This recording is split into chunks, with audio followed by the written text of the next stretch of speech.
Chapter 1. Whispers beneath the skin. As night descended, the patter of rain was consumed by the resounding crash of colossal waves, their foamy crests battering a dilapidated multi-masted sailboat moored against the shore. The tattered skull flag at the masthead flapped violently in the wind, producing a creaking sound reminiscent of a vulture lingering ominously above a corpse. Hunger, revelry, and an unsettling chill. For the Vaya pirate crew, aimlessly drifting upon the East Sea, this unexpected small island signified a sumptuous feast. After drifting for a fortnight, the pirates, upon setting foot on this isle, transformed into ravenous beasts, their howls and roars echoing through the air, brandishing an array of makeshift yet lethal weapons, as if such fervor was the only means to release the pent-up anguish within the man, intricate emotion far beyond their meager comprehension.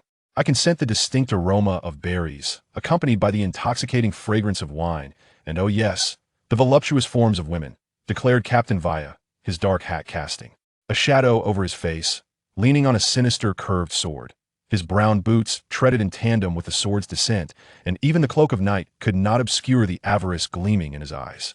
Ah, yes, I hear your impatient breaths, the lust for slaughter and plunder roars in our veins. We are the formidable Vaya pirate crew.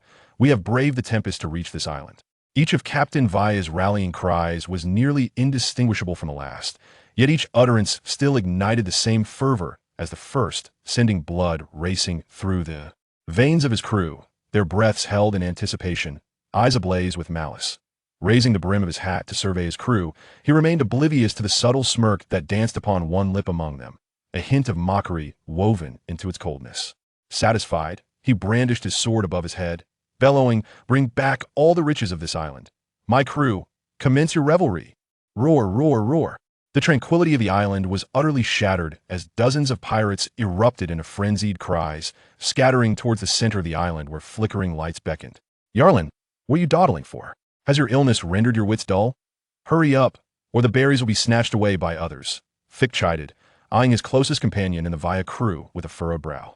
Since Yarlin had awakened from a fever 2 months prior, an indescribable change had befallen him. He seemed somewhat sluggish. Previously, after every command from the captain, Yarlin would leap forward with fervor, yet recently he had lagged behind. Damn it! Fick quickly cast aside his doubts, replaced by a growing anxiety as he noticed the other pirates had nearly vanished from sight. This implied that unless unforeseen circumstances arose, this time they are unlikely to achieve any substantial gains, especially since much of the plundered wealth must be surrendered to the captain afterward. Not be hasty. Fick, came a gravelly voice, slightly hoarse, as if a walnut were lodged in the speaker's throat, depriving him of strength. As he spoke, the smile that had briefly graced his lips flattened into a cold line.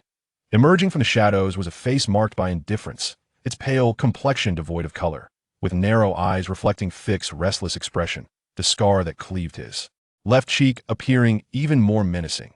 "Your scar looks even uglier when you rush." Yarlin licked his rain-soaked, pale lips and took off towards the distant, faint silhouettes of pirates. Fick's cheeks twitched with irritation. "Damn it, that scar was earned defending you." He hurried after Yarlin, cursing vehemently, a flicker of regret in his eyes swiftly overshadowed by fierce determination. "Though we are both ruthless pirates, Yarlin is my closest brother. If I had not taken that blow for him, his fragile mind would have been shattered. That a scar for his life is a fair trade besides. In our line of work, a fearsome appearance is often an asset." Yarlin could discern the shifting emotions on Fick's face. He pressed his lips together and smiled. "Whatever treasure we seize will be yours." "Humph." With Ro Wei and Shi Wei charging ahead, "Do you think they will leave us anything?" Yet despite his words, Fick chuckled heartily, convinced that rescuing Yarlin was indeed the right decision. Speed does not guarantee the greatest haul. Lagging behind does not mean we will return empty-handed. The key lies in targeting the right prize. Yarlin paused, taking in the suddenly vivid and illuminated scene before him. The brightness emanated from raging flames, half of the formidable archway at the town's entrance engulfed in fire, while the other half twisted and charred, thick black smoke, swirling above like a grotesque, burnt corpse. Inside, chaos reigned. Anguished wails and the frenzied shouts of rioters filled the air, and the stench of blood, undiminished by rain and smoke, assaulted his senses. Even without stepping into the town, a hellscape painted in crimson vividly formed in Yarlin's mind, glaringly vivid. Though he had shed much blood in his past life, Yarlin's brow furrowed deeply. His left hand, concealed within a burlap glove, clenched tightly, joints cracking softly, yet seemingly resonating with another, more profound sound. A weighty, stifling urgency. Target? What do you mean? Fick questioned, puzzled by Yarlin's words, his gaze fixed on the men being slaughtered in their desperate resistance, and the women dragged along the ground in despair. A child knelt on the ground, his eyes filled with confusion, while in the center stood a diminutive, monkey-like pirate, coldly gazing at them. At his feet lay bags of bloodied berries. Damn that gaunt shiver. He surely left us not a single berry, Fick cursed vehemently. Look, here comes the foolish Fick and his sickly companion. Gaunt Shiver sneered, kicking away a woman who knelt before him, bowing repeatedly in desperation. Beside her stood a boy of about 10, his gaze a mixture of terror and emptiness, utterly frightened. Who are you calling a fool? You ugly, filthy, shameless monkey. Groveling before the captain, Fick retaliated with venomous words. Oh my, Yalin, look at Gaunt Shiver's cheeks, turning as red as a monkey's rear. I will kill you. Gaunt Shiver's frail form emitted a shrill scream. Kill him for me. I want to tear his mouth apart. The 5 pirates surrounding Gaunt Shiver fixed their murderous stares on Fick, their intent unmistakable, as if they were about to collectively pounce upon Fick and Yalin, tearing them to shreds. That in the Via pirate crew. Only the captain has the authority to execute crew members. No one else is permitted to engage in private duels. Do you wish to be skinned alive and soaked in seawater? Footsteps approached rapidly from a distance, leading with a figure as imposing as a brown bear rove, the first mate of the Via pirate crew. Gaunt Shiver's voice abruptly ceased, as if a duck at its throat grasped. A terrifying memory flickered in his eyes, mirrored by the grim expressions of the surrounding pirates. Within the Via pirate crew, the captain's will was absolute. No one dared to directly challenge his authority, and all reluctantly suppressed their murderous intent. Gather all the berries and liquor, dispatch a team to return to the ship, while the rest pair off and continue scouring the town. Leave no corner unsearched, no berry unclaimed. Rove coldly glared at Fick before sweeping his emotionless gaze over Yalin, as if surveying 2 lifeless beings. Throughout, Yalin remained silent, his gaze unervingly calm as he watched Rove depart, and observed Gaunt Shiver vent his fury by killing the woman at his feet before leaving. Unbeknownst to Gaunt Shiver, at the moment he turned away, a strange glimmer of black light flickered in Yalin's pupils. He suppressed the dryness in his throat and whispered in an inhuman voice, "It is time to feast." Chapter 2. The Dark Finger. The unique aroma of fresh flesh succumbing to death tantalized Yalin's taste buds, prompting an excessive secretion of saliva. The souls struggling upon the warm corpses exuded a scent of resentment, pleading, and despair, surpassing any flavoring known to man.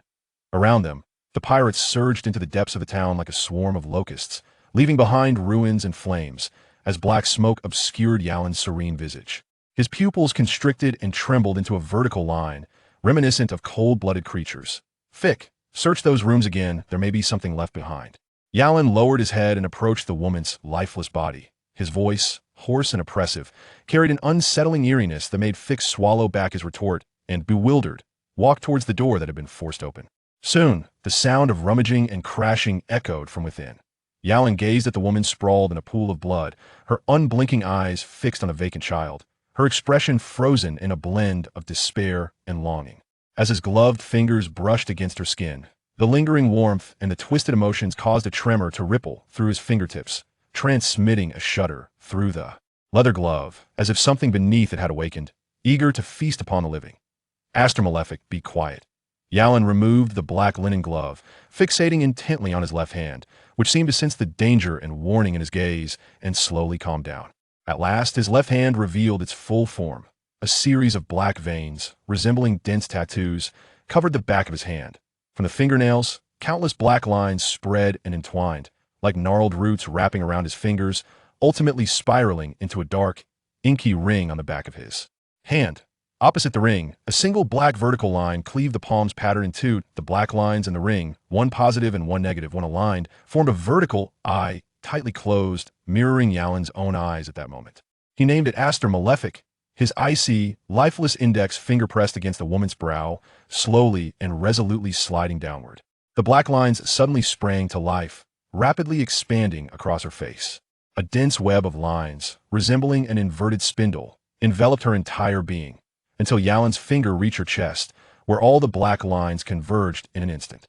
The brow, the location of the pineal gland, the dwelling of the soul, the chest, the heart's domain, the source of corporeal life, beginning at the brow and culminating at the heart. This is a completion. I am hungry. Yalin licked his slightly parched lips. To be precise, Astur Malefic is hungry ditto, but that is inconsequential. What matters is that this hunger is utterly unbearable. I have endured it for 2 months now, and I feel weak, my complexion is pale, and I cannot sleep at night. If I do not feed soon, I shall perish.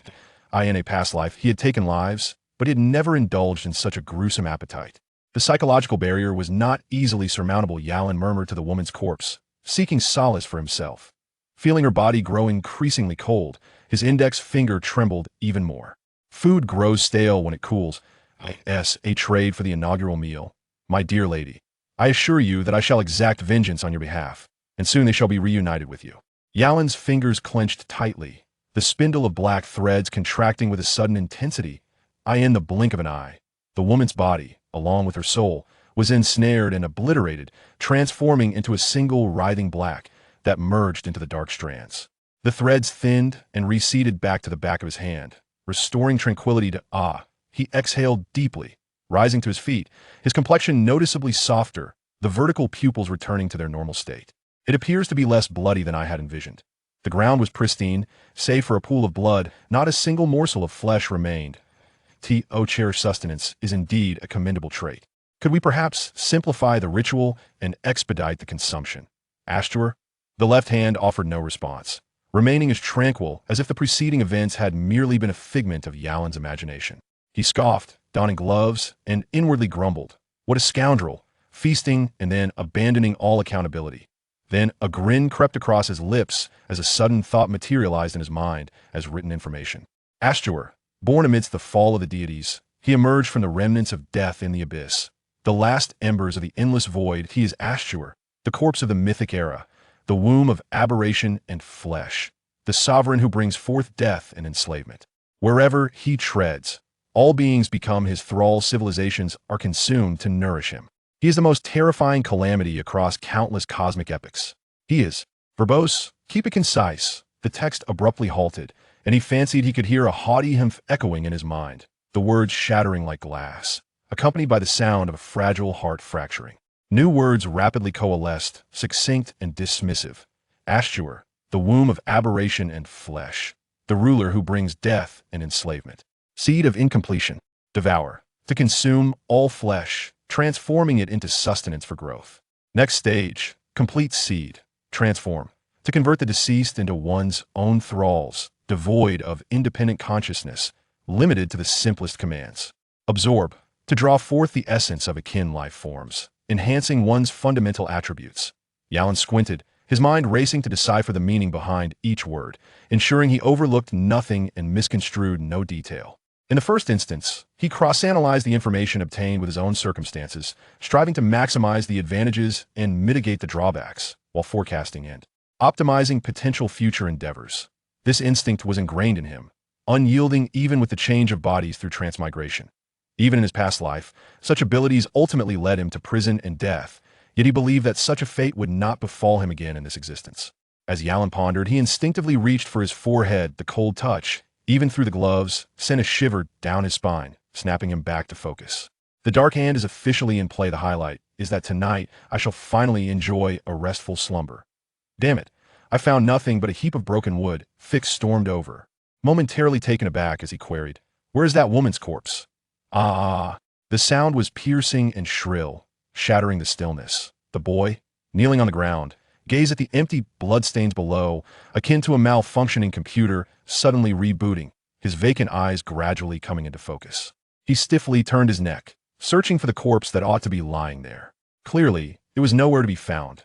Then, as if grappling with disbelief over what he had fleetingly perceived, his rigid gaze fixated on Yalin's left hand, clad in a black glove. He paused momentarily, and then, as if spurred by some unseen force, sprang to his feet from the ground, emitting a garbled, high-pitched scream akin to a frenzied wild beast. Charging at Yalin, Yarlin delivered a merciless kick to the boy's abdomen, causing him to collapse to the ground, unable to rise, emitting a sound akin to a wretched sob. He lifted his head, fixating a gaze filled with hatred upon Yarlin and Fick. "Hey, little brat, your mother was not my doing," Fick sneered, his expression fierce. "A commendable glare," Yarlin remarked, his face devoid of emotion as he approached, crouching down to press his right hand against the boy's head. "Remember this feeling of enmity. It will sustain your existence." The boy widened his eyes, intently staring at Yarlin, as if he sought to etch the visage of this villain into the very fabric of his soul. Yarlin remained indifferent, lightly raising his hand to render the boy unconscious, and then stood up, walking into the distant, shadowy woods as if he were dragging a lifeless dog. He found a hollowed pit and carelessly tossed the boy into it before turning back. "Yarlin, you have shown mercy. You have spared that little imp's life." Fick observed Yarlin with curiosity, knowing that the boy would sleep until we departed, but without food, he would inevitably perish from hunger. "Mercy?" Yarlin scoffed. "Fick, you're mistaken. Living can be far more cruel than death. Living is more cruel than dying." Fick pondered this profound statement, his eyes brightening at the remarkable wisdom that this wretched pirate had uttered. "If I were to die, I would insist that this phrase be inscribed upon my tombstone." The thought process of a pirate is indeed unique. "I wonder if there would be a tombstone for you upon your demise." Yarlin gazed at the distant pirates, who were scavenging for treasures, and coldly remarked, "However, if we do not act soon, it is quite possible that we may truly perish this time." Chapter 3. Black on black the rain continued throughout the night, and on the muddy, saturated earth, the pirates resembled wriggling maggots, rummaging for wealth and sustenance to fill their grotesquely bloated bellies, leaving not a trace behind. "Gonchiver, what sort of person do you believe our captain to be?" Rose stood in the rain, his black eyes deepening beneath the lowered brim of his hat. "Powerful? Ruthless?" Gonchiver opened his mouth, feeling the chill of his rain-soaked clothes. No, that is not it at all." Ro licked his lips and let out a cold laugh. "These are merely the methods of Captain Vea, aimed at satisfying his insatiable greed, akin to a hyena that can never be satiated. Every time we risk our lives to plunder wealth, we are left with but a meager portion. While he need not lift a finger, not even leave the ship, he simply waits quietly at the bow. And those fools dutifully carry the treasures into the captain's quarters. After that, do not even dream of extracting a single berry from the captain's pockets." Ro made a mockingly exaggerated laugh, yet to Gonchiver, it appeared increasingly menacing and ferocious. "By the way, what was the name of that unfortunate soul who was flayed and hanged by the captain last month?" "Sins."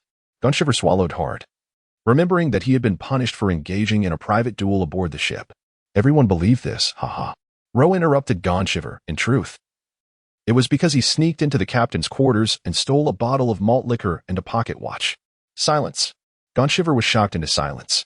After a brief moment, Ro patted Gonchiver on the shoulder with a significant look. "Stealing from the captain's wealth leads to flaying. Meanwhile, Fick and Yarlin have essentially returned empty-handed these past 2 months. On the Vea pirate ship, even a dog must bring wealth to the captain, otherwise it risks becoming a pot of dog meat.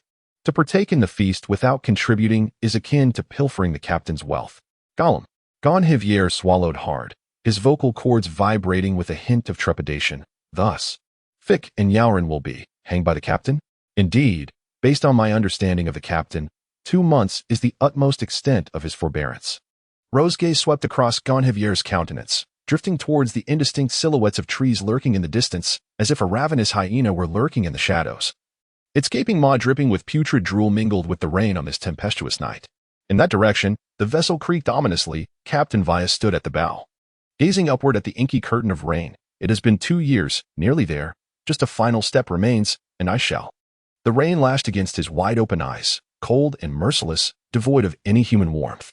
In the forest, on the muddy slope, footsteps varied in depth as Yarlin hunched forward, with Fick trailing behind, listening to Yarlin's intermittent conjectures, which rendered his expression increasingly grim. Captain Vea would never.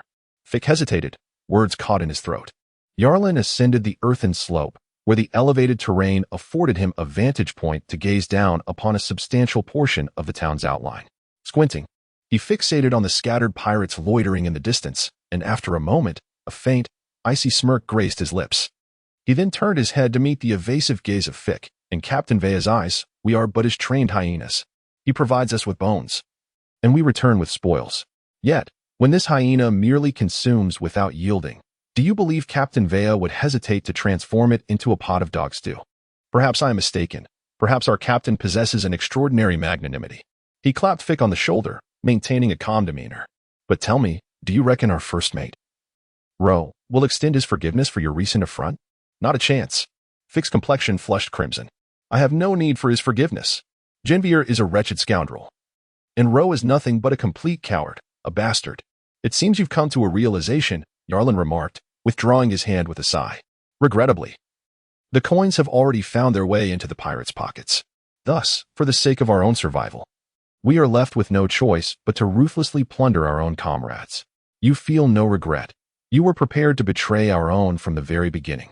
Fick paused, gazing down at the pirates below, akin to ants. He finally understood why Yarlin had insisted on climbing here. Spitting in disgust, he muttered, "Damn you, Yarlin, you hypocritical bastard. Isn't robbery merely a matter of black eating black?" Yarlin shrugged, his smile radiant. "What do you think of Bill?" Fick followed Yarlin's gesture to the western edge of the town, where Bill, the bald pirate, was hoisting a sack alongside two others, seemingly preparing to return with a bountiful haul. Creak, creak, creak. The sound of footsteps squelching in the mud drew nearer, and judging by the rhythm, there were 3 individuals. The rain continued to pour heavily, showing no signs of abating. The surrounding thickets, entwined with the night and rainfall, provided an impeccable concealment as Yarlin and Fick remained motionless within. "Bill, William, Chart," Fick whispered, "all of them are Rose sycophants." Yarlin crawled upon the ground, oblivious to the sound of Fick's voice. For a fleeting moment, his mind wandered back to his first smuggling venture in his previous life, where he had similarly devoured the money and goods of his accomplices in a treacherous betrayal. Was this fate? Both lives commencing in a strikingly similar fashion. He shook off the thoughts, self-mockery creeping into his heart. Indeed, he was not inherently a good man. His gaze turned frigid, focus sharpening intensely as he drew a dagger with his right hand, unaware that his left glove had slipped off, his dark fingers thrust into the earth. Silence, tranquility.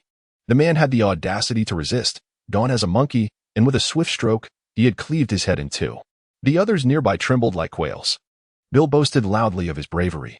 Chart felt a bloody bite mark on the back of his left hand as he walked, cursing obscenely, coupled with the strands of hair clinging to the rusted axe stained with blood in his right hand. The scene of brutality that had just unfolded was not difficult to envision. Damn it, how much more must we surrender? The first mate was right, following Via.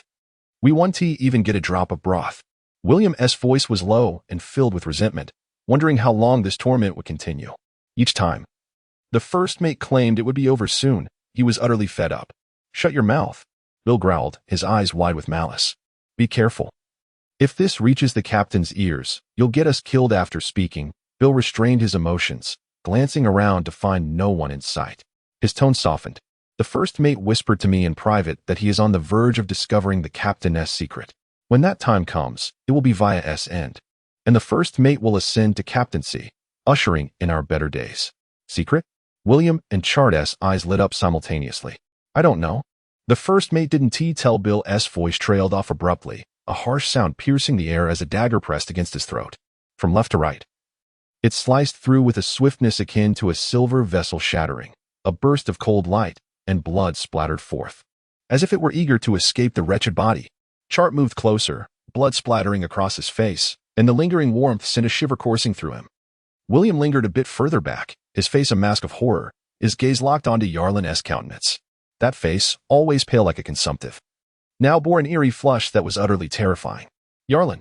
Chart finally reacted, shouting, though perhaps due to shock, his voice wavered. "Have you lost your mind? Let Bill go." Yarlin remained unresponsive as he gently withdrew his short blade with his right hand, while simultaneously pushing forward with his left. Bill tilted his head back, desperately clasping his hands around his throat, causing blood to seep through his fingers. A whimper escaped his throat as his body succumbed, crashing heavily to the ground. "I shall end your life," roared Chart, his neck veins bulging as he swung the axe fiercely at Yarlin. Yarlin's pupils narrowed slightly as he forcefully flicked his toes, sending Bill's lifeless body soaring forward. Chat, consumed by fury, relentlessly swung his axe, cleaving Bill's corpse in 2, as if it were a tattered burlap sack being torn apart. Covered in blood, Chat charged forth, resembling a frenzied brown bear in full sprint. Yarlin's expression turned slightly stern as he cast a swift glance at Bill's severed upper body. In an instant, he pivoted and dove into the nearby thicket. Seeking to flee? Without a moment's hesitation, Chat brandished his axe and pursued him into the underbrush. "Chat, don't go." William observed Chat's vanishing figure, his face clouded with concern.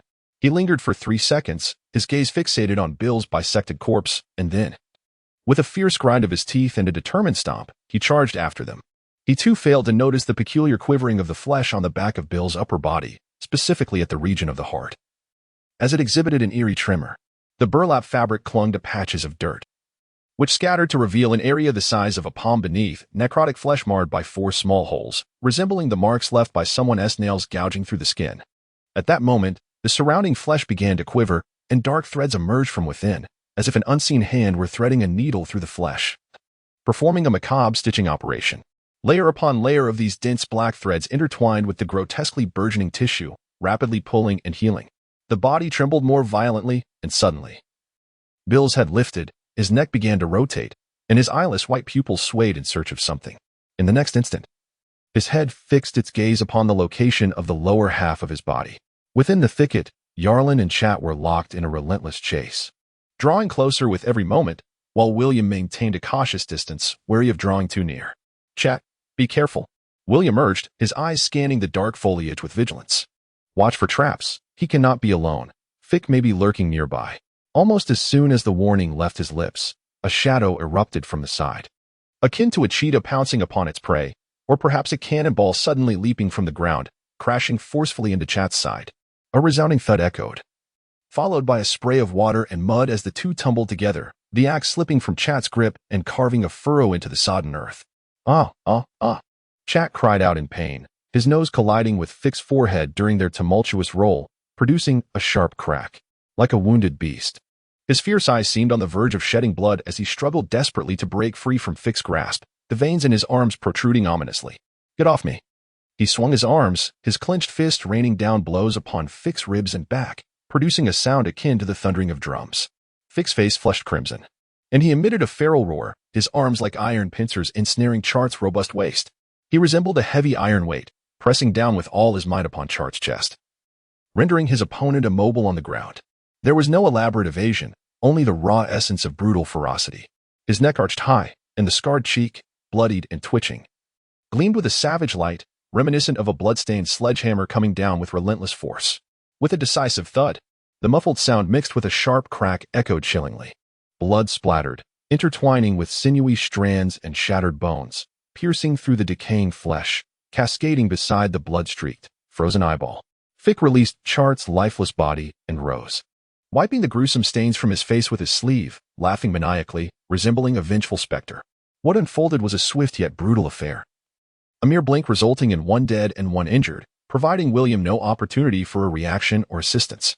He had barely taken a few steps before he found himself halted, cautiously retreating instead. "Hey, William, are you going to abandon Chart?" Yalin picked up the axe, his brow slightly furrowed, feeling the body's strength was exceedingly poor, a hint of strain evident. Reluctantly, he tossed the axe back to the ground, his gaze towards William igniting with fervor, yearning to absorb the essence of life from a fellow being to enhance his own fundamental qualities. William met Yalin's gaze, a chill coursing through him. He could not articulate the nature of that look, which penetrated to the marrow. It was not a glance of kinship, but one of predation, filled with hunger and indifference. He could scarcely fathom the horrifying thoughts flashing through Yalin's mind, particularly because they were of the same kind. "Don't come any closer." William brandished his iron sword, slowly increasing the distance between himself and Yalin while warily observing Fick's movements. "Oh, look, William, you resemble a frightened rabbit." Yalin exaggeratedly grinned at Fick. "Wipe the blood from your face and smile. You frightened him." Complying, Fick wiped the blood from the corner of his mouth, grinning wider, his visage growing even more terrifying. "Hey, don't be tense. I'm serious." Yalin clapped his hands. "Fick and I merely wish to procure some items to bring back to the ship, a mere formality. The deaths of Bill and Chart were unfortunate accidents. I didn't anticipate their tempers to be so volatile. Unlike you, William, I have always perceived you as a remarkably composed individual. We can engage in a productive conversation. There is no need for us to harm one another." William calculated the safe distance between them, his brow furrowing. He had come to recognize Yalin's shameless distortion of the truth. He refrained from fleeing immediately, convinced that he could escape at this distance. Yet an underlying fear compelled him to listen to Yalin's words. "We are in the same boat. We are friends, are we not?" Yalin remarked, retrieving a fallen purse from the ground. His movements were unhurried, his tone languid and composed, exuding an air of having William firmly in his grasp. Friends should trust and understand each other. This was merely an accident. You wouldn't want to go back and complain, would you? Are you not afraid? William felt himself increasingly subdued by Yalin's imposing presence. The more tranquil Yalin appeared, the more intense William's inner turmoil became. Striving to maintain his composure, he threatened. The captain will flay you alive and hang your skin from the mast. Oh, are you certain we will be hung from the mast, rather than you? Yalin scoffed. Do you truly believe we killed Bill and Chart merely for a trifling sum? My friend, ponder the motives more carefully. A chill gripped William as the vague suspicions in his mind coalesced into a stark, terrifying reality. It seems you have come to an understanding, Yalin observed. His gaze fixed intently on William's changing expression, his voice drawn out heavily. It is the captain's command. William felt as if he had plunged into an icy abyss. Chapter 5. A strange beginning. Every individual is an innate schemer, especially when ensnared in a web of deceit, weaving malice with exquisite detail. William was no exception. A myriad of nefarious thoughts swirled in his mind, each more cunning and venomous than the last, beyond the imagination of any other. Yalin needed not utter another word. William would eagerly fill in the gaps, believing them wholeheartedly. The captain knows everything? Of course. Yalin responded, his gaze unwavering and his reply succinct. William gasped deeply. Terror entwining with dread as if a venomous serpent had seized his heart. Darkness flickered before his eyes, and his voice emerged hoarse and feeble. What must I do to implore the captain's forgiveness? Yarlin's eyes darted restlessly, urging him to discreetly inform the first mate of the matter at hand. What did you say? William thought he must have misheard. Fick and I received the captain's orders to quietly eliminate Bill and Chart, and to relay this information to Roe in its entirety, just as it is. Yarlin's tone grew increasingly impatient. This is part of the captain's scheme. You need only comply. The word scheme was emphasized, causing William's complexion to pale further. Unable to comprehend the captain's intentions, his conviction in the truth of the situation deepened, and with it, his mounting dread. Please inform the captain that I shall comply, he implored. Yarlin waved his hand dismissively, appearing disinterested in continuing the conversation.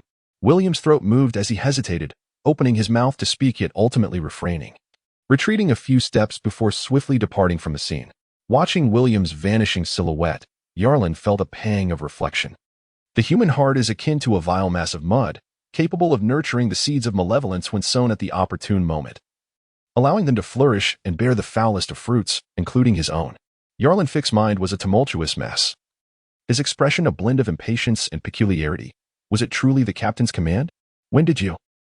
This intellect is truly astonishing. Yarlin paused, somewhat speechless. Of course, I was deceiving him. Huh? Fick, bewildered, soon became greatly agitated. Have you lost your mind? Then why did you let William inform Roe that you? Yarlin gazed intently into the depths of the forest, where a faint, elusive connection had just brushed against his mind. He licked his lips and then turned to Fick, speaking in a measured tone. It was something I intended to convey. The distinction now lies in the fact that William will not disclose this to the captain, but rather to Roe, and in private. Observing Fick's puzzled expression gradually transform into one of calm, Yarlin slowly approached, crouching beside Chart's lifeless body, his hand probing within the other's embrace. Had William revealed the truth before the captain, we would undoubtedly be compelled to pay for Bill and Chart's lives, with no room for evasion. As Roe would surely seek our demise, and the captain would inevitably execute both of us. However, if William confides this matter to Roe in secrecy, the unfolding of events could become rather intriguing. Fick scratched his head, struggling to grasp the convoluted reasoning, yet noticing the slight curve of Yarlin's lips. He began to feel reassured. Then why not simply eliminate him? Fick questioned, his gaze fixed suspiciously on Yarlin. Yarlin extracted the money pouch from Chatwell, shaking off the bloodstains that marred its surface. It was all too evident. After all, it was we who had taken the life. In the eyes of some, this blame falling upon us seemed entirely appropriate. Thus, the manner and the individual responsible for assigning this blame became of paramount importance. As he spoke, he tossed the pouch to Fick, suddenly adopting an unusually grave expression and posing a question that Fick had never contemplated. Fick, do you wish to remain a pirate forever? In this world, I have no desire to live my life as a pirate. There is no future in it. Without waiting for Fick's response, Yarlin continued, his gaze piercing into Fick's eyes, glinting with a chilling intensity that ignited an unsettling fear within him. This incident could serve as a pivotal opportunity for our departure. All we lack is a modicum of preparation time and a few insignificant pawns. The thought of not being a pirate? Yarlin's gaze instilled an inexplicable dread within him. Those deep blue pupils resembled the tranquil, yet ominous depths of the night sea, reflecting shadows of the dark sky.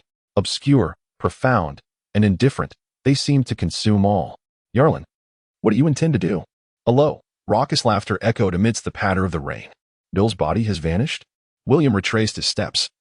His gaze fixated on a pool of black blood beneath his feet, where Bill's dismembered body had inexplicably disappeared. The dead, of course, do not move of their own accord. Someone must have relocated it. But who could it be? He scrutinized the bloodstains, noting drag marks between the two pools of dark blood. He surmised that someone had pulled Bill's upper body to where the lower half lay and subsequently carried it away. After all, he was not a professional investigator. Had he been, he might have discerned the peculiarities of the scene. Surrounding the blackened blood were several handprints, soaked by the rain, and more intriguingly, the area where Bill's severed lower half had once been was eerily vacant, with only a row of departing footprints visible, devoid of any signs of arrival. Moreover, the footprints were shallow, not indicative of bearing the weight of a corpse, but rather suggesting that the body had somehow risen, crouched, and stealthily departed on its own.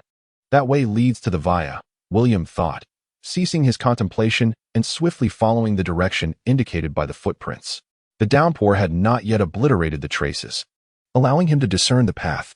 He could not quite fathom why he felt compelled to take one last look at Bill's remains, yet something instinctual urged him onward, as if this matter held significant importance for him.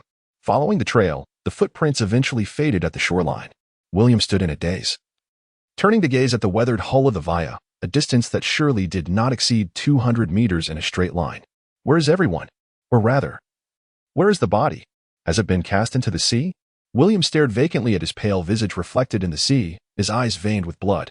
He could not comprehend why anyone would transport Bill's corpse to this watery abyss. What purpose could such an act serve? It was neither Yallen nor Fick, nor could it have been the first mate's doing. It could only have been the work of Captain Via's men, but to what end? At this moment, William was certain that Yallen's earlier words were not a mere deception, though he had already believed it to be true to a large extent. The last flicker of hope in his heart was extinguished by the frigid embrace of the ocean. He gazed down at the surface, envisioning Bill's body lying just beneath, his unblinking eyes fixed upon him, while the distant vessel, the via, loomed like a monstrous creature with a gaping maw. Bill, I do not wish to die. William clenched his fists tightly, his blood-red irises filled with a frenzied malice.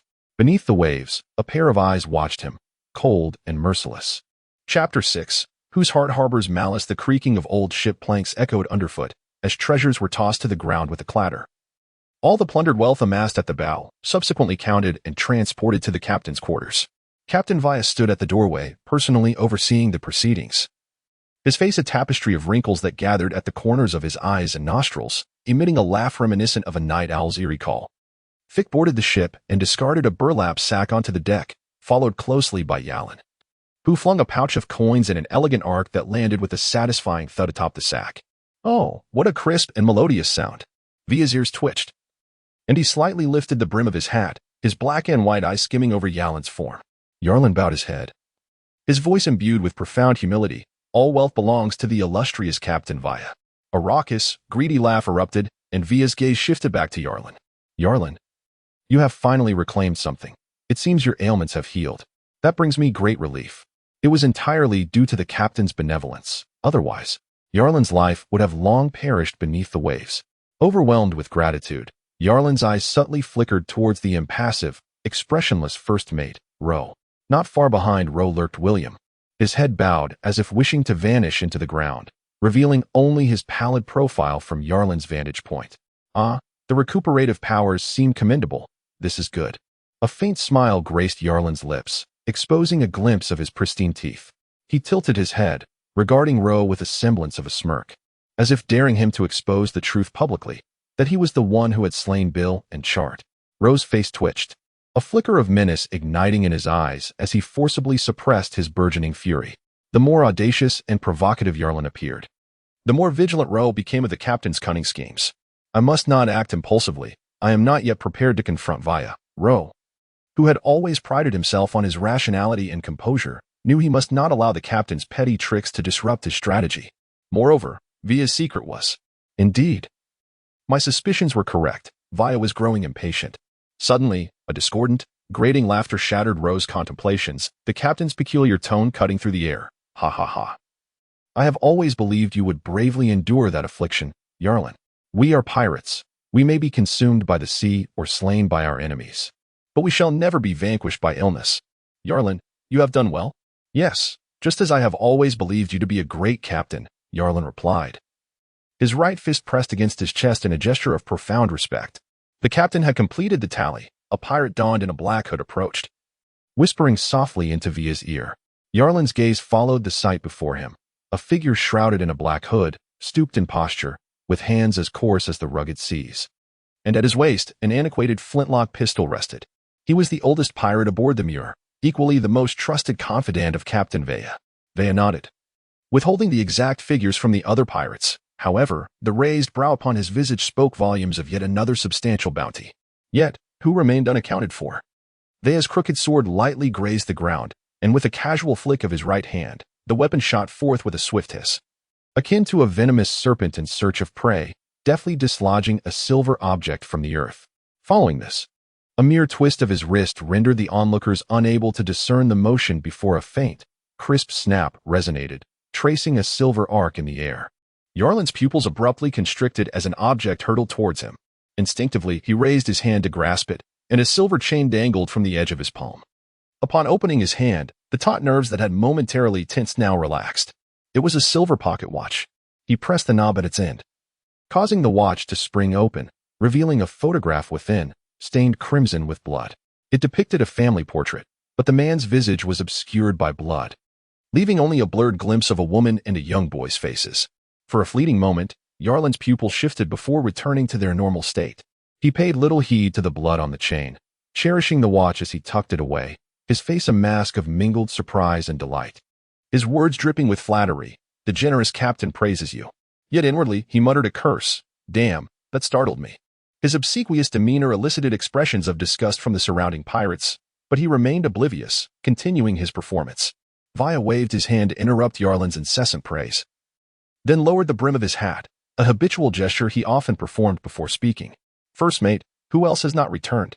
Via inquired. Roe exhaled softly, casting a fierce glare at the eager to speak Drywell, then stepped forward with heavy steps, forcing out the words, Bill and Chart are dead. A sudden stillness enveloped the ship. The patter of rain fell upon the deck and masked as Roe raised his head slightly, his sorrow-laden eyes fixating on Via, who lifted his hat's brim to reveal his face. Their gazes seemed to collide in the air, yet Roe discerned no shift in emotion within the captain's eyes. Only the relentless chill of indifference. The expression on his face, as rigid as a corpse, exhibited only a fleeting twitch of muscle, a nuance Roe could not interpret. Perhaps it was surprise, or the anticipated treachery. Who could tell? Roe was no master of expressions. Out of the corner of his eye, Roe glanced at Yarlin again, and the sight filled him with despair. Unlike the lively jester from moments ago, Yarlin now wore a blank expression, his gaze vacant and unfocused, as if lost in thought. What are you dazed about? Don't you know who did it? Dead? Vi's voice rose an octave. Roe averted his gaze, his tone as frigid as a glacier, imbued with lethal intent, reminiscent of a serpent poised to strike. Oh, poor Bill and Chart were long-time mates aboard the Via pirate ship. But this time they had to come ashore. William discovered their dismembered bodies, barely recognizable, and buried them on the spot. Who did it? Beneath the shadow of the black hat, Via's eyes glinted with a chilling detachment as he shifted the hooked sword from his side to the front, producing a jarring sound of friction against the deck. Fick's breath quickened unnaturally, while Yalin's eyelids drooped, nearly narrowing to a slit, concealing the tumult of emotion swirling beneath. First Mate Roe, this is your final opportunity to directly accuse me.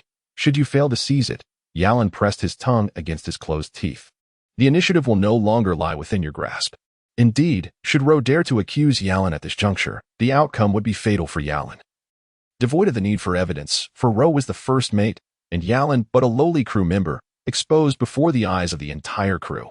As long as Captain Via possessed even a modicum of intellect, no amount of Yalin's eloquence could alter the unavoidable truth that the captain must trust the first mate. And more likely, Yalin would be denied any chance to defend himself before the captain's merciless blade pierced his heart, reclaiming the pocket watch in the process. Yet, Yalin was certain Roe would not dare, for should William return with the bodies of Bill and Chart, it would construct a tangible truth for Roe, that this was all a meticulously orchestrated conspiracy by the captain, a trap set for him to walk into. The moment he uttered an accusation against Yalin, the charge of falsely accusing a crew member would fall squarely upon his own shoulders. After all, he could not produce the corpses of Bill and Chart, and more terrifyingly, the blame for their deaths would inevitably rebound onto himself. Captain Via, you underestimate me. I will not allow anger to cloud my reason. On the contrary, I relish the thought of you preparing to strike. The more impatient you become, the closer that day draws. Let us engage in one final test of patience. Ro's thoughts raced, his expression a calculated blend of sorrow and ferocity. His tone heavy yet composed. I do not wish to concede, but I must confess that the scoundrel who murdered Bill and Chart is aboard this vessel. Indeed. How unbelievable it was that the killer of Bill and Chart walked among them. Ro's gaze swept over the astonished pirates, lingering particularly on Yalen's narrowed eyes and the impassive countenance of Captain Via before he spoke with solemnity. William witnessed the back of that scoundrel, who ultimately fled aboard the Via. The wretched bastard! We are brothers on this ship, yet one would dare to harm his own kin. You are unworthy to exist on the Via. In the name of the Via, I, Ro, vow to uncover you aboard this vessel and rend you limb from limb, staining every inch of the deck with your blood, feeding your flesh to all aboard. Ah, such a self-congratulatory performance. Yet the blood of a single man cannot saturate an entire deck.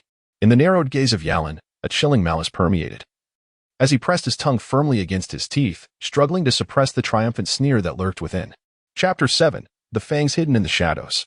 The rusted iron chain, connecting the heavy triangular anchor, clanked ominously, while the aged vessel, the VA, swayed, emitting a disconcerting creaking sound that gave the illusion of imminent capsizing.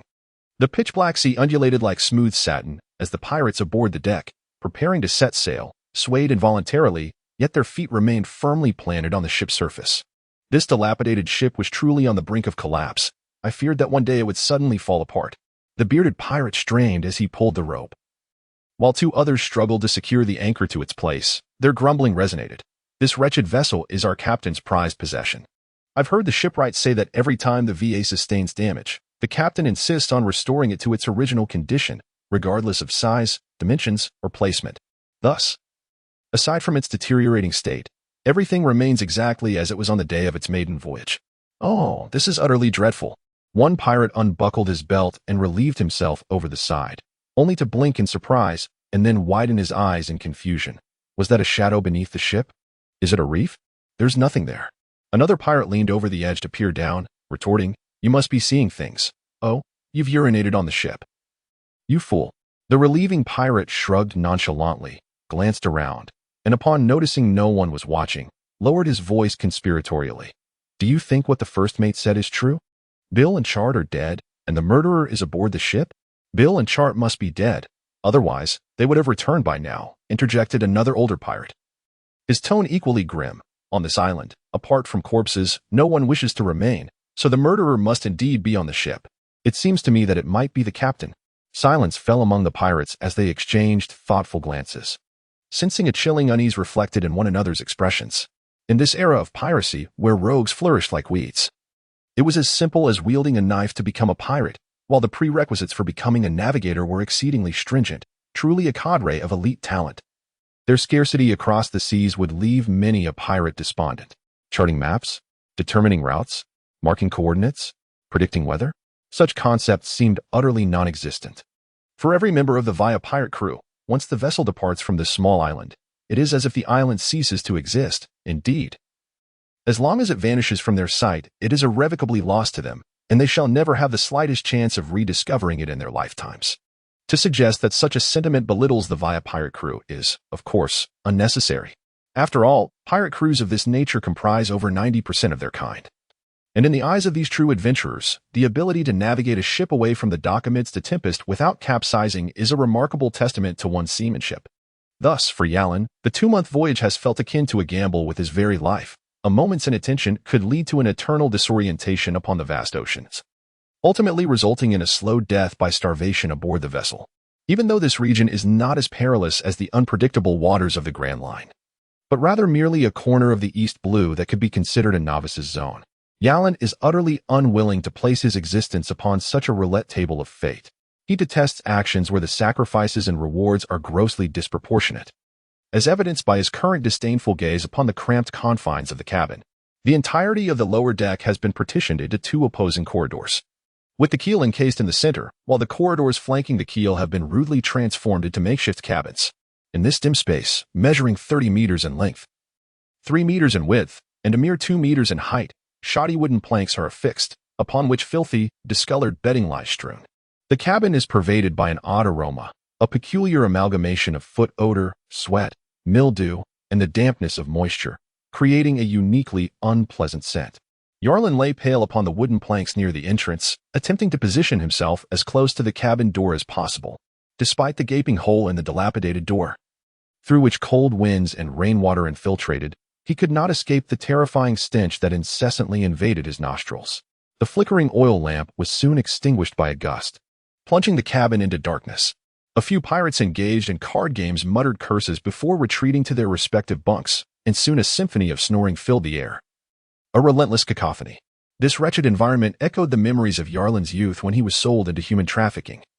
Confined within a similarly dark and cramped space teeming with despair, a truly infuriating recollection.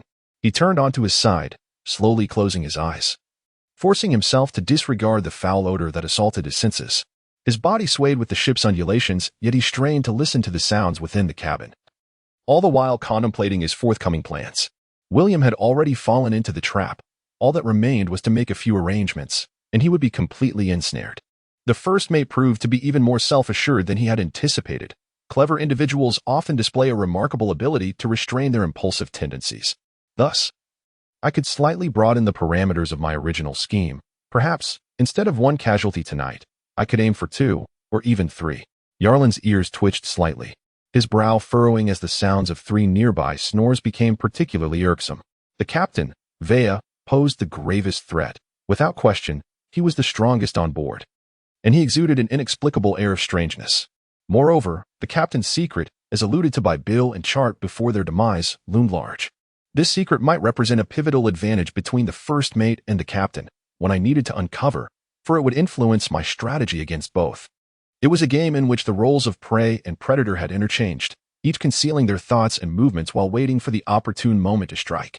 Meanwhile, lurking in a shadowy corner, a serpent disguised as a branch lay coiled, its hunger palpable as it licked its venomous fangs, contemplating which fresh morsel to devour first. The order of consumption was of the utmost importance. Yarlin's breathing grew increasingly steady. He felt his head becoming heavier, and his eyelids seemed to grow drowsy. With the omnipresent aroma and the symphony of slumber, was he on the verge of falling asleep? The sound of snoring. Chapter 8. Past and present. This was a rectangular, spacious room, with cold white light streaming down from above, converging upon a white projection curtain. Beside the curtain stood a trim middle-aged man, impeccably dressed in a crisp police uniform. His short hair and composed demeanor radiated a sense of vigor and efficiency, especially as his piercing eyes fixed intently upon the projection, seemingly capable of penetrating the curtain to reach some tangible truth. Chubinin, male, on ethnicity, 41 years of age, a citizen of our country, serves as the chairman of a distinguished joint stock company in our city and is the legal representative of Chi-Yu New Technology Company. Displayed on the projection was a photograph of a gaunt middle-aged man standing at a press conference, sporting a neatly trimmed haircut and gold-framed glasses. His prominent nose and thin lips bore a faint smile. From the image, this individual exuded a benign and cultured aura. However, the solemn expressions of the high-ranking police officials and provincial leaders seated below indicated that this public persona could only be a fade crafted by the man named Chubinin. Let us speak of matters beyond the surface. An official from the provincial secretariat, whose countenance resembled that of one who had swallowed something distasteful, interjected, struggling to fathom how a distinguished entrepreneur could metamorphose into a notorious criminal, even registered with Interpol. Chubinin was simultaneously the largest shareholder behind the Jotian Group, the true owner of Weisheng Shipping and Logistics Company, as well as the actual proprietor of Defu Logistics and Jiesher Logistics. This meant that the largest logistics companies in our province and the 3 neighboring provinces were all, in essence, under the ownership of a single individual. On the surface, this may merely appear to be a method of capital operation. However, beneath the surface, it served as the protective guise for the largest armed smuggling syndicate in our nation and the Southeast Asian region. A group of police officers distributed a substantial stack of documents to their superiors. These records, meticulously gathered, verified, and confirmed over 5 years by local and international law enforcement agencies, were printed on A4 paper. The foremost page featured a glossy photograph, which was simultaneously projected onto a screen, a profile of a man clad in military attire, seated in an armed off-road vehicle. With tousled black hair and a subtle smile playing at the corners of his mouth, it was discernible that this was indeed Chubinin. Yet he emanated an aura of intense ferocity. Jiang Huanin, the son of a fisherman from our coastal region, embarked on his maritime journey at the tender age of 14 alongside his father. After surviving a shipwreck, he drifted to the shores of Hong Kong, where he was rescued by human traffickers and subsequently sold into the Southeast Asian black market for underground boxing. Blinded and one-eyed during this ordeal, he ultimately persevered and caught the attention of the notorious drug lord Barrow, who brought him to Yuzhai. At 18, Jiang was adopted as Barrow's godson, gradually assuming control over a portion of Yuzhai's power in two factions. He masterminded the assassination of Barrow's other three godsons, swiftly ascending to the position of second-in-command within Yuzhai, which aroused Barrow's suspicion and hostility. On Barrow's 60th birthday, Jiang orchestrated a coup, seizing complete control of Yuzhai at the age of 24. Over the following 4 years, driven by ambition, he expanded his influence, employing ruthless and cunning strategies to become one of the most formidable drug lords in Southeast Asia. He garnered the attention of Interpol, earning the moniker the General, and subsequently began to fade from public view. At 29, he staged his own assassination, feigning death to escape back to his homeland. Initially, international authorities believed the general to be deceased, and Yuzhai's power appeared to be dismantled.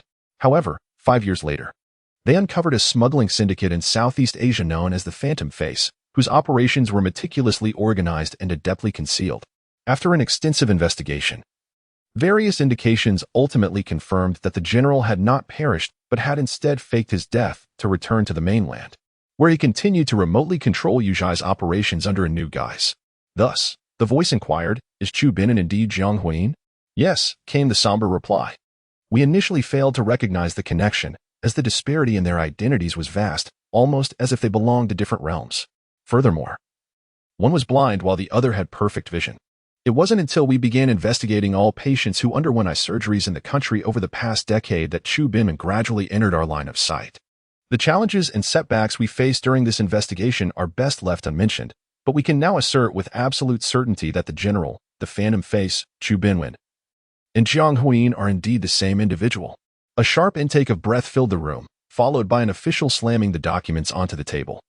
Venting his indignation, how does a drug lord and a smuggler transform into a successful entrepreneur? The evolution of criminal techniques, the amalgamation of wealth and force, the adoption of more covert methods of operation, and the employment of concise and efficient means encompass a range of threats, inducements, bribery, murder, and the orchestration of accidents, all intertwined with a meticulously crafted criminal mindset regarding human nature.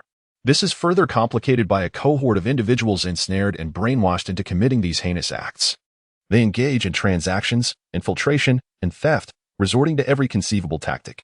Had it not been for the unexpected revelations surrounding Chu Binan, we might still remain oblivious to the existence of such a terrifying force of malevolence that has been wreaking havoc in our province. As the scene shifts, we find ourselves in the interrogation room of the city's first prison, an environment both bleak and cramped. Chu Binan, with deeply sunken eyes and a pallid complexion, awakens and gazes at the police officer who has just pushed open the iron door. In that fleeting moment, the unmasked expression emanating from his eyelids reveals an unwavering calmness. Sharp yet serene. "Officer Hong, it's a pleasure to see you again." His voice, hoarse and weary, carries a tone reminiscent of an old acquaintance. "Your sentence has been delivered." Officer Hong pauses, hoping to catch a glimmer of fear in his counterpart's eyes, yet finds himself disappointed. "Death sentence," he announces. "Of course." Chu Binan replies nonchalantly. "Will you not appeal? Win everything, lose and accept the consequences. That is the rule." "Rules? You dare speak of rules when you have transgressed so many laws, causing countless lives to be lost, families torn apart, and homes shattered?" Officer Hong, observing the indifference in Chu Binwan's expression, brims with anger and agitation. "Officer Hong, your agitation is ill-advised. After all, this may very well be our final conversation." Chu Binwan's voice remains unwaveringly calm to the point of being cold. "Indeed, it is our last conversation. Your execution date is tomorrow." Officer Hong opens the judgment document and presents it before Chu Binan, posing his most pressing question. "Why did you choose me to converse with?" "As anticipated. It seems many wish for my demise sooner rather than later." Chu Binan scoffs, then retracts that futile mockery, fixing his earnest gaze upon Officer Hong. "Apologies, my thoughts wandered." "Oh, you asked why I chose you. Because, facing death, one might prefer to converse with someone more agreeable. It lightens the mood. Your features bear a striking resemblance to my mother, a kind and gentle woman." Officer Hong, taken aback, exhales deeply, his gaze softening involuntarily as he regards Chu Binan. "To address your earlier inquiry, whether basking in sunlight or dwelling in darkness, one is always bound by rules. The distinction lies in their rejection of the light, opting instead to embrace the shadows, while I possess a modicum of ability to establish rules amidst the darkness. When blinked her weary eyes, reflecting on the fact that I have never coerced anyone into making choices. Those who have come to my side acted in accordance with their own desires. While I merely facilitated a fair exchange, they obtained what they sought, and when I needed assistance, they ought to reciprocate with friendship. As for my adversaries, they were never of my choosing. Rather, it was their own greed, jealousy, and folly that led them to oppose me. They mistook me for a meek lamb ready for slaughter, only to discover in the end that I was the fiercest among them. Which is why I sent them to their rightful destinations. When attempted to open her hands, only to remember that they were securely shackled. Thus presenting her empty palms gave an impression of still grasping the very essence of the world with pride. Yet now, I have lost, thus. I sit here awaiting the arrival of death. She found herself at a loss for words to counter When, deeming his arguments mere sophistry, and fell into silence before inquiring, "Do you not harbor a shred of remorse?" Remorse? When chuckled, his lips curling into a wider, increasingly unrestrained grin. Officer Hong, allow me to share a secret. Your investigative records are missing a crucial segment at the beginning, regarding the details of my father's and my maritime misfortune. We were aboard a fishing vessel, one crafted of wood and resembling a sailboat. Adrift on the ocean, we were lost to the waves, devoid of water and sustenance. For a full 4 days. Can you fathom the agony of such hunger? It felt as though every fiber of my being was ablaze, each cell devouring my very soul, coaxing forth the darkest malice from within, transforming a person into a bare, primal beast. When paused, her eyes glistening with crimson veins. She instinctively took a step back. Terror-stricken, did you consume your father? A cold, calm gaze returned to When, his voice as indifferent as an unyielding slab of ice. He sought to consume me. I struggled, resisted, and ultimately killed him. Then, I used his corpse to lure the fish, and in the end, I feasted on the fish while he was claimed by their bellies. Yarlin abruptly opened his eyes, staring blankly at the ceiling. Within his azure pupils, the abyss of darkness was reflected. After a prolonged moment, he straightened himself from the swaying bed, once again attuning to the unfamiliar yet vibrant flesh that encased him.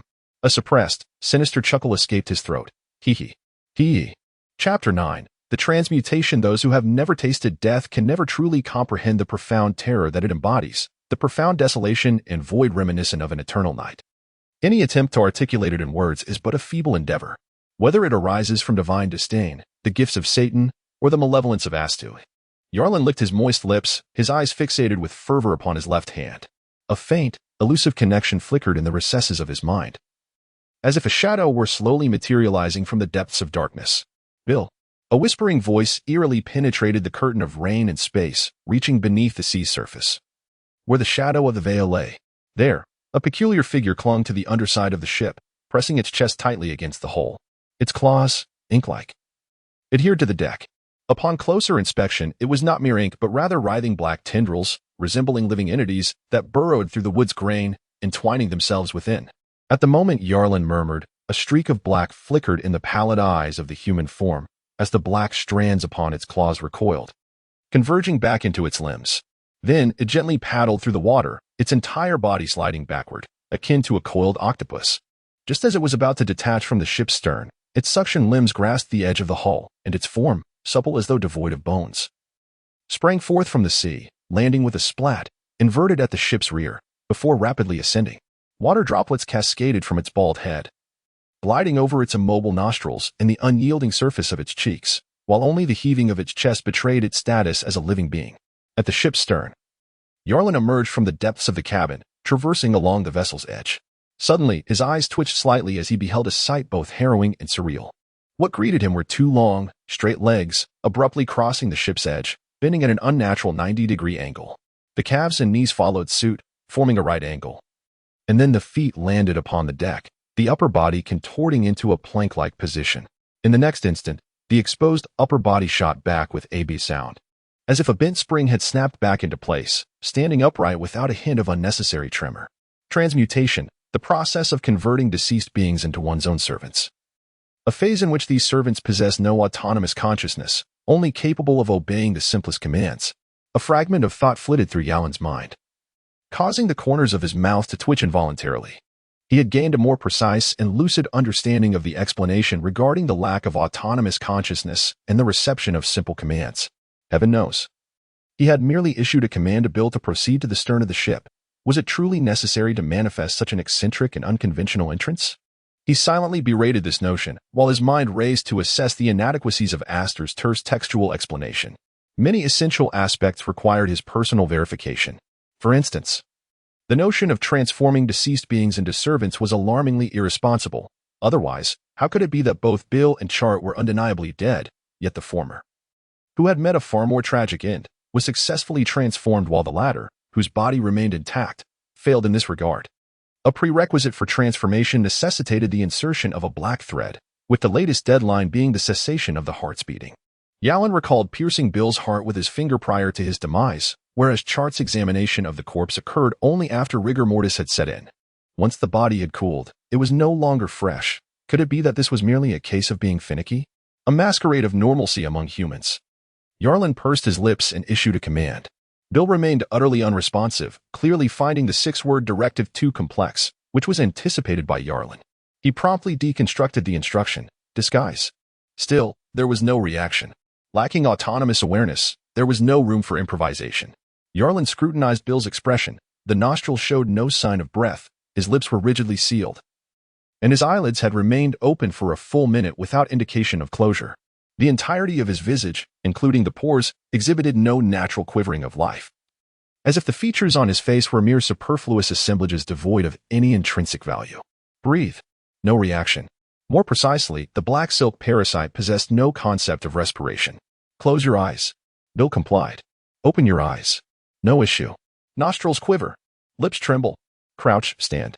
The left earlobe bent backward at a 90-degree angle, while the little finger of the right hand executed a full 360-degree rotation. Yarlin swiftly issued commands, observing the feedback, gradually reaching a diagnostic conclusion. Bound within the confines of a human shell, adorned with a facade of human flesh, it had long transcended the boundaries of humanity. It could manipulate every inch of bone and muscle, executing actions that defied the principles of biomechanics. Although the body could sustain damage, the skeletal and muscular structures continued to serve as vital supports, with the black threads providing a semblance of replacement, albeit lacking in strength.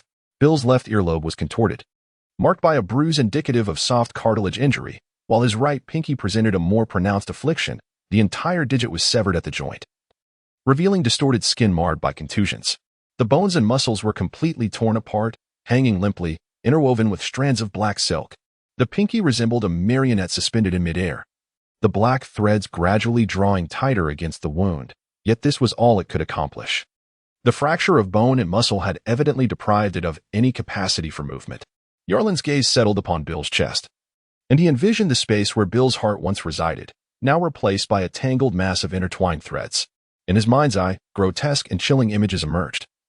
Countless black lines weaving through muscle and bone, forming an enormous spider's web, while the visceral organs, the liver, spleen, and stomach, lay squashed and desiccated, akin to refuse. Regrettably, only a single transformed entity was available. Otherwise, dissection would yield a more visceral observation. A chilling thought crept into Yarlin's consciousness, a profound understanding of one's abilities, where minimizing deviations and misjudgments equates to the superior manifestation of those abilities, thereby reducing the likelihood of unforeseen circumstances, an eventuality often bearing intolerable costs. This philosophy of survival became Yarlin's creed, particularly after having faced death once. He felt compelled to impose greater rigor upon himself. In contrast to Bill in life, the strength of muscle and bone had not been enhanced. However, if regarded as a consumable resource, the flexibility could be perceived as fully maximized. Compounded by the elevation of will, a fearless acceptance of pain and death, Yarlin gripped Bill's soft, cold arm, a satisfied smile finally gracing his face. Even if it could only mechanically and rigidly execute simple commands, it would suffice to navigate the forthcoming challenges. The combat prowess of a single transformed entity was capable of contending with 3 to 5 pirates. The Via pirate crew comprised 47 members, including their captain. Thus, theoretically, with an additional 10 transformed entities, the balance would tilt in his favor. Of course, treating them all as expendable resources would indeed represent a considerable waste. Yarlin was pondering and calculating in his mind, while he and Bill concealed themselves in the dim corner at the stern of the ship, continuing to conduct their final tests.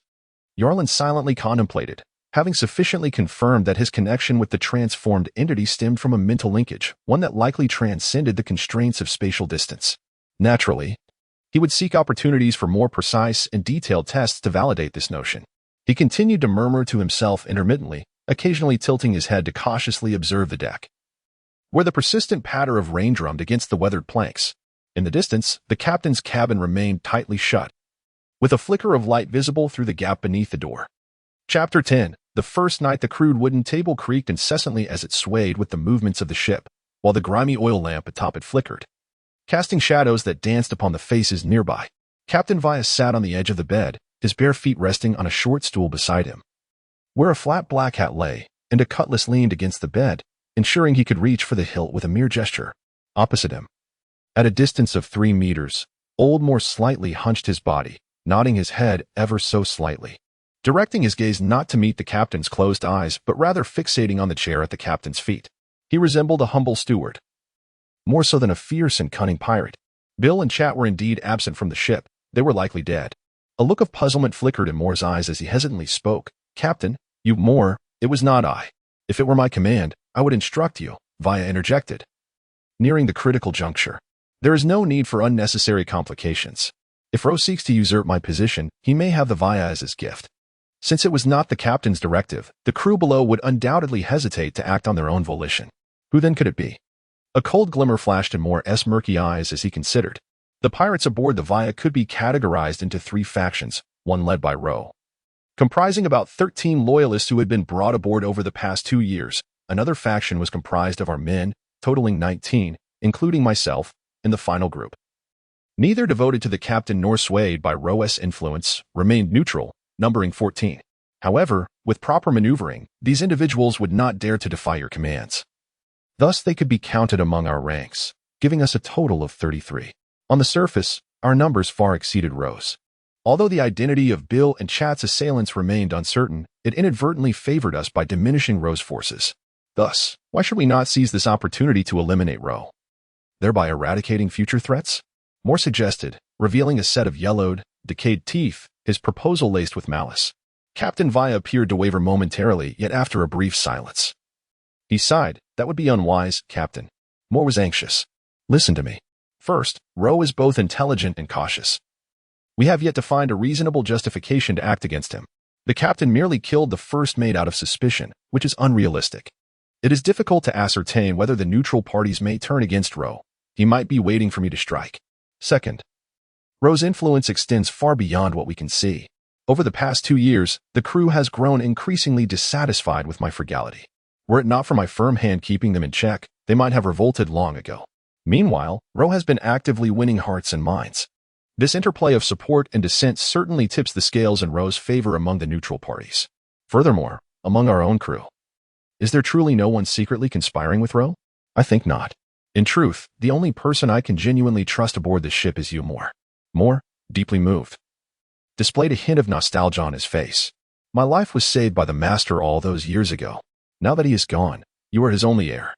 Whatever decisions you make, I, Moore, shall remain by your side to protect you." "I understand, Moore." Vaya waved his hand, his icy gaze piercing. "You can be considered my last remaining kin. Regrettably, I have not lived up to my father's legacy. Fear may yield temporary results, but it cannot endure. Alas, my time is limited, which forces me to act with such greed and stinginess. Otherwise, I might have been able to win over every crew member aboard the Vaya."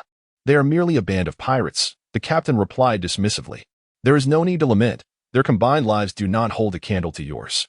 Moore's face contorted with anger, incensed by the thought of these pirates, akin to ravenous wolves that must be kept at bay to prevent them from turning on their master. Enough. It has come to this, and there is no need to dwell on it.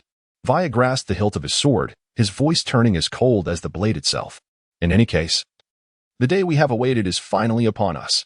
If Roe is wise, he will accept the Vaya as a gift. Otherwise, we shall need to offer his head as a tribute to the ship."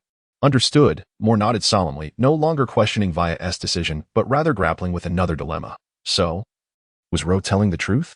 Who could have killed Bill and Chart? The truth is of little consequence, Vaya resolved within himself, unwilling to linger on such matters. If it were true, it would not harm us, and the onus would lie with Roe. We shall observe the unfolding events. If it were false, a trap or conspiracy, Then in the end, we would deal with them all in due course. Moore comprehended Via's intentions thoroughly, after enduring years of arduous planning. The moment of success was finally at hand. Any minor setback or unexpected twist was something Via could not endure. He wished to evade any potential losses, seeking instead a path of stability, and was thus willing to make various concessions and compromises. At this moment, Via's state resembled that of a bat locked in a cage within the captain's quarters, its ferocity stifled by hunger and confinement. It awaited liberation into the light, or perhaps the opportunity to shatter its iron prison, embarking on a bloody feast of carnage. I swear, every member of the Via pirate crew, you would not wish to witness such a scene. More respectfully bid good night. Extinguishing the oil lamp before turning to leave the captain's quarters, ensuring the door was tightly secured, he remained unaware that, at the instant the light was snuffed out, a head in the corner of the ship's stern had tilted, its half-exposed visage gazing intently, lips, soaked by the rain, curling into a perilous smile. Ah! The lights have finally gone out. Via, being the most formidable force aboard, commanded a level of respect from Yalin, who deliberately scheduled the initial night's hunting expedition for after Via had succumbed to slumber, ensuring a far more prudent approach.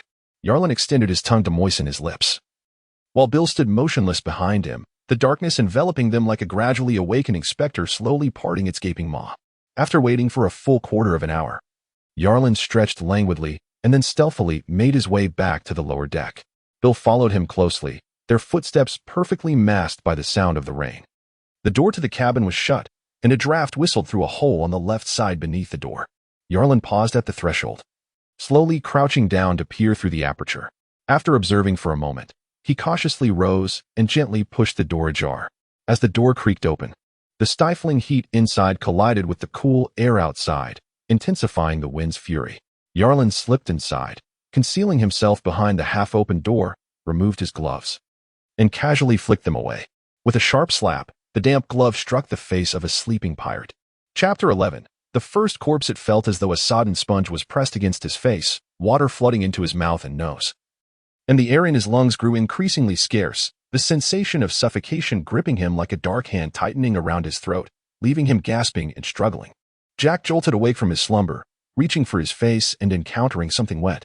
He lifted it before his eyes, revealing a black glove. A frown crossed Jack's face as he muttered a slurred curse and tossed the glove to the floor, then wiped his face with a bedsheet. Out of the corner of his eye, he caught sight of a figure standing at the door. The door was ajar, and from his vantage point, he could see a blurred silhouette outlined in the entrance, the mottled moonlight casting an indistinct image that resembled a bald head. Bill? Jack rubbed his eyes, dislodging the sticky yellow sleep from his gaze. Upon closer inspection, it was indeed a gleaming bald head. Jack opened his mouth in surprise but instinctively closed it again. Silencing himself, he carefully swung his legs over the side of the bed and stealthily crept toward the door. The first mate had said Bill had been killed. His mind was a whirl, yet he instinctively sensed he had stumbled upon a significant secret.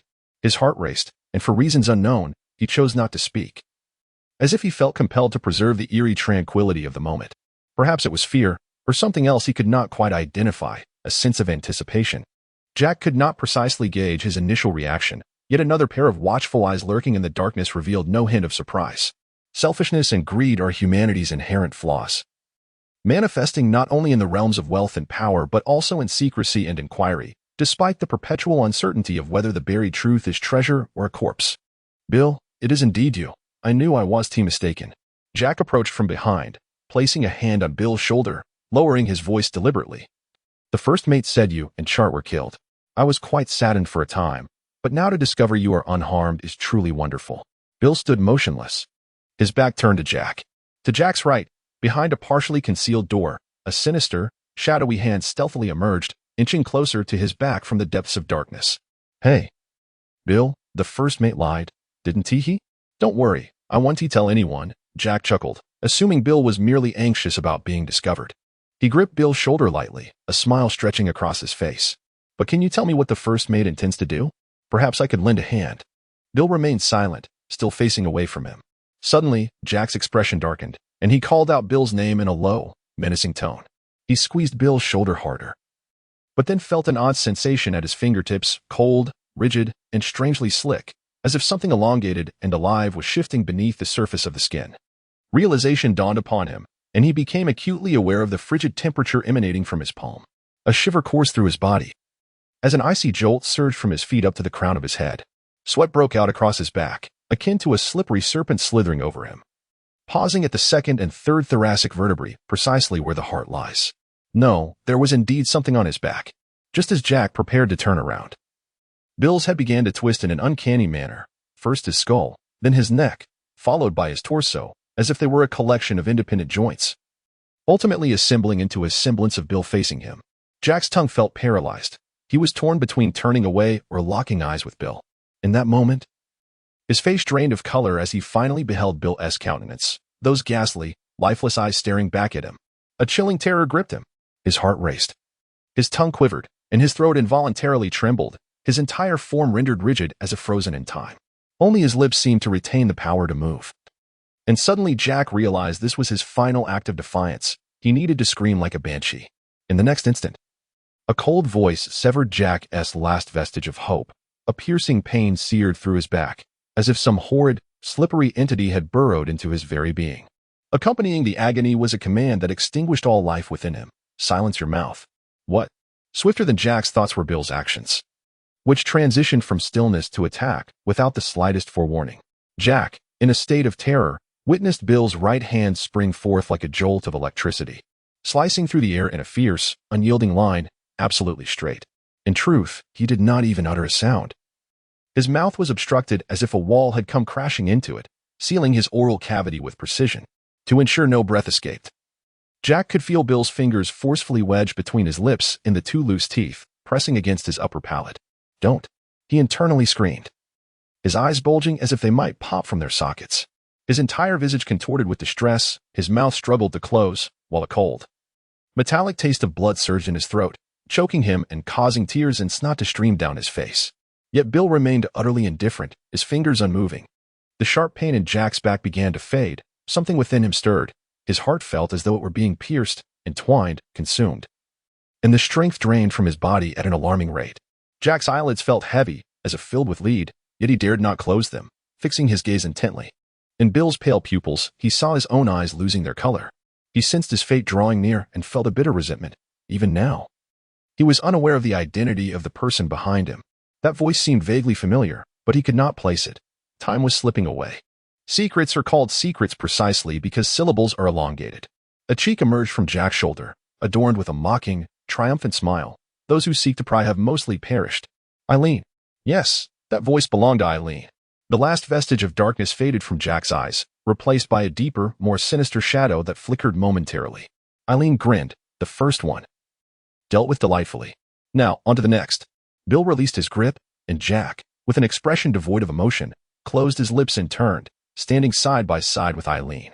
Yarlin gently pushed the door open and stepped inside, approaching Jack's bedside. He quietly crouched down to pick up a glove from the floor, then tossed it aside carelessly. The sound echoed in the stillness. Chapter 12. The existence within the following day was overcast. The sky appeared as if marred by ink, with dark clouds gradually spreading from the horizon like a stain across a once serene canvas. Occasionally, rays of sunlight struggled to break through the thick clouds. Landing on the deck with a sense of despondency, as if gasping for breath, William gazed out at the sea and sky, sensing the approach of yet another tempest. The oppressive air filled his lungs, mirroring the gloom that enveloped his expression. No one could ascertain the destination of the dilapidated vessel, the Via, nor could they predict whether it would succumb to the next storm and be swallowed by the depths. On the deck, a few pirates were engaged in gambling, a pastime he would typically partake in, yet, at this moment, he stood alone at the bow, lowering his gaze to the eternally cold and expansive sea. For the first time, he pondered the fragmented and unseemly narrative of his life, contemplating the trials he had endured. This ocean had once concealed the remains of countless pirates. It was true then, and it would remain so in the future, rather than sailing upon the majestic waves. The Via seemed to traverse a treacherous terrain of bodies and blood. The water reflected his pallid visage, ominously foretelling misfortune. "William, what are you staring at?" A raspy voice, as grating as a broken throat, broke through his reverie.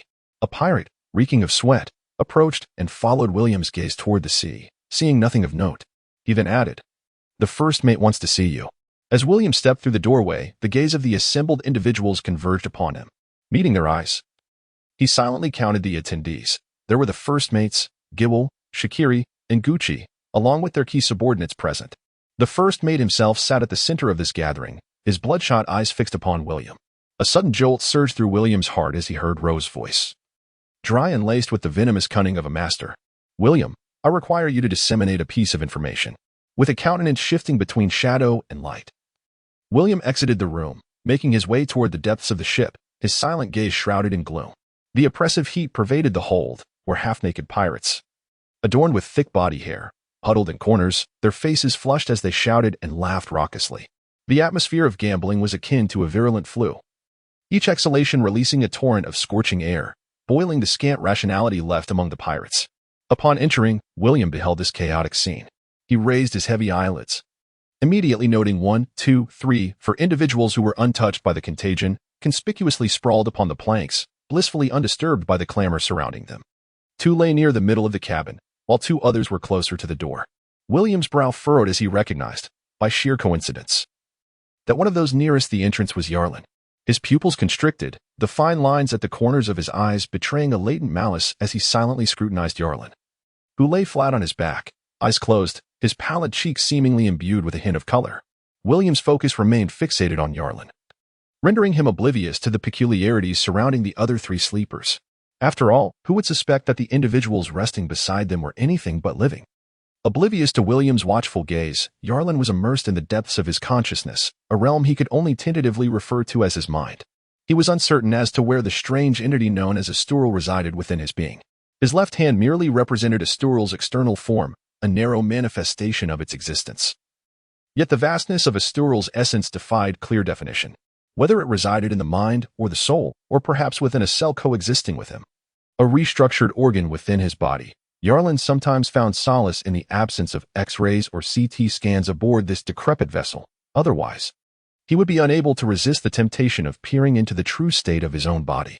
Such a sight, one could only imagine, might be too wondrous to behold. To return to the matter at hand, Yarlin's consciousness now pierces through a vast and desolate darkness, characterized by its pitch-black, profound, and somber stillness. Within this obscurity, there seems to dwell a colossal yet minuscule shadow, which can be deemed small merely from a geometrical perspective, as it scarcely exceeds the size of a palm.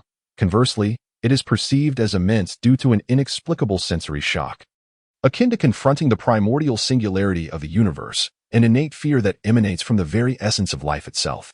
Much like one does not consider a meteorite plummeting to the earth to be insignificant, for it once soared through the boundless expanse above, immense beyond comprehension in realms unseen.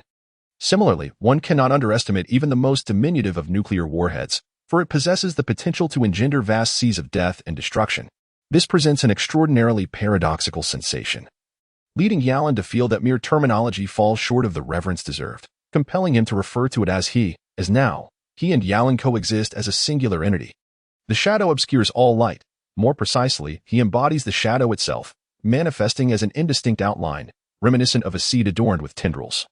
With countless black threads writhing and swaying, Yarlin distinctly perceives 6 unusually dark strands. 4 of these penetrate the fabric of space, extending into the abyss of darkness.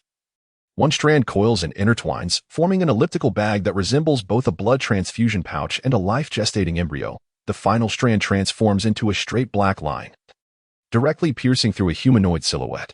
This shadowy figure reflects my very essence, while the disparate black threads correspond precisely to the 3 transformative abilities of Astral: devour, absorb, and extract.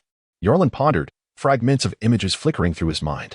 The first image, a corpse with a broken neck rising from the ground, throughout the night repeating the process, until finally, 4 rigid, pallid undead stood side by side behind him, including Bill. The second image, the warm body of a woman, engulfed by his left hand. Countless strands of black oozing forth, leaving no remnants of what had been devoured. The third image, at the stern of a ship shrouded in darkness, a rigid pirate, whose flesh visibly aged and withered, resembling a desiccated corpse drained of blood and moisture, was then thrust into the depths of the sea by a dark hand. The first and third images were naturally the fruits of Yarlin's endeavors from the previous night, with a slight deviation from the planned numbers, yet the efficiency was commendable. Astral, I have arrived, Yarlin silently called out. In the next moment, a deep echo reverberated, and he beheld a vertical line suddenly splitting through the darkness, revealing a pitch-black vertical pupil, its profound and eerie gaze locking onto his, to drain a person and convert them into sustenance. That sensation of consuming and growing felt akin to life in a perpetual evolution, every cell succumbing to an uncontrollable ecstasy. Yarlin made a greedy expression as he inhaled deeply. Ah, this is my first time absorbing life. Please forgive my inability to restrain my emotions. It is quite difficult. I wish to inquire.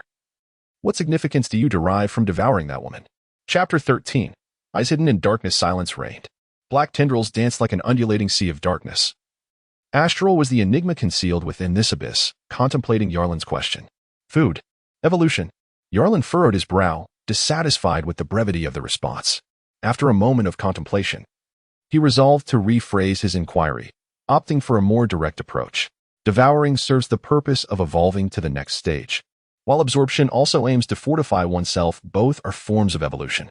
Thus, in order to allocate resources more judiciously, I require a more valuable metric, rather than. Yarlin paused momentarily, curling his lips in a disdainful expression. A tangle of black lines, resembling a mass of rope, intertwined with an outline devoid of facial features. I must concede that it was indeed striking, yet lacked clarity. Astur Ariel remained silent. Food. Do you comprehend how it is to be allocated? I require a more intuitive and precise understanding, perhaps in the form of numbers or a progress bar. This should not pose a challenge for you. Astur Ariel. Astur Ariel's gaze seemed to penetrate the very depths of Yarlin's thoughts, effortlessly interpreting his ideas through sheer consciousness. Yarlin waited patiently, unhurried, for the day had only just begun. There remained ample time until the arrival of the next night. He had an entire day to slumber and to converse. Asturval slowly closed his eyes, and in that instant, Yarlin abruptly opened his own. From the depths of his gaze emerged a bizarre virtual three-dimensional outline. It was a holographic projection of himself, reminiscent of anatomical illustrations, with red lines marking various attributes across the human figure. These lines sequentially indicated mental intensity, nerve conduction velocity, bone density, muscle activity, and blood flow density, 5 fundamental qualities. Had he overlooked the activity of organs such as the heart, liver, spleen, and lungs? Yarlin could only hope that such concerns were mere figments of his imagination. All the numerical values were set to 1, and Yarlin comprehended Asturval's intent. His current physical condition served as a foundational unit of measurement. Above this three-dimensional representation, a black progress bar displayed a value of 1100, accompanied by a note reading impaired body versus complete body. Yarlin instantly comprehended that this was the progress bar for Astral's evolution and elevation in rank. The required units were also easily understood, akin to that devoured woman who still needed an equivalent of 99 units. Very well, the next step is the proper allocation of resources. Yarlin contemplated in his heart, then turned over on the bed, lying on his side. His azure eyes calmly gazed at the pirates within the cabin and in his line of sight. 2 peculiar and jarring numbers, 1 red and 1 black, suddenly emerged above the heads of those pirates. 0, 1, 10, 1, 10, 2, 10, 1, 10, 2, 10, 1, 10, 0. Yarlin pondered thoughtfully. The red markings likely denote units of physical fitness enhancement, predominantly measured in increments of 0, 1, with occasional increments of 0, 2. The black markings signify units of the progress bar, which are consistently quantified as 1 unit. A fitness increment of 0, 1 corresponds to a progress unit of 1. And similarly, a fitness increment of 0, 2 equates to a progress unit of 1. The criteria for calculating these attributes and the conversion rules between them remain enigmatic. With the scant data at his disposal, Yarlin is unable to derive any conclusions at this moment. He must defer this inquiry for future speculation and validation. As for the designation of 0, it is quite straightforward. It represents the deceased. Yarlin cast a glance, and the first victim of the previous night, Jack, was closest to his line of sight. Now transformed, Jack manifested as a three-dimensional figure upon Yarlin's retina. The skeletal density was indicated as 1, 2, while muscular vitality was marked at 1, 1. However, all other metrics, including mental fortitude, registered as 0. This revelation did not surprise Yarlin, nonetheless. What piqued his curiosity was a line of crimson text at the bottom, reading, "No skill enhancement in 5 distinct characters." He turned his gaze towards the other 2 transformed entities, both bearing the same inscription. Fascinating. Yarlin withdrew his gaze, fully aware that the implications behind it hinted at possibilities yet to unfold. 3 hours later, William, with a grim expression, lost the last piece of his belly, cursing his misfortune as he rummaged through his empty pockets. Amidst the taunting jeers of other pirates, he left in a huff. Soon after his departure, other pirates swiftly filled the void he left behind, gathering the scattered notes from the table, laughing heartily, oblivious to the few rolled-up papers hidden among the piles of currency. Another 2 hours passed, and the greasy, soiled notes had changed hands several times, gripped tightly by a few pirates who hastily crumpled them and stuffed them into their pockets. As dusk approached, the day came to a close. The scarred-faced pirate rubbed his swollen, toothy grin, spitting out foul, frothy saliva. Damn it! Nearby, a few disgruntled pirates, frustrated by their losses, could only spit thick phlegm and resentment as they made their way to their quarters, following the lead of the scarred-faced pirate. Ah! What a delightful day. The scarred-faced pirate kicked off his boots, rolled up his pant legs, and sat cross-legged on the bed. He then emptied his pockets, scattering all his belly onto the sheets, a greedy smile spreading across his face. 1 note, 2 notes, 3 notes. He meticulously spread each bill, flicking them in the air to produce the delightful sound unique to currency, before gathering them into a neat stack. Which bastard mixed a cigarette paper with the money? In midair, a cigarette, carelessly affixed to the back of a banknote by spittle, was flicked away, spiraling gently before landing on the bedsheet. He blinked, as if he perceived something inscribed upon the cigarette. Momentarily stunned, he retrieved the cigarette from the bed, straightened it out, and a line of obscure text met his gaze. The pupils of the scarred face suddenly constricted, his mouth forming an astonished "ha" shape, causing the banknote in his hand to slip away. Realizing the gravity of the situation, he quickly clenched the cigarette in his fist, nonchalantly surveying his surroundings before cautiously concealing the cigarette in his pocket. However, his thoughts abruptly shifted from the enticing banknotes on the bedsheet to the direction of the cabin door, his gaze betraying an unnatural fixation. This scene involving the scarred face was not an isolated incident. A similar tableau unfolded in various corners of the cabin, silently and in succession, all within a span of no more than 10 minutes. Yet, they remained oblivious to the silent exchange of glances, converging at a singular point in the air.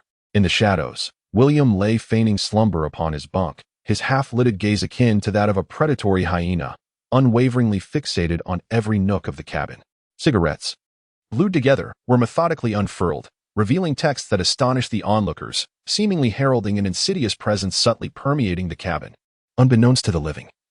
Several pallid faces on the floorboards further accentuated the uncanny atmosphere. Chapter 14. The Shadow of Life and Death if a lifeless body lay beside your bed. How long would it take for you to notice? The Via pirate crew's answer was 15 hours, until the black night descended behind the ominous clouds. The chilly sea breeze seeping into the cabin with a mournful wail. The cacophony within the cabin abruptly fell silent, as the pirates encircled 3 beds, forming a congested cluster, with Yarlin and Fick among them. What transpired? Via entered, leaning on his cutlass, followed by the ship's doctor, who bore a medicine chest, along with other puzzled crew members. Jack and the others had lain motionless in bed for an entire day, unresponsive to calls, and it seemed they had ceased to breathe.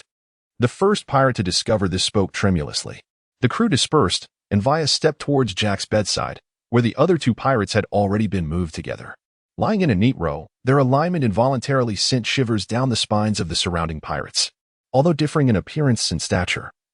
The visual impact of the 3 arranged in a line instilled an inexplicable sense of dread, as if they were cast from the same mold. Their bodies were cold, devoid of warmth. The ship's doctor approached, placing the back of his hand against Jack's forehead, his expression shifting slightly, before he pried open Jack's eyelids with 2 fingers, revealing the ghastly whiteness of his eyeballs. Dead? The doctor recoiled as if struck by an electric shock, his gaze filled with horror, as though he had encountered a specter, causing him to swallow the words that nearly escaped his lips. What happened? Via furrowed his brow, as if something within his eyes were stirring. The ship's doctor inhaled deeply. His fingers once again pressed against Jack's eyelid, but this time his actions were not as casual as before. Rather, it was as though he were lifting a weight of 1,000 pounds to pry open the delicate layer of the other's eyelid. A ghastly white eyeball. The doctor paused momentarily, rubbing his eyes in disbelief, widening them as he murmured, "Was I seeing things just now? What on earth is happening?" The first mate, Roe, stood behind Via, arms crossed, his gaze fixed intently on the 3 individuals on the bed, a sense of foreboding gnawing at his heart, his tone irritable. There was no body heat, no breath, no pulse, no eye movement. Death seemed evident. The doctor examined the other 2 in succession, and, as expected, reached the same conclusion. What puzzled him, however, was the absence of rigor mortis and livor mortis in corpses that had clearly been deceased for some time. They resembled specimens long submerged in formalin. The pirates gasped in shock, and Captain Via's hand tightened around his sword, his expression shifting like a serpent flicking its tongue, unpredictable and ominous. Ro's pupils constricted suddenly. His gaze fixed anxiously on the back of Vaya. Both men, harboring their own suspicions, inevitably turned their accusatory gazes toward one another. Yarlin silently blended into the crowd. His thin lips pressed together. A subtle furrow formed on his brow as he sensed the flickering gazes around him, fixated upon his presence. Am I being scrutinized? This is unusual. Yarlin maintained an impassive demeanor, yet his mind raced in a fervent attempt to discern which aspect had faltered. The first mate and the captain were casting doubts upon one another, thus absolving themselves from suspicion. Consequently, it was illogical to consider the ordinary pirates as culprits. No. That was not the crux of the matter. This situation had only just begun to brew.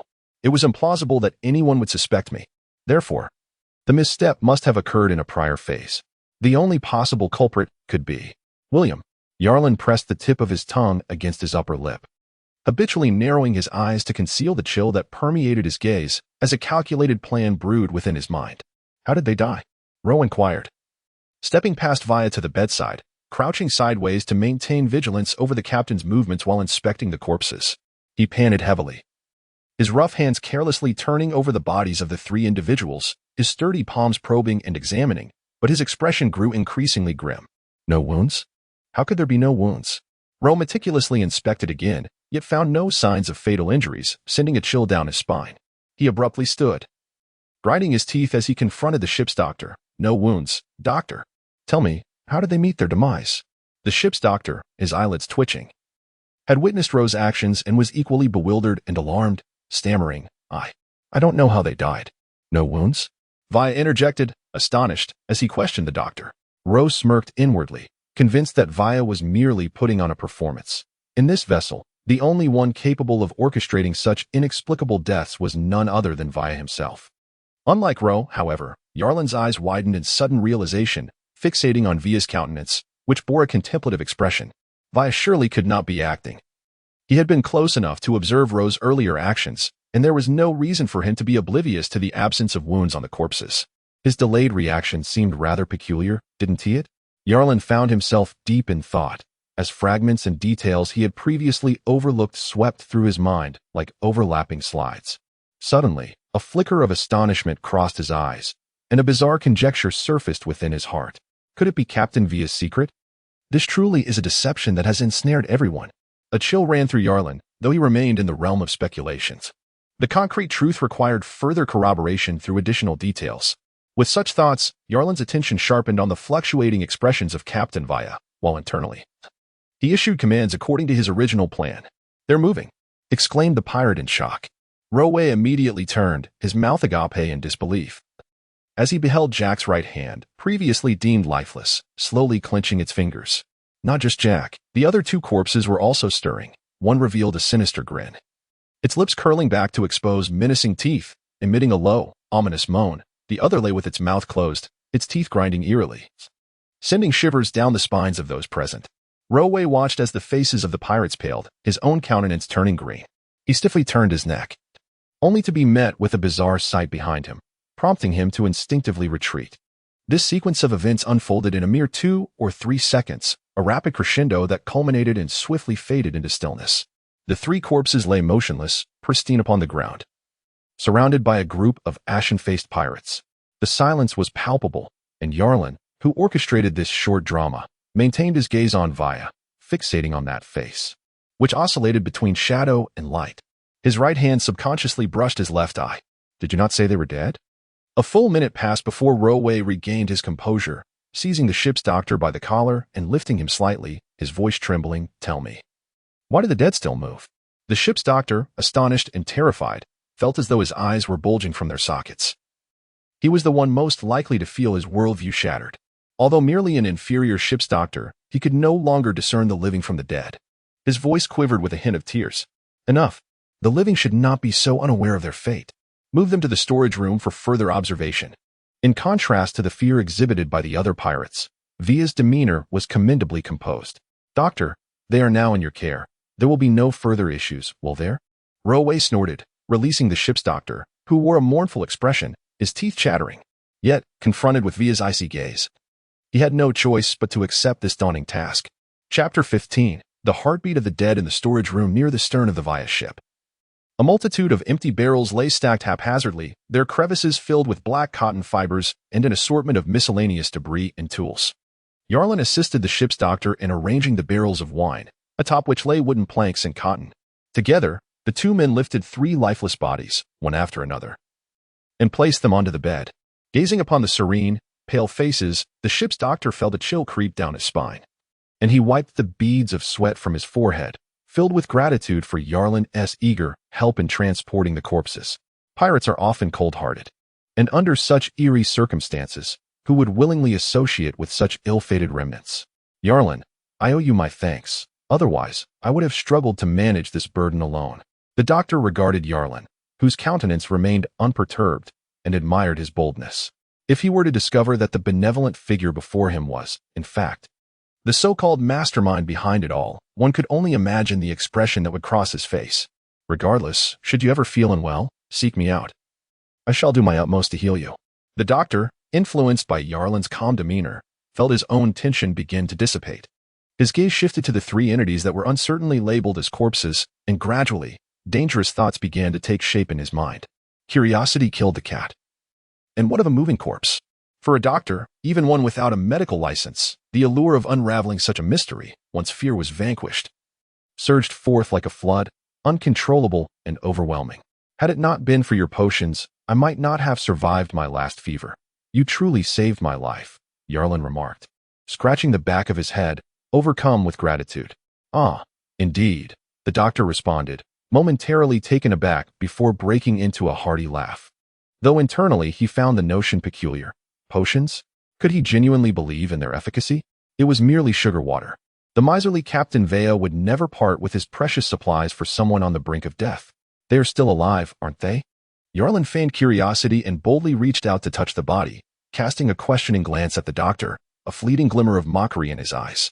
As fear receded, curiosity ensnared the entirety of the doctor's being, transforming his gaze towards the corpses into one of fervent affection. His tone taking on an unsettling quality. They should still be alive. Yes? Yarlin, you should step outside. I need to conduct a thorough examination. Such a bumbling physician harboring such peculiar interests was truly an unexpected twist. Yarlin smirked inwardly, casting a sidelong glance at his handiwork before departing, leaving them temporarily in the care of the Vea's doctor. Upon exiting, he encountered Fick, who rushed over, grabbing him and fleeing. Yarlin, have you lost your mind? You want to move those. Fick struggled to find the right words. Yarlin's expression turned cold again as he calmly uttered 3 words. Living dead. Indeed.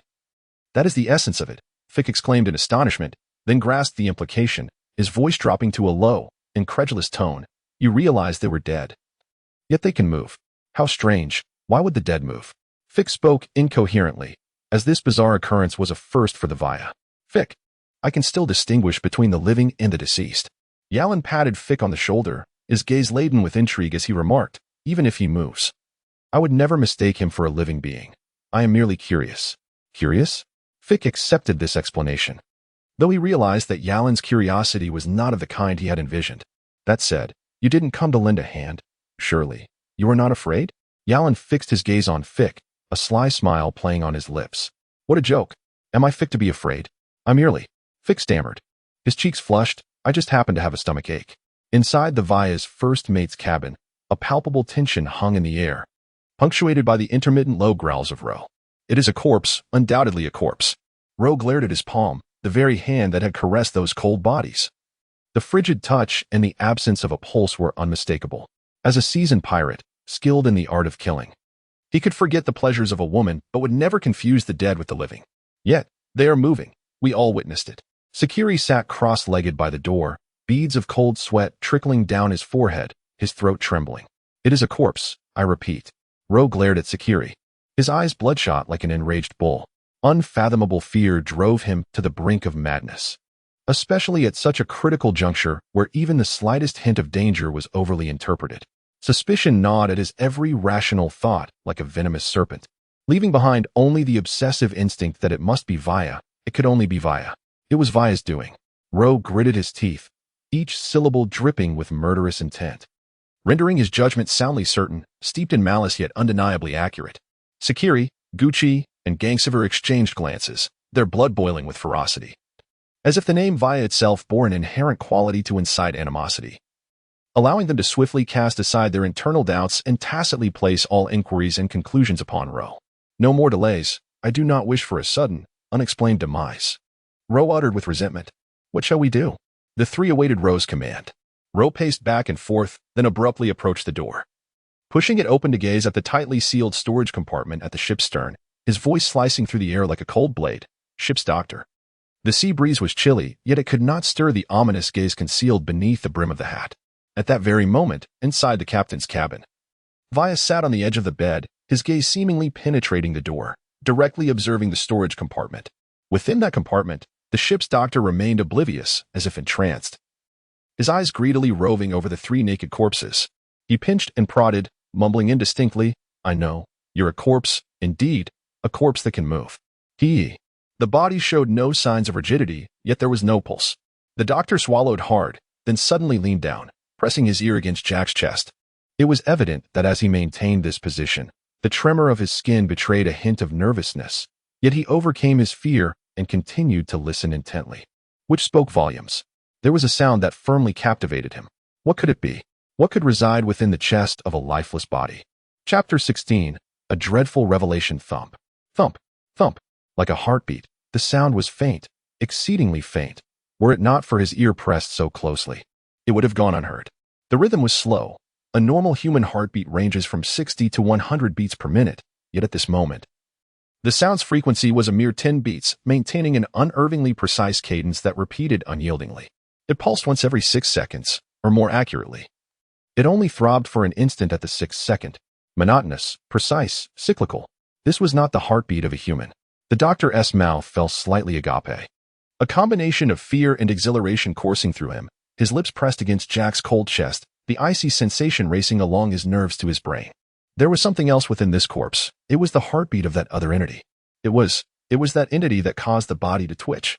If one were to stretch the doctor's entire life into a horizontal axis, complemented by intelligence as a vertical axis, the coordinates at this moment would signify that his life was nearing its terminus, while his intellect was shining at its peak. To hear the truth at dawn. To die by evening? The doctor gasped, his eyes sparkling with unprecedented brilliance. Suddenly, a dark thought flitted through his mind, and with an epiphany, he exclaimed, yes. It was not an illusion. There was indeed something within his eyes. He exhaled a breath of murky air and suddenly pried open Jack's eyelids, revealing a pair of pallid orbs. With a curse, he continued to scrutinize, his determination hardening within him as he retrieved a narrow flesh-cutting knife from his bosom. The blade pierced the crystalline lens with precision, causing irregular fissures to blossom across the pale eyeball, yet no blood seeped forth. The ship's surgeon's hand faltered momentarily, but his resolve rekindled as he raised the tip of the knife and directed it downward towards the corpse's chest. Perhaps it was mere illusion. But as the blade made contact with the skin, the surgeon felt a tremor of heartbeat reverberate along the steel into his fingertips. His hand jerked violently, and a gash was carved into the corpse's chest. Meanwhile, in the lower deck, Yalin reclined on his bed, eyes closed in repose, a cold smile playing at the corners of his mouth as he let out a soft scoff. Ah, shorter than I anticipated, truly oblivious to the grave. The undead, transformed and enslaved by Yalin, referred to as his servant, though not yet capable of sharing vision, possessed a degree of perception, enabling them to instantaneously relay sensations to their master in a manner akin to a pheromone-induced telepathy. For instance, when attacked or harmed, Yarlin remained with his eyes closed, silently counting the passage of time in his mind. Suddenly, he parted his lips and uttered a name in a voice only he could hear. Via? The wound gaped open, revealing bizarrely pale flesh as the blade pulled to one side, exposing more of the gruesome sight to the air. Darkness, an overwhelming density of blackness. The ship's doctor turned pale with terror, a chill racing up his spine. He beheld a black spiderweb within the flesh, countless dark threads piercing through skin and bone, densely intertwining in the thoracic cavity, while the organs that should have been present, liver, spleen, lungs, were carelessly discarded like refuse. Congealed into a mushy mass in the lower right quadrant of the abdomen, quietly displayed. A stifling stillness enveloped the scene, sending shivers down his scalp.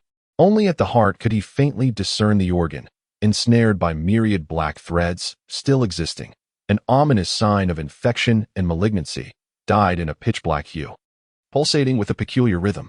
Alive. A terrifying thought surged unbidden in the doctor's mind. He felt as if that blackened heart were an egg in the process of hatching, harboring some dreadful secret within. In the next instant, a strange, eerie voice abruptly reached the ship's doctor's ears, as if emanating from a distant realm yet also whispering from the very corpse before him. It was a name both familiar and horrifying. Familiar, for it was a name he had heard countless times. Horrifying, because it was now uttered by the lips of the deceased. Tremors and palpitations coursed through him. The doctor stood frozen, neck rigid, his gaze fixed on the lifeless body which had suddenly opened its eyes, revealing a shattered, ghastly eyeball, and in the pale orb, he saw the black threads he had hoped for writhing within. Vaya, the corpse murmured repeatedly. Vaya? Captain Vaya? Why would the corpse utter the name of Captain Vaya? The doctor felt a creeping dread, cold as ice. In the damp, disordered storage room, the doctor's face turned ashen, sensing an icy gaze of lethal intent watching him from behind, paralyzing him with fear of turning around. There was no one behind him. The door was shut. In the storage room, it was just he and 3 corpses. Life stirred within the dead, a life capable of manipulating the corpses. They could not inexplicably murmur the captain's name. Everything was interconnected. The thought sent chills down his spine. The ship's doctor bit down hard on the tip of his tongue, reluctant to delve further into his thoughts. In an instant, the flicker of curiosity inherent to his medical training was extinguished. Gazing upon the 3 lifeless bodies before him, he was consumed by an overwhelming dread that rendered any inclination to explore the matter utterly futile. Without hesitation, he drew his blade, immediately. The flesh contracted and the dark lines pulled back, seamlessly merging, leaving behind merely an imperceptible seam, devoid of any visible scars. His facial muscles twitched, and after a fleeting change of expression, he quickly retreated, opening the door while instinctively casting a glance towards the captain's quarters. A sigh of relief escaped him as he redirected his gaze and, gritting his teeth, descended towards the lower deck. He had no desire to linger with those horrifying corpses any longer. It was imperative to find a replacement, and fortuitously, a candidate had already formed in his mind. Unbeknownst to the ship's doctor, as he departed the storage room, casting a suspicious glance towards the captain's quarters, this very scene caught the attention of First Mate Rowe, whose countenance darkened further. In the lower deck, near the door, Fix stood by Yalen's bedside, his small eyes glinting with malice as he whispered through clenched teeth into Yalen's ear, "Damn it, our involvement in Bill's murder has been exposed." "Oh, do not panic. Speak slowly," Yalen replied, turning slightly, raising an eyebrow, his eyes as deep and cold as the sea. Several scraps of paper bore a single line stating that Yalen had killed Bill. It was uncertain how many had stumbled upon that note. Fick divulged all that he knew. Yarlin could roughly infer the sequence of events. Habitually, he rubbed his left eye, his tone remaining unhurried. Who would believe in matters devoid of evidence, merely based on an anonymous note? Ha ha ha. However, Fick still felt a twinge of anxiety. Yarlin placed a finger upon his lips, gesturing for silence, his expression suddenly transforming into one of cunning intrigue. "Who says Bill is dead? I have never believed Bill to be deceased. This is nothing but a frame-up. I have always thought Bill was hidden somewhere within the confines of this vessel." Chapter 17. Perils lurk everywhere. "Oh, I see now," Fick exclaimed with sudden realization, his face reflecting a knowing acknowledgement that evoked exasperation in Yarlin. He understood that Fick had misconstrued his words. It must be noted that he was not engaging in a mere ploy. Rather, he was speaking the undeniable truth. This was akin to the ship's doctor, who had approached with an air of feigned calmness, for not everyone possesses the fortitude to confront the truth. Yarlin was aware that the ship's doctor had come in search of him. Internally, he scoffed, yet he continued to feign a look of gratitude on his face. With a swift turn, he rose from his bed and approached the doctor with purposeful strides. "Yarlin, it is splendid to see you here," the doctor remarked. Observing the approaching figure of Yarlin, a fleeting pang of compassion crossed his mind, only to be swiftly erased. The 3 corpses were a veritable hot potato, and in an instant, handing them over to Yarlin appeared to be the best and indeed the sole option. The doctor believed that since Yarlin had once saved his life, he would undoubtedly acquiesce to any request he made. How fortuitous this was!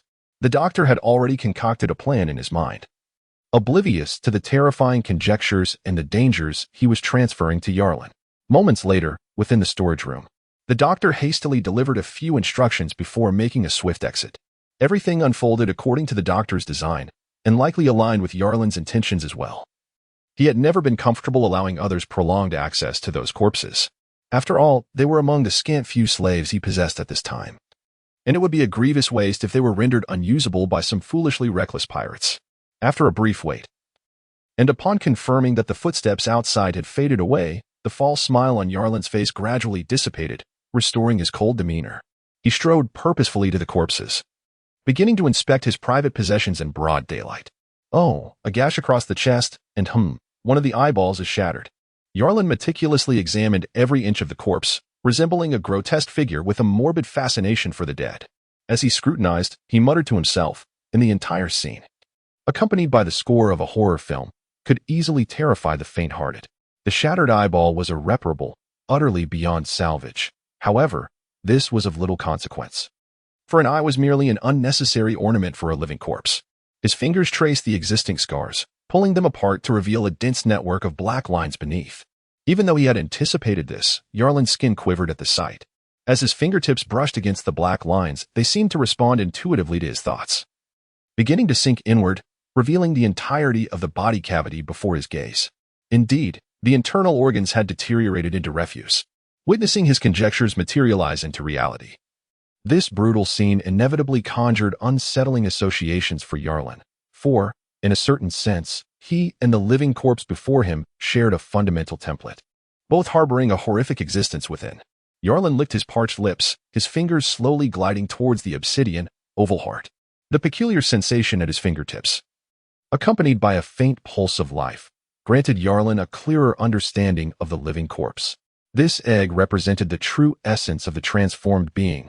Thus, what I truly control is the entity gestating within this egg, while the corpse merely serves as an external guise and manifestation. So, shall it eventually hatch? Yarlin remained uncertain. As if all mysteries chose to reveal their answers only at the very end, Astuarial offered no response. Curiosity is the driving force behind human advancement. Perhaps this was a deliberate urging by Astuarial, prompting the symbiotic entities to evolve swiftly to the next stage. In order to unravel the myriad enigmas embedded in the previous phase, Yarlin retracted his palm, harboring malicious thoughts within. Meanwhile, on the other side, Daxaville questioned how it was that Yarlin seemed to be everywhere. He observed as the ship's doctor entered the storage room with him, and after a while, the doctor exited alone, leaving Yarlin perplexingly confined within. Roe's eyes glimmered with murderous intent, yet at this moment, he resolved not to waste any more energy on Yarlin. There was no need to concern himself with such a petty character. Once he dealt with Vaya, Yarlin would be effortlessly disposed of. Roe was well aware that the rumors circulating on the ship were the result of William's machinations, but his mindset had shifted, and thus he chose not to linger on Yarlin any longer. "Fetch our ship's doctor," Roe commanded with a wave of his hand. "I'll go," Shakiri exclaimed, unable to contain himself, and he swiftly darted out, leaping over the railing to the lower deck before hastening towards the doctor. Upon hearing the commotion behind him, the doctor turned to see Shakiri approaching with a grim expression, causing his heart to tighten. Before he could muster a forced smile, Shakiri's large hand pressed firmly onto his shoulder. "The first mate wishes to see you." The door to the first mate's cabin was tightly shut, and the doctor found himself trapped in the middle, flanked by Shakiri and Gucci, who blocked his escape. Roe's imposing figure loomed like a gigantic shadow over him. The doctor's height barely reached the first mate's chin, and he forced himself to maintain composure as he looked up. "First mate, is there something you need?" The doctor's anxious demeanor did not escape Roe's keen gaze, and a sinister smile crept upon his lips. "Do you not know why I summoned you?" The doctor's heart sank, instinctively recalling the image of a corpse speaking. He swallowed hard. "Is it about those 3 corpses? Apparently, you're not entirely foolish. Now, tell me, what have you discovered?" Roe inquired, eyeing the short knife tucked into the doctor's belt before drawing it out. The doctor's eyelids fluttered, and he gritted his teeth. "They are definitely dead, but why they can move is a mystery to me. Unfortunately, I have yet to uncover any answers." Roe gazed down at the doctor, who began to sweat profusely, and after a tense silence lasting 3 seconds, Roe suddenly let out a chilling laugh as he raised the dagger. "Ah," the doctor gasped. But Shakiri and Gucci moved in unison behind him, one covering his mouth to stifle any sound, while the other pinned his shoulder, rendering him immobile. With a swift motion, the blade pierced flesh, embedding itself halfway into the doctor's shoulder, the icy chill penetrating to his scapula, causing him to struggle desperately. At that moment, Roe's voice echoed ominously. "What a pity. It seems you are of no further use. Don't let him make a sound. We shall send the doctor on his way." Roe unsheathed his dagger, the warm blood splattering onto the ship's surgeon's face. He fixed a cold, expressionless gaze upon the surgeon, while the blade in his hand gradually inched towards the fabric, carving a fine line of crimson between the scapula and the left side of the chest. Heaven knows, the surgeon had just utilized this very dagger to slice open a corpse's chest, and now it was his turn. In an instant, dread filled his heart, and his composure shattered. Chapter 18. A mutual gaze gasping heavily, the surgeon crumpled to the ground like a puddle of mud, his face a canvas of terror. A gaping wound at his scapula continued to bleed profusely, while a more grievous injury marred his left chest, a jagged laceration, a finger's length wide, slashing diagonally from his chest to the side rib, exposing the gruesome sight of mangled flesh and ribs. He truly meant to kill me. It was a near miss. Just a whisper away. Had I not managed to evade at the last moment, that blade would have surely pierced my heart. Shaking uncontrollably, the surgeon lifted his distorted face, twisted by pain and fear. His lips, parting in a silent scream, glistened with frothy saliva. "Sakiri, have you not eaten?" Rove's brow furrowed, his voice resonating like the chilling wail of a specter, causing the surgeon to tremble uncontrollably, his jaw quivering, teeth chattering incoherently. He had not anticipated such strength from the surgeon. It would not happen again. Sakiri observed the surgeon's limp form, a cruel smile flickering in his eyes as he stepped forward, seizing the surgeon. "Ah!" The surgeon shrieked, akin to a startled quail. "Silence!" Rove barked, and the surgeon fell silent, paralyzed with fear. Rove crouched slightly, the bloody dagger pressed against the surgeon's neck, a shiver of goosebumps visibly rising on his skin. Rove grinned menacingly. "It seems you have something to say to me." The surgeon shivered, nodding fervently. "Very well, my patience is finite. Speak quickly and exhaustively." Rove casually tossed the dagger to Sakiri, then lifted a low stool and positioned it before the surgeon, taking a seat from which he looked down upon him. Drip, drip. The ground was stained crimson. The surgeon's pallid face reflected his fear as he sat frozen, listening to the relentless countdown of his own blood loss. His mind barely had time to process, and in a frantic rush, he divulged everything he could, fearing that his account might fall short, not daring to conceal even a fragment of the truth. The corpses can move. There are dark lines in their eyes. The heart beats unnaturally, a grotesque sight. The corpses can speak, calling the name Vaya. As time wore on, the surgeon's voice grew weaker, while Rove, Sakiri, Gucci, and Gangseville's expressions turned ashen. The former succumbing to the effects of excessive blood loss, the latter purely horrified by the surgeon's revelations. "Are you certain you are not recounting a midnight ghost story?" The atmosphere grew increasingly tense, the air heavy with an oppressive weight. Perhaps the story was so horrifying that the engrossed audience had no time to question or interrupt, allowing the ship's doctor to convey the truth uninterrupted. When the doctor uttered his final word, it took a full half-minute before Sakiri managed to swallow hard, breaking the deathly silence with a sound. "How could this be? This is impossible." Ro rose abruptly, his eyes blazing red, and spoke coldly. "Enough. While it is difficult to fathom, this must all be true." "Ha! Vaya, I underestimated you. Ganshivel, tend to our ship's doctor," Ro instructed, then turned to the doctor, his voice frigid. "I believe Captain Vaya may not yet grasp the extent of your knowledge. Fear not. I will not allow Captain Vaya to harm you." The doctor was truly despondent, looking at Ro with a silent plea for mercy. William retrieved a note from beneath his pillow, unfolding it to reveal a line of small writing that made his pupils contract sharply. "I know it was you. 0 hour, ship's anchor. Bill." The signature was unmistakably Bill. William tightened his grip on the note, casting a dark glance towards the entrance to the lower hold, where Yalen's bunk lay empty. He withdrew his gaze and reclined back onto his bed, murmuring to himself, "It must be Yalen." As time ticked slowly onward, strange occurrences aboard the Vaya had become frequent over the past few days. An intangible sense of oppression mingled with the damp air, and all the pirates sensed an undercurrent of turmoil, a storm brewing on the horizon. A life spent on the razor's edge of danger made them acutely aware of its deepening presence. The oil lamp flickered out, plunging the cabin into an eerie silence, with whispers quickly fading into the void. 0 hour. William, sleepless, rose from his bed, feeling the cold dagger nestled in his clothing, and stealthily made his way outside, his heart filled with an unusual unease. The deck was shrouded in darkness, devoid of any figure, save for the sound of the wind tearing at the pirate flag. As William glanced around, he felt an inexplicable chill enveloping the Vaya, the skull flag above seeming to come alive, emitting a rasping laughter. The deck was slick beneath his feet, creaking as he walked. He proceeded toward the starboard stern, where the ship's anchor hung, a massive iron piece, corroded and entwined with rusted chains. William frowned, noting the absence of Yalen. "Not here." William surveyed his surroundings again, still finding no trace of Yalan. Could I be mistaken? It cannot be anyone else who would sign with Bill's name. It seemed to diverge from his expectations. William felt an increasing sense of agitation. Just as he hesitated, contemplating whether to depart, a peculiar sound invaded his ears. How to describe that sound? It resembled the unsettling rasp of a needle piercing flesh, akin to the scraping of a small blade against splintered wood, strikingly odd and utterly discordant with the surrounding roar of the waves. William turned around, finding no one behind him. He glanced to his left and right, yet encountered only emptiness. He fixated on the horizon, the anchor firmly lodged in place, realizing the sound emanated from outside the ship.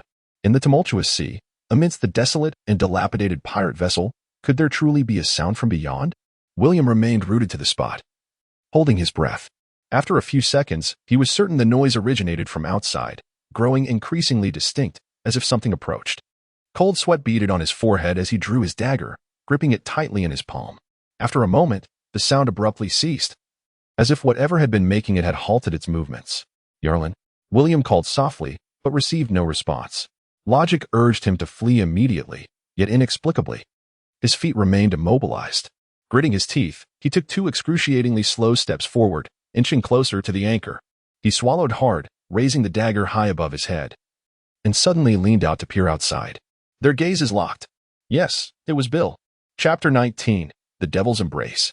Their gazes locked. The darkness swayed ominously, contrasted by a chilling pallor, revealing 2 pairs of eyes. By the ship's anchor, half of a body leaned out, its head propped up, remaining motionless in its frozen position.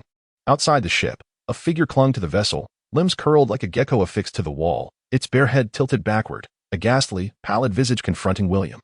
The icy gaze mirrored William's own horror-stricken countenance.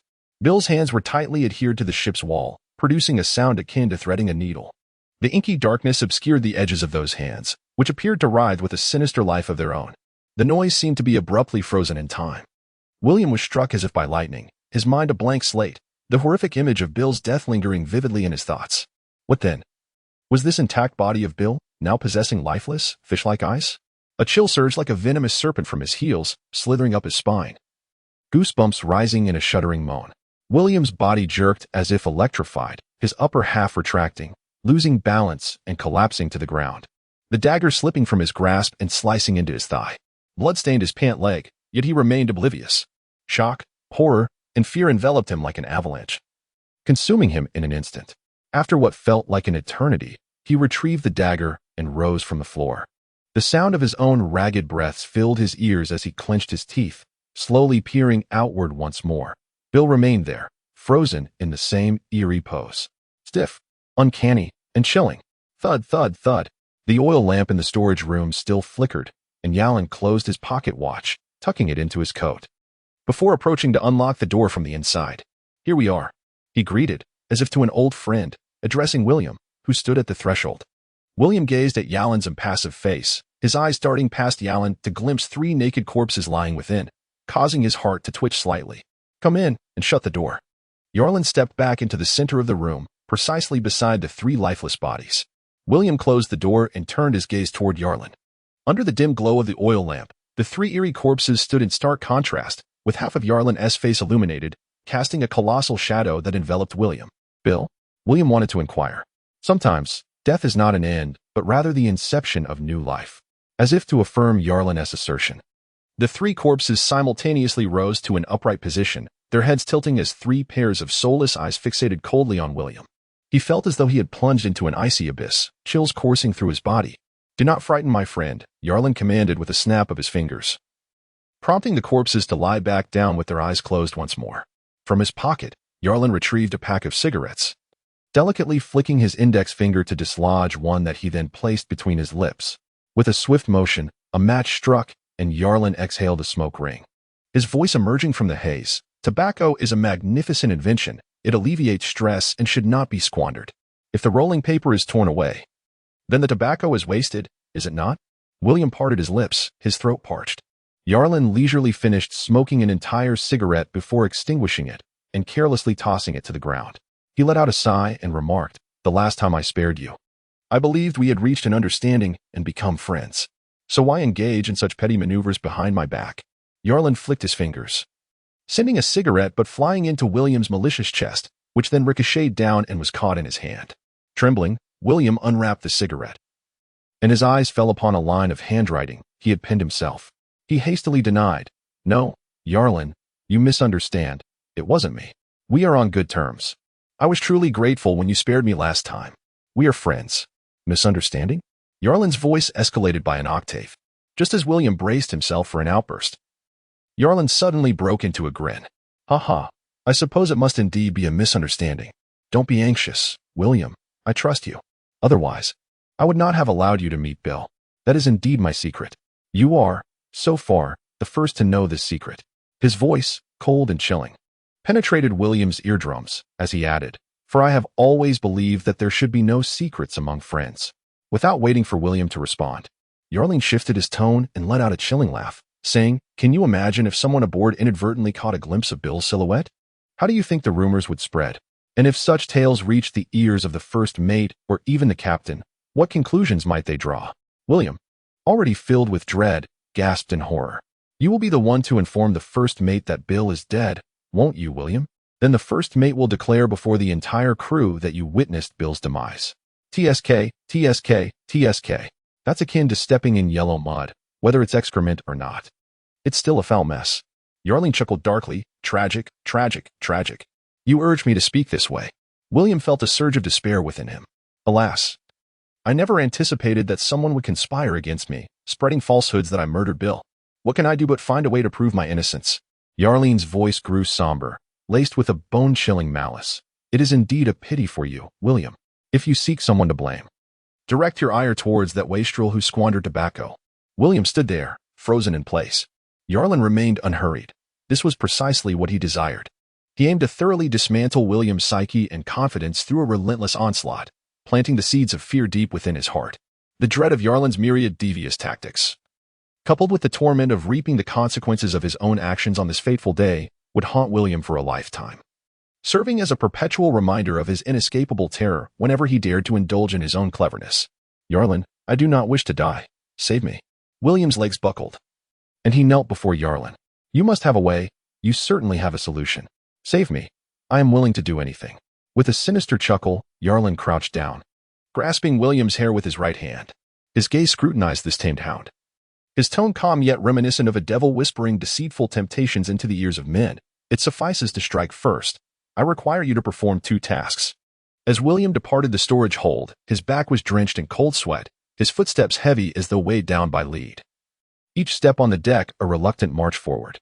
He dared not glance back, for it felt as if behind him lay not a mere dilapidated room, but the lair of a demon. The surrounding sea breeze whispered ominously, as if the shadows of the night concealed the minions of the devil, poised to pounce and rend the crew of the Vea into oblivion. Sinister plots entwined with resurrection, the manipulation of corpses. Yarlin was indeed a devil cloaked in human skin. 2 tasks. William pondered Yarlin's commands, a chill coursing through him. Such malevolent schemes could only originate from a fiend.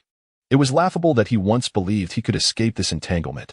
Nay, it was farcical to think all of this was merely the captain's design.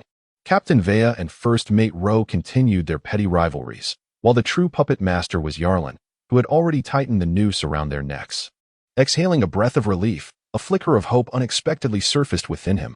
Perhaps he would not meet his demise, for he had already surrendered to the embrace of the devil. Chapter 20. The bound bat in the dead of night. Some pirates, roused by the call of nature, stumbled onto the deck, fumbling with their belts and rubbing their eyes. Suddenly, a chilling breeze enveloped them, and their eyes widened in alarm as a shadowy figure with a bald head flitted past the stern. Bill?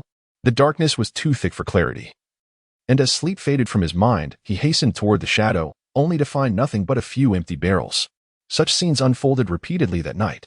By dawn, a strange tale had circulated among the crew of the Vea. Some claimed that while relieving themselves, they had inadvertently glimpsed a furtive figure, and upon closer inspection, it turned out to be Bill. Initially, disbelief reigned. Many thought it nothing but a dream, mere ramblings. Yet, as more pirates awoke, some fervently asserted they too had seen Bill. Perhaps, maybe, surely it was Bill. Interestingly, within a mere morning, the news of Bill's survival was corroborated by countless witnesses, each embellishing the tale of the previous night with vivid detail.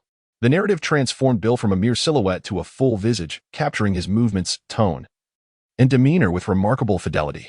In the brief moment I took to relieve myself, I spotted a figure and, upon closer inspection, confirmed it to be Bill.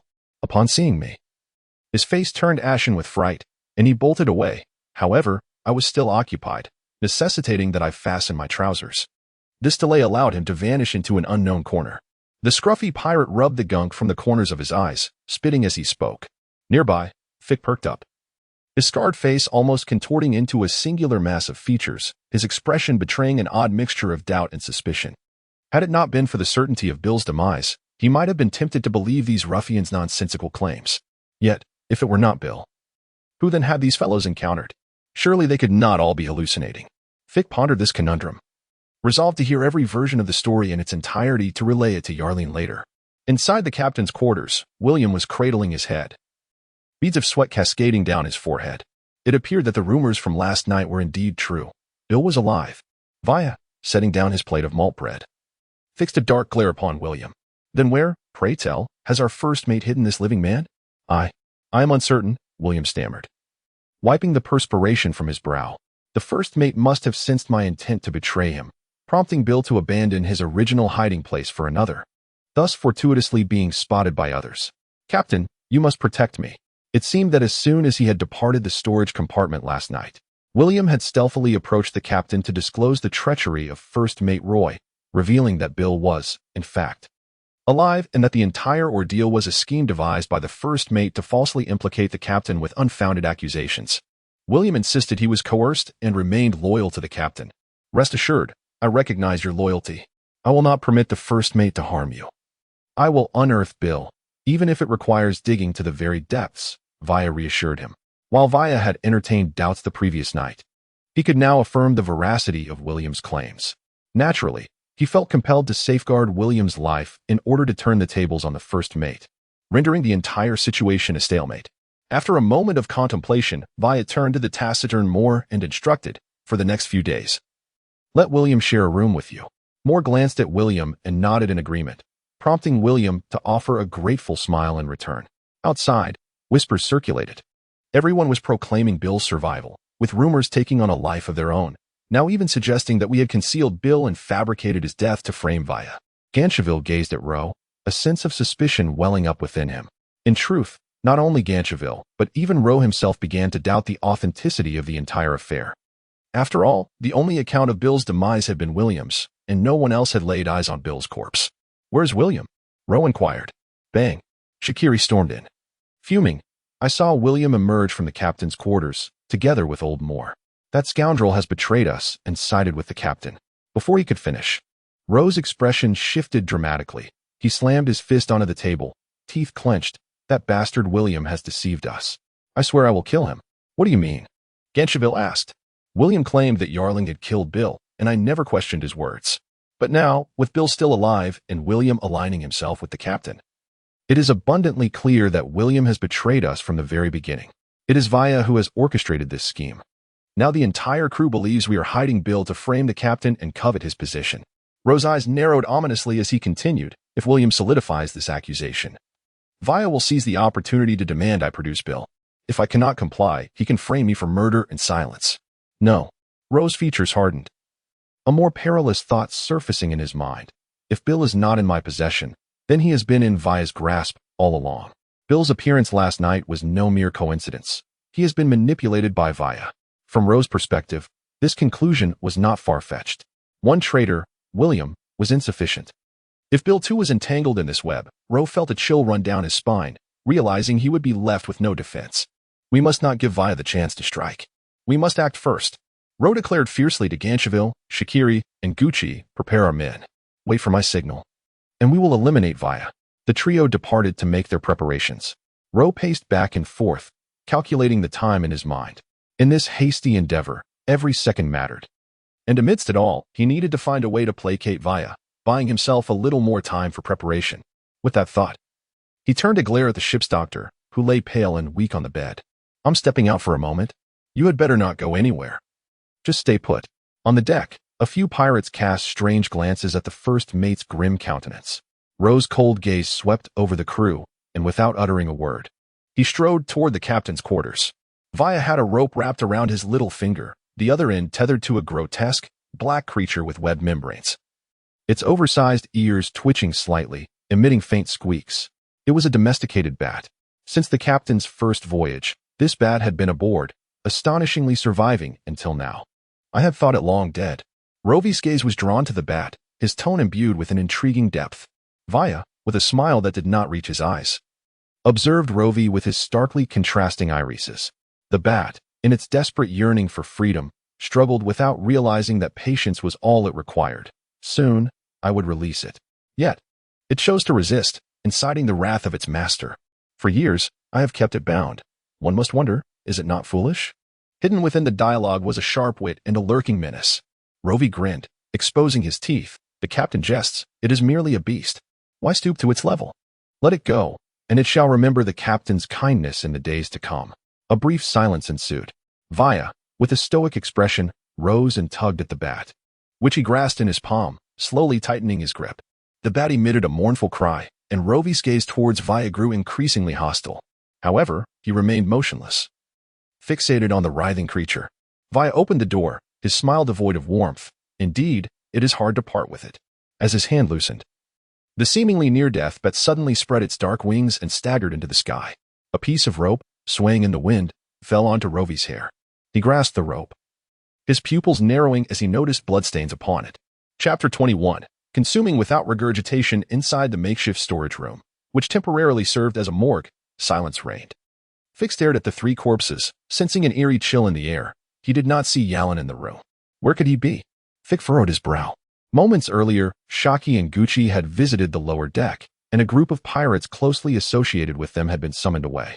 Strange occurrences unfolded one after another, with insidious rumors circulating. The Vaya was now akin to a powder keg, and the actions of Shaki and Gucci were unmistakably a signal to ignite it. With the captain and the first mate leading two factions, tensions were palpable, ready to erupt at any moment. At such a critical juncture, how could Yalan be absent? In the first mate's quarters, the ship's doctor lay flat on the bed, bandages wrapped around his waist, his complexion pale and weak. His eyes widened in suspicion as he watched a man enter stealthily. Yalan, what brings you here? The doctor inquired. The intruder was indeed Yalan, who approached the doctor without uttering a word. Sensing something amiss, the doctor noted the absence of the grateful and ingratiating smile that once adorned Yalan's face. Now, Yalan's brow was furrowed, his nostrils slightly flared, causing the corners of his mouth to rise in a smile that felt eerily cold. Yalan, you? The doctor was tense, unable to move without aggravating his wounds, let alone resist. He dared not cry out, for Yalan had already reached the head of the bed. With a swift motion, the bandages were brutally torn away, revealing a grotesque wound obscured by blood. The doctor gritted his teeth against the pain, beads of sweat dotting his forehead. Yalan, are you mad? What are you doing? The doctor stared intently at Yalan. TSK, TSK, TSK, how tragic. It seems our ship's doctor was on the brink of death. After confirming the wound, Yalan gently lowered the bandage and reapplied it. This action inevitably provoked a grimace from the ship's doctor, who then slowly bent down, his pupils bizarrely constricting into vertical slits, a fleeting dark line flashing across his blue eyes. Your eyes? The doctor gasped in horror. That peculiar vertical line resembled the dark streaks found within the corpses, yet Yalan was undeniably a living man. This is all a gift from the captain, Yalan remarked, a cryptic smile playing on his lips. I'll share a secret with you. Jack and the others are not truly dead. They too shall rise again.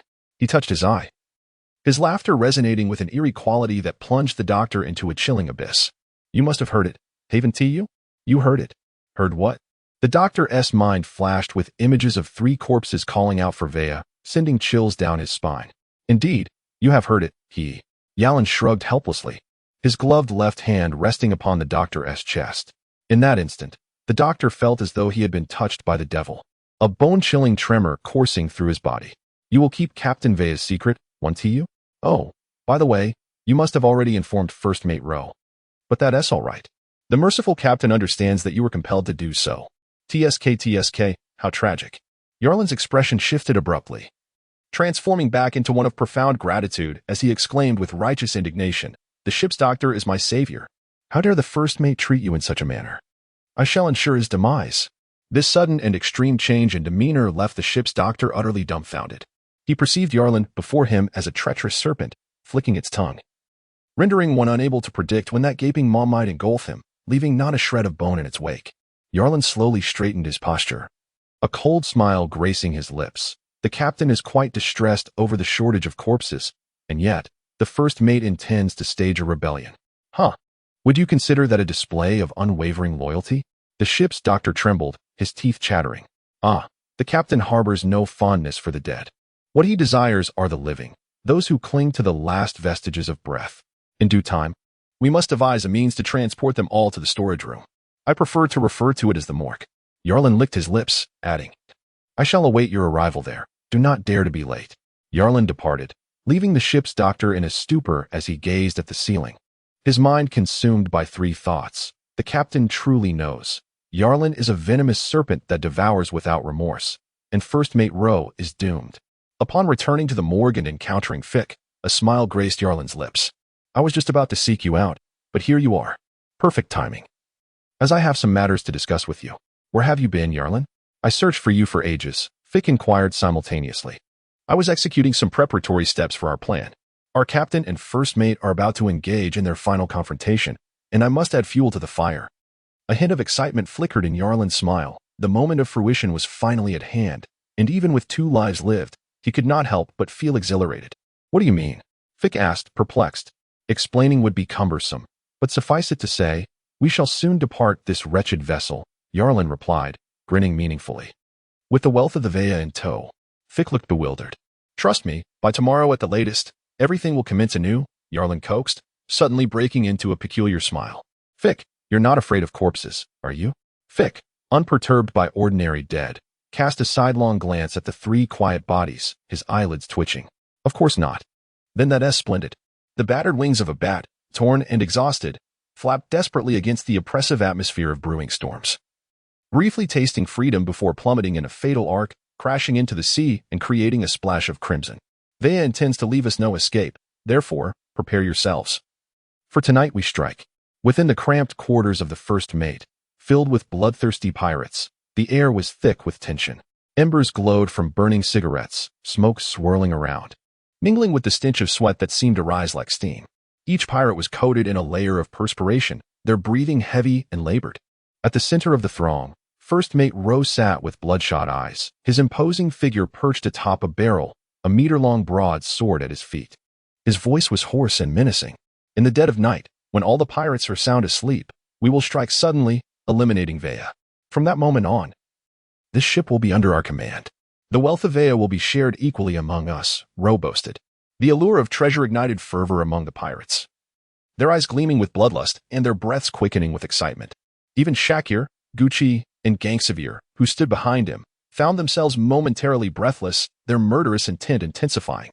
After a brief silence, regaining composure, Gangsevier suddenly inquired, First Mate, what exactly is the captain's secret you've been alluding to? At this juncture, there was no longer a need for concealment. The captain's secret? An assembly of pirates, regardless of whether they were hearing this secret for the first time, now perked up their ears. There was no concealment. It was simply that the secret was too shocking, and I had never been able to fully believe it. Even now, I possess only a 70% certainty, which is that Vea is, in fact, a blind man. Chapter 22. Framing and Murder. That night, the sky was dark, devoid of the moon. The waves crashed against the ship, accompanied by the howling wind, while the deck was punctuated by the rhythmic drip of water, reminiscent of someone dragging wet shoes across the floor, eliciting a sense of irritation in those who listened. Having just finished emptying water at the stern and lighting a cigarette, Shaki followed the sound, and amidst the enveloping darkness, he discerned a figure walking on the deck, its back turned to him, barely distinguishable. What are you doing? Significant events were afoot that night, and Shaki's nerves were taut.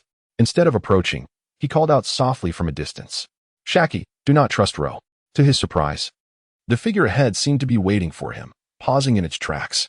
Before fully turning around, a cold, hoarse voice reached his ears. The voice was unexpectedly familiar. It was Bill.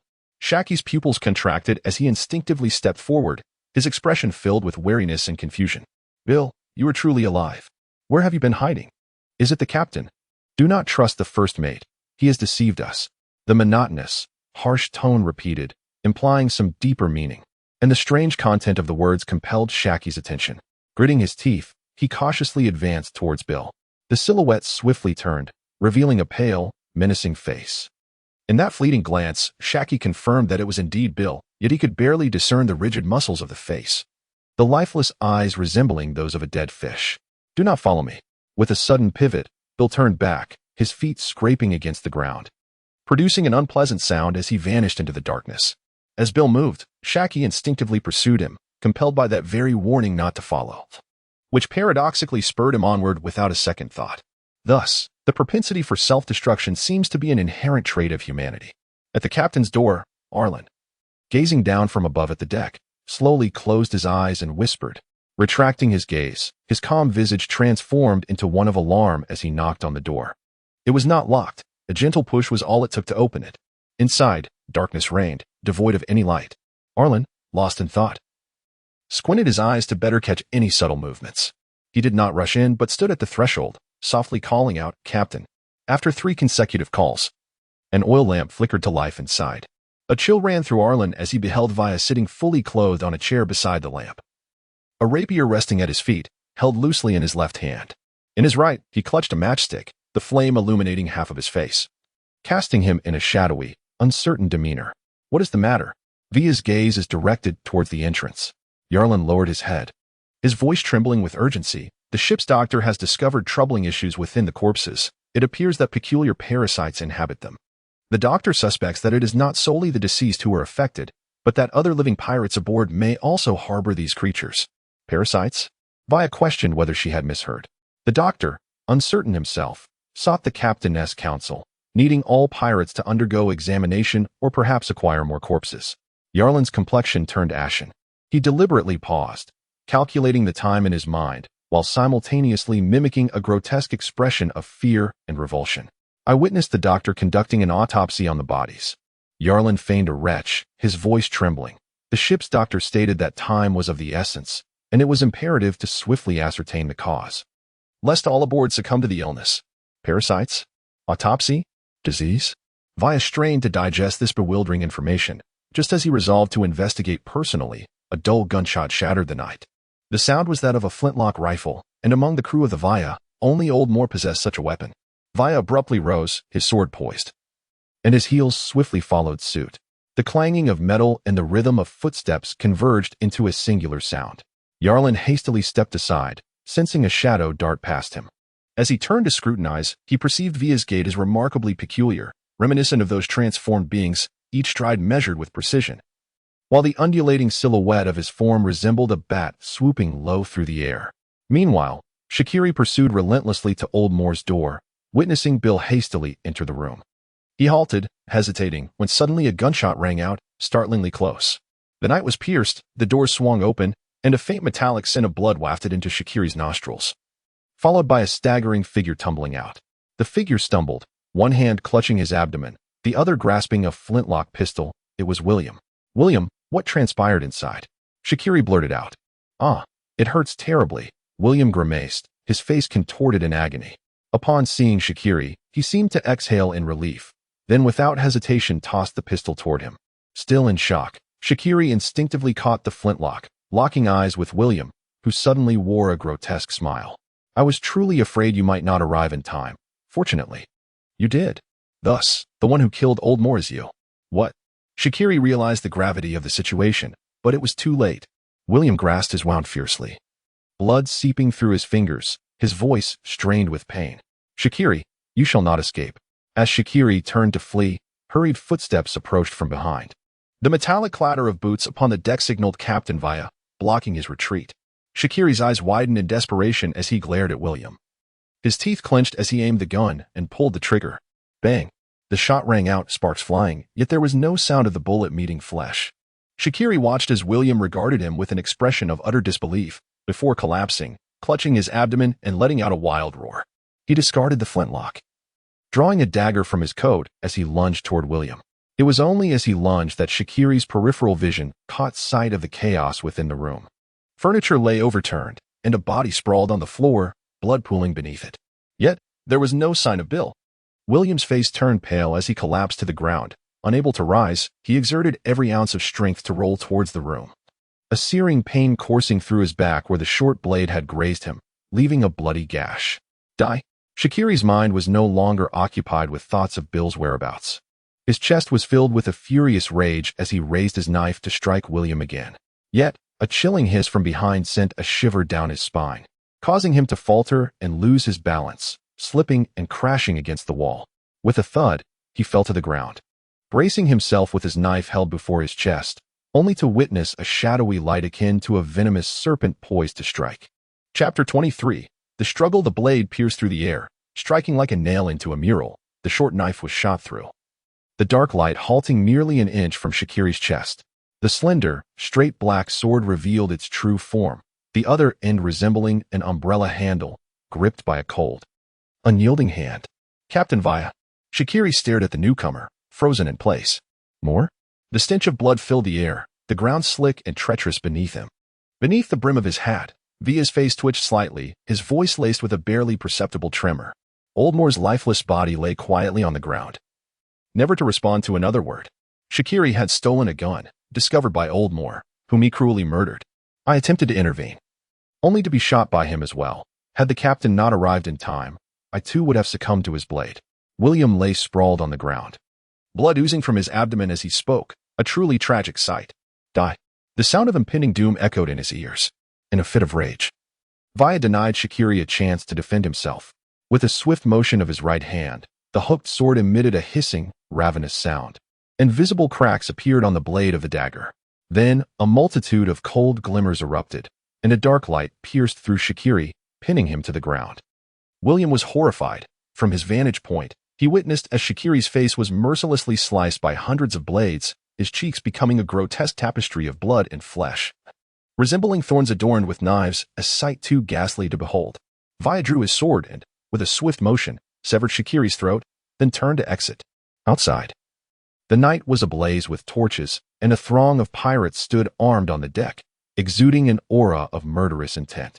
Behind him, Shakiri, like a madman, clawed at his own face, yet no cries of agony could escape his throat. Only blood continued to seep outward with each labored breath. Moments later, Shakiri extracted the blade embedded deep within his jaw, and without hesitation, plunged it into his throat, viciously slicing open his neck. His head fell limply, suspended at an odd angle on his shoulder, eyes wide open, unblinking, gazing vacantly at the yellowing wardrobe. Behind the door, a pair of merciless eyes observed the unfolding tragedy in silence. The Vaya ship swayed violently, the flickering torches dancing in the tumult, illuminating a horde of pirates who appeared ravenous for blood. On the lower deck, First Mate Rowe, with an expression of murderous intent, gazed toward the stairway leading to the second level. In the shadows of the black silhouette, Vaya leisurely removed his hat and tossed it aside, the sea breeze howling as it ascended into the night, quickly vanishing from sight. Their eyes met, both reflecting a chilling resolve, and Rowe spoke first. Release Shakiri. Vaya lowered his gaze, the hooked sword hovering just above the ground, its elongated blade resembling a serpent's flickering tongue, silently pointing at Rowe. You may come up and collect his remains. Rowe's eyes narrowed. Raising his blade in fury, he bellowed, Vaya, your cruelty and greed drive our brethren like swine. The wealth we pillage fills only your pockets, and we have tolerated this, but you shall not butcher our lives as though we were mere animals. Shakiri has been with us for years. By what right do you slay him so? He deserves to die, and not just him, you all deserve death. Vaya, devoid of emotion, looked down upon them, his voice sharp and cold as a bloodied blade. I initially intended to spare your lives, but it appears my mercy has led to Old Muir's demise. I shall personally sever your heads and cleanse my remorse with your blood. Spare us? Rowe erupted into a cacophony of laughter, as if he had heard the most absurd joke, his mirth laced with bitter resentment. Are you planning to sneak away with your riches, leaving this decrepit vessel, the Vaya, to us, you wretched blind fool? Before he could finish his sentence, as Via's countenance darkened, he sprang into the air with a swift leap, his arms unfurling like the wings of a black bat. A colossal shadow enveloped Rowe, while the serpent-like blade flicked its tongue, poised to strike directly at Rowe's throat. A chill crept over Rowe's neck as a foul, acrid wind assaulted him. He retreated hastily, brandishing his hefty sword with rapid flourishes, producing a series of grating shrieks and sparks as metal clashed. With a fierce grimace, Rowe thrust his sword forward, bellowing, Kill Vaya? The surrounding pirates, roused from their stupor, brandished their weapons and charged towards Vaya, a cacophony of blades slicing through the air, each keen shriek a harbinger of death. Vaya let out a cold snort, and the sound of explosive energy echoed as ink-like black light cascaded like rain. As the darkness dissipated, Vaya withdrew with a swift elegance. Blood dripped steadily, and Ro clutched his chest. Upon releasing his grip, he beheld a triangular gash from which his ribs were faintly visible. A cold sweat trickled down his back, yet his expression remained unyielding. With deliberate slowness, he drew his sword back, a piece of flesh clinging to it. With a grotesque grin, he extended his tongue, devouring the morsel with fervent savagery, resembling a rabid beast. Tonight, it is either your demise or mine. Vaya, too. Bora wound upon his arm, and a chilling laughter escaped his throat. With a swift motion, he tore away a bloodied rag, accompanied by fragments of flesh. Releasing a cascade of crimson droplets, he stood motionless, his hooked sword silently swaying before him. A palpable aura of murderous intent enveloping him. It is a fight to the death. As his words fell, the pirates on the second deck howled like ravenous wolves, charging down the ladders in a frenzy, while the more agile among them leapt down, gripping the mast with one hand. A dagger clenched in their teeth as they descended rapidly. Kill! Kill! The cries, curses, and screams merged into a tumultuous din, engulfing the night in chaos. Ro gradually bent low, his sword tightly clutched against his chest, gathering his lethal intent, eyes fixed with fierce determination upon Vaya, his feet moving slowly, masked by the surrounding clamor. Blind fool, you cannot see nor hear, yet you still live? Ro chuckled inwardly, gradually advancing the blade inch by inch towards Vaya, unmoved. Vaya stood firm, his hooked sword swaying before his chest, his expression betraying no hint of panic. Suddenly, a barely perceptible malevolent smile crept across his lips as he stepped forth, his arm extending with lightning speed. With a sharp hiss, the black light surged forth like a viper emerging from the shadows, striking viciously at Ro's sword hand. Ro was taken aback, struggling to comprehend how Vaya perceived him. Yet, retreat was no longer an option. He surrendered to his ferocity, lunging forward with his blade. A strange friction ignited sparks in the air, and Ro felt as if his sword was ensnared in a tumultuous whirlpool, tendrils of seaweed entwining around the blade, an unyielding resistance causing his expression to shift dramatically. Suddenly, a dark force pierced Ro's right wrist with precision. With a cry of anguish, Ro relinquished the hilt of his blade. Retracting his hand as his body leaned backward, his foot striking out with the sole of his shoe aimed squarely at the hilt. A cacophony of sounds erupted, reminiscent of countless threads snapping apart, as the formidable blade lunged forward with ferocity, intent on tearing a bloody piece from Via's waist. Foolishness, Via scoffed coldly, her curved sword twisting in midair with an uncanny maneuver, striking the side of the blade with the force of an iron whip, subsequently veering off uncontrollably to pierce through a pirate who had attempted a stealthy assault. The blade cleaved through the chest, emerging from the back, while Via, without a backward glance, swiftly thrust her sword once more, a crimson arc erupting from the neck of the assailant. Chapter 24, terrifying Via. The waves surged and swelled, reflecting the chaotic figures of disheveled pirates engaged in battle upon the ship's hull, their shouts drowning out the roar of the sea. Within the captain's quarters, Yalin inhaled the salty, briny scent mingled with the metallic tang of blood, seemingly detached from the carnage outside. He calmly and leisurely observed the arrangement of the room. A table with a chipped corner, several haphazardly placed low stools, a dimly lit oil lamp, a spacious wooden bed laden with chests filled with gold and silver, a wooden rod serving as a makeshift clothes hanger, and a yellowing cabinet adorned with an assortment of peculiar objects. Yarlin approached with the oil lamp raised, scrutinizing his surroundings. The first sight to capture his attention was a bloodstained birdcage, ajar, with a frayed piece of wire tethered to the iron bars. He reached out to touch the bloodstain, which had darkened and congealed, yet could be easily pressed and melted away, suggesting that the blood had not dried for long. Continuing his examination, Yarlin observed several jars, each the size of a human head, containing specimens of some creature. Bats, perhaps? Yarlin pursed his lips and continued to sift through the items, soon discovering several intriguing artifacts. Among them was a weathered blueprint of the ship Via, its yellowed pages meticulously detailing various specifications, particularly the dimensions of length, width, and height.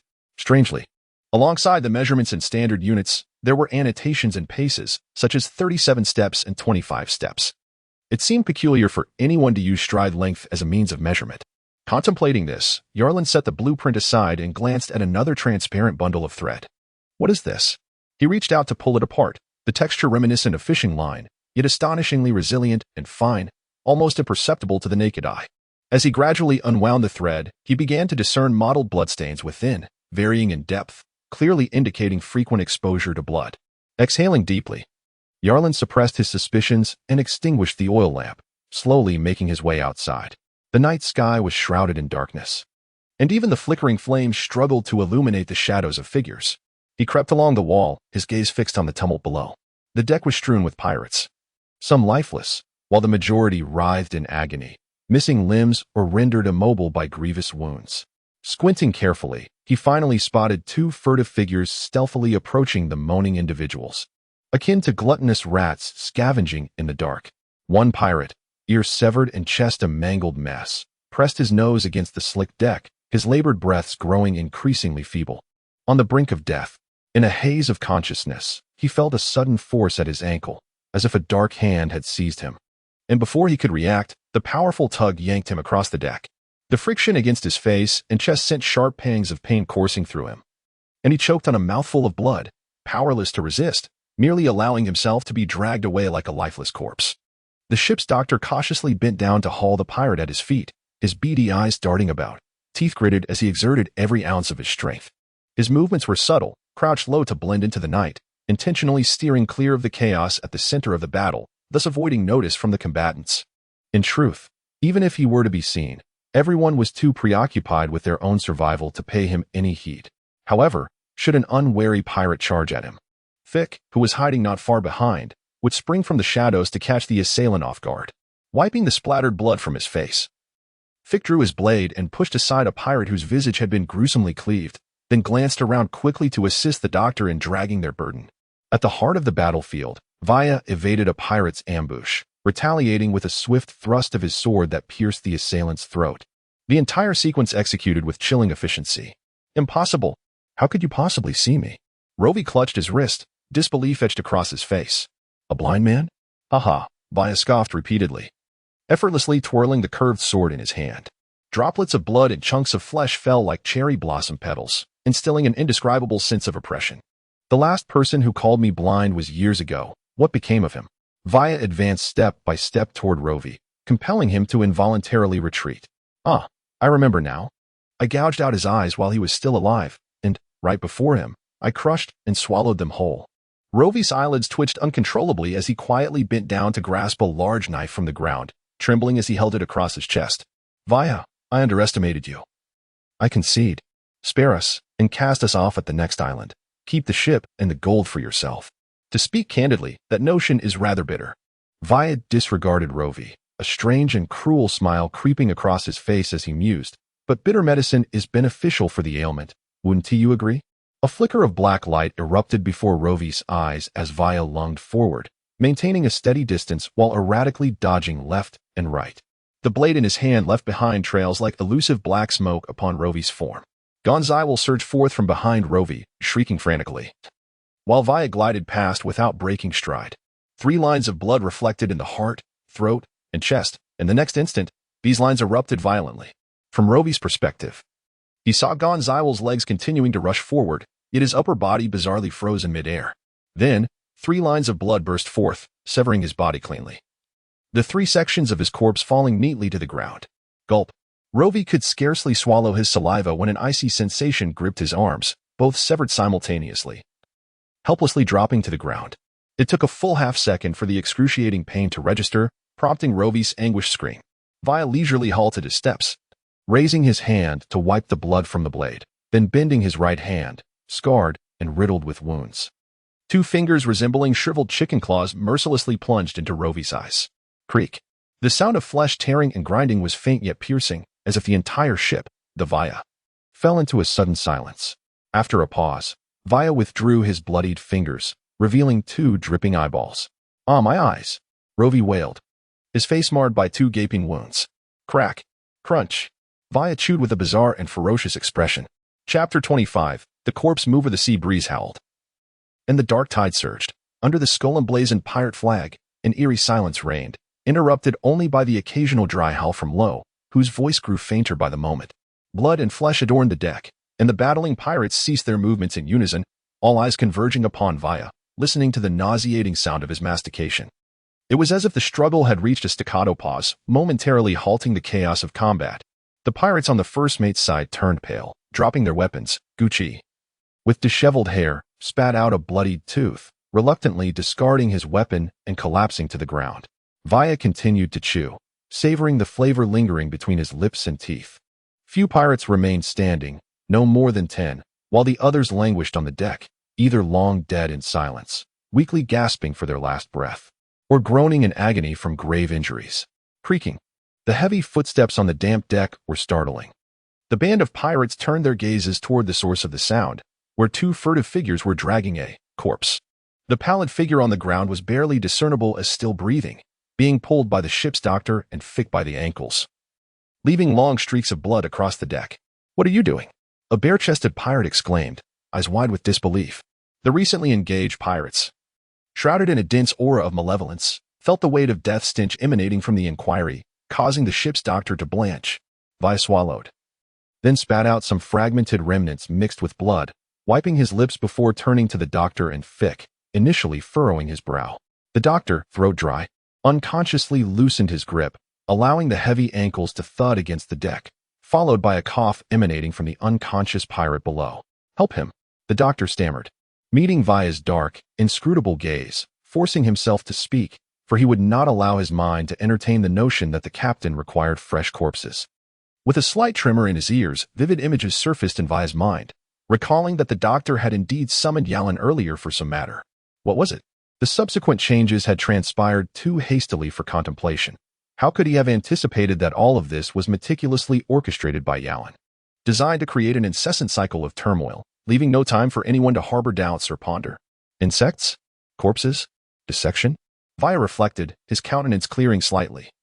Although it sounded rather absurd, it should not pertain to Lo's rebellion, and thus could be addressed later. "Very well, proceed with your tasks. Clarify the outcome and report back to me," Vi thought, feeling a flicker of appreciation for the ship's doctor, a truly loyal individual. Indeed, the ship's doctor nodded busily, gesturing towards Fick, as they both struggled to drag the heavy, lifeless body toward the morgue. Look at this unwavering loyalty, amidst the cacophony of battle outside. The ship's doctor diligently fulfilled my orders, providing such peace of mind. Compared to him, the other pirates seemed nothing but despicable scoundrels, with such thoughts swirling in his mind. Vi's expression darkened once more, causing the crew of pirates to tremble in fear as they sensed his mood shift. "Bind all of Ro's men. I need to contemplate how to deal with them." Vi leaned on his sword, his voice chillingly ominous. "Which of you scoundrels still draw breath? The night is too dark. Speak your names and step forward, so this captain may properly assess you." Soon, the pirates began to announce their names, and Vi meticulously counted, noting that only 9 remained. With an impassive demeanor, he selected a scruffy bearded pirate to be promoted to first mate. Elated, the bearded pirate quickly took charge, finding a length of rope to bind the 6 pirates, including Gucci, around the mast. Vaya then entered Old Moore's cabin, silently squatting beside the corpse, gently caressing the barrel of the gun embedded in Moore's back. After a moment, he withdrew his hand and turned to face the pale William. "Did Shakiri seize the gun and kill Old Moore, and then shoot you?" Vaya's tone gave away no emotion, yet William felt every hair on his body stand on end. "Yes, it's all my fault for being too slow to react. I was no match for Shakiri. If I had been quicker, Old Moore would not have died." William's voice was weak and sorrowful. Vaya snorted coldly, suddenly crouching down, his face nearly touching William's. He gazed into William's starkly white eyes, and a chill ran down William's spine. Holding his breath, he watched as Vaya's finger glided across his chest, the sharp nail causing a stinging sensation, trailing down to his lower abdomen before pausing. In the next moment, Vaya winced in pain, having abruptly torn away the bandage, his finger crudely plunging into the wound. Stirring within, after a while, he withdrew his finger, and a blood-stained bullet fell to the ground with a sharp clink. William felt utterly drained, his body trembling like a leaf in the wind, gasping for breath. Vaya picked up the rag to wipe the blood from his hands, speaking in a calm, measured tone. "The bullet must be removed promptly. See the ship's doctor to have your wound bandaged." Thank you, Captain." William forced a smile, yet a wave of dread washed over him. He felt fortunate to have heeded Yalan's directive and taken the drastic measure of shooting himself. Otherwise, he might have found himself lifeless at this very moment. It was not until the sound of Vaya's footsteps faded into the distance and a full 2 minutes had elapsed that William gradually rose from the ground. He spat out a mouthful of phlegm with determination and cautiously peered outside, ensuring the coast was clear, before making his way to the wardrobe. Upon opening it, He discovered Bill curled up like a lifeless corpse, utterly motionless. With a deep sigh, he slowly closed the wardrobe, clutching his abdomen as he stepped outside, casually leaving the door ajar behind him. On the lower deck, Fick and the ship's doctor resembled two industrious rodents, dragging one living body after another while meticulously examining each seemingly deceased corpse in hopes of salvaging a few more survivors. Everything unfolded according to the man's calculations. Ro was already dead, and next in line was Vaya. No one could thwart Yalin's sinister intentions. Those who had been brought in alive would emerge as mere pawns of the devil. William's gaze fixated on the glimmer of light seeping from the morgue. This illumination did not signify hope, but rather revealed the devil's lair disguised among humanity. Chapter 26. The more terrifying Yalin inside the morgue, the floor, already ravaged, was lined with 12 pirates, all still breathing yet displayed as if they were lifeless. Among them, 3 retained some semblance of consciousness. One had a pierced chest and lung, bubbles of blood escaping from its gaping mouth. Another had an axe embedded in its back, its spine shattered and body paralyzed. Its mouth agape in a state of utter oblivion. The final one bore the marks of a brutal blow to one side of its face. The flesh caved in, teeth scattered on the ground, emitting feeble groans. The remaining 9 were in a state of severe unconsciousness due to excessive blood loss. Yarlin stood in the morgue, his gaze fixed upon the panting ship's doctor. His eyes narrowed slightly, and a faint, enigmatic smile graced his lips, creating an eerie atmosphere that harmonized unsettlingly with the grim displays surrounding him. "Is there anything else?" he inquired. "All those on deck have perished. Do we still need to bring more?" The ship's doctor trembled in fear. "Ah, the dead," Yarlin sighed. "As for the deceased, once the time has elapsed, they are of no further use." As he spoke, he removed the black glove from his left hand, revealing an intricate pattern of dark tattoos that adorned it. In that moment, he exchanged a knowing glance with William. Time limit? The doctor struggled to comprehend the deeper meaning of the term, only to be met with the sight of Yarlin's exposed hand, an instinctual dread surging within him, an innate response to the terrifying apex predator of the food chain. Then, he heard the creaking sound of the morgue door being slowly shut behind him. "Yarlin, what is your hand? What are we doing?" Fick, who had been diligently following Yarlin's instructions, gaped at the grotesque transformation of Yarlin's left hand. "By all that is sacred, when did Yarlin's hand become so ghastly?" "Do not be alarmed, Fick. Everything is under my control," Yarlin reassured, crouching slightly to touch one of the bodies. Instantly, his left hand seemed to awaken, the densely packed black lines resembling the fangs of a ravenous beast, which bit into the flesh, revealing a pulsating heart beneath, as if drawn by the scent of blood. The heart became ensnared by the black lines, its vibrant red hue morphing into an inky darkness. "Words cannot encapsulate this. Simply observe," Yarlin stated, as red and blue indicators appeared on his retina, denoting the units of enhancement and the progress of consumption. He pressed his lips together and softly uttered, "Transformation. Transformation, the process of converting deceased, fresh beings into one's own servitors." At this stage, the servitors possess no autonomous consciousness and can only follow simple commands. Fixed at agape, utterly stunned, William's pupils dilated in terror. The ship's doctor shook with dread, his teeth chattering. They witnessed countless black lines emit a mournful sound as Yarlin withdrew his hand, retreating like a receding tide back into his palm. Simultaneously, the ensnared heart erupted with myriad black lines, piercing through flesh and sinew, as bones wove themselves into a visible web within the body. Then, akin to a rubber band retracting, the flesh around the newly formed wound began to pull together, as if a zipper were being drawn from within, sealing the skin and muscle. Disgusting, gory, uncanny. Fick's mind faltered, yet he felt no fear. He simply could not comprehend how the familiar Yalrin had transformed into a creature of monstrosity. William experienced waves of nausea, his heart a tumultuous blend of anxiety and relief, anxiety at the realization that Yalrin was indeed a devil, and relief in knowing he belonged to that very devil. The ship's doctor was engulfed in a chilling dread, his mouth opening and closing as if the very act of speech had been rendered dysfunctional by horror. "No, it is not the captain, it is Yalrin." Like a disrupted signal, fragmented thoughts flickered in the doctor's mind, laden with terror as he yearned to turn and flee.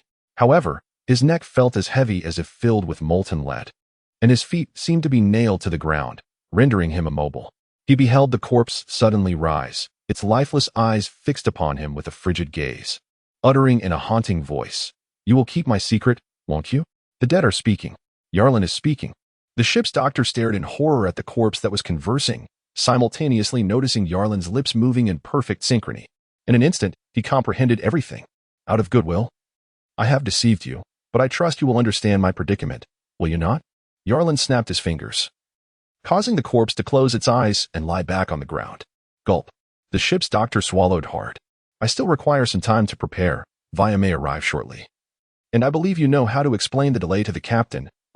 Not for too long. Just until dawn will suffice. Yarlin began to tend to the other unconscious patients. Oh, by the way, I almost forgot. I informed Vaya earlier that you discovered some peculiar worms within the corpse. Hence the need for an examination of all crew members, or perhaps additional autopsies on other corpses. Do remember not to slip up later. The ship's doctor was taken aback. Yarlin paid no further attention to the ship's doctor, recognizing that this unfortunate soul required time to digest the information presented. As for the ultimate decision, he had faith that the doctor would arrive at the desired conclusion.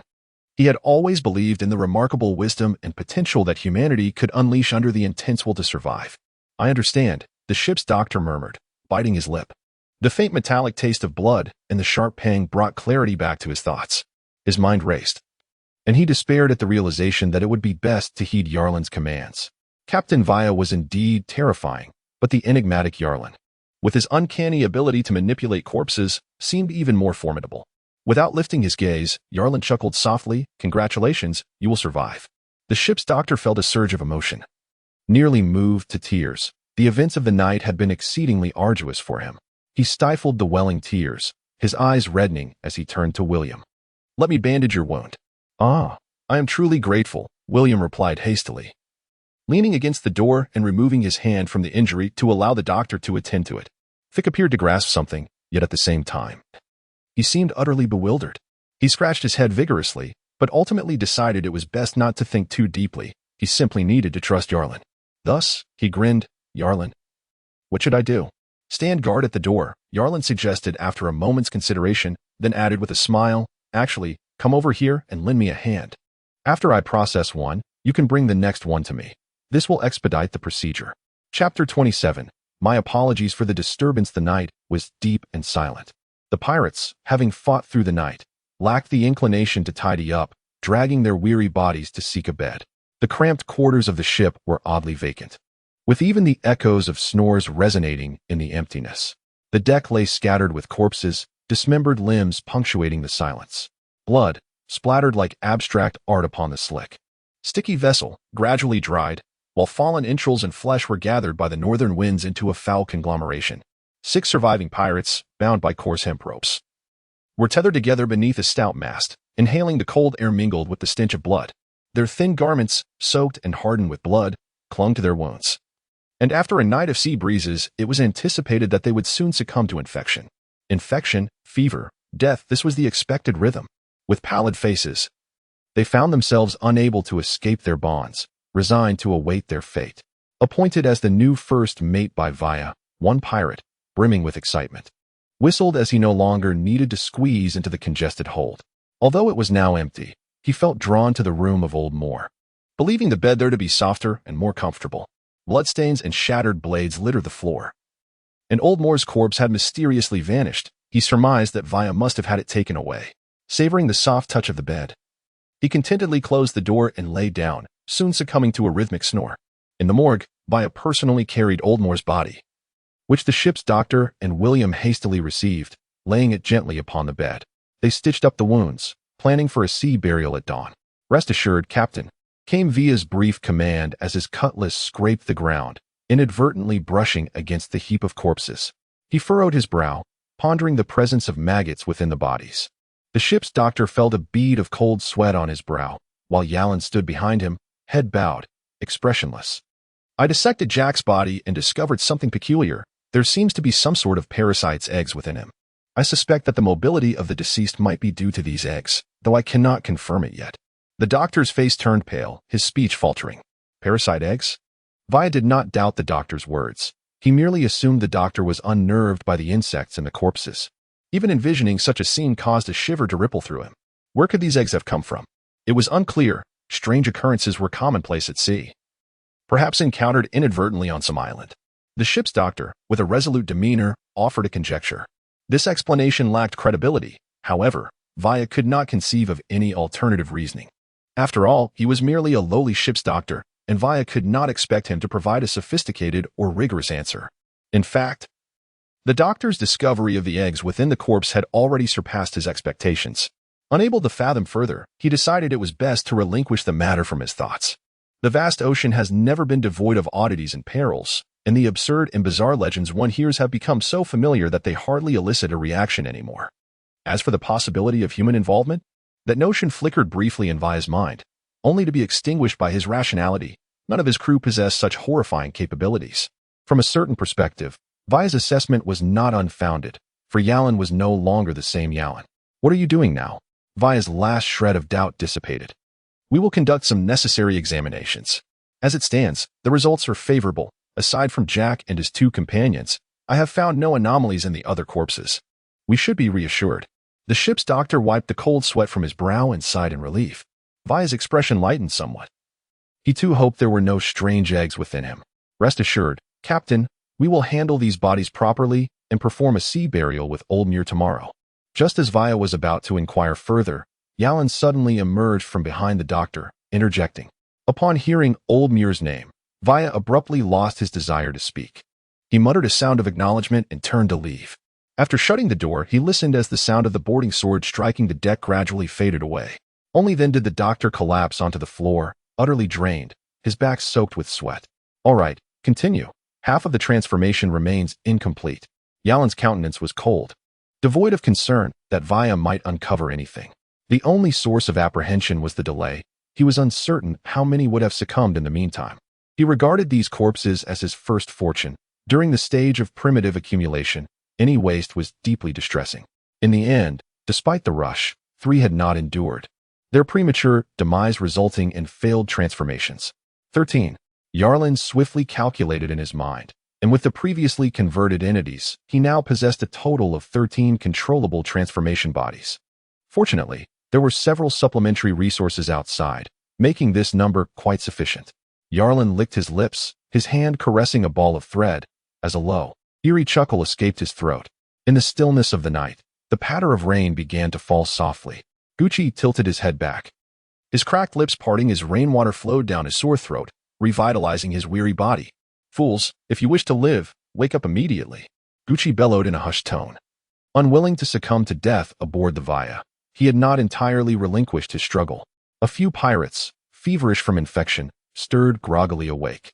The frigid rain and Gucci's furious cries seemingly breathing a flicker of life back into their shells. We can't move. Those bastards have tied us too tightly. We can't break free, one muttered. Stop with that nonsense. Struggle with all your might. If we can free just one hand, we can escape. While Vaya and the others are asleep, this is our final chance. Gucci rubbed his hands desperately against the restraints, the effort causing his wrists to chafe raw. Flesh wearing away until his thumb began to twist grotesquely. Veins bulged visibly on his neck, resembling a mass of writhing worms. By morning, we'll be doomed. Vaya will torture us to death. The other pirates' lips turned pale as they recalled terrifying fragments of their past, igniting a frenzied determination to rub their wrist raw. Skin, flesh, and coarse hemp rope engaged in a gruesome struggle, and as the flesh on their wrist was ground away, a sharp crack echoed. Gucci let out a primal roar that seemed inhuman, abruptly pulling his bloodied right hand free. The other pirates halted their movements, staring in ecstatic disbelief at that hand. Nearly devoid of skin, with muscle and bone exposed to the rain, gazing at it as if it were the most magnificent work of art in existence. That was their hope for survival. Excuse me, may I interrupt? A mocking voice softly whispered near their ears. Chapter 28. Enhancement and elevation. The joints of bones emitted peculiar cracks after prolonged immobility within the dark, enclosed room emanating from the wardrobe. The cabinet door creaked open. Feet pressed against the ground, and the curled-up body suddenly unfurled, completing the motion of standing upright. Eyelids lifted, revealing a chilling indifference. On the bed, bleary eyes met their gaze. With a sudden whoosh, blood spurted forth, an expression of terror etched upon their faces.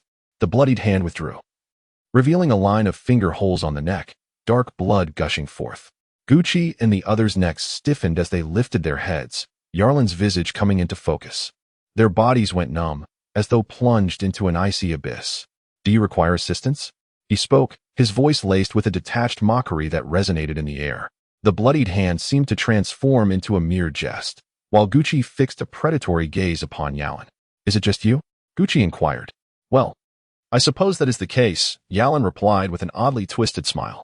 Silence. Gucci suddenly lunged forward, akin to a beast striving to break free from its shackles. His hand clutched desperately at the hem of Yalin's garment, tearing it as he fell back to the ground. Overwhelmed by despair, fury, and a sense of futility. It felt as though a venomous serpent had coiled around Gucci's heart, contorting his expression into a woeful grin. The first mate, Luo Wei, was already dead, only we remained. Have a heart and pretend you did not see. Do you wish to escape? The other pirates pleaded. If Yalin spares us, we shall be eternally grateful.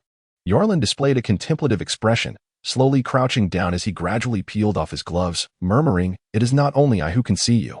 A chilling breeze swept from behind his head, causing the pirates' hearts to sink. Just as they prepared to turn, a shadowy figure enveloped them. Cold hands brushed against their cheeks, covering their mouths and noses. The bent arms remained immovable, akin to steel, while the frigid palms adhered tightly, sealing their mouths as they struggled in vain. Their efforts yielding no response. Moreover, amidst this vast ocean, where could you possibly escape? Ultimately, you would find yourselves entombed within the bellies of fish. Why endure such suffering? Allow me to guide you on your final journey. Under the horrified gaze of Gucci, Yarlin's left hand traced a path from the center of his brow to his heart, as countless black tendrils surged forth, engulfing him entirely. Furthermore, I have promised that woman I would send you all to join her. In an instant, the air was filled with fragments of clothing. The eyes of the other pirates bulged, their faces smeared with a mixture of snot and tears as their legs flailed helplessly against the ground. One must uphold their promises. Yarlin's gaze shifted, as the pitch-black hand of darkness seemed to devour all light. Absorb, he commanded. Absorb, the essence of flesh and blood from beings of the same kind to enhance one's fundamental qualities. On Yalin's retina, a three-dimensional projection of the human body gently rotates, while lines of marked text materialize alongside it, reading from top to bottom: mental strength 1, nerve conduction rate 1, bone hardness 1, muscle activity 1, blood density flow rate 1, incomplete body integrity, progress bar 1100, absorption of distribution points 0, 6. Through the literal interpretation of these data, Yalin can roughly infer the functions corresponding to each metric. With a thought, the red numeral following muscle activity ascends by 0, 1, almost simultaneously. Yalin experiences a surge of warmth coursing through his body, enveloping him in a comforting glow, a sensation that lasts for approximately 2 seconds. The increment of 0, 1 in his physical attributes appears rather insignificant. Yarlin felt no disappointment. This outcome was a highly probable event in his expectations. Without further hesitation, he allocated the remaining 0.5 units of his attributes entirely to muscle activity, resulting in a remarkable surge, outpacing his companions by a notable margin, specifically an increase of 0.6 units. While the numerical increment appeared modest, it actually represented a growth exceeding 50%. At that moment, Yarlin felt as if his entire being was ablaze, his skin radiating warmth akin to that of steamed buns expanding. The once gaunt ribs began to fill out with muscle, and his slightly loose garments tightened visibly, especially around the abdomen, which had slackened due to a severe illness 2 months prior. The contours of his abdominal muscles began to emerge distinctly. His arms grew robust, shoulders thickened, excess fat on his thighs diminished, and his gluteus maximus seemed to take on a more rounded shape. This transformation was not limited to a singular area but was a harmonious enhancement throughout his physique. Yarlin's eyes sparkled with astonishment and exhilaration. He was akin to a self-absorbed fledgling, taking immense interest in his own body, exploring every inch, firm, taut, and elastic. As he contemplated, his guilty hands stealthily wandered towards his private parts. After all, that area too belonged to the realm of muscle, teeming with explosive strength. Yarlin thought with a tinge of embarrassment, is it truly necessary to strengthen that particular region? Is it due to the compulsion of coordination? The reproductive function is indeed an indispensable aspect of evolutionary vigor. Astral, with rare benevolence, offered a response, likely because this constituted a serious academic inquiry for him. Naturally, Yarlin preferred to interpret this as Astral's approving smile towards his earnest self-improvement. After silently counting to approximately 15, the sensation of enhancement abruptly vanished, leaving Yarlin with an unexpected sense of emptiness. The power inherent in the flesh is more likely to provoke a biological intoxication. This thought inexplicably surfaced in his mind, prompting him to dismiss it with a scoff, refusing to engage in Astral's tone. Lying on the ground was a soft, frayed hemp rope, covered with fragments of clothing. Yarlin stepped over this debris and proceeded towards the lower deck. Behind him, 6 transformed beings followed in a precise line, their steps synchronized. Upon reaching the lower deck, he pushed open a door with rotting panels and entered. The 6 transformed beings immediately dispersed, the pitch-black environment obstructing Yarlin's vision. Yet it posed no hindrance to the transformed entities. Following the scent of living beings, they swiftly located their respective sleeping pirates, who remained blissfully unaware. The situation became exceedingly simple. One by one, the pirates departed the world in their slumber, becoming mere husks or dissipating entirely into the air, leaving no trace behind.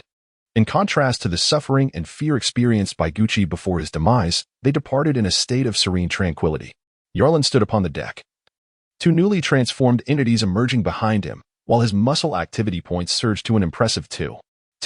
In the early stages of development, specialization proved far more effective than a generalist approach, particularly under constraints of limited resources. Hence, specialization emerged as Yarlin's optimal choice at this juncture.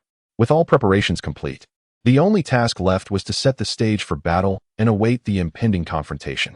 Yarlin pushed open the door to the morgue, addressing the stunned trio within.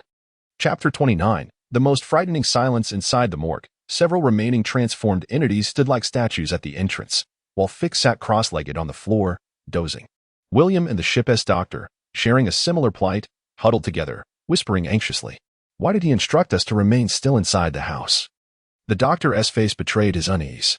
William furrowed his brow, casting a glance at the doctor before eyeing the slumbering Fick, then lowered his voice. Do not entertain any thoughts, it could be fatal.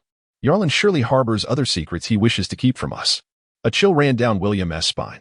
It would be best if we refrain from seeking to uncover them. The doctor nodded vigorously in agreement. At that moment, the transformed entity standing at the door suddenly dispersed, and the door swung open as Yarlin entered.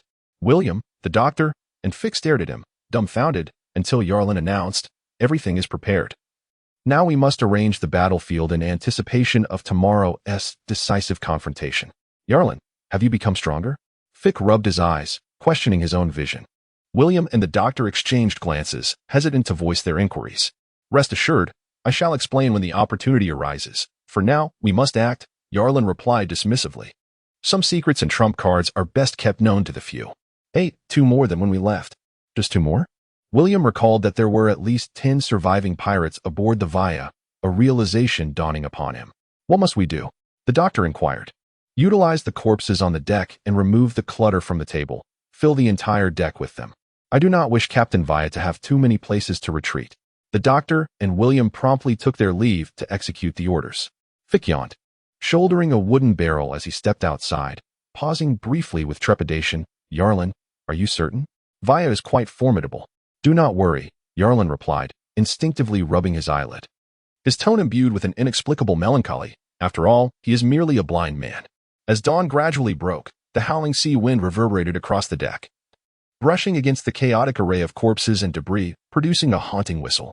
Yarlin leaned against the stern of the ship, encircled by a semicircle of transformed beings that formed a human barricade around him.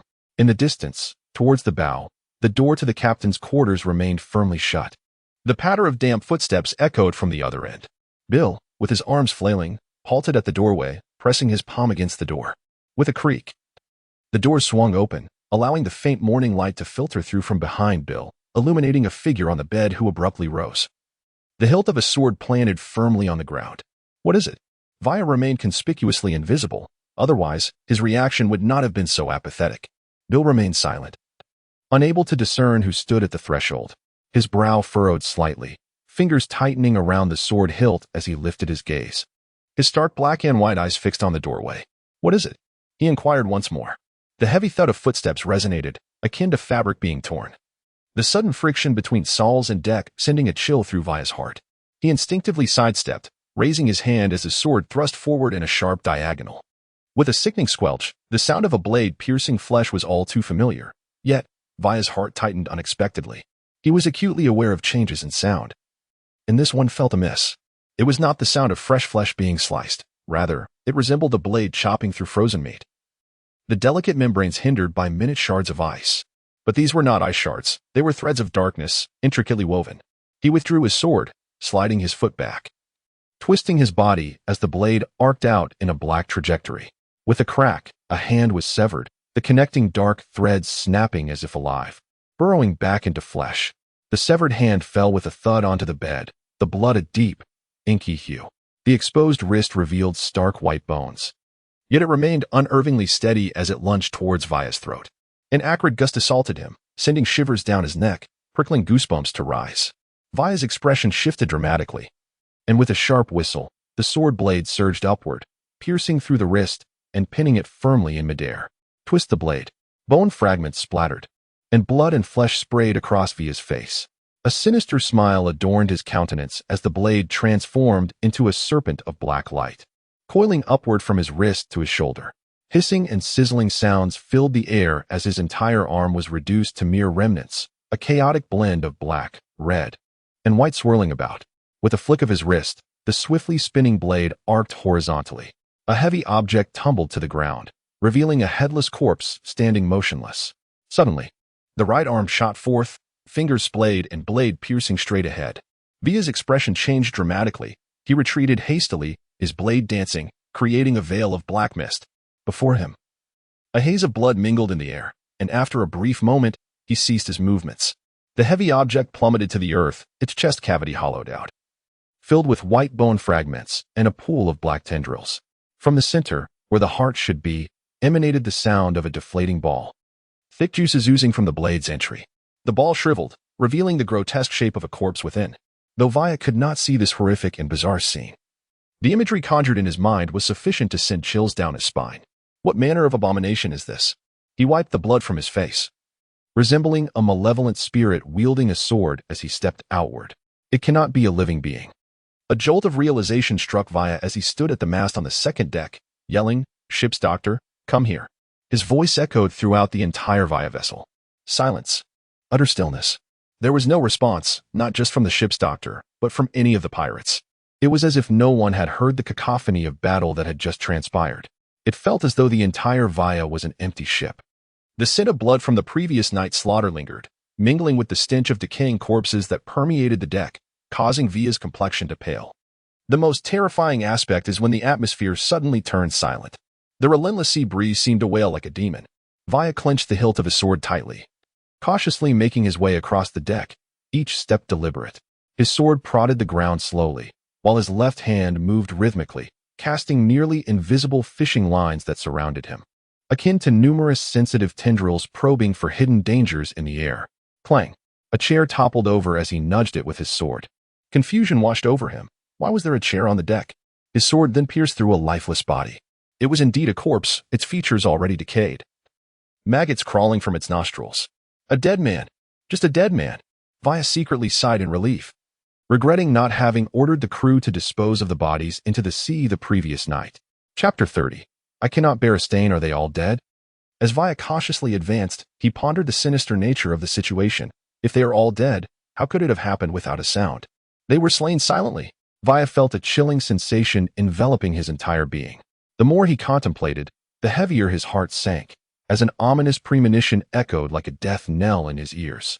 Unbeknownst to him, approximately 40 paces away, at the entrance of the morgue, Yalan gazed at him with an unsettling expression. In front of him stood a row of transformed beings, their cold, piercing stares unwavering and sinister. Behind Yalan, the door to the morgue was firmly shut.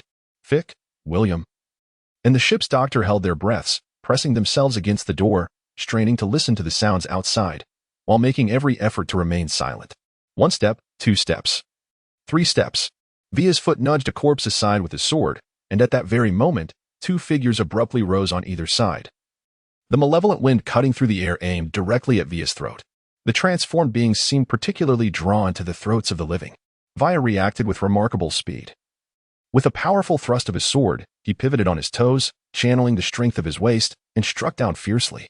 The corpse was cleaved in two, and Vaya surged forth through a cloud of blood mist. His left hand trembled rapidly, a flurry of fishing lines swirling in the air, transforming into a blade-like wind. In an instant, the arm of another corpse was shredded into fragments, blood splattering in all directions, with a few droplets of black blood landing on Vaya's collar.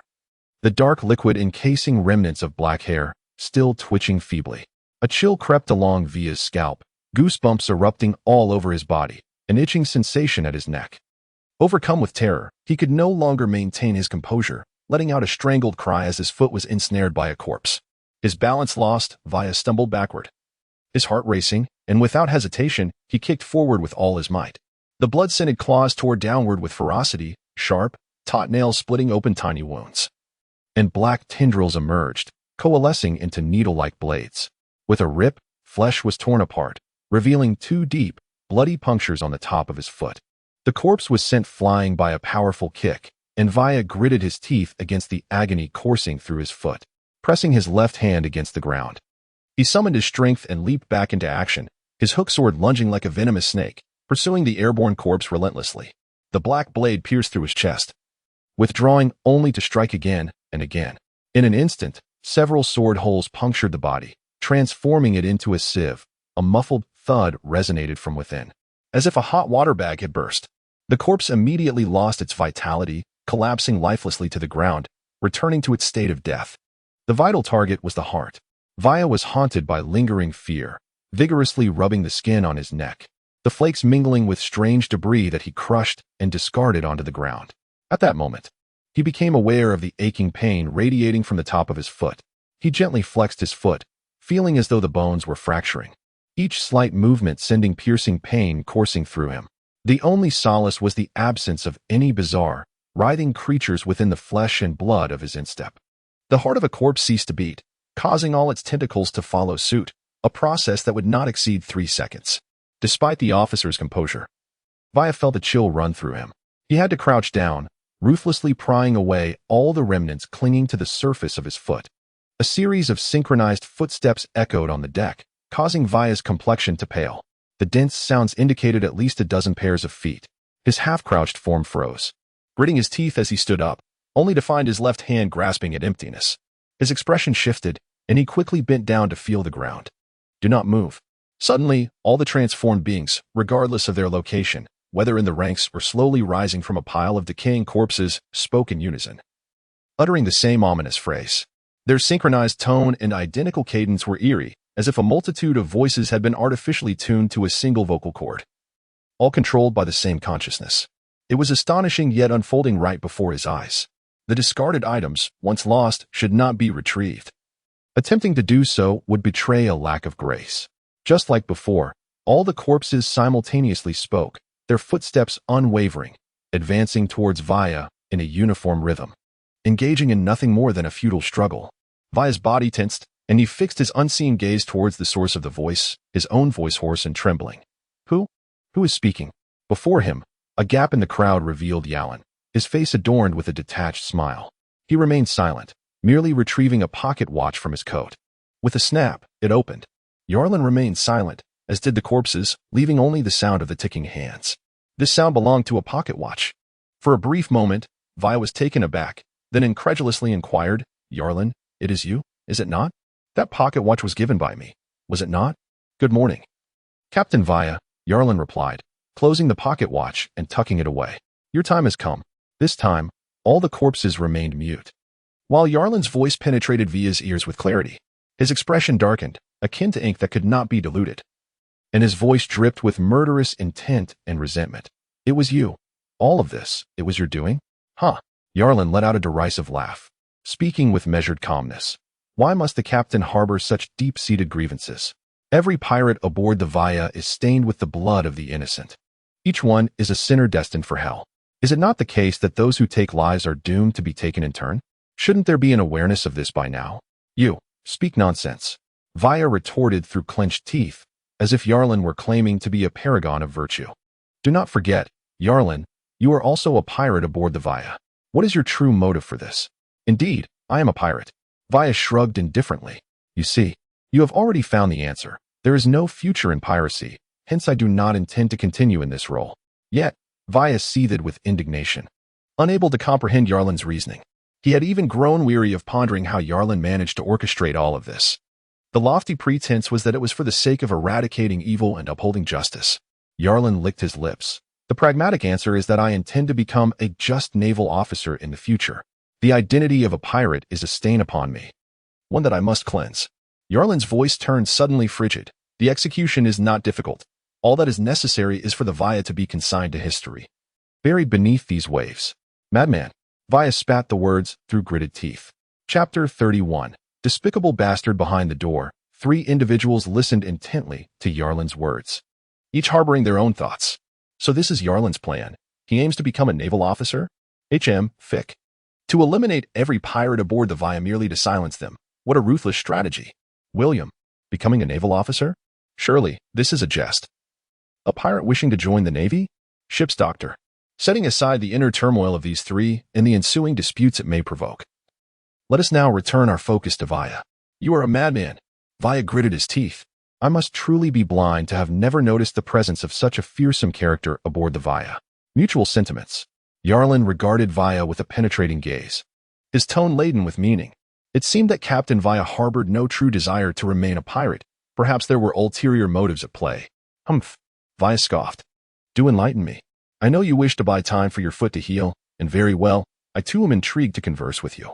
Yarlin, seeing through Vaya's intentions, did not mind this at all. As a pirate, you are merely a lowly wretch. However, if a blind man can attain this level of cunning, then he is indeed a formidable figure. A sightless individual commanding a ruthless band of pirates upon these vast seas is, throughout history, a feat few have accomplished. The unchanging design of the Vaya, with its various ornaments remaining untouched over the years, and the captain's unwavering reluctance to disembark, all signify your blindness. Your actions are driven by a desire to ensure this vessel mirrors your inner vision. The admiration reflected on Yalin's face was genuine. However, achieving this was merely the beginning.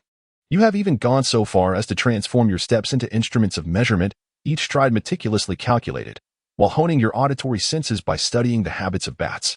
Your cunning weapon, the curved sword, serves as both a disguise and a lethal tool, complemented by the dexterous control of fishing lines. Every aspect of your endeavor has been perfected to such an extent that even as a blind man, you reign supreme aboard this ship. The resilience and determination required for such mastery is truly commendable, a sentiment I, Yalin, wholeheartedly acknowledge. Yet, this does not diminish your resolve to eliminate me, does it? A smirk danced upon Vaya's lips, who could fathom the depths of his inner darkness and the arduous efforts he had undertaken, challenges beyond the imagination of ordinary folk. Admiration is merely an attitude. Murder represents a stance, and these notions are not mutually exclusive. Yalin, with a resigned grimace, mused.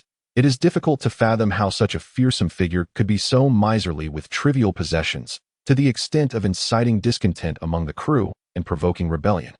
The sole rationale can only be, indeed, it is for my eyes. Vaya no longer felt the need for pretense. He had once consulted a physician who claimed he could replace his eyes, restoring his sight, provided the reward was substantial. A splendid script. Yet it faltered at the final act. Yalin remarked somberly, had you not encountered me, you might have succeeded. Vaya's grip on the curved sword tightened. The sound of his fingers cracking echoed ominously. The sensation of failure, of being on the brink of achievement only to fall short, was maddening. If given the chance, he would relish torturing Yalin to death in the most brutal fashion. Enough of this idle chatter. Yalin clapped his hands, and the transforming figure ahead sealed the space once more. In exchange, I wish for you to answer a question. Vaya remained silent, and Yalin took this as acquiescence. In this maritime realm, among the naval commanders you are familiar with, where do you believe I, Yalin, should cast my allegiance for the best outcome? Yalin had wasted time in idle conversation solely to extract this answer from Vaya. He was convinced that as a pirate captain, Vaya must surely know which navies uphold justice and which are the scourge of the sea. What makes you think I would divulge that? Vaya scoffed. Out of respect, I shall grant you a dignified demise, rather than allowing you to become a puppet, neither human nor ghost. Yarlin spoke softly. Vaya laughed heartily, her laughter exuberant, a solitary tear of sorrow escaping from the corner of her eye. Monka of Shell's Town, a villain consumed by avarice, would indeed comprehend your sentiments. My deepest gratitude. Yarlin etched this name into his memory, finally bowing slightly in farewell. A safe journey to the captain. Vaya burst into laughter. Will you not personally see me off? I am no match for the captain. Yarlin pondered for a moment, resolutely declining. Truly a despicable scoundrel. Vaya brandished the sword at his chest, his left foot stamping down fiercely, the muscle in his wound contracting, blood gushing forth. Yet a wild exhilaration illuminated his face. He raised his sword forward, roaring, I shall await you in hell. With an unyielding thrust, the black blade of the sword howled and trembled, unmatched in its sharpness. The blade pierced through the horde of corpses, akin to a knife slicing through butter, drenched in gore. One by one, the advancing corpses were impaled, their chests punctured, the rhythmic explosions of their hearts resounding in succession. Vaya was drenched in blood, his face, arms, and body marred by countless deep scratches, yet he seemed oblivious. His starkly contrasting blind eyes radiating a peculiar brightness, like a meteor streaking across the dark night sky, slicing through the shadows, charging directly towards Yarlin's position. Yarlin stood motionless, his gaze cold and unwavering. Before him lay a line of oblivious corpses, their lifeless forms blocking the way. A sharp blade sliced through flesh, and the dark edge of a sword pierced through 3 bodies, emerging on the other side. Yarlin gazed intently at the quivering sword tip just 2 inches from his brow, his cheeks sinking and eyebrows furrowing, lips pressing tightly together, exuding an aura of ferocity akin to a fierce tiger lying in wait, ready to pounce. With a decisive step forward, he leapt from beside the corpse, extending his right arm with an outstretched palm, akin to a slithering python, sliding along the blade to grasp the hilt. In a sudden surge of power, the sound of cracking bones echoed as Via's hand was twisted. Yarlin's palm closed around the hilt as if plucking a ripe peach, his body darting forward past Via's profile, while his trailing arm deftly seized the black sword. A flash of darkness erupted. A bloodied head soared into the sky as Yarlin flicked the sword's hilt back, now upright in his palm. A signature move from his past life as an unwilling participant in underground fights, the only difference being that he once wielded a dagger, whereas now he held a longsword. The severed head tumbled through the air, ultimately impaling itself upon the blade. The bounty of 7 million berries was now diminished. Yarlin, with his left hand gripping the hair, severed the head and, with a twist of his wrist, plunged the sword back into the corpse of Vaya, pinning it to the deck. Chapter 32. The Ominous Coin. The corpse, having settled overnight, exuded a foul stench, while fat, writhing maggots proliferated rapidly. Fick, William, and the ship's doctor, sang, each wrapped their faces in cloths, furrowing their brows as they strained to move the body. The dead are far heavier than the living. On the placid surface of the sea, the solitary Vaya drifted aimlessly with the wind, while one body after another was cast overboard, creating dark crimson holes that were swiftly filled. The ocean effortlessly embraces sin. The scent of blood and decaying flesh spread beneath the water as the desperate maggots floated to the surface, speckled upon the ripples trailing the ship. As the corpses sank, schools of carnivorous fish were quickly drawn in, fiercely tearing at the feast that fell from above. A vivid array of fish circling the bodies, only to scatter in fright the next moment. A distant, muffled rumble resonated, sending horrifying ripples through the water, stunning some small fish, which rose belly up. Soon, a massive maw opened, a terrifying suction drawing the corpses and fish into its depths. The jaws closed, revealing an oval-shaped head with uneven teeth forming a 2-meter-long line, resembling a stitched white zipper, with a single, inky black eye at its center. It had been lured by the stench of blood. A hush fell over the Vaya. Yarlin's complexion paled slightly as he peered down, witnessing a colossal shadow moving beneath the surface, obscuring the entire bottom of the ship. It was rising. The thunderous roar of monstrous waves rocked the Vaya, the wooden hull creaking in protest, the sea seeming to split open, revealing half of a terrifying sea creature, its dark, indifferent eyes fixed upon the vessel. Time seemed to stand still, enveloped in silence. After a moment, the black eyes slowly sank. The sea regained its calm, and the Vaya ceased its tremors, leaving William and the others limp and exhausted upon the deck. Yarlin stood at the bow of the ship, a cold sweat trickling down his spine, while beneath his gloves, the skin was marred by grotesque, darkened veins. The tranquil sea concealed dangers far more terrifying than one could imagine. With a lingering sense of dread, Yarlin gradually steeled his mind, though his countenance remained somewhat grim. Sea beasts? Aquatic monarchs? He found himself unable to distinguish between them. The meager knowledge gleaned from his former self's memories left him ill-equipped to classify the horrifying creatures he faced, regardless of their classification. They undeniably occupied a superior position in the food chain relative to him. Are we throwing it back? Fick inquired, his teeth chattering as he looked at Yarlin. Do you wish to provoke it further? Yarlin retorted with irritation, forget it. Let us wrap the remains in a blanket and stow them in the hold. The ship's doctor and William complied with his instructions. Yarlin pondered for a moment before continuing to give instructions. The blood on the deck had coagulated, so there was no rush to clean it. They would have to endure it for now. The 3 men nodded in agreement with Yarlin's directives, wholeheartedly endorsing his decisions.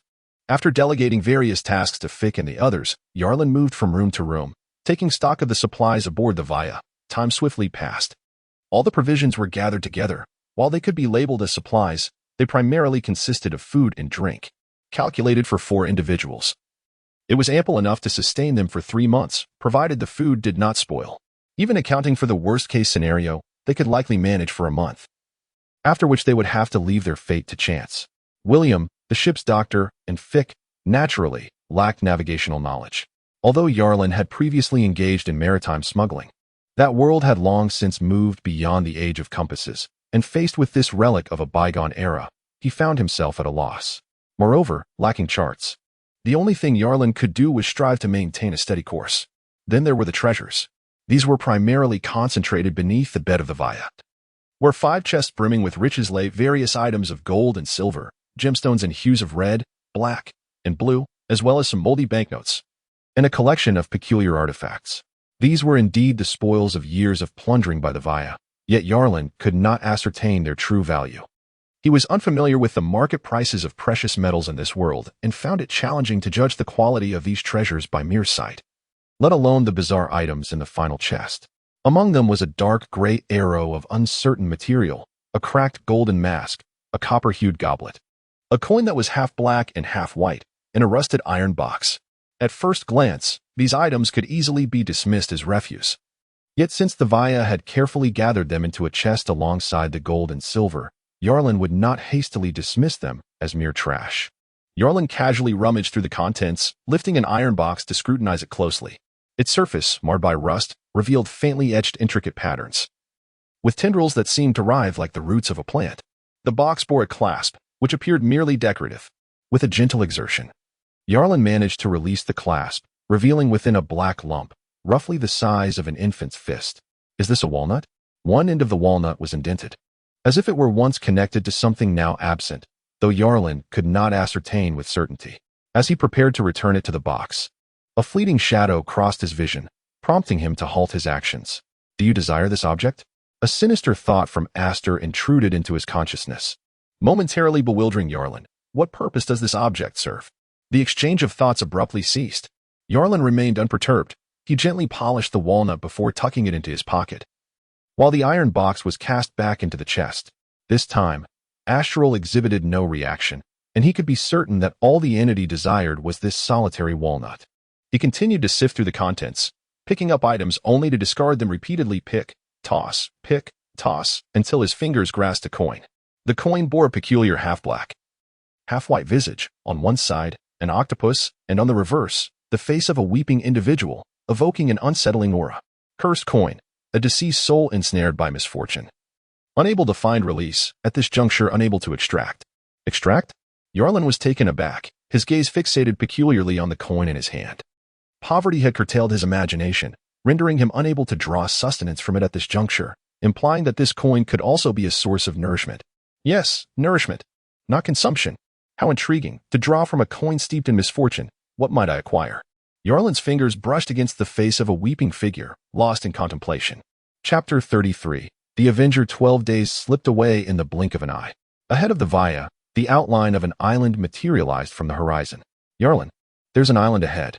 Fick, bored and perched on the mast, was the first to spot it, shouting as he slid down the canvas to the deck. I see it. At the bow, Yarlin set aside his fishing rod, rising to gaze into the distance, silently praying, may it not be a desolate isle. Almost simultaneously, amidst the ruins of Laville town, a frail, diminutive figure dragged a corpse toward a freshly excavated pit intended for burial. The body had long since decayed, emanating a foul stench, its surface teeming with maggots and flies. He continued to haul the corpse, leaving long trails in the earth. Flies buzzed around him, landing upon his grimy cheeks, his disheveled hair, and his emaciated torso. Clad in shorts indistinguishable from dirt, and bare-chested, his face bore no trace of youthful innocence, marred instead by the filth that cloaked his features in numbing silence. Thud. Another corpse rolled into the pit already overflowing with bodies, the layers of the dead nearly filling the grave. 212. Rasped a dry voice. This was the count of the bodies in the pit, a total of 212. Indiscriminately piled together. Some were still missing, their remains consumed by flames, leaving only these behind. You shall keep each other company, he said, scattering a handful of earth into the pit. Only me left. His eyes glistened without tears as he slowly rose, turning his back on the scene, making his way toward the forest in search of sustenance. He was not picky. The woods teemed with creatures, and there were always remnants left by larger predators. The crows circling overhead served as his guides. Even the corpses of insects, along with roots and leaves, formed part of his modest diet. He was the sole survivor of Laville town, and he must endure. His name was Spartia, and he was an avenger. The sails of the mast were lowered. The anchor cast, and the Via glided from the southwestern side of the island, its blood-stained hull slowly approaching the shore. A gentle breeze caressed the air, while seabirds foraged along the coast, enveloping the atmosphere in tranquility and serenity. Yarlin stood at the bow of the ship, gazing into the distance. Opposite the beach lay a dense thicket of trees, shrouding his view. He leapt down and landed on the sand, the solid sensation beneath his feet surprisingly delightful. After 12 days at sea, the world around him seemed to shimmer, as if everything was tantalizingly close yet ultimately unattainable, a void that Yarlin deeply loathed. A tempest, a submerged reef, a passing sea creature, or even an unexpected encounter with fellow travelers or the Navy could easily claim his life beneath the waves. Bending down, the warm, fine sand slipped through his fingers. Yarlin squinted toward the distant seabirds. A raucous bird stretched and twisted its neck, casting a languid glance his way. Seemingly uninterested in the upright beings on two legs, fearless of humanity, a playful smile graced Yalin's face, as he felt that fortune was finally smiling upon him. The ship was strewn with congealed bloodstains, harboring treasures of gold and silver, alongside 7 transformed bodies feigning lifelessness, while the remainder lay in ruin due to Via's desperate struggle. It was imperative to leave someone behind to guard the vessel. The sullen Fick and the disgruntled ship's doctor remained aboard, while William leapt ashore with Yalin to explore the interior of the small island. As they traversed through the dense foliage, a narrow path revealed itself before them. Progressing along this trail, they soon discovered that the ground widened and became increasingly even, suggesting the presence of a settlement upon this island. Yarlin's gaze followed the road ahead, where a cluster of buildings gradually came into view, a series of square structures approximately 3 stories high, stretching in continuity. As pedestrians began to appear on the land, a cacophony of sounds blurred into his ears, prompting Yarlin and William to exchange a glance and instinctively quicken their pace. The edge of the town was marked by a winding low wall, adorned with haphazard graffiti. As they walked alongside the wall, the number of burdened passers-by increased, yet they attracted little attention. The entrance's stone wall, weathered by time, revealed patches of sunlight, and a gentle touch could easily dislodge some crumbling lime. Yarlin and William ventured inside. Before them lay rows of peculiar houses and intersecting paths, with architectural forms that were bizarre, square, round, triangular, and various irregular shapes, indicating a town that had not been meticulously planned. It was, at best, a small town with a modest vibrancy, which suited Yarlin perfectly. 2 hours later, Yarlin and William found themselves seated in a modest eatery near an inner market of the town. They ordered a selection of food, which arrived swiftly, generously portioned and accompanied by malt liquor, allowing the two to savor their meal leisurely. Surrounding them were men clad as laborers, perspiring profusely as they indulged in their meals while engaging in loud banter. From their conversations, Yarlin gleaned that the town was called Quarry Town, named for the colorful stone mountain located behind it, filled with vibrant stones that the locals referred to as the colorful stone mine. The town boasted 2 quarries, and nearly all the men were workers in these establishments. It could be said that the town was built upon the foundation of these quarries. As for the purpose of these colorful stones, the local residents were not entirely certain, only knowing that at the end of each month, merchant ships arrived to transport crates of the mined stones. From their discussions, it seemed that some large inland nations were particularly keen on using these vividly colored stones for road construction. Yarlin was indifferent to the truth of the colored stones. He harbored a mere flicker of curiosity, yet it did not reach the level of genuine concern. His attention was primarily captivated by the arrival of merchant ships that would grace the harbor at the end of each month. With approximately half a fortnight remaining until that time, Yarlin devised a plan. He settled the bill with William, generously leaving a bit more as a tip for the proprietor, and then inquired about the locations of the inns within the town.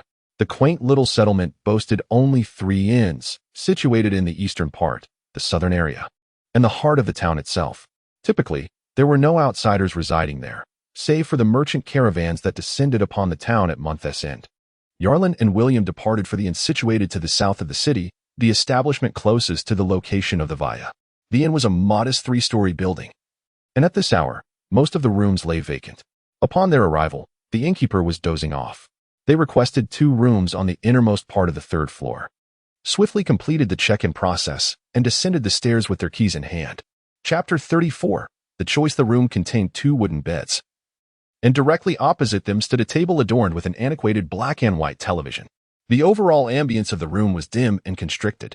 Yarlin switched on the television, revealing an image of a reporter holding a microphone, set against the backdrop of a majestic white edifice.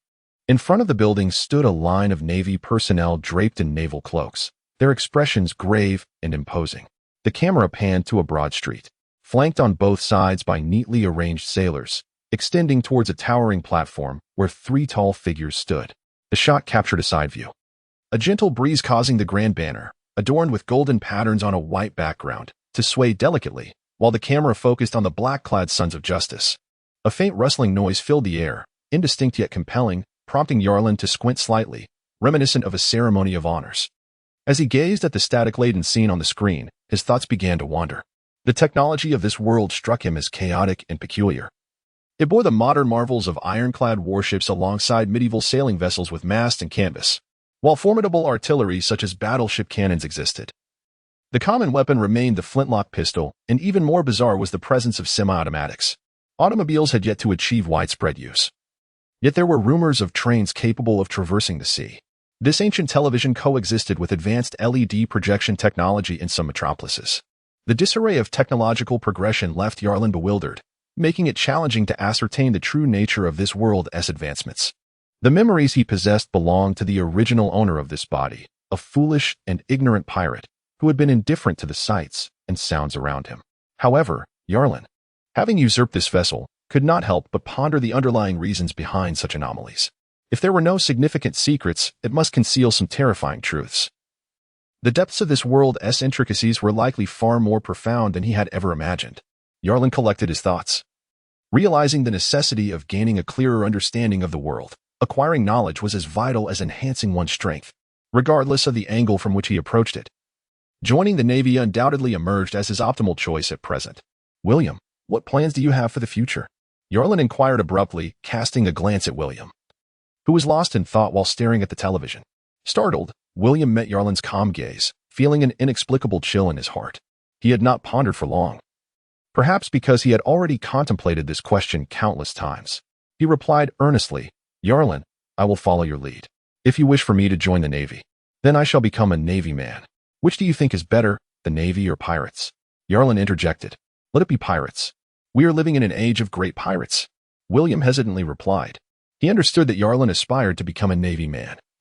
Yet he could not fathom the advantages of such a path, bound by regulations. Being a pirate, especially the captain of a pirate ship, seemed far more liberating.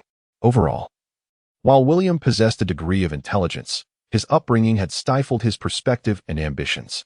He could only see that this era was one of great pirates, failing to comprehend that, in contrast to the loosely organized pirate crews, the disciplined Navy remained the true sovereign of the seas. I understand. Yarlin did not elaborate further, as if their exchange were a mere question and answer.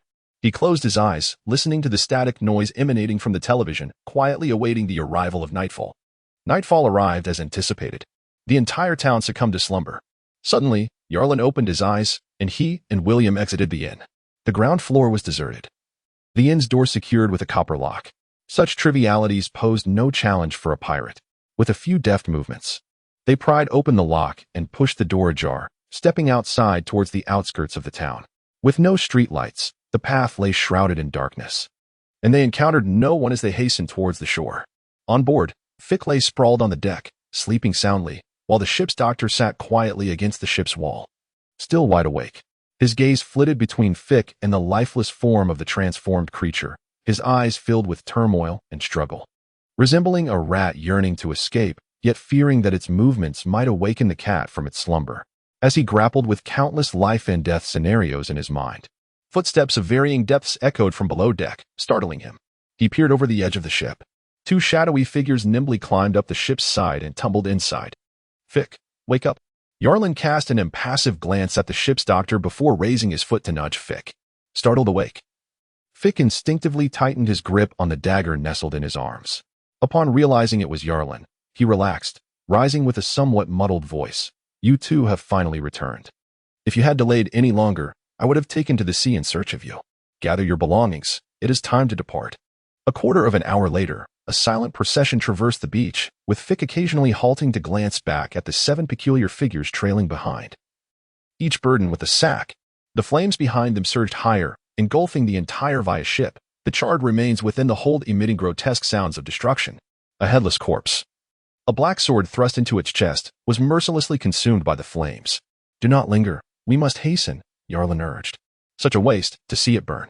With all the pirates aboard the Via perished, what purpose does the ship serve? It must be completely incinerated." Throughout this, Yarlin never turned back. The inn's door creaked open as the group entered. The lock clicked shut behind them, and their footsteps ascended the stairs with a measured cadence. On the 3rd floor, at the far end, 2 doors swung open. Yarlin contemplated for a moment before addressing William. "You and the ship's doctor will occupy the outer room. Fick and I shall take the inner one." With that, Yarlin stepped inside, followed closely by Fick, while the transformed beings, laden with sacks, filed in one after the other, placing their burdens on the floor before obediently crawling beneath the bed in a neat line. The door was gently closed. Outside, William's expression was a mixture of uncertainty, while the ship's doctor bore an unmistakable look of joy. "You are allowing them to stay together?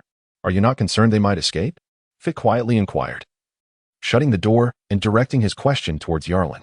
Yarlin stood by the window, his back turned to Fick, seemingly enveloped in the dim glow of the moonlight, emanating an indescribable chill and eeriness. "Every individual possesses the power of choice, to remain or to depart." Yarlin's voice resonated softly.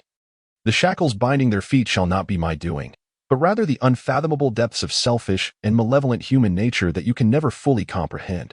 A shiver inexplicably coursed through Fick's body. Chapter 35, Malevolence, Selfishness, Greed, Jealousy, Ambition, Tyranny. Yarlin never hesitated to perceive humanity's filth with the utmost malice.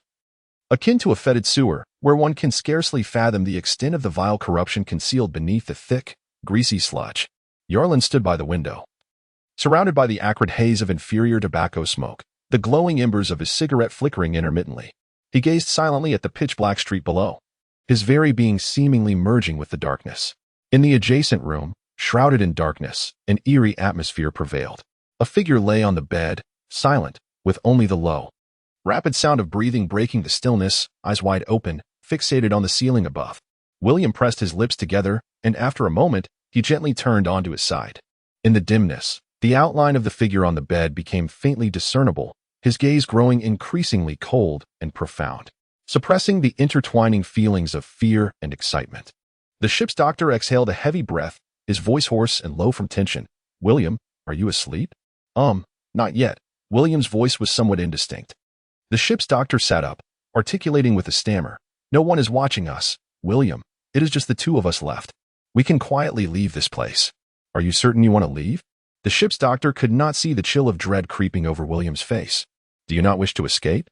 Yarlin is toying with corpses. He is a devil. I long to flee from him every moment. Do you understand? His gaze upon us is no different from how he looks at those accursed corpses. Each night, I am terrified, unable to sleep, fearing that when I awaken, I will have transformed into a creature that is neither human nor ghost." The ship's doctor spoke with a tremor, beads of cold sweat forming on his back. William remained silent, acknowledging the truth in the ship's doctor's words. Yet, this only deterred him further from acting rashly. He could not believe that the fearsome man would make such a grave mistake. Perhaps this was merely a test, yet another trap.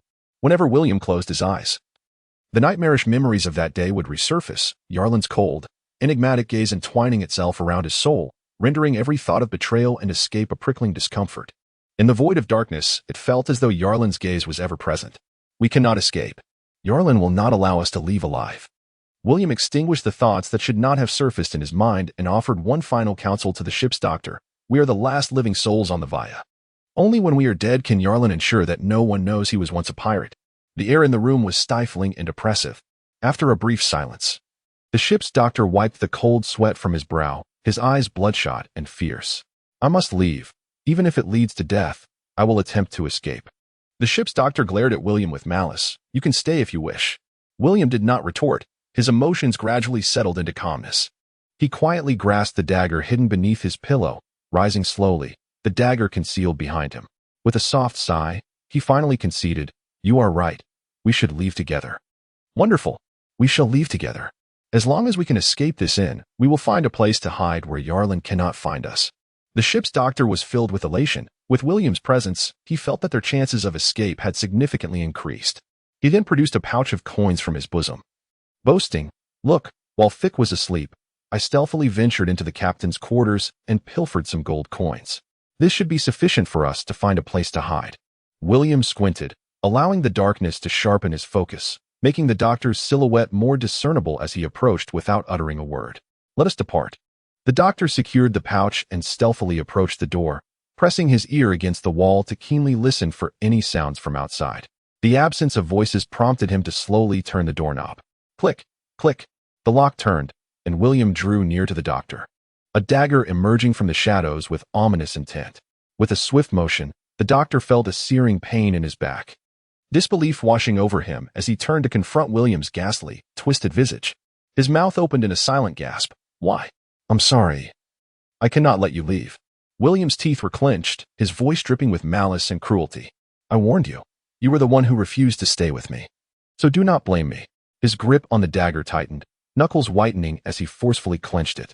Amidst the sickening crunch of flesh and organs, the veins in William's neck bulged grotesquely, resembling hideous worms crawling up his cheeks, his face contorted with vengeful fury.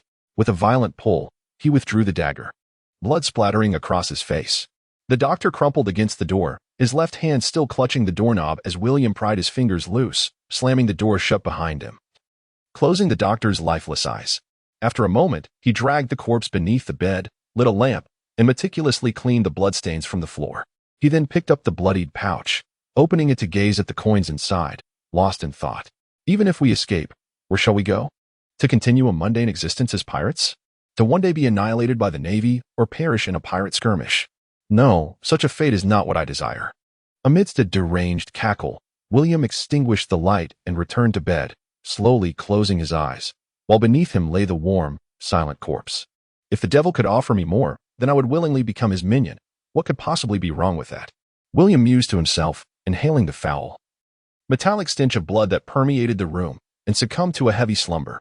Initially, the sounds from the adjacent room were hushed, but soon they transformed into faint noises, akin to the clatter of a heavy object falling. Gradually, these sounds became more pronounced, revealing the delicate rustling of cleaning activities. As Yalin approached the window and finished smoking 3 cigarettes, the noises faded once again, and tranquility enveloped the night. After a brief interval, he expressionlessly flicked the remains of his 4th cigarette, still smoldering, out of the window. He relished tobacco. Yet this inferior quality served merely to satiate his craving without offering any truly gratifying experience. He returned the remaining half-pack of cigarettes to his pocket, drew the curtains, and closed the window. Yarlin was not fond of sleeping with the window open, despite the stifling heat that a sealed room could bring. He lay back down on the bed, accompanied by the steady sound of Fick's snoring and the lingering odor of sweat. Tomorrow, he would have to make them sleep together.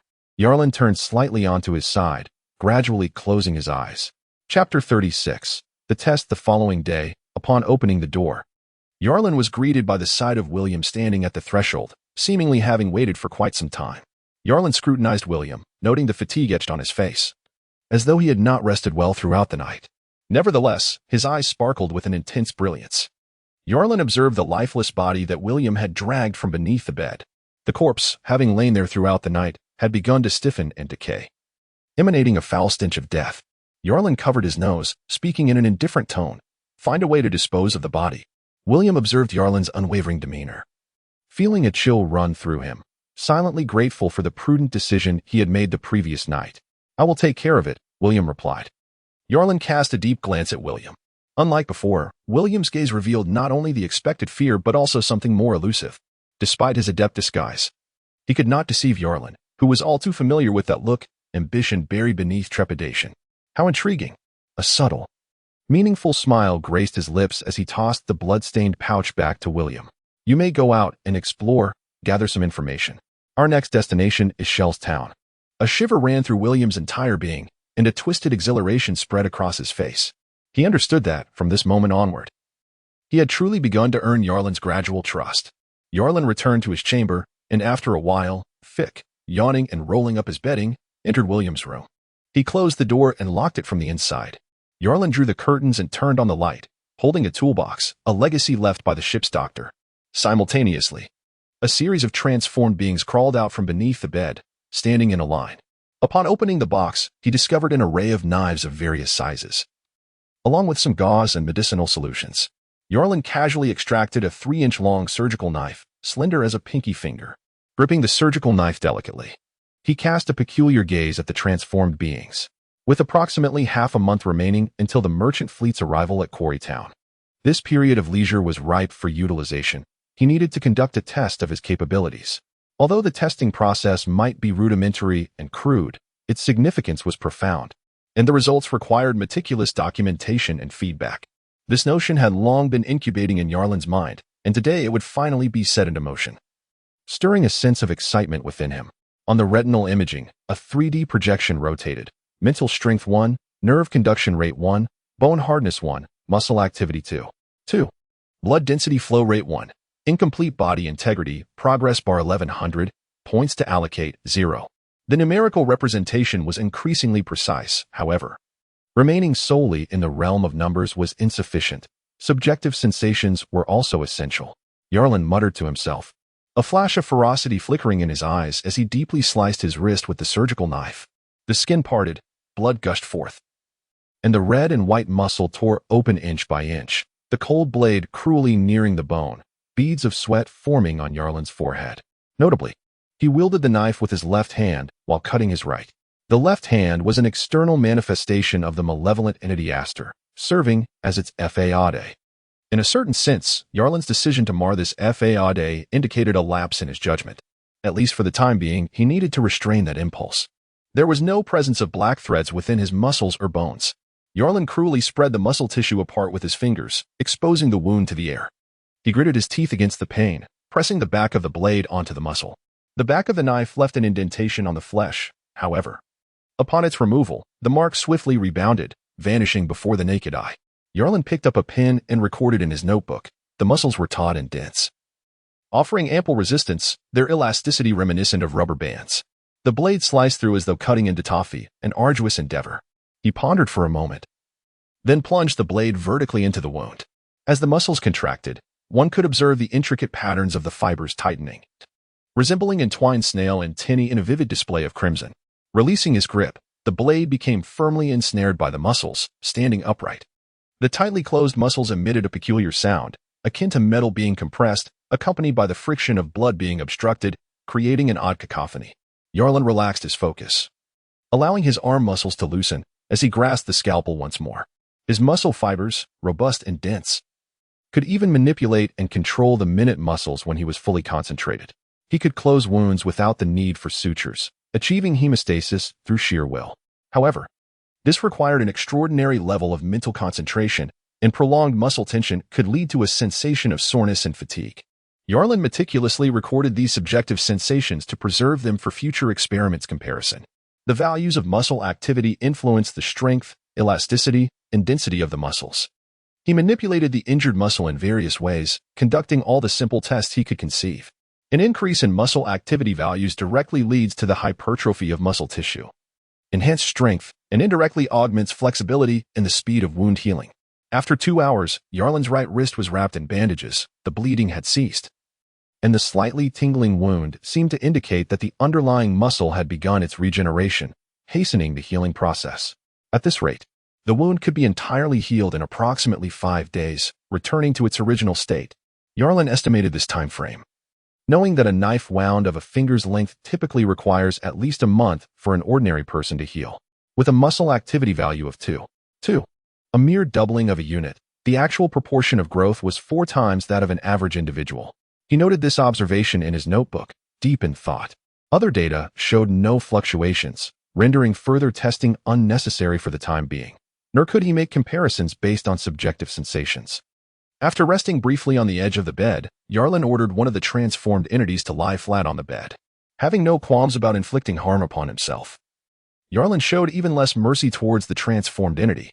With a swift motion of his wrist, he made a 20-centimeter incision across its chest.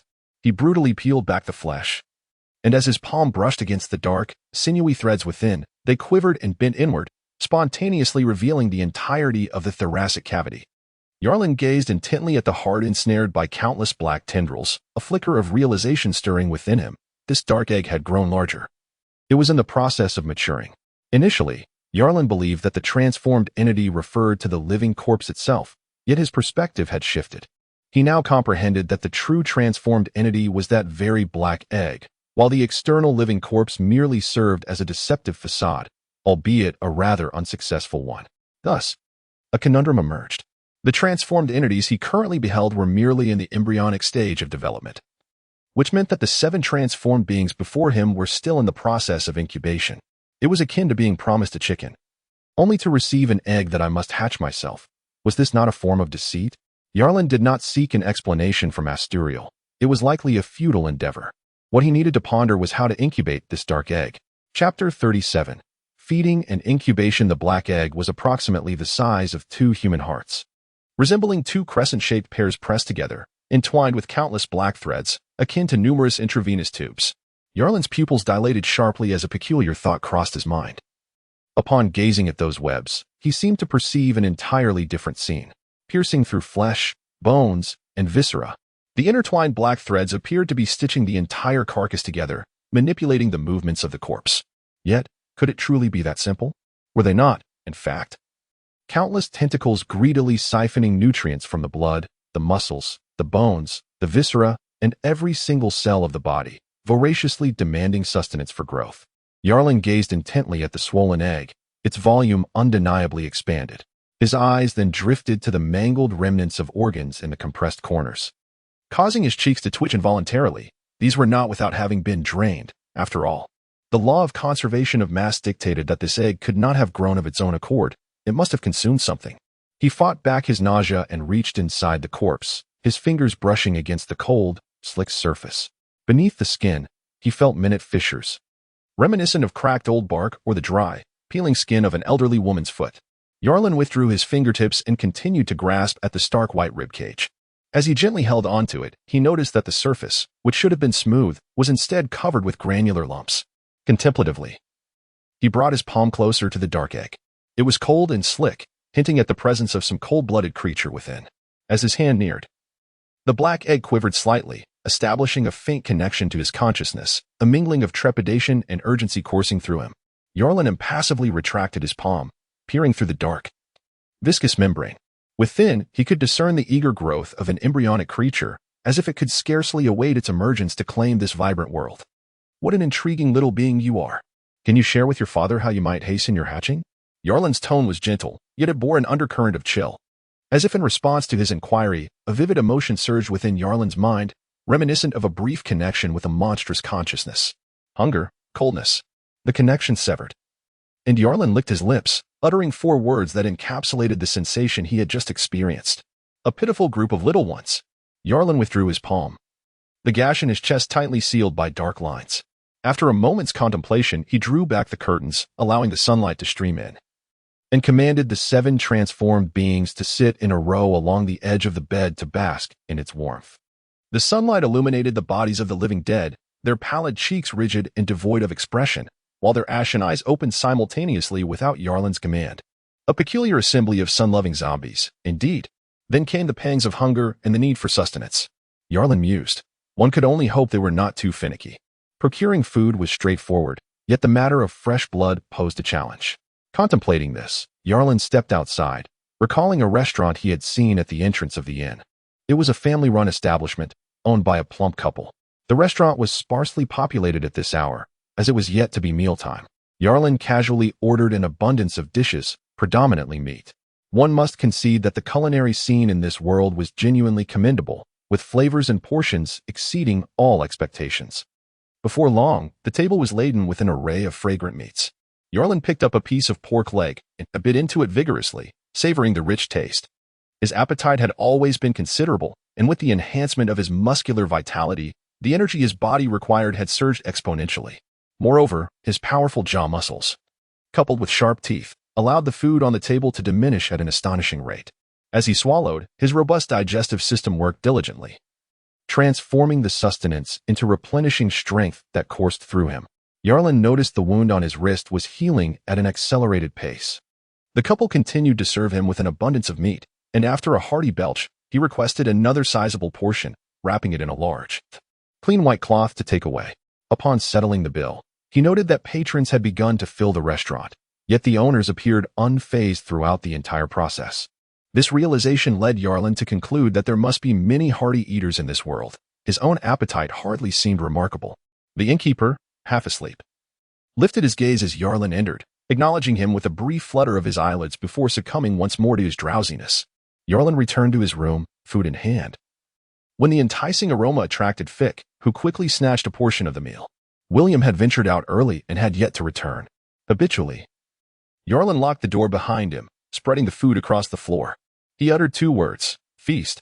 The 7 transformed beings emitted a deep, inhuman resonance from their throats as they swiftly encircled the food, eagerly grasping it and shoving it into their mouths. Their jaws stretched grotesquely, corners nearly reaching their ears, their faces seemingly consumed by their gaping mouths. Large chunks of meat were unceremoniously devoured, devoid of any chewing. Instead, the flesh rapidly dissolved, while dark tendrils emerged from their throats and mouths, resembling countless tentacles plunging into the sustenance. The sounds of gulping and swallowing resonated as the meat and bones were meticulously broken down into essential nutrients, seamlessly delivered into their bodies without a trace of waste. Not a single bone fragment remained. Thump, thump, the muffled thudding of their hearts reverberated through the room, as Yarlin's gaze seemed to pierce through their chests, observing the darkened hearts within, slowly expanding. Once the food was consumed, the transformed beings closed their mouths in unison, reverting to their lifeless demeanor, settling back onto the edge of the bed to bask in the sunlight, commencing their healthy development. But they must hatch soon. Yarlin licked his lips, his eyes darting with curiosity about the true appearance of the transformed beings. In the evening, William returned with news, which can be summarized as follows. At the rear mountains of Quarry Town, located on the opposite end of the settlement, there lies a dock nestled between 2 quarries. Each month, at the end of the month, 7 or 8 merchant ships arrive. These vessels do not belong to a single faction, primarily consisting of the Tiago Trading Company, along with various traders and smaller ships. However, these smaller vessels also submit to Tiago's arrangements. The merchant ships arrive on the last day of each month, stay for 3 days, and then depart. Chapter 38. Prelude on the Sea. On the dark and brooding sea, 7 large-masted merchant ships traversed the strait, their pale blue crystalline moon flags fluttering in the air, a symbol of the Tiago Trading Company. The fleet of the Tiago Trading Company had set sail from the earlier segment of the Great Sea Route, navigating the waters day and night for over half a month.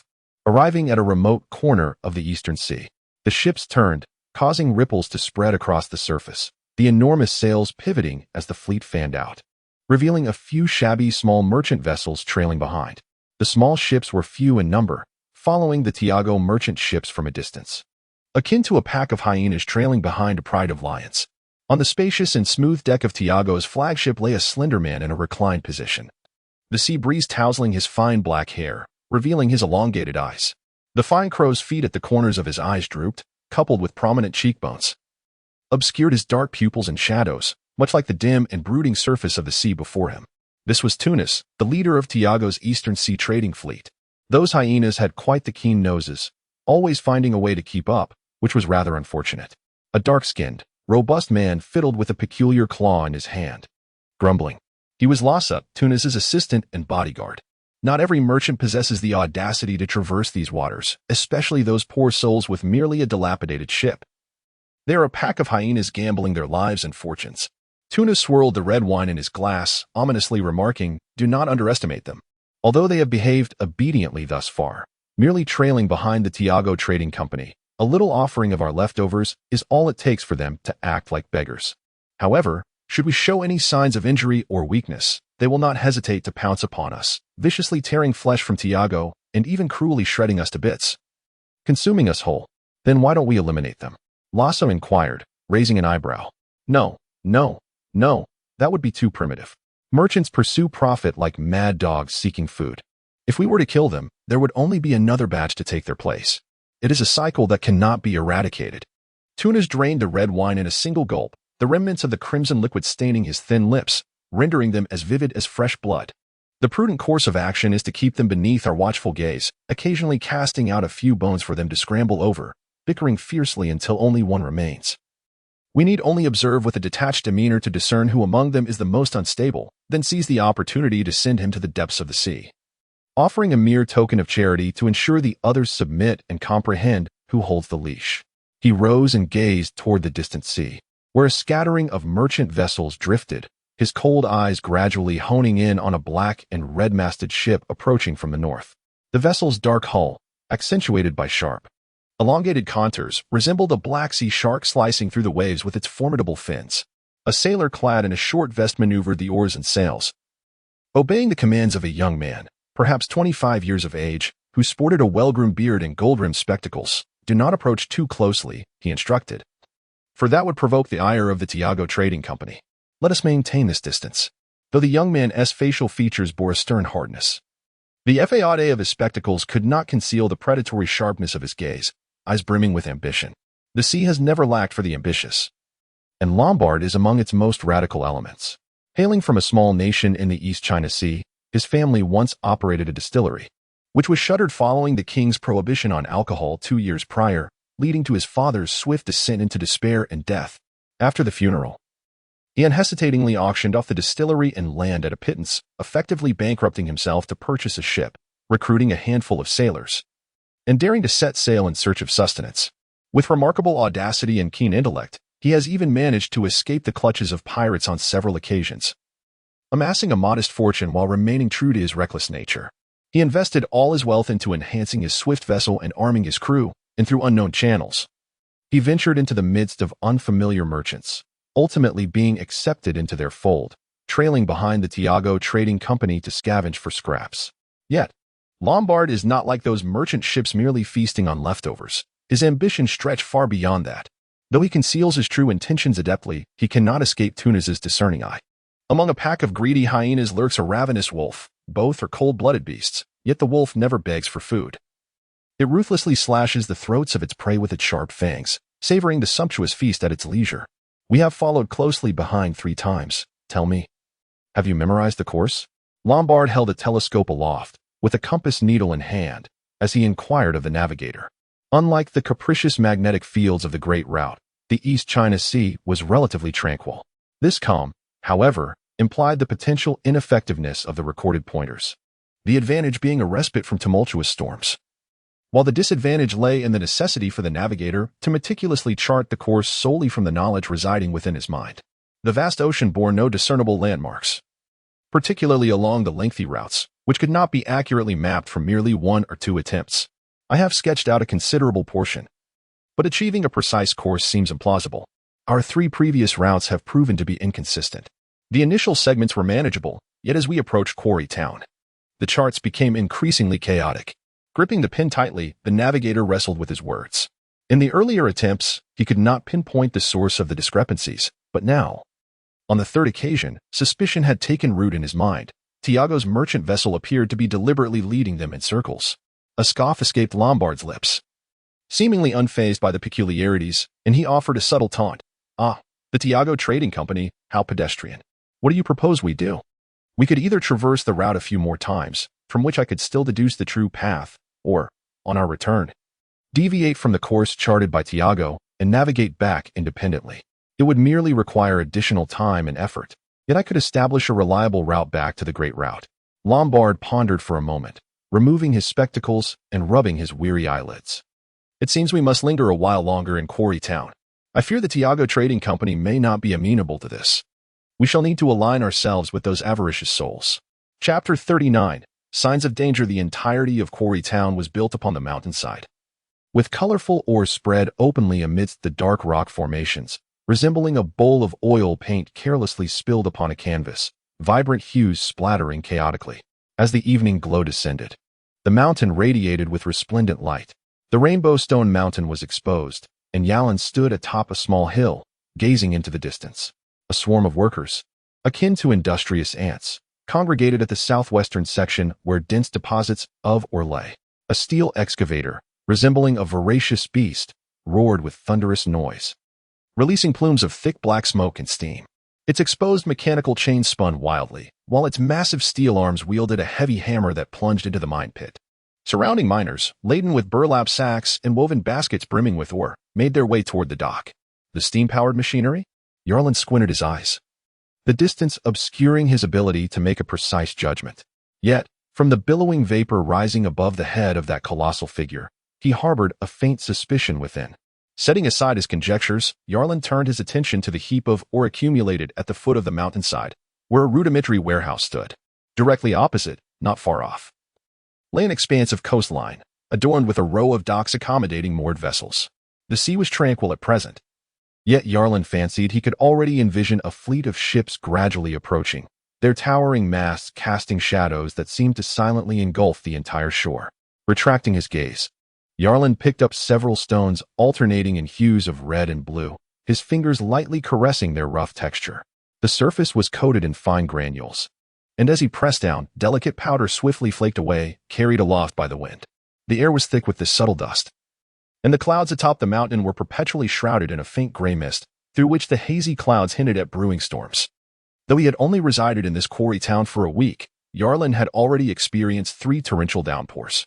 Such frequency of rainfall, coupled with the terrifying volume of water, seemed somewhat exaggerated even for a coastal island. Nonetheless, this was the norm for the town of Colorstone. The leaden clouds parted with blinding flashes of lightning, and the fine raindrops cascaded down, merging into a curtain of rain within the mountains. Yarlin unfurled the black umbrella he had prepared beforehand and slowly descended the mountain. The majority of men were laboring in the mines, leaving the town, strung together by the rain, eerily desolate. A few children playing outside quickly retreated to their homes to escape the downpour. As Yarlin walked, he pondered the information he had gathered over the past few days. The Tiago Trading Company, a maritime fleet traversing thousands of miles across the sea, was rumored to have originated from the Great Sea Route, a realm known for its chaos and peril, yet simultaneously recognized as the most formidable maritime domain. In stark contrast, the eastern sea beneath his feet was the most barren and feeble. To illustrate, it was akin to city dwellers embarking on a bumpy journey to the countryside, yet finding joy in it. Surely, there was something amiss. The sound of his footsteps splashing in the rain echoed a rhythmic patter. Yarlin instinctively brushed his left eyelid, the sparse crow's feet at the corners adding an air of calm maturity to his demeanor. The enigma clearly resided within these colorful stones, either harboring staggering profits or concealing unknown secrets. Regardless of which it might be, the Tiago Trading Company would undoubtedly safeguard this locale with utmost vigilance. This was not mere conjecture on Yarlin's part, as a former smuggling magnate and drug lord. He contemplated how he would act if he were to discover a hidden gold mine. The heavy blockade, the clandestine extraction, and the swift execution of silencing those who know too much all transpired in an instant, an array of sinister schemes flooding Yarlin's mind, his countenance darkening immediately. Judging others by his own standards, Yarlin found it unimaginable that the Tiago Trading Company, capable of crossing oceans, would adopt the guise of an innocent lamb. In truth, he had already discerned troubling signs in this quaint town. Firstly, concerning the island, he had not spotted a single vessel along the coast. Not even a humble skiff was in sight, as if the townsfolk had never entertained the thought of venturing out to sea. What a ludicrous notion! This is the age of great pirates. After all, setting sail should be the prevailing sentiment in this world. Secondly, the unguarded mines presented a stark deviation from reason. It was akin to inviting thieves into one's home. Finally, there were the inns in the town. According to reports, this locale had not seen an outsider in years. Yet it maintained 3 inns. Aside from the merchants arriving at the end of each month, the establishments remained in a state of emptiness, incurring losses consistently. What an extraordinary display of absurdity this was! Yarlin let out a soft sigh. His interest in the stone he held was utterly non-existent. He bore no ill will towards the Tiago Trading Company. His sole desire was to catch a favorable ride. Yet he feared that the company's disposition might not be so amiable. As was his custom, he purchased a plethora of food from the tavern and returned to the desolate inn. Within the hollow, somber establishment, an elderly man rested his weary head upon the wooden counter, his bleary gaze drifting towards Yarlin before retracting. Concealed behind the wooden table, his emaciated hand, resembling a chicken's claw, gripped the chilling razor. The blade, narrow and flat, bore a handle wrapped in crimson bandages, stained with the blood of countless innocents. Yarlin exchanged a glance with his employer, greeting one another without a hint of suspicion, and gradually ascended the staircase. "Boss, this staircase is in dire need of repair." The damp steps creaked ominously beneath their weight, as if they might shatter at any moment. Yarlin paused on the staircase, turning his head to speak. "What?" The old man replied in a vague tone. "It rains every day, so we can't fix it. The 3rd floor, at the very end." Yarlin tapped on the adjacent door, which was opened by Fick. William was not present in the house. He handed over a bag of food and, in a hoarse voice, advised, "Rest early. There is work to be done tonight." Fick accepted the food, nodded, and closed the door. Unlocking the door, he stepped inside. Within the confines of the room, 7 emaciated men sat side by side on the edge of the bed and on the floor, their backs turned to the window, their eyes devoid of luster and vitality. It was raining, and the sun was absent. Yarlin cast the food onto the floor, then drew the curtains closed. Behind him, 7 transformed beings encircled him, and an eerie sound of sucking filled the room. They resembled mummies, their thin layers of flesh clinging to their forms, while the blood and innards had long been drained. Through their skin, one could discern black tendrils coalescing into clusters, supporting their torsos from collapsing. Their delicate skeletal structures were riddled with imperfections, as if they were on the verge of shattering into dust at any moment. Yarlin coldly stared as a line of peculiar script materialized upon his retina. Chapter 40. I Never Lie. Transmuted entity. Inferior servant, a flawed product of the nest's aberrant flesh, a substandard servant that devours its host to complete its own deficiencies. Currently in incubation, a certain probability of evolving into a superior attendant, nest not unlocked, remaining time, 47 hours and 49 minutes. 2 more days. This timeline was sooner than he had anticipated. He squinted, mentally calculating, eagerly awaiting the hatching on the night following tomorrow. In the dead of night, as the rain ceased, the cold, dark air enveloped the landscape. The tightly shut door of the inn quietly opened a crack, and a figure slowly emerged. Beneath the dim moonlight, a hunched silhouette was cast, a face etched with wrinkles lifting to gaze at the third-floor window, which was closed. He withdrew his gaze and walked toward the outskirts of the town. On a beach beyond the town, the remnants of the Vea, reduced to ashes and then extinguished by the downpour, stood silently. The acrid scent of charred flesh wafted through the air, and near the burnt vessel, the remains of a corpse lay beside the charred wreckage, when ominously, several footsteps echoed. In the nearby waters, a vague shadow was discernible, gliding back and forth. Soon, the sounds of footsteps from the Vea grew clearer. 2 burly men emerged from the wreckage, clad in short shirts and shorts, their heads adorned with dark red scarves, and a bloody skull tattooed upon their exposed arms. Pirates. They did not depart, but remained stationary, seemingly awaiting someone. A quarter of an hour later, the innkeeper appeared, leading the 2 pirates into the woods toward a desolate mound. The pirates drew curved daggers from their cloaks and began to dig into the damp, black earth. The soil, saturated by the torrential rain, was particularly soft, and soon a decaying corpse was revealed, the air thick with a foul, damp stench. Is it the same group? One pirate inquired, kicking at the corpse beneath his feet, frowning. Heh, this tiny island rarely sees visitors. The old man chuckled ominously, saying, the time the ship was burned coincides with when this body was buried. They must be from that vessel, though I wonder why they scorched their own ship. Where are they? They are in my inn, about 10 of them. They thought they could deceive my eyes, but I have seen everything. 2 came at first. Then 7 or 8 more arrived, and 1 died, buried here. Quite intriguing, indeed. A fierce glimmer flickered in the old man's murky gaze. Are they fellow travelers?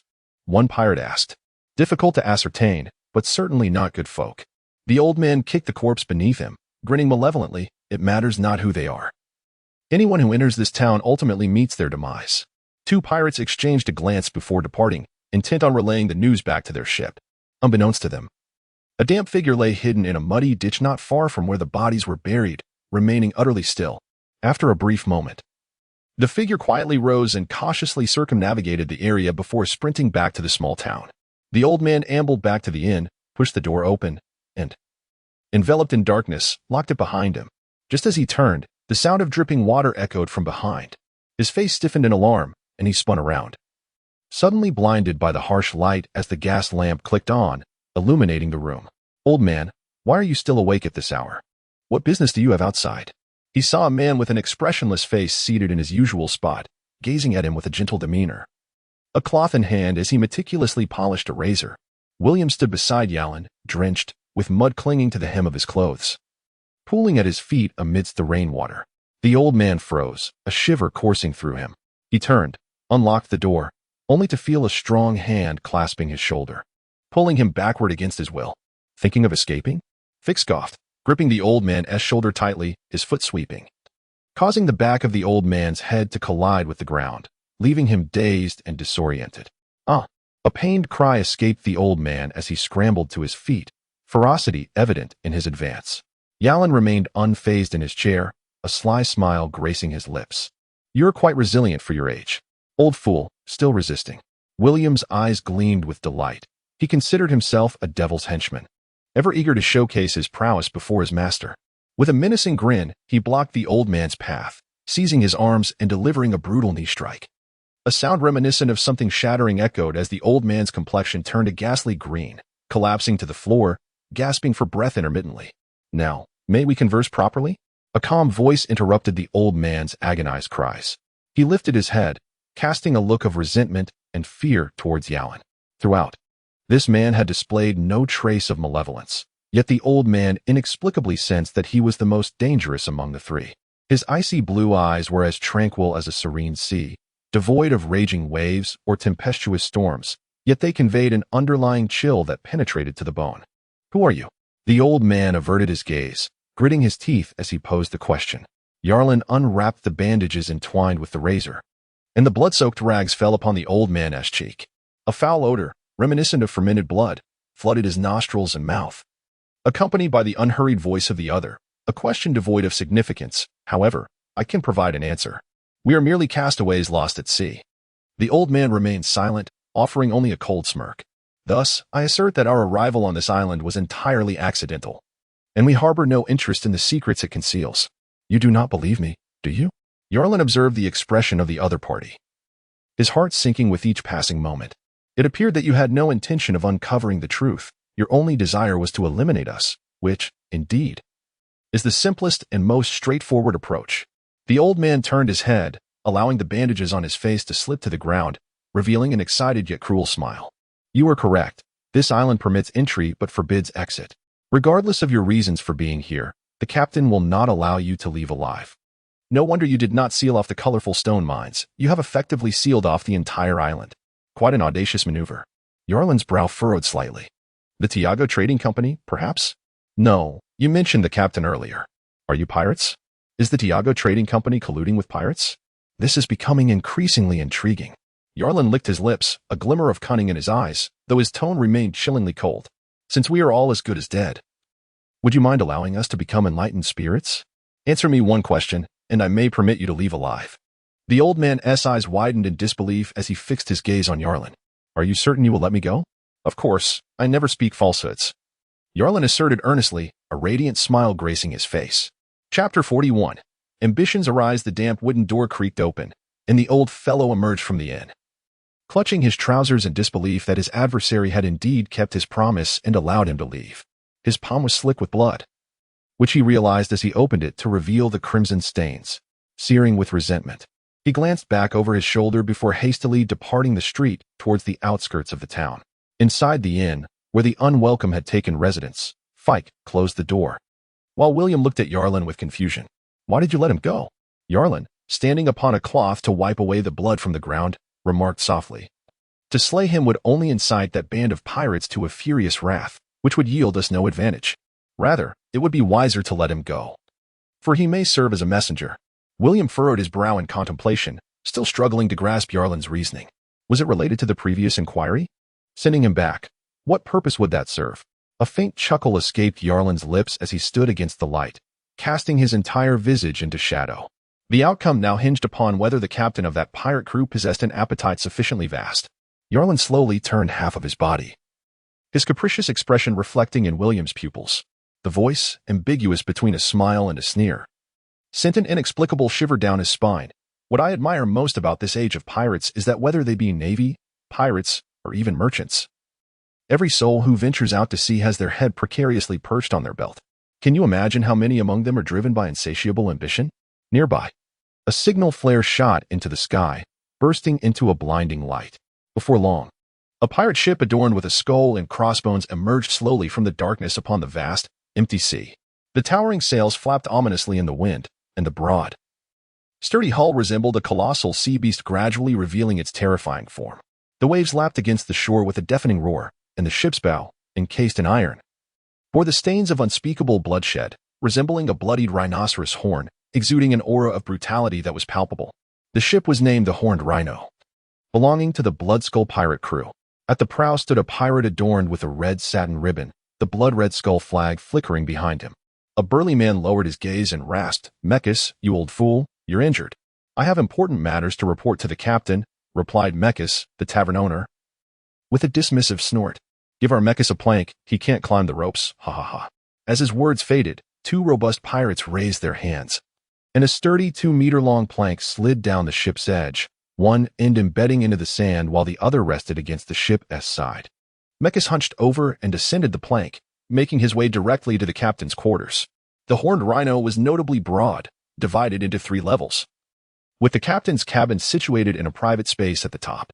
Upon entering, he encountered a middle-aged man with a bare chest, tattooed with a blood-red skull, who turned to face him. Beneath thick, knife-like brows lay a pair of piercing eyes. The Blood Skull pirate crew derived its name from the very tattoo emblazoned on him. He was called Karchi, a pirate radiating an aura of danger. What has transpired? Karchi inquired, his gaze briefly flickering over the bloodstains beneath Mechas. A group of outsiders has arrived on the island, Mechas replied, his hunched figure quivering slightly. For aboard a pirate ship, the hierarchy was brutally enforced. And there was no doubt that Karchi was the king of the Blood Skull pirate crew. Oh, a band of outsiders. Karchi, throughout Mechas' report, never once lifted his eyelids. Casually inquiring, what question did he pose to you? At the same moment, approximately 900 nautical miles away, a nocturnal gathering commenced among the merchant vessels trailing the Tiago fleet, which maintained a synchronized speed and course. The venue for this clandestine assembly was aboard a masked ship, resembling a Black Sea shark, which was presently easing its pace to ensure a smoother navigation across the waves. On the second deck, within a closed maritime chamber, Lombard lit a cigarette with the flicker of a lighter, inhaling deeply before exhaling curling tendrils of smoke. As the haze enveloped him, he gently removed his gold-rimmed spectacles, shedding his genteel facade to reveal eyes glimmering with the ravenous hunger of a wolf. Are you all content to eternally trail behind Tiago, scavenging for scraps, forever unsatisfied? Merely reveling in the slightest morsel of fortune? Lombard's voice dripped with malice. The Tiago Trading Company treats us like trained dogs. Why must we remain in his shadow? Willingly subjected to the whims of the Tiago Trading Company, merely for a meager sustenance? Within the room, the leaders of several merchant ships exchanged glances, hesitating to speak. Yet the quivering muscles in their cheeks betrayed their intrigue. I, Lombard, possess a once-in-a-lifetime opportunity. If you heed my counsel, I assure you, we can extricate ourselves from the Tiago Company's grasp and carve a substantial profit from this gemstone mine. Lombard exhaled smoke rings, his expression one of indulgent ecstasy. It truly is a veritable feast. What opportunity? Inquired a stout man, curiosity piqued. Indeed, share your thoughts so we may decide, echoed the other ship leaders, their eyes betraying an unmistakable glimmer of greed. Such a pack of opportunists, waiting to seize the moment, Lombard jested. The Tiago Company guards its secrets with the vigilance of a thief, fearful that the truth of the gemstone mine will be revealed. However, I, Lombard, am not one to hoard knowledge. I have always been willing to share. A sudden silence enveloped the group, thick with anticipation, followed by heavy breaths that filled the air with an intoxicating sense of avarice. Are you suggesting that you know the secret of the gemstone mine and are willing to divulge it to us all? A voice broke the stillness, articulating the collective yearning of the assembly. Absolutely. Lombard extinguished the cigarette, but meticulously cleaning his lenses before donning them once more. The first segment of the Great Maritime Route, located in the superpower of Alabaston on St. Ting Island, is where the Tiago Trading Company has transported the gemstone mine. They are merchants of the East Sea, unfamiliar with the perils of the Great Passage. Thus, each voyage merely serves as a cargo vessel for the Tiago Trading Company, unloading precious stone or at the entrance of the Great Passage, all the while oblivious to the ultimate fate of said ore. I have already engaged with the shadowy buyers, who seek only the precious stones and show no preference for the Tiago Trading Company. The price they have offered is astonishing, enough to elicit a look of disbelief from Lombard, who raised a finger as if he were a bloodthirsty shark fixating on its prey. It is double the original price. A collective gasp filled the air, indicating that the Tiago Trading Company had effectively pilfered profits that rightfully belonged to us, paying us but a meager 20%. Lombard's voice dripped with menace. This is an act of deception and thievery. It is time for us to unite. Do you intend to continue living like beggars? He asked fiercely. Thunder rumbled ominously from the depths of the clouds, and serpentine lightning danced across the sea's surface, revealing the unfathomable chasms below. When did the once fearsome pirates of the ocean become the obedient hounds of merchants? Has your ambition been extinguished by this vast sea? Maxis echoed Yarline's question, word for word, in a low voice. Chapter 42. The silent signal. Karch's pupils constricted sharply, and his previously indifferent demeanor vanished. Maxis swallowed hard, a shiver coursing through him inexplicably. The atmosphere grew stifling, and Maxis lowered his head, hesitant to speak, until the captain's voice broke through. Summon Norway. Maxis felt as if he had received a reprieve and hurriedly departed.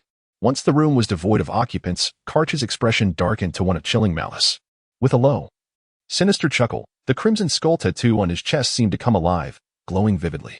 He opened the top drawer, revealing a smoothly polished piece of precious stone, which he picked up and toyed with, its red and blue hues reflecting in his eyes like a swirling inferno. "Captain, you called for me?"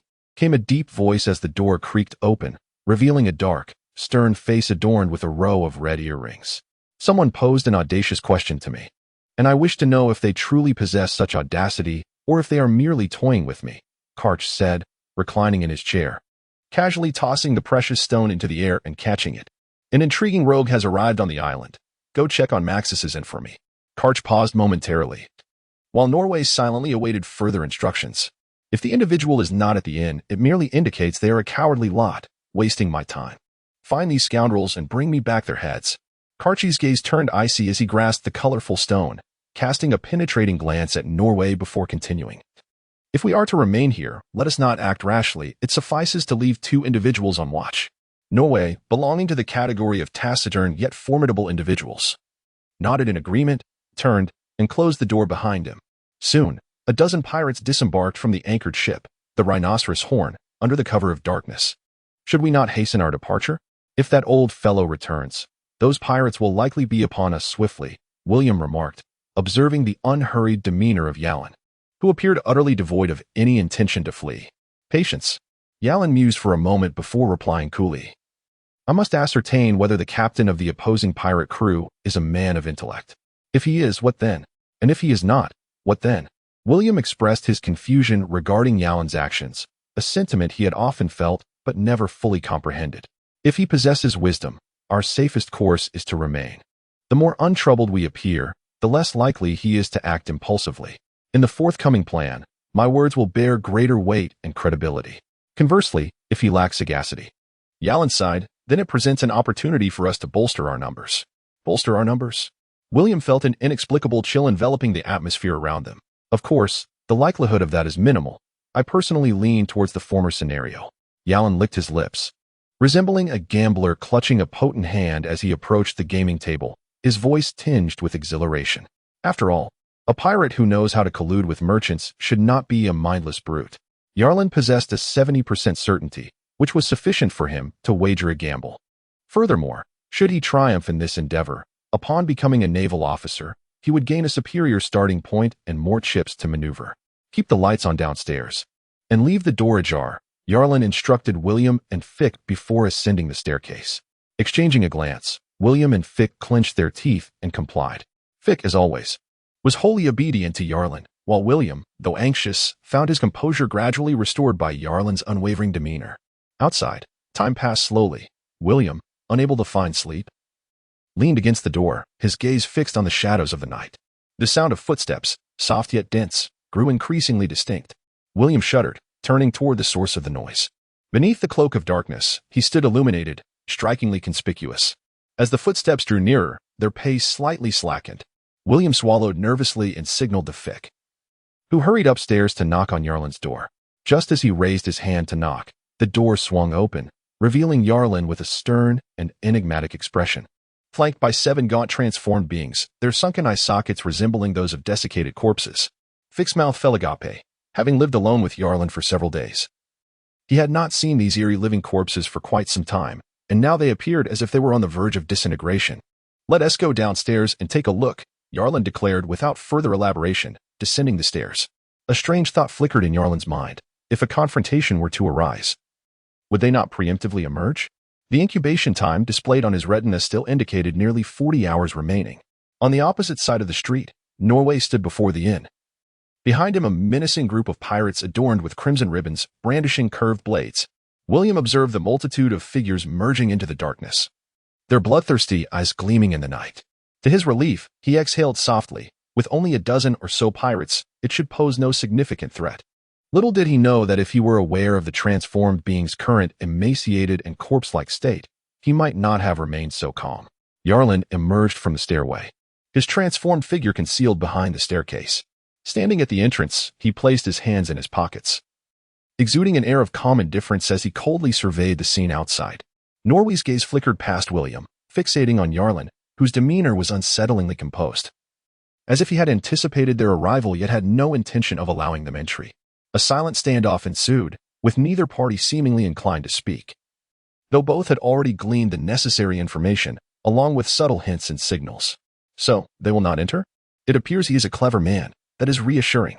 His fists clenched tightly within his pockets, yet Yarlin's expression remained unchanged as he casually addressed William, who stood vigil at the door. Please close the door. Understood. William pulled the latches on either side, and the grand entrance gradually closed, the gap narrowing until with a definitive click, the door was locked from the inside. Outside, Norway bared his teeth, casually signaling two pirates to remain and keep watch, while the rest of the crew ebbed away like the tide. Inside, William pressed against the door, listening to the footsteps outside gradually fade, turning to glance at Yarlin, his heart tumultuous with realization. Yarlin was indeed correct. Staying at the inn was safe, as the pirates had not stormed in. It's late. Everyone should rest now.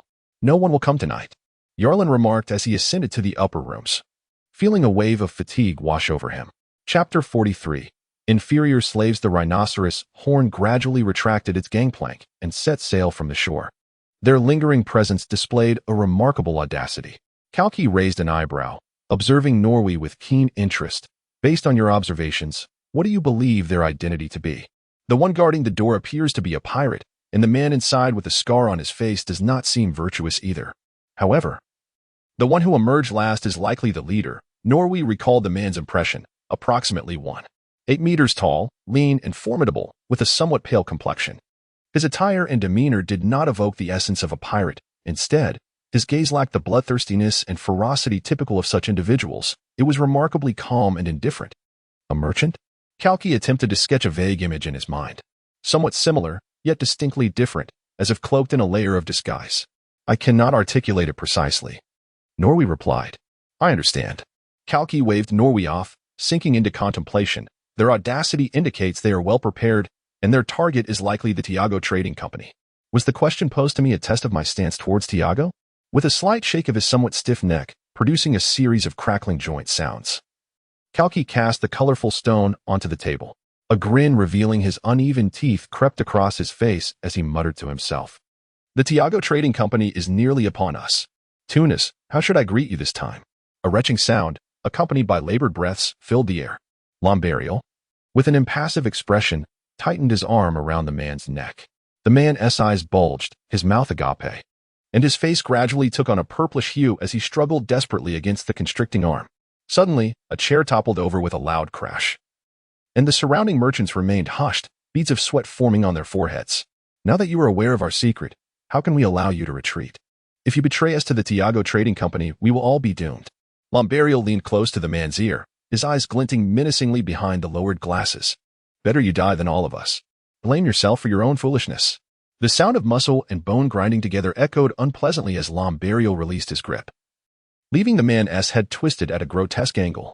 Lombariel exhaled a deep, murky breath, adjusting his glasses as he surveyed the group. His pupils constricted, revealing more of the whites of his eyes, giving him an almost deranged appearance. A profit margin of 100%, sufficient for you all to risk the gallows. The Tiago Trading Company is the formidable obstacle we must eliminate. The claim of 100% profit was entirely a fabrication by Lombariel. In reality, the increase would be at most 50%. Yet, without such exaggeration, how could he ignite the greed of these merchants? Moreover, he was not truly mad, collectively. They were no match for the Tiago Trading Company. Slaying this obstacle was a mere fantasy for these fools. Besides, Lombariel had no intention of sharing profits. These simpletons were merely pawns and cannon fodder in his greater scheme.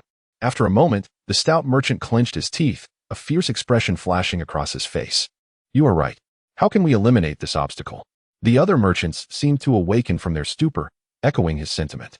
You have made a wise decision. Lombariel clapped his hands, a sinister smile creeping onto his face. I have already bribed insiders within both the colorful stone factory and the Tiago Trading Company. All we need to do is follow my plan, and Tiago will find no refuge, while the wealth he leaves behind shall be divided among us. The crowd responded enthusiastically. Now, the task of calming matters aboard the ship shall fall to Mr. Lancashire. Lombariel gestured toward the lifeless body with a broken neck, addressing the stout merchant who had spoken first. Rest assured, I guarantee that there will be no issues. Lancashire ground his teeth in response. After 2 tranquil days, the sun descended, and the black curtain of night once again enveloped the earth. The surging waves crashed relentlessly against the sides of the vessel, while Kalki stood at the bow on one foot, the encroaching darkness behind him resembling a monstrous beast inching towards Kaishur town. The secluded, antiquated inn stood silently at the street's edge, its door firmly shut. A light flickered on the 3rd floor, the room furthest within, casting a faint glow through the gaps in the curtains.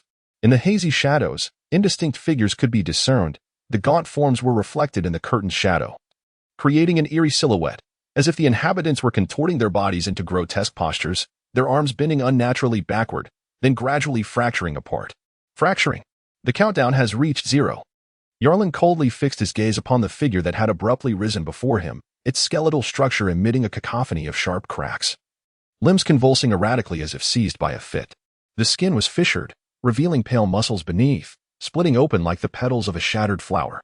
Countless black tendrils writhed and coalesced, twisting into a robust mass that visibly thickened and solidified, resembling the rapid growth of black muscle, mercilessly crushing and absorbing the crimson and white remnants.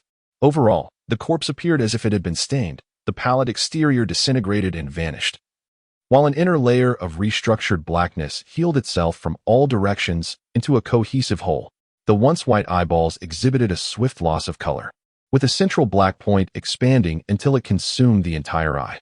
This was followed by a dark pattern emerging at the center of the forehead, forming a twisted trident shape, with a circular black dot at its center, seemingly laden with symbolism. Scattered across the black muscles were flecks of red and white, the sinewy, powerful muscles resembling cold-blooded beasts forged from dark iron rather than living beings. With a crack, a small hole appeared in the caudal vertebrae, from which alternating black and white vertebrae extended, revealing a length of 2 meters. The tip of the tailbone ended in a triangular barb, suspended in midair, swaying ominously towards the void. Merely gazing upon it evoked a sense of lethal ferocity. Inferior slave, a substandard product of the mother's aberrant flesh. A low-quality servant that devours its host to mend its own deficiencies, incapable of evolution. A fragment of information surfaced in Yarlin's mind. The height had increased by approximately 20 centimeters. Now each inferior slave stood nearly 2 meters tall. Their appearance is altered.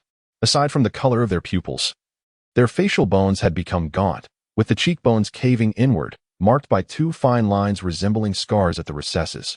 Organs evolved to resemble gills. The complexion of their faces had darkened to a deep, somber black, as if all the melanin had concentrated in the intricate pattern at the center of the brow, strikingly dark like ink. Chapter 44. In the name of justice, the sound of knocking drew Yarlin's attention away. He opened the door, and a chilling, dangerous aura seeped through the crack, causing William's hair to stand on end. What is it? Yarlin inquired coolly. There are people downstairs, pirates, William replied hastily. Very well. Let us descend, Yarlin said, tilting his head slightly, his half-closed eyes peering into the elongated, dimly lit corridor, revealing a depth of thought. Downstairs. A burly man sat confidently in a chair at the center of the hall, his mud-stained boots scraping back and forth against the floor, surrounded by fierce-looking pirates. The inn's door stood ajar, revealing the dark night outside, vast and silent.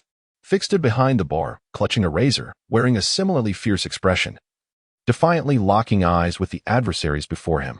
As Yarlin descended the stairs, he was greeted by a striking scene. He recognized Norway, who had led the previous expedition. Standing behind a man, casually averting his gaze, he retrieved a chair and made his way across to the opposite side. After placing the chair down just a couple of steps away, Yarlin settled into it and pulled out a cigarette case, lighting one with deliberate ease. Karchi's expression fluctuated as he fixed his gaze on Yarlin, remaining silent. Taking a deep drag from his cigarette, Yarlin ignored the hostile stares of the pirates, internally astonished by their discipline, which elevated his perception of their threat level.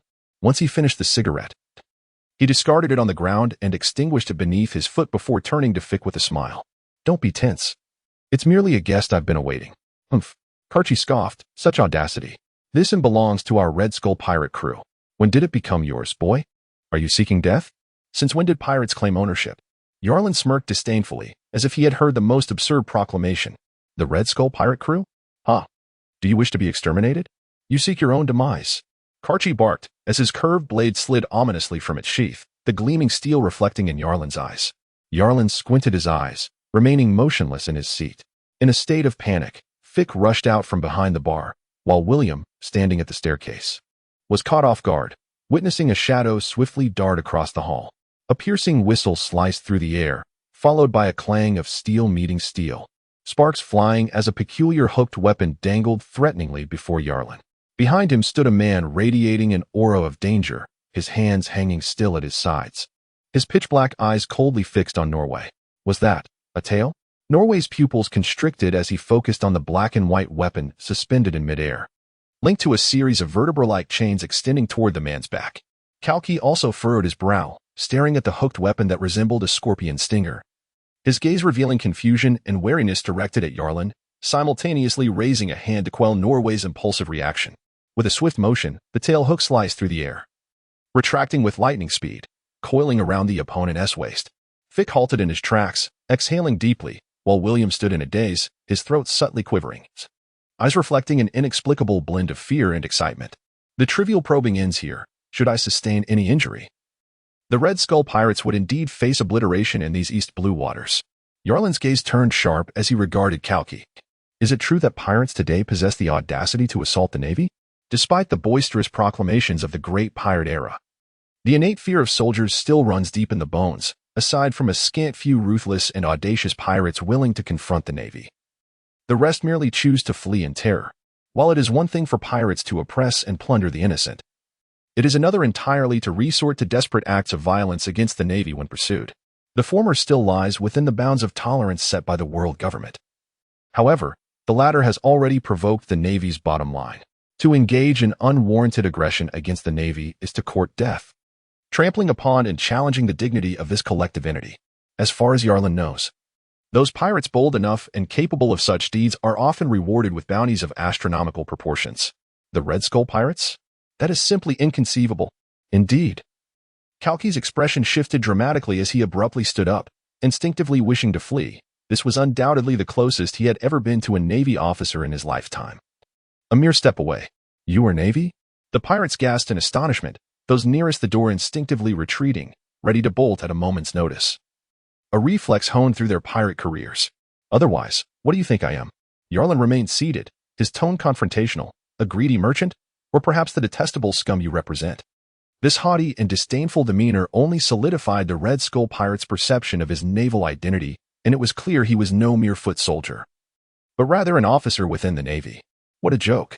I, Yarlin, am indeed part of the Navy, the embodiment of justice. Yarlin rose from his chair, a sinister smile curling at the corners of his mouth. Now, I stand before you as the representative of Colonel Monka, the ruler of the Navy's 153rd Division, to present you, a group of scum, with a choice. You may either surrender to the 153rd Division and receive the covert protection of the Navy, or foolishly reject Colonel Monka's goodwill and await the relentless pursuit of the 153rd Division, destined to be obliterated in these waters in the near future. You must ponder this carefully, Red Skull pirate crew. Understand that being pursued by the Navy is a common occurrence, a challenge of ordinary difficulty, however. Being relentlessly hunted by a specific division of the Navy is akin to courting death, a veritable nightmare. Karlke appeared bewildered. He had genuinely believed these individuals to be mere pirates or merchants harboring dangerous intentions towards the Tiago Trading Company, suggesting the possibility of cooperation. Yet, how had they suddenly transformed into the Navy, wielding such terrifying threats and offering him a choice? A choice? To be sheltered by the 153rd Division. To operate as legitimate pirates in the East Sea, provided they fulfilled Colonel Monka's directives, ensuring they would no longer be pursued by the Navy in this region. Conversely, Yarlin chuckled coldly, stating ominously, "This is an opportunity that countless pirate crews dream of. Do you, the Red Skull pirate crew, truly wish to hesitate, Captain?" Norway's forehead glistened with sweat. Legitimate pirates? Karlke's eyes sparkled with intensity as he fixed his gaze on Yarlin, unblinking as he inquired, "Are you serious?" "In the name of justice," Yarlin declared, his right hand resting solemnly upon his chest, his expression grave. Chapter 45, Collusion Between Officials and Bandits Pirates, Legalized. In the name of justice. Karlke's gaze flickered, his breath quickening. This proposition was difficult to refuse. Indeed, it was a proposition that any pirate would find hard to decline. He exhaled deeply, gritting his teeth as he stated in a low voice, "I can agree, but I have one question. How can you prove that you are with the Navy? And that this is Colonel Monka's intent?" Yarlin let out a soft chuckle, his black gloves rubbing against each other. The reputation of the Navy colluding with pirates is rather unsavory, and Colonel Monka would leave no evidence behind. Thus, I possess nothing that could link me to the base of the 153rd Division. Should I meet my demise here, this plan would fail, and none would step forward to acknowledge my identity as a naval officer. After a brief pause, Yarlin fixed his gaze on Kalki and remarked nonchalantly, "I was not brought here by a warship. In fact, the vessel we boarded was a confiscated pirate ship, which I set ablaze upon reaching the shore, erasing all traces of our connection. You see, had it not been necessary to conceal my identity, there would have been no reason for me to destroy a ship." Yarlin shrugged nonchalantly, asserting that it was evidently impossible for him to have lost his sanity. With merely a handful of individuals confronting the Tiago Consortium, he must possess some form of leverage. This, in turn, indirectly affirms the veracity of his claims. Ultimately, your only option is to place your trust in him. Otherwise, the Red Skull pirate crew will undoubtedly face annihilation, paving the way for another band of pirates to usurp your position and ensuring the uninterrupted progression of this endeavor. Yarlin's words were delivered with a sharpness that left no room for doubt, orchestrating a narrative so meticulous that it inadvertently bolstered Karchi's belief in his naval identity. Moreover, Yarlin felt no sense of deception. He merely expended the anticipated identity and facts in advance. As for whether he had usurped Colonel Monka's authority, Yarlin was firmly convinced that, in the near future, his words today would undoubtedly reflect the collective will of the entire 153rd Division of the Navy. Karchi's lips moved as he pondered deeply. After a moment, he resolutely addressed the Navy officer before him. "I trust you will uphold your promise. Otherwise, my Red Skull pirate crew will go to any lengths, even at the cost of our ship's destruction, to unveil this conspiracy in the East Sea, tarnishing Colonel Monka's reputation. Of course, betrayal is not the modus operandi of our 153rd Division." A flicker of subtle brilliance flashed in Yarlin's eyes. Knowing he had the Red Skull pirate crew firmly in his grasp, he smiled, declaring, "I am Yarlin, a lieutenant of the 153rd Division, and I represent Colonel Monka will to oversee all operations in Colorstone Town." "Understood." Karchi ran his fingers through the ends of his hair, etching the figure of the man before him deeply into his memory. "I am Karchi, captain of the Red Skull pirate crew, and we shall heed your command." Was this truly genuine? To think a pirate crew could be so easily swayed by mere words. William and Fick exchanged glances, their eyes widening at Yarlin's amiable demeanor, an involuntary shiver coursing through them as they swallowed hard. Were they too naive, or was the world simply too mad? "Don't all crowd the entrance. There are plenty of vacant rooms in the inn for your men to occupy," Yarlin remarked, winking at Karchi. "We can discuss the finer details in my room." Karchi nodded, turning to Norway with a glance that signaled him to manage everything, before following Yarlin upstairs, with the subordinates trailing silently behind. On the third-floor corridor, every few meters stood a subordinate, until Yarlin and Karchi ascended the stairs, at which point they all sprang into action, each entering the nearest room and shutting the door. Karchi's eyelids twitched slightly as he trailed behind Yarlin, his peripheral vision discreetly observing the subordinates behind him. Each stood nearly 2 meters tall, their taut clothing revealing the contours of their iron-like muscles. The exposed skin of their wrist was dark, with the sinewy lines resembling interwoven steel rebar. The muscle of their calves bulged, moving beneath the skin as if a mass of flesh were shifting within, evoking a visceral sense of the formidable power they harbored. The scene downstairs had already demonstrated the terrifying speed of these subordinates. Karchi witnessed 6 nearly identical tall men entering rooms, even from a mere silhouette or back view. His eyes twitched involuntarily. 7. He mentally calculated the numbers, aware of what he could see, yet oblivious to the multitude that lay beyond his sight. A sense of trepidation regarding the naval strength of the 153rd Division gripped Karchi. Recollecting his thoughts, he cautiously observed the wretched slave behind him from the corner of his eye. The coiling tail hook at the waist was discernible through the fabric, revealing a series of bizarre, spiraling marks. As his gaze shifted, he noticed the slave's fingers, unusually robust, with sharp, obsidian nails that exuded a chilling hue. Gradually, he turned his attention to the slave's visage. Fish-like gills. Karchi's pupils constricted sharply as he noticed the delicate, cracked black markings beneath the slave's cheekbones, prompting a realization of a certain race, the fishmen. This world is replete with diverse races featuring an array of peculiar and strange humanoids, among which the fishmen are notably large and renowned. The peculiar pattern on the slave's forehead, however, went unnoticed by Karchi, who dismissed it as merely an odd tattoo. "Please enter." Yarlin pushed open the door to the innermost room on the 3rd floor, allowing Kalki to enter first while the subservient guard remained at the threshold. Once the door was closed, he stepped inside. 2 beds were occupied by individuals, and a chair was drawn between them. Yarlin leisurely poured himself a cup of tea, took a delicate sip, and began. "Our 153rd Division has set its sights on the town of Colorstone. Colonel Monka hopes to bring this wealth under the control of our division, while the Tiago Trading Company stands as a thorn in our side.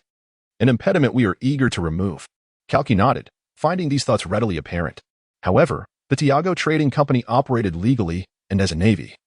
We had no justification for acts against their fleet. Yet, as pirates, your role is inherently different. Plundering merchant vessels is your duty, is it not?" Yarlin said with a hearty smile directed at Kalki.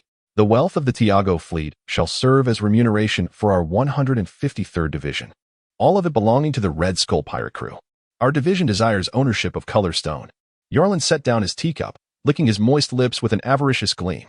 Afterward, "The Red Skull pirate crew shall act as the maritime watchdog for Colorstone, continuing to blockade the island and forbidding any merchant from entering or exiting, save for those selected by our 153rd Division. This should be well within your expertise." Blockading the island was indeed the traditional role of the Red Skull pirate crew. The only alteration lay in the identity of their allies, now the navy of the 153rd Division. Agreed. Though there was an element of coercion, Kalki had shifted his perspective. The collusion of merchants and brigands seemed far more promising than that of officials and criminals. Chapter 46. Covert collusion. Approximately 20 Red Skull pirates were accommodated by Norway on the 1st and 2nd floors of the inn. While he sat in the chair previously occupied by the captain, casting a wary glance at William. Noticing Norway's scrutiny, William furrowed his brow and returned the glare. "You are also Navy?" Norway inquired, eyeing William with suspicion. William was taken aback, realizing that the unmistakable air of piracy about him had raised doubts among his peers. Quick to react, he retrieved a crumpled cigarette pack from his pocket, revealing 2 remaining cigarettes. He extracted one, mimicking Yarlin's mannerisms as he leisurely lit it. Inhaling deeply before retorting, "I've been granted amnesty. Do you have a problem with that?" "Amnesty?" Norway pressed. "The pirate ship that brought Lieutenant Yarlin here was originally mine. All my comrades aboard were ruthlessly slaughtered, the captain's head severed and wrapped in lime powder," William said, a fitting expression of fearful remembrance crossing his face. "Then how did you survive?" Norway continued to interrogate, his right hand gripping an ear stud. "Humph." William's face twitched as he took 2 deep puffs from his cigarette, as if someone had torn away his veil of modesty. With a mix of shame and anger, he declared, "I recognized the opportunity early on, and I was the first to prostrate myself on the ground, begging for mercy. Lieutenant Yarlin deemed me to have some value, thus sparing my life. As it turns out, I made the right choice, and that is why I am still alive. Ha ha ha." His laughter, tinged with a hint of hysteria, suddenly transformed into a sinister gaze directed at Norway, causing a shiver to run down Norway's spine. In a menacing tone, William warned, "Let me give you a piece of advice. Obediently follow Lieutenant Yarlin's commands and refrain from harboring any reckless thoughts, or you will face dire consequences." With that, William dismissed Norway from his mind and exchanged a glance with Fick before ascending the stairs. It was time for them to retire for the night. Norway remained silent, scoffing to himself, convinced that William was merely a coward, yet he no longer harbored any doubts. In the room, the Tiago Trading Company had ventured from the Great Maritime Route, their objective being the colorful stone mines. The specifics of their destination were shrouded in secrecy, as the Tiago Trading Company was adept at maintaining confidentiality. Their fleet consisted of 7 ships manned by over 300 sailors. Most of these sailors posed no threat, yet approximately 40 were combat members of the Tiago fleet, robust individuals who appeared willing to engage in fierce battles against pirates. The most notable among them was their leader, a man named Tunis. Karlki recalled his past encounters with this man, regarding him with caution. A cunning and treacherous smooth talker, he is exceedingly dangerous.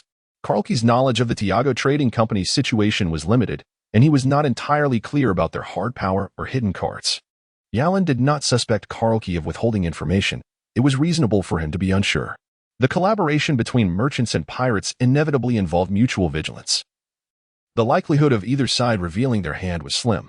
Yarlin sought to delve deeper into the details of their past collaborations, aware that such matters required his own judgment. "Please elaborate on the nature of these dealings," he inquired.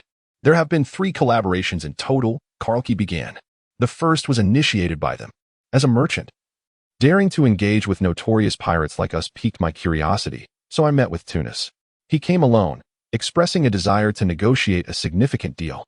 As time wore on, Karlke reflected, I cannot recall the specifics of our discussions. There were some setbacks along the way. Ultimately, I agreed to his proposal, assisting them in blockading the colorful stone town, and in return, they promised to pay us a monthly sum of wealth. He refrained from disclosing the exact amount, and Yalin had no intention of inquiring further. We allowed people to enter, but not to leave. Anyone attempting to set sail would be dealt with by our Red Skull pirate crew, Karlke summarized. This arrangement persisted for 3 months, during which unfortunate souls and islanders wishing to venture out to sea met their demise without much difficulty. Subsequently, we engaged in our second collaboration. This time, Karlke's expression shifted noticeably as he revealed an intriguing smile. On this occasion, Tunas approached us, requesting our assistance in eliminating an individual and associate of theirs. No less, disguising the act as an unfortunate incident caused by a maritime raid. Oh? Yalin's eyes sparkled with interest, a playful smile gracing his lips. Do continue. Karlke pondered his words carefully before elaborating. In truth, the nature of our second and third collaborations was quite similar. They both involved assassination. The Tiago trade convoy, upon its arrival, would always have a few smaller merchant vessels trailing behind. There must be some unsavory dealings involved, for the Tiago convoy, with its considerable power, could easily resolve these matters independently. However, Tunas appeared reluctant to tarnish Tiago's reputation. Thus, he enlisted our Red Skull pirate crew to handle the dirty work. All of them. Yalin seized upon the crux of the matter.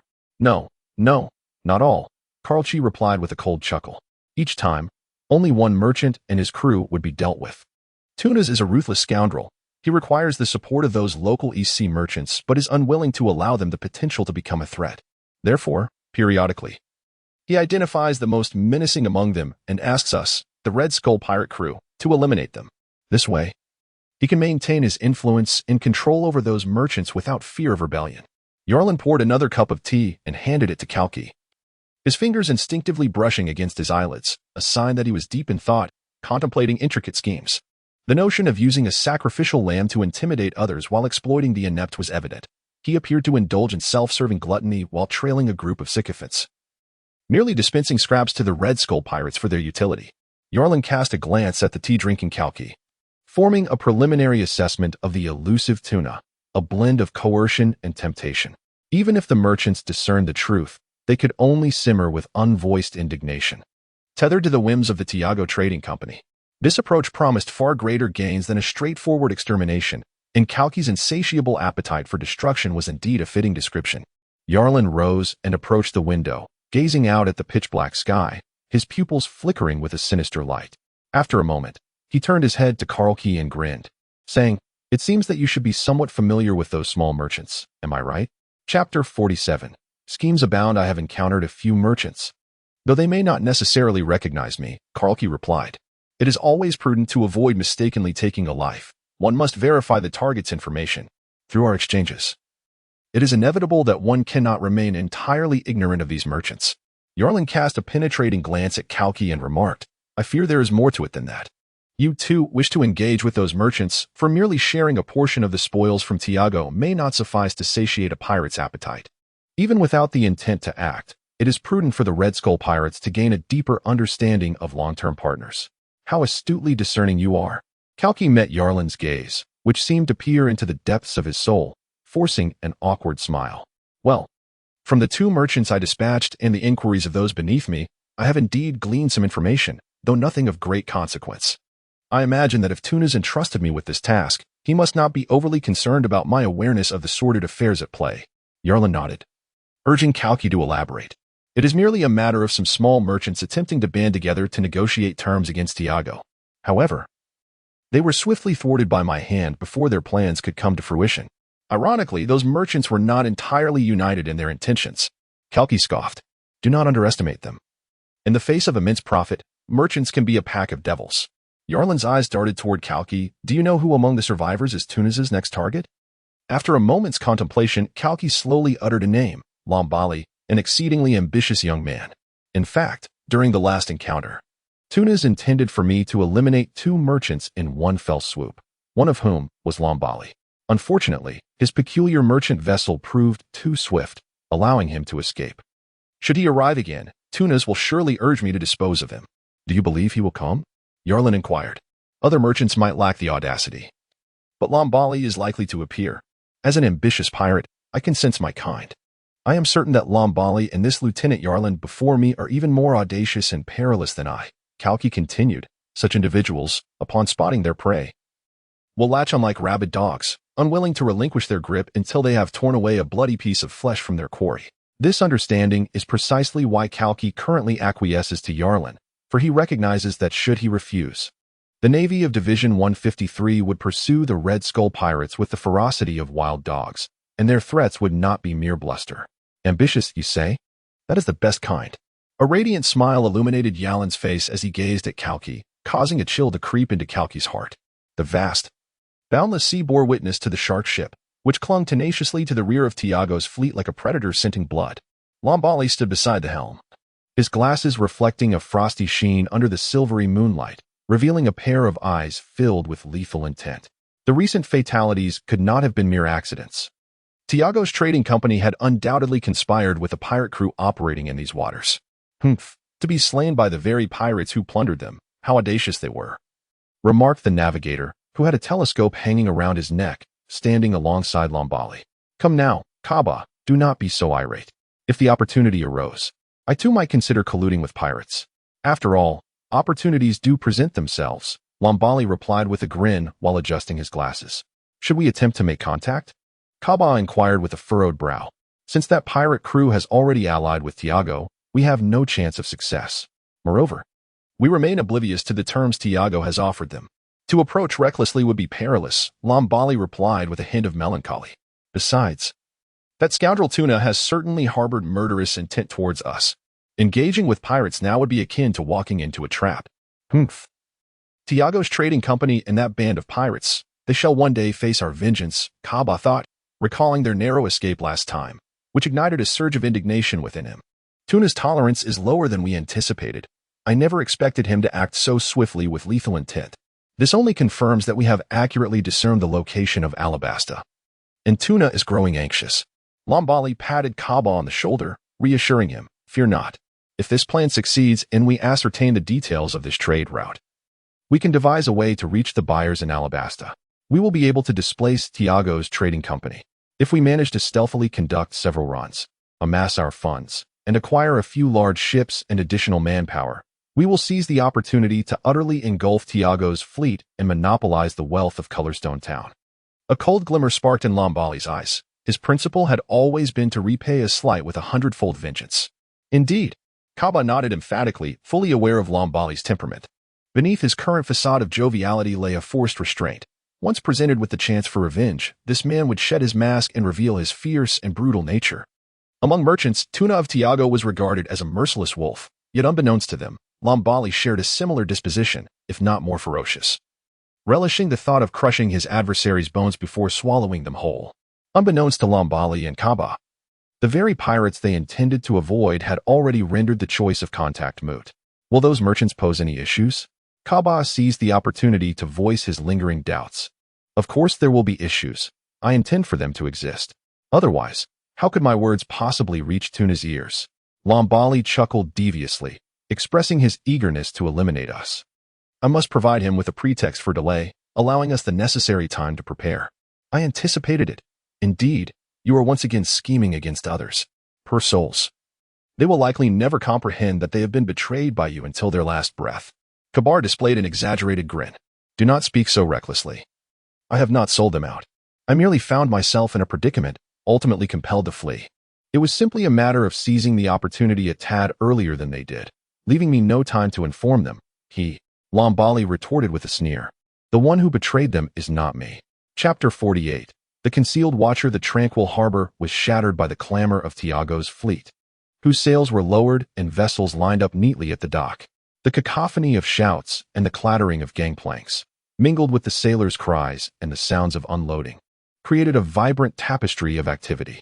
Unloading and loading proceeded in an orderly fashion, requiring no guidance from Tunis. who stepped ashore and glanced back at the indistinct silhouettes of ships offshore, flashing a toothy grin. The small traders' vessels would not enter the harbor alongside them. Instead, they would wait until Tiago's fleet had completed its unloading, allowing the dock to regain its tranquility before cautiously approaching to anchor at a distance. Gathering like a timid horde of mice, the sky was shrouded in long-standing haze, with mottled rays of sunlight piercing through the gaps, illuminating the air with dispersed gray dust. Tunis squinted against the light as he made his way towards the town, followed closely by Lhasa and a cadre of elite sailors, serving as the caravan's guards. The group casually formed two lines, traversing the mining area, while the workers spoke in hushed tones, their glances laden with trepidation. The entire town of Colorstone existed due to the quarry, which in turn thrived because of Tiago, an intricate hierarchy akin to a food chain, naturally instilling a sense of class reverence. To the inn, Tunis instructed Lhasa, the Black Scorpion. This was customary. There were 3 inns in town. One would be occupied by Tiago's caravan guards, another by various sailors, while the last was reserved for the small traders.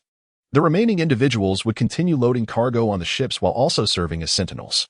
Tunis led his party to the inn at the town center, while the sailors would later migrate to the inn in the eastern part of the town, and the small traders would collectively head to the southern inn, where Yalan currently resided. He was already aware of these customary arrangements from the mouth of Mexico's southern inn. All remains as it should be. Do not reveal any signs of our intentions, Yalan stated coolly. Mex, observing the cold smirk at the corner of Yalan's mouth, felt a twinge of fear and promptly nodded in agreement. Yarlan returned upstairs, where 2 inferior slaves lay silently on the bedboards, while the others had been dispersed and assigned to different rooms. A fleeting glance allowed him to perceive a series of data reflected in his gaze. Inferior slave, Bill, race, humanoid class, first tier inferior, non-evolutionary mental strength, 0 nerve conduction rate, 3 bone hardness, 3 muscle activity, 3 blood density flow rate, 0, recomposed. Alienated carbon-based life form, bipedal amphibious being, brainless, the lowest tier of cannon fodder, devoid of any cultivation or training value. Talent, none. Yarlan found himself at a loss for words. If these inferior slaves were deemed mere cannon fodder, how should he evaluate his own condition? Perhaps he was akin to a feeble warrior? Alas, the average data fell woefully short of even a score of 5, truly a disheartening contemplation. However, what warranted greater attention were the profound implications revealed by the terms race, class, cultivation, talent, and evolution. It seemed he had developed a vague intuition and positioning regarding Asturvale, or perhaps his own future. Slowly, he approached the window, his gaze drifting through a slight opening in the curtains, peering into the overcast sky. In the midst of the somber stillness, his anticipation for that day's arrival grew stronger. At long last, it had arrived. Long Ballier stood upon the dock, observing the bustling scene with fervor. The cracks at the corners of his lips seemed to inhale the scent of greed. To him, the gravel beneath his feet represented not mere stones, but astonishing wealth that could inspire one to forsake life itself. They say that greed knows no bounds. Kabar, do you believe this entire gem mountain can satiate my insatiable hunger? Long Ballier exchanged a glance with Kabar, and in each other's eyes, they beheld their shared avarice. Yet you must first indulge to know, Kabar whispered. I have observed closely and have not seen any sign of the pirate crew. We have just landed. Even if Tunas wishes to strike, this would not be the opportune moment. Long Ballier commanded, the trader who sold us out will soon rendezvous with Tunas, and then we shall be temporarily safe. Habitually adjusting his glasses, he cast his gaze towards the merchant ships docked nearby, each one a potential ally in their pact. A barely perceptible smirk played upon his lips as he murmured, Look, they are already impatient. To be cautious, aside from you and me, let the others remain aboard. Lower the sails halfway and remain vigilant. Should any unexpected occurrences arise, we must escape at the first opportunity. Indeed, I will make the necessary arrangements. Kaba nodded and approached his crew, whispering instructions to his sailors. The crew aboard the Sea Shark was not numerous. Aside from himself and Long Bale, only 11 remained. However, these were individuals who had weathered storms and faced bloodshed alongside them, having undergone trials of blood and thus were completely trustworthy. While Kaba busied himself with arrangements, Longbale made his way toward the other merchants, each face adorned with smiles that concealed a tacit understanding, their eyes exchanging unspoken camaraderie. Mr. Langshire? Ah, he has arrived. There were some delays aboard the ship, but they have been resolved. Then let us proceed. We shall head to the inn in the south of the town as usual. Longbale glanced at Langshire with a genuine smile, and together they set off toward the southern inn. Each merchant had left personnel behind on their vessels, a detail that need not be reiterated. With 6 merchants and their loyal guards, the group comprised around 25 individuals, and the narrow streets of the town appeared crowded and imposing. On the 3rd floor, Yalan's profile was partially obscured by the curtains. He observed the throng approaching the inn, his discerning gaze scrutinizing every individual with an acuity beyond the ordinary.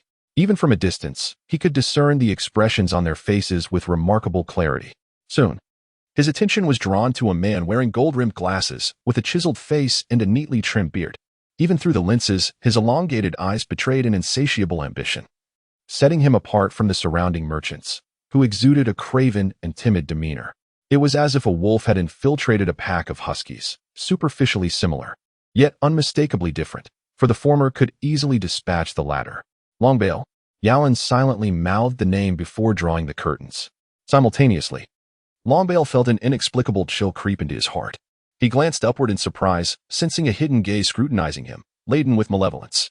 Chapter 49. Something awry. The inn was as desolate as ever, with the same old fellow languidly manning the bar, listlessly attending to the merchants checking in. When it was Longbale's turn, Mike's glanced up at the gold-rimmed glasses perched on his nose, retrieved the innermost key from a drawer, and handed it over, stating, "Room on the 3rd floor, toward the back." Longbale accepted the key without suspicion, exchanged greetings with the other merchants, and descended the stairs with Kaba. The old wooden steps creaked beneath their weight as Longbale lowered his gaze to the staircase, momentarily hesitating before reaching for the handrail and continuing upward. The corridor on the 3rd floor was damp and chilly, enveloped in silence as the two proceeded quietly within. Room 313, at the end of the corridor. In the 3rd room from the last, Longbale inserted the key, turned it, and pushed the door open. A wave of dust and a musty odor rushed out, indicating that the room had not been occupied or cleaned for a considerable time. The two entered and closed the door behind them. Longbale's expression immediately darkened as he swiftly scanned the room. He then abruptly turned to Kaba. What happened? Kaba, noticing the change in Longbale's demeanor, sensed that something was amiss. Longbale pressed his ear against the wall, listening for any sounds from the adjacent room, but detected nothing. His expression lightened slightly as he lowered his voice. The dust on the stairs is significantly less than during our previous visits, suggesting that someone has been living upstairs over the past month. However, the innkeeper resides on the ground floor. Could it be that he has cleaned? Kaba furrowed his brow. Impossible. I touched the handrail, and there was still a layer of dust on it. If it had been cleaned, he would not have overlooked the dust there. Longbale spoke ominously. Someone is definitely living upstairs. The uncertainty lies in whether they are still present. Am I merely being paranoid? Or could it be that they are here for us? Perhaps the men from Tunas or the pirates have set a trap in the inn, planning to ambush us. Kaba's expression shifted. They were at a critical juncture, and they could not afford to dismiss such thoughts. It is unlikely to be the Tiago merchant group. We arrived shortly after them, so they wouldn't have gotten here so quickly. Therefore, it must be the pirates. We narrowly escaped them last time, and now they may be lying in wait. Longbale's countenance grew increasingly grim. He blinked and said to Kaba, "Why don't you wander down the corridor and see which rooms are currently occupied? If there are indeed people, they must be in other rooms." Understood. Kaba opened the door, lit a cigarette, and stood at the threshold, observing the guests in the corridor and the open doors of the rooms. After a while, he extinguished the cigarette and returned to the room next door. And the 2 rooms at the very end are unoccupied, as well as the 2 by the staircase, he reported. Kaba glanced at the wall, swallowing hard. Perhaps the house is empty, or perhaps it conceals someone. Longbale removed his glasses and stared ominously at the yellowed, damp walls, his gaze seeming to penetrate through to the activities next door. After a moment, he flicked the keyring with his finger and stated darkly, "I sense someone watching me downstairs. It was not merely my imagination. Someone is indeed present, and coincidentally, we were given the key to the room next door. This cannot be a coincidence. They are clearly here for us." Having spoken, Longbale stood up, stretched his neck, and his eyes gleamed with a cunning ferocity. "Regardless of whether they are pirates, we must confirm our suspicions." With that, he slapped his cheeks, donned his glasses once more, and opened the door, heading downstairs. In the hall, several sailors were smoking and chatting. Longbale approached, and some sailors recognized him and stood up. He inquired, "Which room is Mr. Langshire in?" The captain remarked that the tumultuous waves were making him nauseous, and he had just stepped outside, likely to return shortly. "The room number is 209. "Oh, it's nothing. By the way, which room is Captain Scow in?" Longby interrupted the conversation and inquired of another sailor. Room 202, the sailor replied. Longby turned and descended to the second floor. Upon reaching the staircase, he found himself nearly facing room 202, the door slightly ajar. He knocked gently and then pushed the door open. Inside the room, a middle-aged man with a round face and triangular eyes sat up in bed, gazing at Longby with a look of confusion. Scowl, you're in here, Longby remarked casually as he closed the door behind him. I thought you had gone out with Langshire. Langshire went out? For what purpose? Scowl asked casually. It's nothing. He is probably tired of being on the ship and wants to stretch his legs on land. Each voyage lasts 10 days to half a month, and to be honest, it's truly unbearable, Longby sighed. Suddenly, his expression darkened as he approached Scowl, speaking in a grave tone. The Tiago merchant group may have caught on. We need to act swiftly. Have they discovered us? Scowl's heart raced. Yes, I've noticed some suspicious activity at this inn, Longby said, placing a finger to his lips in a gesture for silence, his aura menacing. It's too complicated to explain in just a few words, but fortunately, we still have a chance. Tonight, come to my room quietly, alone, and do not let anyone see you. What do you mean? Scowl felt a weight in his chest. To be frank, I suspect there is a traitor among us connected to Tiago. I can say with absolute certainty that neither you nor Mr. Langshire would betray us, so the fewer people who know, the better. Longby's expression was solemn as he reiterated, remember, come alone tonight. Don't let anyone see you. We need to carefully plan our next steps. Room 314. Tonight, Longby confirmed with Scowl. Understood, Scowl nodded heavily, though he did not notice the sinister smile that crept onto Longby's lips as he turned to leave. Meanwhile, Langshire wandered through the town, glancing around to ensure no one was following him. He then quickened his pace towards the town center. Inside the inn at the center of town, come in, Lasse said, opening the door to the furtive Langshire. Inside, Tunis sat comfortably in a reclining chair, gently swirling a glass of red wine. Sit. Tunis placed the wine glass upon the table. Langshire's face bore the insincere flattery and obsequiousness characteristic of a merchant. He did not take Tunis's politeness seriously and instead stood there to report on the dynamics and situations of the small merchants. This was not treachery. It could be said that he had been an informant embedded among those small merchants from the very beginning, and he had always been a part of the Tiago trading fleet. There were individuals aboard Tiago's ship who had been bribed by Longbale, and he had learned that the location of the colorful stone mines was Alabashton. Those avaricious small merchants had already been swayed by him and planned to unite against our trading association. Langshire recounted Longbale's enticing words to those merchants verbatim. Chapter 50. Malicious intent. With the ship's size, there inevitably arise some unruly individuals, necessitating periodic purging to maintain order on board. Tunis's eyes reflected a chilling murderous intent in the red wine glass. The leak of such sensitive information regarding Alabashton indicated that some pests had reached a point where they must be eradicated. Langshire also harbored a profound hatred for these traitors. A grimace of gritted teeth appeared on Langshire's face, and within him was a respect for Tunis that stemmed from the marrow of his bones. You have done well this time, Tunis said, his gaze fixed on Langshire. Upon our return, I shall personally report to the president, ensuring that you need not accompany the ship any longer and can instead manage affairs within the association, allowing you more time with your family. Langshire's breath quickened. His family had always been under the watchful eyes of the association, which was precisely why he dared not entertain any thoughts of betrayal. Fortunately, such nightmarish days were about to come to an end. Do not be hasty in expressing your gratitude. See to it that the final details are executed flawlessly. Tunis wiped the wine stain from his lips, his tone sinister. I wish to know the specific plans of Longbale in detail, and I need to identify all the pests within the Tiago trading fleet without exception. Indeed, I will find a way to ascertain that. I shall take my leave now, Langshire said as he took his leave. Lasse entered, witnessing Tunis licking his lips, revealing a long-lost cruel smile. Informed the Red Skull pirate crew that they need not concern themselves with Longbale's head. I must personally send him along with the pests of the Tiago trading fleet on their journey. It was about time, otherwise that group of self-righteous fools would never comprehend what fear truly is. Lasse replied with a bloodthirsty smirk. I shall notify the Red Skull pirate crew immediately. Thud, thud, thud. Thud, thud, thud. In the stillness of the night, Scowl stood before door 314, his fist clenched as he knocked. The muffled response echoed softly in the corridor, reminiscent of the thumping of his own heart. In the pitch-black room, eyes opened, revealing a deep, cold light. Yalan slowly sat up from the bedside, while the wretched slave behind him stood silently, its tail hook coiling around its waist like a serpent suddenly awakened, its entire body taut, hovering before its chest, radiating murderous intent. Who could it be? Yarlin was convinced that the sound of knocking did not belong to William or Fick.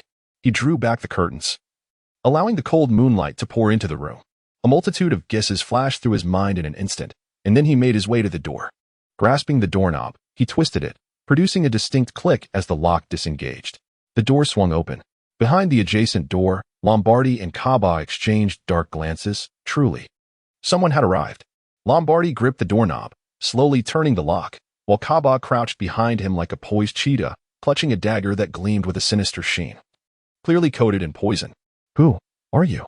Sko's hand hung suspended in midair as the door opened to reveal a stranger adorned with an eerie smile.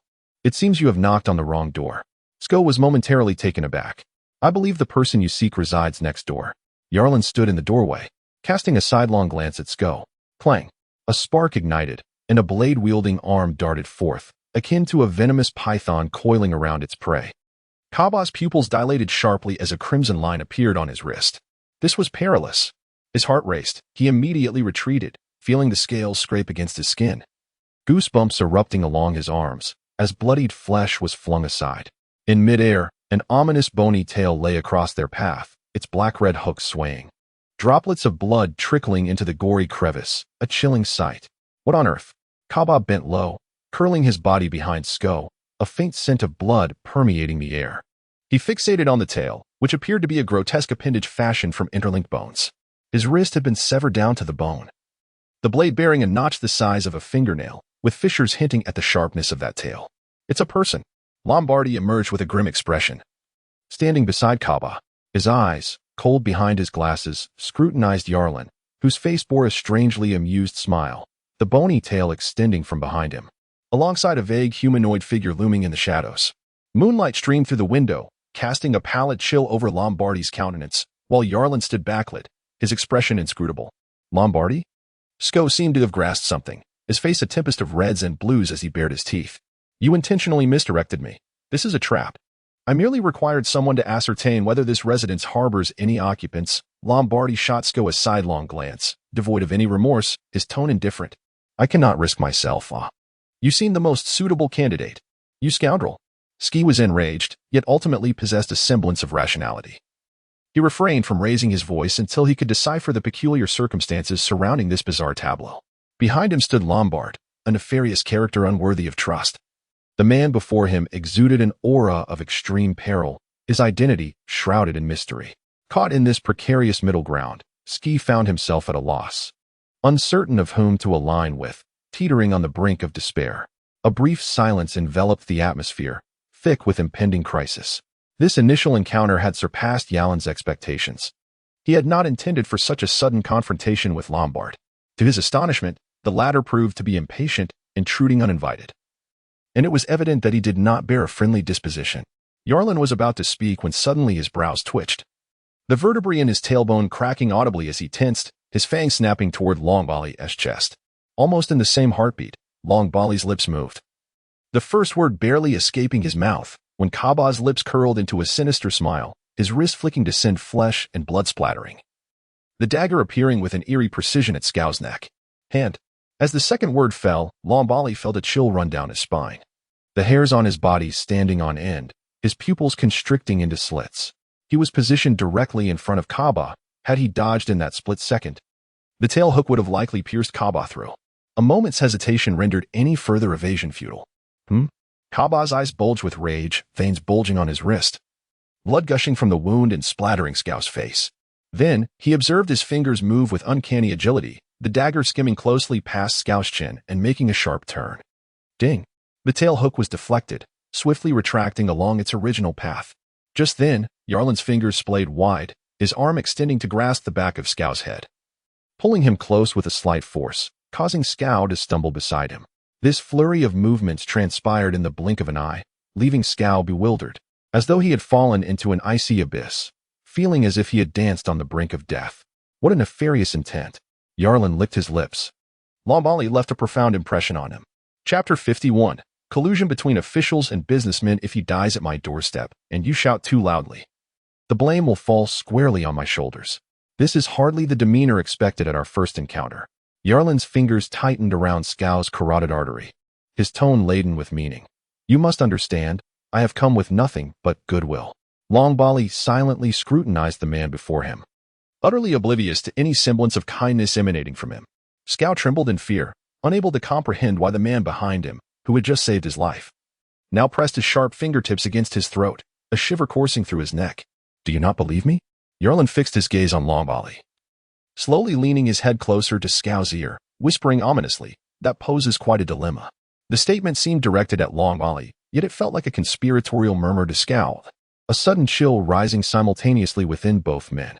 The sound of flesh tearing echoed as Yarlin's fingertips snagged the delicate muscles of Skow's throat, pulling and tugging, the excruciating friction causing teeth to clench. Blood vessels and fine bones snapped, and Skow's throat burst open with a gaping hole the size of a pigeon's egg, releasing a gurgling gasp as blood gushed forth.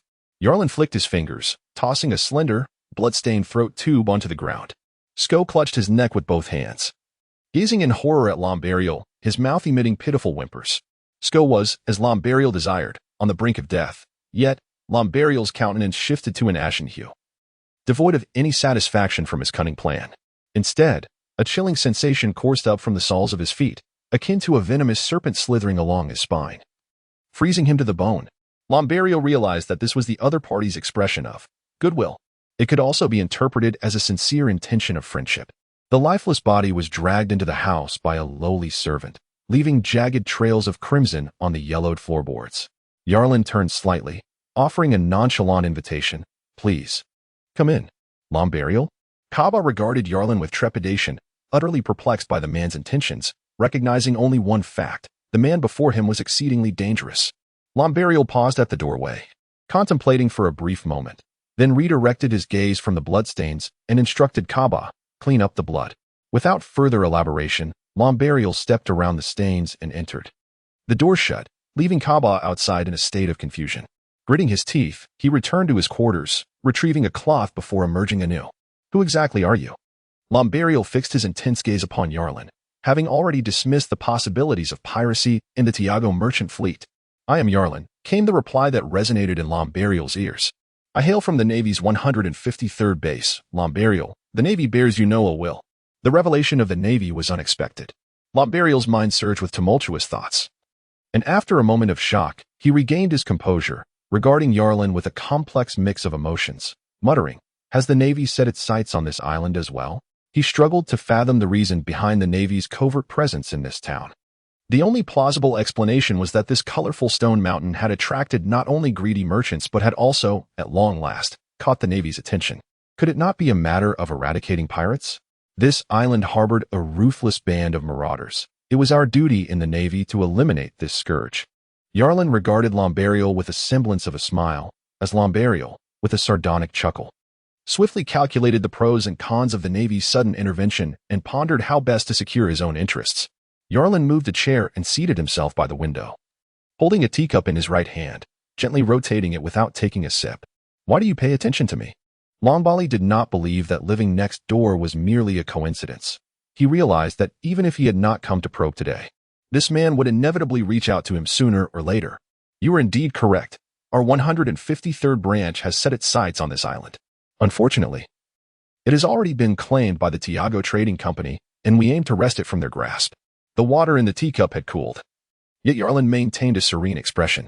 Suddenly, a sharp crack resonated as he forcefully snapped off the cat's ear of the cup, which then tumbled onto the table, spilling tea everywhere.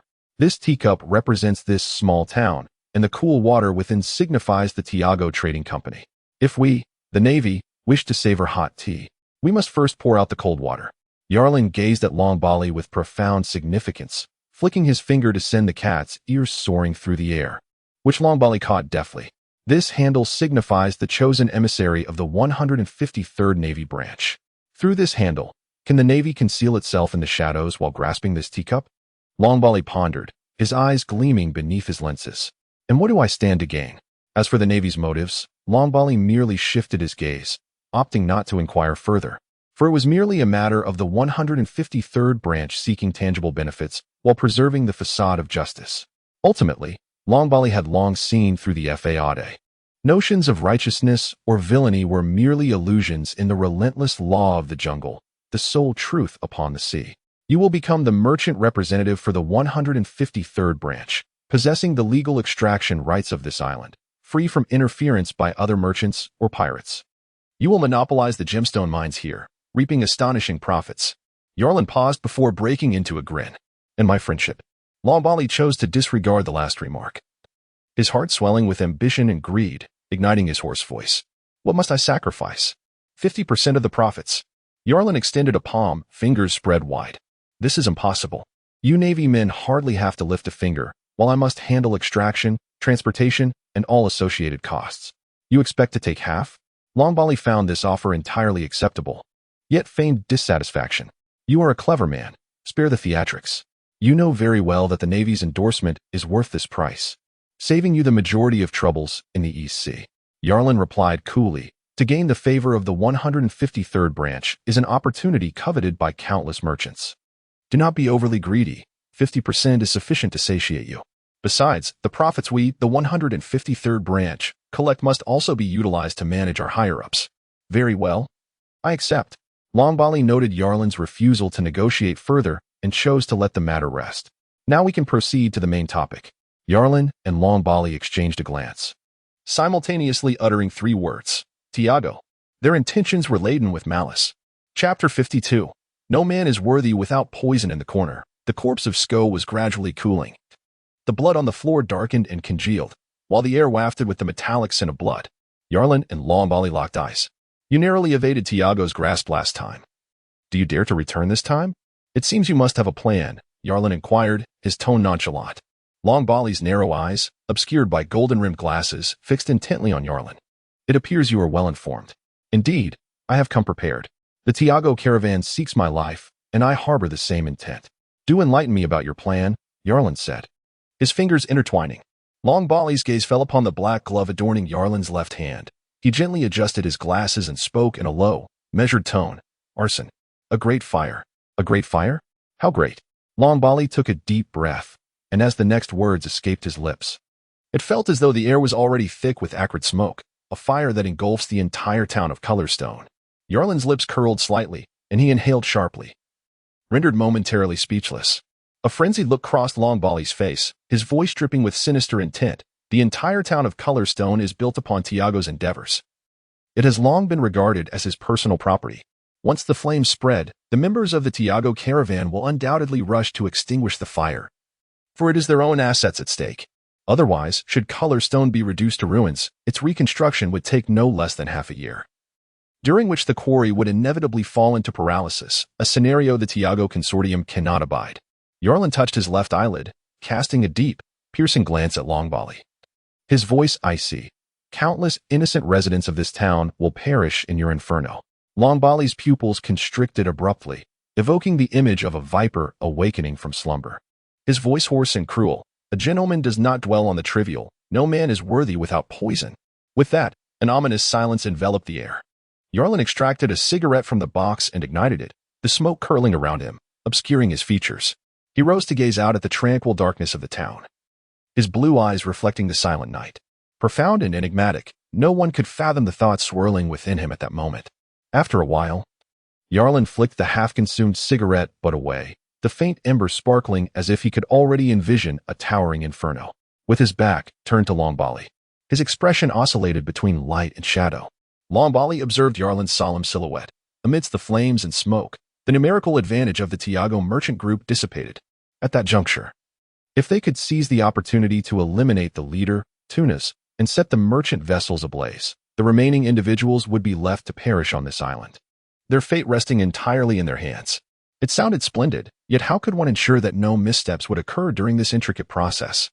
Would the Tiago merchants simply await their fate without resistance? Yarlin inquired. Rest assured, I know that man, Tunis. I have laid a bait he cannot resist, and he will perform according to the script I have meticulously devised, Longbali proclaimed with unwavering conviction. Yarlin pondered, unconvinced that this was the entirety of Lombard's scheme. Perhaps 9/10 of it was genuine, but the remaining fraction was certainly suspect. The reasoning was simple. His trust in Lombard was not absolute, and thus, it was evident that Lombard harbored reservations about him as well. The other party would undoubtedly have left himself an escape route. With his left hand gripping the window frame, Yarlin tilted his body slightly, casting a sidelong glance at Lombard, and remarked coolly, "One point you have miscalculated. This colorful stone is now the property of our 153rd Division. Each resident of this town is a valuable laborer, and I do not wish for our efforts to culminate in nothing more than a smoldering ruin." Was this sentiment genuine, or merely a fade of benevolence? Lombard contemplated this internally, yet externally he responded with feigned understanding, "I comprehend. I shall commence the incineration from the periphery of the town, where the population is sparse. To facilitate this, our Navy will ensure that no pirate crew can set foot on this island, thereby guaranteeing the smooth execution of your plan." A barely perceptible cold glimmer flickered in Yarlin's eyes as he silently appended the unspoken thought, simultaneously ensuring that no soul escapes this island before the final curtain falls. The two conversed further about various details, and after establishing a time for action, Lombard took his leave. Once the door was shut, Yarlin approached the lifeless body of Scow. The heart had long ceased to beat, and the cold corpse exuded a faint, putrid odor. A twinge of regret washed over Yarlin, and he instructed the subservient slave to cover the body with a blanket and conceal it beneath the bed. Lying down, he remained silent throughout the night. As dawn approached the following day, Mech stealthily slipped a note through the crack of the door, a message from the Red Skull pirates.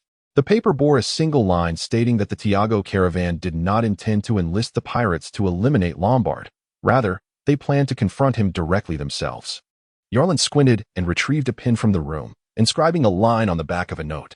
Upon opening the door, he spotted Mike's lurking outside and tossed the note to him, saying coolly, "Deliver this to Kalki immediately." Mike's neatly folded the note and clenched it in his hand before descending the stairs. He quietly opened the inn's main door and proceeded toward the street across the way. Soon, a figure emerged from the shadows, took the note, and swiftly departed the town, racing towards the coast. As dawn broke, the inn awakened from its tranquility, replaced by a cacophony of lively sounds. The weary merchants, having enjoyed a night of rest, appeared revitalized. Long Bale, with dark circles under his eyes and bloodshot irises, made his way downstairs. "Did you not sleep well last night?" Langshire inquired, a hint of concern in his voice. "Being at sea for too long makes it difficult to sleep on land," Long Bale replied, forcing a smile and stifling a yawn. "No worries. A splash of water on my face will revive me." "Indeed," Langshire responded, casting a discreet glance at Long Bale. "So what is the plan?" "Oh, my informant in Tiger has already relayed the news," Long Bale remarked, patting Langshire on the shoulder. "We shall convene shortly to strategize." "Your informant has provided the information? When did this occur?" Langshire asked, astonished, having been unaware that Long Bale had left the inn. He cleared his throat, concealing his surprise. "See you in a bit." As they brushed past each other, Long Bale cast a fleeting glance at Langshire's retreating figure, a ripple of murderous intent flickering in his eyes. He quickly turned away, donning a facade of falsehood, and proceeded towards the other merchants, exchanging knowing glances and whispered conspiracies. Chapter 53 commences. It is often said that the night is the breeding ground for malevolence, yet few realize that even beneath the blazing sun, the decaying larvae and the ravenous wolves can invariably detect the stench of filth and blood. Today, the rare sunlight pierced through the thick leaden clouds, casting its rays upon the earth of Quarry Town. The gusty sea breeze carried a warm scent, stirring the dust and debris of the colorful stone mines. At the entrance of the inn, a cluster of merchant guards and sailors gathered, while in one of the upper rooms, several merchants were huddled, conspiring in secrecy. Suddenly, the door swung open, and Langshire emerged, clutching his abdomen and hastening towards the communal restroom in the corridor. He coughed softly twice, and from the innermost stall, a figure stepped out. Langshire approached and whispered instructions into the person's ear. The individual promptly exited the restroom and made a beeline for the town center. In the upper room, the discussion was momentarily interrupted by Langshire's discomfort, allowing Long Bale a moment to stand by the window, observing the throng at the inn's entrance, a sly smirk curling at the corners of his mouth. When Langshire returned, the plotting resumed. As night descended, and the last vestiges of twilight were banished, darkness enveloped the town. The quiet inn's door creaked open, revealing a crowd of anxious souls, seemingly simmering in silent anticipation. "Esteemed colleagues, our fate hinges upon tonight. Once this great fire ignites, the Tiago merchant fleet will be reduced to ashes," Long Bale declared, his expression a mask of malice. The crowd erupted in fervent agreement, dispersing according to plan, each accompanied by their own guards towards their designated locations. Lancashire. The two colorful stone mines are of utmost importance. We shall each proceed to one. Upon arrival, my inside man will facilitate your entry into the quarry. Heh. The Tiago merchants will never suspect that a portion of the explosives they send each month for mining will be discreetly hidden by my people, only to be used to annihilate their fleet, Long Ba Lai explained, walking alongside Lancashire. Stealing glances at Long Ba Lai's deranged demeanor, Lancashire felt a chill creep over him. Who would have imagined that this man had been plotting since his first step into Quarry Town? He was indeed a madman. Retrieve the explosives, and we shall converge at the dock. At that moment, the trader aboard the ship will coordinate with us from within, Long Ba Lai said, patting Langshire's shoulder with sinister intent. With a resounding boom, the Tiago merchant fleet will be trapped on this island forever. I understand. Langshire replied in a low voice. Rely on you. You take the left side, I will head right, avoiding the town center. Long Ba Lai gestured towards the left fork in the road before vanishing into the shadows with Kaba. Langshire watched Long Ba Lai's silhouette disappear into the darkness, then turned and walked down the left street, the sound of his footsteps gradually fading away. 5 minutes later, indistinct figures re-emerged at the intersection. Langshire stood at the fork, his gaze, tinged with a hint of coldness, fixed on the empty street to the right. He then proceeded through the central passage, which led to the heart of the town. At the entrance of the inn in the town center, a stool was quietly placed at the door, where Tunasi sat, flanked by the poised guards of the caravan, shrouded in an indistinct darkness. They've arrived, exclaimed Lhasa, standing nearby with his hands in his pockets, his ears twitching slightly. Indeed. After a moment, faint footsteps reached their ears. Langshire quickened his pace, nearly jogging to Tanasi, and relayed Long Ba Lai's plans word for word. Upon hearing words like gunpowder and destruction, Tanasi sprang to his feet, his features contorting with a fierce intensity as a low, chilling laugh escaped his throat. Langshire instinctively felt a shiver run down his spine, prompting him to silence himself. The cold moonlight illuminated his icy eyes, radiating a lethal intent. Tanasi fixed his gaze on Langshire, the icy undertone in his voice unmistakable even to the dullest of minds. So, where have those brazen fools gone? To set fire. Langshire shuddered, explaining. They've divided into 3 groups. One will ignite a blaze in the town center to lure the guards from the inn. Another will take the mountain path to the docks, ambushing sailors sent to extinguish the flames. And the last group, sweat beaded on Langshire's forehead as he swallowed hard, is hiding within the town, waiting for the opportune moment to strike. To assassinate. Assassinate me? Tunasi echoed Langshire's words, patting his tense shoulder, a grin revealing his white teeth. He then turned to Lhasa, who was idly toying with his weapon, and remarked, Did you hear that? They wish to kill me. Lhasa, his skin as dark as coal, seemed to meld into the shadows, wielding a weapon resembling a scorpion's tail, equally dark in hue. He paused, a fierce, bloodthirsty glint flashing in his small eyes, akin to a venomous scorpion. A bunch of oblivious merchants. I've longed to eliminate them all, he declared.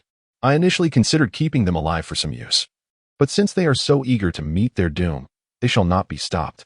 Tunasi sighed, adding, moreover, they are already aware of Alabaston. Indeed, not a single one shall be spared. From a lofty vantage point, one would discern that beneath the tranquil night, the cobblestone streets, typically deserted, now played host to a number of furtive figures. Each person bore a torch wrapped in cotton cloth soaked in alcohol, while pairs of them heaved heavy wooden crates, the clinking of glass bottles echoing in their wake. A few individuals had already pried open the boxes and extracted yellow bottles, releasing a pungent odor of kerosene that permeated the air. Scatter. The liquid splashed onto the ground, drenching the surrounding walls and the flammable materials piled on either side of the street. Suddenly, their movements came to a halt as the sound of footsteps approached. Stop. The footsteps persisted, and the indistinct outlines of figures remained shrouded in darkness. A detached voice reached their ears. You need to find another place to set the fire. Who are you? The group turned cautiously towards the figure emerging from the shadows, a robust man with tousled hair framing a pale yet handsome face.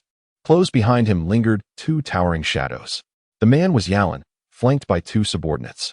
The leader of this arsonist crew, one of the small merchants, scrutinized Yalan, his mind racing with unfamiliarity at the sight of this face. He subtly gestured behind him, the faint sound of a blade being drawn barely perceptible. Yet it did not escape Yalan's keen ears. He halted, addressing the hostile gazes before him. Long Ba Lai sent me. Chapter 54. The subordinates beneath the night gently inhaling. Black Scorpion Rosa detected a faint scent of kerosene in the air. Puzzled, he crouched down, his fingers brushing against the liquid at the base of the wall, which he then tasted with his tongue. Bah! He spat a mouthful of yellowish, murky saliva onto the ground. Indeed, it bore the unmistakable odor of inferior kerosene. Moreover, the scattered liquid around him confirmed that someone had intended to ignite a fire here. However, there were only splashed kerosene and no flickering flames, let alone the figures of arsonists. The quantity of oil spilled was also peculiar, as if someone had planned to set the place ablaze, but had only poured a small amount before abruptly stopping and leaving. This was indeed the location that Langshire had mentioned. He had not lied. But where had the others gone? Rosa lingered for a moment, clearly perplexed by the bizarre circumstances. Yet he sensed a shift in events, uncertain if it was merely an accident or if the information brought by Langshire was flawed from the outset. Let us proceed to the next location. Lhasa turned and swiftly made his way towards the southwestern corner of the town, where another arson site lay closest to his current location. The town was modest in size, and within 10 minutes he arrived, only to find that his already dark countenance had deepened further. This place mirrored the previous one in almost every regard. The same spilled kerosene, the identical abruptly halted scene of arson, and not a single specter to be seen. Frowning, Lhasa surveyed his surroundings, sensing as if someone were racing against him in the shadows, always a step ahead, whisking away the very person who should have ignited the flames. There are 2 more locations. You all head that way, while I shall venture towards the other. Lhasa resolved to split their efforts, seeking to validate his instincts and suspicions. He instructed the others to proceed to the nearer site, while he dashed towards the more distant arson point. In the distance, along a road leading away from the town center towards a corner, a hurried group suddenly halted. Why did Lombali order us to shift the location of the fire? The merchant leader's expression was far from favorable. Although they had been compelled to relocate at the first hint of danger, the wariness in his heart had not subsided. There exists a traitor among you. The original arson site has likely been compromised by Tiago's people. If we proceed with the initial plan to ignite the flames, Yarlin replied expressionlessly, by the time the fire is unleashed, your corpses may already be cold. A traitor? Who? The merchant leader felt a sinking sensation within, blurting out. Tiago's people are already aware. Damn it, that scoundrel Lombali must have known all along about the traitor among us, has he? It no longer matters. What truly matters is that there is no escape for you. Tiago's men are certainly searching for the arsonists. Yarlin snapped his fingers lightly, his tone leaving no room for dissent. Your only chance of survival lies in igniting the fire before you are discovered, thereby creating the chaos that is preordained. After Yarlin finished speaking, he left without hesitation. This marked the second team he had taken away. According to the agreement with Lombali, there were still 2 locations designated for arson that needed to be relocated. What shall we do? A cold wind swept through, and the merchant leader bared his teeth, turning back to glare at the fool who had just asked the question. What are you standing there for? Hurry up and set the fire. 7 minutes later, the sound of pounding footsteps echoed on the damp, oil-soaked ground as bottles were hurled to the ground. The expression of the merchant leader shifted dramatically as he beheld the uninvited Tiago guard team. Behind him, a portion of the arson site had been set up, with 7 or 8 men clutching bottles of oil, anxiously staring at their opponents, their breaths becoming increasingly rapid. Among them, someone quietly set down a bottle, grasped a dagger from his bosom, and before they could make their next move, one of the guards stepped forward and announced, "The leader has commanded that none of them be left alive." Under the thickening cloak of night, the merchant leader was still reeling from the unfolding events when a silver blade filled his vision in an instant. Terror washed over his face as the knife sliced through flesh, blood gushing forth. With a horrified scream, a deep gash was carved into his face, part of his nose torn away and falling to the ground. The merchant guards behind him trembled in fear, yet they rallied their courage and drew their swords, exchanging glances before charging forward in disarray. Seeking death. The Tiago guard leader's eyes glinted with cold ruthlessness as he slashed his blade, abruptly silencing the cries of the merchant leader, completely severing his neck. Then, he stepped onto the chest of the corpse and swung down with great force. With a sharp crack, the sound of clashing blades filled the narrow street, where blood and iron intertwined as the 2 factions engaged in a brutal melee. In contrast, the Tiago merchant guards proved to be more elite and ferocious, gradually compressing the opposing side's space for survival. They awaited the moment to corner them, ready to unleash a flurry of blades to finish them off. Hey, die. One guard's eyes reddened as he wielded a heavy sword, striking down in a relentless barrage. Suddenly, he sensed a chilling wind near his ear, and with a sharp pain, a gash opened up beside his temple. In the next moment, half his skull was cleaved away. Crimson and white matter splattering across the faces of those nearby. Amidst the frenzy, all present felt as if a bucket of icy water had been poured over them. The wet sensation of blood spattering on their faces causing their breaths to hitch, veins bulging with a mix of excitement and terror. What was that? The severed skull of a fallen comrade lay close to the eye of the Tiago guard, and then a flash of red-black light surged before him. His mouth opened in a silent gasp as a grotesque hook pierced through the back of his skull, emerging from his mouth. This bizarre bone hook was adorned with shredded flesh and a half-gnawed jawbone, accompanied by jagged, decayed teeth. The guard was still alive, yet he could emit no sound. His blood-red eyes bulged as if they might pop from their sockets. The muffled, incoherent sounds he made were likely pleas for mercy. The wretched creatures knew nothing of compassion. They existed solely to kill, driven by an instinct for survival since their inception. They obeyed the commands of Yalin with ruthless efficiency. With a swift motion, the hook tail withdrew, revealing a gaping hole the size of a baby's fist behind the open mouth.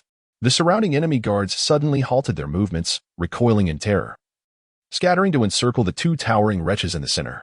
Beneath their feet lay a toothless corpse and another with a shattered skull. A gruesome tableau that sent chills down the spines of all present. The air was thick with dread, and many felt an unsettling tightness in their jaws. Chapter 55, Allocation of Points. The 7 guards of Tiago formed a tight circle, their wary gazes fixed on the 2 abominations at the center. Nearly 2 meters tall and swaying their tails in the shadows. Coupled with the 2 bodies in the arena, the scene was visually striking. The merchant guards, though suppressed, felt no relief. Instead, their hearts raced, eyes wide with terror as they scrutinized the monstrous figures before them. They were not human. This was the immediate instinct of both parties, though certainty eluded them due to the darkness obscuring their vision. Overall, the silhouettes appeared humanoid, save for the bloodied tails. "Who are you?" the guard from Tiago's caravan demanded, his blade pointed menacingly at the wretches, his tone icy and resolute. Silence reigned, met with no response. The wretches were incapable of answering, for they were mere vessels of Yalin's will. In an instant, the 2 wretches abruptly turned and lunged forward without warning, attacking from both sides, aiming for their limbs. The silent conveyance of consciousness reveals that the inferior slaves have emerged from the incubation of the living dead, experiencing a significant leap in both size and combat prowess. However, they remain, in terms of intelligence, mere rigid tools. Nevertheless, for Yarleen, at this stage, he merely requires subordinates capable of executing precise commands, and the inferior slaves more than suffice in this regard. In an instant, the sound of blades clattering to the ground melds into a cacophony, while severed limbs lie scattered like discarded refuse. The incapacitated bodyguards of Tiago collapse in unison, their mouths emitting only mournful wails. Inferior slave species, humanoid class, first tier inferior. Incapable of evolution. Mental strength, 0 nerve conduction rate, 3 bone hardness, 2 muscle activity, 2 blood density flow rate, 0, a reconstituted, mutated carbon-based life form, possessing a fragile physique akin to paper, a mindless cannon fodder devoid of any cultivation value. As Yarleen emerged from the shadows, he squinted to observe the nearly unscathed inferior slave, gaining a more intuitive understanding in comparison of the data on these entities presented in his mind. The comparative subjects, naturally, are the humans sprawled upon the ground, whose attributes typically linger between 1 and 2. Of course, this is merely a preliminary conjecture, as his comprehension of this world remains rather limited. Nonetheless, he does not entertain the notion that inferior slaves are invincible. The label of cannon fodder, while perhaps exaggerated, cannot be overlooked entirely. Furthermore, having witnessed Captain Via's formidable swordsmanship, he recognizes, upon mental comparison, that inferior slaves would not stand a chance in direct combat against Via. Additionally, the captain's bounty has yet to surpass 10 million, while rumors abound of pirates in this world whose bounties exceed 100 million.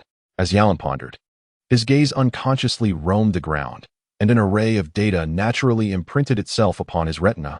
0, 1, 10, 2, 10, 1, 10, 1, 10, 2, 10, 1, 10, 1, 1, 0, 0, 0, 0. A chilling glance swept over the individuals on the ground, sending an eerie shiver through his heart, as if he were being observed by a cold-blooded predator. In their eyes, they were nothing more than freshly butchered meat served on a platter. Shifting his gaze, he turned to the trembling merchant guards. It seemed inappropriate to call them such now, for their leader had already met his demise. "Are you not departing?" Yalin sighed, observing the few remaining figures. "Who are you?" The guards exchanged glances, and an older man stepped forward to inquire. "Oh, we are allies," Yalin replied, gesturing towards the scattered crates and the rolling oil jars. "Lombali invited me here. Now that this matter is settled, you may proceed to ignite the fire at the corner of the city." With a perfunctory explanation, the disoriented guards hastily gathered their belongings and fled the scene as if in a panic. Once all traces of life had vanished, Yalin licked his lips, eyeing the incapacitated figures on the ground, an ominous flicker crossing his irises. "What are you going to do?" "Ah, do not come closer." The sound was reminiscent of a deflating balloon, and then silence returned. A chilling breeze swept across the blood-soaked ground, where several withered corpses appeared to cling to the earth, producing a soft pattering sound as the wind stirred them. In contrast to the complete annihilation represented by the devoured remains and the half-life of the transformed, the act of absorption manifested as the target being reduced to a desiccated husk, their blood and flesh essence swiftly extracted to nourish Yalin's growth. Though fresh living beings were essential, if one were to judge solely by the outcome of death, absorption could be deemed the most merciful of the three methods. Yalin mused, uncertain if the corpses beneath him would concur with his notion of mercy. A 3D projection materialized in his consciousness, revealing a new entry at the bottom. The absorption allocation points increased from 0 to 0. 9.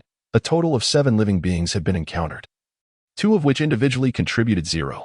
2, while the remaining 5 yielded a value of 0. 1 each.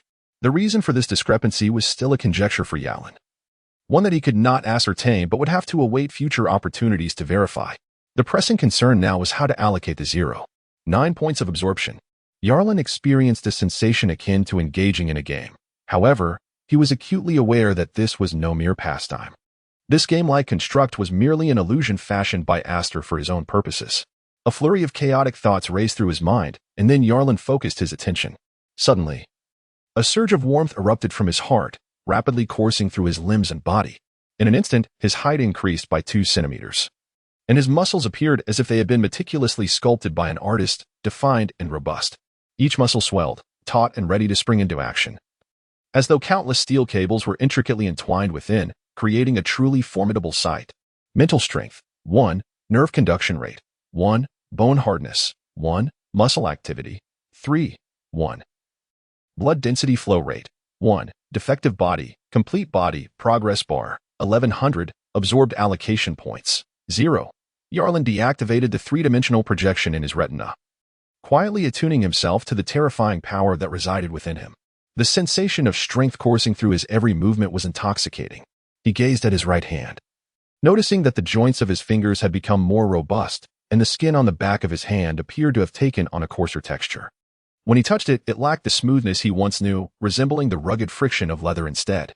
Closing his palm, he exhaled softly, gradually dispelling the exhilaration that surged within him, a primal excitement transmitted to his consciousness by the biological cells after his body had suddenly gained immense strength. He was not one to revel in such states of euphoria. He preferred to maintain control over the fluctuations of his emotions. The night enveloped him like a thick, smooth satin, while an orange-red flame silently crept from the corners, consuming everything in its path. Chapter 56. Fiery Malice on the eastern side of the town center. Lhasa gripped a bloodied claw hook, surveying the scene where several wretched figures lay sprawled on the ground. Each victim bore the grotesque marks of disfigurement, their cheeks gored and ribs pierced, blood gushing forth in a gruesome display of life ebbing away. Where have the others who set the fires gone? With one hand, he lifted the limp body, the hook embedded in the scapula, and loomed over the merchant leader, his blood-stained visage resembling a bloodthirsty specter, instilling dread. The merchant, trembling with fear, stammered out a few locations. "You lie. I have just come from those places and not a soul was in sight." Lhasa's gaze turned frigid. He exerted slight pressure on the merchant's shoulder, eliciting a pained scream. "I swear it's true. Please, let me go, it is true." Lhasa's patience waned, frustration boiling within him. Observing the merchant's terror-stricken demeanor, he sensed no deceit. However, without hesitation, the hook pierced through the scapula, accompanied by a sickening crack, severing the carotid artery and tearing through flesh and bone alike. Blood splattered across his face as he licked his lips, methodically dispatching the remaining witnesses.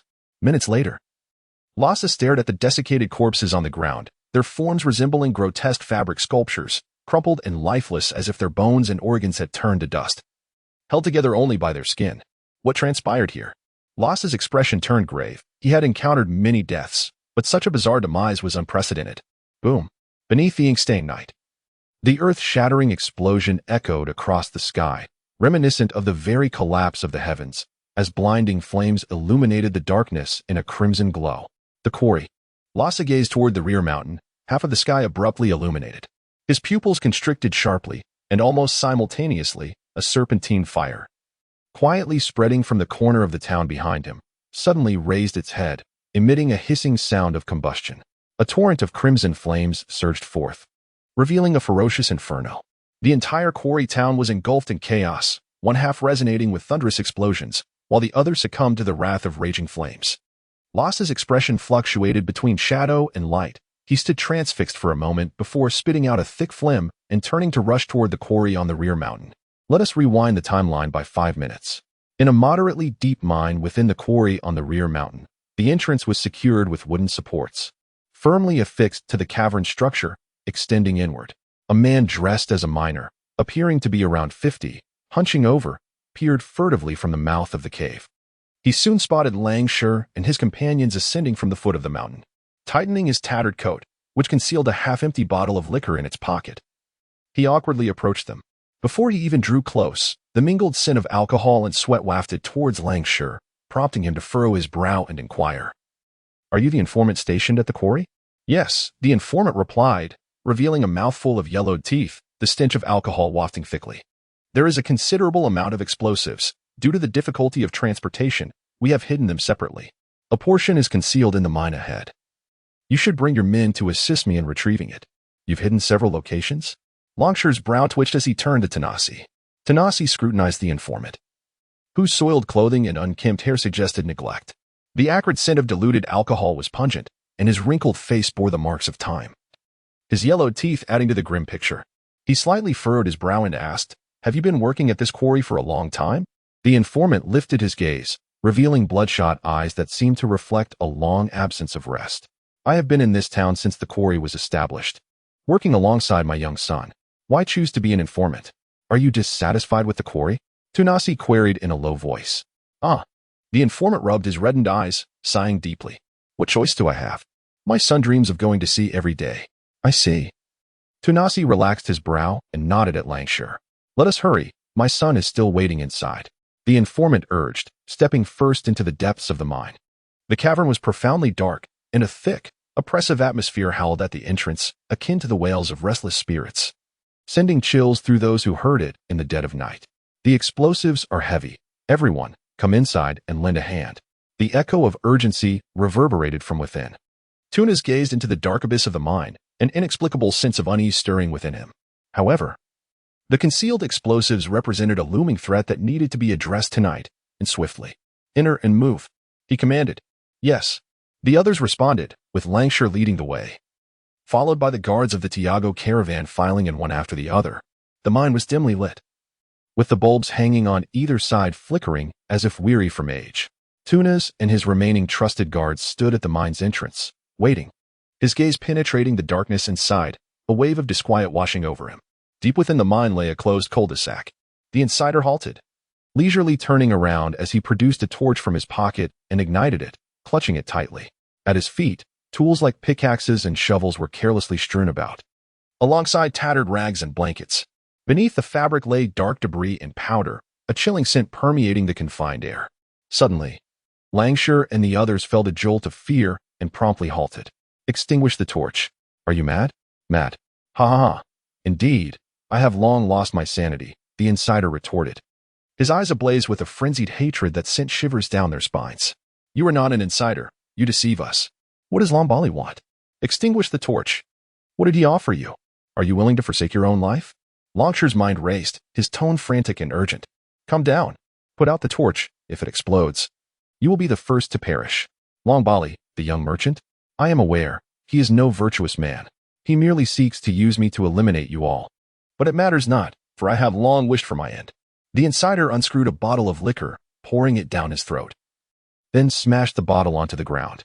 "My foolish little son yearns to set sail. Yet he knows not that you Tiagos forbid anyone from our town from venturing out to sea. Those who do are slaughtered by the pirates you have bribed. You wretches, He is but an innocent child. Lancashire watched the deranged insider, whose voice grew hoarse with rage, his heart racing to his throat, lips parched. Suddenly, the two guards beside him lunged forward towards the insider. Setting sail? Father will join you. The insider's eyes welled with crimson tears, his gaze unfocused as if he could see his son beckoning to him from the sea. He reached out, grasping at the air, the torch slipping from his hand and falling to the ground. Catch it! Lancashire screamed as the searing, terrifying shockwave surged back into his body, swelling and exploding, leaving no trace behind. Chapter 57. Trapped in a deadlock within the dimly lit cavern, a resounding rumble echoed ominously.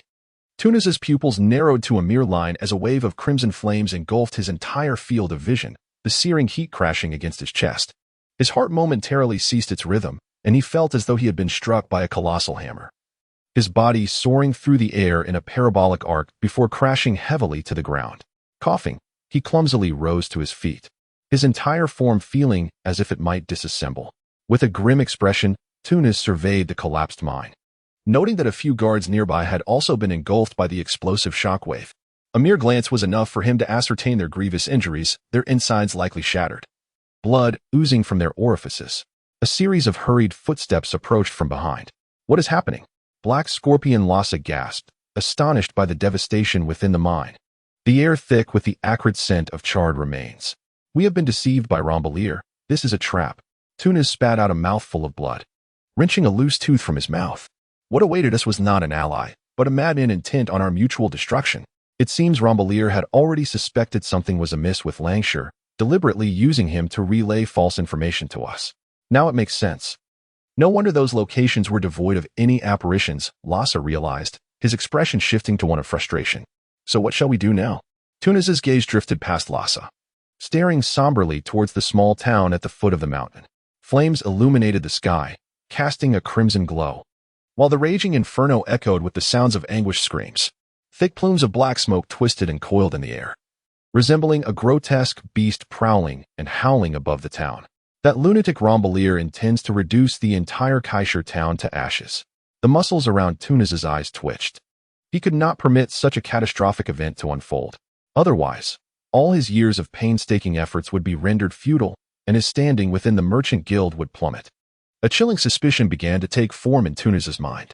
He feared that the very first message relayed by Lancashire was a deliberate ploy orchestrated by Rambalier, the so-called Alabastan, and the traitor within the fleet. Such revelations were likely all part of Rambalier's scheme to draw him into this deadly trap. However, this does not necessarily mean that all the bait used to lure him was false. Indeed, the existence of the place named Alabastan is factual. It could only be said that Rambalier's mind is excessively sinister and twisted, blurring the lines between truth and deception. The bait may contain elements of reality, yet the venom it harbors is undeniably lethal. At this juncture, whether I want to or not, I must take the bait. Tunis gazed at the inferno of flames, a seething anger igniting within him. He hastened towards the foot of the mountain, circumventing the quarry and heading straight for the dock. Lhasa followed closely behind. Hearing Tunis mutter through clenched teeth, we find ourselves in a deadlock. One misstep could not only obliterate Kaishar town, but also seal our fates. However, this does not imply that we cannot turn the tide, since he has no intention of leaving me a way out. I shall ensure they comprehend the true meaning of a desperate situation. At the dock, massive vessels lined up, their torches flickering to life. The guards and sailors of Tiago's fleet, pallid with fear, found solace in Tunis and Lhasa's return, restoring order amidst the cacophony of discord. All sailors, disembark and head to the town to extinguish the flames, commanded Tunis. Lhasa, taking the remaining half of the guards, added, any suspicious characters encountered should be dealt with immediately, no inquiries necessary. With Tunis's command, Lhasa nodded, swiftly surveying the crew before descending the ship and charging towards the town. The group departed in a formidable procession, leaving the vessels markedly emptier. Tunis growled, set sail, all ships, weigh anchor. Additionally, prepare the cannons and target those small merchant vessels, leave none intact. The anchor was raised, the sound of steel cables resounding across the beach as the grounded ships began to slowly pivot. On either side of the deck, a dozen iron cannons were wheeled into position, their dark barrels poised ominously. In a thunderous chorus, the cannon fire erupted, tearing through the beach as dozens of cannonballs rained down upon the row of merchant ships, followed by a deafening explosion. The first vessel struck was shattered into fragments, its splintered mast and debris spiraling into the sands, littering the beach with jagged remnants as though it had been ravaged by gunfire. As cries and curses arose, another volley was loaded and fired, drowning out all sound. Flesh and blood succumbed swiftly under the relentless bombardment, leaving a gruesome aftermath. The cannons had a limited range, only reaching the nearest merchant ships, while 3 others anchored further back narrowly escaped destruction. In a panic, they hastily raised their sails, lamenting as they maneuvered their vessels away from the beach. The Sea Shark was anchored at the farthest position. Unlike the chaos aboard the other merchant ships, they appeared well prepared. Almost as soon as the first round of cannon fire erupted, the Sea Shark had already begun to pull away from the shore, its bow shifting direction. Larger ships turned slowly, while smaller vessels pivoted quickly. At this rate, by the time Tiago's merchant fleet set sail, the Sea Shark would be a mile away. On board the Sea Shark, Kaba, with a telescope in hand and a cold smile playing at the corners of his mouth, waved towards Tiago's convoy with his bandaged wrist raised high. Are we truly fleeing just like this? Are you not concerned that the naval forces will come after us? Kaba expressed his concerns, speculating that Tunis, in a desperate bid, might attempt to destroy our merchant vessel, thereby entangling us on this island. Unfortunately for him, I anticipated his every move, always remaining one step ahead. Originally, Lombard was expected to appear at the quarry, yet he managed to return to the Sea Shark slightly faster than Tunis. He chuckled coldly, remarking, "As for the Navy, what explanations do they require? We have fulfilled all our obligations. Do they truly expect us to confront Tiago's men head-on? This perilous task is better left to the Navy." With a sinister grin, Lombard continued, "We have already annihilated half of Tiago's convoy's escorts, which far exceeds our mission's requirements. Furthermore, since the 153rd Division values its reputation, I have conveniently provided them with an excellent justification for their arrival on the island. They are here to extinguish the flames and eradicate the band of arsonists plaguing the island, thus saving its inhabitants from the inferno. Such a monumental achievement will surely earn our gratitude from the Navy, and they would hardly scrutinize our slight timidity. After all, we are merely benevolent and lawful merchants aboard the Sea Shark." Lombard burst into laughter. Behind him, atop a low hill, the sea breeze gently caressed his hair, revealing a concealed figure with elongated, cold eyes surveying the distant, shimmering waves, where a massive shadow emerged from the darkness. Chapter 58. Only the dead can depart. The crimson skull and crossbones flag fluttered as the pirate ship emerged from the shadows, its broad hull resembling a dam obstructing the flowing waters. The sound of cannons echoed ominously as a multitude of tightly spaced artillery pieces protruded from the ship, resembling a fearsome beast baring its fangs, ready to devour the Red Skull pirate crew. Lombard's laughter abruptly faltered. He grasped the oar, stammering, "How could there be pirates? What is the Navy doing? Should they not be blockading this small island?" No one had an answer for him. "It was perfectly positioned to intercept us. We have no way around it." "Damn it." A cold sweat formed on Kaba's forehead as his voice trembled with sudden tension. "Damn it, it has too many cannons. The Sea Shark cannot escape its watchful gaze. Just 2 shots. If they hit us, we are doomed." Lombard's expression darkened as his mind raced, observing the encroaching Red Skull pirate ship. He swallowed nervously, commanding in a low voice, "All hands, disembark and flee to the hills." Kaba muttered a curse under his breath, reluctantly releasing the oar, and leapt from the side of the ship, followed by the entire crew of the Sea Shark, who raced along the beach in a wide arc, sprinting towards the hills. How did the Red Skull pirate crew arrive here? Tunis was momentarily taken aback, then forced a cold laugh, remarking, "These insatiable pirates have discovered the fire in town and intend to join the fray, do they?" He calculated in his mind the price he would have to pay to satiate the pirates' appetites, and how he might persuade them to assist in extinguishing the flames. "Leader, look over there. It appears to be Lombali." One of his subordinates interrupted his thoughts. Tunis swiftly turned his gaze and indeed saw a group of dark figures frantically racing along the beach, with none other than Lombali leading the charge. He paused for a moment, then quickly regained his composure, sneering, "Thinking of fleeing? In your dreams." At that moment, Tunis wished nothing more than to flay Lombali alive. He could not allow this cunning scoundrel to slip away from under his nose. He barked at several of his guards, "Pursue him. We cannot let him escape." "Yes."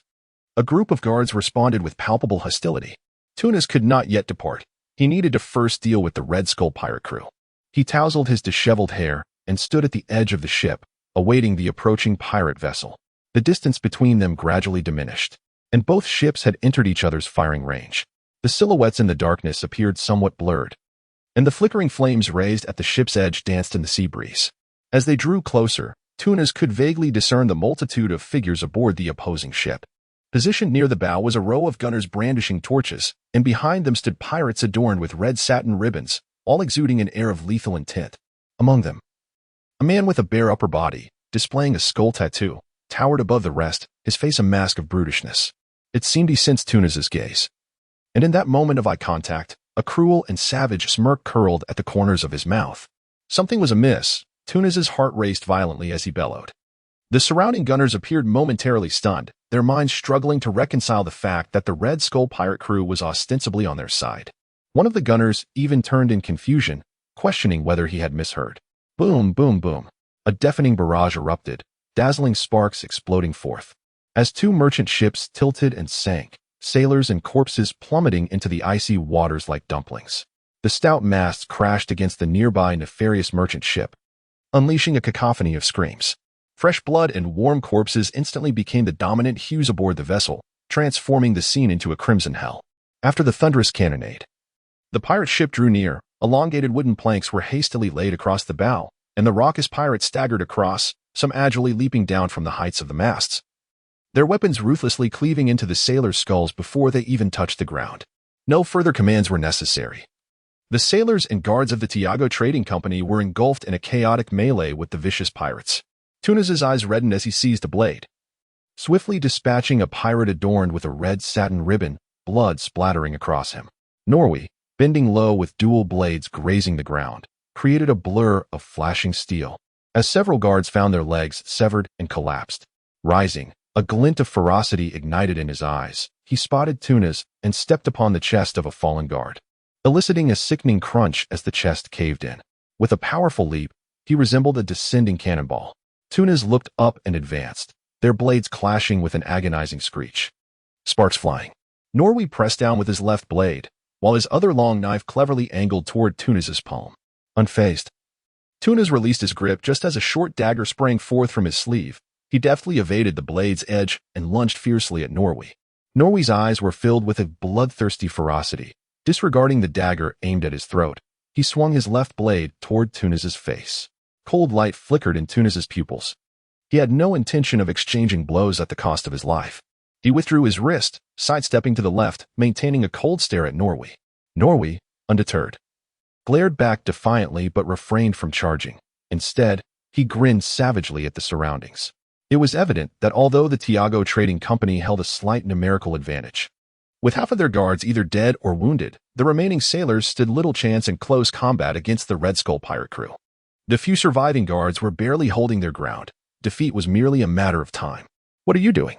Tunas inhaled deeply, his gaze directed towards the leisurely approaching Captain Karlke of the Red Skull pirate crew. Haven't we always collaborated splendidly? Indeed, our partnership has been quite fruitful. Karlke replied with a hint of regret.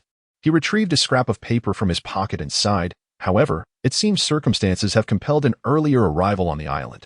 After all, it was your decision to set sail from the dock just moments ago. As he released the paper, the wind caught it, spinning it in the air before it descended to the ground. On the reverse side, a stark message was inscribed, clear and piercing. Islands are to be sealed off. No vessels or living souls are permitted to depart. See, the message is unequivocal, Karlke lamented, spreading his hands in resignation. His words chillingly resonant. Those who leave the shore may only do so as shattered wreckage and corpses. Volume 1.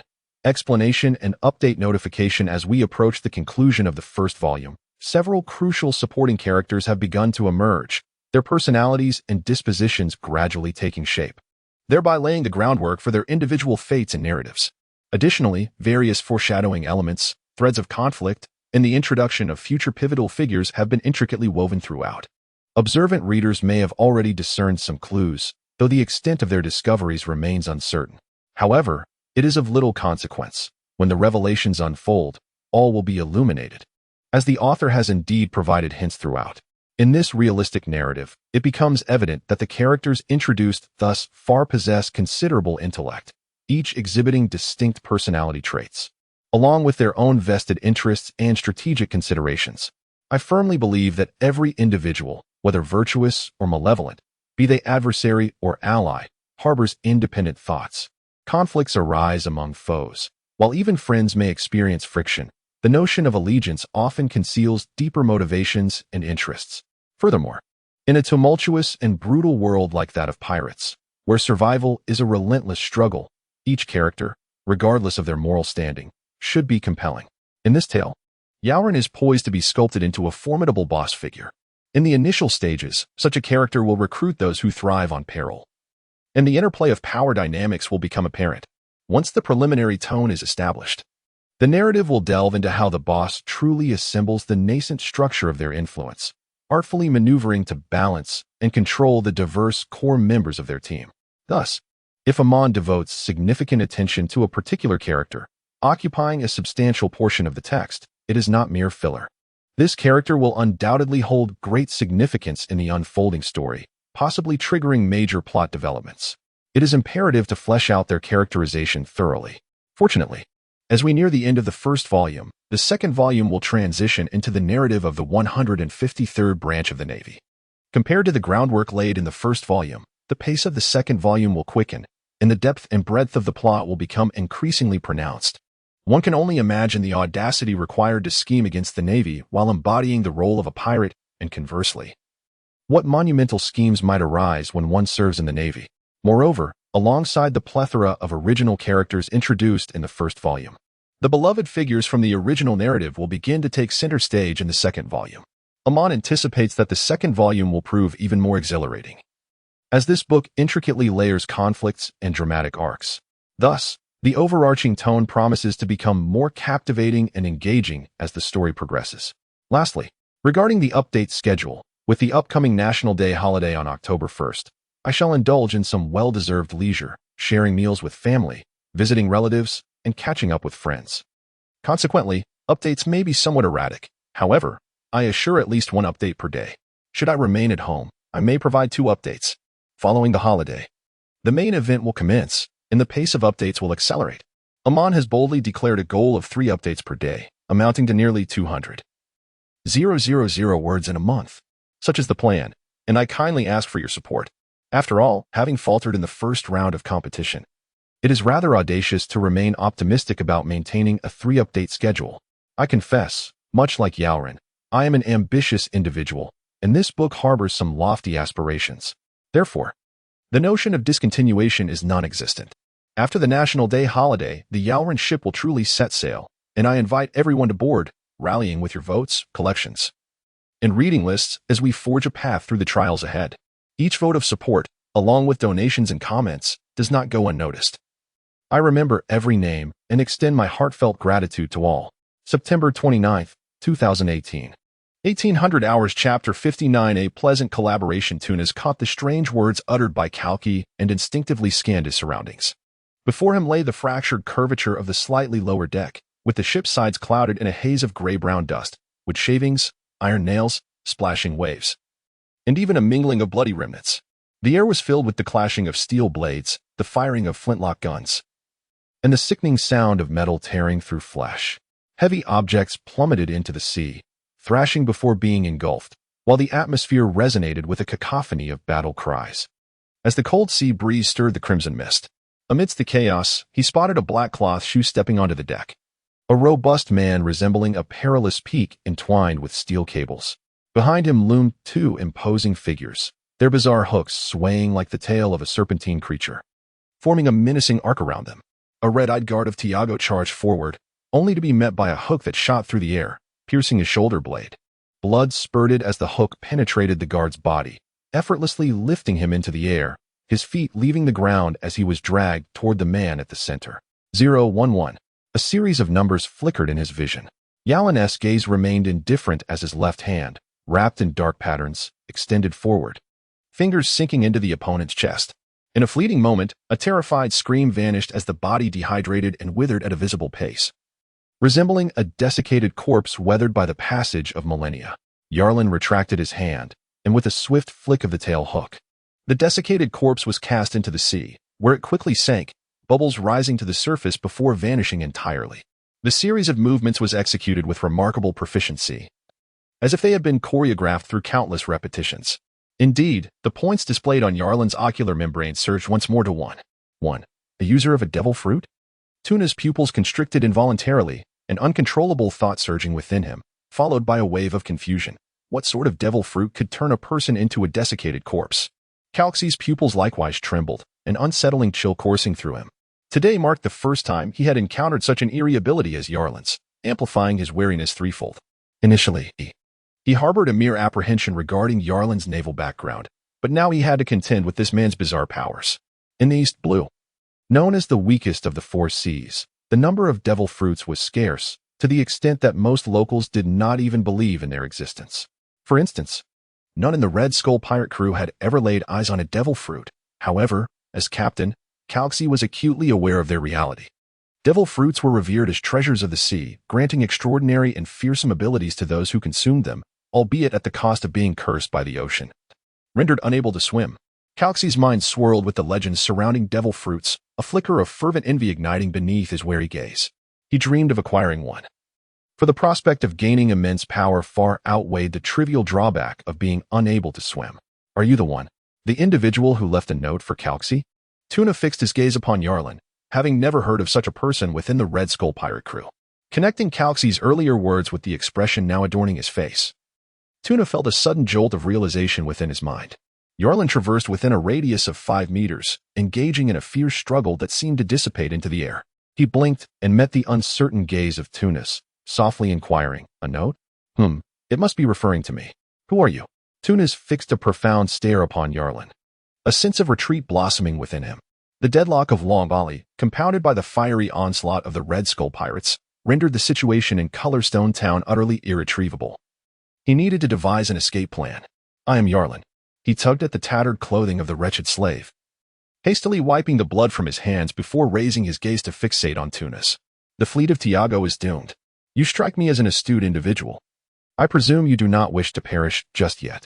With a thunderous crash, the keel of yet another merchant vessel splintered abruptly, the entire hull collapsing in the middle, teetering precariously as it sank into the sea.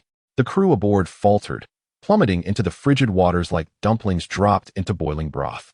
Pirates, clutching steel blades, scrambled up the slanting masts to leap onto other ships, while companions readied their firearms, the yellow-brown projectiles firing into the sea, quickly staining the waters a deep crimson as bodies began to surface. Raindrops commenced their descent from the heavens, pattering softly upon the bodies adrift. All sounds and sights coalesced rapidly into Tunas's vision. He exhaled a cloud of vapor, his gaze seeming somewhat dazed as he stared at Yarlin. Suddenly, he let out a nervous chuckle. "It's raining, isn't it?" Yarlin tilted his head back, his damp hair clinging to his forehead. He shifted his gaze, watching as the black smoke that loomed over the small town was gradually dispelled, while the raging sea of flames reluctantly lowered its head. He squinted at Tunas, his voice devoid of emotion. "It's too late. A torrential rain cannot alter the course of fate. Look at the wreckage beneath your feet. You have no chance of turning the tide. No, it is not over yet, not finished." Tunas suddenly recoiled, his shoes leaving 2 trails of blood on the deck as he swiftly retreated to the ship's railing and leaped over to the beach. Yarlin squinted, his expression utterly impassive. Calxe's countenance shifted slightly, prompting Norway to charge forward. With a few strides, he leaped off the deck, utilizing the ground to roll and pursue like a cheetah. Was this a deliberate act of letting him escape? Noticing Yarlin's indifferent demeanor, Calxe suddenly understood but chose not to voice his inquiries. Instead, he gestured aside and inquired, "What shall we do with them? Shall we execute them all?" Tunas's flight became the final straw that broke the camel's back. The sailors of the Tiago merchant fleet surrendered, kneeling on the deck. "No, let them be." Yarlin shook his head. Killing was the most brutal and wasteful course of action, excluding extreme circumstances. Yarlin preferred not to handle his spoils with such crude simplicity. After all, living individuals often possess the potential to generate more value than the deceased. He addressed Calxe. "This great fire must have claimed countless lives. The quarry's operations require sufficient manpower to replenish." Pausing for a moment, Yarlin preemptively declared the outcome of this incident. The Tiago merchant fleet had been attacked by pirates, resulting in the demise of the entire crew. They were merely a group of homeless souls. I permit them to remain on this island forever, to create wealth for the 153rd Navy branch, thus cleansing their sins. I am pleased with your performance in this operation. I assure you, when I next don my military attire and return here, I shall bring the friendship of the entire 153rd Naval Contingent. Yarlin patted Karlke's shoulder, grinning. A delightful collaboration. A delightful collaboration. Karlke replied with a grin that revealed his terrifying blackened teeth. He issued a few commands to the pirates below, and soon they began to herd the captives together, binding them with hemp ropes. Chapter 60. Yarlin's principal rain poured down in torrents, washing away the debris from the mountains. Long Bali slipped, only to be steadied by Kaba, his eyes glinting coldly behind the lenses. The Red Skull pirates had fallen into internal discord with Tiago. The cannon fire erupted from the dock at the mountain's base, shattering and sinking merchant vessels, culminating in a brutal boarding battle. The members of the Tiago merchant fleet were captured by the Red Skull pirates, and amidst the explosive chaos, Long Bali and the others observed with clarity from the mountainside. What is happening? Kaba's mouth formed an O of astonishment. Long Bali's heart sank heavily. The rain blurred his vision, concealing the turmoil within. He inhaled a sharp breath of the chilly air, trembling. It is that navy. What does that mean? Kaba was taken aback, then suddenly grasped Long Bali's implication. Are you suggesting that the Red Skull pirates have been subdued by the navy? The term surrender was evidently absent from his lexicon, which lacked such obscure yet profound vocabulary. I can conceive of no other explanation. Long Bali furrowed his brow, the situation appearing dire for the Tiago merchant fleet. While he had reached an accord with the navy, yet a strange unease surged within him. Tiago was preoccupied with his own affairs. We are no longer in danger. Let us merely observe the unfolding drama. As Kaba grinned and gestured downward with a smirk, it became evident that the guards pursuing Tiago had halted their chase and retreated the moment the cannon fire erupted. No, that was not accurate. Long Bali's expression grew increasingly grave, as the rain-soaked fabric clung coldly to his back. He looked at Kaba, his voice hoarse. The Red Skull pirates clearly aimed their cannons at us just now. If we had set sail from the harbor, they would have unhesitatingly bombarded us. Indeed, the orders given to the Red Skull pirates were to blockade the island, preventing anyone from departing the port. The sailors aboard the Sea Shark stood vigilantly around, quietly awaiting Long Bali's conclusion. Kaba, too, fell silent. They shared an unspoken understanding. Long Bali was the wisest among them, and he would make the decisions for them to execute. Our navy will ensure that the pirates surrounding this area do not step foot on the island, thereby safeguarding the execution of your plan. This phrase echoed in Long Bali's mind, along with the man's demeanor and tone, causing his heart to sink further.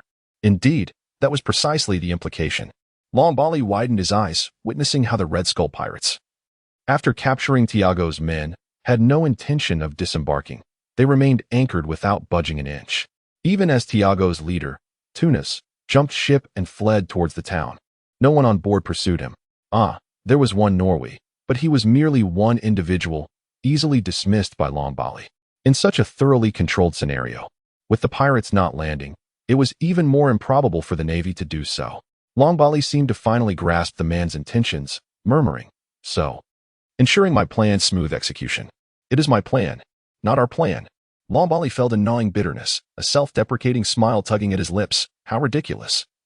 I dare to entertain petty schemes, while that naval officer, Yalin, clearly intended to blockade this island from the very beginning, compelling me to execute my proposed plan with meticulous precision. What was my plan again? Oh, to ignite chaos, to assassinate Tunis. The first two steps had been accomplished. Only the final step remained. You deliberately let Tunis escape, didn't you? Long Bali gazed towards the vanishing figure of Tunis at the foot of the mountain, gaining a deeper understanding of Yalin's character. Indeed, the entire Tiago caravan had been obliterated. Such a loss was unbearable for Tunis. That man would never return to the merchant guild in disgrace. At this moment, the navy could either choose to continue our original transaction or opt to capture Tunis. The wretched dog of misfortune. The more Long Bali contemplated, the more his heart raced. If all of this had been intricately designed by that naval officer from the outset, what terrifying thoughts must reside within that individual? Lowering his head, Long Bali spat on the ground, his lips curling into a derisive grin that erupted into laughter, growing increasingly boisterous. The frigid rainwater cascaded into his mouth, prompting him to violently remove his glasses and crush them underfoot into a myriad of shards. With a slurred self-mockery, he mused. This is a dogfight. Only one of the two dogs can survive. It is also a matter of taming. One must hammer into the dog's mind that there should be no other thoughts. Kaba had never witnessed Long Bali in such a state of disarray. A man of small measure is not a true gentleman. A man without poison is not a true man. Long Bali repeated this phrase, which he had once used to liken himself before Yalan. In hindsight, the malevolence and cruelty of that man were perhaps more fittingly described by these very words. Kaba. I am fine. Longbali turned his head, his bloodshot eyes glinting with a frenzied, murderous intent. He growled fiercely, we must kill Tunis. Only by eliminating him can we hope to survive. Are we to go and kill? Kaba inquired. Indeed. Only one of us can emerge alive from this conflict with Tunis. Longbali forcefully swung his fist against the rain-soaked air, producing a resounding thud. He glared at the others and declared, we must eliminate him. I understand. Kaba responded. Fixing his gaze upon Longbali, he drew a dagger from his pocket and wound bandages around his hand and the blade, refraining from uttering another word. The other sailors exchanged glances and likewise retrieved short knives, tearing strips of fabric from their sleeves to bind the handles to their palms.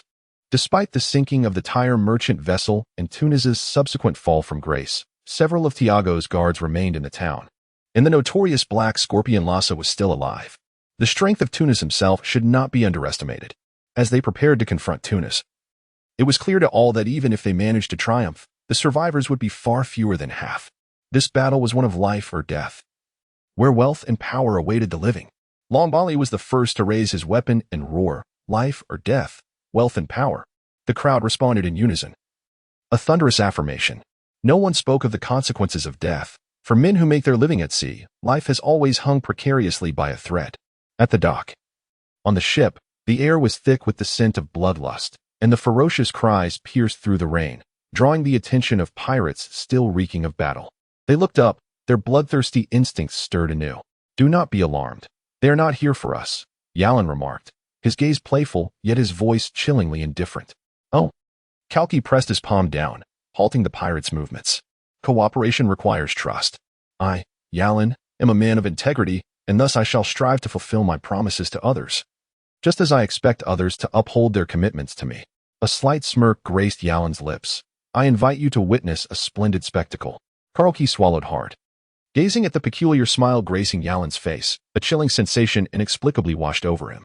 Chapter 61. Only by killing you can it be fulfilled. The torrential rain had subsided. The bluestone cracked and charred, the ground littered with fragments of scorched bricks resembling charcoal. The walls were parched and blackened, smeared with a viscous, tar-like substance that was a muddle of rainwater and wall debris, the acrid dust lingering in the air, stubbornly refusing to be quelled even by the downpour.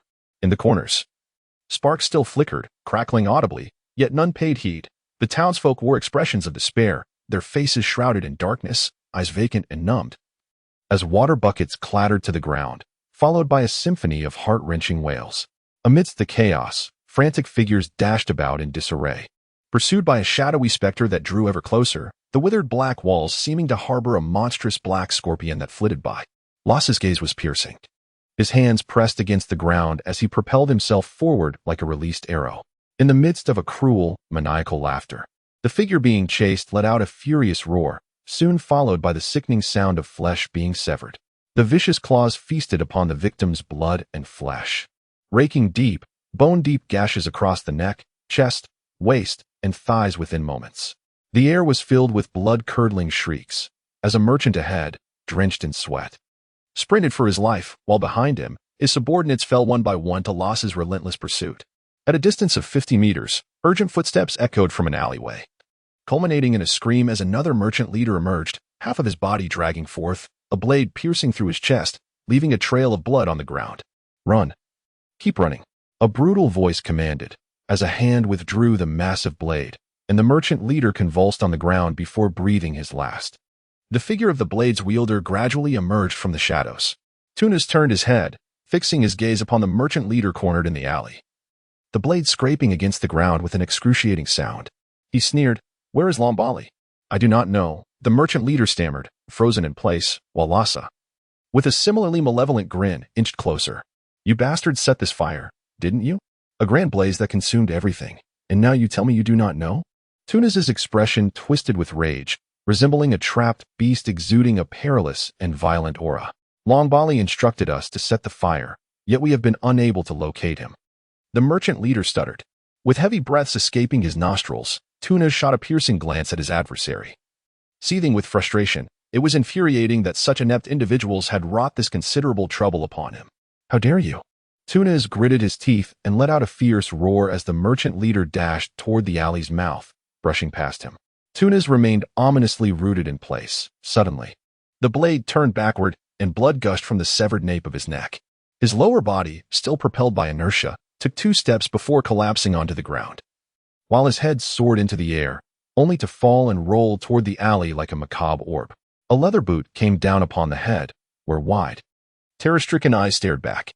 Lombard looked down coldly, then raised his gaze to Tunas, teeth clenched as he asked, "Are you looking for me?" Their eyes clashed in the darkness, as if crimson sparks erupted against the black veil of night. Lombard. Tunas's pupils constricted to pinpoints, his upper and lower jaws grinding together, the murderous intent within him boiling over. He enunciated each word with deadly precision. "This is all you're doing." "Flattery," Lombard replied with a sardonic grin, his sharp, menacing gaze fixed on Tunas. In his mind, the indifferent visage of Yalan surfaced unbidden. He rasped, "Not good enough yet. I must claim your head to achieve completeness." Humph. Tunas bit his lip, his tongue tasting the metallic tang of blood, struggling to suppress his murderous rage. In a chilling tone, he retorted, "I would relish tearing you apart. But not now. The Red Skull pirates have landed, and I do not wish to be their prey. We must unite for our own protection." Lombard paused momentarily, his eyes darting about, a peculiar smirk curling at the corners of his mouth as he replied with a sinister chuckle, "Oh? Has the Red Skull pirates turned traitor? However, it seems you have misunderstood something." "What do you mean?" Tunas frowned at his words, sensing that Lombard alluded to knowledge he lacked, yet he could not decipher it. Lombard had no intention of enlightening him, only letting out a couple of chilling laughs. He then instinctively touched his nose, realizing too late that his glasses had been shattered beneath his own foot, and he grinned menacingly. "Killing you is my means of self-preservation." The last word lingered ominously, and Tunas felt a sudden drop in his heart. A sharp crack sliced through the air, and he instinctively turned his head, feeling a fine line of blood split across his cheek. The wall behind him erupted with a muffled thud as a dark brown bullet embedded itself, releasing a puff of black smoke, leaving a faint scent of gunpowder lingering in his nostrils. From a shadowy corner at the back of the alley, Kaba held a flintlock pistol, smoke curling from the barrel. He sighed with slight regret before hastily reloading the weapon. Pain seared through Tunas's cheek, blood streaming down, staining half his face.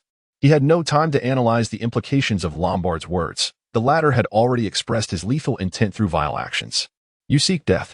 Tunas uttered a few words through clenched teeth, yet swifter than his voice was the shadow of a scorpion racing silently along the wall towards Long Ollie. A chilling breeze brushed past his ear, and Tunas narrowed his eyes. Since the negotiations had soured, eliminating Long Ollie would serve as a splendid outlet for his frustration. He surged forward, his remaining guards drawing their blades to follow suit. "Be careful," Kaba shouted, the sound of a gunshot echoing sharply. Clang. The sparks from the metal collision glimmered vividly in the darkness as a sinister claw emerged from the shadows, deflecting the bullet. The claw merely quivered slightly before lunging ferociously, the foul wind lacerating Long Ollie's face. With wide, furious eyes, Long Ollie barely managed to evade the attack, twisting his wrist to swing a small, gleaming dagger, but struck nothing but air. The claw's whereabouts were already lost to him, and 3 gaping wounds on his shoulder spilled forth crimson. Goosebumps prickled his skin as he instinctively crouched forward, strands of hair cascading around him. A surge of terror gripped Long Ollie's heart, but fortunately Losha was now entangled with Kaba, who had abandoned his firearm in a frenzied struggle, their blades clashing violently against the relentless claws. Simultaneously, the sailors aboard the Sea Shark and the remaining guards of Tiago were locked in brutal combat, the numbers curiously balancing in a grim symmetry. Clang. The silver dagger and a similarly small, sharp dagger became lodged together, and Long Ollie's gaze met Tunas's, each reflecting the grotesque visage of the other in their fierce eyes. Chapter 62. He cannot die in the narrow, oppressive alleyway. The dance of blades and the roars of battle intertwined, blood splattering amidst torn flesh. Every few seconds, a warm body crumpled to the ground, quickly pooling into a crimson puddle. Tunas caught a glimpse of a sailor being pierced through the chest by Tiago's guard, who then, in a frenzy, lunged at his throat like a rabid dog, sinking his teeth in with relentless ferocity, both bodies collapsing to the ground in a tangle. Kuwe. The name surfaced in Tunas's mind, a momentary flicker of panic crossing his features before he was jostled aside. Regaining his focus, he saw the person who had knocked into him get impaled by his own blade, blood gushing forth. Unable to even turn to face him before succumbing to death's embrace, Tunas withdrew his blade, pushing the corpse aside, and continued his advance towards Longbali. Adrenaline surged through Longbali's veins, his heart racing violently as the veins and muscles in his face stood out starkly. With a roar, he lunged towards Tunas. I admit you possess a certain cunning, but your skills are woefully inadequate. Tunas revealed a sinister and cruel smile, his toes lightly twitching as the dagger danced at his fingertips, akin to a butterfly flitting gracefully through flowers. It sliced through Lombard's chest, shoulders, and abdomen, leaving behind a series of gashes. Kaba, watching from behind, felt his heart race with anxiety as he ferociously brandished two poisoned daggers towards Lhasa. The force of his attack caused the fresh wounds on his wrists and arms to burst open, crimson blood staining the bandages. Come on, faster, faster. Lhasa's eyes gleamed with a bloodthirsty fervor, his lips quivering with excitement, exuding an unsettling and vicious aura. Suddenly, Kaba crouched low, his daggers aiming to pierce upward and downward simultaneously. However, Lhasa merely let out a maniacal laugh, retreating a single step before launching a kick that struck Kaba squarely on the chin. Crack! The impact reverberated, a jarring pain sweeping through Kaba's skull as he was sent flying backwards, crashing heavily to the ground.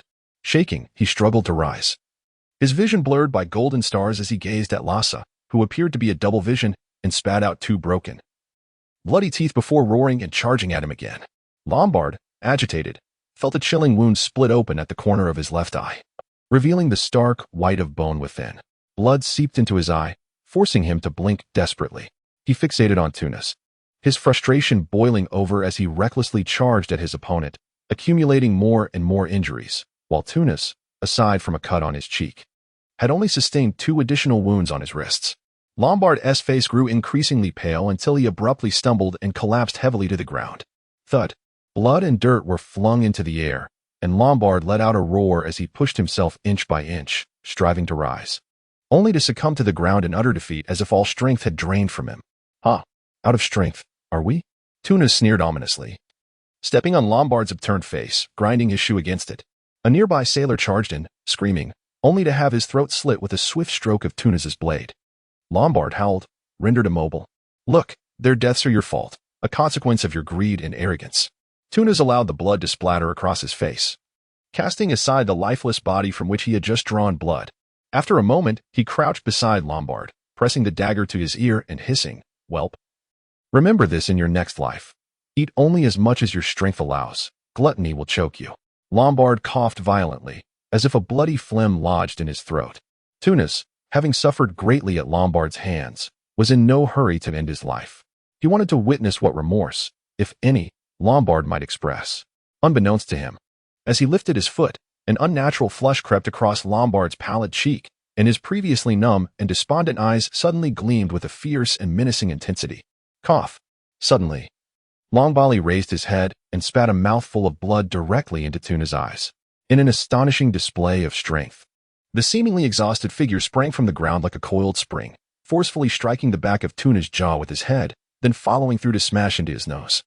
The sound of cracking echoed, and Tuna let out a frenzied scream, flailing his right hand desperately. However, Longbali seized his wrist with both hands, twisting and pulling his arm inward, driving the dagger straight into his throat. With a swift thrust, the blade pierced flesh, silencing Tuna's cries abruptly as his eyes widened in shock. Longbali, his face smeared with blood and resembling a demon, uttered not a word. Instead, he thrust his palm forward with ferocity, fully embedding the dagger, which then protruded from the back of Tuna's neck, glimmering ominously. This sudden turn of events unfolded in the blink of an eye, and Longbali executed a spectacular counterattack, leaving Tuna lifeless. At that moment, Longbali turned around, his face marred and bloodied, eyes wild with madness. He fixed a fierce gaze on the astonished Lhasa and the struggling Kaba on the ground, his vision sweeping across the final 4 of his sailors, all battered and on the brink of collapse. Tuna laughed maniacally, blood-like liquid streaming from his eyes.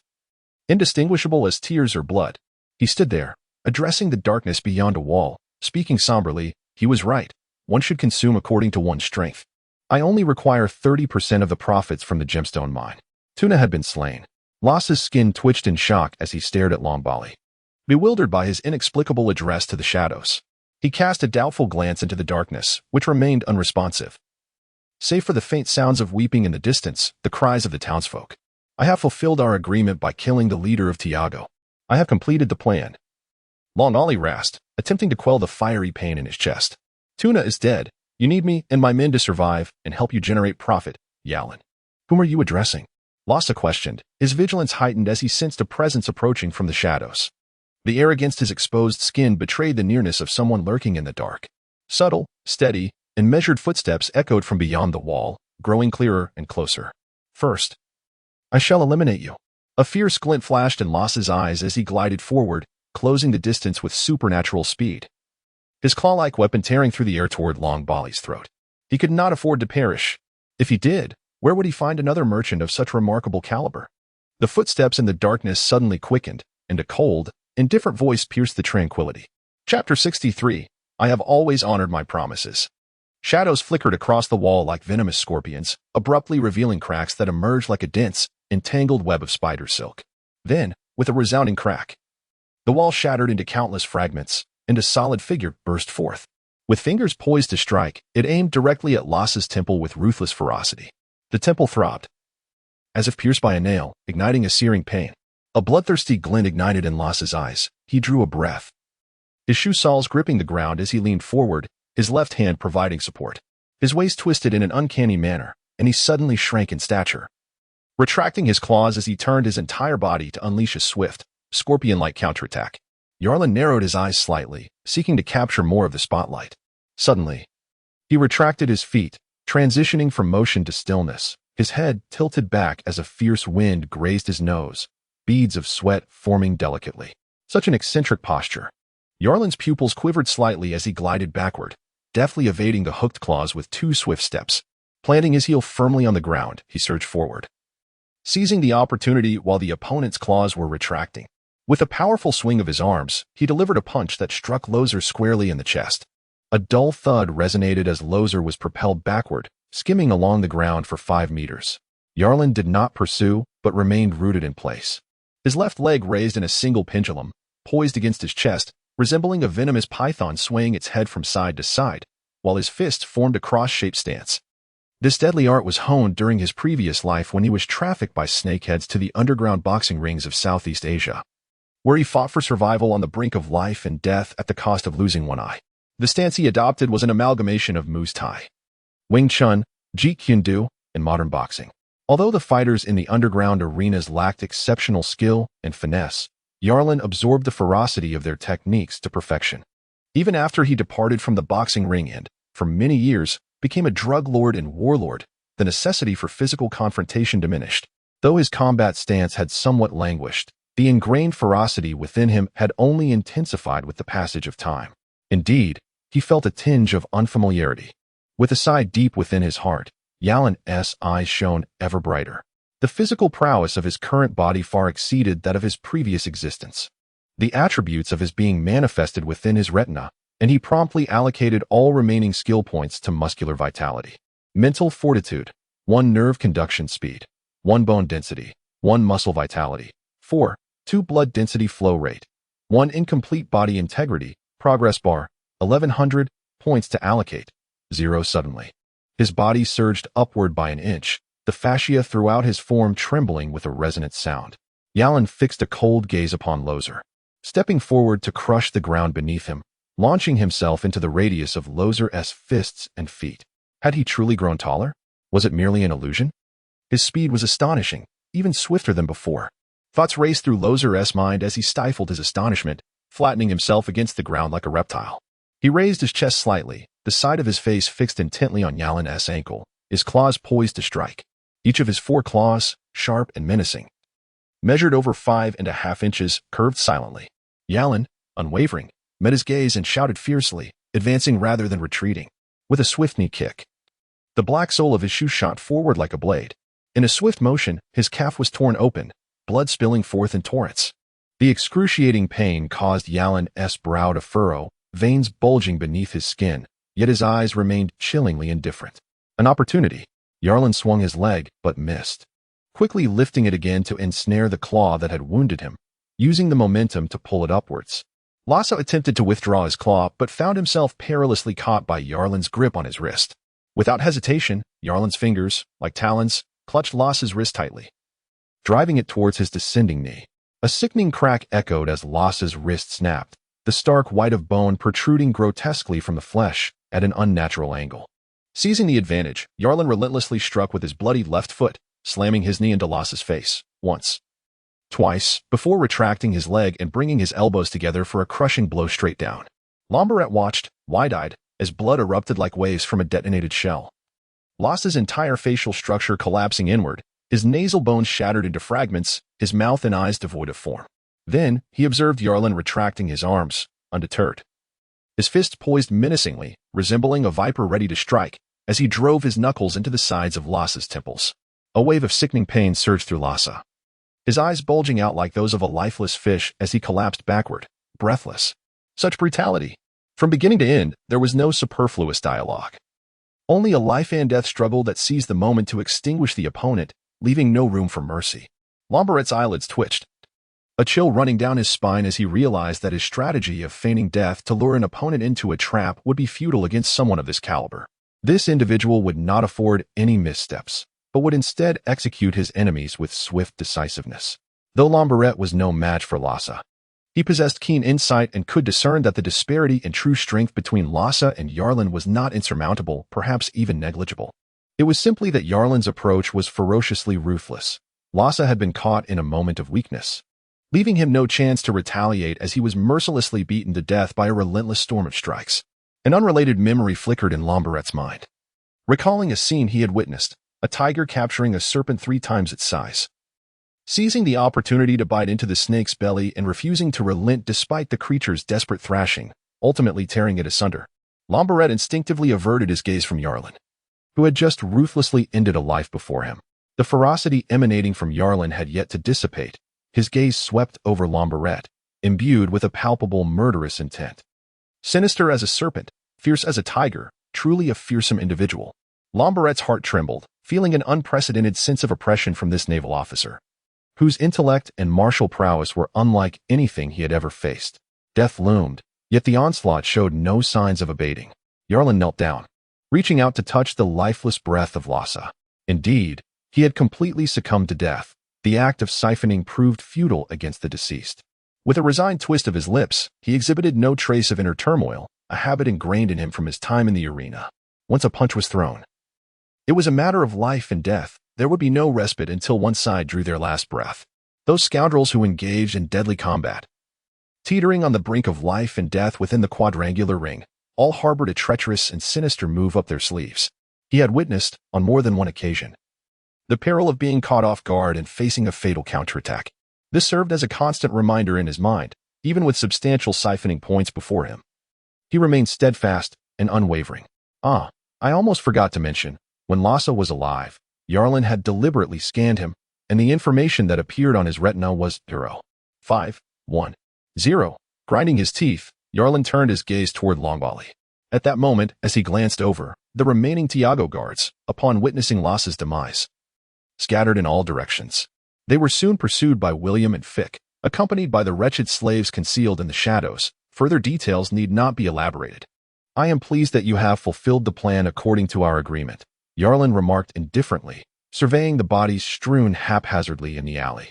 As promised, the Navy's 153rd Division shall only take half of the profits from the gemstone mine. The remainder will be yours. Longbali was taken aback, struggling to grasp the essence of the man before him.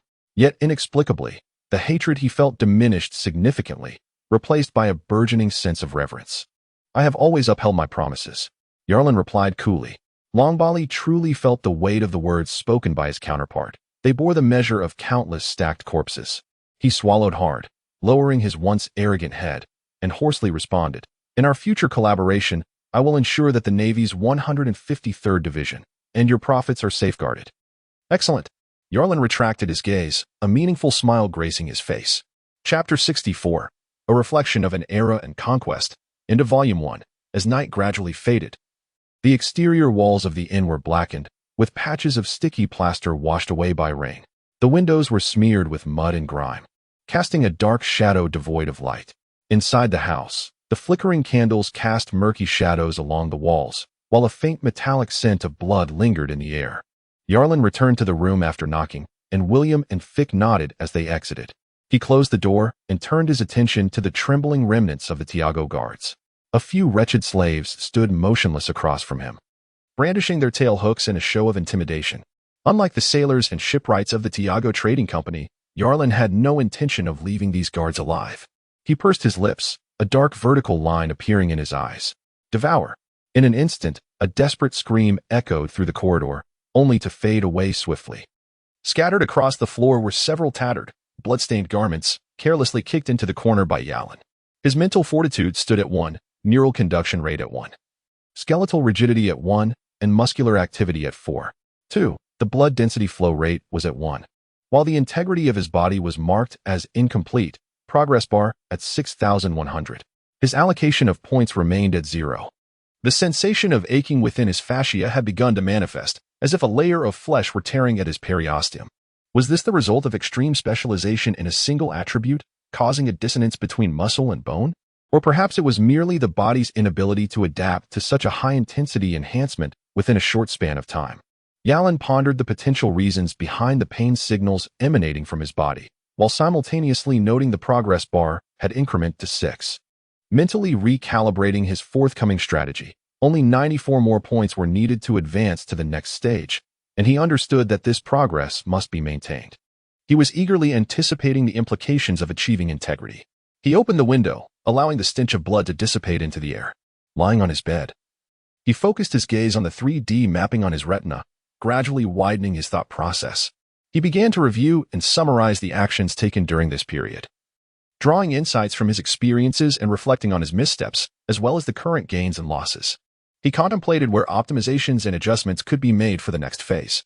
These habits were ingrained from his previous life, and in this life, he would rigorously adhere to such discipline. Beyond the manipulations of the shadowy figures, he sought to understand human nature with keen insight, maintaining self-discipline, and upholding a meticulous and rigorous attitude towards survival. This was the foundation upon which he relied for his existence. Astral was akin to a magnifying glass, amplifying his advantages and accelerating his developmental process. Perhaps it could even extend his life in the future. However, fundamentally, it was a shared body, an extension of limbs, with the core directives always emanating from the central brain, where Yarlin governed his consciousness and actions. The hierarchy of importance must never be inverted.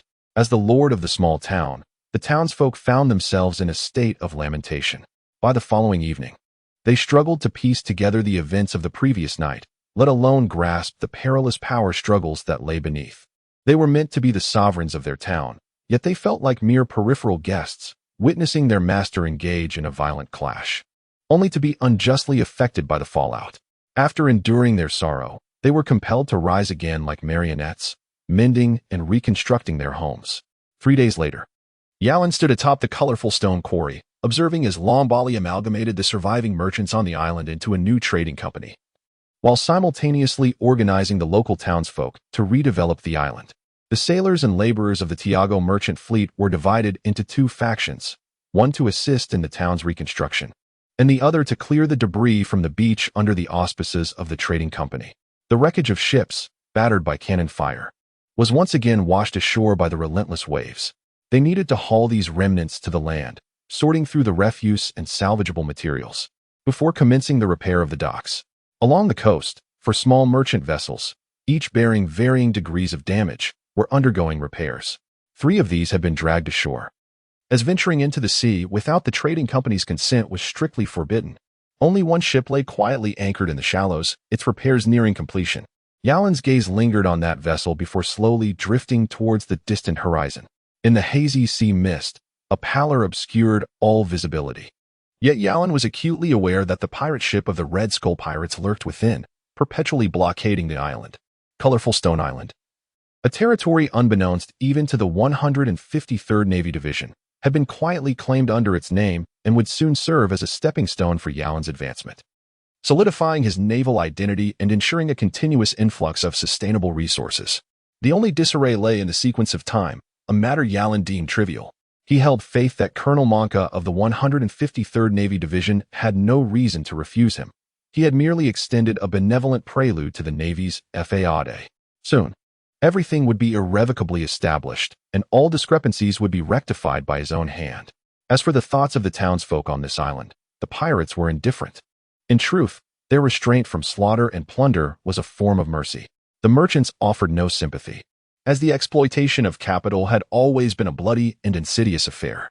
The Navy, too, would remain unconcerned, for what transpired hardly qualified as exploitation. Yarlin gazed down from the heights, the damp and chilly sea breeze tousling the wisps of hair at his temples.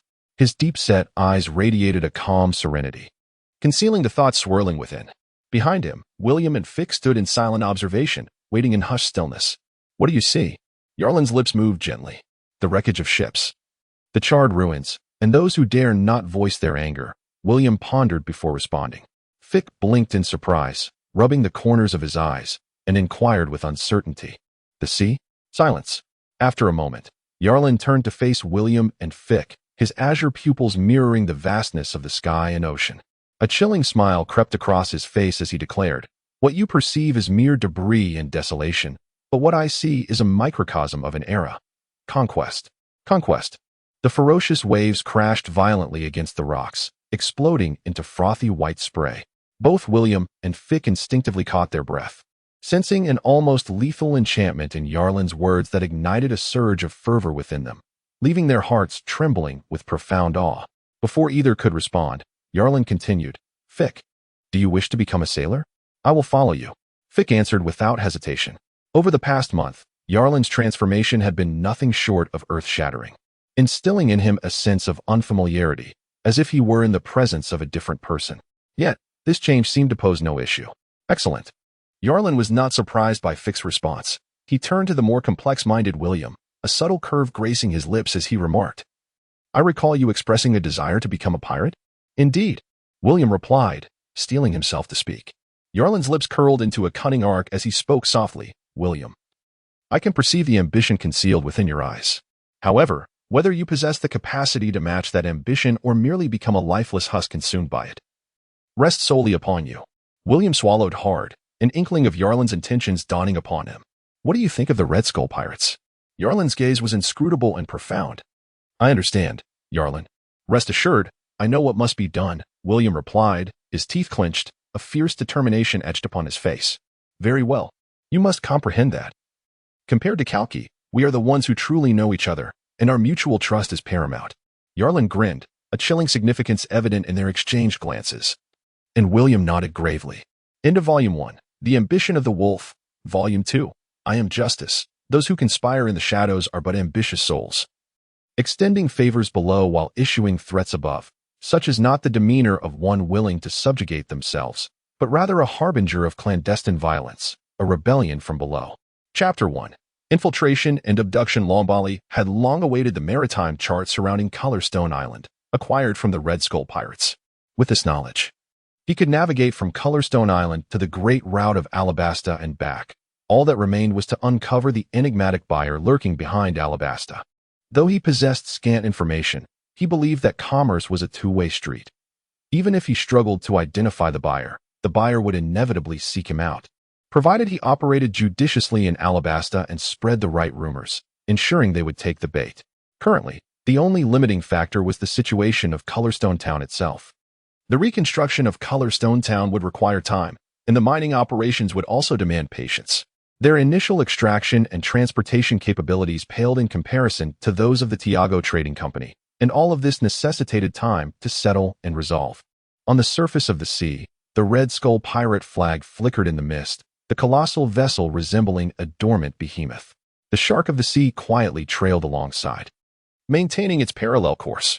On the deck, Kaba, with a telescope atop his head, steered the ship.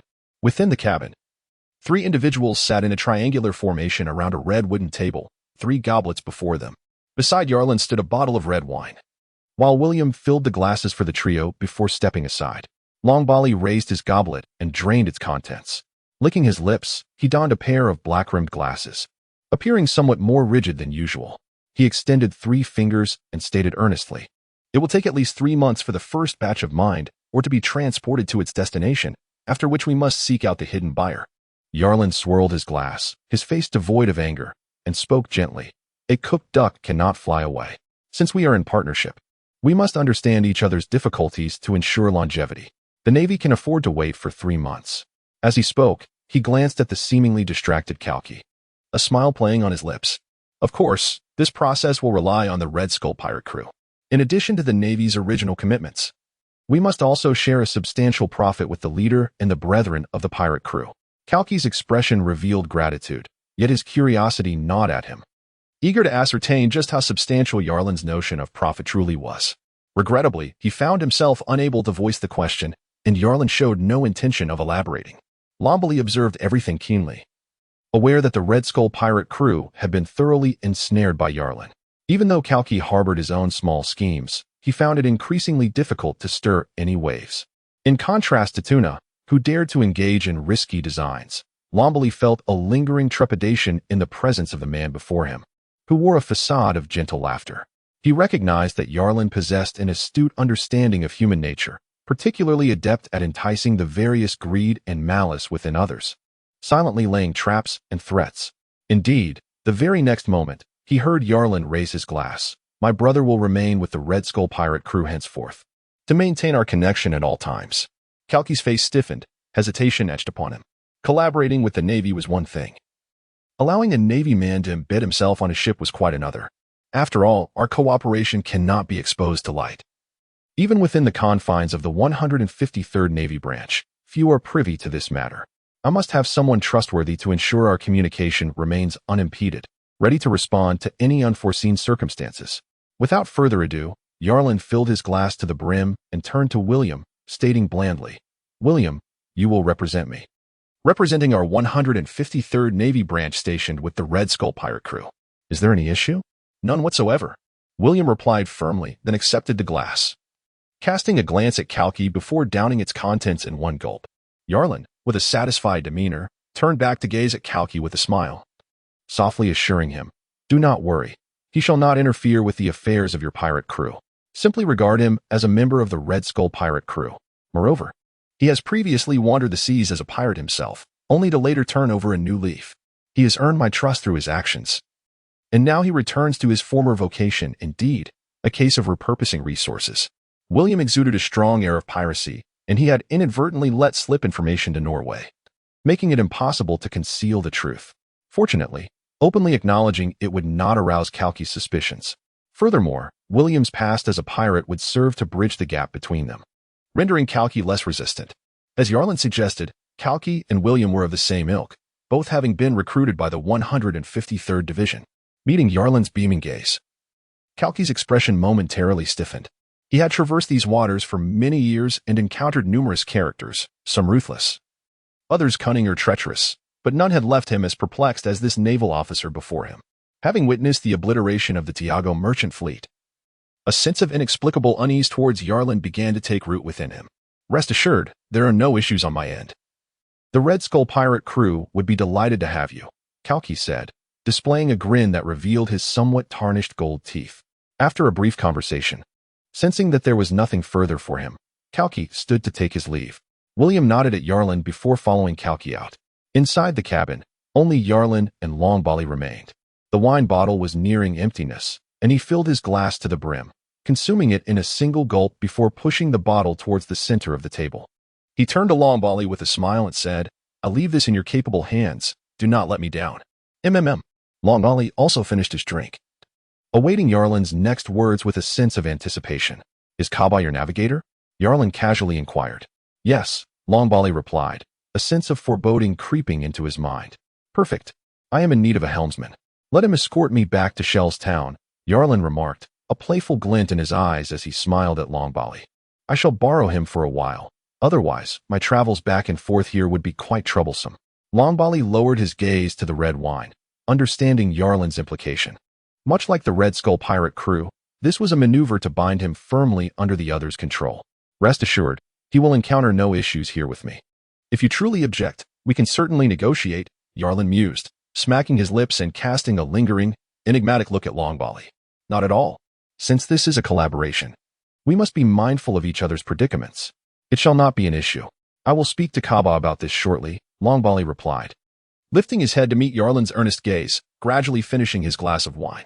Yarlin's smile radiated even more brilliantly. Chapter 2, Shell's Town. As the serene voyage continued, the silhouette of a small island gradually emerged within Yarlin's view. On the golden-hued sands bordering the coast, a few large white birds flitted about. Two-masted wooden ships glided into anchor, their anchors and ropes thudding into the sandy surface. Shell's Town. Yarlin gazed wistfully at the undulating skyline of distant edifices, where the highest point was marked by an imposing wall adorned with a flag. This banner, predominantly white, featured a seagull clutching a scale at its center, symbolizing the preservation of peace and justice in the world. The black flagpole stood erect, seemingly piercing the heavens, lending an air of sternness to the white seagull. This was the 153rd Naval Branch, the sovereign of Shell's Town. From the nautical chart, it was evident that Shell's Town occupied a central position among a cluster of islands, enabling its influence to extend outward.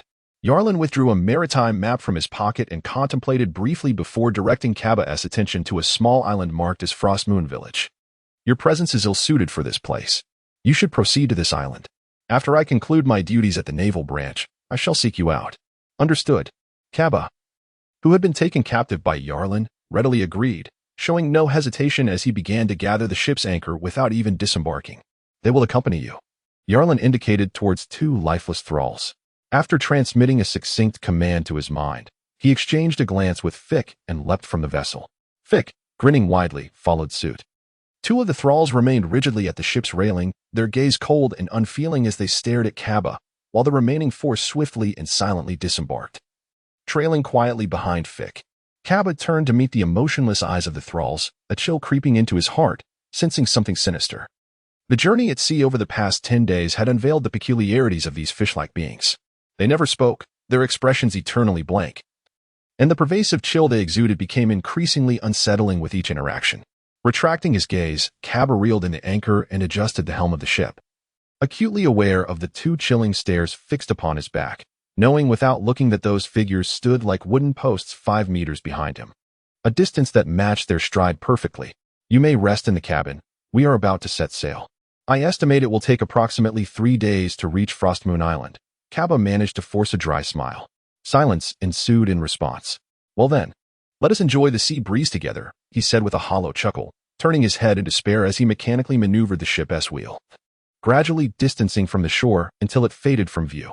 Yarlin was confident that Cabba lacked the audacity to flee, thus, he saw no reason to keep him in Shears Town.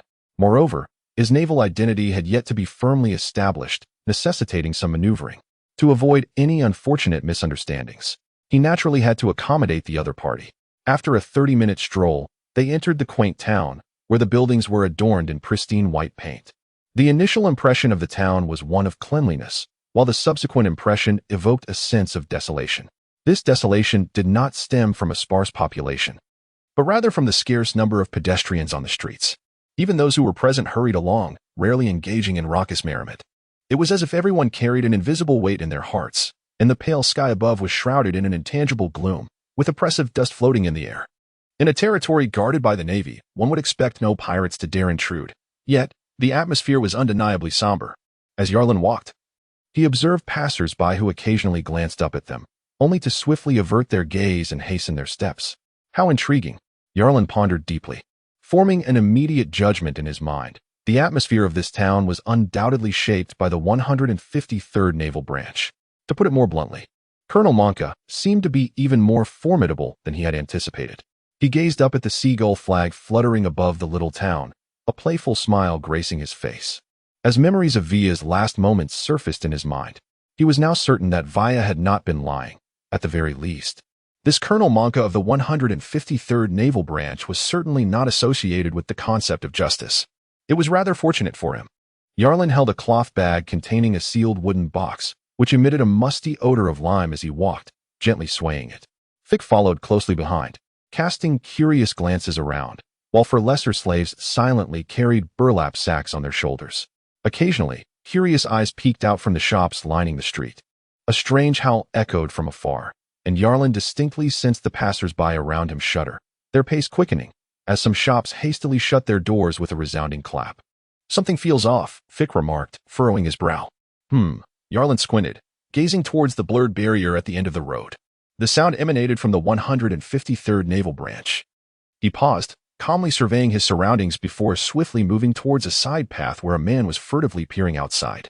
Upon noticing Yarlin approaching, the man was startled and hurried to close the door. The door comprised two panels that swung together, and as he secured one side with a latch from within, Fick, with a menacing grin, pressed his hand against the other panel, firmly pinning it against the wall. The man strained to pull the door open, but it did not budge. A sheen of sweat appeared on his forehead as he regarded the door like a guardian, gulping nervously. "What do you want?" "Do not be alarmed. We are outsiders," Yarland said, fixing his gaze on the man, his tone gentle. "We mean no harm. We simply seek a place to rest. Your courtyard seems spacious enough." The yard was relatively bare, featuring a rusted iron frame in the center, adorned with bicycle chains and screws, while some old tires were stacked in a corner. A dark-skinned boy, clutching a screwdriver, eyed them warily. "We mean no harm. We only wish to stay temporarily. Rest assured, we will pay you," Yarland said, retrieving a stack of green currency from his pocket and forcefully placing it in the man's hand. As for lodging in an inn or hotel, Yarland had already experienced misfortune on Colorstone Island. He would not make the same mistake twice. Who knew what kind of forces were lurking in such places? In comparison, seeking refuge in a local's home was far more discreet and secure. Another howl echoed, seemingly closer this time, followed by a wild and unrestrained response that seemed to fill the street. Yarland could clearly sense the man's hand tremble as he gripped the money. He then stepped aside, speaking rapidly, "You may come in." As Yarland and his companion stepped inside, the man immediately closed the iron door and secured it with a bolt. The last image that lingered in Yarland's mind was that of a vague blonde figure, striding with exaggerated bow-legged steps, seemingly accompanied by two imposing naval men. Chapter 3. The landscape in the stakes. Gujibi earned a living by repairing bicycles and selling second-hand ones. The yard was cluttered with tools, old tires, and rusty chains. In a corner sat his son, Xiaojibi, with hands and face smeared in black grease, diligently applying lubricant to a chain. The yard featured a two-story self-built structure, coated in white paint. Gujibi and his son lived together on the second floor, while the first floor housed 4 rooms. One served as a storage space, and the other 3 were mostly vacant. Gujibi took several blankets from upstairs and spread them out on the ground. Throughout this process, Xiaojibi silently attended to the chain in his hands, occasionally glancing over with curious yet fearful eyes. While arranging the blankets, Yarland inquired about the blond man, learning from Gujibi that his name was Balumeb, the only son of Colonel Monka from the Navy's 153rd Division. His erratic temperament made him a feared bully in Shell's town, one whom no one dared to provoke. It was evident that Gujibi, though reluctantly agreeing to let the group stay for monetary reasons, remained on high alert, showing no inclination for conversation. Yarland, unfazed, chuckled and settled down beside the stone steps in the yard, quietly observing Xiaojibi as he fiddled with bicycle parts. 3 days swiftly passed. Although Gujibi still regarded Yarland with a hint of suspicion, Xiaojibi had grown more comfortable around him, his initial fear increasingly replaced by curiosity. "Yarland, tell me about the ocean. Are there really enormous monstrous fish? Did you kill one?" Xiaojibi asked, as he slowly linked together a broken chain, his ears perked up, fully attentive to Yarland's words. "Kill it. Do I appear to be a match for a monster?" Yarland replied, casting a glance at Gujibi, who was busy inflating and painting tires. At that moment, I couldn't move on deck, drenched in cold sweat, nearly collapsing to the ground. "You were scared stiff?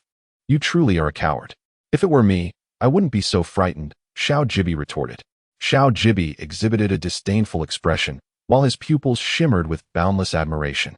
"Hiki," Yalan affectionately patted Xiaojibi's head, continuing to narrate an array of peculiar stories, interspersed with occasional inquiries. Before long, he gleaned a comprehensive overview of Shur's town from the boy's lips.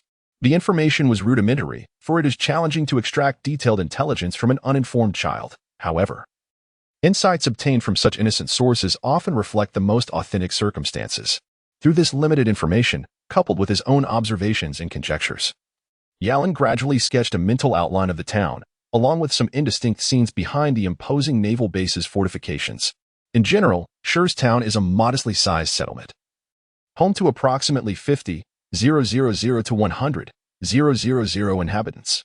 The significant variance in this estimate arises from the lack of precise statistics, leading Yalan to only approximate a rough numerical range. The town possesses a desolate atmosphere, with a stagnant economy. It has a certain degree of handicraft and agricultural production, sufficient to maintain a subsistence-level existence. Yet, as a mere town, it does not meet the criteria for statehood, resulting in the absence of governmental functions. At best, one could say there are some so-called grassroots organizations, But before the might of the naval 153rd Division, they wield no power to resist. Thus, the naval 153rd Division stands as the unequivocal ruler of this town, and indeed, the entire island. All authority in Shur's town is vested in the naval 153rd Division, encompassing taxation, commerce, and public order. In essence, although the naval base's presence is not legally recognized, it effectively exercises autonomous power. The deeper implications likely pertain to the functional distribution of power within this world-S superstructure and certain local versus central dynamics. After all, Yalin is acutely aware that situations akin to that of the naval 153rd Division are far from isolated occurrences. Of course, these intricacies and the underlying interests involved are not within his purview at present. His focus and attention remain solely on the 153rd Division. As for the general conditions of the naval 153rd Division, Yalin has formulated some initial assessments. Firstly, Colonel Monka serves as the supreme ruler of the naval 153rd Division. Characterized by his brutal and autocratic demeanor, as well as his arrogant obstinacy, imposing a regime of oppression and exploitation upon Shur's town. Secondly, there is his only son, Barumabur, who is capricious and domineering, yet in reality has accomplished nothing of merit. His actions have incited considerable grievance among the townspeople, as evidenced by Xiao Jibi's clenched teeth when discussing Barumabur. It can be said that the level of resentment directed towards Barumabur has, in some respects, surpassed that directed at his father, Monka, a truly alarming notion. Additionally, the naval 153rd Division comprises approximately 800 to 1,000 personnel. Aside from Colonel Monka, there are 3 lieutenant colonels beneath him, though the specifics of their functional distribution remain obscure to the townsfolk. It is known that one of the lieutenant colonels is named Lipa, seemingly regarded by the few local residents as a somewhat commendable naval officer. Yarlin merely etched this name into the recesses of his mind. Most importantly, the Naval Recruitment Office of the 153rd Division was established at the heart of the town. Though it remained perpetually desolate, its existence was undeniable, and it was presided over by a lieutenant named Sayuri, whose reputation was neither particularly good nor bad. Hardly anyone in the town had ever ventured into the recruitment office. Among all the tidings, the most intriguing to Yarlin pertained to Barumab, the only son of Colonel Monka, who could be regarded as the Prince of Shell's town, surprisingly remained uninitiated into the Navy. This raises 2 possibilities. 1. Barumab himself may have no desire to join the Navy, and Colonel Monka acquiesced to his wishes, leading to Barumab's apparent victory, or alternatively, Barumab might yearn to serve in the Navy but was denied permission by Colonel Monka. Otherwise, Yarlin could scarcely conceive of any other reason that could deter a privileged second-generation officer from pursuing his modest career aspirations, regardless of which scenario unfolds. Yarlin keenly sensed that there was a deeper intrigue worth exploring beneath the surface, which could potentially become a pivotal asset in his future dealings at the 153rd Naval Division. Chapter 4. The Navy represents justice. The entrance of the standalone building was adorned with a blue spray-painted seagull. 2 men clad in white naval uniforms stood at the door, igniting cigarettes and exhaling clouds of smoke. Inside, the walls of the room bore a faint gray hue, dust accumulating in the corners. A wooden bench and table were positioned centrally, with black boots resting atop the table, the chair's back leaning against the wall, one corner of the seat elevated. Sayuri languidly draped his hands behind his head, his entire form swaying as if suspended from the chair. His eyes were rimmed with sticky, yellowish discharge, and beneath heavy bags lay 2 faint scars. The stubble around his lips lent him an air of despondency and melancholy, and his occasionally half-opened eyes, directed toward the door, were suffused with weary bloodshot veins. The 153rd Naval Division was a mere FAAD of authority, although he was nominally in charge of recruiting new soldiers as a lieutenant. Sayuri was acutely aware of his marginalization and exile to this outpost.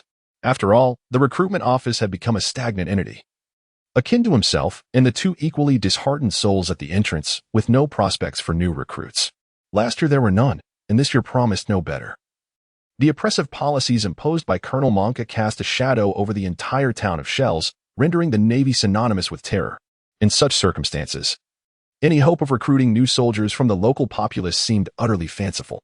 Sayuri scraped the discharge from his eyes and flicked it to the ground. Gazing at a wall adorned with a tattered array of notices, yellowed with age, bounty posters that had not been replaced for quite some time. Ah, yes. This naval recruitment office also doubled as a bounty redemption center. However, apart from a few crumpled banknotes in his pocket, the room bore no trace of belly. The 153rd Division did not welcome bounty hunters, and the redemption of bounties had been paralyzed due to a lack of funds. Occasionally, some oblivious bounty hunters would stumble upon this place, only to depart in frustration, cursing as they sought other outposts for their rewards. Although most bounties could not be fully redeemed, other naval divisions managed to provide some semblance of compensation. However, the 153rd Division was notoriously stingy, a reflection of Colonel Monca's avarice and tyranny. It seemed that the profession of bounty hunting was destined to decline further. A thought surfaced in Sangili's mind, followed by a deep sigh as he reflected with self-deprecation.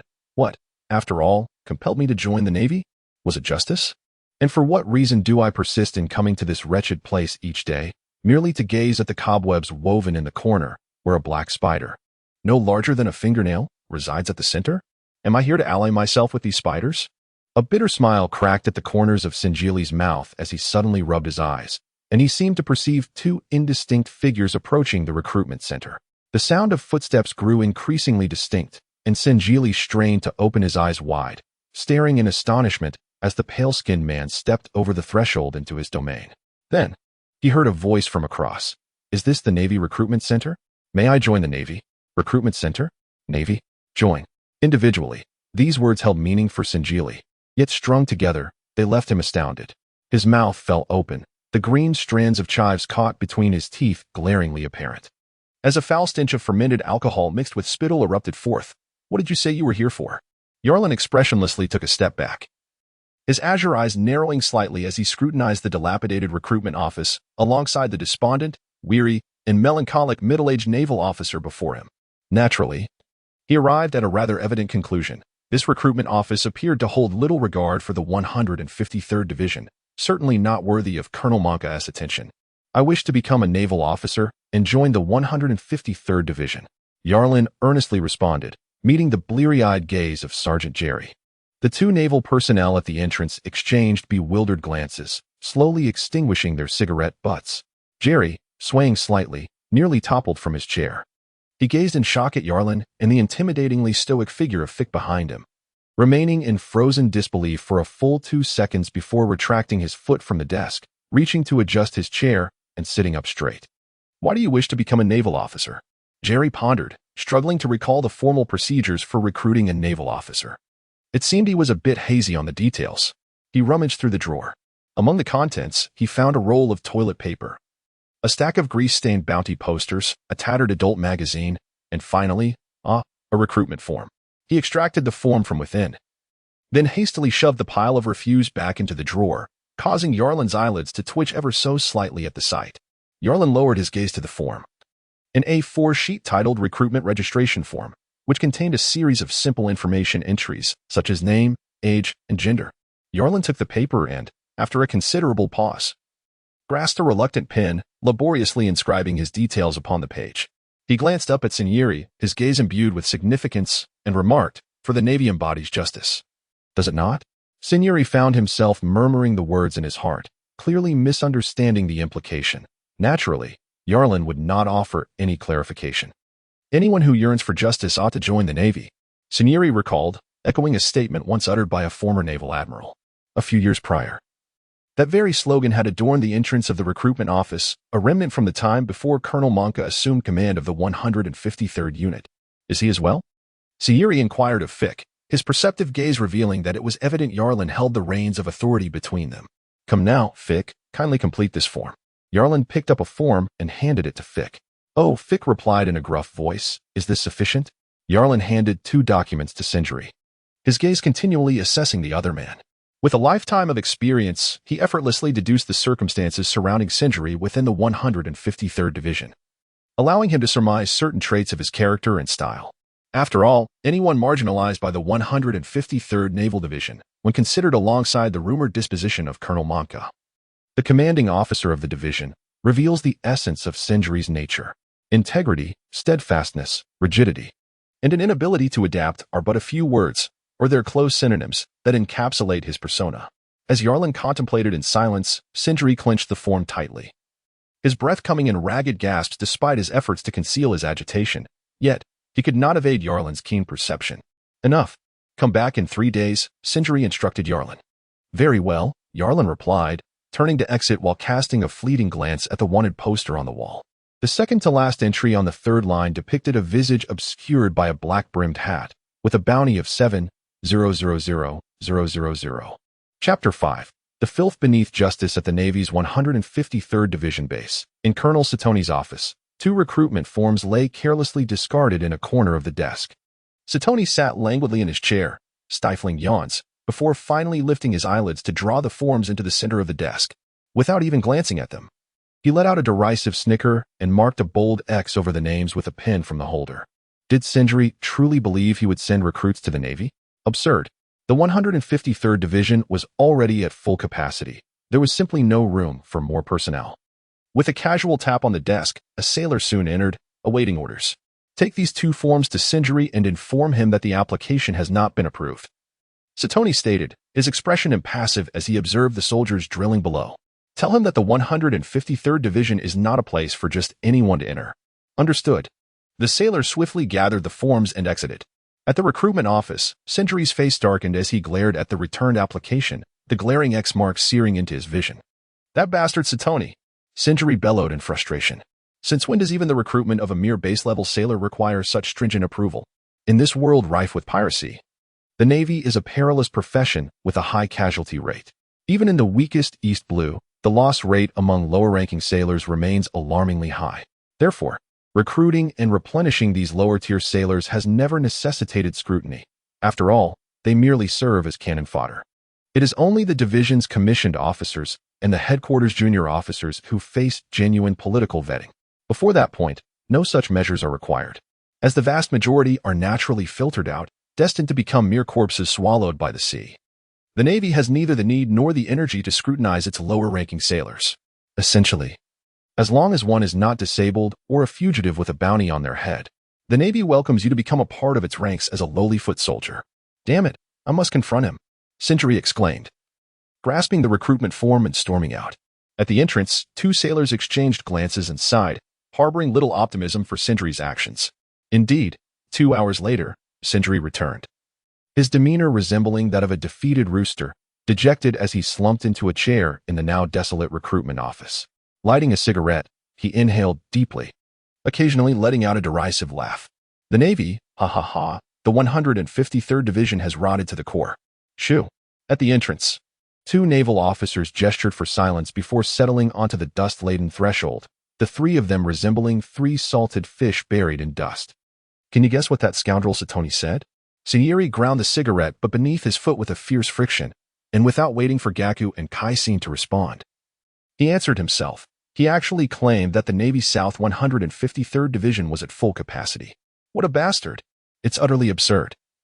Out of 1,000 positions in the Naval Division, there are barely 700 personnel, leaving 300 vacancies to be filled. Yet he dares to assert that it's fully staffed. The tall and lean Gaku interjected with a cold laugh. Indeed, it is at full capacity, at least on paper. The 153rd Division has always maintained a fictitious full roster at headquarters. Otherwise, how could Colonel Monko pocket those 300 empty salaries? Do you think Colonel Monko would welcome the recruitment of new soldiers? For every new recruit you bring in, a fraction of the coins in Colonel Monka's pocket diminishes. As Satoni is a confidant of Colonel Monka, such allowances are certainly out of the question. Kaisin, a naval officer adorned with a bushy beard, remained silent, merely exhaling a soft sigh, his expression betraying the truth in Gaku's words. So, you've known all along? Sinieri's face darkened significantly. You know it in your heart as well. It's just that, Lieutenant, you still cling to a sliver of hope. Gaku regarded Sinieri with an impassive expression, a hint of resentment lacing his tone, whereas we have long since surrendered any hope for the Navy South 153rd Division. Sinieri clenched the recruitment form tightly in his hand, meeting the numbed and despairing gazes of Gaku and Kaisin. His heart felt heavy, yet words eluded him. He could only let out a despondent sigh before crumpling the recruitment form and casting it to the ground. This damned situation left them powerless to effect any change. 3 days passed swiftly, yet Yalin and Fike are not merely waiting. They continue to familiarize themselves with the quaint town in the process. The entire town of Shells is essentially built upon the foundation of the Navy South 153rd Division, with the naval branch at its heart radiating outward, leading to increasing desolation and chaos. The town center exudes an oppressive and forlorn atmosphere, while the outskirts are permeated by a stench of decay and barrenness. Yalin is well acquainted with the noxious aroma reminiscent of a sewer. It is the scent of malevolence festering, where decaying maggots and the flies drawn to their foulness converge. Alongside the unseen rats lurking in the shadows. As a former drug lord, a titan of smuggling syndicates, and the leader of a criminal organization, Yalin is intimately familiar with the sin of all that is wicked. Poverty, numbness, despair, and fear are the most fertile grounds for the breeding of evil. Yarlin has never believed that oppressive rule can sustain clarity and order. On the contrary, beneath that pale facade lies a festering mass of distorted and putrid flesh. Just like the periphery of Shears Town, where he currently stands, this position reveals the true nature of the island. Here, ragged women, emaciated children, vicious drunkards, filthy and stinking alleys littered with refuse, and men dressed like gangsters mingle amidst a sea of resentment, fear, and hatred in their gazes. Get lost, don't block the way. A drunken man, clutching a bottle, approached Yarlin and Fick. Yarlin frowned and sidestepped, while Fick refrained from impulsively moving aside. What are we doing here? Fick asked, perplexed. This is the most desolate area of Shears Town, the very place where the Navy's 153rd Division has sown its deepest sins. If anyone in Shears Town yearns for the annihilation of the 153rd Division, that person is undoubtedly hiding here. Yarlin cast a sidelong glance at several drunken men in the narrow alley who were eyeing them with ill intent. Annihilate the 153rd Division, right? Aren't we supposed to become the Navy? Fick questioned, bewildered. Indeed, we aspire to be part of the Navy. Yarlin observed the scene for a moment, his gaze lingering on the thugs, before turning to leave. Thus, we must understand this place better. Fick, you should know that these hidden rats lurking in the shadows can sometimes be quite useful and burdensome-free. Fick nodded, half understanding, and followed Yarlin as they made their way outside, with a few drunken men stealthily trailing behind them. Chapter 6. The black crossroads. A long, jagged crack appeared beneath their feet, as if it had been deliberately carved to delineate the very edge of Shears Town, with a narrow wall standing in between. In the wall, there was an opening wide enough for two to pass simultaneously. Yarlin and Fick squeezed through the gap and turned into a narrow alley that pressed against the rear wall of a two-story building, quiet and deserted. They had barely emerged when a group of drunken men rushed out, the foremost glancing around before approaching them with a sinister grin. Yarlin and Fick stood in the narrow passageway, their expressions a mix of indifference and eerie fixation upon their would-be assailants. Are you going to flee? The inebriated man, clutching a bottle of liquor, seemed to sense the tension in the air. Slowly, he drew a dagger from his coat, its blade aimed squarely at Yarlin's chest, and intoned with a grave voice, "Empty your pockets." Fick chuckled derisively, finding himself amused by this unexpected encounter. It was the first time he had ever been robbed, and before formally enlisting in the Navy, he had prided himself on his piratical demeanor. He now felt a strange blend of humor and absurdity. "Yarlin, did you hear that? He intends to rob us." Fick winked at Yarlin, his face contorting into a grotesque expression that he himself found alarming. "Try not to laugh in the future," Yarlin muttered, his eyelids twitching slightly as he struggled to avert his gaze from Fick, whose visage was simply too comical. "Hey, what are you two whispering about?" The leader of the drunken group glared menacingly, brandishing the dagger in the air as a threat. "Hand over your money at once, or I shan't hesitate to inflict a few wounds upon you." The other drunken men, displaying equally malevolent grins, began to encircle Yarlin and Fick. Fick regarded the drunkard with a look of incredulity, the amusement on his face fading away. A strange shadow flickered in Yarlin's pupils as he leisurely removed his left glove, revealing a hand intricately adorned with dark patterns. An eerie smile emerged upon his face, his lips curling upward. Suddenly, his figure vanished from sight, and the sound of air being sliced through pierced the drunken man's eardrum. A sharp pain and an icy sensation surged through his chest. Stunned, he lowered his head to discover an arm protruding from his ribcage as countless black threads, resembling living creatures, wriggled out from within, spreading ominously across his skin. "Devour!" A detached voice echoed as the inebriated man rigidly turned his neck. His bulging eyes widened in horror, observing the densely packed black threads tightening against his facial skin. Then he realized it was not merely his cheeks that were constricting. Rather, his entire body seemed to collapse and vanish into a dark void within his chest. The other drunken men stood agape, collectively rendered speechless, their eyes fixated on the ghastly scene before them. In a mere breath's moment, several foul-smelling garments fell to the ground, while beer bottles tumbled and rolled away. Yet the living man had vanished without a trace, consumed by that ghastly hand. Gulp. The effects of the alcohol dissipated instantly, a chilling sensation climbing up to his forehead. After a brief moment, in the narrow path where Yarlin and Fick departed, A few tattered and foul-smelling garments were left behind, alongside several shattered bottles strewn across the ground. No one is aware that this place once held the presence of living souls. Brotherhood.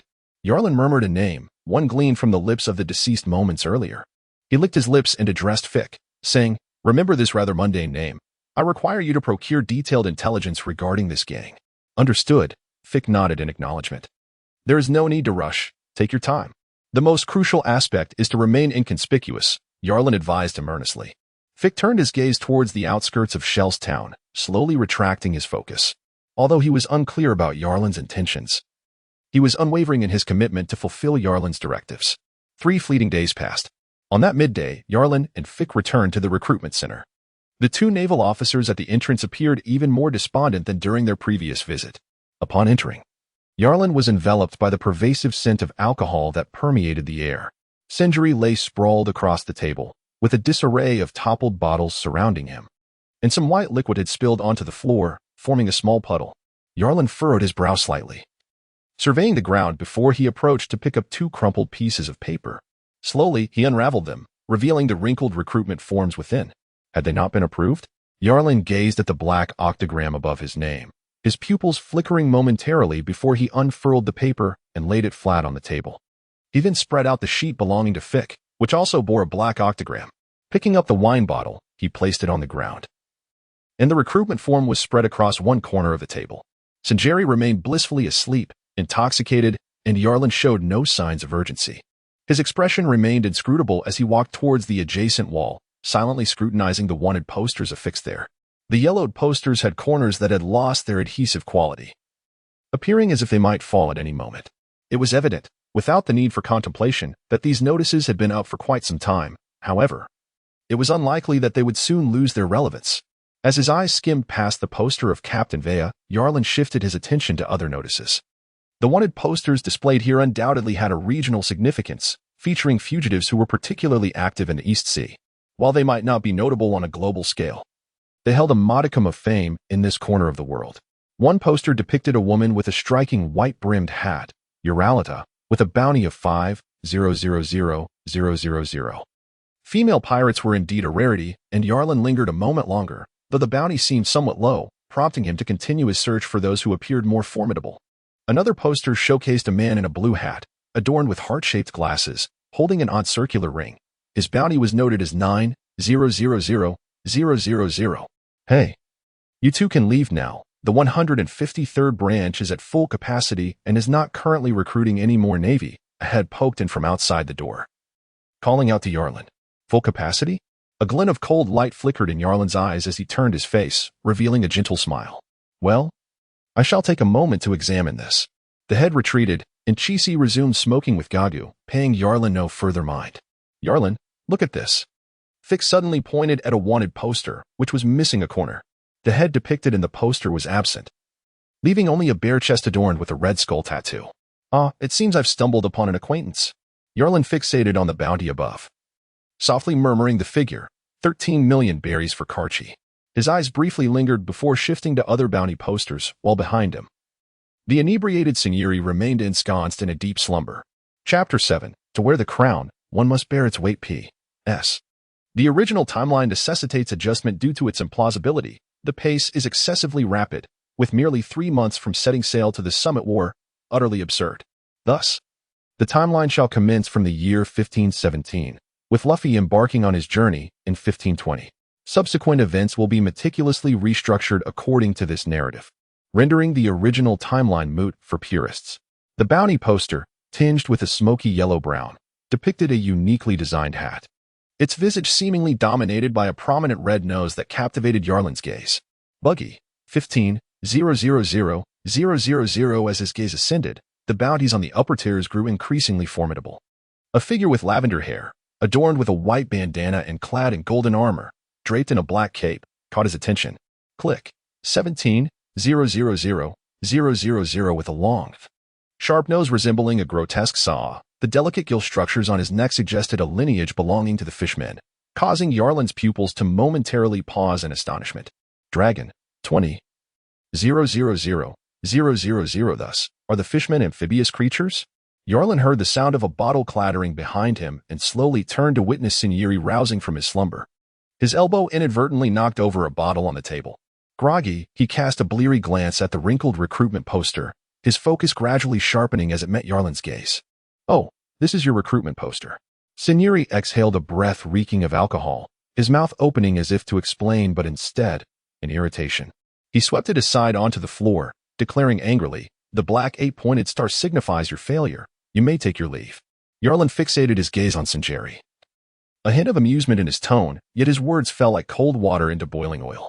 Was it anger born from his own inadequacy? What? Sinieri paused, momentarily questioning the reliability of his hearing.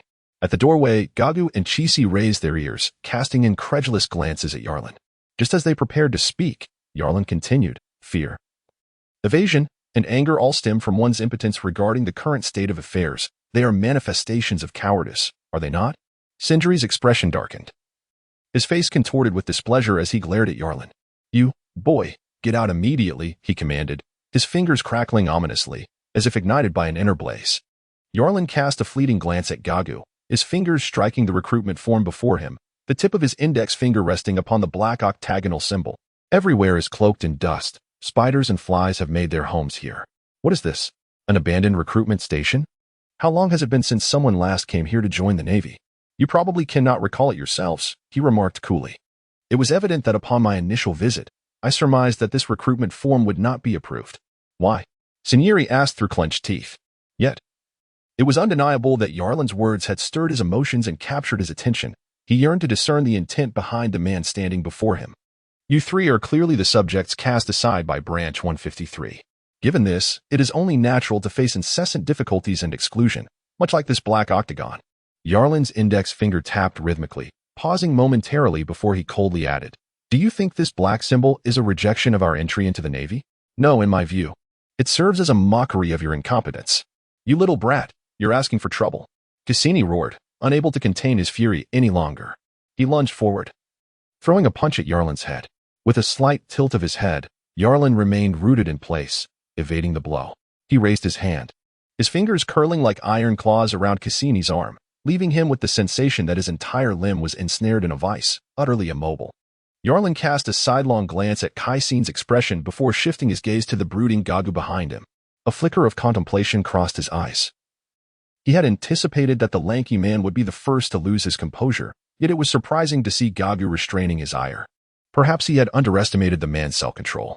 Drowning one's inadequacies in alcohol and masking cowardice with anger, what a pitiful display of pride. Yarlin released his grip and gave a gentle push, causing Cassini to stagger back 2 paces, his face flushing crimson with indignation. He was about to rush forward again, but was halted by Gagu, who insisted that he let Yarlin finish speaking. Gagu fixed a menacing glare upon Yarlin, threateningly stating, "You had better say something of substance. If your intention is merely to humiliate us, you shall come to regret it." Sinieri similarly bore a countenance as dark as coal. His eyes fixed intently on Yarlin as he articulated each word with precision. "You have successfully captured our attention. Let us hope your subsequent words possess some tangible worth." Yarlin mused inwardly that they were not entirely foolish. He maintained a stoic expression, his features as unyielding as a corpse, and remarked coldly, "At last, you exhibit a semblance of authority. I would prefer that our future leader is not a mere drunken wastrel." "Leader?" Sinieri scrutinized Yarlin. A slight arch to his brow as he inquired, "What do you mean?" "Your application to the Navy has been rejected by Colonel Satoni. The Navy's 153rd Division is currently not accepting new recruits." "Rejected? I can apply again," Yarlin replied dismissively. "The claim of not accepting recruits is merely a pretext. The reality is a blatant suppression of you. However, given your current predicament, there is hardly a need for such suppression. It suggests an alternative scenario where enlisting would infringe upon certain interests, perhaps those of Colonel Satoni or Colonel Monca. This man possesses a remarkably formidable intellect." Sinieri's pupils constricted slightly as he realized he could not easily decipher Yarlin.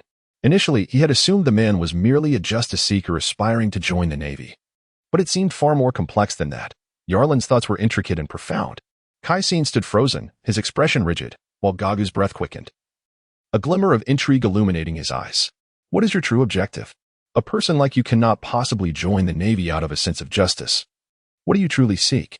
Sinieri instinctively recoiled from individuals shrouded in guile, a note of wariness creeping into his tone. My objective?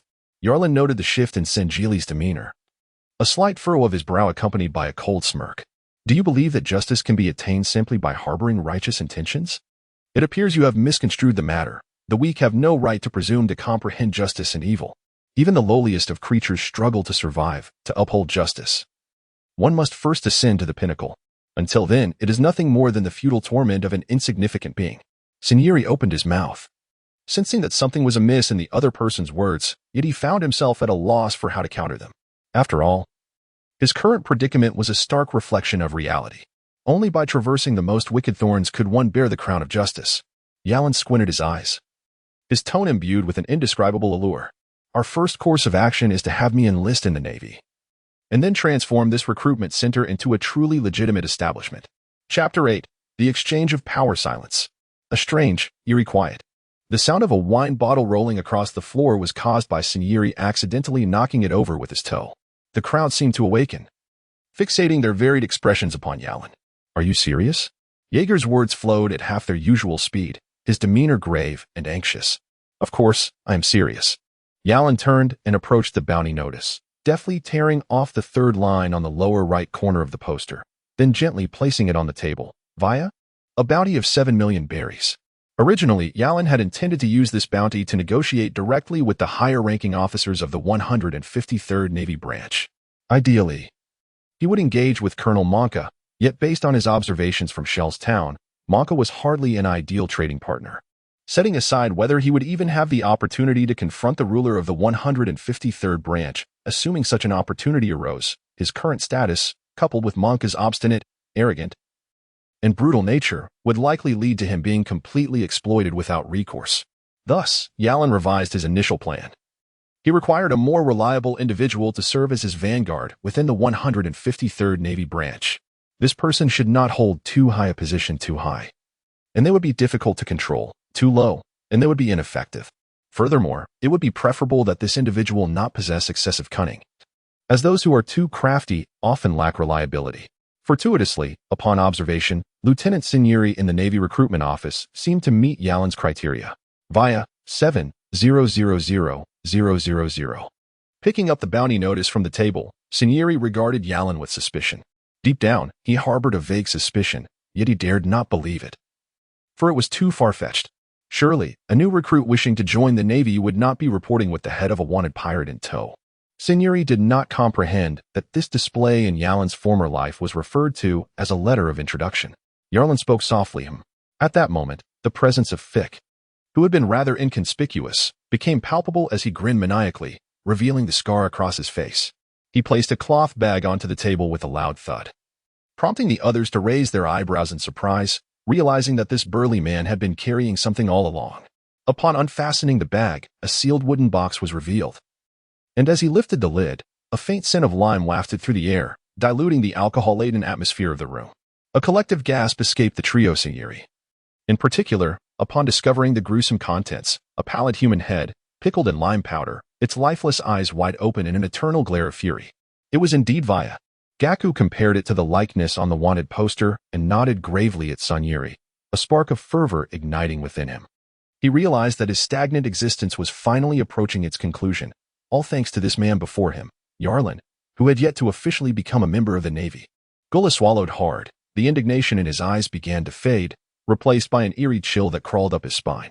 Unexplainably, he cast a fearful glance at Yarlin's stern profile. Sinjiri exhaled 2 heavy breaths, his face oscillating between shades of blue and red, eyes fixated on the severed head. After a long pause, he met Yarlin's cold gaze, his voice deliberate. You had already planned all of this? Just a few small habits of being prepared, Yarlin replied, instinctively rubbing his eyelids. He felt the need to devise a disguise, perhaps even a pair of glasses for himself, and smirked. Not worth mentioning. I hadn't anticipated that the situation within the Navy's 153rd Division would be more intricate than I had expected, which necessitated a slight adjustment to my plans. Humph. Sinjiri felt no inclination to inquire about Yalrin's original plan. Even if he did, he doubted Yalrin would speak truthfully. Upon their first encounter, he had mistakenly believed that Yalrin's desire to join the Navy stemmed from a sense of justice. In retrospect, he realized how profoundly misguided he had been. In Yalrin's eyes, he discerned an ambitious fervor, accompanied by audacious methods and an inscrutable cunning, utterly devoid of any semblance of righteousness. Frankly, he harbored a strong aversion to such individuals. Ironically, he now found himself compelled to endure Yalrin's discourse, for as Yalrin had rightly stated, his loathing for the contemptible smirk of Satoni surpassed everything else. He despised his own impotence and despondency, as well as the cobweb-laden territory and the scattered bottles strewn across the ground. Wake up, Senjuri. Even if not for your own sake, should you allow Gaku and Kaisin to languish in this wretched place as you have? Moreover, the man before him had not committed any heinous acts. He merely engaged in the power dealings that Senjuri had once abhorred. What of it? The Navy's 153rd Division had already decayed to its core. One more transgression would not alter its fate. Could it possibly deteriorate further than it already had? Internally, Senjuri wrestled with his turmoil. His previous refusal to consort with Colonel Satoni and his ilk had led to his relegation to this desolate outpost. Yet now, fate had taken a turn, offering him a chance to reconsider his choices. He glanced at Gaku's fervent eyes and Kaisin's slightly evasive gaze, already aware of their decision.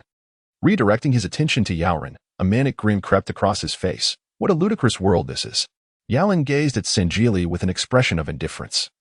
Refraining from further provocation, he understood that this man had made the right choice from the very first moment he laid eyes upon the recruitment office. Yalrin had known that his counterpart would eventually awaken from his reverie.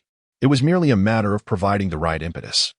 And now he graciously placed that opportunity into the man's hands. Since the interests of the other party had been compromised, it was only fitting to offer a more substantial benefit in return, thereby securing what we desired. As soon as Senjili ceased his laughter, Yalrin continued, "It was a transaction so simple that surely Colonel Satoni would have no reason to decline. This is what you wish to obtain." Senjili let out a cold snort, acknowledging the truth in Yalrin's words. Satoni would not refuse. Though a lingering discomfort resided within him, reason triumphed over emotion. He retrieved 2 recruitment forms from his drawer and tossed them to Yalrin. This was merely the first step. Yalrin spread his palms and shrugged, offering a noncommittal smile as he obediently accepted the recruitment form, diligently refilling it. Chapter 9. Suggestions and Manipulations holding the freshly completed recruitment form. Senjiri watched as Yalrin and Fike departed, before turning his gaze toward Gagu and Kaisin, his eyes conveying both a hint of suggestion and inquiry. "Lieutenant, this is our opportunity." "There is no room for hesitation," Gagu murmured, his voice tinged with a hint of excitement. "Let go of those foolish naivetés. Adherence to principles will only allow us to rot here. The Navy's 153rd Division is decayed to its core. We must opt for compromise and adaptability to seize our power." Kaisin remained silent, merely lighting a cigarette and drawing deeply on it. Yet his silence was the greatest affirmation of Gagu's assertions. "Moreover, Lieutenant, we cannot alter our circumstances now. Perhaps, as that new recruit suggested, only by grasping power can we earn the right to champion justice or condemn evil." A glint of intrigue flickered in Gagu's eyes, capturing Senjiri's attention. "That new recruit possesses ambition and cunning. This is not necessarily detrimental for us, provided we utilize and control him wisely. Perhaps, Lieutenant, the day you transform the 153rd Division is not far off. Indeed, we shall keep a watchful eye on that new recruit." Kaisin finally exhaled, extinguishing his cigarette. Addressing Senjiri earnestly, "Rest assured, I know what must be done. I will not remain as obstinate as before," Senjiri asserted. Sealing the wooden box and rewrapping it tightly in cloth, gripping it as if it were a cold, lifeless head, slowly consolidating power within his grasp. "All is for the sake of justice," Senjiri silently affirmed to himself. "Why are you here again?" Satoni glowered at Senjiri, his face a portrait of impatience. "When will you cease? The recruitment matter is futile." Satoni was genuinely exasperated with Senjiri. Within the entire 153rd Division, this lieutenant was like a stubborn stone in a cesspool, reeking of outdated principles and justice, utterly foolish. The stench of alcohol permeated the air, and Satoni felt that Senjiri's lack of tact was unbearable. Perhaps relegating him to recruitment duty was an act of undue kindness. Such a character should be disposed of to free up additional funds. Senjiri placed 2 recruitment forms on the corner of the table, throughout which Satoni did not raise an eyelid. Then, Senjiri set a bounty notice on the table, slowly pushing it toward the center. A bounty notice? Satoni blinked in surprise. With a thud, Senjiri roughly placed the box he held on the table, without uttering a word, untying the cloth and revealing the wooden lid, exposing the head within. Sartoni's pupils suddenly constricted, and he instantly grasped the situation at hand. He drew a box closer to himself, unhesitatingly reaching in to lift the head, imbued with an unusual odor, and held it before his face for a meticulous examination. Via. The pirate valued at 7 million berries. Indeed, it was this individual. Sartoni bore a grotesque grin, akin to that of a morbidly fascinated individual, as he slowly returned the head to the box and cautiously closed it, all the while neglecting to seek Jerry's opinion, as if the deceased's head were rightfully his. Jerry observed silently, his gaze cold and unyielding. Jerry, it seems your mind has finally awakened. The rigors of the recruitment office must truly hone a person. Quite commendable. Now, speak up. What is it that you desire? Sartoni's demeanor had undergone a stark transformation, his smile now stretching across his cheeks, quivering with delight. Oh, these 2 recruitment forms? No problem, they have passed smoothly. Sartoni amiably retrieved the forms from the edge of the table, signed them, and stamped them with a crimson seal. It appeared that he himself deemed the price rather modest, and he added, since the life at the recruitment office has proven beneficial, let us transfer you back to the base, or do you wish to sail with the ship? This negotiation, reminiscent of a mercantile exchange, deepened Jerry's sense of desolation. The upper echelons of the Navy's 153rd Division had decayed to their very core. The Navy had wholly devolved into a mere instrument for their own gain. Jerry resolved to alter this grim reality. No, I find the life at the recruitment office rather agreeable. I wish to remain there. Jerry forced a strained and awkward smile. In the past, he had yearned to escape that desolate office, but now his sentiments had shifted. I have but a modest request. What is it? Sartoni was taken aback that Jerry wished to persist in that forsaken recruitment office. However, he was too disinterested to probe further, as his mind was already calculating how to leverage this head to extract as much benefit as possible from Colonel Monka. The flow of benefits was a gradual layering. Sartoni understood the unspoken rules at play. He recognized that he could not directly bypass Colonel Monka to claim credit at headquarters. This military honor would solely accrue to Monka's insignia, and all he could strive for was a bit more power and monetary reward. I hope that henceforth, all newly recruited soldiers will be approved, and that I shall personally train those recruits. As Sinjili made his way, he had already formulated the wording of his request, guided by the subtle hints from Yalin. Rather than returning to the 153rd branch base, merely to change his surroundings while remaining a constrained individual, he preferred to find a way to transform the recruitment office into something genuinely commendable. Although this notion might seem somewhat fantastical, there remained a glimmer of possibility. Unbeknownst to Sinjili, these thoughts were, in fact, deliberate suggestions from Yalin, and to some extent, his psyche and behavior had begun to be influenced and manipulated by Yalin. Meanwhile, Fike was inquiring of Yalin, are we truly just leaving without any further instructions? Human nature, when presented with an opportunity, instinctively seeks to secure personal gain. Yalin replied in a contemplative tone, if I were to overly elaborate on the instructions, it would impart a sense of manipulation, which would be counterproductive. It is better to allow him to grasp the essence on his own, which would, in turn, activate his subjective initiative even more. Subjective initiative? Fike often encountered refreshing vocabulary from Yalin, leaving him both perplexed and impressed. Indeed, when a seemingly insignificant individual finds an opportunity to rise, the potential unleashed is formidable. It's akin to being cooped up on a ship for 3 months and finally stepping ashore to behold a woman. Having lived 2 lives, Yalin profoundly understood the fervent desire and madness that small figures possess in their quest for ascendance. Ha ha ha. Now that you say it, I comprehend. Fike laughed heartily. Chapter 10. Enlistment in the Navy. Are you certain you wish to remain there? Sartoni suspected that Sinjiri's mind had been damaged as he foolishly attempted to recruit soldiers. The entire town of Shells was subjugated under the intimidation of Colonel Monka, leaving no one willing to join the Navy. After receiving a definitive affirmation from Sinjiri, doubt lingered in Sartoni's mind.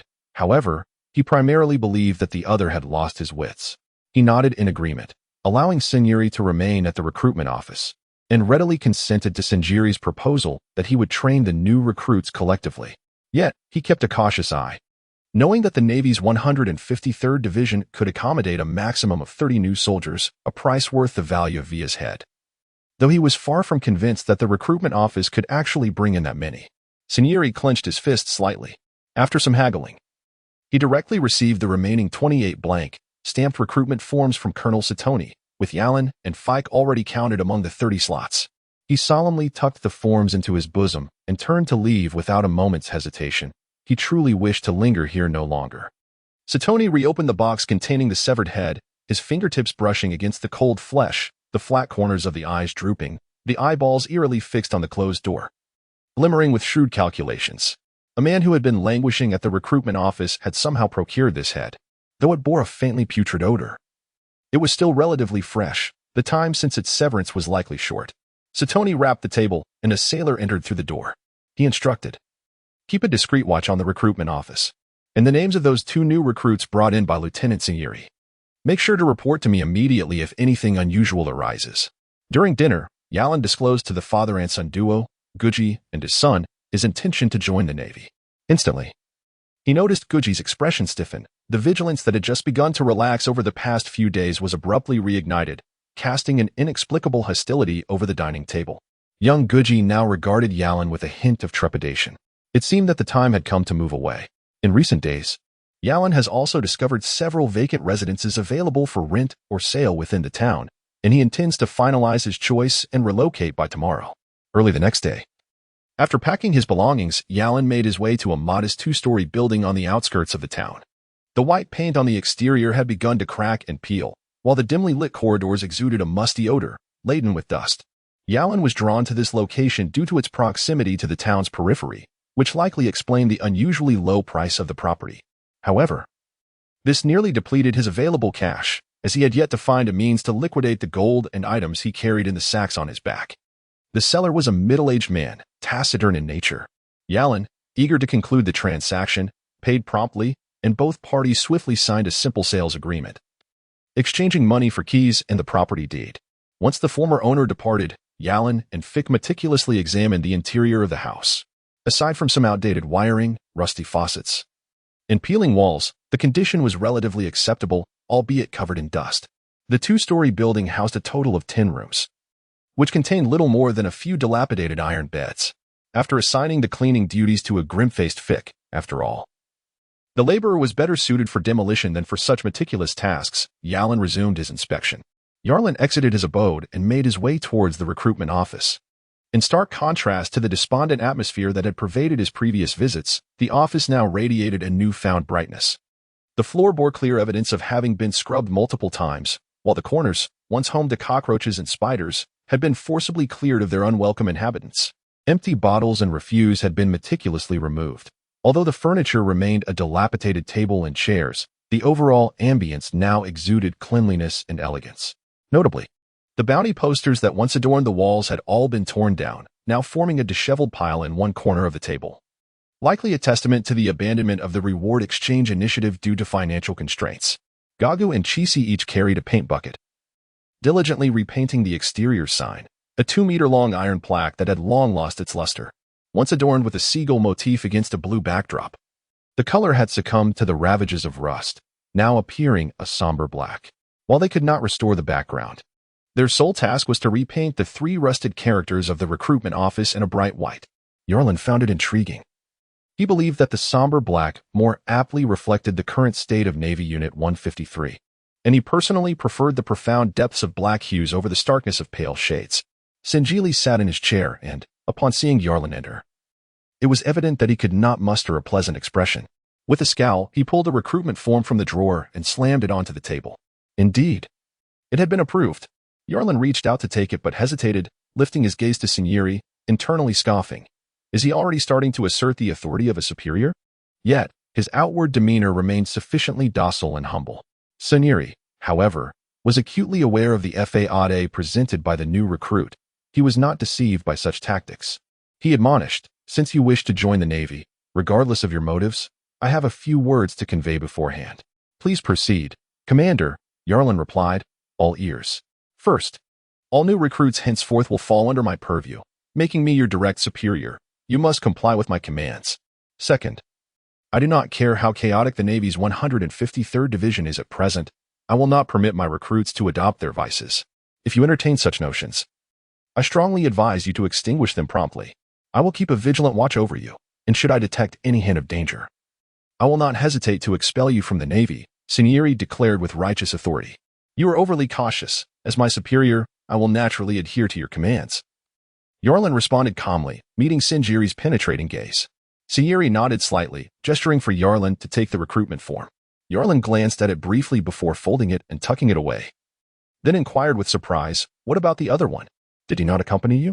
"I will provide it to him when he reports," Signori replied coldly. "Oh," Must there be a separate briefing?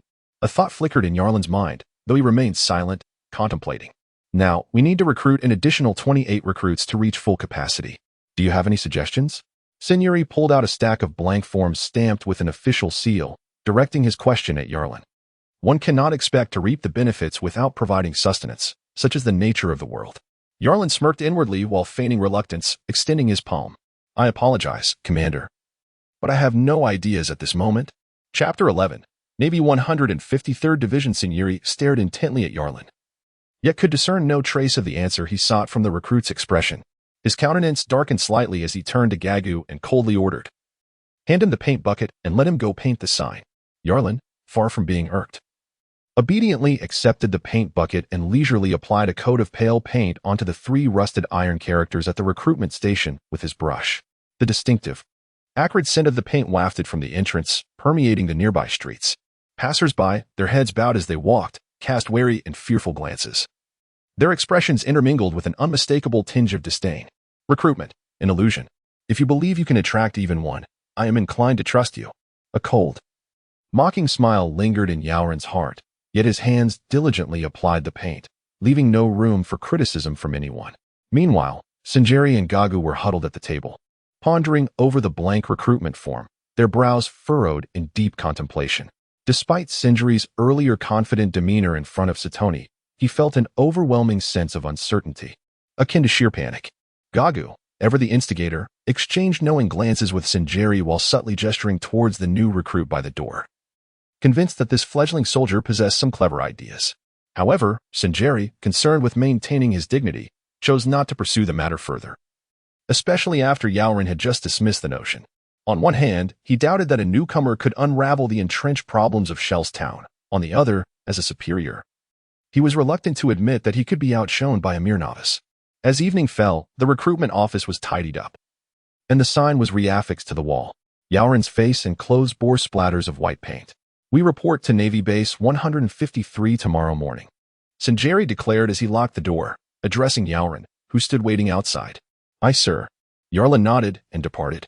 Upon returning to his new residence, Fick was still busily cleaning the house. The task of tidying a 2-story building was considerably more substantial than that of a recruitment office. Fick noticed the paint splatters on Yarlin and chuckled inexplicably. With a sigh, Yarlin procured a mop and began to clean the floor. In a nearby room, 6 subordinates sat in perfect alignment on the ground, their cold, indifferent eyes following Yarlin with an eerie intensity. After a simple tidying up of a few rooms, sufficient for a night's stay, Yarlin and Fick hastily washed up and retired for the night. Early the next morning, they secured the entrance to the building with a lock before heading to the gates of the Navy's 153rd Division base. The imposing walls towered approximately 3 meters high, encircling the entire base, with 2 massive iron gates at the center, guarded by 2 armed naval soldiers. After waiting for 5 minutes, Yago emerged from within, opening a narrow gap in the iron gate and beckoning them inside. Yarlin and Fick followed closely behind Yago, and at last, the interior of the 153rd Division base was revealed to Yarlin's gaze. Before him lay a vast playground, spanning the equivalent of 4 football fields in area. And this was merely the front section. The expanse behind, separated by the cylindrical main building of the Navy, remained a mystery. Surrounding the playground were various exercise apparatuses, such as enormous tires, heavy stone locks, sand pits, and obstacles constructed around the pits. In one corner, beneath the shade of trees, a row of naval soldiers in short sleeves and caps were lined up, performing morning exercises that resembled military boxing routines. Their movements were precise and sharp, coalescing into an aura of fierce determination. It seemed that Colonel Monka was not entirely foolish, although the upper echelons of the Navy's 153rd Division had decayed. The rank-and-file soldiers still retained their combat effectiveness. Indeed, since Colonel Monka imposed a regime of oppression, he naturally adhered to the principles of a tyrant and would not allow his forces to rust away completely. The guide, Gagu, was blissfully unaware that in the brief span of their journey, the new recruits behind him had already begun to rapidly construct intelligence about the 153rd Naval Branch in their minds. Like stacking blocks when outside the door, Yarlin could only speculate about the indistinct outline of the 153rd Naval Branch through limited information. However, once he stepped inside, the juxtaposition of various pieces of information, coupled with keen observation, began to mold the true essence of the 153rd Naval Branch within his mind. Once this model was established in Yalin's consciousness, he would be able to make precise adjustments to his subsequent plans and set them into motion. Fick, on the other hand, was merely drawn in by the sounds of naval drills. He still retained some instincts from his days as a pirate, although he had been somewhat tempered. Upon entering the naval base and witnessing the fierce soldiers around him, the hairs on the back of his neck would involuntarily stand on end. It is worth noting that pirates have never engaged in such organized morning exercises. The discipline and order that characterized the Navy were profoundly impactful for someone like Fick, who had relied on brute strength and audacity. He suddenly realized that the Navy might indeed hold greater promise than piracy. Every day, non-commissioned officers are required to undergo routine drills. Starting tomorrow, Lieutenant Sinieri will officially commence training for you recruits, so be prepared. Undoubtedly, every seasoned soldier relishes the sight of new recruits being thoroughly tested. This is a universal trait across all realms. Gaga turned his head and, for the first time, revealed a fierce grin. He was destined for disappointment, as he saw no trace of fear or anticipation on Yalin's face, which was as expressionless as a corpse. As for Fick, he was entirely oblivious to Gagu, having heard not a single word. What an irksome recruit! Gagu, feeling a sense of futility, quickened his pace, leading the two to collect their naval uniforms and bedding from the logistics office before swiftly guiding them to the dormitory. The dormitory building, located behind the main structure, comprised two expansive wings forming a zigzag layout, encasing the mess hall at its center. This area served as the living quarters for naval soldiers, while the officers' quarters were situated elsewhere, a place Yalin was not yet qualified to enter.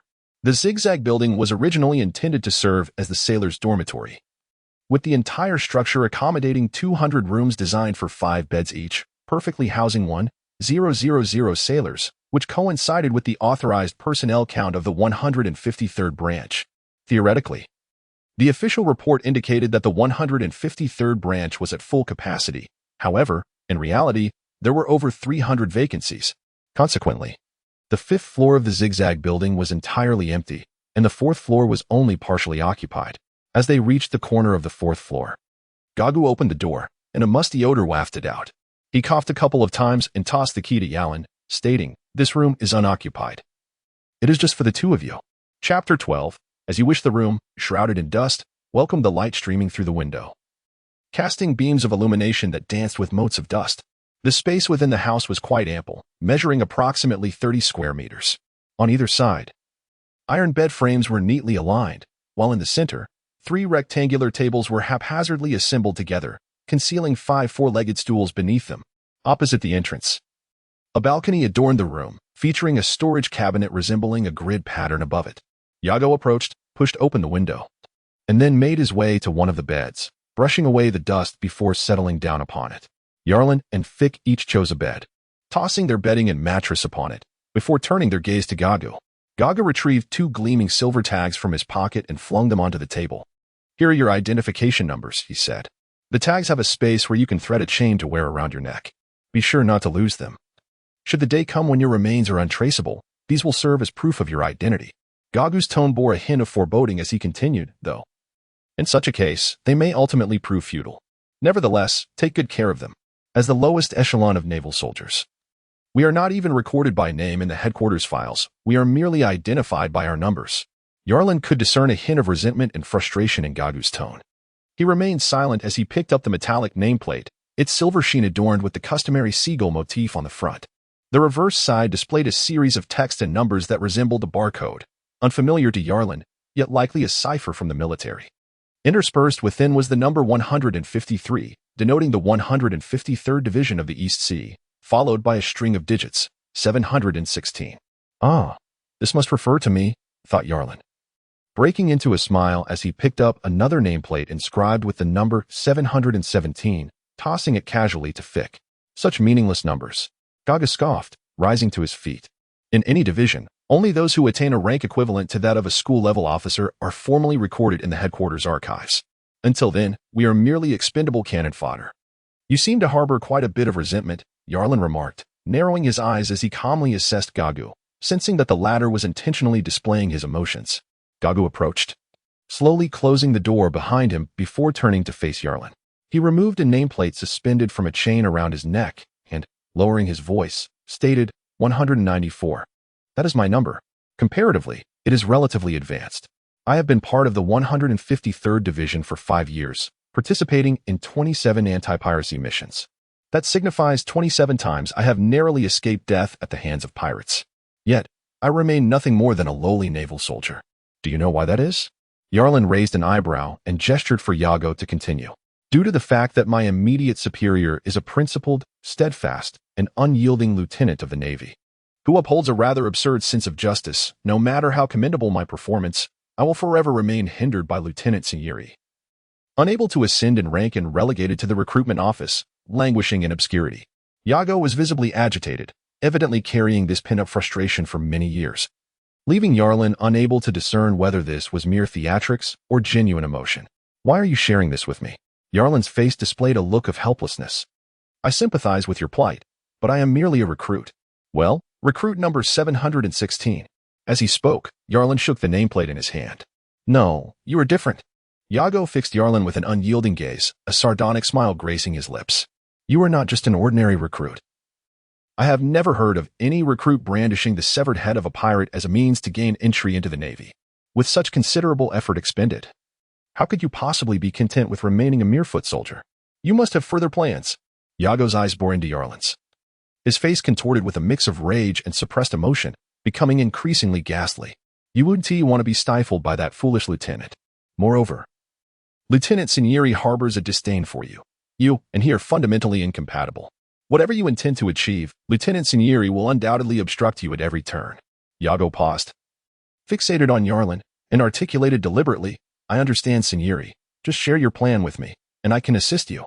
Yarlin toyed with the nameplate in his hand, contemplating the veracity of the tale spun by Gagu.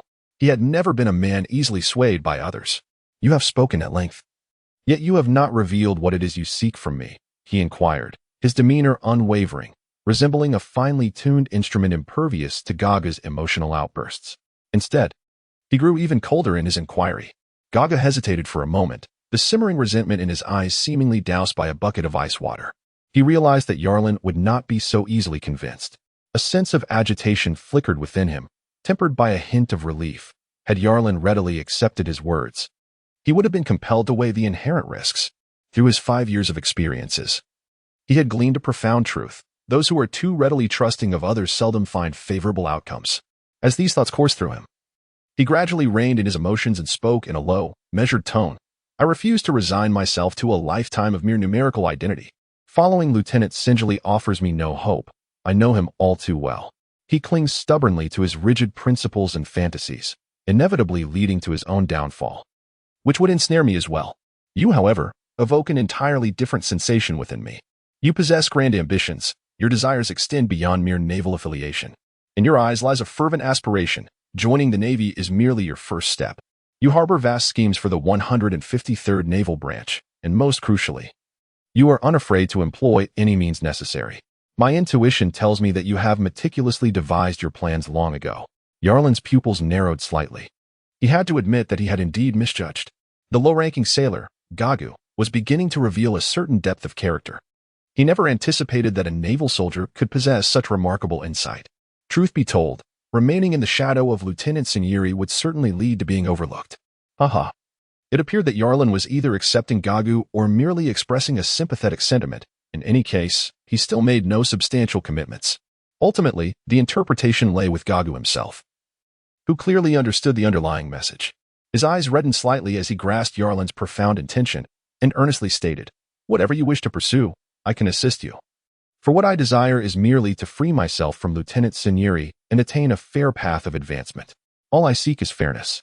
Gagu clenched his teeth, declaring, I place my bets on you. Do not disappoint me, rookie Yarlin. Haha. Yarlin's lips curled into a slight frown. This subtle expression lent him an enigmatic aura, a mix of mockery and ferocity, as you wish. Chapter 13. The source of power. The training for the recruits commenced under Lieutenant Sinieri's admonitions, featuring monotonous drills and relentless physical exercises. From dawn until dusk, Fick was so exhausted he could barely keep his eyes open, collapsing into bed the moment he returned to the barracks. Yet, Yarlin fared better. After a day of repetitive training, he was merely slightly breathless.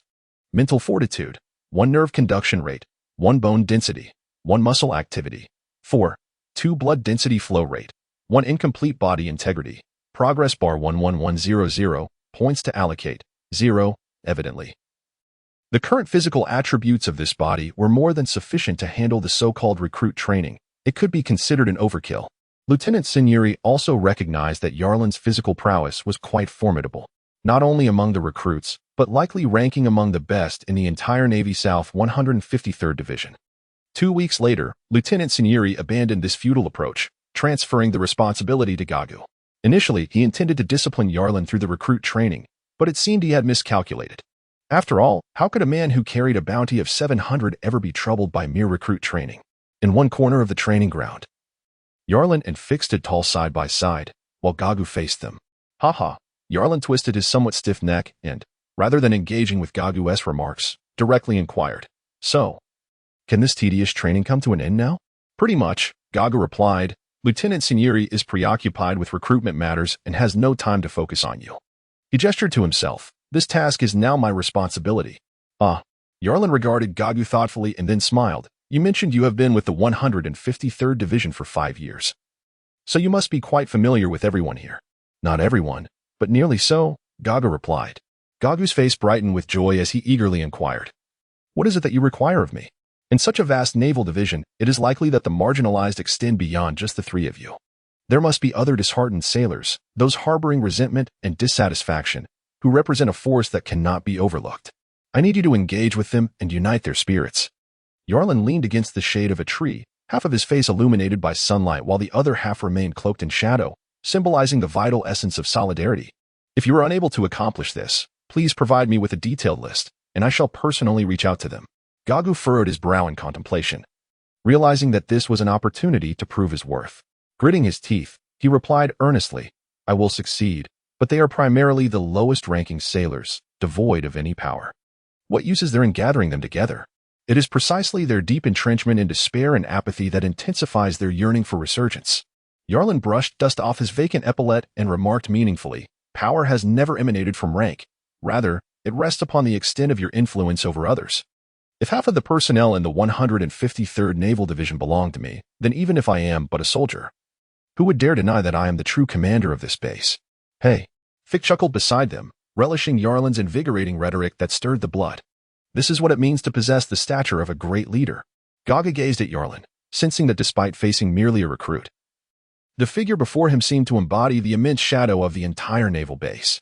He swallowed hard, an inexplicable fervor igniting within him. Nodding, he declared, "I understand. I shall execute this task. There is one more matter." Yarlin pointed towards the iron gate of the base, stating, "I require the freedom to come and go as I please. The 153rd Naval Division operates under a closed management system, theoretically permitting ordinary soldiers to leave only when on leave, with no other instances allowing for free passage. However, given the current state of the division, all regulations are surely subject to leniency. That is simple enough. I will inform the guard at the entrance. When you wish to leave, just tell them that Lieutenant Sinieri sent you to assist in recruiting." Gaga responded without hesitation, acknowledging that veteran soldiers could indeed utilize certain conveniences. Yarlin nodded thoughtfully, then leaned against the shade of a tree, his gaze fixed intently on the naval soldiers practicing in the distance. Specifically, he was observing the overall quality of the 153rd Division. Over time, he had begun to discern certain truths about this world. Notably, the physical prowess of its inhabitants was generally superior to that of his previous life.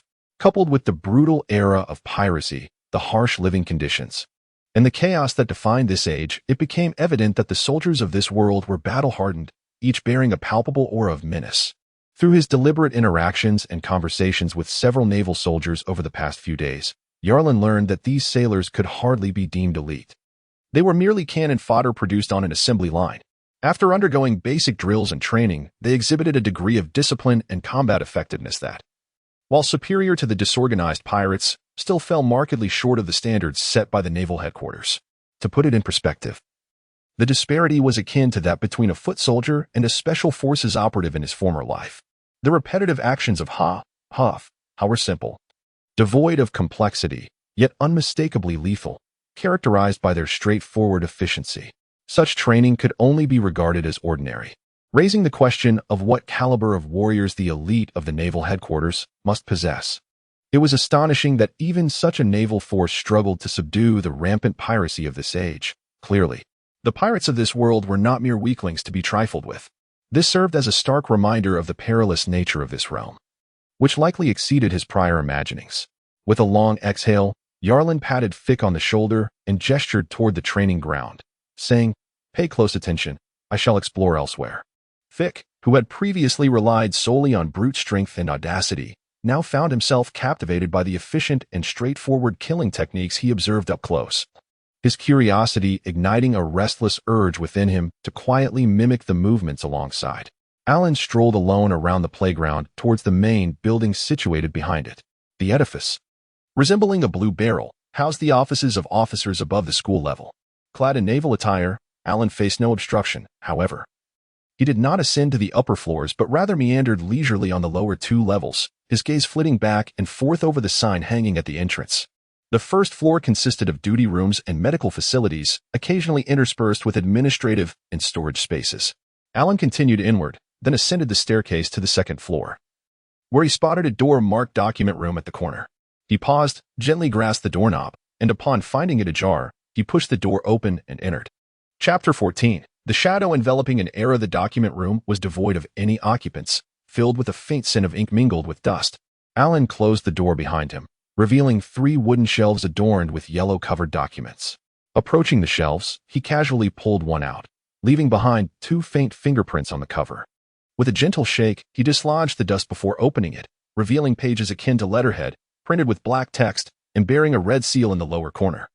A cursory glance at the seal revealed some areas were slightly faded, yet Alan could discern that these were documents issued by the naval headquarters to the local authorities. The title read, "Revised Deployment of the Patrol Areas for Naval Unit 153. Alan skimmed the contents, noting that nearby islands, including Windmill Village, West Robu Village, and Frost Moon Village, had all been designated under the jurisdiction of Naval Unit 153. Additionally, it specifically mentioned the transfer of the island of Kokoja Village to the jurisdiction of Naval Unit 16, as requested by Colonel Mouse from Naval Division 16. Yarlin paid little heed to the matter at hand, casually returning the documents to their wooden shelf, his eyes gleaming with an insatiable greed as he surveyed the rows of rudimentary bookshelves, akin to a treasure hunter who had stumbled upon a hidden trove. He nonchalantly extracted several files, perused their contents briefly, then returned them, discovering that these documents were indeed orders and announcements issued by the Navy headquarters. To Yarlin, these pieces of paper held far greater value than mere gold or silver. They provided him with the swiftest means to comprehend the world around him, especially in gaining a tangible understanding of the formidable Navy government. Suppressing his inner delight, Yarlin conducted a cursory exploration of the shelves, ultimately uncovering a thick stack of newspapers nestled in a dusty corner, bound together with coarse twine. The bottommost paper, having adhered to the wood over time, bore witness to its long neglect. He untied the binding and unfolded the topmost newspaper, its masthead boldly emblazoned in dark typeface, dated April 11th, 1516. In the calendar of the Sea Circle from the previous year. Flipping through a few pages, he realized this was the most recent publication available to him. What an unexpected delight! Even though it was unlikely to contain classified information and much of its content might be outdated, it nonetheless offered him a rough understanding of the world. Yarlin's gaze lingered intently on the ink-stained words and illustrations of the newspaper. Having previously existed in an era of information overload, he now found himself in this chaotic and disordered world, akin to a headless fly groping through the darkness, probing for the responses this new reality had to offer. At last, he could begin to dispel some of the fog and grasp the essence of this world. Even with his typically composed demeanor, there was an undeniable spark of fervor in his eyes at that moment. Such invaluable treasures lay here, accessible for anyone to peruse. Yet they languished in dust and decay, an astonishing testament to human ignorance. However, this neglect proved fortuitous for him. Yarlin understood profoundly that an individual's regard for the protection and significance of knowledge greatly influences their perspective and aspirations. And it was evident that Colonel Monka's horizons were limited to the confines of the 153rd Division. In contrast, Yarlin had always yearned to broaden his view of the world. To him, the Navy's 153rd Division was merely a stepping stone. Pushing aside the sudden whirl of thoughts, Yarlin refocused his mind, directing his attention back to the newspaper. He settled onto the ground, immersing himself in the text, absorbing each word as if he were a parched sponge greedily soaking in the nourishing moisture. Yarlin exhibited an unprecedented level of focus and seriousness, to the extent that he remained oblivious to a shadow quietly leaning against the door of the document room. For the following 20 days, Yarlin's life became remarkably regimented. He appeared almost entranced, even putting aside his original plans concerning the Navy's 153rd Division. Each day, apart from engaging in some simple physical exercises on the playground to stretch his limbs, he remained absorbed in the document room until dinner time, when he would finally emerge to dine at the cafeteria before returning to his dormitory to rest. In contrast, Fick expended his surplus energy daily on the playground, trying out every piece of exercise equipment available. He mingled comfortably with sailors from neighboring dormitories, despite his somewhat intimidating appearance. His boisterous and carefree personality endeared him to his fellow servicemen. With a bold demeanor, he secretly observed the seasoned soldiers practicing their combat techniques under the shade of the trees. Over time, when Yarlin eventually emerged from the document room on a certain day, he discovered that Fick had seamlessly integrated himself into the ranks of the exercising sailors, perspiring profusely yet exuding excitement as he joined in their spirited shouts. Yarlin smirked slightly, not taking it to heart. His expression remained as impassive as that of a statue, yet unbeknownst to others, his inner turmoil roiled with tumultuous waves. He sensed the depths of this world were profound. However, he had never anticipated it would be so chaotic and bewildering. Moreover, the current era was marked by grand upheaval. A world that defied comprehension, and a time of thunderous turbulence. How exasperating! Yarlin was slowly digesting the shock that lingered within his heart, to the extent that he absent-mindedly overlooked 2 attempts by Gagu to report to him. Meanwhile, Lieutenant Sunyeri had yet to make an appearance. Preoccupied as he was with the pressing matters of recruitment, his mind in a state of turmoil. Gradually folding the newspaper in his hands, he placed it upon the shelf, stretching his stiff neck and shoulders as he rose to his feet. In the cramped space between the shelves, he exhaled a lengthy sigh, then made his way to the window, where he gazed at the naval flag fluttering in the center of the playground. A slow smile crept across his lips, widening to reveal a row of gleaming, sharp teeth. Do you desire my treasure? If so, it is all yours. Go seek it out. In the Grand Line, I have placed everything the world has to offer. Yarlin whispered softly to himself, repeating a phrase that only he could hear for quite some time before finally ceasing. Then, from between his teeth, a name escaped. Gold. Roger. Did he truly usher in the dawn of a grand era through his demise? How enviable indeed. The age of pirates. Although Yarlin had heard the term more than once, it was only at this moment that he truly comprehended its profound significance. His gaze, deep and contemplative, was fixed upon the slender naval flag, as if his eyes penetrated through the fabric and reached the boundless expanse of the ocean. In the depths of the azure sky, there seemed to loom a colossal shadow that enveloped the entire era. Chapter 15. The devil fruit. The seas of this world are divided into 4 realms: east, west, south, and north, by the Red Land and the Grand Line. The first half of the Grand Line is referred to as the Paradise, where the majority of the Navy's forces are currently concentrated, while the latter half is known as the New World, ruled by the 4 mightiest pirate crews, collectively known as the 4 Emperors. The Navy's influence is primarily anchored in the Grand Line, maintaining order in the name of absolute justice, with the support of the world government. The world government, comprised of over 170 member nations, represents the largest international organization, established through solid alliances, claiming dominion over the world and safeguarding the judicial order. Headquartered in the Holy Land of Mariehua, the Navy and institutions such as Cypherpol, CP, unite various nations, adhering to the laws set forth by the world government to uphold global stability. Additionally, there exists a faction of 7 notorious pirates, legally recognized by the Navy, known as the Shichibukai. The Navy, the 4 Emperors, and the Shichibukai can be perceived as the 3 dominant forces upon the seas. This extraordinary geopolitical landscape is truly astonishing. The greatest impetus that enables pirates to stand toe-to-toe with the Navy, aside from Gold. Roger heralding the era of great pirates and creating a terrifying number of them, is undoubtedly the world's most bizarre specialty, the devil fruit. In Yarlin's mind, he meticulously organized and analyzed the plethora of information. His deep azure eyes, reminiscent of the boundless sea, narrowed slightly as he furrowed his brow. Moistening his parched lips, he gently rubbed his eyelids with his right hand. If only his most trusted confidant from a previous life were present, they would understand that something was stirring within Yarlin, igniting a profound curiosity and covetous desire. The term seemed vaguely familiar to him, having encountered it a few times before without the opportunity to delve deeper. However, this time, he finally confirmed the nature of this entity from a document issued by the Naval Headquarters. It was the embodiment of a maritime demon, a treasure that bestowed upon its consumer a form of superhuman ability. These treasures could be broadly categorized into three major types: the paramecia, zoan, and logia. Those endowed with the powers of these devil fruits transcended the limits of humanity, showcasing an immense disparity in strength among them. The most formidable individuals could be likened to walking human nuclear bombs. Moreover, the three admirals of the naval headquarters were all wielders of logia-type abilities. Consequently, despite the overwhelming force of the lower-tier SH military eclipsing that of the common pirates, the high-end martial prowess of the SH pirate factions subtly overshadowed the naval headquarters. Such an unscientific phenomenon negated the systematic advantages of the Navy in nurturing talent, as the sheer number of pirates skewed the odds in favor of those acquiring the powers of the devil fruits. Each devil fruit is a unique anomaly, and while there exists a certain regularity in their development and utilization, ultimately, it hinges on the innate talents and creativity of the user. In straightforward terms, both the SH military and the pirates stood nearly on equal footing regarding the development of devil fruit abilities. Each faction's potential was magnified by its respective numbers. Fortunately, the four emperors were not in harmony, and most pirates displayed a chaotic, non-aligned nature. Otherwise, the Navy might have already faded from the annals of history. Thus, the Navy found itself beset by internal and external troubles. On one hand, the headquarters struggled with weak control over local territories, rife with competing interests. On the other, there existed tensions and sordid dealings between the naval headquarters and the world government, compounded by the sudden rise of the Revolutionary Army and the grotesque existence of the Seven Warlords.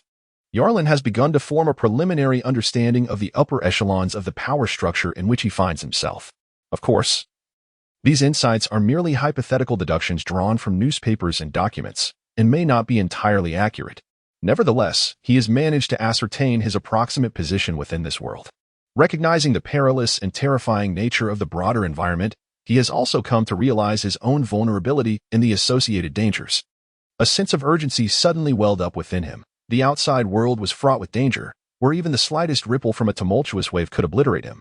He understood that he must continue to thrive cautiously, yet the imperative to accelerate his progress became clear. Speed must be prioritized. In such a chaotic and disordered era, one could easily find themselves the victim of calamities descending from the heavens while seated safely at home. Although he does not aspire to confront the human-shaped nuclear threats in the short term, he must possess the means for self-preservation in the face of their aftermath. This is his bottom line. As a multitude of thoughts raced through his mind, the realization of the world's inherent dangers cast a shadow over Yarlin's heart. He folded the newspaper and exited the document room, making his way back to the dormitory. As Yarlin pondered deeply, he happened to encounter Gagu on the road. Nodding in acknowledgement, he gestured for Gagu to follow. Upon returning to the dormitory, he swiftly secured the door behind him. Yarlin inquired directly of Gagu, "Are there any devil fruit users in the Navy's 153rd Division?" Gagu was taken aback, perplexed by the suddenness of the question, yet he quickly responded, "No, there are none. This is merely a naval branch, and the weakest in the four seas. The legendary terrifying creatures should be concentrated in the main headquarters."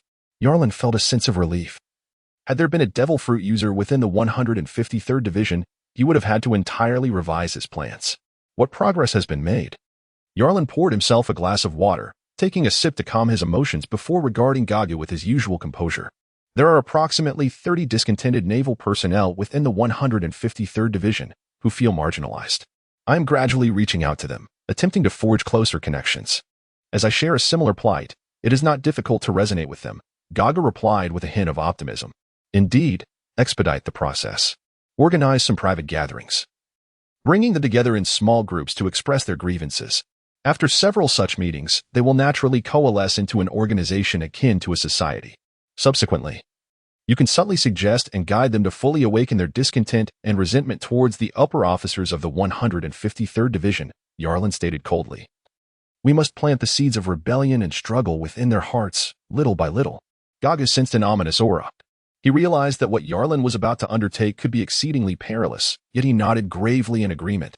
Chapter 16. The unfolding prelude. It was no surprise to me that Sonyuri could not recruit a single naval member.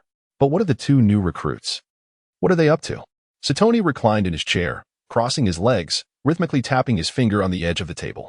The one named Fick poses no concern. He merely trains alongside the Navy each day. However, the new recruit named Yarlin is somewhat enigmatic. He has nearly locked himself in the documentation room for the past month. The naval officer replied, a hint of confusion in his voice. The documentation room? Satoni paused, his mind taking a moment to grasp its purpose. His fingers tapping faltered as he expressed his astonishment. What could he possibly be doing there? It seems he is reading newspapers. Satoni was momentarily dumbfounded, his brows knitting in bewilderment. He could not fathom what was so captivating about those newspapers, especially to the extent of spending nearly an entire month there. Could it be that he is simply foolish? Yet, it was most likely these two new recruits who would bring the head of Via to Sayuri. After pondering for a moment, Satoni waved his hand, signaling the naval officer to withdraw, and commanded, "Continue to keep watch." Upon unlocking the door, a profound silence enveloped the space. Yalan ascended to the second floor and gradually extracted a burlap-woven sack from above. He deftly secured the door behind him and ventured towards the outskirts of Shell's town. In the distance, a shadowy figure, furrowing his brow, scrutinized Yalan's departure before cautiously approaching the entrance. He gently tugged at the door lock with a raised hand, then gazed up at the closed window, which was cloaked in a layer of dust, rendering the interior shrouded in darkness. Hesitating, he withdrew his gaze and glanced around. The building was situated near the periphery of Shell's town, with sparse inhabitants. The dimming light of the evening and the absence of passers-by heightened the solitude of the scene. After a moment of contemplation, he pried a brick from a nearby wall and brought it down forcefully upon the lock, the resounding crash echoing through the doorway. Inside the upper room, a figure, seemingly lifeless and propped against the bedside, suddenly opened its eyes, the sharp gleam of its bald head turning towards the entrance. With a resounding crack, the iron lock shattered, and the figure discarded the brick, brushing off the dust from its hands. With a swift motion, it cast aside the broken lock and pushed open the door, peering into the darkened void beyond, a chill coursing through him at the oppressive atmosphere. The figure moved slowly along the wall, seemingly oblivious to the inhuman gaze lurking in the shadows across the corridor, observing his every move. Shell's town appeared divided into two disparate realms by an invisible line. Within lay a tranquil yet desolate existence, where residents lived in fear under the oppressive exploitation of Navy Branch 153, maintaining a facade of order. Outside, however, chaos and poverty reigned, revealing the hatred and brutality that lurked beneath the surface. Scattered bottles and shards of stone littered the ground as Yalan's eyes darted about, noting the concealed women and children. The vigilant men clutching bricks and bottles. Ignoring them, he approached a small cluster of gang members gathered nearby. "What brings the Navy to this place?" A man in a short-sleeved plaid shirt stepped forward, blocking Yalan's path, his voice laced with menace. Yarlan was clad in the new recruit uniform of the 153rd Division. A white military cap perched atop his head. He gazed levelly at the man before him and remarked coolly, "The Brotherhood? Indeed, this is no haven for the Navy. If you wish to avoid demise, I suggest you vacate immediately." As the man in the checkered shirt spoke, two towering figures emerged from behind, brandishing iron clubs and daggers, their eyes glinting menacingly at Yarlan. "I was unaware that there existed a place in Shell's town that the Navy is forbidden to tread," Yarlan retorted, his expression unwavering as he stared at his adversary, a derisive smile gracing his lips. "Or perhaps your Brotherhood has grown weary of life and is eager to invite the full might of the 153rd Division upon yourselves, A fierce glint flickered in the eyes of the man in the checkered shirt as he laughed in rage. "Others may cower before your Navy, but we, the Brotherhood, are but men whose lives have been ground to dust beneath your heel. Do you truly believe we would fear you? Come now, kill me." With that, the man in the checkered shirt drew a dagger from his back, gripping the blade and offering the hilt to Yarlan. In one swift motion, he tore open the buttons of his shirt, revealing a grotesque scar upon his chest, and hissed, "This is the mark your Navy left upon me. Now, stab me here once more. Put an end to my life." Yarlan scrutinized the scar on the man's chest, a mark presumably inflicted by a naval bayonet. He gradually shifted his gaze, honing in on the man's visage, which bore an expression that seemed devoid of deceit. His attention then drifted to the two members of the Brotherhood standing behind him, each adorned with a similarly fierce and unyielding demeanor. "Excellent." Yarlan licked his lips, disregarding the other as provocation. He took a small step back and then, with deliberate slowness, tossed the bag on the ground. The sharp sound reminiscent of metal clashing startled the man in the checkered shirt, who stared intently at Yarlan, eager to uncover what trickery lay before him. "Aren't you even curious enough to take a look, considering you fear not even death?" Yarlan remarked with a slight curl of his lips. With a huff, the dagger twirled skillfully in his palm, gripped tightly. The man in the checkered shirt slowly crouched down, and with a swift motion, he drew the dagger across the bag, slicing it open. His pupils constricted sharply as he quickly covered the bag, tilting his head to gaze at Yarlan, his face awash with confusion. What did this mean? Sincerity. Yarlin shrugged lightly, the corners of his lips lifting in a subtle smile as he remarked, I harbor no ill intentions towards you.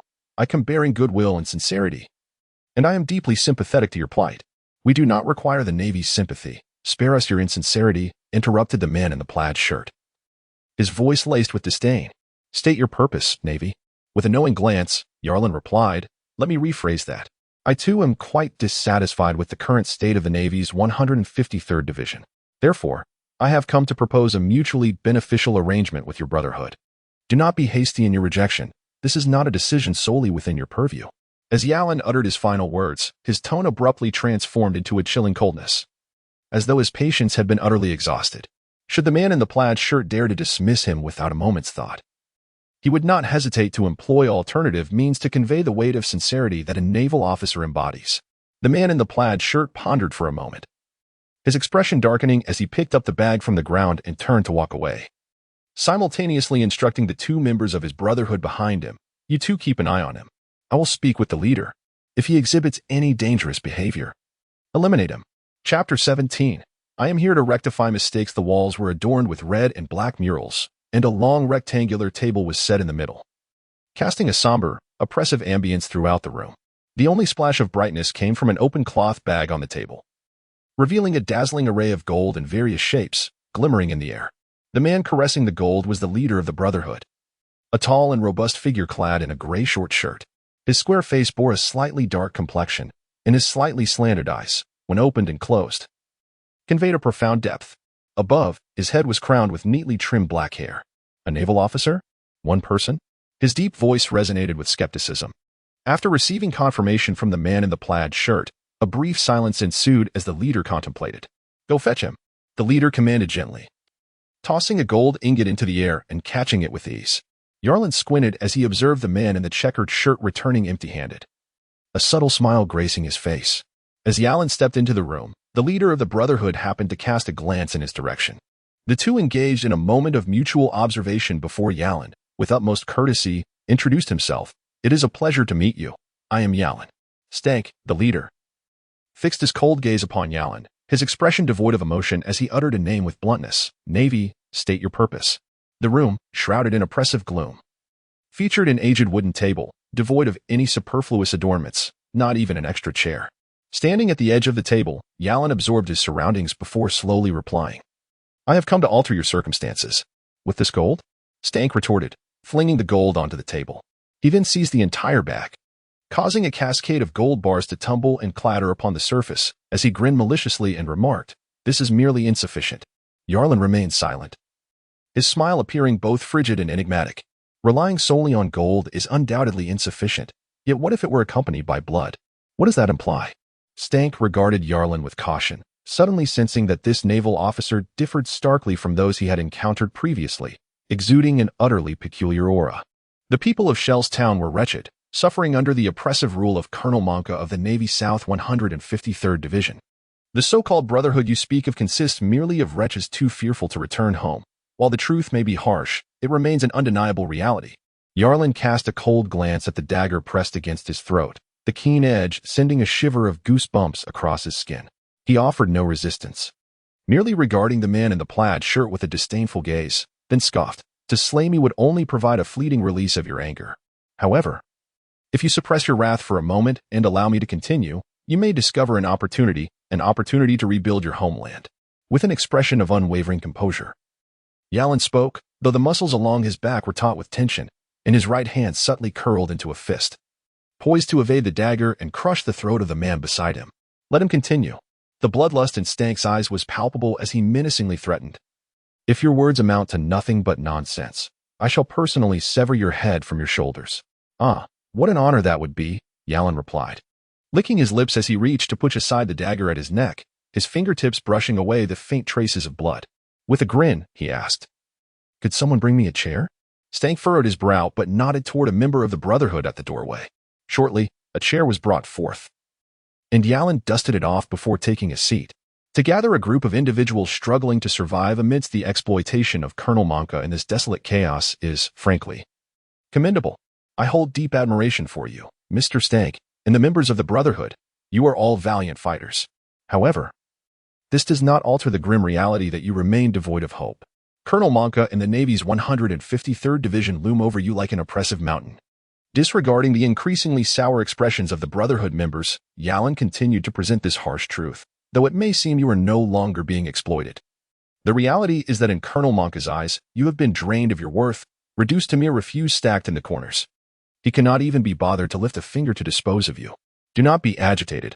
Do not point that dagger at me. This is for your own good. Jarlinsson's gaze fixated on the man in the checkered shirt, causing the latter's body to freeze, as if he were ensnared by the cold stare of a merciless python, rendering his blood to a standstill from head to toe. Diverting his eyes, Jarlinsson turned his attention back to Stank, whose performance as the leader of the Brotherhood had, thus far, been satisfactory. His rationality and restraint instilled a sense of confidence in the forthcoming persuasion, as he pondered the futility of their existence in hiding. It was nothing more than a desperate struggle for survival, akin to a slow death. If that were not the case, why not directly assault the naval base of the 153rd Division to reclaim their homeland? Stank's teeth ground audibly as he glared at the cold, indifferent visage of the naval officer before him. A primal urge to rush forward and shatter the man's face surged within him. Yet, as the Brotherhood's leader, his reason compelled him to listen further, and an unexpected flicker of hope emerged within him, unbeknownst to his own consciousness. It seemed implausible that the naval officer would provoke him without cause or risk his life alone. Perhaps there lay a solution he had yet to fathom. The idea that the Navy could harbor benevolence was difficult for him to comprehend, yet this particular officer was decidedly peculiar. For you are acutely aware that such actions are tantamount to courting death. While you may possess a few allies against the might of the 153rd Division, you are as fragile as a mouse. You can only pray that Colonel Monka forgets about you entirely and neglects to eradicate your presence. However, this is merely a wait for death, for one day, Colonel Monka will inevitably remember you. Perhaps he will suddenly perceive your existence as an eyesore. Or someone may casually mention you in his ear, and then hundreds or even thousands of naval officers will descend upon you, bringing bloodshed and demise. Stank's countenance darkened with palpable distress, yet he found himself unable to refute Jarlinsson's words. Deep down, he recognized that every syllable uttered by this naval officer was the unvarnished truth, the most brutal of realities. You see, Jarlinsson sighed, I tested the members of the Brotherhood upon my arrival.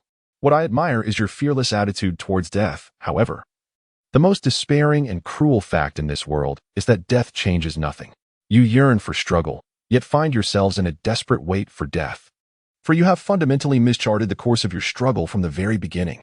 I have come here to assist you in rectifying this error. Chapter 18. A poison bait must be consumed regardless. The air in the corridor felt unseasonably cold, as shadows crept along the walls, the dust accumulating in thin layers suggesting a long absence of habitation. The room was vacant, the figure confirmed within his heart.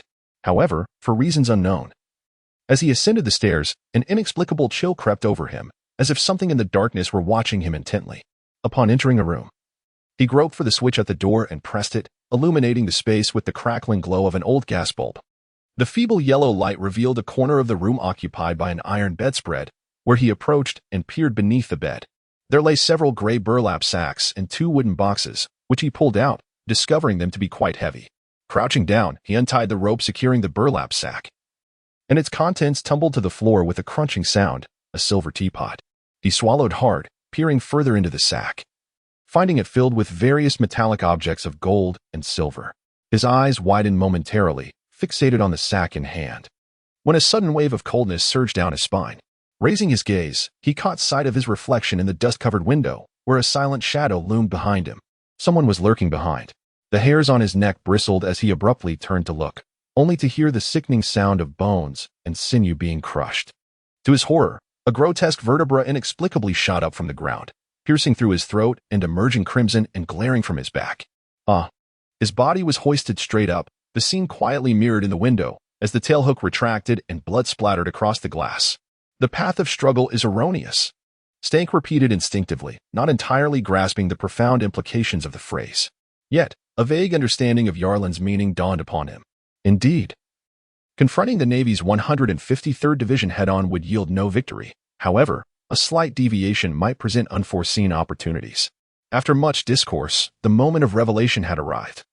As Jarlin leaned forward, his upper body pressing against the table, a notably aggressive gesture in negotiation, signaling a desire to dominate the ensuing conversation. Have you ever heard the saying that any formidable fortress can be breached from within? Stank's pupils dilated in shock, but before he could fully process this, Yarlin rapidly continued. Engaging the Navy's 153rd Division externally is akin to a man is trying to stop a chariot. But what if you were to infiltrate its core? What if your brotherhood became an integral part of the Navy's 153rd Division? Stank's heart was shaken, as every word that escaped Yarlin's lips sent shivers down his spine.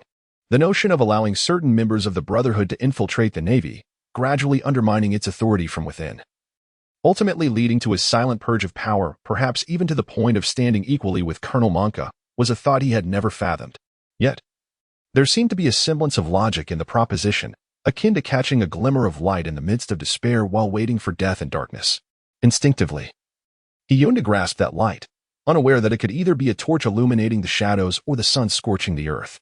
The weight of this information was overwhelming. Stank's eyes widened as he scrutinized Yarlin, attempting to discern his true intentions. His mind raced with thoughts, instinctively sensing the lurking danger behind this idea. Yet it took root in his heart, unbidden and uncontrollable.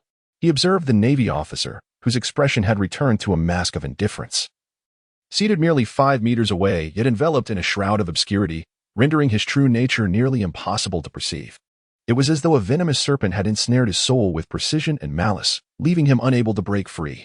Indeed, from the moment this Navy officer had entered the room and uttered his first words, Stank appeared to hold the reins of power, yet in truth, all authority had quietly shifted to his adversary, relegating him to the role of a mere listener.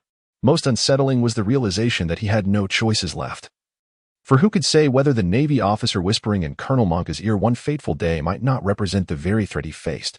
This, perhaps, was the veiled menace of his counterpart. No, it was not merely a possibility. It was an overt threat. Leader, do not join the Navy. These men are nefarious. This is undoubtedly a conspiracy. The man in the checkered shirt, eyes filled with bloodshot urgency, gazed at the silent Stank, desperation coursing through him. Suddenly, he howled. You will not deceive the leader. I will kill you. A sharp dagger lunged viciously toward Yarlin's throat, the chill of the wind exacerbating the pain of his previous wounds. Yarlin pivoted, raised his knee, and with fingers splayed like the fangs of a serpent, seized the assailant's wrist, yanking it down and delivering a brutal blow with his knee. A sickening crack echoed through the room, followed by a piercing scream as the dagger clattered to the ground, pinned beneath Yarlin's foot. The man in the checkered shirt collapsed to his knees, howling in agony, his right wrist grotesquely twisted and bloodied, the bone jutting out at a cruel angle. Exposed to the air. At the doorway, several members of the Brotherhood, sensing the commotion, charged in with murderous intent, one nearest raising his weapon to strike at Yarlin. Stop! Stank let out a furious roar before striding over to Yarlin's side. He crouched down to assess the dire condition of the man in the plaid shirt. The unfortunate fellow's wrist was utterly shattered. Even if bones were surgically reconnected, he would remain a cripple. Irritation flickered in Stank's eyes as he glared at Yarlin, exclaiming, Your strike was excessively ruthless. No, that was mercy, Yarlin retorted with a cold smile, unflinching under Stank's gaze. He calmly replied, Otherwise, you would be dealing with a corpse right now. Stank suppressed the anger bubbling within him. After all, Yarlin's actions could be justified as self-defense. He waved his hand, and the members of the Brotherhood nearby shot Yarlin a fierce glare before hoisting the injured man away. Yarlin observed the scene with a gentle smile as tranquility returned to the room. Stank approached the doorway, slowly closing the door behind him, and then turned to Yarlin. Articulating each word with deliberation, I find it hard to believe that your intentions in aiding our Brotherhood stem from genuine goodwill. What, pray tell? Do you stand to gain from this? Yarlin realized that Stank had taken the bait, his lips curling into a wry smile as he retorted, What do you think? Stank stared intently at Yarlin, as if confronting a madman, his voice trembling. You intend to exploit our Brotherhood to fulfill your ambitions, ultimately seizing control of the entire Navy's 153rd Division. How can I trust you? Firstly, this is a mutually beneficial transaction. I aspire to replace Colonel Monka, and you two have the opportunity to gradually undermine the Navy's 153rd Division. In the end, it is merely a matter of skill. Secondly, you have no choice. Even if the bait is poisoned, you must swallow it. Thirdly, and most importantly, I am not like Monka. My vision extends far beyond the confines of a mere town like Shells. If this small town were to be offered to you, what harm would it bring? Yarlin extended 3 fingers, his gaze disdainful. Chapter 19. The unusual slave bill. Upon exiting the Brotherhood, a shadow of gloom crossed Yarlin's face. He hastened away and, A quarter of an hour later, found himself before the door of a building with its lock shattered. The door stood ajar, the broken lock lying upon the ground beside it. He kicked aside a brick and picked up the ruined lock, holding it in his hand as he pushed the door open and stepped inside. There exists a distant connection between the slave and its master. Although the transmitted signals lack clear and complete expression, they convey a state of tranquil standby or a thirst for blood. Such simple and pure emotional fluctuations can still be sensed by Yarlin on the other end. Indeed, while the slave often resembles a silent corpse, during its limited moments of activity, it exhibits basic emotional responses such as excitement, hunger, and bloodlust. Ascending to the second floor, the corridor lay shrouded in darkness, save for one room nearby that glowed with light, casting a dim yellow hue that elongated shadows upon the wall opposite the hallway. Yarlin exhaled a sigh as he turned the corner and indeed beheld Bill the Bald standing rigidly at the door, resembling a wayward child awkwardly enduring punishment. At his feet lay a trail of blood that extended ominously to the bedside and the window, where a lifeless body with a gaping throat sprawled on the floor. The corpse bore a horrifyingly contorted visage, with its entire trachea and muscles violently ripped apart, and the white naval uniform was splattered with blood and fragments of tissue. Beside it lay a dragged burlap sack, from which some valuable silver and gold items clung to the congealed pool of blood, while a glaring crimson stain marred the otherwise dull window. Such dissonance!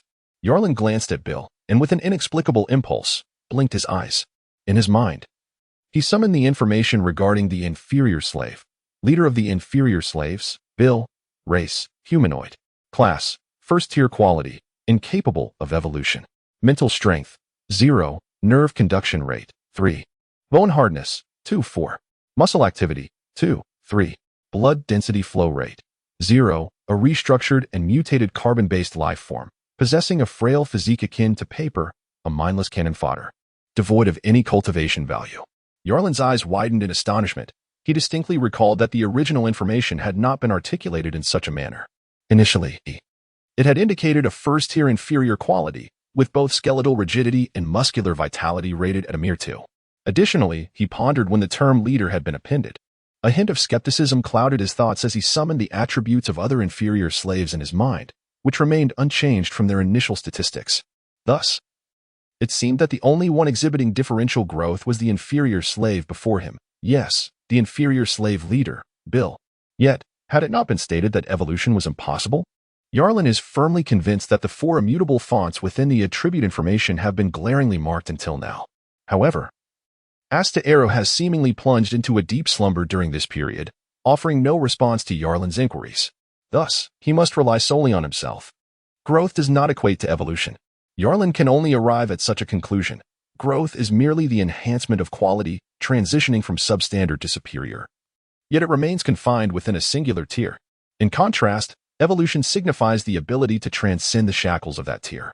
Recollecting his thoughts, Yarlin observed Bill intently and suddenly noticed that the wretched slave's eyes were moving slowly in tandem with his own movements. This wretched slave appeared to possess a certain uniqueness compared to the other lifeless subordinates. His eyes seemed more animated. Contemplating this, it became evident that Bill was the sole perpetrator of the recent homicide. When Yarlin departed, he neglected to leave any instructions for the lesser slaves. A lapse entirely of his own making.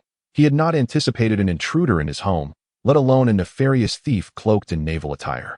At that moment, Yarlin was unable to ascertain whether Bill's autonomous actions were prompted by the realization of an intruder or merely by an insatiable hunger that unleashed his intrinsic urge for violence. After all, Bill could not have matured without reason. To put it plainly, his development was inextricably linked to the lifeless body at his feet. It was also his oversight for not having recognized Bill's uniqueness, having paid scant attention to the collective of lesser slaves.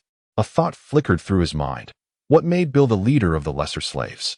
Did he possess any exceptional qualities?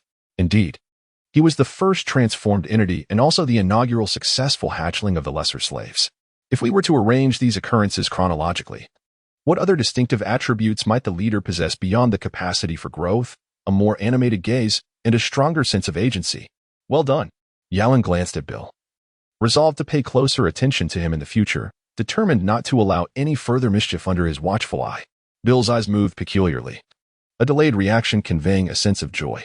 Yarlin, exasperated, waved his hand, commanding Bill, the leader of the lesser slaves, to join his kin and resume a state of readiness. And who might you be? Yarlin sat on the edge of the bed, his gaze fixed intently on the lifeless body upon the ground, his shoes resting upon the Navy uniform, a pensive expression etched across his face. You claim to be fine. Yet why did you stealthily follow me and intrude into my sanctuary? Did your father not impart to you the lesson that one should not enter another's home uninvited? How troublesome this is. Although Yalin did not witness the events unfold with his own eyes, a mere shift in his thoughts allowed him to deduce the sequence of occurrences.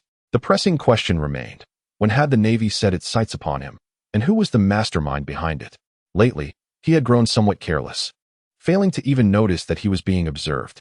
Furrowing his brow, Yalin considered that since he was donning the Navy's uniform, he should trace back to the moment he entered the 153rd Division. Fortunately, during the past month, he had spent the majority of his time engrossed in the document room. While his behavior might have seemed peculiar, he had ultimately refrained from engaging in any perilous activities. So, who could be watching him? Was it Seigneury? That seemed unlikely. Perhaps it was another officer from the Navy Division. The oversight likely stemmed from Seigneury, specifically the head of Vea that he had brought for trade. An astute observer could easily connect that severed head back to him. The name mentioned in the transaction was none other than Colonel Satoni. So, it must be you.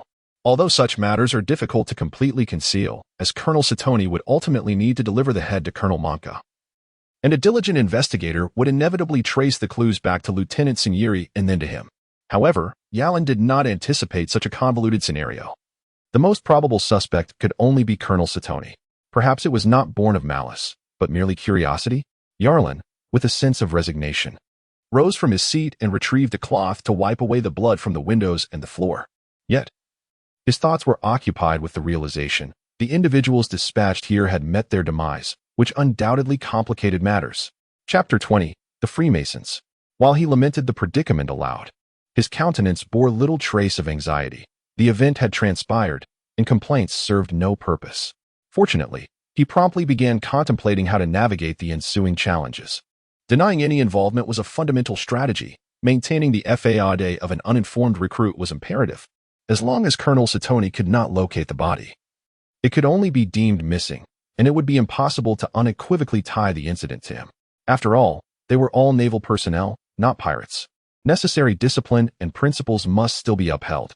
Moreover, this situation was not devoid of advantages. It possessed potential that could be harnessed. Yalin wrung the cloth in his hands, his eyes glinting with cunning calculation. Typically, when faced with such unforeseen circumstances, an ordinary person might succumb to panic and confusion. A capable individual would strive to remain composed, swiftly devising methods to obliterate evidence and sever all connections to ensure their escape. To illustrate with a somewhat inappropriate analogy, the former embodies the impulsive murderer, who, after committing the act, is left in a state of frantic disarray, ultimately confined to prison. The latter, however, represents the calculated criminal, who, having committed the act, methodically destroys evidence and continues with their ordinary life. Yet, beyond these two categories exists a rarer third type of individual, those who are audacious and cunning. They not only execute a murder, but deliberately expose themselves to law enforcement at a specific moment to further their concealed and enigmatic plans. Yalin evidently belonged to this final group.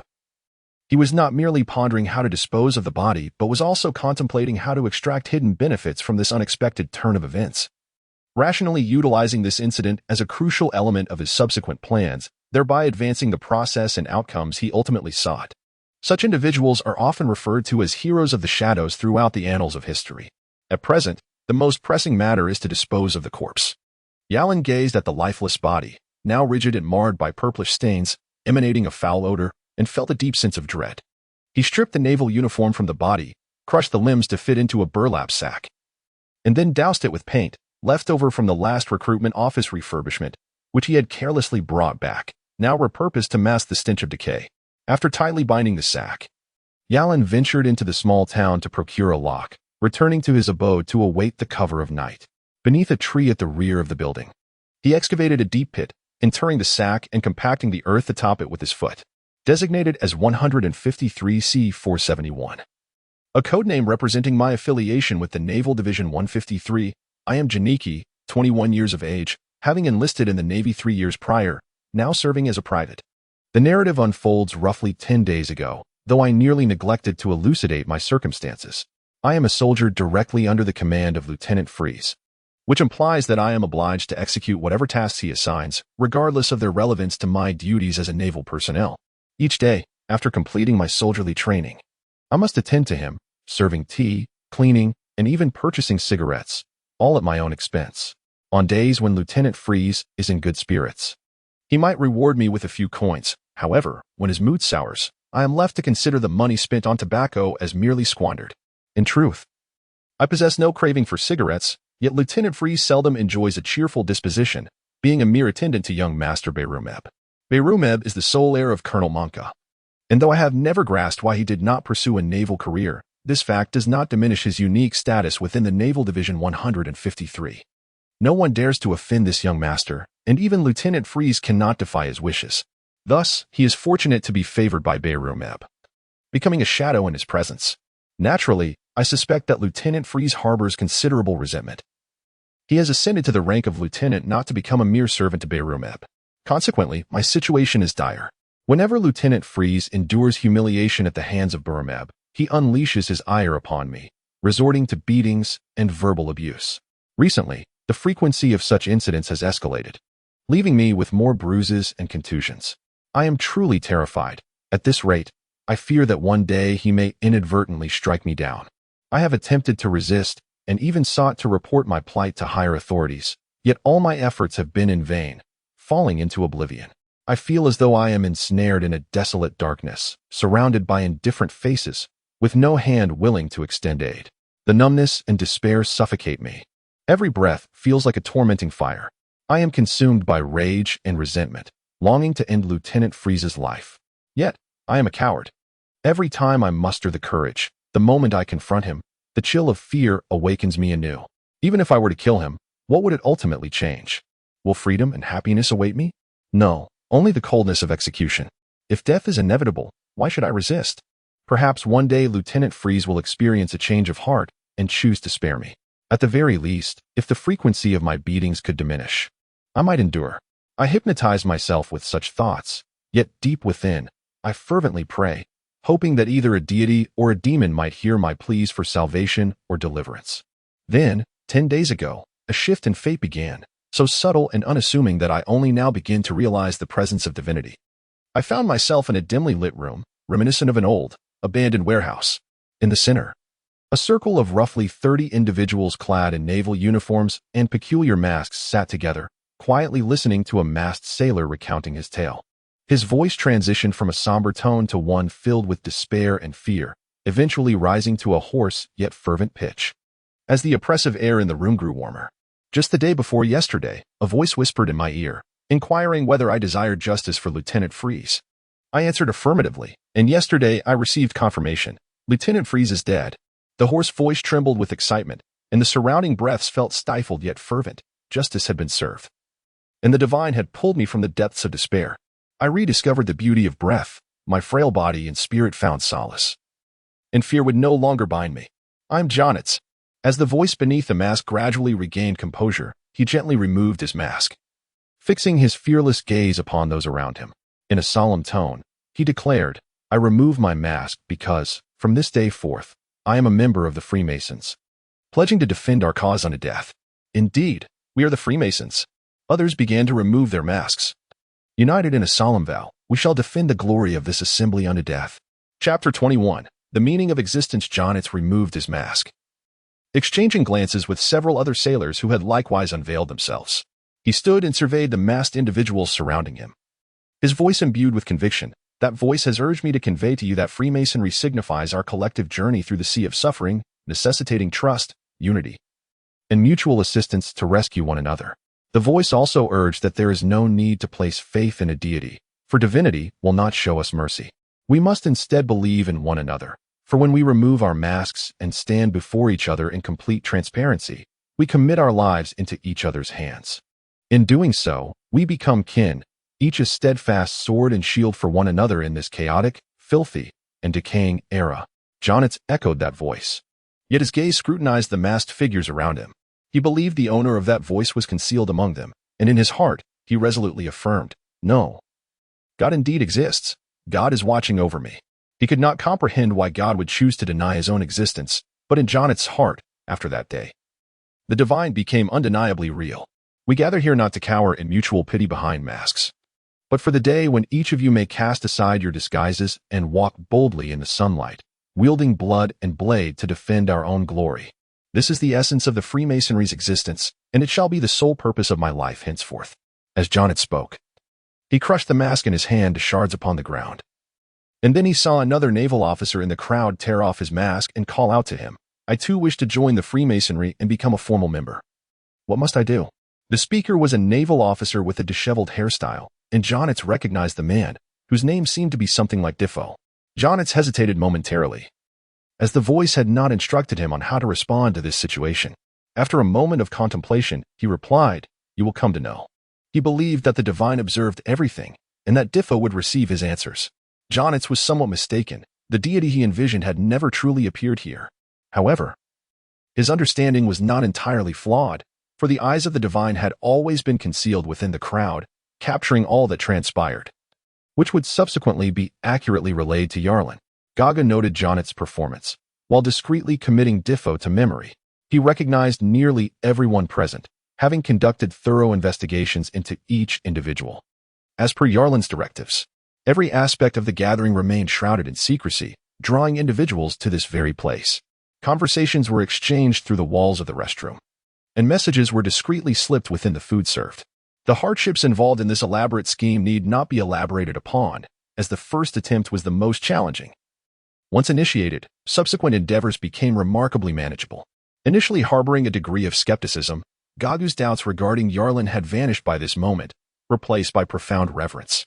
Who could have foreseen that a figure who had never revealed himself, merely manipulating events from behind the scenes, could so swiftly orchestrate the nascent framework of this so-called organization? Particularly as an executor, having directly engaged in most of the processes, Gagu felt the terrifying weight of this fraternity more acutely than anyone else present. Despite the group comprising only about 30 individuals, with genuine members numbering fewer than 10, he nonetheless sensed an ominous force that sent shivers down his spine. He could neither articulate nor clarify it, but he vaguely perceived that the fraternity remained in an embryonic state, yet the burgeoning vitality and latent peril had begun to manifest. In contrast to the formidable presence of the Navy, the Freemasons exuded a deeper, more profound dread. Yarlin did not even need to reveal himself. A mere command, conveyed through voice alone, could compel the massed members to take their own lives without a moment's hesitation. Lacking tangible evidence, Gagu's instinct whispered the truth, leading him to increasingly recognize the terror embodied by Yarlin, simultaneously igniting within him a fervent admiration distinct from mere fanaticism. Mental strength, 1 nerve conduction rate, 1 bone hardness, 1 muscle activity, 4, 2 blood density flow rate, 1 incomplete body integrity, progress bar, 17100, points to allocate, 0. 2. The progress bar had increased by 6 base values, with the allocated points rising by 0. 2. Primarily due to the majority of consumed targets falling within a ratio of 0, 1, 1, with occasional individuals at 0, 2, 1, being selectively absorbed by Yarlin under the principle of maximizing benefits. His main task at this stage was to enhance the progress bar. Yet selectively absorbing certain targets posed no significant detriment. With this thought, he continued to allocate points to muscle activity, raising its value to 4. 4. A slight tearing pain coursed through his body, akin to the deep fascia of his bones being stretched to the point of injuring the periosteum.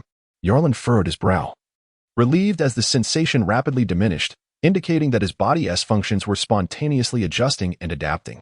After all, 0, 2 value change remained within acceptable limits. Yarlin began to realize that the singular enhancement was nearing a critical threshold. The human body is fundamentally a cohesive whole. Isolating the increase in muscle activity would impose an ever greater burden on other bodily functions. The first signs of strain were evident in the skeletal structure. Perhaps the nervous and circulatory systems were also affected, but their limitations had yet to surface conspicuously. The skeletal tissue was already beginning to buckle under the pressure, resembling a spring ensnared by rubber, where the stretching of the rubber thickened and revealed faint cracks in the fragile spring. The solution was straightforward. During the stretching of the rubber, one must concurrently enhance the hardness of the spring, ensuring that the parts and the whole progress in harmony. Yarlin felt the tingling sensation on his body gradually dissipate, and he estimated a rough range, concluding that it was best not to increase the muscle activity value beyond 5. Otherwise, his bones might truly fracture. Opening his eyes, Yarlin sat upright from the steel bed, directing his gaze towards Gagu, who was sitting upright beside him. He remarked, "So, it turns out that 6 individuals have successfully removed their masks and become official members of the Brotherhood, coincidentally corresponding to the 6 bodies of the Navy. It seems that humans are indeed creatures of reality." Listening intently, Gagu meticulously chose his words to explain the situation regarding Diffulet. After a brief inquiry from Yarlin, the topic was momentarily set aside. Suddenly, Gagu seemed to recollect something and looked at Yarlin with a hint of skepticism. "Lieutenant Sinieri has unexpectedly recruited several individuals to join the Navy these past few days, which feels rather suspicious." "Oh, it appears our Lieutenant Sinieri is not entirely inept," Yarlin remarked, rubbing the corner of his eye and casting a half-smile at Gagu. Gagu, unable to decipher the expression on Yarlin's face, awkwardly chuckled twice. Suspecting that the unusual recruitment might somehow relate to Yarlin, yet he dared not probe further. Chapter 22. The missing officer. The recruitment office buzzed with activity. Sinieri observed the few taciturn, robust men before him, his gaze revealing a hint of complexity as he retrieved several stamped recruitment forms from the drawer and handed them over. Anyone witnessing the previously desolate recruitment forms suddenly inundated with applicants eager to enlist in the Navy over a few days would inevitably harbor suspicions. After all, he was not oblivious.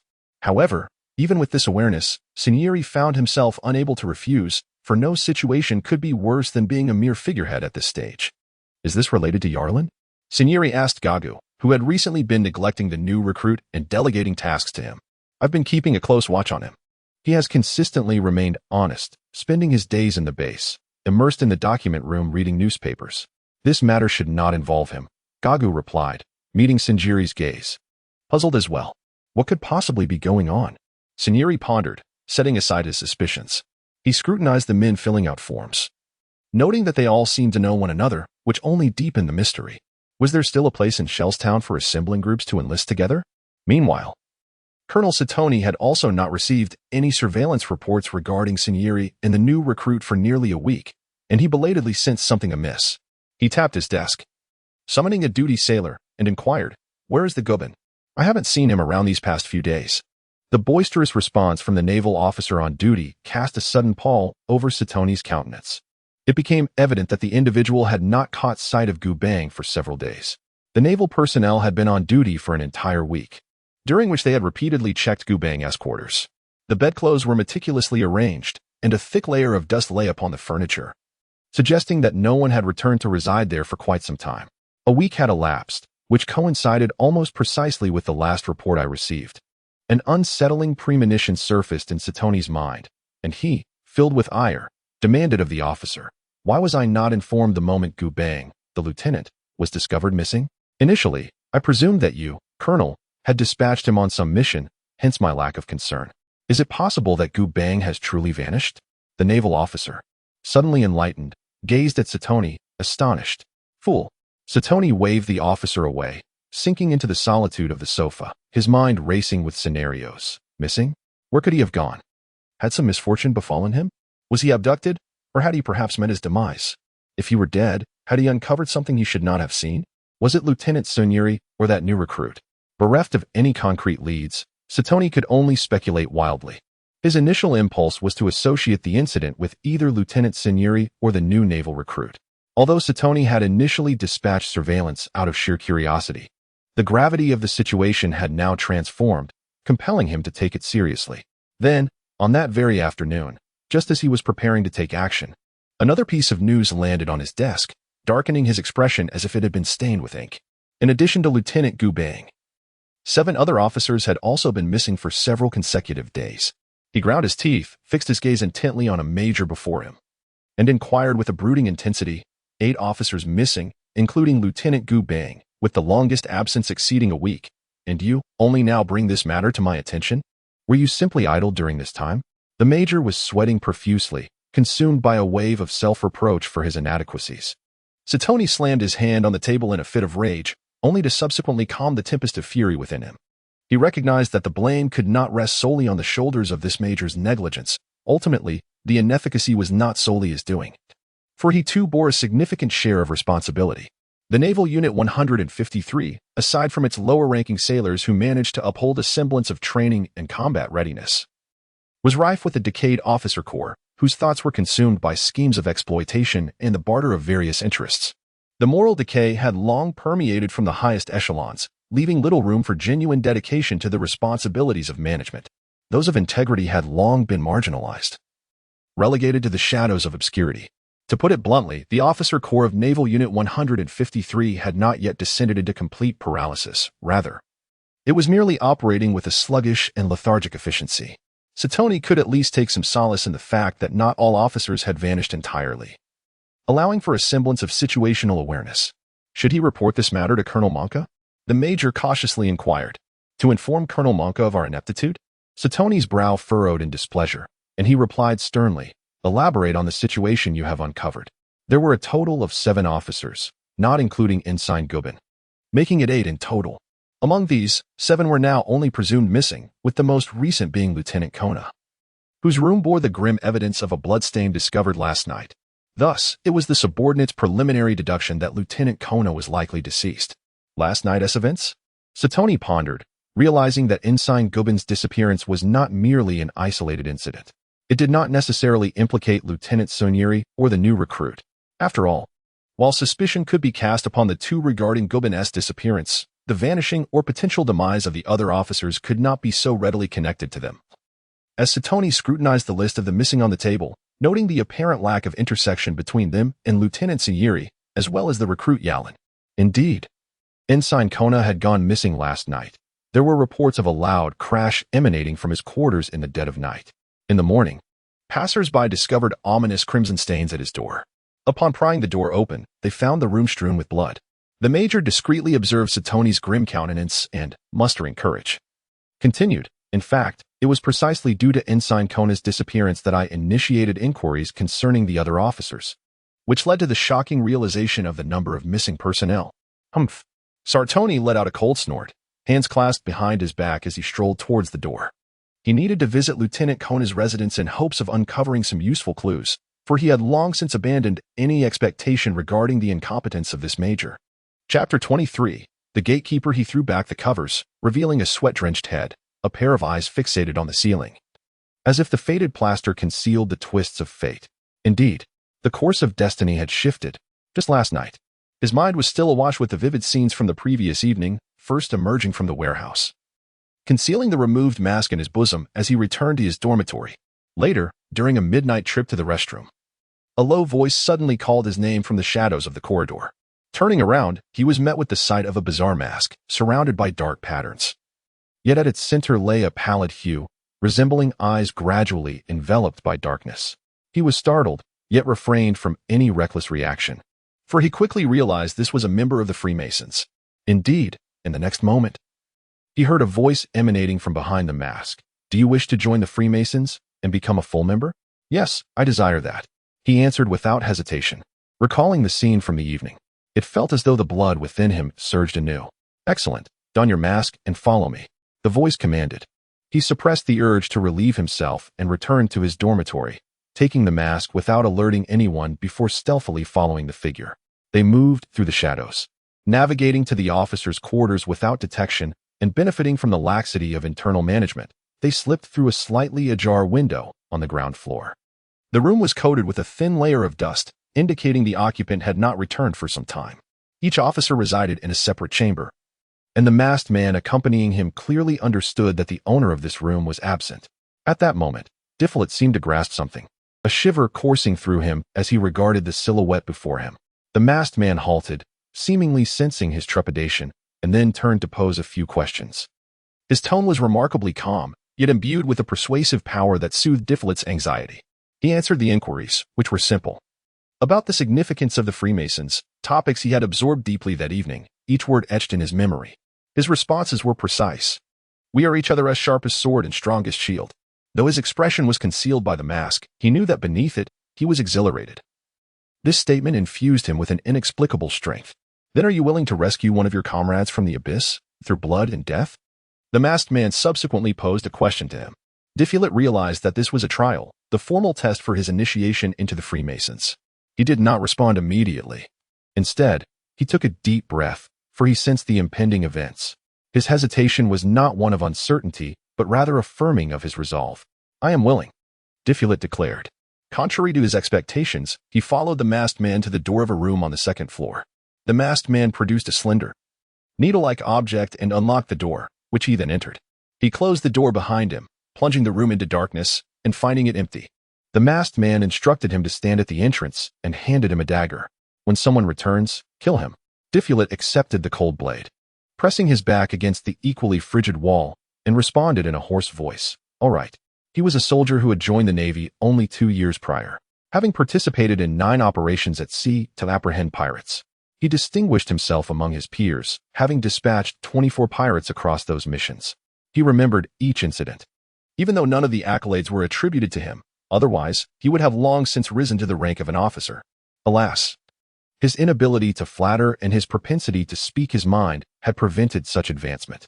Were it not for his exceptional abilities, he might have been relegated to some obscure corner, collecting dust. Yet, military honors were no longer within reach. All perilous tasks were assigned to him, resulting in an increasing number of scars upon his chest. His heart brimmed with resentment, yet he had never bowed to those scoundrels. He was Diffulet, a true sailor. And today, would he be compelled to take the life of an officer clad in naval attire? His hands were stained with pirate blood. But he had never turned his blade against the Navy. No, not all who wear the Navy's uniform deserve the title. The one I am about to kill is merely another scoundrel, akin to my superiors, Diffulet resolved within himself. There was no need for the masked man to inform him of the officer's heinous nature. It was unnecessary. Being marked by the Freemasons, they undoubtedly had a method for his demise, and all he needed to do was pass the trial to become a full-fledged member of the fraternity, and moreover, to rescue his comrade who was lost in the abyss. Indeed, a comrade. Diffulet understood that upon passing the trial, that very comrade would regain the courage for rebirth. He would, like Jonitz, at some moment, remove his mask and become part of the Freemasons, discovering the meaning of existence in the process. Click. The lock turned, and Diffulet beheld a tall naval officer entering the room. The officer failed to notice anyone present, instinctively reaching for the switch to turn on the light, completely unguarded. Diffulet held his breath, and just as the officer's fingers were about to touch the switch, he lunged forward with the dagger. Swoosh! The blade pierced the opponent's shoulder. The entire tip of the dagger embedded deeply within. In his final moments, his hand trembled uncontrollably, causing a slight deviation in the thrust. Gritting his teeth, he promptly withdrew the blade, hot blood gushing forth and staining the opponent's naval uniform, the insignia on his shoulder indicating he was a lieutenant junior grade. The lieutenant, taken aback and in pain, was about to scream for help when a hand gently grasped his chin from behind, followed by a sharp crack as his jaw joint was dislocated. His cry was swallowed back, and it dawned upon Diffulet that it was the masked man aiding him. The hand merely silenced the lieutenant, withdrawing to the side to observe, showing no intent to intervene further. Diffulet felt a slight relief. This was his own trial. He turned his gaze back to the lieutenant, his eyes now devoid of any wavering, filled solely with a chilling, lethal intent. The lieutenant, horrified, attempted to flee, but Diffulet swiftly caught up from behind, rapidly wielding his arm to plunge the dagger into the opponent thrice. He withdrew the dagger, and the lieutenant collapsed. His legs rendered weak and limp, sprawled in a pool of blood, his head awkwardly turning back, striving to discern the face of his killer. Throw the dagger to the ground. I shall handle the rest. Go back and cleanse the blood from your body. Return to your duties tomorrow, Diffulet commanded. He understood he had passed the trial, a smile of unbidden joy spreading across his face as he gazed at the enigmatic mask before him. Who are you? He inquired. You shall know in due time. For now, you may refer to me as the gatekeeper, came the deep, indifferent voice from beneath the black and white mask. The monotone voice resonated like the eternal night, yet it harbored the essence of light. Diffulet etched this voice firmly in his heart. Chapter 24. The exchange of death in the room. A pool of congealed black blood lay at the doorway, the crimson traces splattered forward into the center of the room. Satoni gazed at the blood-stained naval uniform beneath his feet, quietly lying in the blood, yet the body was nowhere to be found, an unsettling eeriness pervading the atmosphere. The volume of bloodshed indicated that Lieutenant Kona was most likely dead. However, where had the body vanished, leaving behind not a single article of clothing? What could this signify? Was it conveying some special message? Satoni pondered in confusion, his mind involuntarily conjuring a terrifying image of the murderer silently carrying a naked corpse through the corridor, leaving not a single drop of blood on the floor. How had he managed to remove the body without a trace? No matter how hard Satoni racked his brain, He could never fathom that Lieutenant Kona's body had never left this room. It had simply been consumed into thin air. It was necessary to temporarily declare Lieutenant Kona deceased for the investigation, along with the other 7 officers subjected to the same scrutiny. Satoni, with a chilling tone, fixed his gaze on the major and asserted, "The murderer who could stealthily enter Lieutenant Kona's room to commit murder is most likely one of our naval personnel from Branch 153. All 8 officers have been slain." The major's back tingled faintly, and beads of sweat trickled down his forehead. The perpetrator was still hidden within the branch, a fellow naval officer. It was utterly deranged. Upon witnessing the bloodstains that marred the room, could one still believe it was merely a case of disappearance? The likelihood of all being deceased was overwhelmingly high. Sartoni fixed the major with a cold gaze and spoke in a grave tone. "Seal off the naval branch. No one is to enter or exit. Begin interrogating the soldiers, starting from the lowest ranks. No one could transport a body out of the naval base without raising alarms. Thus, if these 8 officers were indeed murdered within the base, their bodies must be concealed somewhere within its confines. I grant you 1 week, alive or dead. We must see them." The major's heart raced with trepidation. A week to identify the murderer and no further disappearances permitted, or else. Sartoni's tone turned serious. "It will have to be reported to Colonel Monka, and he will undoubtedly be displeased." The major swallowed hard, as Sartoni departed with a grim expression. He bellowed at his subordinates, "What are you waiting for? Begin interrogating each and every naval officer, starting with those closest to Lieutenant Kona." In a makeshift interrogation room sat Donald, nervously perched on a chair. He was the last person to have seen Lieutenant Kona, serving in various capacities as his subordinate, aide, and emotional outlet. Kona was dead. A wave of shock washed over Donald, and he looked at the major conducting the interrogation, his face paling slightly with anxiety. His mind raced back to a note that had appeared in the bun he had eaten at dinner the night before, which ominously stated that Kona would face judgment that night, and that he was to remain in his dormitory and not venture outside. After reading, he was to consume it. The major fixed his gaze intently on Donald. From the intelligence he had gathered, it seemed that the soldier harbored the deepest resentment towards Lieutenant Kona, thus he possessed the strongest motive for murder. "I last saw Lieutenant Kona before dinner, and thereafter remained in the dormitory without stepping out," Donald replied. Soon, his testimony was corroborated by fellow dorm members, exonerating him from suspicion. The major failed to recognize that his reasoning had gone awry from the outset. The murderer might not be a singular individual. Naturally, expecting him to comprehend the sophisticated art of collaborative murder was indeed asking too much. The brilliance of this unconventional crime lay in the fact that those with motive possessed perfect alibis, while those capable of murder had no connection to the target, negating any motive to kill. They became the sharpest swords and the most impenetrable shields in each other's hands. This was the essence of the Brotherhood. As Donald stumbled out of the interrogation room, the phrase echoed in his mind, and a glimmer of clarity brightened in the depths of his eyes. Room 144. Yarlin and Fick, their faces devoid of expression, made their way towards the interrogation room, only to swiftly depart without any surprises. As newly enlisted naval soldiers, they were unfamiliar with Lieutenant Kona, and thus, how could they possibly be suspects?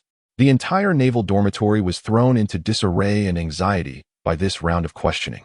The major, oblivious to the nature of his investigation, found himself devoid of any leads. Instead, he inadvertently served as a mouthpiece for the Freemasons, making it widely known that Lieutenant Kona had met with foul play. Some naval soldiers exiting the interrogation room bore enigmatic smiles, leisurely sauntering back to their quarters. From a hidden corner of their dormitory, they retrieved a mask, tenderly clasping it in their palms, as if grasping the gateway to a new world. 2 days later, the first round of inquiries concluded, leaving the major's countenance pale. Not only had he failed to identify the murderer, but he also seemed to have absolved all the lower-ranking naval personnel of suspicion. Reluctantly, he shifted his focus to the collective of non-commissioned officers. Meanwhile, in an abandoned warehouse belonging to the 153rd Unit, masked naval soldiers quietly congregated, their atmosphere unusually fervent, akin to a volatile powder keg poised to explode and obliterate everything in its path. Beneath the masks, eyes glimmered with fervent intensity as they stifled their inner excitement. Fixated on a figure emerging from the crowd, clad in a deep, inky black with a pale center resembling an eye, this figure bore a hauntingly strange mask. Standing at the center of the assembly, he spoke in a deep, alluring voice. "Those who have been redeemed have now become a part of the Freemasons." Some individuals removed their masks to reveal fervent faces. They recognized this mask and would never forget this voice. "For those yet to be saved, There is no need for haste, that day shall soon arrive. More naval soldiers gradually removed their masks, unveiling their true selves hidden in the shadows. Their eyes shimmering with hope, for though they remained in the abyss, light had begun to illuminate their path ahead. We shall all become the blades and shields of the Freemasons. The Freemasons are growing. Our strength is expanding. From this dim and dreary corner, we are those who have struggled out of the depths of despair. We are the last light birthed from darkness. Chapter 25. The true culprit is him. As his words resonated, everyone slowly removed their masks, leaving only the black and white masks at the center, voicing, "Soon. This light will banish the decaying darkness, illuminating the entire 153rd Naval Unit. We vow here, we shall cast aside fear and cowardice. We shall not yield to blood and death. We shall devote everything to the Freemasons, and forever adhere to the directives of the Freemasons, bringing the final, and indeed the only, justice to this world. The Navy represents justice, yet now, this voice proclaims that we are the sole embodiment of justice." However, the sailors present felt no sense of wrongdoing. They fervently fixed their gaze upon the owner of the voice as he withdrew a dagger from his bosom, slicing open his palm, allowing his blood to drip into a bowl. He then passed the bowl and the dagger to a nearby sailor, who, without hesitation, similarly lacerated his own palm, allowing his blood to join the offering. This ritual continued in succession until the collective essence of their blood pooled in the vessel. At that moment, the voice delicately lifted a corner of the mask, revealing lips stained like crimson, which gently brushed against the rim of the bowl. It resembled an ancient and sacred rite. As the souls of all the sailors transcended in unison, their blood seemed to intertwine within one another's veins. "We hereby vow, we shall cast aside fear and cowardice. We shall not yield to bloodshed and death. We shall dedicate ourselves wholly to the Brotherhood, and eternally adhere to its directives, bringing forth the ultimate and singular justice to this world." The voice resonated, echoing like a sound confined within an iron barrel, where even a fly would not be permitted to escape. A grand search erupted within the 153rd Unit. Every dormitory, every thicket, every nook and cranny was meticulously scoured. Yet Lieutenant Kona's body remained elusive. The other 7 officers were even more inscrutable, as if they had evaporated from existence. At least a pool of blood remained in Kona's quarters, but the others had left not a single trace. Major Santilli was at his wit's end, while Colonel Monca, too, was in a dismal mood. Such commotion within the 153rd Unit could not possibly escape the notice of Colonel Monca, who was neither blind nor deaf. "This is my naval unit. Every officer is subject to my command, yet so many have gone missing. Should I not suspect that my dominion here is becoming precarious?" The voice emanating from beneath the gray metal jaw was deep and agitated. Santilli observed the imposing figure of Colonel Monca, whose right arm bore a fearsome axe, poised in midair, radiating an aura of chilling menace. Wiping the cold sweat from his brow, he replied, "No one can undermine the Colonel's rule over Shellstown. It may merely be a fool unaware of his own mortality. I will locate him swiftly." Monca turned slightly, his eyes fierce and brutal. He fixed his gaze upon Santilli, his voice low and menacing. "You must apprehend this scoundrel at once. For every day he remains alive, it is a day of provocation against my authority. Do you understand?" "I understand." Santilli nodded heavily, cautiously retreating from the room, wiping away the sweat from his forehead and hastening back to his office. After a moment, a visibly anxious major entered. Colonel Monca was already aware of the situation. Without allowing the major to speak, Santilli interjected in a harsh tone, "I do not care what methods you employ. You have 3 days, only 3 days, to find a culprit to bear all the blame." The major opened his mouth, his complexion turning pale. "Fool." Colonel Satoni approached, placing a hand on the major's shoulder.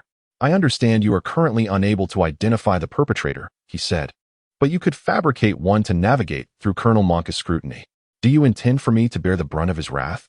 Within the entire Navy's 153rd Division, Colonel Monca's obstinacy and brutality were deeply ingrained in every sailor's bones. The major shuddered and nodded vigorously. "Excellent. You possess a modicum of intelligence. First, navigate this immediate crisis. Then publicly announce that you have apprehended the culprit to lull the true criminal into complacency." Satoni grinned malevolently. "Conduct a covert investigation to ultimately unveil the real offender." The major's eyes sparkled slightly. He found Colonel Satoni's scheme to be a prudent strategy. He began contemplating which loathsome individual would serve as the scapegoat. As Satoni squinted, waiting for the major to depart, he suddenly sighed and casually inquired, "What has Lieutenant Sayuri been up to lately?" "At the recruitment office.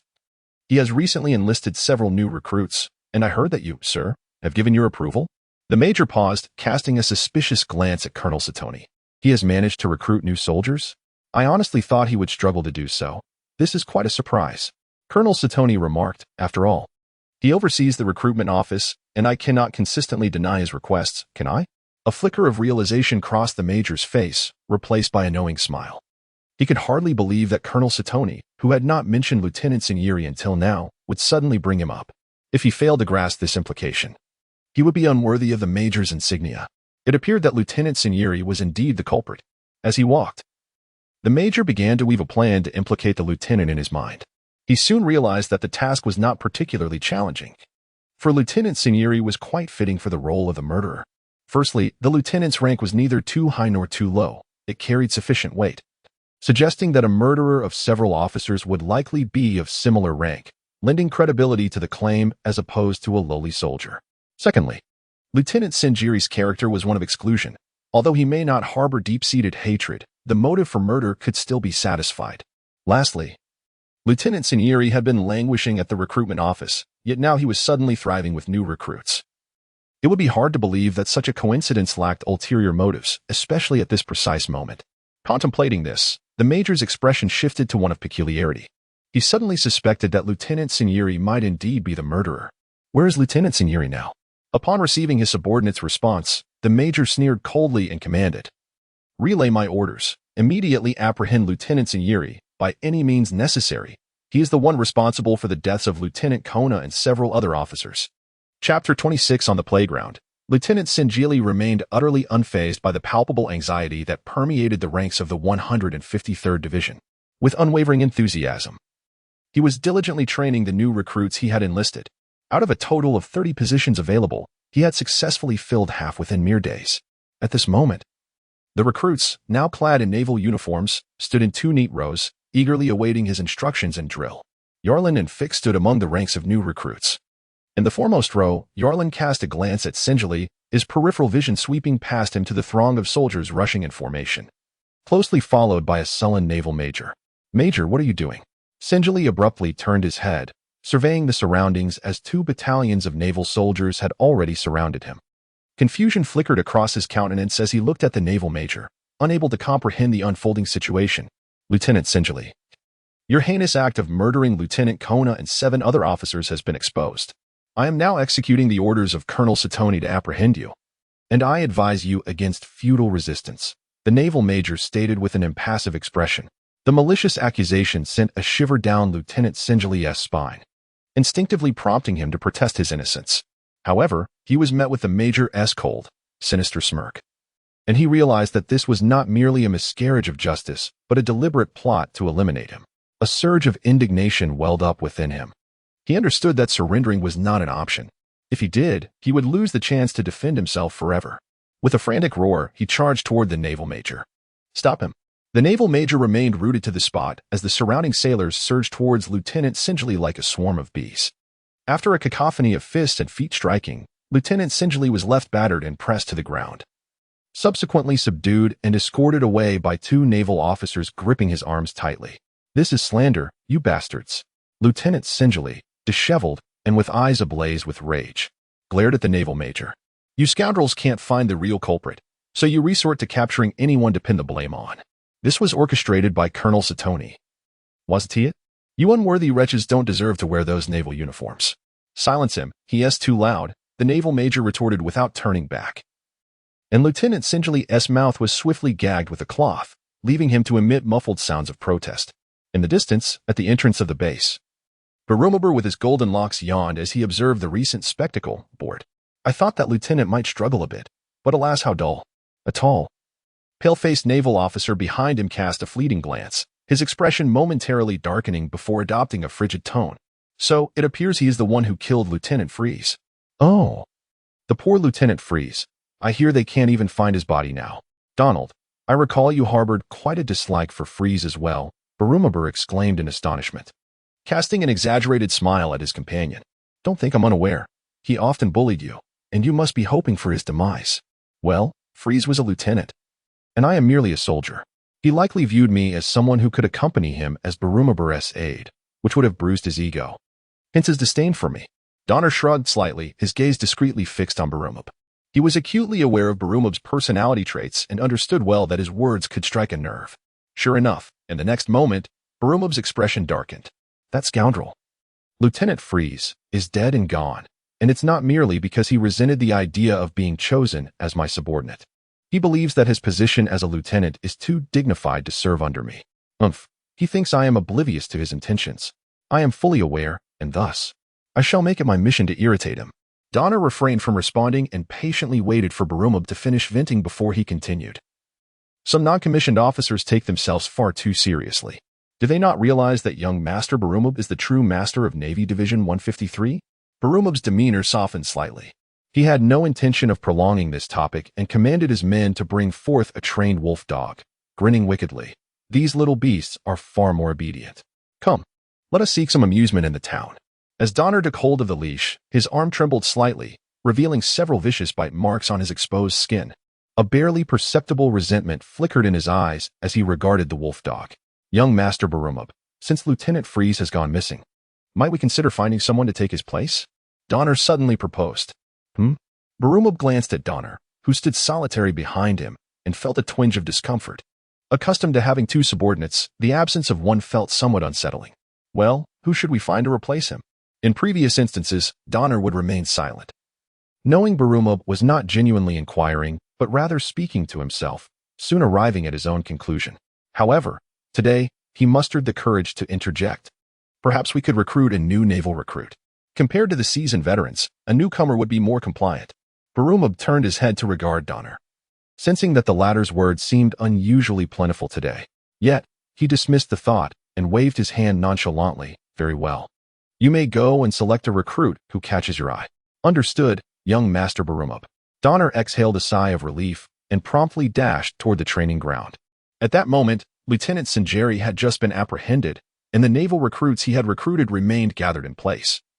Still dazed and struggling to comprehend the shock of the situation, Donner approached, halted, and swiftly scanned the faces of the recruits before urgently asking, "Who is Yalin?" Yarlin had been observing Barumab and Donna at the entrance of the base since earlier. As Donna turned and sprinted towards him, a faint smile graced the corners of his mouth as he stepped out from the ranks of the recruits. "Is it you?" Donna inquired, gazing at Yarlin as he approached. A faint smile graced Yarlin's face as he approached Donner, brushing past him in a fleeting moment when a deep, familiar voice echoed in his ear. "It is I. You have performed admirably." Donner felt as though struck by lightning, rooted to the spot, his incredulous gaze fixed upon Yarlin's profile, a fervent glimmer igniting in his eyes. He recognized that voice. Chapter 27. I can make them truly fear you. Pedestrians on the street instinctively veered away, as Barumab strode with a wide gait, grasping the leash of a wolfhound. Yarlins maintained an impassive demeanor, matching his pace behind him, while Donner took a half-step back, suppressing his excitement, his eyes furtively glancing towards Yarlin's silhouette. "You must have only recently joined the Navy, Yarlins?" Barumab extended the leash towards Yarlins, the wolfhound baring its teeth and emitting a low, menacing growl, its green eyes glinting with ferocity, as if poised to pounce and rend flesh at any moment. Donner's expression shifted subtly, instinctively leaning forward, wishing to position himself in front of Yarlins. Yarlins accepted the leash, his toes lightly stepping forward, a chilling killing intent emanating from his half-closed eyes. Instantly, the wolfhound's ears drooped, its body bending back in retreat, its animal instinct sensing the imminent danger posed by the being before it. The menacing display of teeth was swiftly reined in, and it immediately laid down on the ground. Sack has always been averse to strangers, yet it seems remarkably obedient this time. How did you manage to control it? Barumab inquired with keen interest, glancing at Yarlins. Merely a beast. It knows little of obeying commands. It suffices for it to understand fear, Yarlins replied, gently gripping the leash and regarding Barumab with a calm demeanor. Barumab pondered the implications of Yarlin's words, recognizing their profound truth. As he looked at the submissive wolfhound lying on the ground, his enthusiasm waned, and he fixed Yarlins with a mildly irritated glare, coldly remarking, "You possess quite a boldness." Yarlin gazed at Barumab, subtly employing slightly unconventional language for an initial encounter and exploration. He needed to leave a profound first impression on Barumab in the shortest time possible, while simultaneously discerning whether the son of Colonel Monka truly possessed the rumored capriciousness and brutality. "I merely spoke the truth."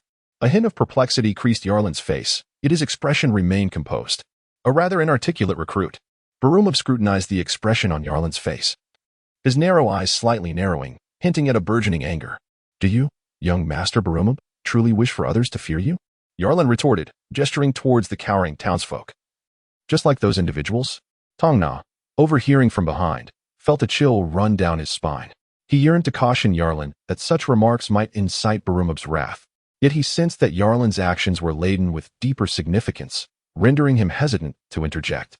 Barumov cast a disdainful glance at a passerby, who immediately yelped and fled in terror, before turning back to Yarlin with a triumphant smirk.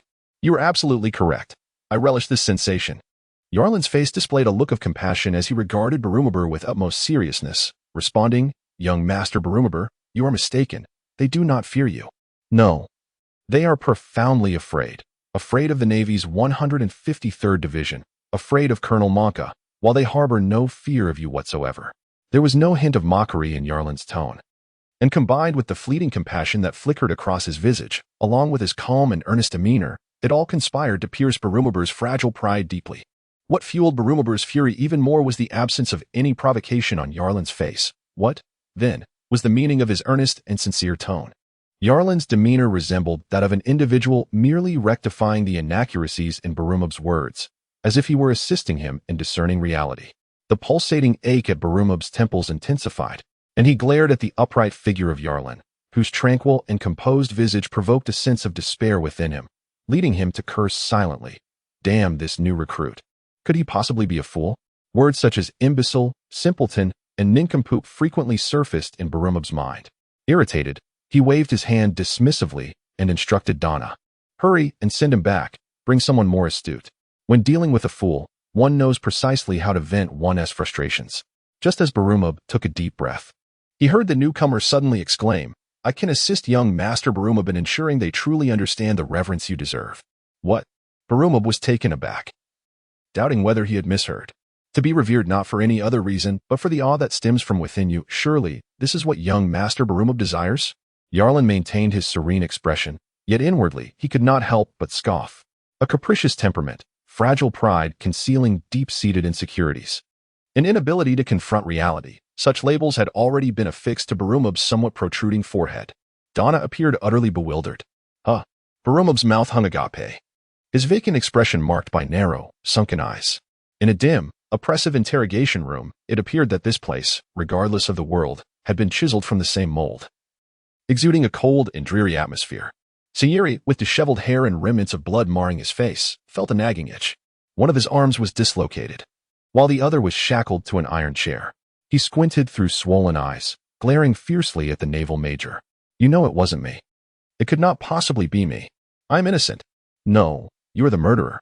Colonel Satoni has declared you to be the killer, and thus you must be the killer. The naval major replied coldly.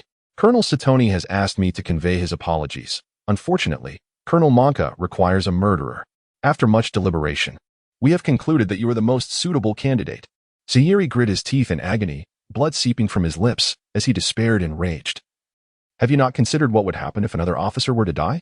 If this reached Colonel Monka's ears, how do you intend to explain yourselves? There cannot be another death. The major's face twisted into a sinister smile. We shall publicly declare you the murderer, and that you have already been executed, thereby easing the vigilance of the true perpetrator.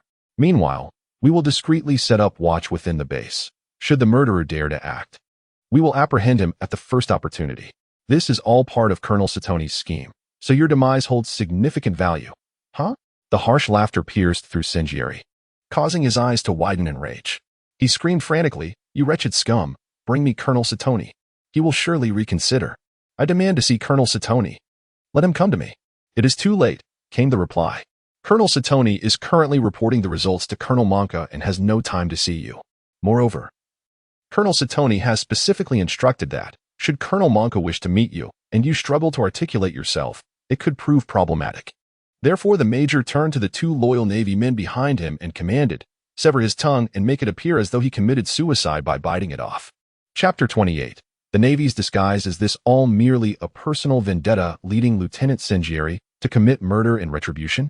Monka stood with his back to Satoni, his gaze fixed on the expansive area atop the building through the window. He pondered that constructing a statue of himself in that position would cast the entire Navy's 153rd Division in his shadow. Indeed, The foolish Lieutenant Sengieri failed to recognize that his actions gravely provoked Colonel Monca's authority. Now, he had come to this realization and was filled with remorse. Satoni understood what weighed heavily on Monca's mind and added, "Merely feeling remorse is far from sufficient." Monca's voice was as cold as ice. Just then, a knock echoed at the door.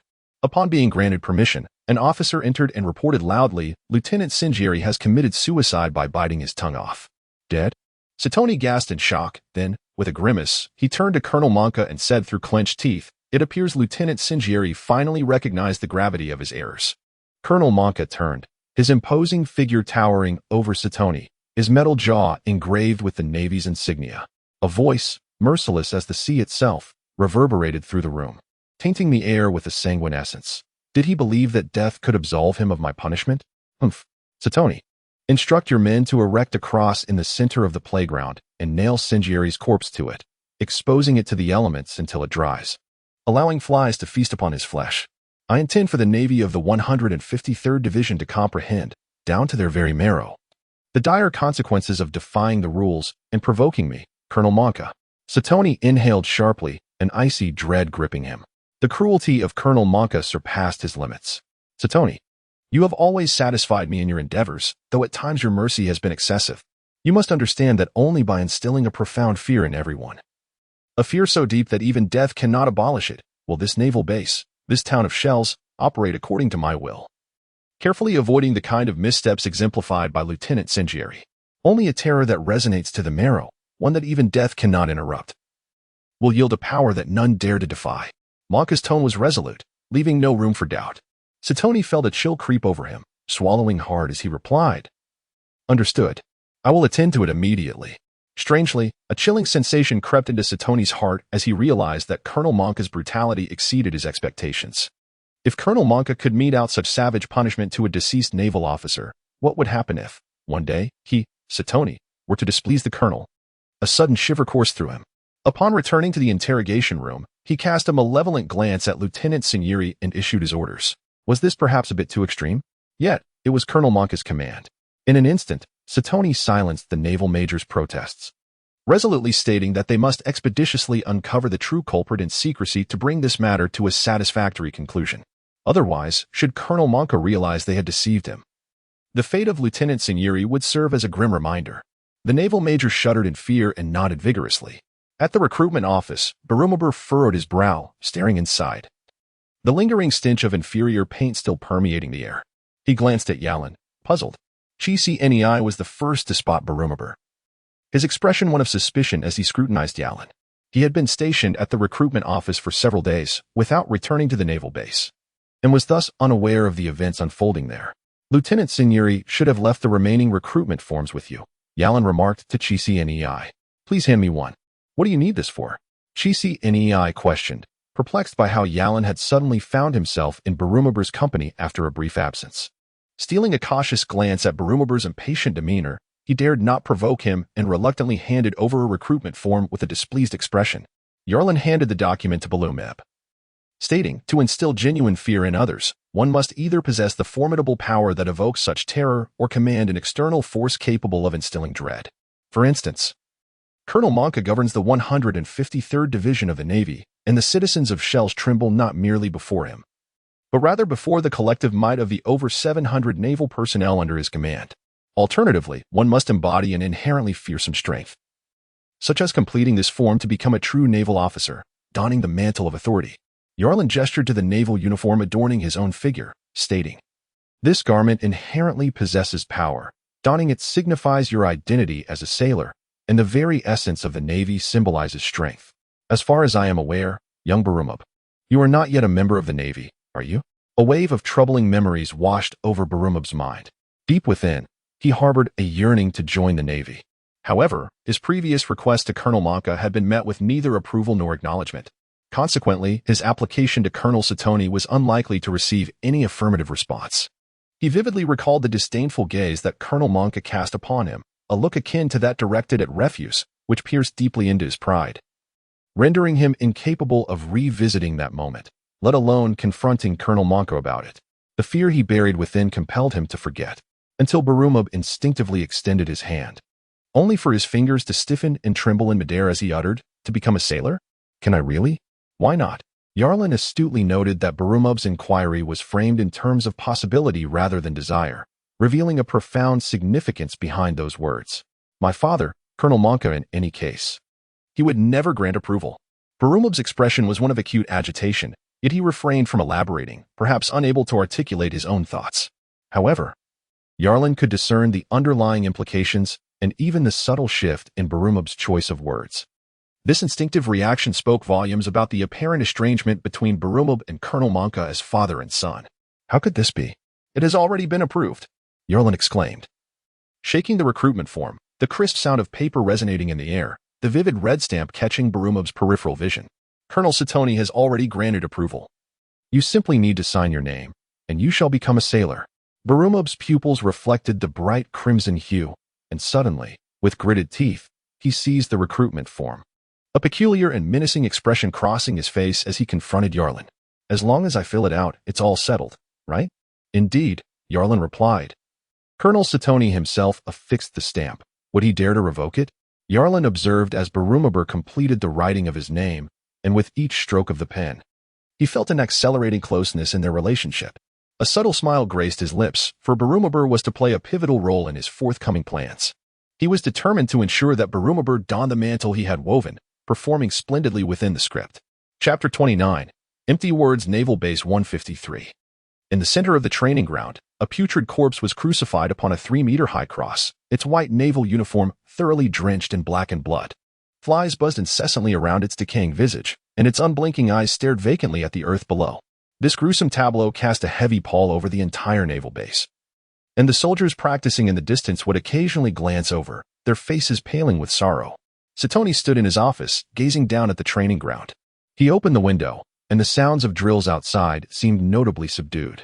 His eyes drifted over the corpse before finally settling on a group of new recruits standing in formation beneath the shade of a tree, where a striking head of golden hair caught his attention. "Barumubur." Satoni's brow twitched with agitation as he clutched a freshly delivered recruitment form, the red stamp in the bottom corner appearing particularly ironic. "Sinieri, you bastard, leaving me with such a mess even in death." Satoni knew that Colonel Monka opposed Barumubur's enlistment in the Navy, though he was unaware of the reasons behind it. It did not prevent him from having previously rejected Barumubur's application. Yet now, he sensed the oppressive heat in the air, akin to the ominous signs preceding a storm, the dampness making every pore of his body uncomfortable. He tossed the recruitment form onto the desk, contemplating how to report this matter to Colonel Monka. The more he thought about it, the more troubled he became, feeling as if he might lose a considerable amount of hair from his forehead. Ultimately, he consoled himself with the thought that it might not be such a grave issue after all. A knock on the door interrupted his reverie. He turned to the entrance, where a naval officer stepped inside. "Colonel Satoni, this new recruit wishes to report something to you." Satoni glanced over, and Yarlin stepped aside, revealing a face marked by indifference and sternness. Beneath his tousled hair, his icy blue eyes reflected Satoni's own visage. It was the new recruit, Yarlin. Satoni's pupils constricted slightly. He had tasked Gubin with trailing this individual, and naturally, he was well aware of Yarlin's appearance. He gestured for the officer to exit and close the door, then regarded Yarlin, asking, "You are the new recruit summoned by Sinieri, correct? What is it that you wish to report to me?" He cast a malevolent gaze at Yarlin. Although he no longer associated the demise of Gubon with Yarlin, the new recruit still raised suspicions. Firstly, the bounty notice brought by Sinieri featured the severed head of Vaya, which was highly likely linked to this recruit. Secondly, the disappearance of Gubon, whom he had dispatched to surveil, also aroused suspicion, even though the matter was now being addressed alongside the disappearances of other officers, thus ostensibly clearing the suspect of any wrongdoing. The third point was that immediately following Sinieri's death, this new recruit curiously gravitated towards Barumubur.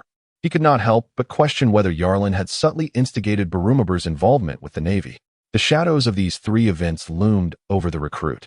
Whether by mere coincidence or deliberate malice, Satoni had begun to sense an unsettling anomaly. This recruit was undoubtedly far from simple.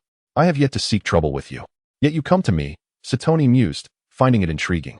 He seated himself behind the desk, and his gaze inadvertently fell upon the recruitment form, causing his brow to twitch. "Lieutenant Sinieri is innocent," Yarlin declared astonishingly. "He is not the murderer of those officers, a fact that Colonel Satoni must surely comprehend." Satoni's expression shifted dramatically. ready to explode with indignation, when he saw Yarlin take 2 steps forward, placing his palm on the corner of the recruitment form. The next words pierced through him like a dagger, dousing his anger in icy water, sending a chill from the base of his spine to his forehead. Young Master Barumabur is also well aware that Lieutenant Sinjari is innocent, Yarlin stated calmly. Fortunately, young Master Barumabur does not intend for Colonel Monka to grasp this truth.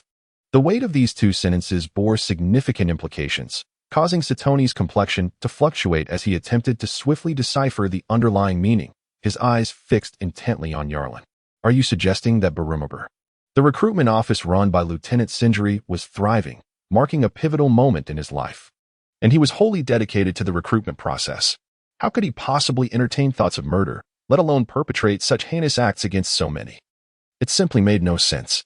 Most crucially, Yarlin asserted with unwavering conviction, young Master Barumabur believes that Lieutenant Sinjari would not succumb to such insanity. This marked the second time Yarlin hinted to Colonel Satoni that Barumabur seemed to harbor an unusual trust in Lieutenant Sinjari. What exactly was the relationship between Lieutenant Sinjari and Barumabur?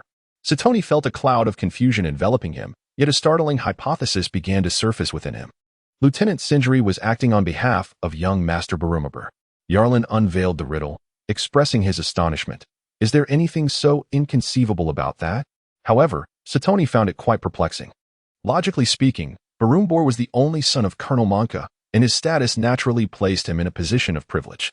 It was not unusual for Lieutenant Sinjari to act on his behalf. Yet, given Barumbur's notorious debauchery and Sinjari's rigid adherence to principles, Satoni could not fathom how these 2 disparate individuals could become entangled. There was no however. You do not truly comprehend Lieutenant Sinjari. Much like the majority of those at this naval base do not genuinely understand young Master Barumbor. What you perceive is merely a fade. Yalin, with an unblinking demeanor, spun a web of deceit, knowing full well that Satoni would never confront Barumbor for verification. As for Lieutenant Sinjari, he lacked the means to extract anything from the dead. He mocked. Otherwise, do you believe that the head you traded with the colonel came from nowhere? And why do you think Lieutenant Sinjari continues to remain at the recruitment office? What about these blank recruitment forms? Satoni's face turned a hue reminiscent of darkened liver as he opened his mouth, suddenly connecting all the dots, achieving a moment of clarity. Yes, indeed, I had misjudged. How could a mere naval recruit possess such capabilities? But if it were Barumbor, it made sense. As the sole heir of Colonel Monka, he would naturally have ample willing supporters within the 153rd Unit, clandestinely procuring the bounty of a pirate's head. Though challenging, it was not impossible. Moreover, the reasons for Lieutenant Sinjari's continued presence at the recruitment office became clear. These forms were evidently required by Barumbor, who wished to enlist in the Navy. And those newly recruited sailors were equally. Chapter 30. The approaching peril. It seems I have underestimated this young master. Barumbor has orchestrated such significant maneuvers without anyone taking notice. So, you and those new recruits are affiliated? Satoni inquired tentatively. Indeed. An impressive number of individuals in the town of Shells have been won over by young Master Barumbor in recent years. Yalin retorted with a cold smirk. Young Master Barumbor is determined to achieve remarkable feats to present to Colonel Monka, but alas, his plans encountered obstacles right from the outset. Yarlin paused momentarily, his voice suddenly taking on a somber tone. Who could have anticipated that after joyfully concluding a transaction with Colonel Satoni, a lifeless body would soon be suspended from that wooden framework? The reputation of Colonel Satoni is indeed astonishing. The figure hanging there is a testament to Colonel Monka's orders. Naturally, Satoni would vehemently deny any involvement, insisting that Lieutenant Sinjari is the true culprit, and it seems that young Master Barumbor has also fallen victim to his deception. The real perpetrators behind the deaths of those officers are different individuals, and we have already gathered some clues. Nevertheless, young Master Barumbor appears disinclined to pursue this matter further. After all, securing Colonel Satoni's friendship is a far more advantageous exchange than pressing charges against the deceased Lieutenant Sinjari. Yarlin adopted a tone that completely embodied Barumbor's interests. The rank and position of Lieutenant Sinjari could easily be transferred to young Master Barumbor, and we could treat these events as if they had never occurred. Furthermore, young Master Barumbor will continue to shield you from Colonel Monka's scrutiny. If Yarlin were merely advocating for his own benefit, Satoni might have harbored doubts. However, the evident sincerity with which he championed Barumbor's interests dispelled any lingering skepticism, and Satoni fully embraced Yarlin's assertions. Satoni pondered. He was not foolish enough to regard this as merely a suggestion. It was, in fact, a veiled threat, the outcome of which hinged upon his forthcoming response. "You claim to possess some leads on the true culprit?" Satoni inquired, gently rubbing his palms together, a glimmer of intrigue lighting his eyes. Indeed, Colonel Satoni is rather avaricious, Yarlin thought, a cold smile creeping across his face as he anticipated this moment. He then produced a mask adorned with peculiar patterns from his pocket and tossed it onto the table. "The clues lie within this mask." "What do you mean?" Colonel Satoni asked, picking up the mask and delicately tracing its bizarre designs with his fingers. Apart from its strange ornamentation, nothing seemed particularly remarkable about it. "So, you are implying that Colonel Satoni agrees to my proposal? Given that Barumabur has now become a naval officer within the 153rd Navy branch, any effort to obstruct this progression would be futile. It is fortunate that certain officer positions require the promotion of soldiers to fill the gaps, and no one would oppose Barumabur's ascent." Satoni clenched his teeth in reluctant agreement, knowing that he would have to confront Colonel Monka to resolve the situation.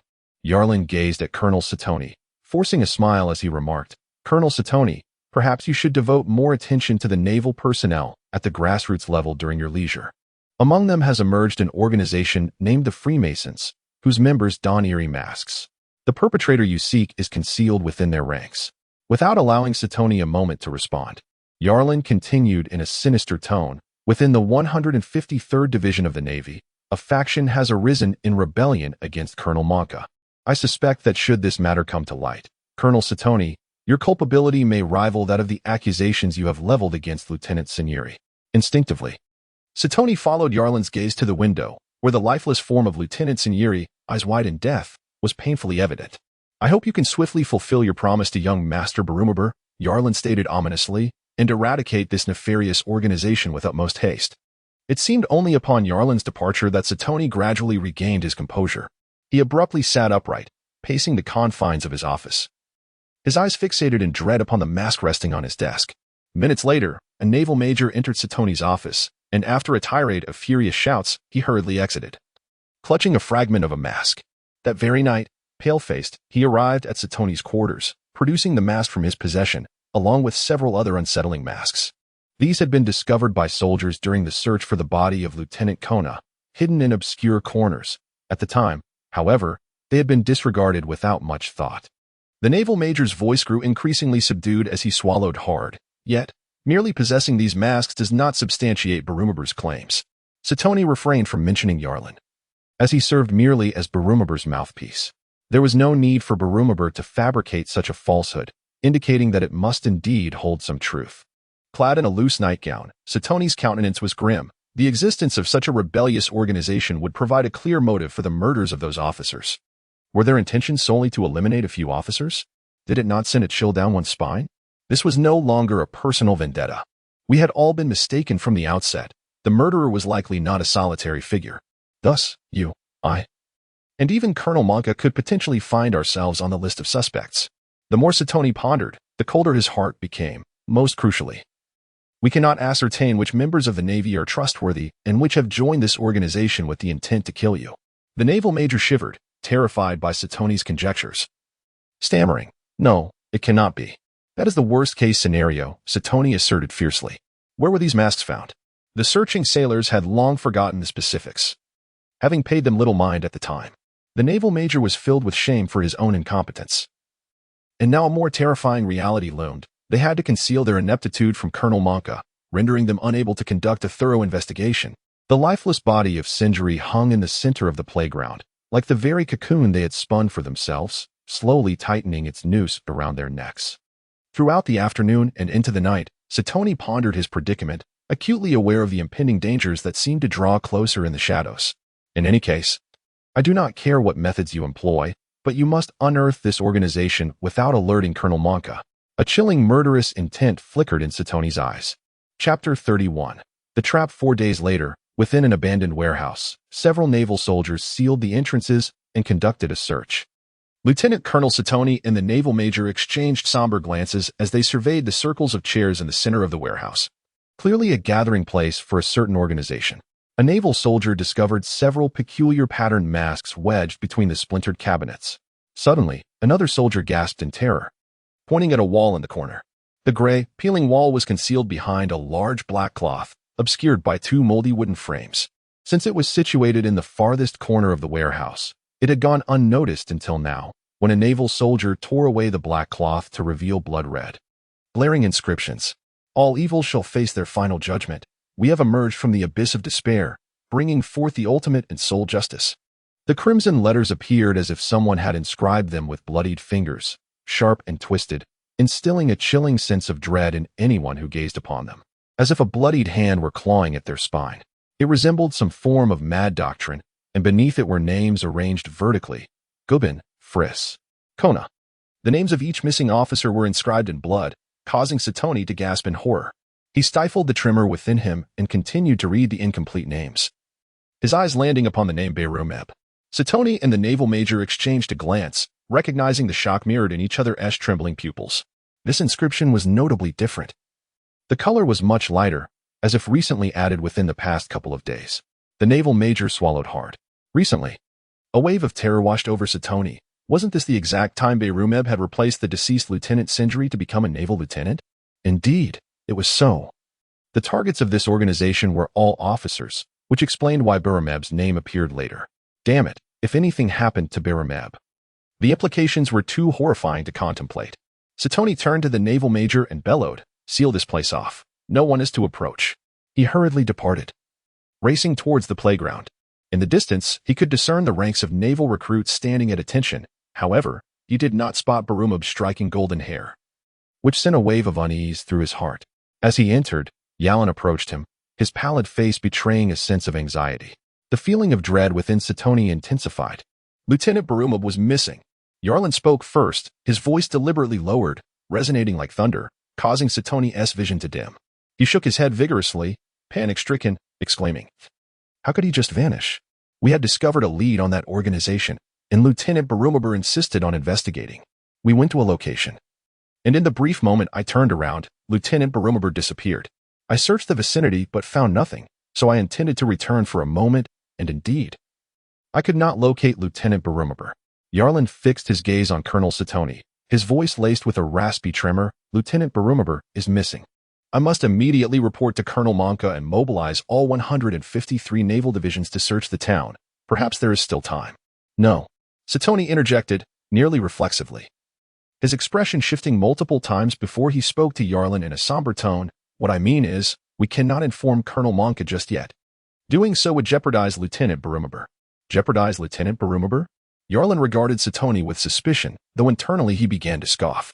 "What I mean is, we are unaware of how many in the Naval Division have already joined that organization, nor do we know if any are concealing themselves close to Colonel Monka. If we rashly report this, there is a significant risk the information may leak, and then Lieutenant Berumeb's fate would likely be permanent disappearance." Satoni's mind raced with unprecedented speed as he spoke chillingly. "At that point, neither of us could withstand Colonel Monka's wrath. What shall we do then?" Yarlin appeared utterly lost, seemingly deferring entirely to Satoni's judgment. "Lieutenant Berumeb has only just gone missing. We still have hope," Satoni declared forcefully.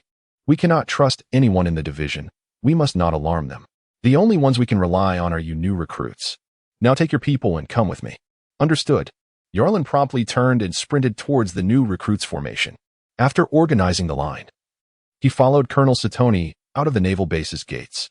Under Yarlin's guidance, the group hastened towards the location where Lieutenant Berumeb had gone missing. As they gradually approached the outskirts of Shell's town, Yarlin halted at the mouth of a four-way intersection and turned to Satoni, saying, "It was right here. I sensed someone watching me from behind. I turned to glance around, and in that fleeting moment, Lieutenant Berumeb vanished." "For paths, indeed," Satoni remarked, his expression darkening as he scrutinized the intersection. Lacking any effective strategy, he instructed Yarlin to disperse the team in search of potential clues. "I'll lead the team this way. Colonel Satoni, you take that direction. We'll reconvene at that gray-white building across the street." Yarlin indicated a low structure several hundred meters ahead.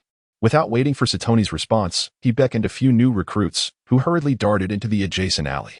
Satoni, unaware of any suspicious undertones, began his search in the direction opposite Yarlin, followed closely by 4 naval recruits. This area was already on the outskirts of Shell's town. Devoid of any signs of habitation, the surrounding houses stood empty, and the quiet streets were littered with shattered stones, splintered wood, and foul-smelling garbage bags. After advancing about 50 meters, Satoni's pupils suddenly contracted. He crouched down by a nearby wall and discovered several drops of blood. Touching the surface with his hand, he noted that the blood had only recently begun to congeal. Following the trail of droplets, he discerned a sporadic line of blood leading into the distance. Satoni hastened forward along the blood trail, while the 4 Navy recruits exchanged silent glances, wordlessly trailing behind him. Behind the gray-white building, a seemingly withered and yellowing tree stood, and the blood trail abruptly ceased at this point. Satoni gazed at the low structure with a furrowed brow, realizing it must be the rendezvous point Yarlin had indicated. Turning to scan the area, he noted the absence of Yarlin's figure. A sense of unease washed over him. Yet he had little time to ponder as he approached the tree. The ground was compacted, yet it bore clear footprints, suggesting someone had hurriedly departed moments earlier. As Satoni observed the muddy earth, beads of sweat began to form on his forehead. Chapter 32. The scene of the exhumation. My head aches. Where am I? Balumabur slowly opened his eyes to a dimly lit environment, reminiscent of a confined room. Beside him lay an iron bed, on which a figure was curled up. His feet were bound with rope, and his hands were similarly restrained behind his back, rendering him curled into a tight ball. Yarlin? Balumabur faintly recognized the drooping head of the figure nearby. He reached to touch the back of his head, feeling a pool of blood, and a look of terror spread across his face. How did I end up here? What has happened? Fragments of consciousness before the darkness enveloped him flickered like disjointed slides in his mind. He recalled that it was Yarlin who had informed him of a discovery, the corpse of a missing sergeant. Following Yarlin, he arrived at the mouth of an alley, where he spotted 2 sailors surreptitiously digging into the ground. The distance rendered the details indistinct, yet their furtive actions suggested they were concealing something. At that moment, a searing pain struck the back of his head, and he collapsed to the ground, plunging into an abyss of oblivion, only to awaken to his current predicament. So, I was struck unconscious? The back of Balumeb's head throbbed with persistent pain, and as his consciousness gradually returned, he became aware of a chain binding his right foot, its other end secured to a steel bed. His countenance darkened. Just as he prepared to move, he heard footsteps approaching from the doorway. Swiftly, he halted his movements, closing his eyes to feign unconsciousness. The door creaked open, and a figure clad in naval attire entered, glancing around before shutting the door once more. Nothing to worry about. They're still unconscious. I struck them quite hard. They won't awaken soon, the figure remarked.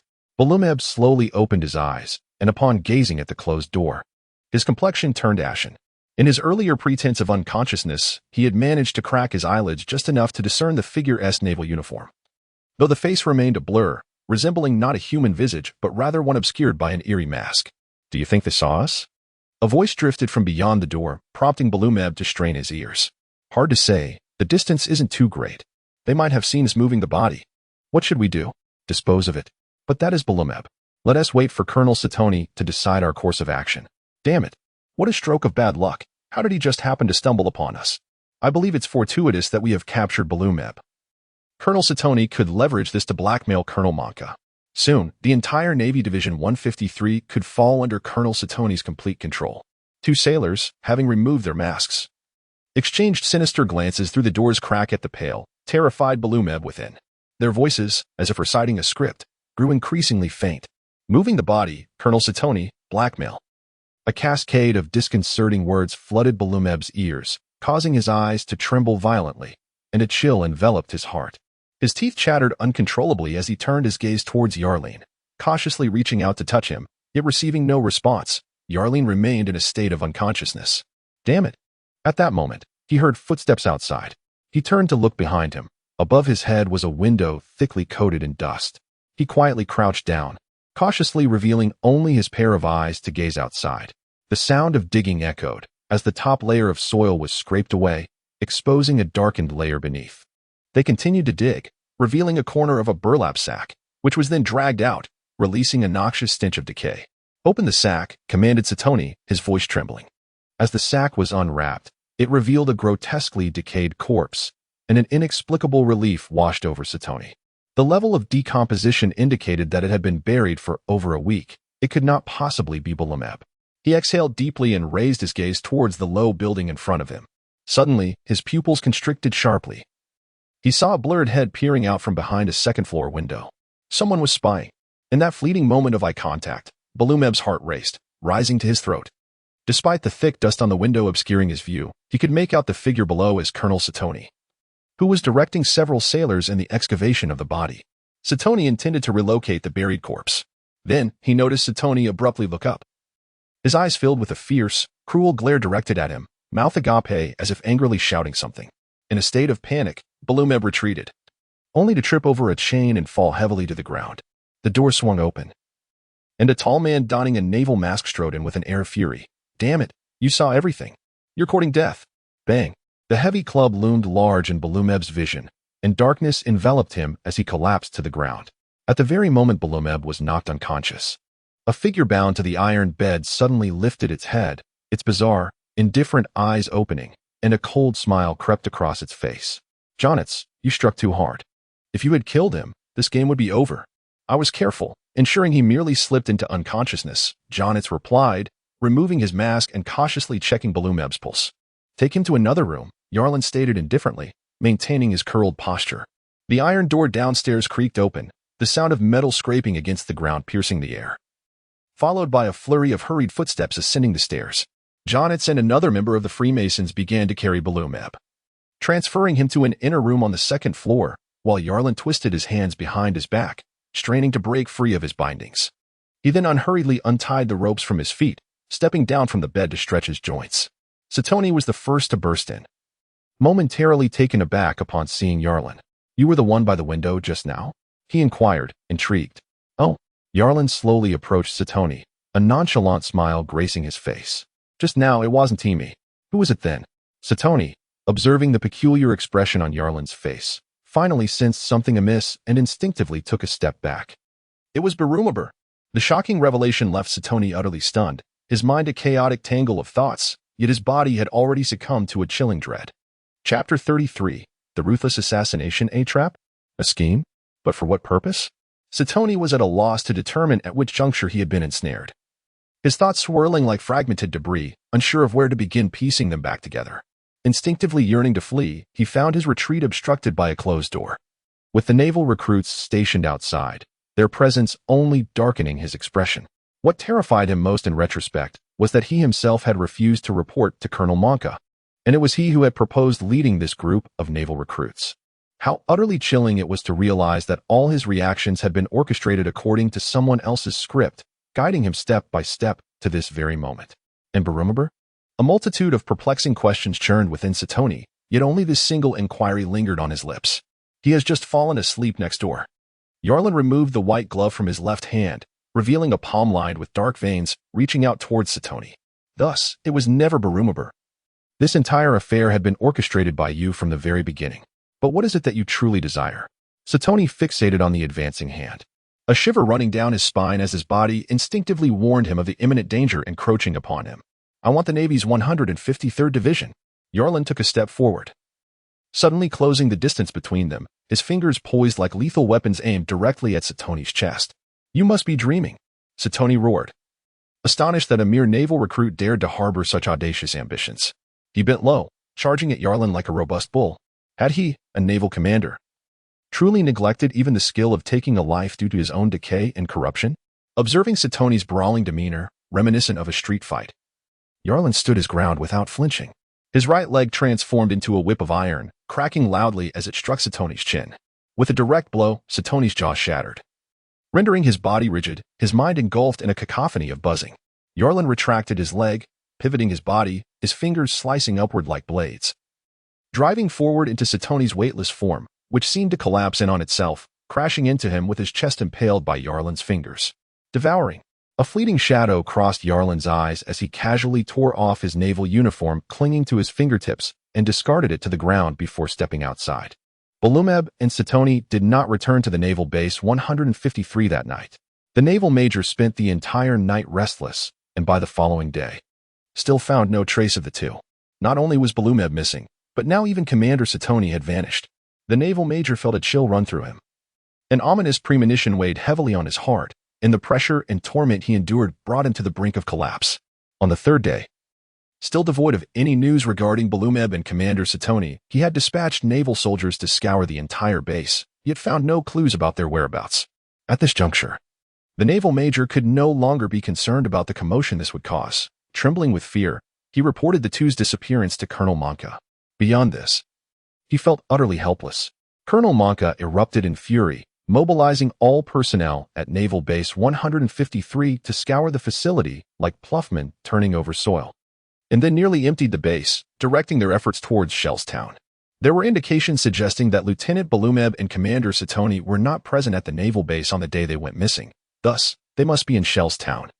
Question every household, he commanded. See if anyone has seen them. We shall unearth them, even if it requires digging 3 feet into the earth. The naval major bore thick plaster bandages around his shoulders, the consequence of a brutal axe strike delivered by Colonel Monka. His face was swollen and bruised. And at that moment, he bared his teeth and shouted orders at the sailors below. The entire Navy's South 153rd Division was unprecedentedly deserted. With only a handful of watchmen and a scattering of untrained recruits remaining, alongside certain marginalized sailors who had long been neglected by the base. After all, they had truly been forgotten by this establishment for years. At this moment, however, these sailors emerged from the shadows, gradually converging toward a specific location, the innermost area of the non-commissioned officer zone, a cylindrical tower adorned with a seagull emblem. Only Colonel Monka had the privilege of a building to call home within the Navy's 153rd Division. As figures gathered at the entrance, they donned peculiar masks in unison, effectively sealing off the building's entrances. Their fervent gazes were fixed on a sailor adorned with black and white stripes as he slowly approached the tower's door, gently placing his hand upon it, knocking rhythmically. Come in. A hoarse, metallic voice echoed from within. The knocker, however, remained undeterred, continuing to strike the door, the sound reverberating throughout the cylindrical structure. Upstairs, Colonel Monka furrowed his brow, rising from the plush sofa and making his way downstairs. His imposing stature loomed large, and as he moved, the iron axe embedded in his arm whistled through the air. The door isn't locked. I invited you in directly. Didn't you hear? How dare you trouble the great Colonel Monka to open the door for you? Monka suddenly yanked the door open, his fury palpable. Are you tired of living? At the threshold stood a sailor whose height barely reached Monka's chest, gazing up with 2 cold, indifferent eyes peering through the strange mask. Monka's gaze hardened as his voice sliced through the air. How very troublesome of you. Before the words had fully escaped his lips, the figure sprang upward, delivering a series of kicks to Monka's chest. The elbow twisted, striking like a broken gun barrel aimed at Monka's temple. Ugh! Monka staggered backward, pain radiating from his chest, his ferocious eyes trembling violently as he instinctively craned his neck back. The savage elbow struck his metallic chin, leaving a twisted crack across the Navy insignia, and with a resounding crack, Monka was sent flying, half of his metal jaw tumbling through the air. Quite resilient, came the fierce voice, as the figure advanced, the right leg transforming into a whip-like strike, the dislodged jaw producing a dull thud as it hit the ground. Monka braced himself, his massive form sitting upright in midair, the giant axe resting across his chest. With a clang, the shattered jaw embedded itself in the surface of the axe. As Monka shifted the weapon aside, only half of his jaw remained, exposing his fearsome teeth and jawbone to the air, creating an unnerving spectacle. Masked sailor, who are you? Monka gasped for breath, his voice rendered indistinct by the absence of half his jaw. Chapter 34, just one step away. Is this your final farewell? The corners of the masked figure's mouth curled into a nonchalant arc as he pressed down, his foot crashing onto the shattered side of the sofa, the recoil propelling it across the floor, leaving scratches in its wake. He soared through the air, knees together like a cannonball descending with ferocity. The coward, too fearful to reveal his true visage, is the one destined for death. Monka advanced with a powerful chop, his heavy axe slashing diagonally, the chilling wind severing the fabric of his opponent's trousers. Yet, the adversary suspended in midair suddenly tensed his abdomen, as if momentarily defying gravity, raising his body partially before abruptly stomping down on the axe's blade, while the other leg propelled him forward with a vicious strike of his right knee. The harsh wind tore at Monka's ears, causing a sharp pain that drew blood, prompting him to crouch instinctively. The masked man thrust his knee into empty space, creating a dull thud that echoed in the air, before he swiftly extended his body, his legs bending as he descended. Monka felt a weight on his shoulder, his neck rigidly arching upward, and without hesitation, he raised his axe for a downward strike, only to feel a sudden grip ensnaring his neck, sending him spiraling through the air. Bang! Clatter! Tables and chairs toppled, bottles and cups shattered across the floor. Monka collapsed, his neck seemingly on the verge of being severed, every slight movement igniting a sharp pain in his muscles. He let out a furious roar, scrambling to lift half his body from the ground, only to find a heavy foot pressing down on his forehead, forcing him back to the floor, accompanied by a strange tone. "Where is your 0-3 quality unit? Unfortunately, it seems you need to survive a little longer. You bastard, get your foot off me." Monka screamed in rage. "Please remain silent," in a tone marked by indifference. He intensified the pressure of his foot upon the head, feeling his entire cheek contort in a muffled lament. His consciousness gradually blurred, the final sensation being a pulsating ache from the carotid artery, as if the flow of blood had been obstructed for an extended period, plunging him into a profound darkness. Observing the peculiar transformation of Colonel Monka's complexion into a deep shade of purple, the masked man slowly withdrew his elbow. This exquisite torment was a cruel invention of a loyal subordinate from his past life, based on a simple principle. By obstructing the blood flow in the carotid artery, the brain would suffer from prolonged hypoxia, resulting in irreversible damage, thus achieving a state of deep coma without death, even upon regaining consciousness. The likelihood of becoming mentally incapacitated loomed large. The only challenge in executing this method lay in avoiding accidental death. And given the superior physical constitution of individuals in this world, he deliberately extended the duration of pressure to twice as long. Removing his mask to reveal the austere visage of Yalin, he reached out to touch Monka's carotid artery. The pulse was alarmingly weak yet still persisted. Outside, a brief commotion arose as several naval guards on duty seemed to have heard the disturbance and rushed over to investigate, only to be met by a group of masked sailors blocking their path. Subsequently, silence ensued, as they fell lifeless upon the ground, their bodies dragged inside. "Clean up outside and lock the door from within," allowing no one to enter, Yalin commanded after removing his mask. Jornitz and Gaga discarded their masks, carelessly tossing them to other members before entering the room to secure the doors and windows from the inside. They exchanged glances, gritting their teeth, their faces etched with determination. A dull thud echoed, followed by a muffled groan, as the two men collapsed to the ground, harmoniously juxtaposed against the surrounding corpses. An hour later, the search by the 153rd Naval Division remained concentrated in the center of Shell's town, not yet encroaching upon the outskirts. Yalin made a circuitous return to the grayish-white low-rise building. In the dimly lit corridor, two men clad in naval uniforms observed Yalin's approach, slowly removing their masks. Their expressions a mixture of inquiry and anxiety. "Colonel Monka has been dealt with. We are but one step away from securing the 153rd Division," Yalin assured them. Recognizing their concerns, they exchanged a knowing glance, the last vestiges of worry dissipating, replaced by fervor and resolve in their gazes. "We have emerged from despair. We are the sole bearers of justice, and we shall uphold our oath with our lives. Your sacrifices are not in vain," Yalin intoned gravely, fixing his gaze upon the two men. "Now, let us commence the execution." With that, he concluded. Yarlin discarded his pristine military uniform, revealing a body marred with bruises. His entire form a tapestry of crimson and azure, as if he had endured severe torture. He then donned the tattered naval attire, stained with blood, handed to him from across the room, his hair disheveled and smeared with grime and the foul-smelling blood of some unidentified creature, with a deep gash across his palm. Yarlin gritted his teeth and drove a small nail inch by inch into his flesh, subsequently turning his back as two sailors bound him with coarse rope. Suddenly, the door was forcefully kicked open, and Yarlin stumbled forward, crashing to the ground. In the corner of the room, Barumab, similarly bound hand and foot, shrank back, his own bruises far fewer than Yarlin's. He gazed in terror at the masked sailors in the doorway. This new recruit truly is a loyal hound, but alas, you shall soon descend into hell alongside you, young Master Barumab." The sinister voice sent Barumab's heart racing. "What do you mean?" "Oh, our dear Master Barumab is still unaware that Colonel Monka has mobilized nearly the entire 153rd Naval Division in search of you." The first statement lifted Barumab's spirits, while the latter plunged him into despair. With this, Colonel Monka would have scarce few guards left. Lieutenant Satoni had already taken his trusted subordinates to escort Colonel Monka to paradise, and as for you, once Lieutenant Satoni delivers news of success, you shall be reunited with your father. Barumab stood frozen, as the sailor let out an eerie laugh and slammed the door shut. After a moment, Barumab regained his senses and anxiously crawled over to Yarlin's side, his voice trembling. "Yarlin, are you all right?"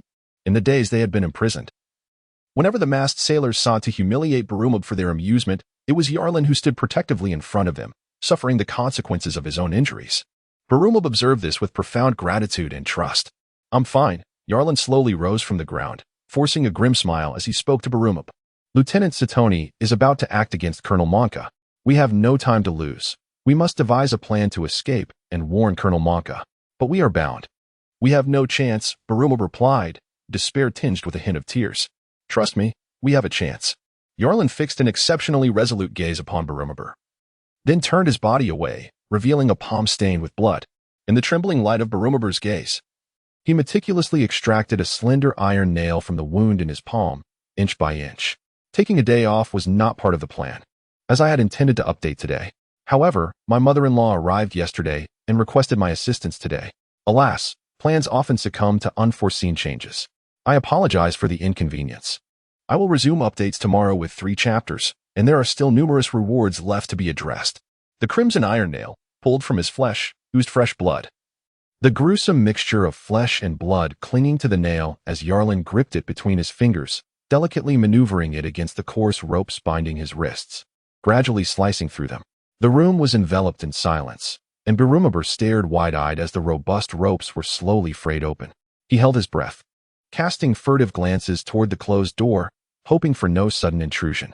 His throat felt parched, and when he returned his gaze, he witnessed Yarlin's powerful arms breaking free from the restraints, the rough ropes falling to the ground as Yarlin swiftly untied the bindings around his feet. Yarlin crouched on the ground and stealthily approached Barumab from behind, swiftly untying the ropes that bound him. He helped Barumab to his feet, and the two of them stretched their stiff bodies slightly in the room. Barumab then hid at the foot of the bed, his anxious gaze fixated on Yarlin as he made his way toward the door. Suddenly, the door swung open. 2 masked sailors at the threshold appeared momentarily stunned, before one of them leaned in to investigate. With a sinister grin, Yarlin stood at the entrance, his right hand shooting forth like lightning. The iron nail, pinched between his fingers, plunged into the sailor's throat with a sickening squelch. With a swift motion, he slashed, a nauseating sound echoing as blood and flesh splattered. Half of the sailor's neck torn open, his head drooping helplessly beneath the mask.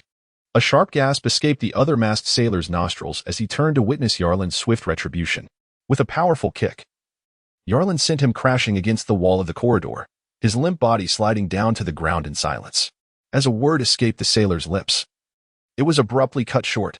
Yarlin closed in, his right fist driving into the sailor's jaw, the iron nail piercing upward through his chin, violently protruding from beneath the mask. The sailor's lips were pinned together, the mask seemingly affixed to his face from within. Yarlin released his grip, his fingers splayed as he struck at the sailor's throat, causing it to cave in, the vertebrae at the back of his neck jutting out grotesquely, the pale mask soaked in crimson. The body crumpled to the floor, and Yarlin, seemingly drained of energy, staggered back against the wall, panting heavily. Inside, Barumab, astonished by Yarlin's swift execution of 2 men, hurried over to assist him. Yarlin, are you all right? I'm fine, just a bit exhausted. Downstairs. There should be no one left. Otherwise, we would have heard them coming up by now. After a brief and urgent exchange, Yarlin regained his composure. He crouched down to remove the naval uniforms from the 2 corpses and tossed one to Barumab. Our clothes are soaked in blood. We cannot wear them. Change into these. Barumab took the garments from the dead, nodding awkwardly. Once they had changed, the 2 stepped outside the building, and indeed, no one was in sight. They exchanged a glance, and Barumab said, "We must return immediately, Satoni." As he spoke, distant, somewhat chaotic footsteps echoed. Yarlin seized Barumab, insisting they leave without delay. Barumab turned his head to see 2 sailors in short sleeves approaching. "We must sneak back to Navy Base 153 to warn Colonel Monka about Satoni's plot. We cannot be seen by any other sailors before that." Yarlin continued forward, his tone slightly pausing as he fixed a serious gaze on Barumab, enunciating every word. "We cannot discern whether those sailors are here to save us or to kill us." "Understood." Barumab nodded heavily, realizing that he had no choice but to place his trust in Yarlin. Over the past few days, Yarlin had proven his unwavering loyalty and reliability through his actions. Stealthily circumventing a wide detour, Barumab followed closely behind Yarlin, who, like a nimble mouse, deftly evaded the searching Navy personnel scattered throughout the city. Eventually, the 2 arrived at the entrance of the 153rd Navy branch. Here, they could cease their concealment. The Navy guards at the entrance stared in disbelief as Barumab walked in, rubbing their eyes in astonishment, unable to comprehend how Lieutenant Barumab, who was being hunted throughout the city, had returned so nonchalantly. The playground lay desolate, and the entire naval base felt eerily vacant. instilling an inexplicable sense of unease in Balumeb. Beneath the flagpole, the sun-bleached corpse of a man still dangled, surrounded by a chorus of buzzing flies. The only sound piercing the silence. Instinctively quickening his pace, Balumeb hurried inside. The tranquil woods stood still, while the blue cylindrical tower loomed quietly, devoid of any guards at the entrance. Unconsciously, Balumeb slowed his steps as a foreboding feeling intensified within him, unaware that Yalin was observing him with a peculiar, indifferent gaze from behind. Knock, knock, knock. Balumeb rapped on the door, but no response came from within. Desperately tugging at the door handle, sweat beaded on his forehead. Yalin squinted, seized Balumeb, and then, with a powerful kick, struck the door lock. The door burst open with a resounding crash, the frame creaking ominously as the latch sprang free. As the door slowly ajar, a faint odor of blood mingled with the stench of decay wafted into their nostrils. Balumeb pushed the door wide and rushed inside, only to be met with a scene of utter chaos. Sofas, tables, and jars lay scattered across the floor, while several lifeless bodies sprawled in pools of blood. In the center of the room, the imposing figure of Colonel Monka remained motionless, his jaw shattered and missing, revealing ghastly white bones beneath. His massive axe was marred with wounds, its surface riddled with alarming cracks.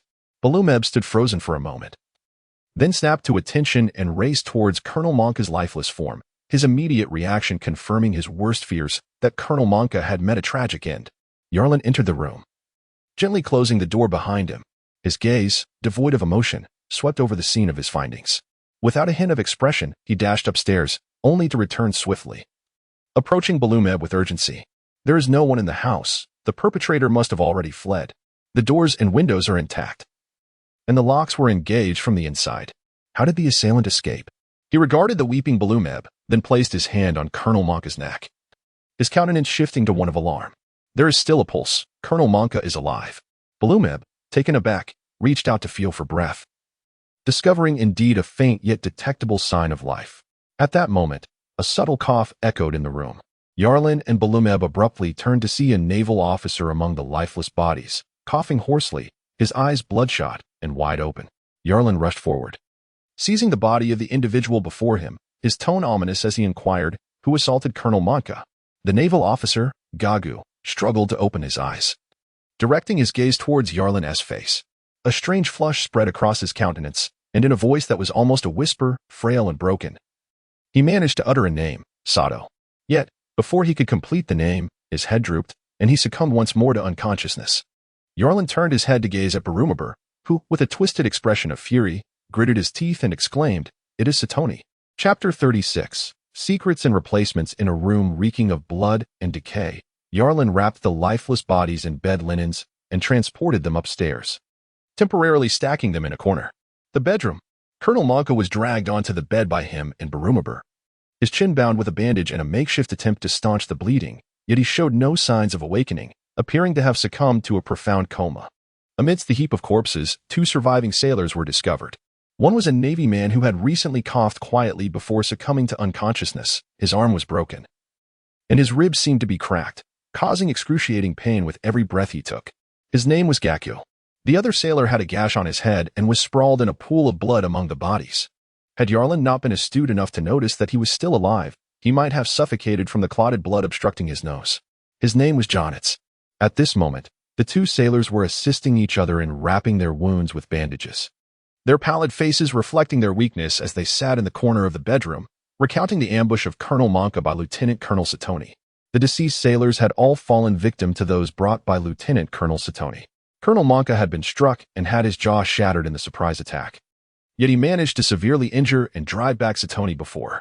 "I do not know what happened next. I was knocked unconscious," Gakko recounted. His account was similar to mine.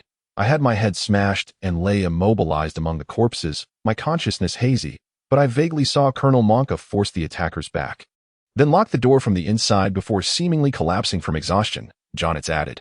Through the 2 sailors' narratives, the fragmented sequence of events pieced together flawlessly in Balumeb's mind. He fixed his profoundly dark gaze upon the disarray of the room, repeatedly murmuring Satoni's name in his heart, before casting a bewildered glance at the unresponsive Colonel Monka. Utterly at a loss, "Yarlin, what should I do?" Balumeb inquired, looking at Yarlin, who stood nearby, his body marred by an array of bruises, silently applying ointment and bandaging himself. Unbeknownst to Balumeb, as he posed his question to Yarlin, A heated exchange of understanding passed between Jonit's and Gaku's eyes. Yarlin appeared unhurried in responding to Barumabur's inquiry, methodically wrapping the bandages before donning his naval uniform once more. His deliberate and silent actions inexplicably eased Barumabur's agitated spirit. Eventually, he heard the other's trustworthy voice, as steady and composed as ever. If Colonel Monka awakens, then all will be well. However, should Colonel Monka fail to regain consciousness? What are your plans, Barumabur? What plans did he have? Barumabur gazed at Yarlin in bewilderment. Indeed, should he choose to live like a lost dog, perpetually anxious, or strive to assume command of the naval 153rd Division in Colonel Monka's stead, ultimately seeking vengeance against Lieutenant Colonel Satoni? This was contingent upon Barumabur's decision. Yarlin fixed his cold gaze upon Barumabur, speaking with chilling clarity. I do not quite understand. Barumabur swallowed hard, sensing an inexplicable pressure emanating from Yarlin's eyes. His heart filled with unease. Yarlin let out a soft sigh and said, "Consider this carefully. When Colonel Monka was present, you were the lord of the entire Navy's 153rd Division, and no one dared to disobey your commands. However, what will transpire if Colonel Monka remains in a perpetual state of unconsciousness? Barumabur is not entirely foolish. He simply has not yet taken the time to contemplate the future." Yet, with Yarlin's words, his mind began to follow Yarlin's lead and churn with thought. Indeed, the headquarters will appoint someone else to assume Colonel Monka's position. Whether that individual comes from outside or is promoted from within the Navy's 153rd Division. However, it will undoubtedly not be you, Barumabur. You are merely a lowly lieutenant at this juncture. Should that time come, you would descend from being the lord of the 153rd Division to a mere ordinary sailor. Those who once heeded your orders may very well find themselves riding high above you, and you would be left to discern their moods. Yarlin paused and solemnly remarked, "There is no need for me to elaborate on such a fate." Barumabur, merely following Yarlin's discourse in his mind, could not help but shudder. He was acutely aware of how many within the 153rd Division harbored resentment towards him, yet remained silent. If Yarlin's scenario were to unfold, those individuals would undoubtedly retaliate with renewed vigor. Absolutely not, Barumabur rasped, his voice laced with menace as he addressed Yarlin. What other options do I have? What must I do? Yarlin entered, a satisfied smile gracing his lips, yet his gentle words bore the chilling frost of winter. To deceive the world and keep secrets. To completely conceal the incident involving Colonel Monka's attack. To maintain the Navy's 153rd Division in its original state, allowing Colonel Monka to remain here in seclusion. Avoiding any visitors for his convalescence, while you, young Master Barumabur. Yarlin leaned down, his hands resting on the frail shoulders of Barumabur, as if he were transferring an unspoken strength, becoming a conduit for Colonel Monka's commands. Henceforth, all orders from Colonel Monka would be relayed to the Naval Branch 153 through you, and you would truly supplant your father, emerging as the clandestine ruler of this naval division. Due to Colonel Monka's brutal and obstinate regime, few dared to challenge him. While Barumabur's status as the sole heir of Colonel Monka, coupled with his current rank as a naval lieutenant, allowed him to transform this possibility into a reality. Sartoni, feeling a profound shock, hesitated, swallowing hard before he inquired. He had been repelled by Colonel Monka and was unaware that the colonel had succumbed to unconsciousness, likely fleeing in panic and daring not to reappear within the naval branch. Yarlin, taken aback by Barumabur's contemplation of this predicament, spoke in a solemn tone, "I assure you, no unforeseen circumstances will arise." Barumabur cast a glance at the unconscious Colonel Monka before turning to face the grave and composed Yarlin, his voice trembling slightly. "Am I truly capable of this? Have you forgotten? You must instill fear in all." Yarlin replied, a faint smirk gracing his lips, his tone unequivocal. "I have told you, you can do this. I will assist you in achieving all of it." Chapter 37, Mastering the Bases. Dusk descended. The scattered Navy returned to their headquarters, leaving the Navy major bewildered upon his return. The missing Lieutenant Barumabur had inexplicably reappeared unscathed. When he reported to Colonel Monka, he was met at the door by Barumabur himself, who, with weary, reddened eyes, brusquely dismissed him. "Did you report my disappearance? Do I appear to be missing?" The Navy major gaped in astonishment. "Is it truly worth alarming Colonel Monka just because you spent 2 nights in town?" Barumabur glared at the major with disdain, his tone harsh. "Incompetent fool, if you wish to avoid having another arm broken, refrain from appearing before Colonel Monka for the time being." "Understood." The major, recognizing Barumabur as someone not to be trifled with, retreated, bewildered, to the dust-laden warehouse. Approaching the final wall, He observed the rows of names, and to his shock, Barumabur's name had vanished from the bottom. His pupils constricted in alarm, the blood-red letters appearing as if they had been scratched away by a hand. Replaced by another name, Sartoni. Is it truly possible for something inscribed to be erased? The Navy major felt his mind struggle to comprehend the situation. If Lieutenant Barumabur had returned, then the only one still missing was Colonel Sartoni. He eyed the blood-stained wall with suspicion. In a few days, could it be that Colonel Sartoni returns as well?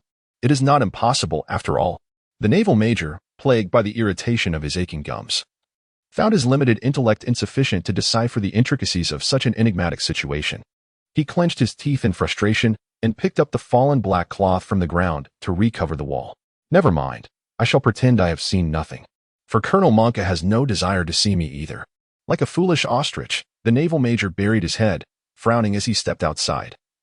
His mind occupied with thoughts of requesting a transfer to the ship for duty the following day.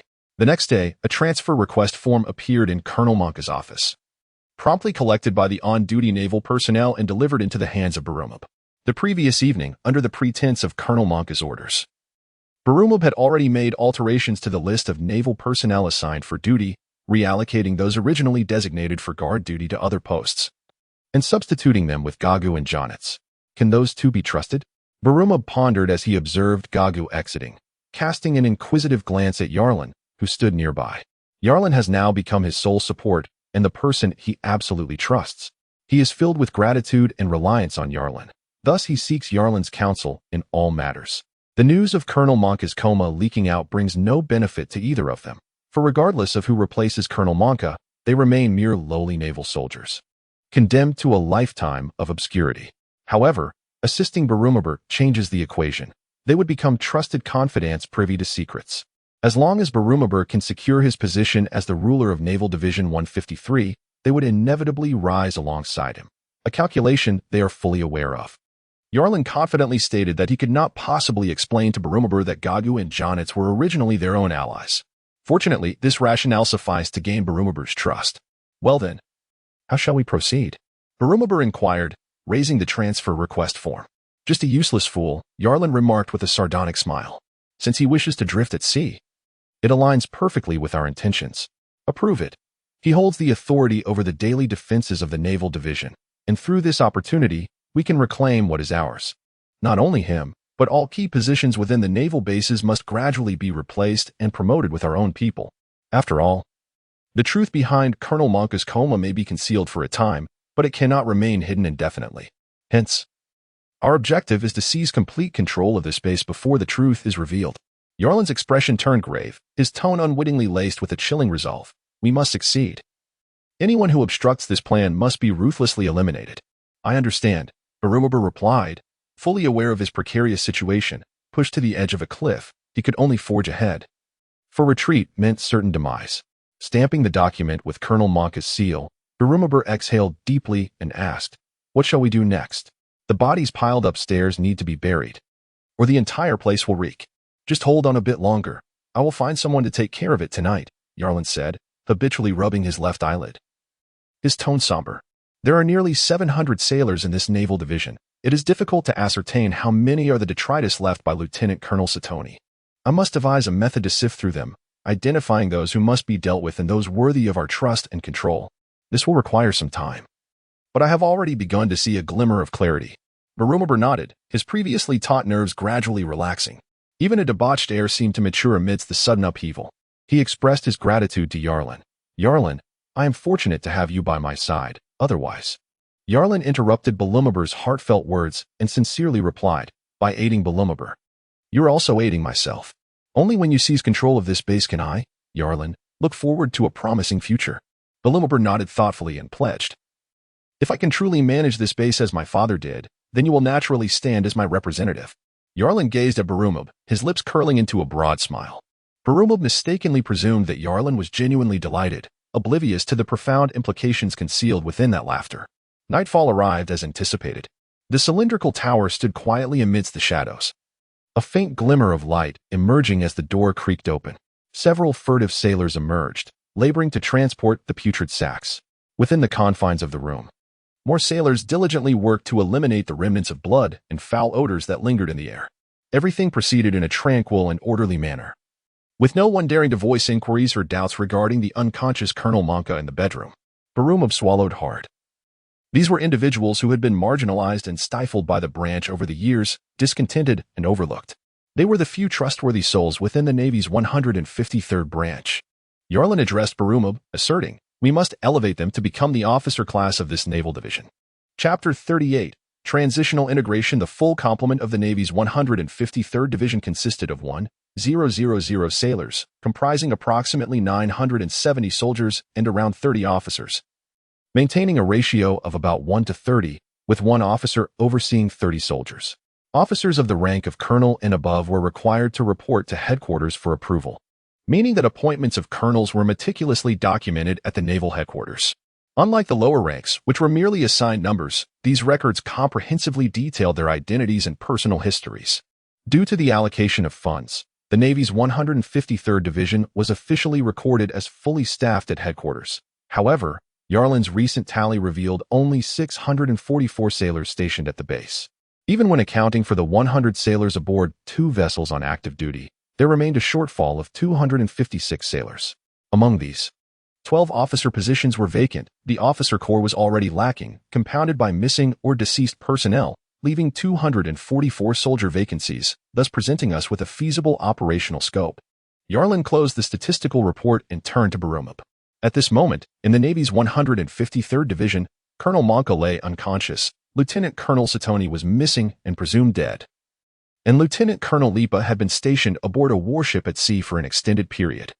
The remaining lieutenant colonel had been dispatched by Colonel Monka to eradicate a band of pirates and had yet to return.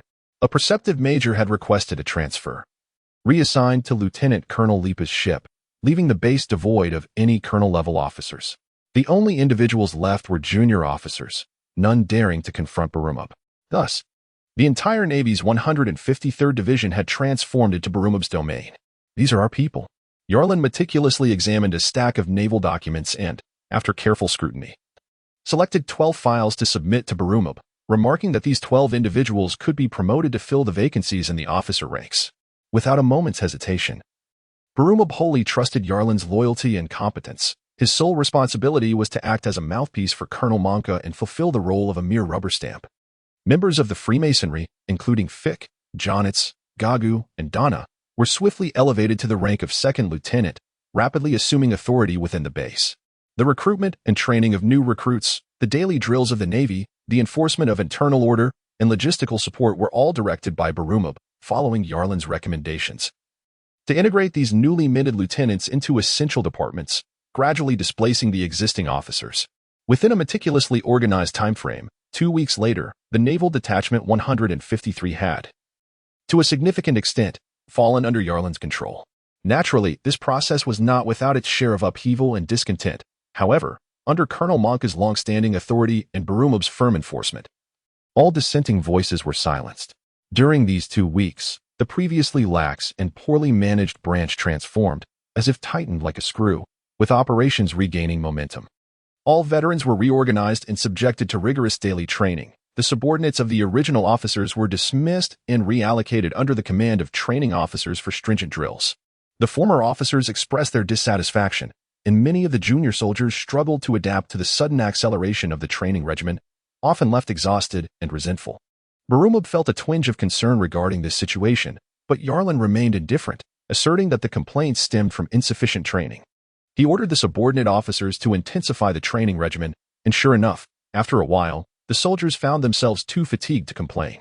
Unbeknownst to them, they began to acclimate to the monotonous grind of discipline and training, with all personnel within the Navy resembling a renewed entity, branded with the virtues of order and obedience. Naval Detachment 153 entered a state of complete seclusion. All personnel, including officers, were restricted from entering or exiting without Barumov's explicit authorization.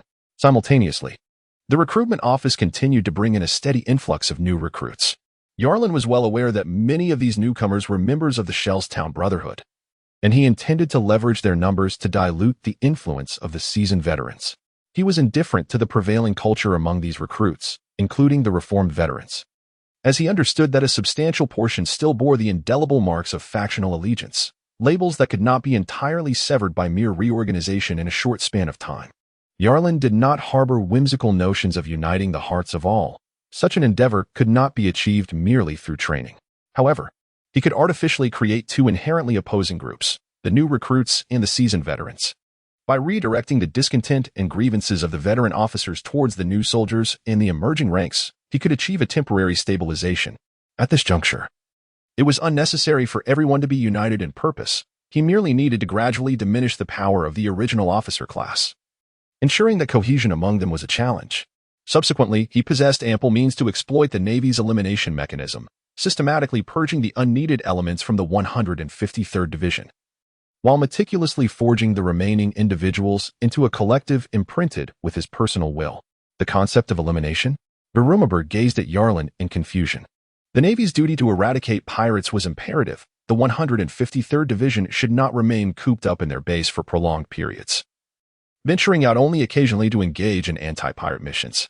Instead, they ought to maintain a high frequency of proactive assaults against the marauders plaguing their waters, utilizing this system to continuously refine the internal naval soldiers through life and death trials. Yarlin coldly asserted, eliminate the weak, retain the strong, and in the process, seamlessly filter out those who do not share our vision. The vast expanse of the ocean, regardless of how many bodies it buried, would never appear conspicuous, nor would anyone be able to pinpoint the issue. He continued, by severing the decayed flesh and persistently absorbing fresh blood and nutrients for growth. Every muscle and bone of the fortified body we forge will be entirely under our control. Berumabur grasped Yarlin's intention, yet remained oblivious to the fact that he was confined to Colonel Monka's quarters for reasons beyond his understanding. Meanwhile, Yarlin, executing all orders on his behalf, had embedded his influence throughout the various departments of the 153rd Division. Once Yarlin completed this process of elimination and integration, would the newly formed entity still retain Berumabur's position? P.S. The intricate machinations of power consolidation within the Navy will not be elaborated upon here, as they involve mere minions unworthy of detailed exposition. Following this, Yarlin will fully seize control of the 153rd Division, ushering in the emergence of the mother nest and the expansion of influence, thus broadening the map. Consequently, the stage will be set for the characters from the original narrative to make their continuous and dramatic entrances. Chapter 39. I demand your absolute obedience. The timeline of this book diverges from the original. There is no need for meticulous scrutiny, as it has been adjusted by the author. For instance, in this chapter, Eureka's appearance has been altered to reflect her prior consumption of the slippery fruit. In the vast expanse of the sea, a uniquely designed pirate ship glided through the waters, leaving ripples in its wake. At the stern, a few drunken pirates roared with raucous laughter, while a frail and weary boy named Kobe diligently scrubbed the deck with a rag, attempting to erase the stains of spilled liquor. Clean it well, Kobe. Otherwise, Captain Alrita will be displeased, warned a bearded pirate with a menacing expression.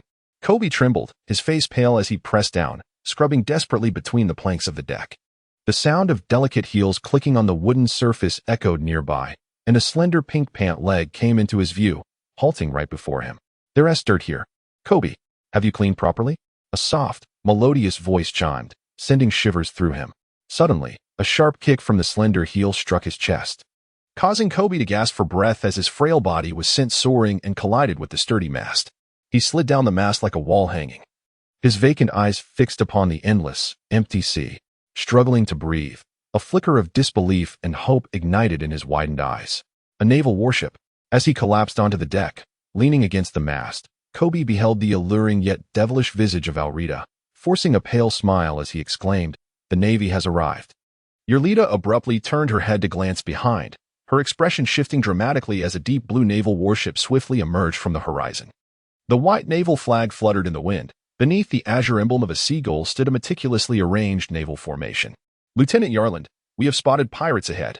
Upon hearing the soldier's report, Yarland, who had been resting with his eyes closed at the bow, immediately opened his eyes and fixated on a solitary pirate ship in the distance. A cold smirk crept across his lips. It seemed fortune favored us. Full speed ahead. Prepare for battle.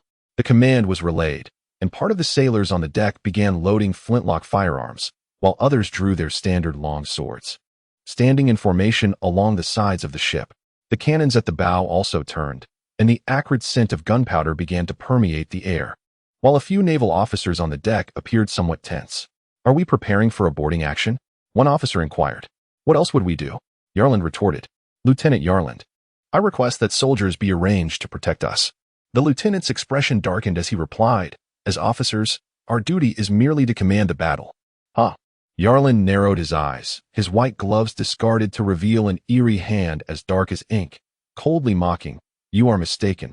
As officers, we must lead by example, being the first to step onto the pirate ship's deck. Lieutenant Jed, I expect you to be the first to board that pirate vessel and the first to claim a pirate's head as a mark of our military achievement on this voyage." Yarland cast a sidelong glance at the lieutenant, his fingers resting on the hilt of his sword, unlike his fists and daggers. He was less accustomed to wielding such long weapons. "You've lost your mind," Lieutenant Jed exclaimed, his face turning pale. As one who was accustomed to hiding behind the scenes, reaping the rewards of naval accomplishments, he could not possibly comply with such a ridiculous order. He shouted in anger, "You have no authority over me, Lieutenant Yarland. My rank surpasses yours. On this warship, I am the sole commander," Yarland asserted. "Lieutenant Jed, I advise you to prepare for execution of orders immediately. We are less than 200 meters from that pirate ship." Estimating the distance to the vessel, Yarland stood with his sword vertically raised and extended it toward Lieutenant Jed, sternly declaring, "Take the sword and prepare to bravely slay the pirates. That is the duty of a true sailor, not to cower in fear," appearing shamefully timid. Yarland's voice resonated powerfully, his deep tones echoing throughout the battleship, drawing the attention of all the naval soldiers. Lieutenant Jed's face flushed crimson as he glared at Yarland, seething. "I refuse to comply with such a preposterous command. Do you genuinely believe you are the commanding officer aboard this vessel?" He swept his gaze around the assembled sailors and barked, "My men should be here to guard my flanks." As his words hung in the air, a ripple of unrest stirred among the sailors, and a few of them stepped forth from the sides of the ship, advancing toward Lieutenant Jed. These seasoned sailors were once his subordinates, and despite the recent reorganization, they still bore the indelible mark of loyalty to Lieutenant Jed in their hearts. Yarland cast an impassive gaze over the naval personnel standing aboard the warship. Some sailors bore expressions of indignation, while others appeared indifferent, and a few displayed signs of hesitation. He scrutinized each countenance in turn before fixing his cold eyes upon the emerging naval soldiers, intoning in a low voice, "Halt your advance and retreat." A few sailors were momentarily taken aback. Two stood frozen in place, while the others exchanged glances and resolutely continued forward, gritting their teeth. Lieutenant Jed wore a triumphant smile upon his face. Yarland's brows were furrowed low, and the corners of his mouth curled upwards, instantly imparting an air of cold severity to Jed. His heart raced as he caught a glint of light piercing his vision. A slender line of blood traced across his neck, and with a spray of crimson, his head soared skyward. The nearby officers, who had been spectators, stood frozen in shock. The Navy soldiers advancing forward were equally paralyzed, their gaze fixated on the severed head rolling upon the deck, a chill of dread coursing through them. At the very moment Yarland swung his blade, a dozen sailors surged forth from each side, drawing their swords without uttering a word, swiftly closing in on the Navy men who had strayed from formation. In a cacophony of chaotic strikes, they executed their grim task with ruthless efficiency. Blood pooled upon the deck, the metallic scent assaulting the nostrils of every sailor, while the ground lay strewn with grotesque, lifeless bodies. In the midst of the profound silence, Yarland plunged his blade into the corpse of Lieutenant Jed, his voice icy as he declared, "You are unworthy of being a sailor." The officers nearby turned pale, their legs trembling in fear. Yarland did not cast his gaze upon them.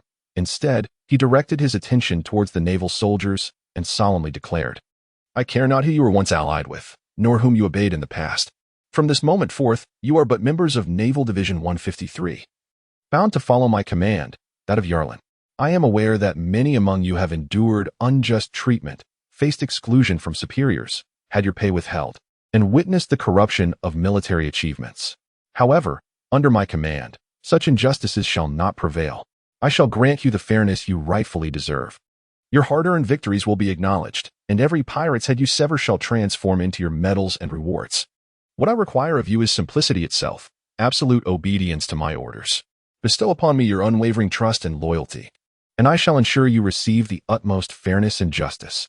A palpable sense of bloodlust hung in the air, and amidst the eerie silence, breaths quickened with excitement, numbness, indifference, resentment, or uncertainty. All gazes converged upon Yarland, who, in that moment, stood as the very epicenter of their world. "We are a collective. I am your superior. You shall obey my commands and become the sharp blade in my hand, staining my uniform with the blood of our enemies. In return, I vow to safeguard the dignity and justice that you are entitled to with my very life." Yarlin drew forth the blade from a lifeless body, droplets of blood cascading down the sword and splattering upon the ground. He bellowed, "Now, heed my command. Board the ship, slay every pirate without exception, and let our naval uniforms be drenched in their blood." A resounding roar of agreement erupted, a fervor for battle ignited. Chapter 40. The power of the devil fruit. The sea breeze howled, and the gentle waves, battered by ships, shattered into a myriad of water droplets. Blood pooled upon the deck, overflowing as the ferocious waves surged, showering down a crimson rain. Two ships collided, their sides crashing together amidst the cacophony of roars. The pale military flags and naval uniforms were stained with blood as the ferocious pirates clashed with an even more ferocious navy. Bodies occasionally tumbled over the ship's edge, swallowed by the waves, vanishing into the depths. Yarlin was indeed the first to charge onto the pirate ship, deftly evading the harpoon aimed at him. With a swift motion, he struck down a pirate with his blade and landed firmly on the deck, his feet rooted to the ground. He thrust his long knife forward, piercing the chest of another pirate, then withdrew it with a swift kick, sending the lifeless body crashing into several others. Bending low, he twisted his body to sever another pirate in half. The blade, now stained, was casually discarded by Yarlin, who felt more adept with his fists. A sudden ambush from behind was met with a powerful punch that shattered the assailant's throat, the corpse being flung around like a whip, causing the surrounding pirates to scream in agony as they fell to the ground. A chill coursed through Yarlita's heart as she was taken aback by the fierce and relentless assault of the young naval lieutenant who charged forth. With a deft maneuver, she skillfully sidestepped the lifeless bodies strewn across the ground, gliding as if on ice over a pool of blood, swiftly advancing towards Yarlin. In a fleeting glance, she beheld a multitude of naval figures storming in from the ship's edge, surging, sprinting, and leaping in a formidable onslaught. The pirates at the ship's side recoiled in unison, akin to a colossal white wave crashing down in perfect harmony as they retreated in a synchronized manner, carving a stark white line upon the pirate vessel. One unfortunate pirate, unable to evade the strike, was struck by a long sword, letting out a mournful wail before collapsing lifelessly to the ground. As more naval forces boarded the pirate ship, the ranks fired their flintlock guns in unison, and Yarlita watched in horror as a line of pirates was drenched in blood, their bodies emitting the acrid scent of gunpowder as they fell, screaming into the abyss. Where did such merciless naval forces emerge from? A chilling sensation enveloped Yarlita as he perceived that the naval forces before him were markedly different from those he had previously encountered. Each individual appeared to be imbued with an almost feverish ferocity, undaunted by the prospect of death. In an instant, chaos erupted, scattering the pirates and compelling the naval ranks to disperse involuntarily, igniting a fierce and intimate melee. The air was filled with the cries of the wounded and the heavy thud of bodies succumbing to the ground. "I'm not a pirate. I was captured," Kobe cried out in terror, trembling as he pressed himself against the ship's stern, clutching the anchor with one hand. He gazed at the fierce and menacing pirates, as well as the equally ferocious naval soldiers, resembling a timid rabbit that had inadvertently wandered into the territory of carnivorous beasts. Shivering in fright as he sought to evade their wrath. Captured? A nearby naval officer, with eyes ablaze, cast a glance at Kobe. The boy's frail physique and somewhat juvenile visage caused a brief hesitation in the officer, but it was fleeting. With a swift motion, he delivered a brutal kick to Kobe's chest. The boy's eyes bulged in shock as he was propelled backward, soaring through the air like a bowstring-released shrimp, before crashing heavily onto the naval ship. The pain in his chest was excruciating, as if every rib had fractured, and he struggled to breathe. As Kobe lay on the deck, dazed and disoriented, he was horrified to discover that the naval deck was strewn with the lifeless bodies of naval officers. Had the pirates breached the naval ship? Confusion clouded his mind. He turned his gaze and beheld Fick, also clad in naval attire, plunging a dagger into the chest of a naval officer. Naval forces slaughtering their own? Surely, I must be hallucinating, Kobe thought, his eyes wide with disbelief. As he regained his composure, he was met with the heavy thud of the officer's corpse collapsing before him, warm blood splattering across his face. Stiffening in shock, he lifted his gaze to find Fick's menacing, fierce eyes locking onto his own, sending him into a faint. Who is this whelp? Fick frowned, then commanded the nearby soldiers. Bind this brat and toss the corpses overboard. Yarlita gazed intently at the cornered pirate, who was retreating like a trapped beast. An increasing number of Navy personnel ascended the ship's bow, surrounding the scene. The Navy lieutenant, who had initially launched the assault, strolled leisurely upon the deck, occasionally spotting solitary pirates in hiding. With a sudden burst of speed, he would dash towards them and swiftly dispatch them, his dark hand piercing through their chests. In an instant, the pirates would seem to vanish from existence, leaving only bloodied garments to flutter gently upon the deck. A wielder of a devil fruit. The extraordinary and unfathomable display ignited a thought in Yarlita's mind. Her steps, which had been gliding beneath her, abruptly halted as she noticed the man seemingly aware of her scrutiny, turning his gaze towards her. Yarlin had discerned the presence of Yarlita at the earliest opportunity. After all, a strikingly beautiful girl among the crew of a pirate ship was undoubtedly an anomaly, making her exceptionally conspicuous. He was not blind. How could he possibly overlook her? Her visage seemed familiar, and to his astonishment, a chance encounter with a pirate crew turned out to involve a notorious outlaw listed on the wanted poster. Indeed, fortune was on his side. Yarlita, with a bounty of 5,000,000 berries. This reward is not exorbitant in terms of the bounty alone. Her danger level appears to be low. However, Yarland refrained from charging in immediately. Instead, he took a moment to observe, and indeed, he noticed something peculiar. For instance, Yarlita seemed to glide across the deck as if skating, evading attacks with an uncanny agility. He distinctly saw a Navy officer thrusting a sword toward her, only for her to deftly deflect it with a single hand, the blade veering off as if it had slipped. In that instant, Yarlita's fingertips grazed the officer's neck, her movements resembling a dance as she spun close to him. A crimson line emerged around his neck, blood gushing forth. Could this be the power of a devil fruit? Yarlin's pupils suddenly constricted upon realizing the existence of the devil fruits in this world. He no longer felt the need to conceal his left hand as if it were something shameful, for he could easily attribute his abilities to the enigmatic powers of the devil fruits. However, Yarlin was acutely aware that he was not a wielder of such powers himself. On the contrary, he harbored a deep sense of caution and trepidation towards those who possessed the abilities granted by the devil fruits, which simultaneously ignited a profound curiosity and desire within him. To his astonishment, he encountered a pirate here who possessed the powers of a devil fruit. Equally surprising was the revelation that this naval lieutenant was also a user of such abilities. The bounty notice merely displayed the reward amount and a likeness, lacking detailed information about the target. Of course, the Navy headquarters likely maintained records of crucial information concerning each wanted pirate. Yet, from the perspective of a naval branch, such insights were not necessarily accessible. At the very least, Yarlin had not anticipated that a girl with a bounty of 5 million berry would be a wielder of the devil fruit's powers. The gazes of Yarlin and Yarlita collided in the air, a chilling aura of murderous intent erupting between them. In an instant, both sensed the malice conveyed from one to the other. In the early morning, upon rising, I discovered a power outage. Initially, I presumed it was merely the battery of the electrical card that had died, only to realize that the entire area was without electricity.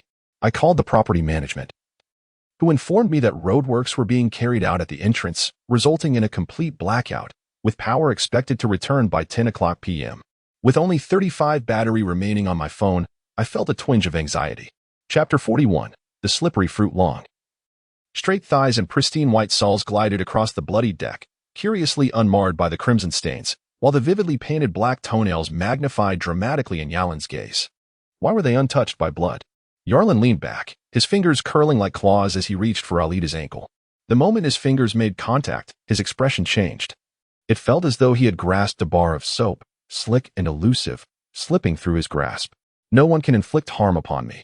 As Yarlita's eyes glimmered with pride, her calf surged forward relentlessly, her foot arched and collided with her opponent's head. In a flash, Yarlin withdrew his arm to shield the side of his head, yet unexpectedly, that calf, upon grazing his arm, slipped past like a sleek water snake, descending towards his chest. A sharp pain radiated from his chest, prompting Yarlin to retreat a step. Yarlita, with her feet firmly planted, swiftly glided forward, nestling into Yarlin's embrace, her slender arms raining down blows upon him like a cascade of raindrops. Though her assault appeared chaotic, each time Yarlin attempted to block, her fists would unexpectedly shift, redirecting their force elsewhere, rendering his defenses seemingly futile. At best, they merely altered the trajectory of the strikes. Was it the smoothness that led to an absence of impactful contact? A conjecture surfaced in Yalin's mind. He halted his steps, his body unexpectedly leaning backward. As he grasped the ground with his palm, he rolled sideways, simultaneously retracting his foot to hook onto the corpse of a pirate lying on the ground, sending it hurtling towards Alida. With a sudden screech, his foot pivoted sharply to a stop on the deck, and the corpse collided with Alida, only to slide off her without surprise, yet she herself was halted by the impact. A contemplative expression flickered across Yarlan's face. After a brief exchange of tentative strikes, he arrived at the following assessments regarding Alida's prowess. First, her skin was so smooth that it rendered the formation of effective points of contact nearly impossible. Thus, both his attacks and defenses struggled to make direct contact with her physique. Second, the woman herself appeared to be unable to fully control the trajectory of her strikes, as even the slightest defensive maneuver would cause her limbs to shift in a manner that, while still susceptible to assault, could allow him to guide her movements with the momentum. Lastly, it became evident to him that he could indeed strike her. Yarlan suddenly growled, his feet stamping down on the deck, causing it to creak ominously as a warped crack appeared. He surged forward like a cannonball through the air, fiercely charging at Alida. With his knees bent and his elbows braced against his chest, his eyes glinted with lethal intent. Alida's eyelids flickered as the fierce wind tousled her hair, her expression shifting as her waist twisted in an instinctive attempt to retreat. Was there truly no one who could harm her? If that were the case, why flee? A cold, menacing voice seemed to explode in her ears as Alida angled her body away. The violent gust forced her to halt, and she quickly raised her arms defensively. Thud! A dull collision echoed as Yarlan's brutal knees grazed Alida's delicate arms, not striking directly, but rather glancing off in a bizarre manner. While they should have smashed down perpendicularly, they instead slid past her, yet the diagonal force retained its ferocity. A faint bruise surfaced on her smooth skin, a searing pain radiating from within her muscles. Alida's pupils dilated sharply as she glanced at her disheveled hair. Her elbow, now magnified in her vision, descended towards her temple like a sharp projectile. A moment of panic flickered across her face as she instinctively raised her arm, only to feel a violent pain as if something were piercing through her wrist. A needle-like sting coursed through her arm, as if her very bones were fracturing, the force of the impact penetrating through, striking at her skull. In midair, Yalan appeared to be forcibly yanked, spinning like a top in an eerie fashion, his footing unsteady as he stumbled towards the deck. Yet, his countenance bore no signs of panic. His calm eyes did not even glance at the ground. While he teetered in weightlessness, he had already turned his head, casting a cold and indifferent gaze behind him, fixating on Yalita, who seemed to be reeling as if struck by some unseen force, lost in a daze. Indeed, your surface may be smooth, seemingly a mere illusion of contact. However, the force can still be transmitted. Ultimately, it is merely the absolute collision from the front that shifts the angle, dissipating a portion of the impact. Yet, as long as the force at the moment of contact is sufficiently ferocious, the residual momentum can still inflict significant harm. His shoulder and elbow struck the deck, yet he rebounded like a carp, regaining his balance on the ground. Meanwhile, Yalita swayed, her dazed head contorted in pain, her facial muscles twisted grotesquely, her arms trembling slightly, with a round, smooth bump swelling on one side of her head. Yarlan stepped forward, and Eureka let out a piercing scream, resembling a frenzied wildcat lunging at her opponent. Amidst the cacophony of dull, thunderous impacts, droplets of blood splattered across the scene, and Eureka was sent hurtling backward, crashing heavily onto the ground. This slippery, enigmatic ability must be the power bestowed by your devil fruit, Yarlan thought, as he tore off the tattered naval jacket clinging to him, revealing a collection of bruises and scratches beneath. There was a slight sting, but it was hardly significant. He glanced down at Eureka, who lay incapacitated on the deck, unable to rise. With a sneer, he remarked, "This should have been an exceedingly peculiar and formidable fruit ability. Alas, the user herself is utterly inept." Indeed. Yarlan deduced the general nature of this devil fruit's power from Eureka, believing its inherent might to be formidable.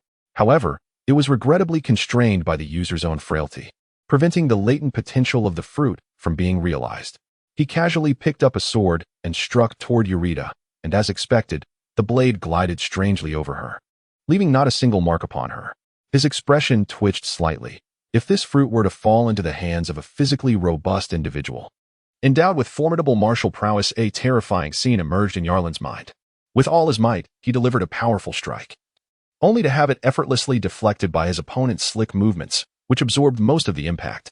The residual force, upon striking the opponent, was naturally negated by the very essence of the fruit itself. Meanwhile, the adversary's casual counterattack seamlessly pierced through layers of defense, landing with precision upon his vital points. The formidable nature of the devil fruit demands an equally formidable wielder. Yarlin licked his lips, his gaze fixed on Eureka, revealing a glimmer of greed and longing. However, I must first acquire a devil fruit. Chapter 42, Willing to Die for Lieutenant Yarlin. The consuming flames enveloped the corpses and remnants of the ship, gradually sinking into the depths of the sea. On the deck of the warship, a group of Navy officers clad in crimson gazed upon the amassed treasures of gold and silver, an accumulation of years of plunder by the Eureka pirate crew. They proceeded to assess each individual's battle achievements and the damage incurred during this confrontation. Yarlin stood at the center, surveying the naval officers who had just emerged from the heat of battle, their blood still surging with adrenaline. He spoke solemnly. You have all performed admirably, truly worthy of the Navy you represent and the flag that flies above you. I have witnessed your valor, and thus, I shall allocate half of the spoils we have captured. Firstly, this will rectify the wages that were unjustly withheld from you. Secondly, the remaining portion will be distributed as rewards according to each individual's contributions in this conflict. A wave of disbelief swept through the naval ranks. Half of the rewards for us? They exclaimed. Historically, their superiors had never been this generous. Merely refraining from withholding their wages or claiming credit for their achievements was considered remarkable. The spoils had always been out of reach for these valiant yet lowly sailors, who fought tirelessly. Should I not distribute it to you? Would I simply cast it into the sea as a tribute for those officers who met their demise beneath the waves? Yarlin grinned. Regrettably, those officers have indeed fallen in battle, but I doubt they would covet such meager compensation. Thus, I shall take it upon myself to ensure it is equitably shared among you all. Laughter erupted among the sailors as they exchanged glances, and in this seemingly jovial atmosphere, Yarlin unified their voices. Regardless of how other officers may conduct themselves, from this point forward, these shall be my regulations. You shall unequivocally obey my commands, and in return, I shall grant you absolute fairness. Moreover, I will share the ultimate fruits of our victory with you. Yarlin stood tall, the flag of the Navy billowing above him. His promises resonating throughout the ship and within the hearts of every sailor. Half of the spoils from battle shall be allocated as rewards based on military merit, while a portion of the remaining half shall be set aside as compensation for the casualties, with the standards for such compensation determined by. Yarlin paused momentarily. Having meticulously studied every document from the branch during this period, he was acutely aware of the regulations governing the naval branch. With a somber tone, he stated, I understand that, in the eyes of the branch and even the headquarters, you are merely a series of codes, represented solely by the insignia you bear. Your names do not even merit a place in the records, for you are regarded as mere cannon fodder. Thus, the compensation for your loss is pitiably scant, and it is likely you may not receive any at all. However, in my eyes, you are all living beings, my subordinates who obey my commands and fight valiantly alongside me. You are comrades upon whom I can rely. You are not merely cold statistics. The blood you shed is for my cause. Therefore, should you tragically fall in battle, I will take it upon myself to ensure that your affairs are managed with dignity. The sailors' eyes glistened with unshed tears, some wore expressions of indignation while others clutched their insignias tightly. Yarlin's words stirred their emotions, and their breaths grew heavy and constrained, akin to a dormant volcano poised to erupt. Compensation would be awarded at 20 times the branch's standard, and their military achievements would be recognized with a threefold reward. Since they had already perished, these compensations would be bestowed upon their relatives. Yarlin took a deep breath, his voice grave and resolute. From this day forth, every sailor in the 153rd branch will have a detailed file established, documenting your identities, names, histories, and the information of your next of kin. This is to ensure that, should you meet an untimely demise, your compensation will be delivered to your home, and everything you have experienced within the 153rd branch will be recorded and sent back to your loved ones. Moreover, the portion of the funds collected by the branch would be managed uniformly, establishing a dedicated naval fund. You may not comprehend the concept of a fund, but know this. Every profit generated by this fund will be distributed proportionally along with your military salaries. Every year, every quarter, while you live. The money will reach your hands, and should you pass, not a single coin will be lost, as it will be sent to your relatives. Life and death are of no consequence. This is my promise to you, Yarlin's commitment, which shall remain in effect until, one day, I too meet my end upon these seas. Suddenly, Yarlin broke into a grin, revealing his teeth, and jested. After all, if I am dead, The rest shall no longer concern me." Yarlin laughed heartily, his laughter seemingly imbued with a compelling infectiousness. The naval crew, composed of rugged men who were incapable of uttering sentimental phrases, merely followed suit in laughter, their eyes reddening with emotion. The lingering scent of blood upon them intensified, as the blood coursing through their chests surged with fervor. "Can you truly accomplish what you claim? Are you not deceiving us?" A trembling voice from one of the sailors inquired. "You shall unequivocally obey my commands. This is the justice you deserve. As long as I live, I shall fulfill this promise," Yarlin responded with unwavering certainty. Suddenly, a naval soldier brought his heels together and saluted Yarlin, his face flushed as he bellowed, "I am willing to die for Lieutenant Yarlin." Like a cascade of falling dominoes, all the sailors stood tall and saluted Yarlin, simultaneously roaring, "We are willing to die for Lieutenant Yarlin."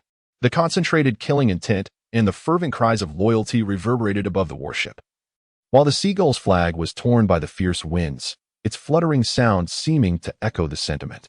In a dim corner of the ship's cabin, Kirby awoke from his unconsciousness, the persistent roar of loyalty echoing in his ears.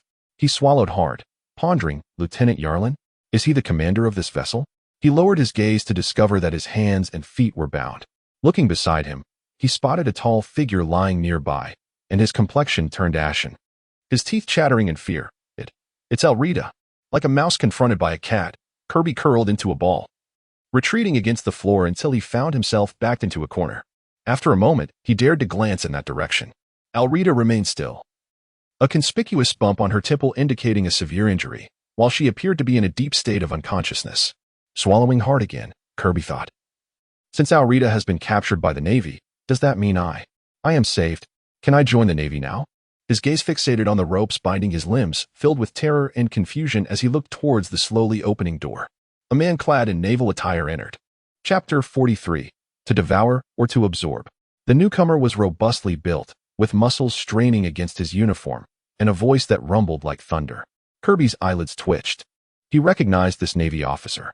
"Ah, the little one has awakened," Fick remarked as he entered, scanning the corner where Kirby huddled.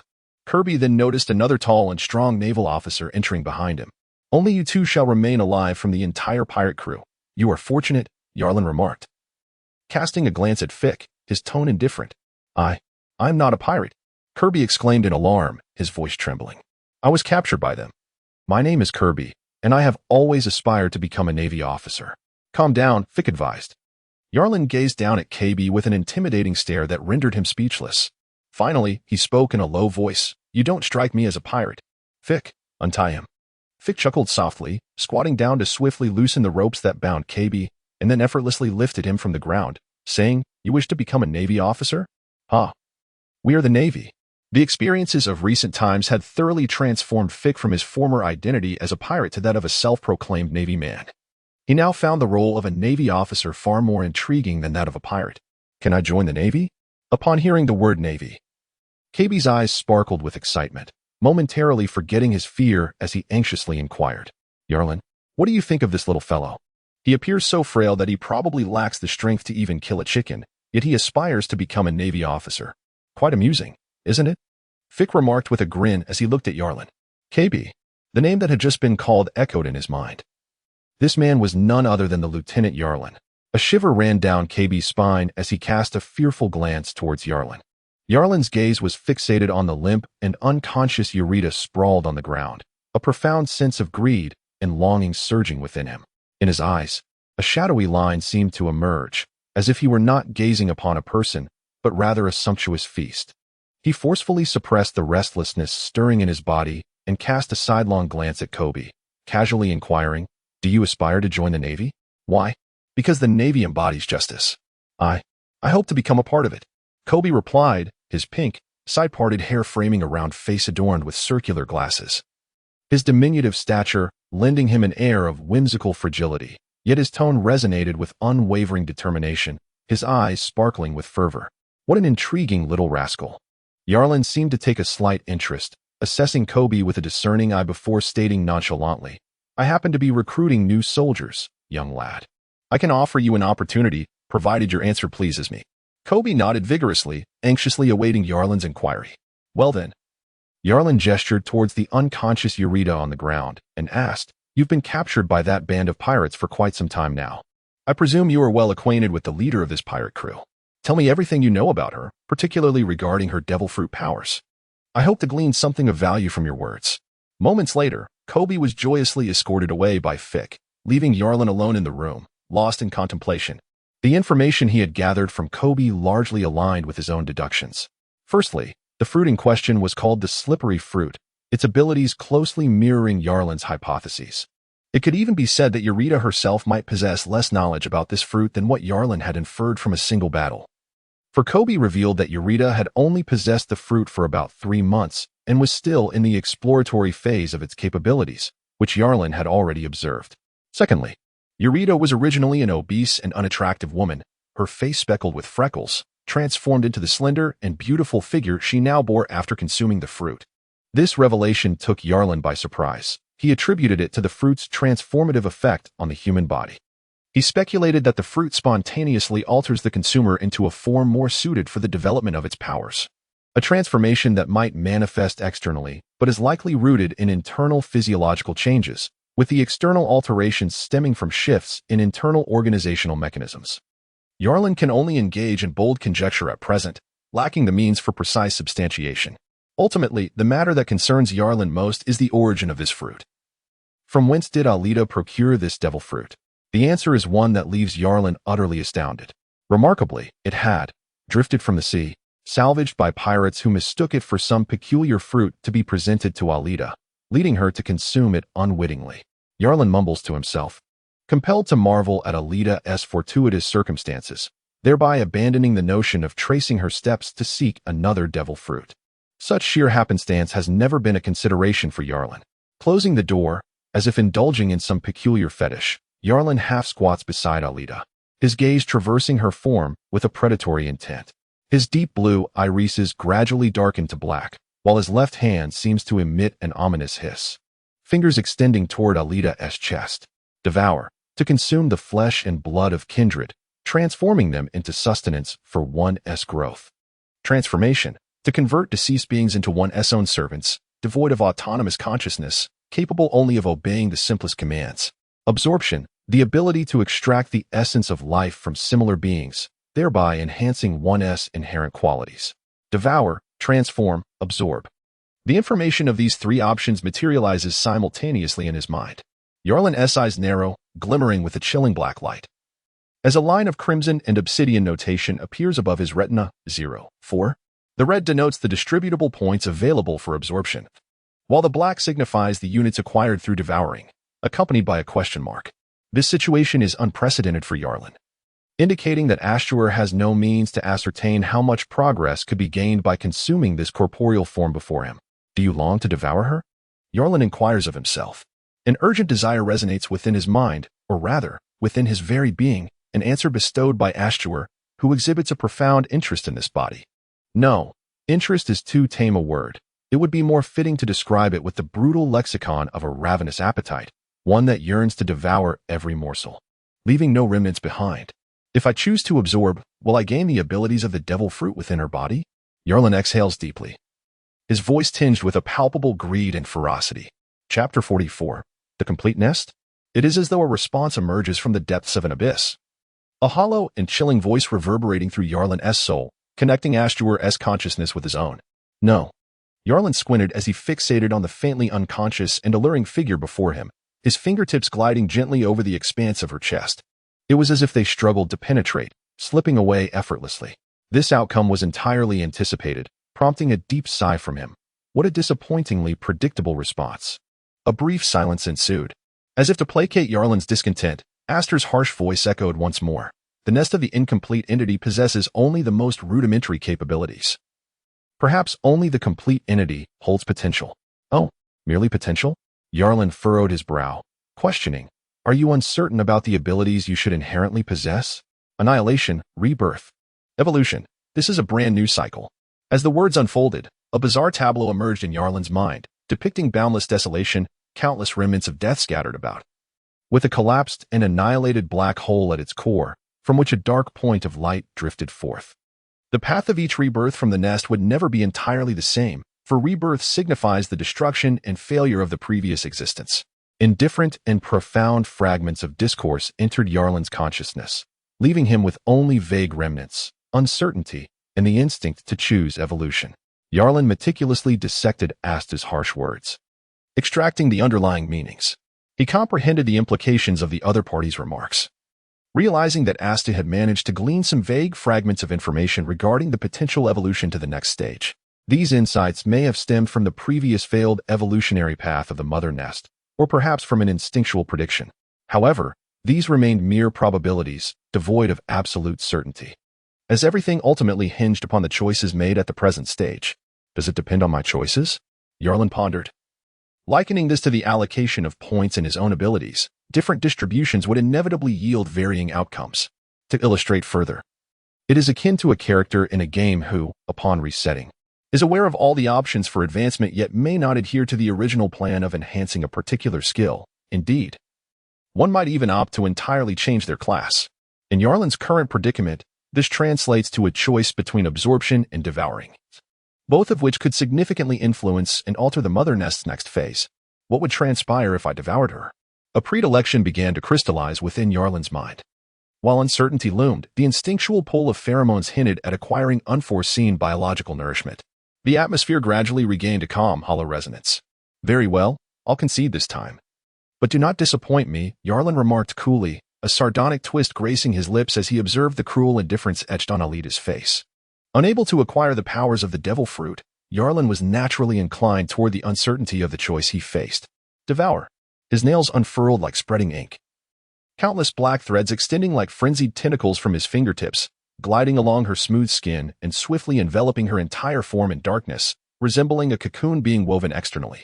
Overwhelmed by a malice more dreadful than death itself, Alita shuddered, jolting awake to the horrifying realization that she was ensnared by the black threads, leaving only half of her face exposed. Her pupils trembled and constricted as she beheld the creeping black strands sealing her lips. What are you doing? She attempted to cry out, but her voice emerged as a whimper of fear, her eyes fixed upon the cruelly indifferent naval man before her. My apologies, but there is a rather reticent entity within me that desires to consume you, Yarlin replied, seemingly deciphering the fear in her gaze, his expression remaining stoic as he met her stare. Yarlita struggled frantically, her black cocoon contorting violently, countless silken threads snapping and breaking free. Yet, in the span of a single breath, even more threads ensnared her, tightening around her in a more terrifying embrace. Clearly, the slippery fruit offered little remedy against the constricting, woven black threads. In truth, Yarlin understood well that these threads were not particularly resilient. Had Yarlita possessed a bit more strength or wielded a sharp blade, she might have pierced through the cocoon from within, tearing it apart to escape. Unfortunately, the slippery fruit did not enhance offensive capabilities, and Yarlita proved to be weaker than anticipated. A flurry of disjointed thoughts flickered through Yarlin's mind as he watched indifferently as the black threads gradually sealed Yarlita's entire visage. The deformation of the cocoon diminished with each passing moment, and the rhythmic sound of her heartbeat and breath soon faded away. Then he observed the cocoon swiftly retracting and narrowing, before everything rebounded back into his left hand in an instant. If the previous instances of devouring resembled the act of chewing and swallowing, this particular instance, given the unique nature of the slippery fruit wielder, was akin to direct assimilation, leaving not even a shred of clothing behind. Truly, it spared him the need for any cleanup. Yarlin slowly donned the white glove back onto his left hand, sensing the changes coursing through his body. For now, there seems to be no alteration. Even medication requires a certain lapse of time for its effects to manifest. Astur. How troublesome. He softly called out, but received no response. Yarlin furrowed his brow. He did not believe that Astur would be the type to betray him immediately after gaining what he wanted. With a slight shift of his gaze, he activated a 3D projection. Mental strength 1, neural conduction rate 1, bone hardness 1, muscle activity 4. 4. Blood density flow rate 1. Incomplete body. Progress bar 100100. Absorption distribution points 0. His pupils suddenly constricted as Yarlin focused on the black progress bar on his retina, which unexpectedly filled to the brim. At that moment, a line of information appeared. Mother nest, current stage incomplete body. Mother nest, next stage complete body. Deep sleep evolution in progress. Countdown to complete form awakening. 55 days. 20 hours, 49 minutes, and 37 seconds. It was astonishing that nearly 70 progress units had been filled all at once. He was uncertain whether to deem it a worthwhile investment or a waste. Nonetheless, he was quite eager for what was to come in 55 days, having indeed put considerable resources into it. Chapter 45. Anomalies and Doubts Like a Suddenly Tightened Gyroscope. The naval base of Division 153 had seen all personnel rotate out to sea within a month, successfully eradicating 6 pirate crews, with casualties amounting to 141 naval soldiers and nearly 10 officers. The high frequency of naval sorties against the pirates, coupled with the alarming casualty rate and the substantial spoils of war, alongside a fair system of military rewards and penalties, gradually forged Division 153 into a formidable force. The strong were rewarded, while the weak who fell in battle received compensation, with these just and somewhat ruthless measures strictly enforced. In a world rife with chaos and peril, the populace exhibited a degree of indifference toward death. As long as a sufficiently equitable system and safety nets were in place, the Navy displayed no fear of combat. Surprisingly to Yalin, there now prevailed a fervent desire for battle among the soldiers of Division 153. For them, while combat might herald death, the anticipation of military merit and rewards was far more compelling. They resembled awakened cubs, ravenously clawing to devour every pirate in these waters, seeking nourishment and growth. Be it the remains of their enemies or their own blood, both served to irrigate the growth of Division 153. The collective spirit of the Navy bore an increasingly uncanny resemblance to Yalin himself, as if Division 153 had, in some sense, become a reflection of him. His personal will was continuously imprinted upon this rapidly evolving entity, with each member of the Navy adapting their conduct in accordance with Yalin's directives. The high casualty rate led to an incessant influx of reinforcements. The Brotherhood of Shears had seen the majority of its members integrated into the Navy. Originally aiming to seize control of the naval division, they soon found their commands stifled within the confines of a heavily fortified military base. By the time the Brotherhood recognized the shift, the recruits had completed their training and were swiftly assigned, tempered in the crucible of Division 153, engaging in brutal conflicts with pirates.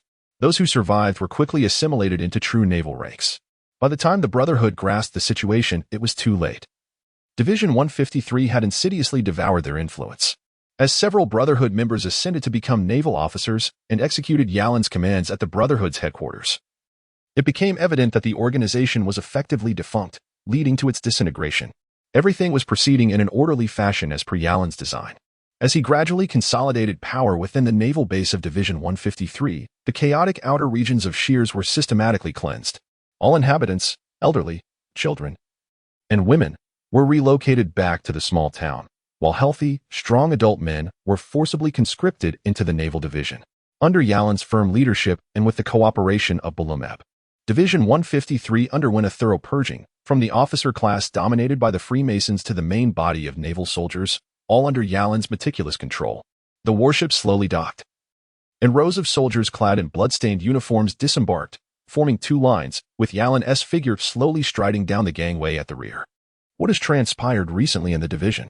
Yarlin turned to the approaching Gagu and inquired with a hint of indifference. Everything is under control. Yet there are 2 matters that require your attention. Gagu followed closely behind Yarlin, offering a slight nod to Fike as a greeting. A naval vessel has gone missing, along with 40 naval soldiers and their commanding officer, a lieutenant colonel. It is feared that the ship may have sunk beneath the waves. Oh, is this the vessel belonging to the lieutenant colonel dispatched by Colonel Monka for a special mission? Yarlin's eyes flickered momentarily, comprehending that Gagu was referring to that enigmatic lieutenant colonel. Indeed, Gagu confirmed. Well, if they have perished, it certainly alleviates some concerns. Though it is regrettable to lose a ship, our naval division possesses only 3 vessels, and now we are down to 2. Quite disheartening, Yarlin sighed, his tone shifting to a more somber note. Have you ascertained the circumstances surrounding this incident? Gaga glanced at Yarlin's stern and imposing profile. Feeling the weight of the authority emanating from him, even a mere furrow of his brow instilled a sense of dread. He hastily divulged the information he had prepared. There are some leads. This was a covert special mission assigned by Colonel Monka. The specifics remain unclear. Yet the clues point towards a pirate crew. Yalin continued his journey towards the base, remaining silent as he awaited further elaboration from Yago, who, sensing the urgency, promptly divulged all he knew. The Black Cat pirate crew. Upon my investigation, I stumbled upon a rather intriguing piece of information. It turns out that Colonel Monka was promoted to the rank of Navy Major precisely because he apprehended the captain of the Black Cat pirate crew. However, what perplexes me is that this event occurred nearly a year ago, Why would Colonel Monka now order a renewed pursuit of this pirate crew? Yalin immediately sensed the oddity of the situation, instinctively rubbing his left eyelid, and turned partially to Yago. The captain of the Black Cat pirate crew was captured, yet the crew still persists. Are you suggesting that Colonel Monka only apprehended the pirate captain while allowing the other crew members to escape? This is indeed the most amusing jest I have encountered this year. Such a scenario defies logic. Typically, one would expect to capture a few minions while the pirate captain eludes capture. How curious that the Black Cat pirate crew has seemingly inverted this expectation. This piques my interest. What was the name of the original captain of the Black Cat pirate crew? And what is the name of the current captain? A cold, sharp smile curled at the corners of Yalin's lips. Regardless of the circumstances, an explanation must be sought for the loss of a naval vessel by the 153rd Division. The former captain of the Black Cat pirate crew was named Klo, while the current captain is known as Zango. Yago produced a wanted poster from his pocket. Yarlin cast a fleeting glance before tucking the information away, continuing his inquiry. What about the other matter?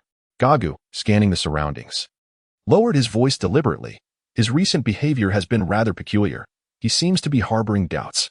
Observing Yarlin's expression, Gagu noted with surprise that there was not a trace of astonishment on his face, and he continued, rumors have been circulating within the branch that you, Yarlin, possess the power of a devil fruit, enabling you to make individuals vanish into thin air, leaving only their discarded garments behind. I fear that Barumab has caught wind of this and has drawn some unsettling conclusions. Chapter 46. The recklessness of Barumab. Ultimately, the truth cannot remain concealed forever. Certain inconsistencies will inevitably surface. Furthermore, Yarlin had never intended to maintain this fade indefinitely. He merely sought to utilize Barumab to facilitate a transition of power. It is impossible for Yarlin to remain hidden in the shadows perpetually. The principle that one must not entrust their name and authority to others is one that Yarlin comprehends profoundly. When the time arrives, he will naturally step into the limelight, assuming a position that corresponds to his actual control over the 153rd branch of the Navy. Is there anything that needs to be done? Gagu, observing Yarlin's impassive demeanor, felt an increasing sense of unease in the presence of this man. As he realized he could not fathom what thoughts lay beneath that calm exterior or what actions he might undertake next. For now, there is nothing to be done. Simply ensure that someone keeps a watchful eye on him. Yarlin chuckled softly as he entered the naval base, where the sentinels on either side stood at attention, their postures erect and their gazes filled with profound reverence and admiration. Barumaber's eyes fixated on the unconscious Colonel Monka lying in bed, his expression tinged with a hint of darkness. Recent rumors had sparked unsettling associations in his mind, involuntarily linking Yarlin to the recent disappearances of several officers. This thought, once it surfaced, clung to him like a nightmare. He found himself recalling the visible scars on Yarlin's body and the scene of Satoni ordering the excavation of corpses. Concurrently, he remembered the clothing left behind at the sites of the officers' disappearances and the bizarre fact that not a single body had been discovered thus far. Moreover, what of Colonel Satoni? Had he truly been the one to abduct me? Was he also the one who failed in his attack on Colonel Monka and subsequently fled? If so, where could he possibly be hiding, and why was there no trace of him? This sensation felt eerily akin to the inexplicable vanishing of the officers. Barumaber shook his head vigorously, unwilling to delve deeper into these thoughts. He could hardly fathom what Yarlin had concealed from him or what machinations were unfolding behind the scenes. To this day, Barumaber merely believed that Yarlin might be engaging in activities unbeknownst to him, though not everything he witnessed could be mere illusion. Even so, he felt an unsettling chill penetrate his very bones. A man he regarded as a lifesaver and trusted implicitly was harboring an unknown face behind his back. The more terrifying notion that all of this was orchestrated by Yarlin was too horrific and bizarre for Barumaber to entertain. Such contemplation would freeze his very breath in terror. He banished the fear from his mind, stood up, and drew back the curtains, allowing pale sunlight to filter through. Observing the sentinels stationed below, he suddenly realized that they were not merely there to safeguard the blockhouse from intruders, but were also arranged to monitor him closely, effectively placing him under a form of soft confinement. We shall eliminate all those with ulterior motives, leaving only our own. Yarlin's words echoed faintly in his ears. Barumaber closed the curtains and murmured to himself, perhaps I should omit the word we. The entire naval unit 153 has, unbeknownst to me, already fallen entirely under your control, with my role reduced to that of a mere rubber stamp. Do I still hold any value now? Recently, Barumaber has exhibited a notable maturity and rationality. Having faced a perilous life and death crisis during a kidnapping, He has developed a keen awareness of danger. He gazes quietly at Colonel Monka, whose jaw lies shattered and swathed in bandages, yet still reveals the bone beneath. After a prolonged moment, a flicker of struggle and resolve crosses his face. He strides briskly out of the bedroom and descends to the living room, where he picks up the phone and dials a number. At this point, the only military vessels remaining beyond the control of the Yalan regime are the 2 frigates commanded by the 2 colonels adrift at sea. The line crackles with static as Barumabur remains unaware that one of those ships has already gone missing and is likely resting at the ocean's depths. Furrowing his brow, he dials again. After a brief wait, a voice comes through. "Hello, this is Colonel Lipa." Almost simultaneously, Yalan, having entered the base, receives a report from Jonitz regarding Barumabur's call to the warship, and the base has just received an order for the vessel to return to port. "Colonel Lipa?" Gagu, with an odd tone, responds, "The naval major who investigated the disappearance of the officers is currently aboard Colonel Lipa's ship." How fortuitous. The only remaining individual beyond our grasp has now willingly returned to our net. Yalan smiles thinly. The Navy's 153rd Division can finally be complete. Then, shall we approve the request for the order? Jonitz gazes fervently at Yalan, inquiring. No need for such formality, since it was Barumabur who made the call. A directive bearing Colonel Monka's seal will soon be dispatched, Yalan replies with a faint smile. I too must return to see Lieutenant Barumabur. As the door swings open, Barumabur observes Yalan's entrance, the faint scent of the sea and a hint of blood clinging to him. Yalan, you have returned. Barumabur exhales deeply, his eyes revealing a mix of estrangement and vigilance. Yes, just returned from eradicating a band of pirates that had been prowling nearby, Yalan replies, squinting at Barumabur. You do not look well. Are you ill? I'm all right, perhaps just a lack of rest. Barumabur forces a pale smile, then seemingly recalls something and casually inquires. I have heard rumors among the sailors that you possess the powers of a devil fruit. Is this true? Devil fruit? Yalan licks his lips, displaying an exaggerated grin. I must confess, I do have an insatiable desire for a devil fruit. Alas, I have yet to even catch a glimpse of one. Is that not the case? Barumabur displayed a look of astonishment, his gaze intensely fixed upon Yalan, seemingly attempting to discern the truth from the latter's countenance. How could it be possible? If I were a wielder of a devil fruit, how could I merely be a naval lieutenant? It must be nothing more than a baseless rumor. Or perhaps a malevolent individual is spreading deceitful tales. Barumabur, you must not be so easily deceived. Yalan met Barumubur's scrutinizing gaze without flinching, responding with a tone of utmost seriousness. Ah, I nearly fell for it. Barumubur's expression stiffened slightly, and he felt an inexplicable chill as he looked into Yalan's eyes, awkwardly swallowing and forcing a smile. This shall be my final friendly warning to you. Should you continue to act foolishly, do not blame me for the consequences. Yalan narrowed his eyes, a cold chuckle resonating within him. Chapter 47. In the lengthy wait, a 3D holographic projection enveloped his retina. Mental strength, 1 nerve conduction rate, 1 bone hardness, 1 muscle activity, 4. For blood density flow rate, 1 incomplete body, progress bar, 100 points to allocate, 0. His pupils suddenly constricted as Yalan focused intently, witnessing the black progress bar on his retina abruptly reach its peak. Simultaneously, a line of information materialized. Mother nest, current stage. Incomplete body, mother nest, next stage. Complete body, deep sleep evolution in progress. Countdown to complete form awakening, 23 days. 17 hours, 19 minutes, and 21 seconds. Yalan gently closed his eyes, finding the passage of time particularly excruciating as he awaited an uncertain fate. Yet, perhaps it was merely an illusion. He sensed a peculiar darkness within him, an indescribable essence that seemed to be awakening. Unable to introspect, and certainly not mad enough to slice open his chest for observation, he relied on his body's instinctive sensations, which hinted at the bizarre transformations occurring within his cells, organs, and tissues.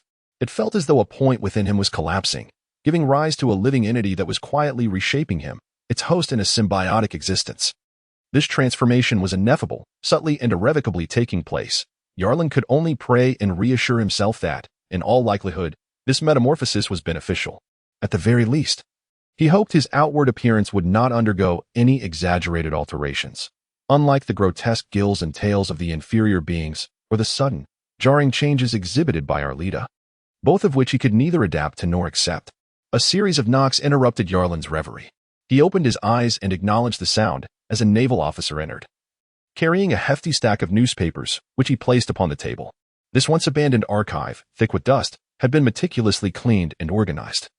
With strict naval guards stationed at the entrance, denying unauthorized access to the documents. Yarlin had also instructed the branch to renew the subscription for the missing newspapers.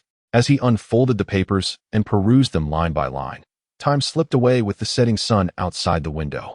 Gradually, Yarlin closed the newspaper, having cross-referenced the articles with some orders retained by the Naval 153rd Branch, allowing him to deduce the strategic plans and covert policy measures currently being deployed by the world government. These were not explicitly outlined documents. Even if they existed, they would be beyond the comprehension of a naval branch of this caliber. As a detachment stationed across the seas, they primarily executed orders, confined to a limited regional scope, rendering it difficult for them to grasp the deeper implications hidden within these commands, let alone understand how their assigned tasks fit into the overarching governmental strategy and its profound repercussions on the global landscape and their own futures. However, Yarlin was different. In his previous life, he had excelled at discerning hidden patterns from seemingly insignificant news or chaotic information, enabling him to intuitively sense the dynamics of various factions and strategically position himself to maximize his own interests in future conflicts. This was a rare talent, a primal instinct honed in the crucible of ambition. For instance, the densely handwritten notes on the notebook beside him contained information that could not be found anywhere else within this archive. They lay concealed behind a vast sea of information, unnoticed by others. One such entry read, "Minority consumption policy," with annotations detailing how a series of measures, including warfare, aimed to systematically diminish minority groups and races, thereby gradually reducing the number of nations, ethnicities, and peoples in the world.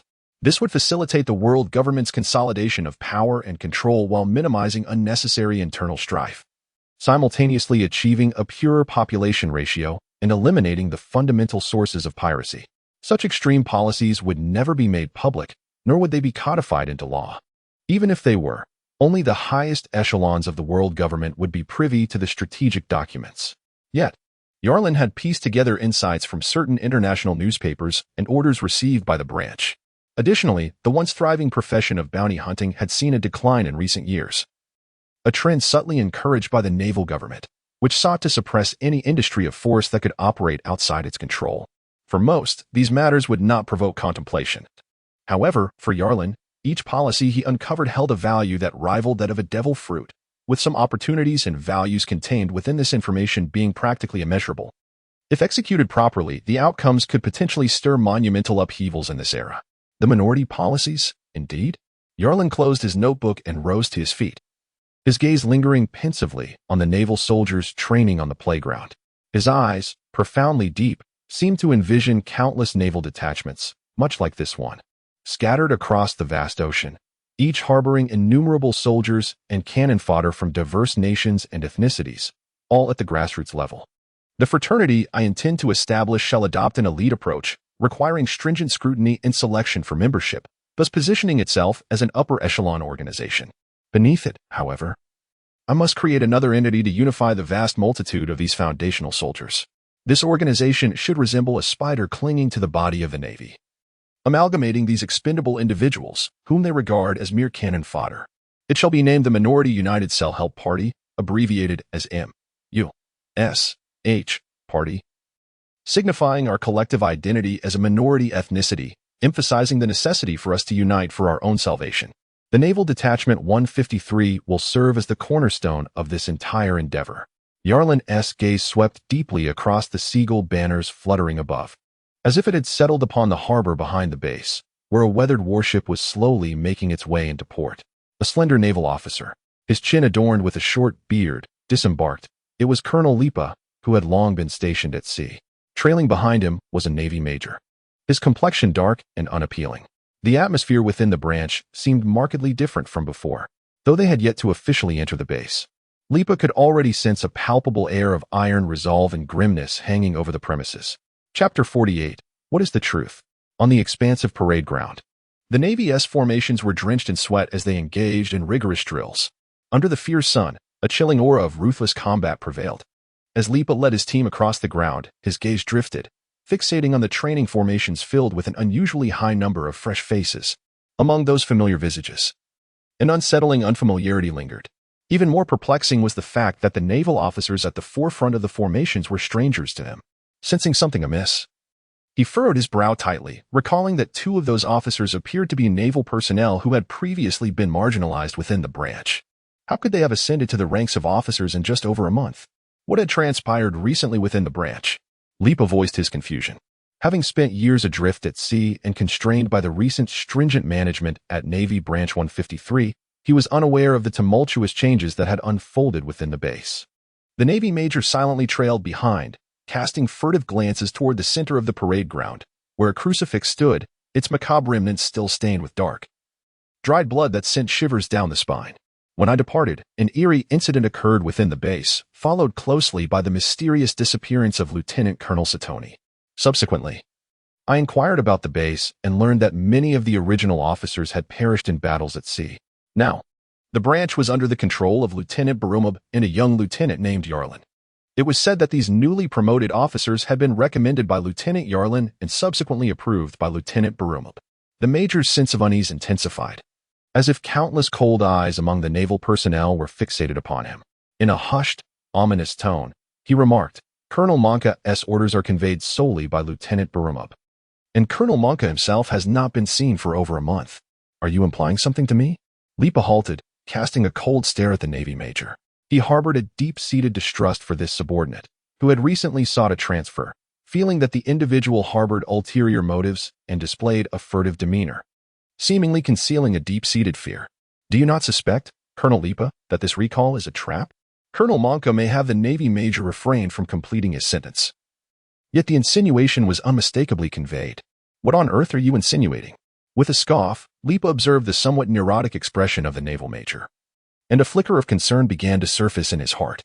He quickened his pace, feeling an urgency to meet Colonel Monka. As he exited the administrative building, he encountered Ensign Yalin, who amiably reminded him that Colonel Monka was not in the building but rather at his residence. Yarlin wore a gentle smile upon his face, yet his gaze remained icy as he fixed his eyes upon the retreating figure of Lipa, his attention fleetingly brushing against the elusive naval major. "Has the warship returned to port?" Yarlin inquired nonchalantly. "Indeed, it has docked at the harbor," Gaka nodded in response. "In that case, let us proceed to take over the sortie," Yarlin remarked, a subtle tightening of his lips and a slight droop at the corners of his eyes imparting a shadowy demeanor. "For the time being, this branch base shall be left to our Lieutenant Barumab and Major Lipa." At the harbor, two warships gradually slipped away from the docks, their passage dragging cold waves that slowly vanished from the view of the Navy's 153rd branch base. "Are we truly departing just like this?" Gaku, perplexed by Yarlin's strategy, questioned the timing of their maritime venture. "Gaku, you still fail to comprehend. Is Amir Barumab worthy of such elaborate efforts on my part? I could extinguish him with the mere flick of a finger. What I aim to do is seize this opportunity to eradicate the hidden dangers lurking within the branch in one fell swoop." Yarlin extended his fingers, gradually clenching them under the sun's rays. When dealing with foes concealed in treachery, discerning them in the light becomes a formidable task. The most effective approach is not to fortify defenses, but rather to obscure the sun's brilliance at the opportune moment, compelling them to reveal themselves from the shadows. This is the simplest and most efficient method. Gaku silently mourned for Barumab, recognizing the dreadfulness of opposing Yarlin. The opportunities he perceived might merely be traps laid to ensnare him. Unbeknownst to Gaku, he was not the only one awakening to this realization. On an island known as Colorstone Island, a man of Lombardy had experienced this firsthand, as had the captain of the Red Skull pirate crew, who too held profound insights into such matters. "Then, where shall we go now?" Gaku asked. "Frostmoon Village is not far. We shall briefly stop there, for a friend of ours has likely been waiting anxiously." "Lieutenant Barumab, you appear somewhat unwell," Lipa remarked, observing Barumab as he opened the door, his darkened eye bags and haggard complexion alarming her. "Major Lipa, you have returned.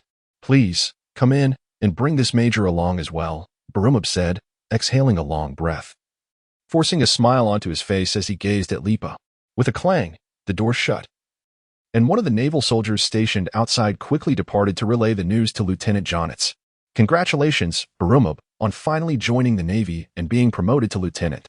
I have heard that the operations of the branch during this period have been under your and a lieutenant's supervision," Lipa casually commented, her eyes keenly observing Barumab's expressions. It seemed the naval major's hints had indeed registered with him.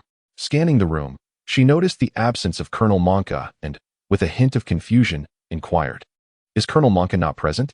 Recently, a series of events unfolded within the branch, leaving Colonel Monka in a state of mental fatigue, prompting him to retire to his quarters for rest. Bayrumber ascended the stairs with two companions, gently parting the door just enough to glimpse the imposing figure of Colonel Monka, reclining with his back turned towards them. Rather than fully opening the door, Bayrumber merely allowed a narrow crack, permitting the two to observe Monka's silhouette upon the bed, before quietly closing the door and gesturing for silence as he descended the staircase once more. It was evident that Colonel Monka was indeed asleep. Despite the limited view through the crack, Lipa swiftly dispelled any lingering doubts. He could ascertain that the colonel was still alive. The purpose of calling Colonel Lipa back was to entrust him with a matter of significance. Meanwhile, Bayrumber, rubbing his swollen and sore eyes, found himself grappling with suspicions regarding Yalan, yet remained reluctant to disclose the troubling truth of Colonel Monka's condition, as the ramifications of such a revelation were unbearable for him. He fixed his gaze upon Lipa, then cast a furtive glance at the naval major behind him, his voice heavy with gravity. "Major, first and foremost, I need you to clarify certain truths for me. What transpired at the scene of Ensign Kona's disappearance and death? Is Lieutenant Sinieri truly the culprit behind the disappearance of those officers? Furthermore, what role did Colonel Satoni, who was tasked with investigating this matter, play in the entire affair? I must understand the full sequence of events surrounding the day you reported my disappearance to Colonel Monka, which subsequently led to the mobilization of the entire naval force in search of me." It was clear that these inquiries were not mere whims of Bayrumber's mind, but rather questions he had meticulously rehearsed countless times in his thoughts. His unwavering gaze fixed upon the naval major, a glint of something sinister flickering in his dark-rimmed eyes. Amidst a series of bizarre occurrences and setbacks, Bayrumber appeared to be maturing, having unconsciously absorbed certain qualities from prolonged exposure to Yalan. The naval major, meeting Bayrumber's unsettling stare, felt beads of cold sweat forming upon his brow, uncertain whether to respond to Bayrumber's probing questions. "I do not seek to scrutinize your shortcomings, Major. I merely wish to uncover the truth of the matter." Bayrumber inhaled deeply, his voice chillingly calm. "Your departure from the branch base last month to remain aboard the ship was not without cause. You must have learned something that instilled fear within you. Now, I implore you to reveal everything without concealment." Lipa furrowed his brows, fixating on the naval major, his gaze scanning their faces back and forth. He was still engulfed in confusion, yet an instinctive sense of unease began to stir within him. The naval major clenched his teeth tightly, wiping the cold sweat from his forehead before slowly articulating, "To be honest, I am not entirely certain about what has transpired. However, the disappearance of Colonel Satoni, along with a series of peculiar occurrences, has instilled in me an unusual sense of dread. Thus, I requested a transfer from the base. Initially, I believed that in due course, Colonel Satoni would return on his own, much like Lieutenant Bayrumber. Yet, unexpectedly, while Lieutenant Bayrumber has returned, Colonel Satoni remains utterly untraceable." As he continued, Bayrumber's voice resonated with an oppressive weight. The naval major pondered over his words, finally responding to Bayrumber's first inquiry. "Lieutenant Kona is presumed dead. The scene bore only bloodied clothing, with the body conspicuously absent. I scoured the entire naval division, but found nothing, as if the body, like the other missing officers, had vanished into thin air, leaving no trace behind. The clothing left behind seems deliberately intended to remind us that Lieutenant Kona met with foul play. He is not the first officer to have fallen victim, yet in my perspective, compared to those who went missing before him, Lieutenant Kona marks the inception of this sinister affair. It appears as though the perpetrator meticulously orchestrated this incident to simultaneously expose the prior disappearances, bringing them into the light of our scrutiny. At the time, I was oblivious, but in hindsight, it feels as if everything was part of the murderer's calculated design, aimed to draw Colonel Satoni's attention at that precise moment. Then, Colonel Monka ordered Colonel Satoni to swiftly apprehend the culprit. Under duress and pressure, the naval major, with a heavy heart, declared, "Lieutenant Sinieri is merely a scapegoat, as per Colonel Satoni's directive." The naval major spoke rapidly, seemingly unwilling to linger on this disgraceful matter, and continued, "However, in retrospect, I can't shake the feeling that Colonel Satoni's reactions might also have been anticipated by the perpetrator. Though I cannot pinpoint the exact issue, I have an unsettling intuition that each step we take is orchestrated according to a script set by that individual, rendering all of Colonel Satoni's responses potentially premeditated by another." "What are you talking about?" Colonel Lipa furrowed his brow. "I recognized that what I was about to express might seem utterly preposterous, and I lacked tangible evidence to substantiate my claims. Nevertheless, an inexplicable sensation enveloped me, reminiscent of subsequent events, the peculiar abandoned warehouse, the suspicious masks, and the chilling name of Colonel Satoni stained in blood upon the wall. It appeared that the naval officer was ensnared in a harrowing recollection, his pallid visage quivering as he murmured, "Initially, the wall bore the name of Lieutenant Barumabur. It was this name that led Colonel Satoni to presume you were in peril, prompting him to venture forth in search of you. Subsequently, Colonel Satoni vanished without a trace, yet you, Lieutenant Barumabur, returned unscathed. Upon my return to inspect the scene, I found that your name had been obliterated from the wall, replaced by that of Colonel Satoni. At that moment, I was engulfed by sheer panic. I felt as though a pair of eyes lurked within the darkness, fixated upon me. Fearing that I too might vanish like Colonel Satoni, I requested to be released from the branch. The naval officer swallowed hard, his expression tinged with suspicion, as he confessed, each day aboard the vessel. I have pondered those events, increasingly convinced that Colonel Satoni fell victim to a nefarious trap. The bizarre clues seemed deliberately placed before us, enticing Colonel Satoni into danger. Yet I dared not report this to Colonel Monka. I could only clandestinely depart the branch in search of you, Lieutenant Barumabur, and thus I disappeared entirely. A trap, a design, an enticement, the sudden disappearance. Such a terrifying tapestry of words sent a chill coursing through Lieutenant Barumabur's heart. He furrowed his brow and inquired, what transpired in that abandoned warehouse, and what of the wall adorned with bloodied names? A quarter of an hour later, within a forsaken warehouse of the branch, Lieutenant Barumabur, Colonel Lipa, and the naval officer stood transfixed before a wall, its surface congealed with darkened blood. Indeed, a row of names was inscribed upon it, and at the very bottom lay a freshly etched name, marked in blood. The names of Colonel Lipa, the naval officer, and Lieutenant Barumabur were all emblazoned in crimson upon the wall. To behold one's name smeared in blood upon such a sinister wall evoked a profound horror. Colonel Lipa's expression grew grave, drawing in a sharp breath. Lieutenant Barumabur's complexion turned ashen, his pupils constricting in trembling shock. The naval officer felt an icy dread envelop him, as if he had fallen into a glacial abyss, trembling uncontrollably while casting paranoid glances into the shadowy corners, exclaiming, "That sensation of being watched has resurfaced. Ever since my return to the naval branch, I have felt the presence of unseen eyes lurking in the darkness. Indeed, the organization Colonel Satoni spoke of must truly exist. And they are watching me." The naval officer was filled with trepidation. An organization? What organization? Lieutenant Barumabur grasped the naval officer's shoulder, demanding fiercely. The naval officer blurted out in confusion, "Was it not you, Lieutenant Barumabur, who informed Colonel Satoni of the existence of a rebellious organization hidden within the naval branch? The masked clues were indeed delivered to Colonel Satoni by you, were they not?"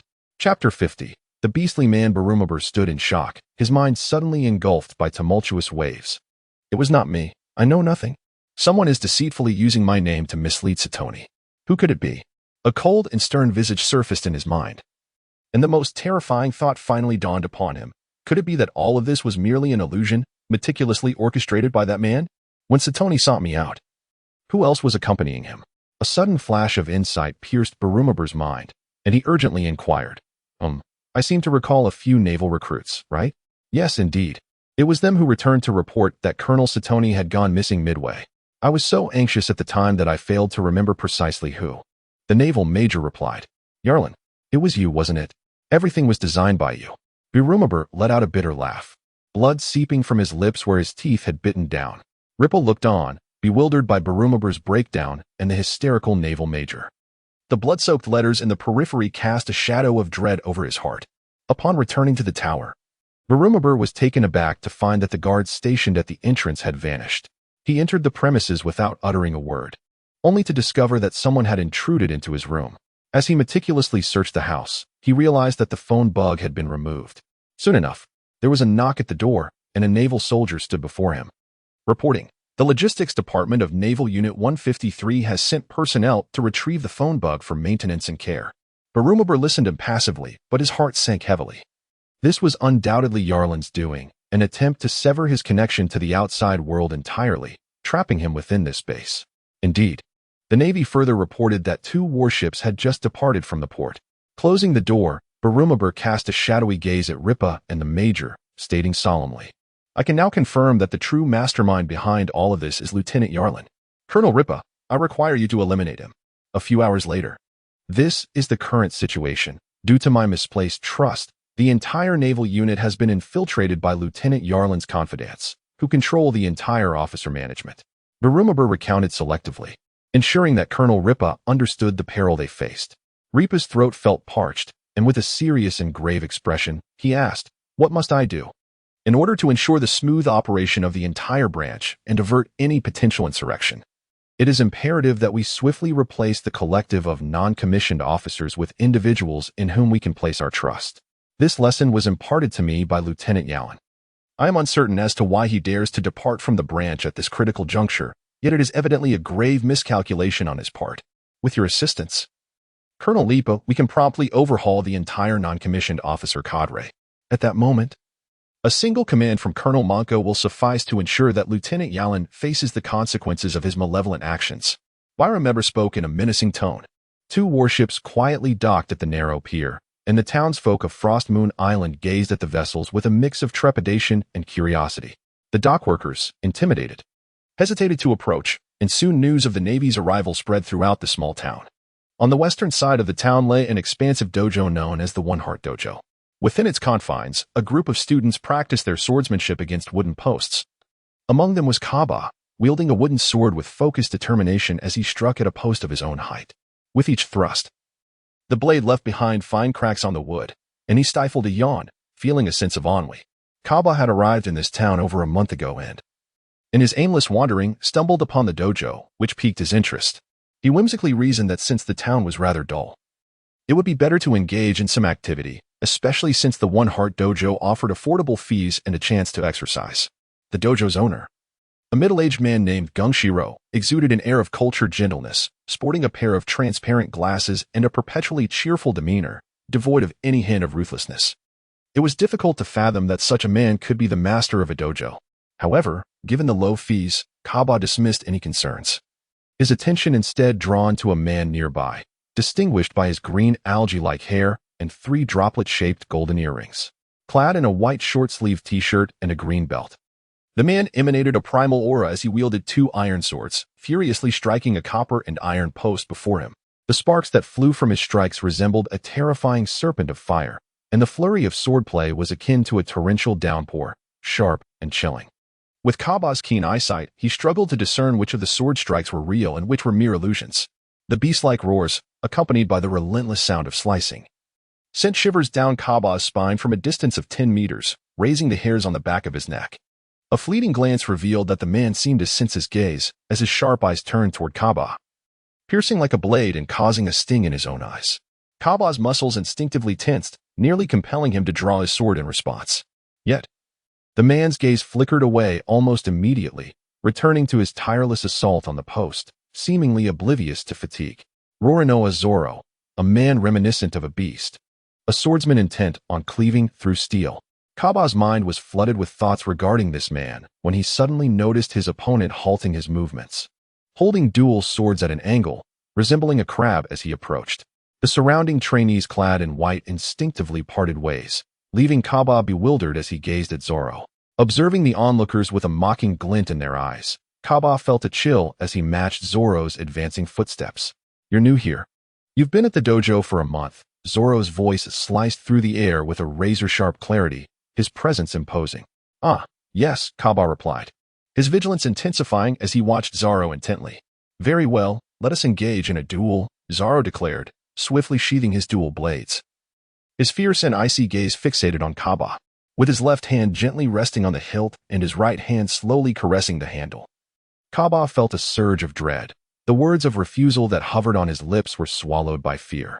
He sensed that Zoro would not grant him the luxury of refusal. The palpable aura of menace locked onto him, and he realized that any movement on his part would be met with a merciless strike. The only course of action left was to draw his sword and accept the challenge. Chapter 51. Rorinoa Zoro. The dojo, laid with tatami mats, created a space amidst whispers from the surrounding trainees dressed in white. At that moment, a shuffling sound interrupted the air, accompanied by shouts of, "The Navy is really here." 2 warships are docked at the pier. "Shoo, quiet." The brash newcomer fell silent upon noticing the confrontation in the center of the dojo. Instantly discerning the situation, he chuckled. "Hey, Zoro has finally lost his patience and is ready for a duel. That guy seems to be new here." "Well, it's been a month."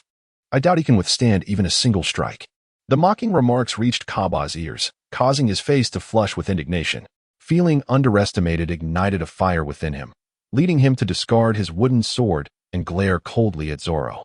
A glimmer of cold intensity flashed in Zoro's eyes, igniting a fervent battle spirit within him. He drew one of his blades, offering it to Kaba while stepping back, his body half-crouched like a poised cheetah. His right hand lightly clenched the hilt, the blade inching out of its sheath, revealing a chilling gleam. At the back of the dojo, observing all with a serene demeanor, was Gung Shiro, who remained unchanged, kneeling on the tatami. He gently savored the aroma of a cup of tea, the faint scent enveloping his glasses in a delicate mist, obscuring the thoughts hidden within his eyes. With a swift motion, the blade was drawn, and a cold, piercing light surged forth. Kaba's pupils constricted, and goosebumps prickled his arm holding the sword. How swift! With a swift backhand strike, a sharp sound echoed as an overwhelming force surged forth, causing Kaba's entire hand to tremble. The sword hilt nearly slipped from his grasp. He was filled with dread as he witnessed a figure rapidly enlarging in his vision, a cold glint slicing upward towards him. One sword style, drawing technique. Kaba was sent tumbling backward, the hilt of his sword completely escaping his grip, only to be caught effortlessly by the man before him, who tossed it lightly into the air. The blade spun gracefully, descending vertically, while Zoro, with his other hand, reversed his grip on the hilt, producing two crisp sounds as both swords were sheathed simultaneously. He found himself unable to maintain a firm grip on his sword. He was simply too weak. Zoro turned and walked away, finding the encounter with such a feeble opponent less engaging than cleaving through wooden posts, which at least he had yet to sever. Kaba fixated on the slender line of blood tracing across his chest, gingerly touching it. It was merely a superficial wound, clearly the result of the opponent's precise control over his strength. He gasped and, after rising to his feet, blushed as he stared at Zoro's back, solemnly declaring, "I am no match for you. However, I am aware of a rather formidable individual who is likely arriving on the island. Do you dare to challenge him?" Zoro halted, turning to look down at Kaba, a glimmer of interest flickering in his eyes. "Hey," Kaba sneered, uncertain if he had lost his mind. As soon as the words escaped his lips, he regretted them. Nevertheless, he stood tall, addressing the surrounding students. "Someone mentioned that the Navy has landed, correct?" "Indeed. There are 2 warships docked at the pier. The person I mentioned is a Navy officer. Do you dare?" Kaba speculated that the incoming warships were likely Yarlines, considering the timing was about right. If it were someone else, he might have hesitated, but Zoro would not. He never entertained such trivial thoughts. His heart was as unblemished as the sword he wielded. Roronoa Zoro sought to engage in combat with countless adversaries. If victorious, he would press onward, and if defeated, he would rise again to challenge until he ultimately became the world's greatest swordsman. At the dock, soldiers lined the sides of the warships in a solemn formation, with Yarline standing at the bow, squinting toward Kaba, who approached with a man equipped with 3 swords at his waist following closely behind. Indeed, it was Yarline. From a distance, Kaba spotted Yarline gazing out from the ship, and at that moment, their eyes met. Kaba swallowed hard. Unlike the primal aura emanating from Zoro, Yarline's gaze instilled in him a sense of peril akin to being ensnared by a venomous serpent. Perhaps it would be best to reconsider. Stopping in his tracks, Kaba turned to Zoro, his voice strained. After all, he is a Navy officer. It would be quite troublesome. Kaba felt that his impulsive actions had led him to gradually approach Yalin's position, and he increasingly sensed that he had committed an exceedingly foolish provocation. Zoro's attention was no longer on Kaba. Instead, he fixed his cold gaze upon Yalin, who stood at the bow of the warship. Instinctively, as if he were a beast, Zoro perceived an overwhelming aura of danger emanating from Yalin, akin to a fierce monster lurking within the confines of the Navy skies. It was formidable. At the same moment, Yalin also noticed the unfriendly gaze of the algae-haired figure behind Kaba. He furrowed his brow in suspicion, contemplating the brash newcomer whose provocative stare seemed to question, "Have I offended him in any way?" As Yalin searched his memories, he found no intersection with the other party and thus shifted his gaze to Kaba, who had approached the warship. The corners of his eyes slightly drooped, exuding a chilling severity. Since the other was trailing Kaba, it was only natural for him to seek a satisfactory explanation from Kaba's lips. "So, you intend to amuse yourself at my expense?" After listening to the account of events, Yalin regarded Kaba with an expression that could only be described as one of contempt, mocking. "It seems you have yet to comprehend your position. I summoned you from Long Valley, and you ought to fulfill your role as a subordinate rather than be a source of trouble for me. His frigid voice slithered like a venomous serpent up Kaba's spine. Kaba tilted his head upward to meet Yalin's icy gaze, seemingly sensing the wrath emanating from him. The Navy personnel lined along the ship's sides fixated their indifferent and lethal stares upon him. And he even noticed some sailors stealthily reaching for the stocks of their flintlock pistols secured at their backs. As a sailor of modest talent, I hereby formally designate you to join the Navy's 153rd Division. Yalin snorted dismissively, asserting, Gagu, as the newly enlisted recruit, he is now under your charge. I expect you to instill in him the Navy's discipline and obedience at the swiftest possible pace. Yes. Gagu leaped down from the ship and immediately delivered a forceful punch to Kaba's abdomen, eliciting a muffled groan from him as he doubled over, retching. He recalled the first time he had encountered Yalin when he dared to draw his blade against him. Yet, in this moment, confronted with Yalin and the imposing presence of two massive warships, brimming with fully armed sailors, he found himself devoid of the courage to resist or retort.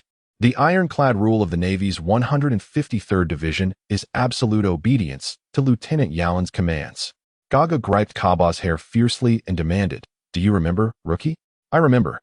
Kaba's eyes were bloodshot, yet he could only lower his head and respond in acquiescence. Zoro observed the scene silently, his expression devoid of emotion as he gazed up at Yalin. Though the angle suggested deference, it conveyed a sense of equal standing.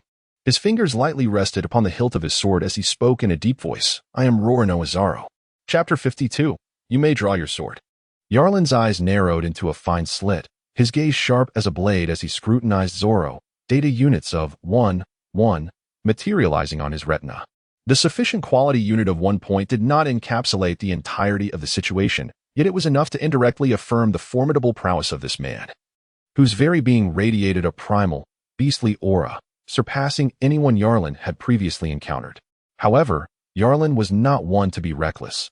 He would not engage in combat without reason, irrespective of the opponent's strength. Unlike Zoro, who sought battles purely for the thrill they provided, unencumbered by ulterior motives, Yarlin's every conflict was imbued with a pronounced purpose and utilitarian intent.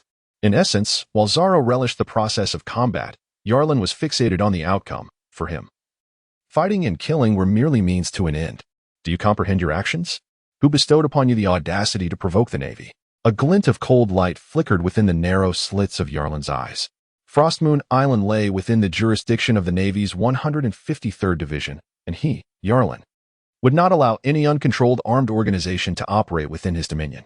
Zoro's current actions, in Yarlin's eyes, were not merely a reflection of personal impulse but rather symbolized the stance of the One Heart Dojo, signifying at least a degree of indulgence and a lack of respect for the Navy's authority.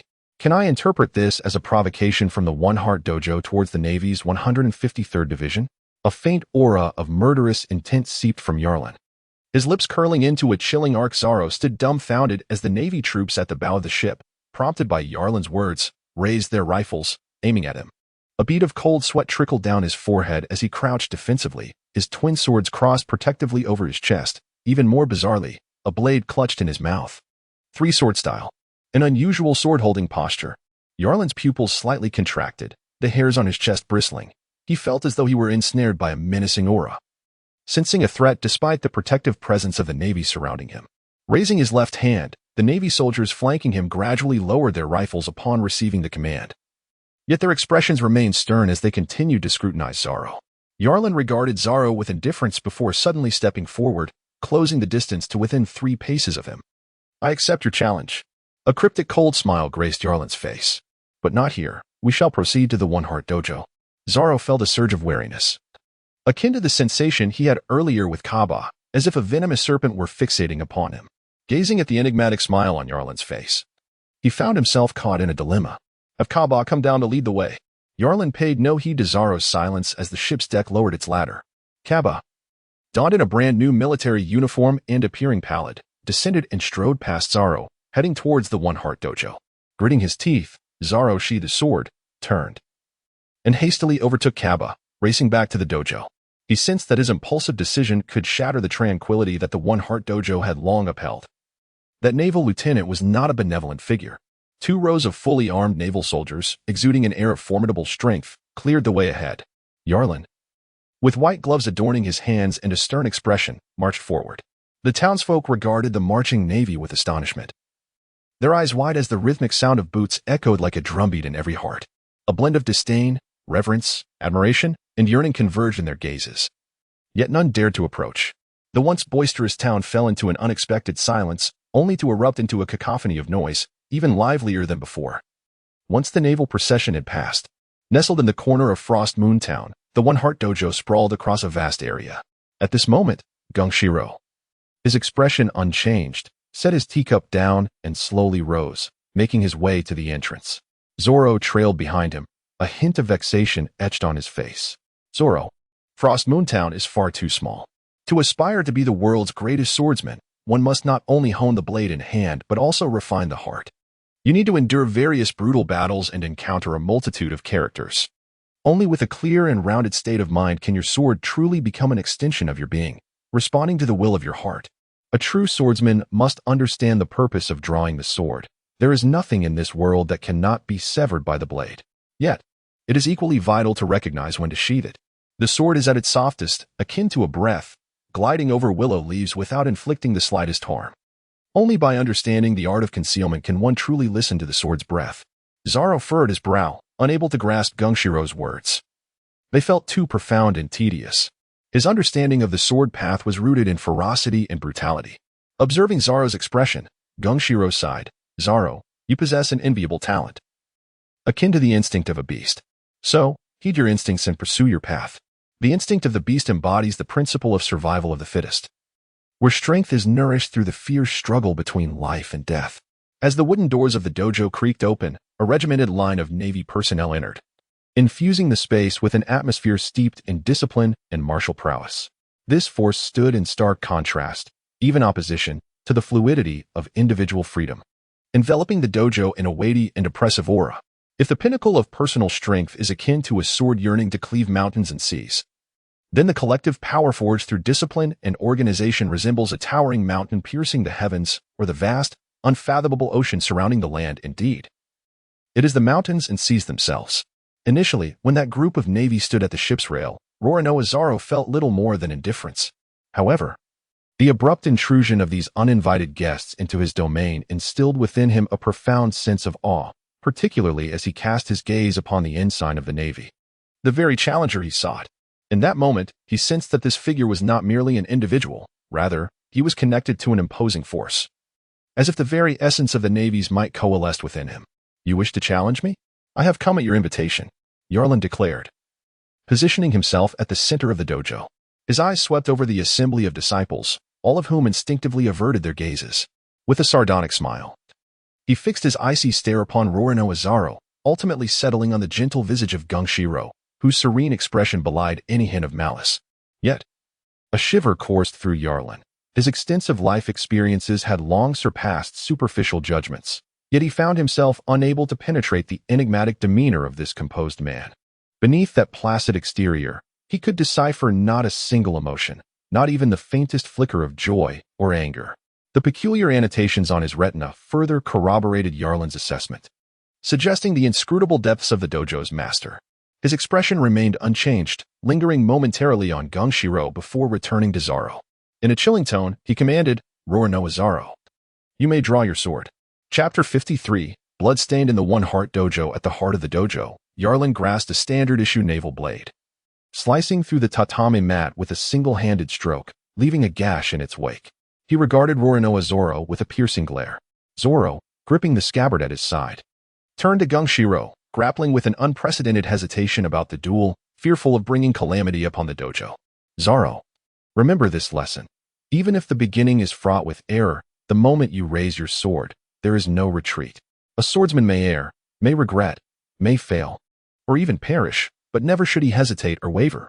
Strike with determination and forge ahead without falter. Zoro nodded gravely, cradling the scabbard in one hand while his thumb gently glided along its length towards the hilt. Gradually, he secured his grip, lifted his head, and assumed a low stance. His gaze fierce and proud as he proclaimed, one of the great blades, the 21st technique, in the way of the word. The sword, known as the Kandai Yaziji, possesses a rustic charm devoid of ostentation, exuding an aura of lethality. Its former master triumphed over Zoro in 2001 encounters without a single defeat. Zoro did not utter the latter sentiment aloud. Rather, He silently acknowledged within himself that each time he grasped this blade in battle, he felt as though Kuina still lived. In the very dojo where he now stood, she seemed to silently observe him from the center, just as she did on the day of their first meeting. And similarly to that final day they shared. I, Rorano Azaro, aspire to become the world's foremost swordsman, allowing my name to resonate in the heavens above. Veins bulged on Zoro's forehead, as if the volcano of suppressed emotions within him had finally erupted. Though he struggled to comprehend the profundity of Yagyu's earlier words, one thing became clear: it was time for him to depart. He focused intently on Yarline's position, suddenly breaking into a manic laughter, exclaiming, "Kuina, bear witness. This shall be my final challenge in the One Heart Dojo." Perhaps from the depths of the afterlife, Kuina responded to his cry, and the Kandao Yaziji emitted a bright, resonant note. Yarlin's pupils constricted as he seemed to witness a blurred figure emerging behind Zoro the moment he grasped the hilt of the sword. The features were indistinct, yet the slender hand reached out with an unwavering determination towards the hilt. The two hands perfectly aligned, and a blinding cold light sliced through the sheath, the icy, smooth blade reflecting two overlapping silhouettes behind Zoro. Did that sword connect to some bond or oath? Yarlin's pupils dilated in shock. A tingling sensation crawling across his scalp as he truly began to confront the green-haired warrior before him. The aura emanating from the other was so formidable that it left him momentarily awestruck. The world's greatest swordsman, indeed, possessed an extraordinary presence. Suddenly, a frigid gust of wind from the blade surged forth, the nearly imperceptible silver edge magnifying in his sight, revealing the fierce, deadly glint in their eyes. He sidestepped, drawing his long sword back to shield his chest, only to feel a sharp pain erupt in his torso. Yarlin saw a gash carved into the center of the Navy's standard blade, his uniform stained crimson, a torrent of blood spraying forth and splattering across his face. What a swift sword, what a keen blade! A shiver ran through Yarlin's heart as a murderous intent flickered across his blood-stained visage. With a sudden advance, he lunged forward, seizing the moment when his opponent's blade swung down. His left hand, fierce and unyielding, reached out to grasp the hand of Zoro that wielded the sword. Zoro, with deft fingers, deftly reversed his grip on the hilt, twisting his waist. The blade emitted a thunderous roar as it sliced through the air, pivoting to thrust once more towards Yarlin's chest. Yarlin remained unfazed, his right hand wielding the sword as it lunged menacingly towards Zoro's throat. Zoro, equally composed, disregarded the blade aimed at his neck, fixated solely on severing the military saber that obstructed his path, while simultaneously piercing through Yarlin's chest. As the blade approached, a fierce and malicious intent erupted, and just as they seemed destined for mutual destruction, both men let out a sinister laugh simultaneously. Zoro's shoulder twitched slightly, causing his neck to tilt sideways, allowing the sharp blade to pierce through his shoulder and exit his body, blood splattering across his visage. At the same moment, Yarlin's left hand abruptly tightened in the air, retracting sharply to strike down upon the back of Zoro's blade, while his waist contorted violently, ripping a gruesome gash into his side, blood gushing forth to reveal the stark white of his bones marred by slender cracks. The fierce combat left the surrounding Navy and dojo students in a state of shock and trepidation. The students dared not intervene, while some naval soldiers raised their rifle butts, struggling to aim at the chaos, prompting Gaku, who bore a grim expression, to bark an order. "What if we hit Lieutenant Yarlin?" He then pointed ominously at the dojo students, threatening in a chilling tone, "If anything happens to Lieutenant Yarlin, I will ensure that everyone in this dojo pays the price." The sound of bullets being chambered resonated throughout, as the Navy soldiers boldly aimed their rifles at the students of the dojo, causing panic and fear to seize the onlookers. Yet, Kang Shiro remained unperturbed, his countenance betraying no change as he fixated on the two figures engaged in their perilous struggle. Zoro, undistracted, was oblivious to the turmoil surrounding him, as if the world had narrowed down to just him and Yarlin. This was his final challenge at the Ichinshin dojo, and he believed that Kuina would be watching from the heavens. He was determined to showcase the fruits of his years of training, even if it meant death. He would not concede defeat today. Conversely, Yarlin was acutely aware of Gaku's orders, yet his demeanor remained unchanged. He had never considered himself a reckless warrior seeking personal glory. Had it not been for the inscrutable Kang Shiro, he might have regarded Gaku's command for indiscriminate gunfire as a decisive course of action. However, with Kang Shiro's presence looming, Yarlin gripped his sword with a vice-like hold, his other hand poised to strike down upon the hilt of the military saber. With a resounding clang, the blade pierced through Zoro's shoulder blade, the entire length of the bloodied sword emerging from his back, its hilt seemingly deformed from the force, embedding itself into Zoro's shoulder. Zoro howled in pain, yet his grip on the hilt remained steadfast, refusing to yield. His fingers, strained to the point of turning pale, clung onto the sword with unwavering resolve. A true swordsman never relinquishes his weapon, even in the face of death. Suddenly, his fingers twisted, causing the blade to rotate. Yarlin's eyelid twitched, and he hastily withdrew his hand, yet it was a moment too late. His palm was savagely bitten by the weapon. Flesh torn away to expose a bloody, mangled bone. Yarlin distanced himself completely, watching as Zoro stood breathless in place, the military knife embedded in his shoulder. With a deliberate glare at Gagu, he coldly declared, "This is a fair duel. Everyone, lay down your weapons." Zoro, resembling a wounded beast, wore a fierce and menacing expression. Yet the fire of battle still burned brightly in his eyes. He bit down on Wado Ikamanji, withdrawing the military knife inch by inch from his shoulder before tossing it back to Yarlin. Subsequently, he drew 2 more swords from his waist with both hands, performing a laborious flourish before him, and solemnly proclaimed, "Come again." Yarlin accepted the bloodied military knife, and as he gazed at Zoro, he found himself unexpectedly beginning to admire this somewhat ferocious individual. Roronoa Zoro is my favorite character in One Piece. Without exception, his essence profoundly resonates with me. While composing this chapter, my emotions surged, pouring into the words, my eyes brimming with tears of sentiment. Vows, friendship, dreams, bonds. Even in the brutal world of pirates, I must acknowledge that certain characters can evoke genuine and passionate feelings, illuminating even the darkest, coldest realms. Yarlin and Zoran may not become friends, for they are fundamentally different beings. One is simple and pure, while the other is ambitious and cunning. I shall not forcibly alter anyone's nature, nor will I deliberately malign either character, as they both possess their own unique charm. Their conflict should be seen as a destiny of their own choosing, and as for me, I merely provide a stage for their emergence, without overshadowing their narratives. Chapter 54. There, the sword in my hand licking the blood-stained lips, Yarlin grasped the hilt of his blade with his right hand. The military sword held horizontally across his chest. The bloody blade bore a gash, from which fragments of flesh seemed to cling. Yarlin narrowed his eyes, shoving his left hand into his mouth to bite off his glove, spitting it onto the ground, revealing an eerie, pitch-black palm beneath. The sharp fingertips, as dark as ink, seemed to hiss like a venomous serpent, while a peculiar, sinister black thread subtly extended from his fingertips. He cast a furtive glance around the dojo, where wooden stakes and iron pillars stood ominously, his eyes glinting with a chilling, obsidian light. "Come forth." Zoro, with one shoulder pierced, wielded his sword with an arm that appeared unnaturally twisted, gritting his teeth. A fierce, malevolent light akin to that of a vengeful spirit flickered in his eyes as he propelled himself off the ground, casting a shadowy specter upon the earth. Three-sword style, demon slash. Despite the blade clenched in his mouth, he shouted the technique with formidable fervor. Yarlin's pupils constricted to mere slits. The muscles in his brow tensed and twitched, his gaze fixated on the ferocious specter before him as 3 deadly blades constrained his evasion. His fingers splayed and trembled, releasing torrents of black threads that erupted from between his fingertips, akin to ink spilling forth to obscure the path of the demon's slash. These threads soon snapped in response, showering the air with drifting black ash. A military knife shot forth from the darkness like lightning, the shattered edge colliding with a mournful cry, before the knife abruptly fragmented into 2 sections, spinning malevolently as it lunged forward. The sound of steel-piercing flesh echoed, and Zoro let out a muffled groan, feeling his injured shoulder quiver as if his bones and tendons had been severed, collapsing helplessly. The other shoulder was also struck by the wicked blade, and he grunted again, his arm trembling slightly yet resolutely raising his sword to shatter the enveloping black threads. "Your sword has fallen." It was as if the shredded darkness unveiled a fierce, savage blade, 2 deadly arcs of malice lunging towards Yarlin. I have never relied on the sword in my hand. Yarlin's lips curled into a chilling arc, his deep voice laced with malice and venom.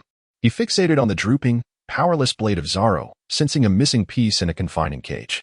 Abruptly, he swayed in place, his feet seeming to glide sideways, while his left hand raised a torrent of dark tendrils that surged forth like a robust vine, seeking to ensnare the character of the sword. The dark, coalescing appendages lacked the resilience to withstand the blade's edge. Indeed, they would shatter upon contact. Yet, they were sufficient to obscure Zoro's line of sight. A sudden darkness enveloped him, and as he swiftly cleaved through it, a flurry of black threads cascaded onto his hair, leaving Yarlin utterly vanished from view. The demon's slash had been evaded. A sense of dread washed over Zoro. Technically, it could not be deemed a complete demon slash. for his shoulder bore a grievous wound, rendering him one sword short. Nevertheless, it had ultimately been sidestepped by his adversary. Out of the corner of his eye, a flash of white surged past. Zaro caught a glimpse of bloodied naval attire. A chill ran down his spine. And as his head could not pivot a full 180 degrees, he instinctively thrust his remaining sword backward. Exposing one's back to the enemy invariably heralds defeat. The thrust met only emptiness. In the next moment, his wrist was seized. A jolt of excruciating pain radiating through him as he felt the muscles around his wrist joint tear away. With a crackling sound, his entire arm became numb, akin to an electric shock, and his hand lost all strength, helplessly releasing the sword to the ground. Yarlin gazed impassively at Zaro's back, his fingers resembling iron hooks as they tore away a considerable expanse of flesh and blood. He then seized Zaro by the neck, lifting him effortlessly from the ground with one hand. As his neck was gripped, Zaro felt a gradual constriction that induced a sensation of suffocation. His face flushed crimson, and a wave of dizziness washed over him due to the lack of blood. Subsequently, darkness briefly enveloped his vision, causing his body to weaken, and he found himself kneeling on the ground. Yarlin stood before Zaro, gripping the hilt of the wadikamanji with his right hand. With a sudden, forceful tug, he was taken aback to find that, despite nearing unconsciousness, the man beneath him stubbornly clung to the sword's hilt. Frowning slightly, Yarlin exerted more strength, and amidst a disconcerting sound of grinding, the wadikamanji fell into his grasp. Zaro, jolted awake, emitted a primal roar and leapt from the ground, lunging at Yarlin. With a resounding thud, Yarlin raised his knee, driving it into Zaro's chest with the force of a hammer. Zaro was propelled backward, crashing into a wooden post 3 meters away, his body then slumping down as he stared vacantly at the azure sky. Thus concluded the final challenge at the One Mind Dojo, ending in a dismal defeat. Yarlin scrutinized the long sword in his hand. Its white blade was simple and unadorned, with an elongated edge devoid of blood grooves and a subtle curve, rendering it an utterly unremarkable weapon at first glance. I happen to be in need of a sword, Yarlin remarked with an indifferent tone. Zaro's eyes flared with intensity, yet Yarlin merely regarded him with apathy, despite appreciating the other's fierce spirit and fearless resolve in battle. It did little to sway his cold demeanor and unwavering determination. This sword appears to hold special significance for you, Yarlin said, as he pressed one foot against Zaro's chest while his gaze subtly shifted toward Gung-Siro. The face that had been smiling serenely from the beginning remained tranquil, though the slits behind the lenses seemed to widen slightly. That sword was left to Zaro by my deceased daughter, Gung-Siro said, fixating on the blade in Yarlin's grasp, his countenance reflecting a sorrowful nostalgia. It is a sword of promise, known as the Wado Ikamanji. Oh? Yarlin's unwavering gaze remained fixed on Gung-Siro, clearly moved by the sentiment. So, are you imploring me to relinquish this sword? The young naval lieutenant replied. Strictly speaking, you are not truly a swordsman. Possessing this blade holds little significance for you. Gung-Siro met Yarlin's eyes, harboring his own doubts, as he discerned that this naval officer seemed rather indifferent to the Wado Ikamanji. Nonetheless, I am a member of the Navy, Yarlin declared, a chilling smile gracing his lips. Victory in battle necessitates the acquisition of commensurate spoils. It is the creed of the Navy. Gung-Siro fell silent. Yarlin paused momentarily, holding the sword of HD in hand, his expression grave as he surveyed the surrounding naval soldiers, whose eyes gleamed with fervent admiration. With a broad smile, he declared, moreover, I indeed require a sharp blade, but all naval personnel, take aim. The sound of synchronized movements echoed as all naval soldiers, including Gagu, raised their rifles. The dark muzzles pointed towards the One Heart Dojo. It was then that Yarlin's voice, laced with a chilling intensity, resonated. There the sword in my hand. Despite Zoro's dismal defeat and the guns trained upon him, Gung-Siro maintained his composure. However, at this moment, Yarlin's words stirred something within him, and for the first time, a flicker of emotion crossed his face as he scrutinized the previously unremarkable naval lieutenant, asserting with gravity, naval officer, reveal your true intentions. Chapter 55, Navy. Your name. The ominous gun muzzles exuded an air of foreboding. A cold breeze swept through, causing withered leaves to drift down and settle in the center of the dojo, enveloping the scene in an inexplicable silence. As Yarlings lifted the weights, the blade pierced the wooden post inch by inch, gradually emerging from the other side. Splinters of wood cascaded down onto Zoro's forehead. Yarlin grasped the hilt of his sword, his eyes shimmering with a captivating gleam. He regarded Gung-Siro and remarked, to have nurtured such a fierce and valiant swordsman, you surely possess the ability to forge for me a remarkable array of formidable blades. Gung-Siro remained silent. Yarlin shrugged lightly, slowly stepping back a pace, deftly releasing the hilt of the sword, which quietly embedded itself into the wooden post alongside the awakens. He gazed calmly at Gongshi, awaiting a response. Gongshi adjusted his glasses slightly, the strands of hair bound behind him fluttering gently in the breeze. He cast a deep glance at Yarlin and replied, "I shall do my utmost." "Excellent. In a few days, I will select a batch of Navy personnel to send to the Treachery dojo. I would appreciate it if the master could refine their skills with diligence. I shall not intrude further today." Without hesitation, Yarlin turned and strode purposefully toward the dojo's exit, the Navy swiftly forming an orderly line behind him. "Your name?" A hoarse, raspy voice emerged from the ground as Zaro struggled to rise, gripping the hilt of the awakens with one hand. Trembling as he leaned against the wooden post, he uttered each word with effort. "Navy, your name." At the entrance of the dojo, Yarlin paused momentarily, then continued on without looking back, a whisper of a name drifting into Zaro's ears, echoing through the air above the Treachery dojo, lingering long after. Yarlin. Rorano Zaro committed this name to memory deep within his heart. Inside the dojo, several students, as if drained of energy, knelt upon the ground, their eyes still reflecting remnants of fear, while others revealed an inexplicable yearning, suddenly contemplating the desire to join the Navy. Lieutenant Yarlin of the Navy. A remarkable figure has emerged above the east blue. Gongshi surveyed the disarray within the dojo, a premonition forming in his mind. Soon, he would hear this name again. And perhaps not just him, but the entire east blue would soon resound with it. Gongshi sighed as he approached Zaro, gently resting a hand on his head, brushing the wood shavings and dust from his forehead. He spoke solemnly, "Failure is the finest forge. It reveals the peaks that lie ahead." Zaro swayed as he stood, tears welling in his eyes. With his last ounce of strength, he drew the awakens from its sheath, meticulously cleaning the blood from it before sheathing it again. "Inch by inch.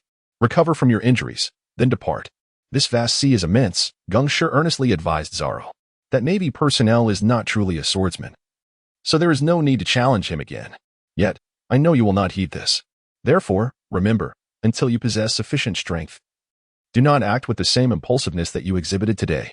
Sheathing your sword, exercising patience, and honing your skills is also part of being a swordsman." "I understand." Zaro tightly gripped his sword, his steps unsteady as he made his way into the room. Gongshi observed a group of dazed disciples from the dojo, choosing not to elaborate, for he understood that the scene of the day had profoundly impacted them and would resonate through their futures. The era of great pirates is merciless. Those born in this time yearn for strength, pursuing the footsteps of the powerful. Although Gongshi disapproved of certain actions taken by the Navy, he could not deny that Ensign Yalin exuded an aura befitting a true warrior. The tempestuous winds of the sea raged as usual, the silhouette of the warship looming ominously upon the water. Yalin stood at the bow, while Gaku cautiously wrapped bandages around him, crimson blood staining the fabric. Yalin's complexion was slightly pale, yet his gaze was piercing and commanding. The master of the One Heart Dojo was no ordinary individual. Gaku, taken aback, had not perceived the seemingly amiable master as exceptional. Rather, he was astonished by the ferocity of the swordsman known as Rorano Zaro, relieved that the latter ultimately succumbed to Yalin. Nevertheless, given Yalin's assertion that the opponent was formidable, Gaku placed unwavering trust in his judgment and promptly inquired, "Shall we assign someone to keep watch?" "There's no need, and it wouldn't be effective," Yalin replied with a cold chuckle. "Withdraw 50 promising naval recruits from the branch and send them to the One Heart Dojo, allowing this master to refine them properly." As he spoke, the warship gradually departed from the dock, swiftly fading from view along the coastline. "Shall we return to the branch?" Gaku asked. "Not in haste. We must allow Lieutenant Barumabur some time to firm it." Yalin waved his hand dismissively, gesturing to the increasingly apprehensive Kaba, whose enigmatic presence only deepened Yalin's awe. "Do not be nervous. I will not punish you again for a mistake you have already faced consequences for," Yalin stated, his retina displaying a countdown. He had recently found himself glancing at it from time to time, then turned to Kaba and said, "You will navigate. We are headed to Colorstone Island." For days later, in the cold and dimly lit interrogation room of Naval Branch 153, Officer Donna was shackled to an iron chair, blood streaming from his forehead and brow. His uniform long since stained crimson and dried into a mottled black, emanating an eerie stench. "Tell me, why did you choose Yalin to be my subordinate? Was this all premeditated?" Barumabur's expression was grim. Having come to believe that everything was a meticulous design orchestrated by Yalin, he radiated an unsettling, malevolent aura. "I do not know what you mean, Lieutenant Barumabur." Donna spat out a mouthful of blood, his throat seemingly smoking, his voice raspy. Still defiant, are you? Belumabur forcefully grasped Donald's hand, pinning it to the table, and drew a small knife from his pocket, placing it menacingly upon his little finger. He was merely a rookie at the time. How did he orchestrate all of this? And who are the members of the organization hidden behind those masks? Speak, and I shall grant you mercy. Otherwise, the more Belumabur interrogates, the colder his heart becomes, filled with an overwhelming sense of dread. What troubles him most is the utter silence of the captured officers under various tortures. What could Yarlin have done to instill such fearlessness of death among them? I do not comprehend your words. Lieutenant Belumabur, Ensign Yarlin saved your life. How can you doubt him? Crack. The little finger was severed, and Donald's voice was abruptly silenced, replaced by a piercing scream. Chapter 56. Progress. Initially, Leaper regarded the words of the naval major with skepticism, as they were too horrifying to believe. He opposed Belumabur's use of such brutal torture against the Navy and officers.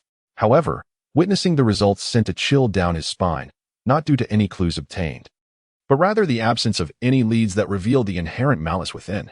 Under torture, forced confessions and reckless accusations were expected. Yet, the individuals being interrogated now appeared as if they had become impervious to pain.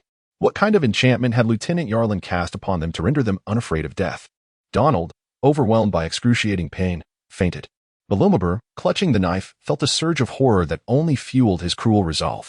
He splashed a bucket of seawater over Donald's body. A burning, needle-like pain enveloped him. His head felt aflame, and before his eyes, shadows and hallucinations danced. With trembling lips, he uttered, I swear to defend the banner of the Freemasons for the rest of my life. The Freemasons. Belumabur's pupils constricted as the door to the interrogation room swung open, and the naval major stormed in, coldly declaring, We have progress. In another office, several anxious naval officers exchanged furtive glances, their expressions dark with trepidation. Before turning to Belumabur and gritting their teeth, I report that a fellow naval officer in my dormitory exhibits suspicious behavior. One night, while I was asleep, I saw him stealthily sneak out, concealing a mask within his arms. I, too, witnessed two naval officers lurking around an abandoned warehouse, seemingly hiding something. Out of curiosity. After they departed, I ventured closer and discovered two eerie masks. I am a newly inducted naval soldier, previously a member of a brotherhood. Through a deal with Lieutenant Yarlin, our brotherhood's members joined the Navy with intentions to subvert its dominion. However, it was unforeseen that many brothers ultimately betrayed the brotherhood, aligning themselves entirely under Lieutenant Yarlin's command. Under the pretext of eradicating pirates, a bloody purge was executed against those brothers who resisted. Lieutenant Yarlin deceived us. I am aware, Lieutenant Bellum, that you too have been misled by Yarlin. Thus, I am eager to covertly connect with those brothers who feign allegiance to Yarlin while harboring discontent within. Listening intently, Bellum's gaze swept over the faces of the informants. Once assured of their honesty, he spoke in a low voice. You have done well. Once we eliminate Lieutenant Yarlin, the vacant officer positions within the Navy will undoubtedly be yours. The informant's faces instantly lit up with barely concealed joy. On Kaisher Island, the charred remnants of the town still bore the scars of destruction, yet the streets had been cleared. The unevenly shaped small buildings showed signs of recent repainting.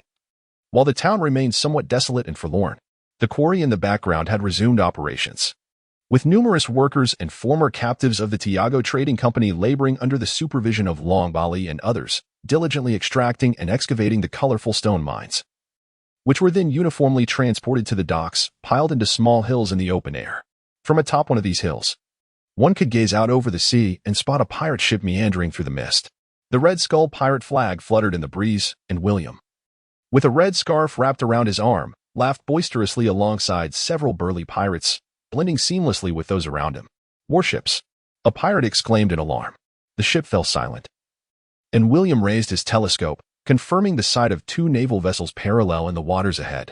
Their deep blue hulls and the high-flying naval flags were imposing, while beneath the pale seagulls lay a menacing array of cannons, with the Navy's ranks faintly discernible, arranged neatly along the ship's sides. Due to the perpetual fog enveloping the waters near Kaisher Island, visibility was significantly impaired. It was only when the warships drew near that the Red Skull pirates realized their predicament. Escape was nearly impossible as most pirate ships lacked the speed to outpace the naval vessels. Report to the captain, all hands on alert. William barked. In truth, his command was unnecessary. The pirates had already grasped their weapons, beads of sweat forming on their foreheads due to tension. Their breaths held as they fixated on the rapidly approaching warships. On board the warship, Kaba turned to Yarlin, saying, It is the rhinoceros, the Red Skull pirates. Use signal flags to identify ourselves. We must not frighten them. Yalin spoke softly. Soon, a signalman at the bow vigorously waved the colored flags in his hands, meticulously repeating the flag signals. On the opposing pirate ship, a pirate widened his eyes and exclaimed, "It's the Navy's 153rd Division. It's Yalin." William let out a long sigh of relief, his clenched fist suddenly relaxing. He could not imagine any military vessel communicating with a pirate ship through flag signals rather than directly unleashing cannon fire. Kalki stood at the bow, his expression grave as he looked towards William. Only when William nodded did his demeanor soften slightly, yet the entire crew remained on high alert, vigilantly watching the approaching warship. The warship drew near, the roaring waves crashing against its hull. They could even discern the disciplined naval soldiers aboard, exuding a chilling aura of iron and blood. "Shall we not order an attack?" Iago inquired with a hint of confusion, glancing at Yalin, awaiting further instructions. "No need," Yalin replied, his expression impassive as he addressed Iago. "The Red Skull pirates will henceforth serve as the hunting dogs of our Navy's 153rd Division." Iago's expression turned contemplative. The deeper he delved into the situation, the more Yalin seemed to embody an unfathomable depth shrouded in mist. Fortunately, he had never been one to pry too deeply. He simply executed Lieutenant Yalin's orders. With each incident, he had developed an almost blind confidence in Yalin. The warship gradually decelerated, its massive hull gliding close to the rhinoceros, a mere 5 meters apart, as the Navy and pirates faced off across the gunwales. The neatly aligned, stern Navy ranks stood in stark contrast to the bloodthirsty, brawny pirates, creating a tense and eerie standoff. Suddenly, a small gap opened among the ranks of naval soldiers, and a tall figure emerged. Upon revealing his true visage, Captain Kalki of the Red Skull Pirates felt his heart return to its rightful place in his chest. Chapter 57. The Pirate Support Plan. The pirates exhaled in relief, retreating like a receding tide into the depths of the ship, leaving only a few to remain vigilant on the deck, facing the menacing cannons of the opposing warship and the lethal aura of the Navy ranks. To claim that there was no pressure in their hearts would be a lie. Yarlin raised his arm, his palm bent at a right angle, prompting the sailors on the ship's side to reassemble. Among the two sailors spaced apart, one turned backward to retreat, while the remaining men stood firmly with their feet apart, their postures erect as they held their flintlock rifles with one hand. Karchi felt a slight flutter in his eyelids. The simple actions displayed by the sailors revealed a remarkable discipline that sent a shiver down his spine. Likewise, it appeared that Yarlin's standing within the Naval Division 153 was perhaps even higher than he had initially surmised. At the very least, as the captain of a pirate crew, he could discern the profound awe and admiration reflected in the sailors' gazes directed towards Yarlin. "Captain Karchi, Ensign Yarlin." Both men simultaneously wore broad smiles. Yarlin lightly leaped onto the deck of the pirate ship, standing alongside Karchi. Karchi instinctively positioned himself half a body length behind Yarlin. Silence. A brief silence. Yarlin slowly began to speak. "In the past month, I have led our division in the eradication of numerous pirate crews, both large and small." Karchi's cheeks twitched, his confusion evident as he awkwardly responded, "Lieutenant Yarlin, you truly possess remarkable skills. One wonders what misfortune those unfortunate pirate crews have brought upon themselves to incur your wrath. They have not offended me. How could they have the opportunity to do so? I, as the guardian of the territorial waters for Division 153, naturally bear the responsibility of cleansing these seas. Those pirates, akin to flies buzzing about, once they enter my sight, have only one path before them, to meet their demise beneath the waves." Yarlin gently caressed his pristine white gloves, oblivious to the stains of blood that could not be washed away, and added, "Equally, this serves to ensure the peace and order of maritime trade routes." Karchi's expression shifted to one of realization. It was indeed for the sake of securing future trade routes that such measures were being taken. However, two issues arose that could not be resolved solely by our Navy's Division 153. The assistance of the Red Skull pirate crew would be necessary. Yarlin turned his head slightly, casting a cold and indifferent gaze towards Karchi, which inexplicably instilled a profound sense of pressure within him. Unlike their previous encounter, where Yarlin merely brandished his authority, now he stood backed by 2 warships and hundreds of formidable naval soldiers. His very presence transformed him into a fierce tiger. What are these 2 issues that the Navy's Division 153 finds so challenging? Why would we require the assistance of the Red Skull pirate crew? Karchi asked, gritting his teeth. Yarlin grasped the ship's railing with both hands, his gaze fixed upon the mist that obscured the vast sea. "Firstly, our Navy's 153rd Division can only eradicate a portion of the pirates. There remain countless others scattered across these waters, making complete annihilation an arduous task. Secondly, the area under our Navy's 153 RD Division's surveillance is limited. Even if we were to cleanse this expanse, we cannot extend our reach into territories governed by other divisions, as such actions would be deemed taboo. Consequently, if pirates in other regions were to plunder merchant vessels, it would pose a significant challenge.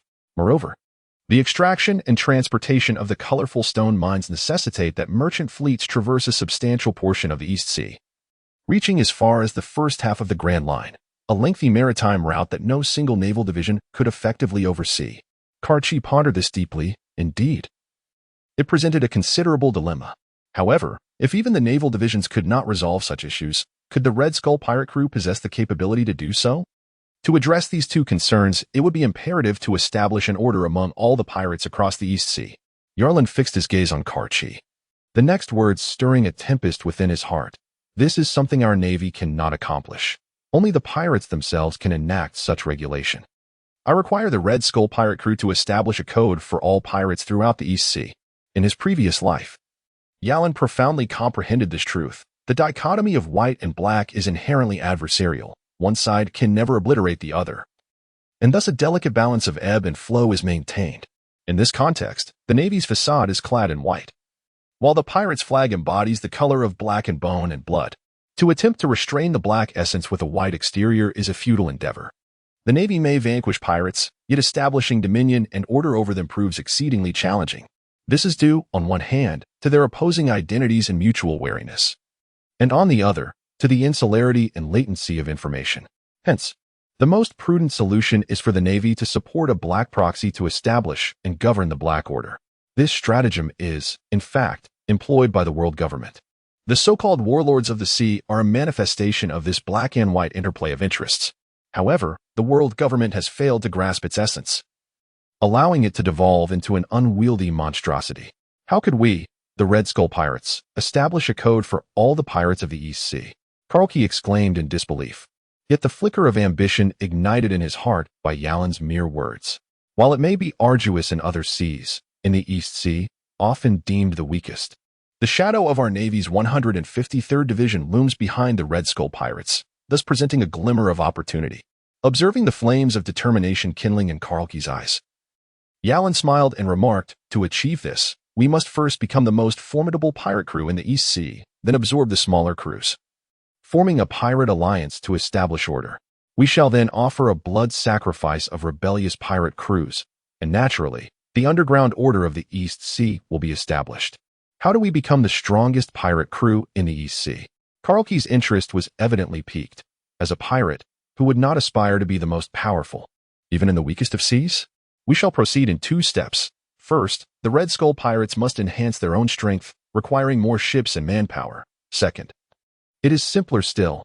Once all the stronger pirate crews are eliminated, you will automatically ascend to the pinnacle. Yalin turned to Karlki, placing a reassuring hand on his shoulder, and earnestly added, and for this, our Navy's 153rd Division will provide unwavering support. Karlki's eyes sparkled with excitement, rendering him somewhat incoherent, and after a moment, he managed to calm himself. Based on his understanding of this Navy lieutenant, he perceived that the individual was not one to engage in unprofitable ventures. Yet, he could not fathom how this arrangement could be detrimental to the Red Skull pirates. And what of the Navy? What do they seek? Karlki inquired. Everything is for the sake of business. Yalin grinned. The aspirations of the Navy and the pirates diverge. You wish to become the pirate king of the East Sea, whereas we in the Navy are indifferent to such hollow titles.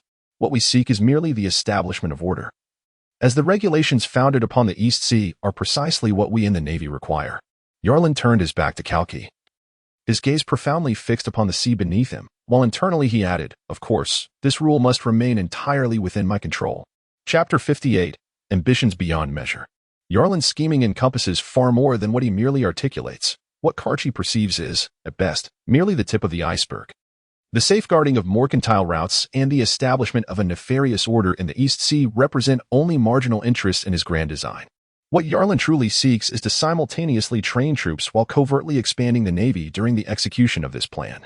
The full complement of Navy Division 153 amounts to around 1,000 personnel, a force insufficient to satiate Yarlan's vast ambitions. Thus, surreptitious expansion becomes an inevitable choice. With the conversion of a segment of the Navy into the most formidable pirates of the East Sea serving as the most inconspicuous method, this is merely one aspect. The second is the strategy of nurturing the enemy to elevate one's own standing, a sustainable means of ascending the ranks. Ultimately, the grandest ambition lies in the notion that if he can clandestinely control the dark order of the seas, could he not also leverage this to compel all naval divisions in the East Sea to convene at a single table? Naturally, the seat of power would correspond to Navy Division 153. Through such maneuvers, the entire East Sea could quietly fall under Yarlan's dominion without the headquarters of the Navy being any the wiser. This encapsulates the comprehensive strategic plan that resides in Yarlan's mind. He intends to meticulously refine and implement each step of this plan over the course of 2 to 3 years. Only upon the successful completion of this initial phase will he possess the true capital to stir the turbulent waters of this era of great piracy. And the first step, then, is Yarlan extracted a bounty notice from his pocket and tossed it to Kalki, stating with a calm demeanor, "The Black Cat pirate crew, judging by this bounty notice, is a pirate crew on par with the Red Skull pirate crew. It shall serve as the first sacrificial offering for this plan." Kalki received the bounty notice, his breath momentarily catching in his throat. Since Yarlan had already prepared the bounty notice beforehand, the Red Skull pirate crew had no power to refuse. Otherwise, if the other party could designate the Black Cat pirate crew as the first sacrificial offering, they could equally make the Red Skull pirate crew their initial target. Moreover, to become the king of the entire East Sea, even if there lurks an unseen poison behind it, I am willing to consume it regardless. A fervent ambition flickered in Kalki's eyes as he slowly clenched the bounty notice in his hand and inquired, "What do you require from us, the Red Skull pirate crew?" "Quite simply, intelligence. I need to ascertain the movements of the Black Cat pirate crew," Yarlan replied, licking his lips in a manner that conveyed a sinister undertone. "Compared to our Navy, as fellow pirates, you undoubtedly possess clandestine channels for gathering information. I need you to locate the whereabouts of this Black Cat." Indeed, there exist communication and connection channels among pirates, sometimes yielding information more accurate and genuine than that obtained by the Navy. Kalki exhaled slowly and nodded at Yarlan. "Recently, our branch's telephone snail has encountered some malfunctions and is under repair. Subsequently, I will dispatch someone to deliver a telephone snail for direct line communication." Having conveyed his instructions, Yarlan departed from the Red Skull pirate crew, returning to the warship without a hint of hesitation. He didn't even exchange a word with William, merely sharing a distant glance.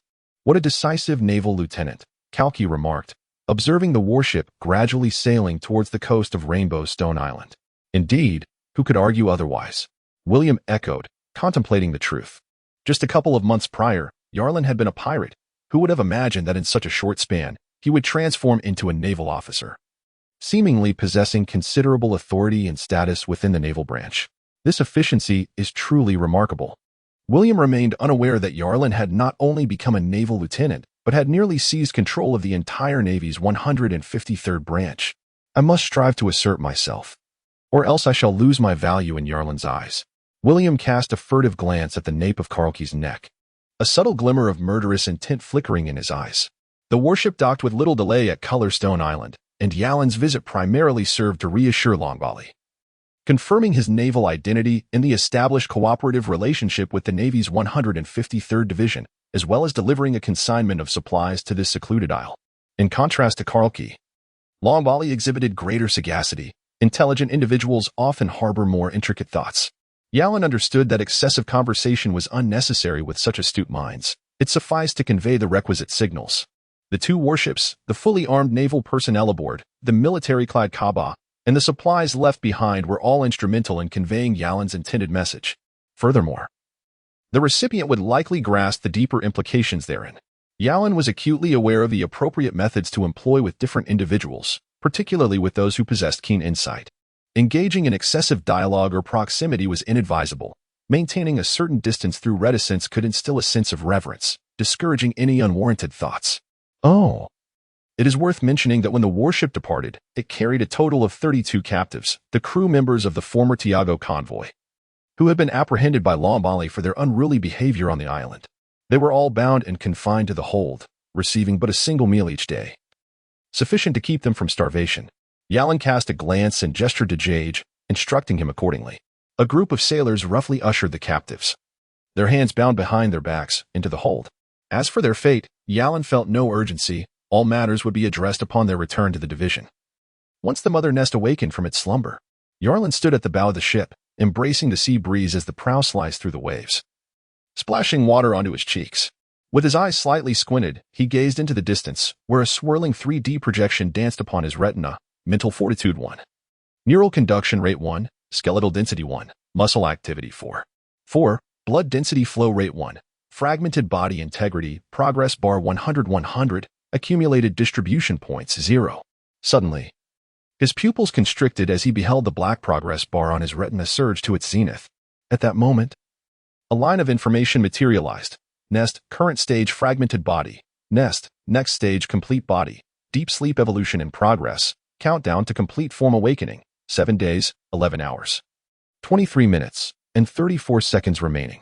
Only 7 days left.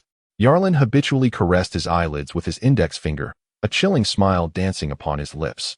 Hey, it's not much different from the time when I returned to the naval branch. Hey, Balumeb, I have graciously afforded you ample time for fermentation. So do not let me down. Chapter 59. Do you truly think you understand me? Naval Branch 153. Beneath the surface, currents swirled as Balumeb, under the command of Colonel Manka, ordered Lieutenant Colonel Lapot to take charge of the branch's operations during this period. Among the officers promoted by Yarlin, over half had been dismissed and interrogated, replaced by naval personnel who reported to Balumeb. The remaining officers had not yet faced repercussions, primarily due to Balumeb's insufficient manpower to manage the entire transition swiftly. The lower-ranking sailors were of little concern to Balumeb, and it must be said that he and Colonel Manka shared this perspective. They believed that as long as they maintained control over the officer ranks, the lower sailors were merely tools to execute orders. In the room, surrounded by a circle of newly appointed officers, Balumeb, with dark circles under his eyes, spoke coldly. Since none of you have anything to add, then proceed according to today's arrangements. The officers nodded in agreement. Lieutenant Colonel Lapa felt a flicker of unease within him and hesitated, but the crucial positions among the officers have been filled with our people. I have observed that Yarlin holds considerable esteem among the soldiers below. We number merely over 100. Could this be too reckless? A mere group of soldiers. Do they dare to revolt? Balumeb gazed at Lieutenant Colonel Lapa and said somberly, You are overthinking it. Once we swiftly deal with Yarlin and display his corpse in the center of the training ground, the admiration for him will transform into fear of me, Balumeb. As for those sailors, as long as we instill fear in them, they will forever remain obedient mice. A flicker of dissatisfaction crossed Lieutenant Colonel Lapa's eyes, which did not escape Balumeb's notice. He snarled, This is also Colonel Manka's intent. I understand. I shall carry out the orders. Lapa sighed. Time flowed swiftly. The returning warship came into view near Shell's town, and the entire naval branch immediately fell into a state of alert. The soldiers training on the field, under the orders of the new officers, lined up and returned to their dormitories, leaving the training ground eerily empty and steeped in silence. At the port, as the warship docked, Yarlin disembarked and spotted Balumeb hastily approaching, accompanied by several anxious sailors. Yarlin, you have finally returned. Come with me. Something grave has occurred at the branch. Balumeb's face bore the marks of exhaustion and distress, his words tumbling out rapidly as he reached for Yarlin's arm. What has happened? Yarlin observed Balumeb's performance with keen interest, a subtle expression of perplexity gracing his features. Colonel Lifa seemed to harbor some suspicions, insisting on an audience with Colonel Manka. I could not deter him as he forcefully entered the room. Presently, I have instructed several naval officers to secure the premises, yet this is but a temporary measure. It is imperative that you return to address the situation. Balumeb remarked anxiously, if this information were to be disclosed, we would both be doomed. Yarlin's face indeed revealed a hint of alarm as he hurriedly followed Balumeb towards the naval headquarters, with only the opportunity to keep pace with Gagu and 2 accompanying naval officers behind them. Balumeb, with his back turned to Yarlin, ran ahead, a sinister smile curling at the corners of his mouth, oblivious to the moment he glanced back, when the look of panic on Yarlin's face vanished, replaced by a chilling semblance of a smile. The base was enveloped in an atmosphere of somber desolation. The cross standing in the center of the playground remained unremoved, seemingly welcoming the two of them, as the sunlight cast elongated shadows that stretched down to their feet. I feared something might go awry, so I commanded all officers to return to their quarters, Balumeb explained, seemingly to allay any suspicion Yarlin might harbor. without waiting for Yarlan to inquire. In the shadow cast against the light, he noticed that Yarlan's face appeared to be shrouded in darkness, rendering his expression indistinguishable. Save for a pair of profound eyes that reflected in Barumab's pupils, sending an inexplicable shiver down his spine. Yarlan squinted at Barumab, who was drenched in sweat and twisting his head, and said in a deep, meaningful tone, "Barumab, you have performed admirably." Surrounding the blue cylindrical tower were a dozen vigilant sailors, all of whom lowered their heads, their eyes glinting with a chilling ferocity. Yarlan, seemingly oblivious, followed Barumab into the house. Bang! The door behind them was slammed shut, the sound of the bolt locking echoing sharply. The room was filled with dozens of naval officers, as if the entire corridor was occupied by their presence. Barumab distanced himself from Yarlan, revealing a cold, menacing smile, his eyes glinting with unmasked hatred as he fixed his gaze upon Yarlan. Yarlan cast a sweeping gaze across the naval personnel in the room, noting that Colonel Lipper stood at an oblique angle just behind him. It was he who had just pulled the door shut. With a fleeting glance from the corner of his eye, Yarlan scanned the naval officers present and, with a smile that danced between amusement and mockery, turned to Lieutenant Barumab.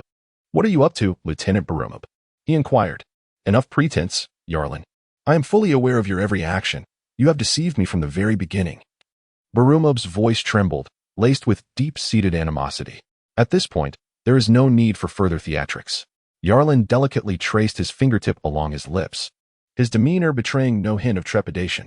Instead, he revealed a disquieting smile. "Oh, so I have been discovered," he mused, baring his pearly white teeth as he methodically removed the white glove from his hand. The back of his hand was adorned with intricate, eerie patterns, spiraling in a layered progression, reminiscent of dark waves emanating outward from a central point. It resembled a multitude of roots converging from 5 obsidian nails, forming a sinister black ring. Though the ring appeared stationary, it evoked the illusion of a living entity, each breath intertwining with the essence of a lurking beast slayer. Foreboding and desolate. Slowly, he unfurled his palm, revealing a vertical line at its center, aligning with the patterns on the back, resembling an eye that was gradually opening. A sinister black line eerily emerged in Yalan's eyes, as if the blue irises were cleaved in two by a dark fissure. Nearly locking gazes with Barumab sent a chill down his spine.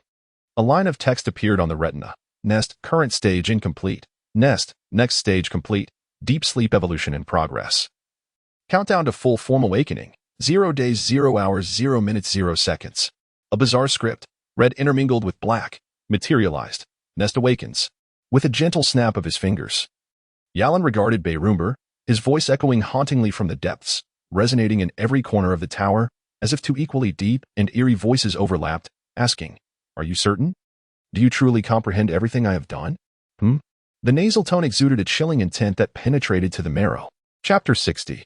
This is your curtain call. An overwhelming tide of information surged into Yalan's mind, his pupils darkening to an inky hue, reminiscent of a deep blue sky split by a black seam. Those eyes bore no resemblance to what one would expect of a human, causing Barumab to recoil in horror, urgently shouting, "Kill him! Aim!" A shiver of dread coursed through Colonel Lippa's heart as he waved his right hand downwards, prompting the naval soldiers encircling the tower to raise their weapons, black muzzles trained on Yalan's position.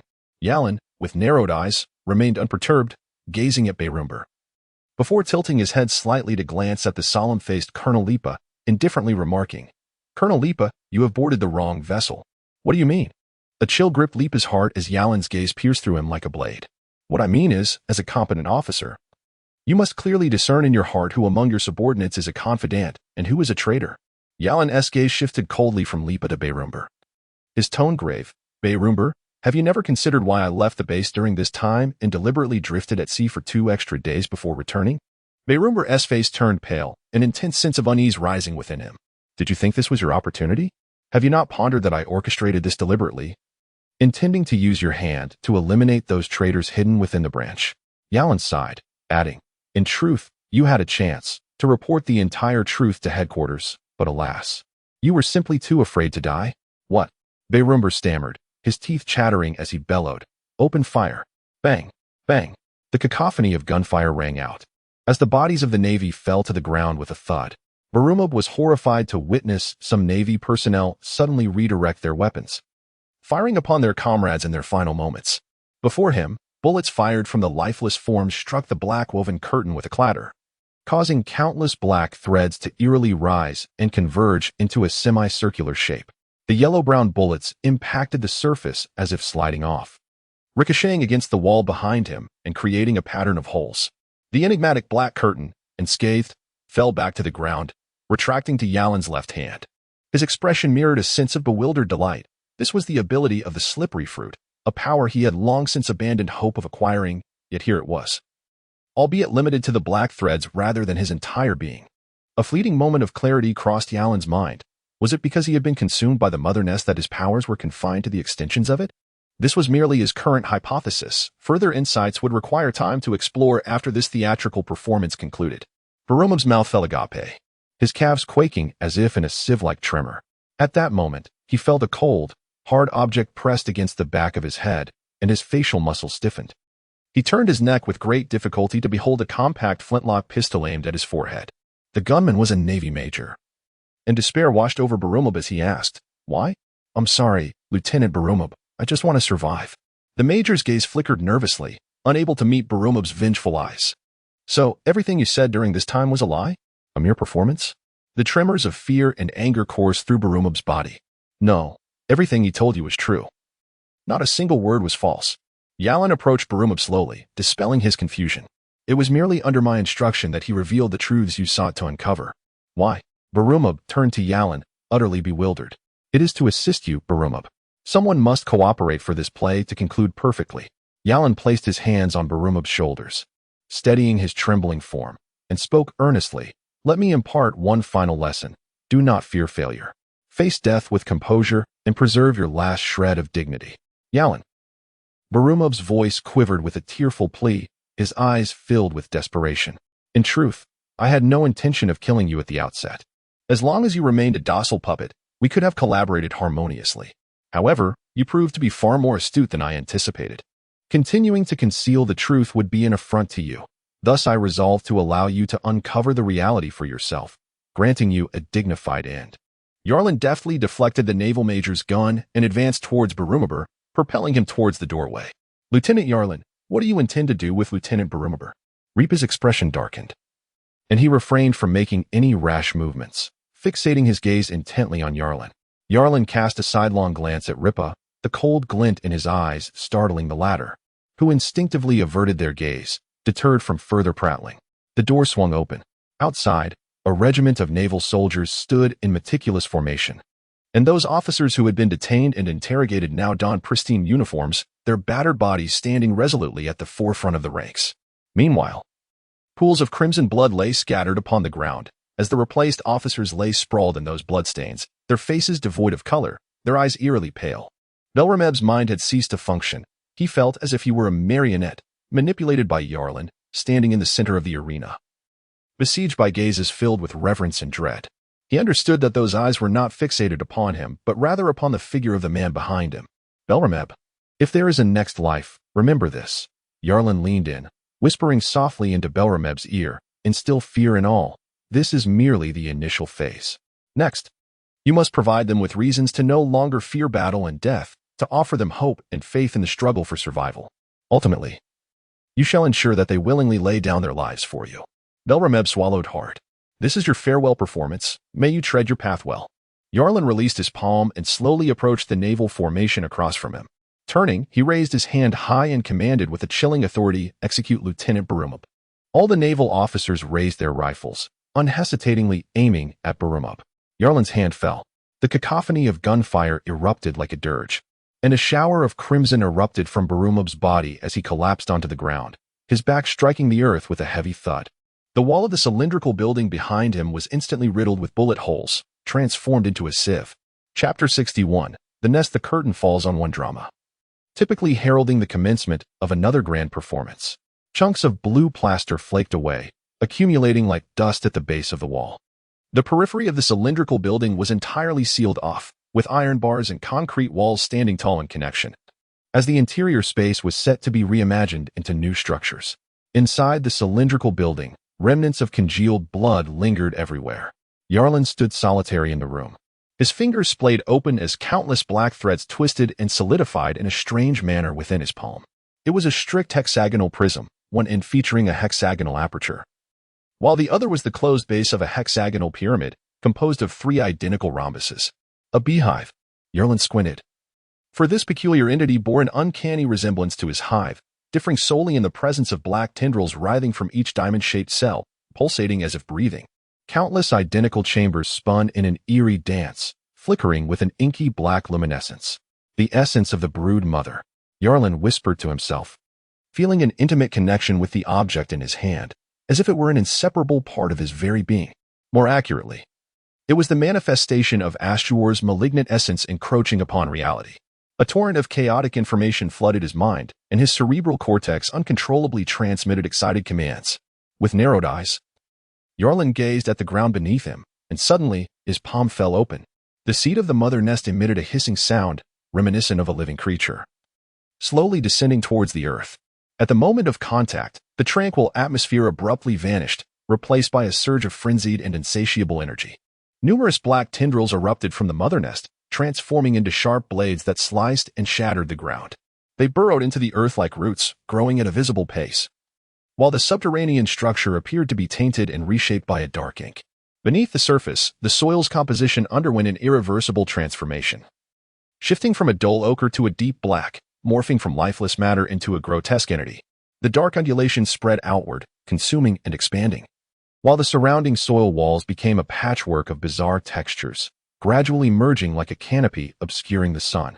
This fungal tapestry possessed virulent qualities, continuously dividing, growing, and proliferating, perpetually invading the earth, extracting and transforming the subterranean structure, devouring all substances within the soil, converting them into nutrients for the mother nest.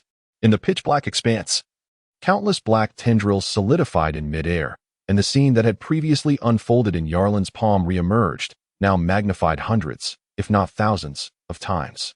A hexagonal structure of the nest was erected, with each hive towering significantly above Jarlen's height. The fissures beneath his feet morphed into a black fungal mat, imparting a chilling, soft sensation as he tread upon it, stepping deeper into the darkness. The internal space had ceased its expansion, seemingly reaching a temporary apex. Jarlen looked up at the colossal mother nest before him, contemplatively entering one of the hexagonal hives. The mother nest, a projection of Astur, transformed reality with countless black tendrils, perpetually siphoning nutrients from the earth to foster its growth, gradually evolving into a terrifying base and fortress. The information reverberating in his mind prompted Jarlen to lick his lips and peer into the interior of the nest, where an array of dazzling black conduits twisted and turned, curved, straight, and circular, resembling a meticulously arranged labyrinth of tunnels. The far end of each tunnel connected to pathways leading to the next hexagonal hive, a labyrinthine nest, with a web of tunnels, held but a single route to the innermost depths of the mother nest. Jarlen extended his hand to touch the tunnel, and the sensation he received was surprisingly smooth. With a slight pressure from his fingertips, he began to slip upon its surface, and an idea abruptly sparked in his mind, the power of the slip-slip fruit. As his thoughts shifted, the lifeless tunnel beneath his feet began to writhe unnaturally, as if an invisible conveyor belt were drawing him deeper into the very heart of the nest. The innermost chamber of the nest was a space the size of a football field, where a sprawling, undulating blanket of fungi lay bare, save for a single terrifying black shadow at its center. As Jarlen approached, he discerned a tree-like structure, with countless sinuous tendrils swaying, casting a shroud of darkness behind it, reminiscent of the flowing hair of a ghostly figure stirred by an eerie wind. At the heart of this shadow was an obsidian oval, resembling a black egg, with a closed fissure running through its center, akin to a vertical eye of some otherworldly creature. "Astur?" Jarlen tentatively called out.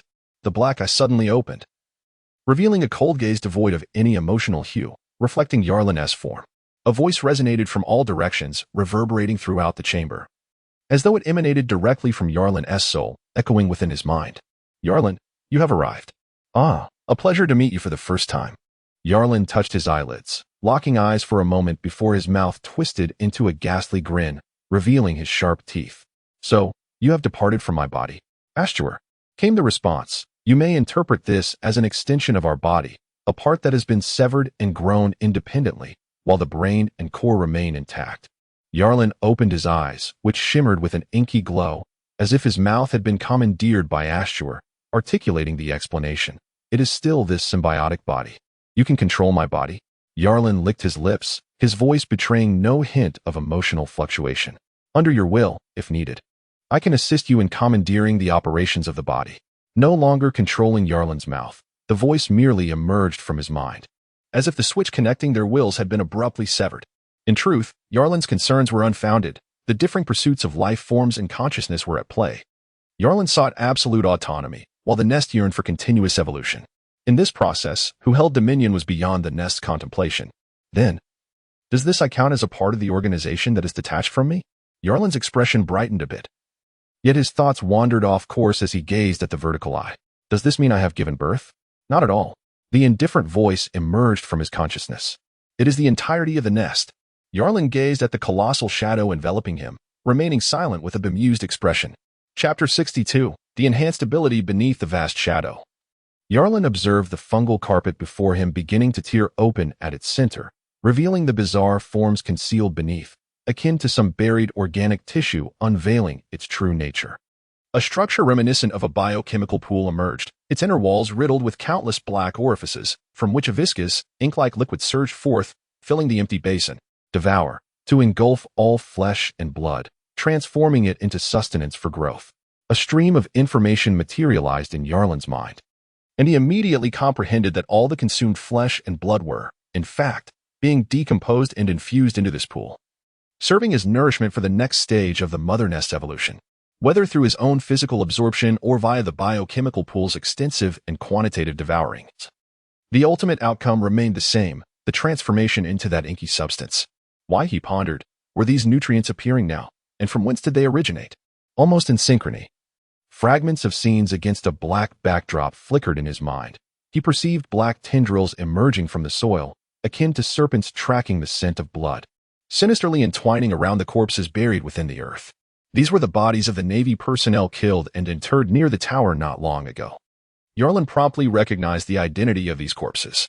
Not only those buried naval bodies, but also the carcasses of feral dogs and cats, and even some insects surviving in the soil were seized by the black serpents, dragged deep into the ground, and subsequently deposited upon the writhing fungal carpet, disintegrating rapidly into black liquid as if corroded by acid. The vision abruptly ended, and Yarlin's pupils constricted slightly as he focused on the textual information that emerged in his mind. Deeply realizing that the annotation of devouring had transformed into the meaning of all flesh and blood, no longer confined to the living, nor even to humanity itself. The upgraded version of devour was indeed terrifying. Yarlin's heart was struck with astonishment. Indeed, the capabilities of a complete mother nest were incomparable to those of its flawed counterpart. Such an indiscriminate mother nest is truly a remarkable one. Beside the biochemical pool stood a figure resembling a human form, seemingly sculpted from resin, entirely enveloped in a pitch-black hue, yet bearing an uncanny resemblance to Yarlin. A transparent tendril was inserted at the location of its heart, connecting it to the surroundings. Could this projection possibly be a representation of himself? Yarlin murmured to himself, and a line of text emerged in his mind. Absorb. The ability to extract the flesh and essence of similar life forms or specific life magnetic fields to enhance one's physical attributes, as well as to analyze the muscle memory of akin life forms and partially integrate biological information into oneself. The effectiveness of absorption depends on the degree of compatibility and preservation of the similar life forms. Compared to the definition of devouring, this text conveyed a somewhat intricate message. Yarlin immediately seized upon the 5 terms: compatibility, preservation, life magnetic field, muscle memory, and biological information. A contemplative expression crossed his face, however. When his gaze fell on the final term, his facial muscles twitched slightly. Preservation, how delicately phrased. In the transparent tube, a trickle of liquid flowed, albeit sparingly. Yarlin accessed the attributes panel: mental strength 1, nerve conduction rate 1, bone hardness 1, muscle activity 4. 4. Blood density flow rate 1. Complete entity division seed phase. Progress bar 4-1-0-0-0-0. Absorption allocation points 0, 1. Indeed, he observed that the final line of allocation points had shifted from 0 to 0, 1. And like the progress bar, it bore a faintly flickering upward arrow. Though the increase was gradual, it was unmistakably pulsating. The rate of progress for the bar significantly surpassed that of the allocation points. Yarlin speculated that this was likely due to the fact that the devouring recipe was more extensive than that of absorption. After all, one encompasses all flesh, while the other pertains to a specific category. Furthermore, there must be some form of distribution mechanism at play. as it seemed implausible for it to be an even distribution. Upon inquiring with Astur, he learned that the mother nest optimally allocates based on the best choices, though this ratio could be adjusted according to Yarlin's will. For the time being, Yarlin felt content with the current arrangement, deeming no adjustments necessary. His gaze shifted further, and across from the biochemical pool was a sealed structure, resembling a biological chamber or, perhaps, a closed coffin. Transformation chamber. Transformation, the ability to convert deceased flesh into one's own servants, thereby enhancing their fundamental attributes. Fundamental attributes refer to three-dimensional properties: strength, agility, and constitution. The servants would possess basic cognitive abilities. Yarlin squinted at the transformation chamber, and an array of grotesque and sanguinary images surged through his mind, causing his complexion to pale and his pupils to involuntarily constrict in horror. The key phrase that echoed in his thoughts was the deceased flesh. The absence of any unnecessary embellishments implied an immense degree of operational freedom, which transcended the confines of a singular entity's flesh. It could encompass the corporeal remains of multiple beings. This meant that one corpse could be transmuted into a singular servant, or conversely, 2 or 3 cadavers could coalesce into one. There were no limitations regarding the quantity of flesh involved. The surplus could either be subjected to extraction and enhancement or undergo a process of amalgamation. Simply put, introducing 2 corpses could yield 2 humanoid entities or a singular, more robust being, and it was equally plausible to generate a grotesque monster, a patchwork of various forms. All of this adhered to the directives of the mother nest, operating under a set of rules that Yarlin could not comprehend. Nevertheless, the hierarchy of these regulations prioritized combat efficacy and survival capabilities, relegating aesthetic considerations to a distant position. Oh, and by the way, it is worth noting that flesh is not limited to humans. The corporeal remains of all living organisms are eligible for participation. His mind flickered with visions of bizarre, deformed, and grotesque creatures, alongside chaotic and incomplete formulae, relics from the previous evolutionary process of the mother nest. If such remnants were to fall into the hands of a scientific madman, they might become treasures of wonder. However, for Yarlin, they currently held no value. The biological materials referenced in those formulas might not even exist in this world, or he was oblivious to what could serve as suitable substitutes. Despite certain terrifying creatures possessing combat prowess that could only be described as unnervingly formidable, in Yarlin's heart, there lingered a tinge of regret. Yet, who can truly foresee what the future holds? Perhaps the next phase of the mother nest will unveil even more fantastical capabilities. Or one day, he might encounter a mad scientist in this world. Yarlin exhaled deeply, shifting his gaze to the last 2 points of interest. One was a swirling mass of black mist, while the other was a stunted sapling, no taller than a meter, with a peculiar fruit hanging from its branches. Chapter 63. The guardian of the nest. A myriad of mottled and intricate patterns covered the surface of the fruit. Yarlin's pupils constricted slightly as a singular word sprang to his mind: devil fruit. The trunk, standing a meter high, had branches resembling outstretched hands, with a solitary fruit dangling from one twig. As Yarlin approached and reached out to touch the devil fruit, he was met with a sensation of desiccation, as if the very flesh of the fruit had been entirely drained, leaving behind only a withered husk. Was the fruit slick due to having been devoured by the nest? What would occur if another devil fruit were consumed? Would another fruit sprout from the tree? The nest offered no answers, evidently. The devil fruit was a novel curiosity for it as well, currently in a stage of tentative exploration, leaving the purpose of this object ambiguous for the time being. Feeling a twinge of disappointment, Yarlin glanced to his right, where the black mist seemed to be brewing some form of life, with an obscure shape shifting and transforming, seemingly awaiting the final adjustments of its configuration. Guardian of the nest, a symbiotic entity born from the infusion of immense vitality by the nest. This bizarre species possesses varied abilities based on its core. Each stage of evolution can only accompany one guardian. A stream of information flickered in Yarlin's mind, accompanied by Astur's voice echoing within. Yarlin narrowed his eyes and retrieved 2 items from his pocket, an enigmatic coin and a desiccated seed the size of an infant's fist. These objects bore an unclear significance, yet their diminutive size compelled Yarlin to carry them at all times. He returned the coin to his pocket and held the black seed delicately between his fingers. Seed, a lifeless seed that can be infused with vitality by the nest, becoming the core of the guardian of the nest. With a gentle flick of his fingertips, Yarlin cast the seed into the air, where it spiraled downwards into the swirling black mist below. In an instant, time seemed to freeze. Countless tendrils of dark vapor surged forth like a ravenous swarm of ants, eagerly engulfing the seed. With a sharp crack, the seed split open, and a multitude of branches erupted from within, growing wildly. The yellow branches were entwined with the black mist, forming eerie patterns akin to veins etched into the bark. Before Yarlin, an uncanny mass of roots intertwined, swiftly ascending from the ground to coalesce into a solid humanoid form. Standing 3 meters tall, this creature was entirely composed of yellow roots, within which floated dark, viscous liquid. Its visage was withered, lined with deep wrinkles resembling tree bark. Soon, an enigmatic layer of skin enveloped its surface. Yet Yarlin discerned that it was merely a fade. Beneath the skin lay a tangle of branching roots. Mother Nest Guardian, tree vines. A cacophony of disparate information flooded his mind. Yarlin squinted slightly and calmly remarked, "In that case, remain here within the mother nest to stand guard for now." The tree vines bizarrely split apart, numerous branches descending and piercing into the fungal mat, swiftly vanishing into the depths of the mother nest. Without a conscious connection, he would have been utterly oblivious to the terrifying instrument of death lurking nearby. Upon departing from the mother nest and returning to the surface, the gaping ground healed at a visible pace beneath the dark fungal carpet. Although it appeared somewhat strange and grotesque, it ultimately concealed the horrifying void beneath from immediate view. Oh, and it is worth mentioning that in addition to enhancing his original abilities of devouring, absorbing, and transforming, Yarlin had also acquired a novel power, sharing. The ability to share the sensory information of any servant knows no bounds and cannot be substituted or manipulated. Of course, the capacity for evolution and the unlocking of new potentials can only be truly understood through practical experience, despite the insights that may arise in one's mind. 2 months passed swiftly.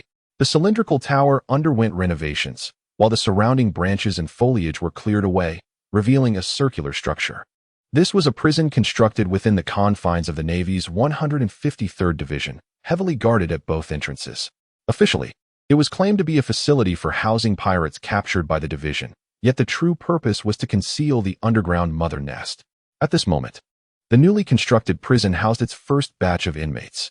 To evoke the appropriate atmosphere, the interior of the prison was dimly lit, with walls painted in a cold, dark gray. The cells on either side of the corridor were divided into square rooms, secured by narrow iron doors.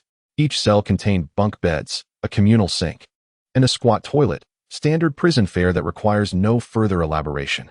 However, it is noteworthy that in an inconspicuous spot beneath the bunk beds, which were welded to the corner of the wall, there was a hole the size of a little finger, deliberately left open. This hole connected to the wall, with a series of tiny openings extending deep underground into some darkened space. At this moment, several of the innermost cells had already been occupied, housing Lieutenant Colonel Lipa and a group of approximately 20 fortunate Navy personnel who had survived the recent rebellion. Due to the availability of space, 2 inmates were housed in each cell, granting them a relatively generous living area, yet their expressions revealed lingering dissatisfaction. What exactly did Yarlin intend to do with us? Disheveled and unkempt, Lipa, his face adorned with a scruffy beard and emanating a faint sour odor, pounded against the cell door, desperately shouting, "Either kill us or let us go." In the cold corridor, several patrolling Navy personnel exchanged glances, but no one acknowledged Lipa's pleas. Only the echoing sound of footsteps filled the air. In despair, Lipa slumped to the floor, and after a moment, the sound of a lock turning at the cell door caught his attention, prompting him to spring back to his feet. "The completion of this prison took longer than I anticipated, so I appreciate your patience," came Yarlin's voice, his stern face appearing at the door, signaling the guard to salute and depart. Lipa stared intently at Yarlin, mouth agape, suddenly at a loss for words. Should he demand death or freedom? "Allow me to give you a tour of this prison," Yarlin remarked, casting a glance at Lipa, a glimmer of darkness flashing in his eyes as he added meaningfully, "After all, I intend to entrust the management of this prison to you in the future. In your dreams." Lipa let out a cold snort. Do not speak too soon," he remarked. Yarlin pursed her lips and said, "In any case, let us first tour the place where you will spend the remainder of your life working." Chapter 64. The spine-chilling prison. A line of Navy personnel, shackled at their ankles, marched ahead, traversing the frigid corridor that led deep into the innermost recesses of the prison. The entire interior was designed in a circular manner, spiraling downwards to the very heart of the prison. It appeared no different from other penitentiaries, yet inexplicably, Lipa sensed an intensifying chill, causing the hairs on the back of his neck to stand on end. He glanced at Yarlin, who walked beside him. The thought of attempting a daring escape did not even cross his mind. Although she seemed utterly unguarded, he dared not act impulsively. Yarlin opened the cell door and stepped inside, where the furnishings were identical to those of the other cells. Lipa, bewildered, felt an inexplicable sense of unease intensifying within him. He then observed Yarlin approaching the bed, pulling on the iron frame with a single hand, producing a grating sound. The bed in this cell was not welded to the floor. As the bed was drawn back, it revealed a concealed iron plate beneath, meticulously affixed to the ground. With a handle resembling a door ring at its center, Yarlin gently grasped it and lifted it upward. With a creaking and scraping noise, the iron plate was pulled up, unveiling a dark, eerie carpet of writhing fungi beneath. What is this? Lipa's pupils constricted sharply as he fixated on the seemingly animate mass on the ground. A chill surging through him. This was the true entrance to the prison. Yarlin turned to him, offering clarity, while beneath his feet.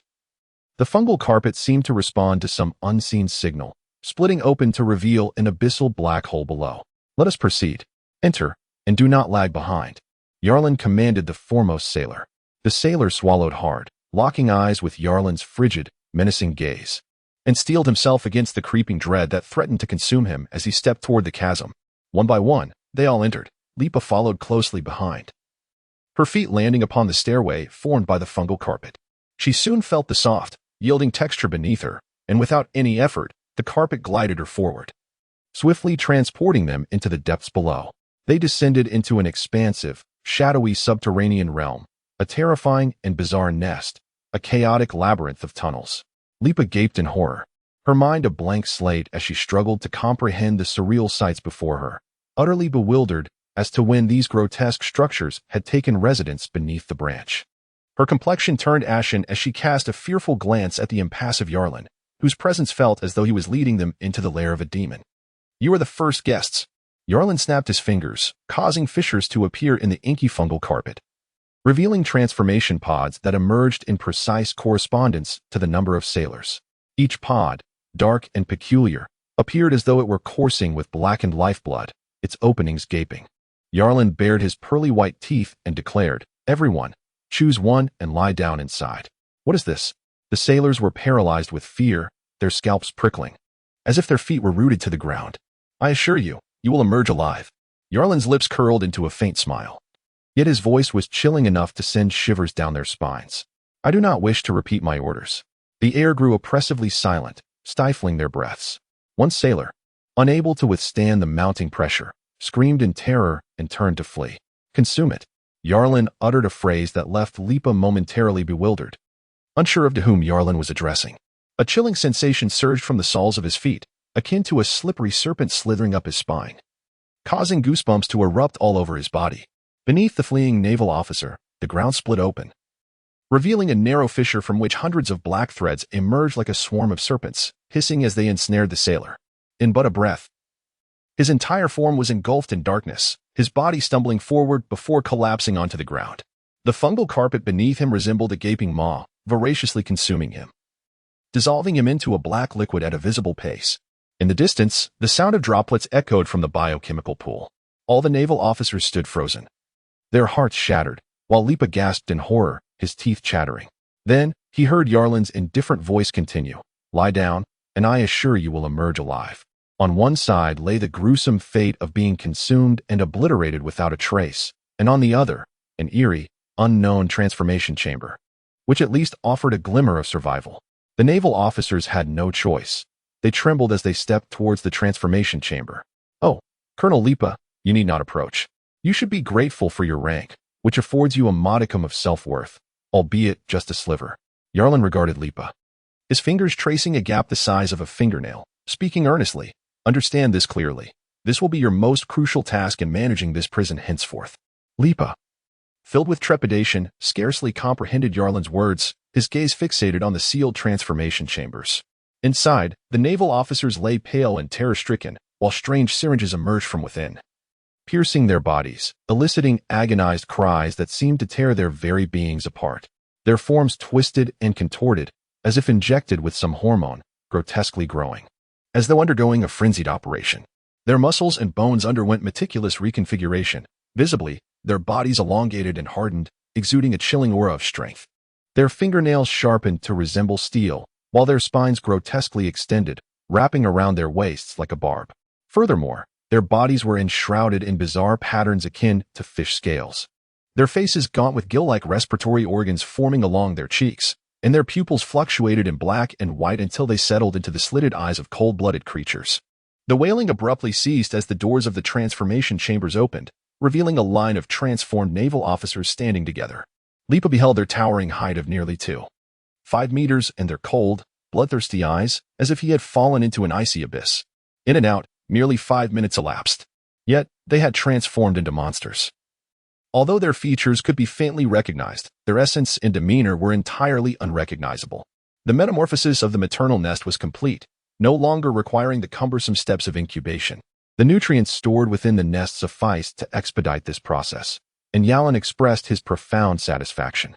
Data regarding the transformation appeared on the retina. New recruits race, humanoid class, first class. Non-evolvable mental strength, 1 nerve conduction rate, 5 bone hardness, for muscle activity, for blood density flow rate, 0, reconstituted, differentiated carbon-based life forms. Possessing initial combat capabilities and rudimentary cognition, still firmly within the realm of cannon fodder. First class, indeed, this was merely a 1-to-1 transformation ratio. A dangerous glimmer flickered in Yalan's eyes as he glanced at Lipa, remarking, "At least they still retain human form, do they not? Is this truly living? It is far more terrifying than death." Lipa quivered, the grotesque and horrifying scene before him extinguishing any lingering courage to confront mortality. This, henceforth, would be the paramount duty of this prison, entrusted to you. They are the guardians of this facility. Yalan clasped Lipa's shoulder, his voice grave. "Without my permission, you shall never step foot outside this prison." Chapter 65. The absorbable malice. Over the course of 2 months, the influence of the Balumeb incident was thoroughly eradicated. Even the frequency of naval operations against pirates was deliberately slowed, all efforts redirected toward the organization and training of the naval branch. Thus, the entire Navy's 153rd Division officially entered the era of Yalan. Every naval officer within the division had their information meticulously recorded. Identification plates were uniformly collected and redistributed, now bearing their names inscribed in crimson ink above the numerical designations. Do not underestimate the significance of this name. It signified their transformation from mere numbers within the naval division into living beings. Concurrently, the system of compensation, benefits, and penalties was refined, documented, and printed into a tome distributed to each naval officer. The book bore no title, yet it contained a substantial record of various disciplines and punitive measures, along with notes on different compensation forms. Privately, every member of the division referred to this tome as the Naval Code. The opening page of the Naval Code bore a singular phrase: "We do not fight to save this era. We merely defend the dignity that is rightfully ours." Proclaiming our final cry with sword and blood, the sailors of Yarlan, the Minor Alliance Party, firmly etched this phrase into their hearts. Though they remained perplexed by the meaning behind the term in parentheses, some daring soldiers ventured to inquire of Yarlan, only to receive a silent smile in return, never uncovering the true answer. The Minor Alliance Party, an abbreviation for the Minor United Self-Help Party, symbolizes the notion that we are all members of minority ethnic groups, necessitating a united effort for self-redemption. This is a vast organization that Yarlan intends to establish under the auspices of the Freemasons, currently in its nascent stages of development, serving as groundwork for his future plans. Meanwhile, the Freemasons have been quietly recruiting members within the naval branch, albeit with significantly heightened standards, in the past 2 months. Only 7 new candidates have been accepted, all still in the preparatory phase. The system and corresponding measures of the Freemasons have been meticulously crafted into a program by Yarlan, distributed to each formal member, all of whom have withstood the trials of the Balumeb incident. Some individuals, like Jonitz, have even endured severe torment and punishment, resulting in physical impairments. Yarlan has observed all of this closely. These individuals will form the first true loyalists and elders of the Freemasons. Currently, the majority of the Freemasons members are not stationed at the naval branch. They, along with a select group of the most promising naval personnel filtered from the entire branch, have been dispatched to Frostmoon Island for training that will last between 6 months to a year. The final duration of training will be determined by Yarlan's recall order or by Yashiker's assessment of their readiness for graduation. Unlike the unfocused students in the dojo, this group of sailors exhibits an extraordinary tenacity, arriving with a fervent sense of purpose. In their learning and training, they do not require Yashiker's supervision. They rigorously monitor and challenge one another, growing rapidly within the dojo like a disciplined cadre of zealots. Due to limitations in innate talent and various constraints, it is unlikely that any among them will reach the heights of Zoro in the future. However, they are undoubtedly capable of gradually enhancing their skills, inching closer to their personal limits, and becoming formidable weapons in Yarlin's future arsenal. This stringent, almost self-destructive dedication is so profound that even Yashiker is taken aback. He can perceive the extraordinary resolve in the eyes of these sailors, a conviction willing to embrace death for their cause. While he is uncertain of the exact nature of this conviction, it is undoubtedly intertwined with that of the naval lieutenant named Yarlin, who may very well embody that very belief. The students within the dojo are unconsciously influenced by this group of sailors, their desires to join the Navy intensifying. Perhaps when these sailors depart, a significant number of students from the entire dojo will follow suit. Yashiker is deeply moved by this thought. He sighs softly and diligently instructs the sailors. On one hand, he is a man of his word, committed to training these sailors to the best of his ability as promised to Yarlin. On the other hand, these sailors have touched him profoundly, and that naval lieutenant is clearly not someone to be easily trifled with. On Colorstone Island, a merchant vessel laden with colorful stone is slowly departing. Longbeal stands at the bow, tilting his head as the sunlight refracts cold rays through his glasses. Before the quarry can resume its full production capacity, he must make another trip to Alabasta, seeking to establish contact with the buyers behind the scenes, thereby officially paving the way for this lucrative venture. He hopes that this journey will unfold smoothly. Lombard sighed deeply. He could not seek assistance from the Navy's 153rd Division regarding this matter. It was imperative that he personally engage in its resolution, as this constituted a crucial aspect of his value within the collaboration, which he needed to firmly control. Having shed his naval uniform, Kaba, who had been granted permission by Lieutenant Yalin to return to Lombard's side as a navigator, wore a serious expression as he remarked, "Lieutenant Yalin does not take kindly to news of failure." Lombard observed Kaba and felt that during their time apart, Kaba had transformed significantly, particularly in his reticence regarding the 153rd Division and Yalin. "Fear not, Kaba, we shall only succeed, never fail," Lombard asserted with a hearty laugh as he met Kaba's gaze. Set sail. Before his eyes, a 3D holographic representation of the human body appeared. Mental fortitude, 1. Neural conduction rate, 1. Skeletal density, 1. Muscle activity, 4. Blood density flow rate, 1. Overall division progress bar, for 11,000. Points accumulated, 0.7. The upward arrow pulsated continuously. Despite Yalin's near-total lack of hunting over the past 2 months, the nest itself had tirelessly foraged. Consequently, the progress bar and point accumulation had gradually increased. Over the span of 2 months, the progress bar had risen by 37 units, and the points had increased by 0.6 units. Although this appeared to be a slow accumulation, the sensation of seemingly effortless gain was indeed quite delightful. Yarlin stood at the edge of the window, his gaze surveying the entirety of the playground below. Several formations of naval personnel were engaged in their daily drills. With one hand tucked into his pocket, he idly tossed a black and white coin in the other, his eyes following its rhythmic ascent and descent. The coin, half black and half white, bore an image of an octopus on one side and a weeping face on the other, evoking an unsettling and ominous sensation. Simultaneously, a line of text materialized at the corner of his vision. Cursed coin. The deceased ensnared by a malediction cannot find release, yet can be siphoned. Chapter 66. Eerie mental attributes. A coin that could be siphoned. Yarlin gently flicked it with his fingertip, sending the coin spiraling upward, both sides rotating in unison. As the weeping face and the octopus appeared to eerily merge, narrowing his eyes, a flicker of black light shimmered in his pupils, and he seemed to perceive a wisp of mist coiling around the coin. The touch of his fingertip brought forth a chilling sensation. Siphon. The ability to extract the blood essence or specific life magnetic fields from beings of the same category, thereby enhancing one's physical attributes. Additionally, it allows for the analysis of muscular memory and the assimilation of partial biological information from similar life forms into oneself. The effectiveness of siphoning is contingent upon the compatibility and preservation of the life forms involved. Yarlin pinched the coin between his fingers, deep in thought. Was the gray mist clinging to the coin a manifestation of a specific life magnetic field? He drew in a breath and his fingertips trembled violently, causing the gray mist on the coin to shudder as if forcefully torn away by an unseen power. The reflective surface of the window mirrored his dark pupils, which seemed to sink into a gaping black hole, while the wispy mist was drawn in as if by gravity. A chilling sensation coursed through his eyes.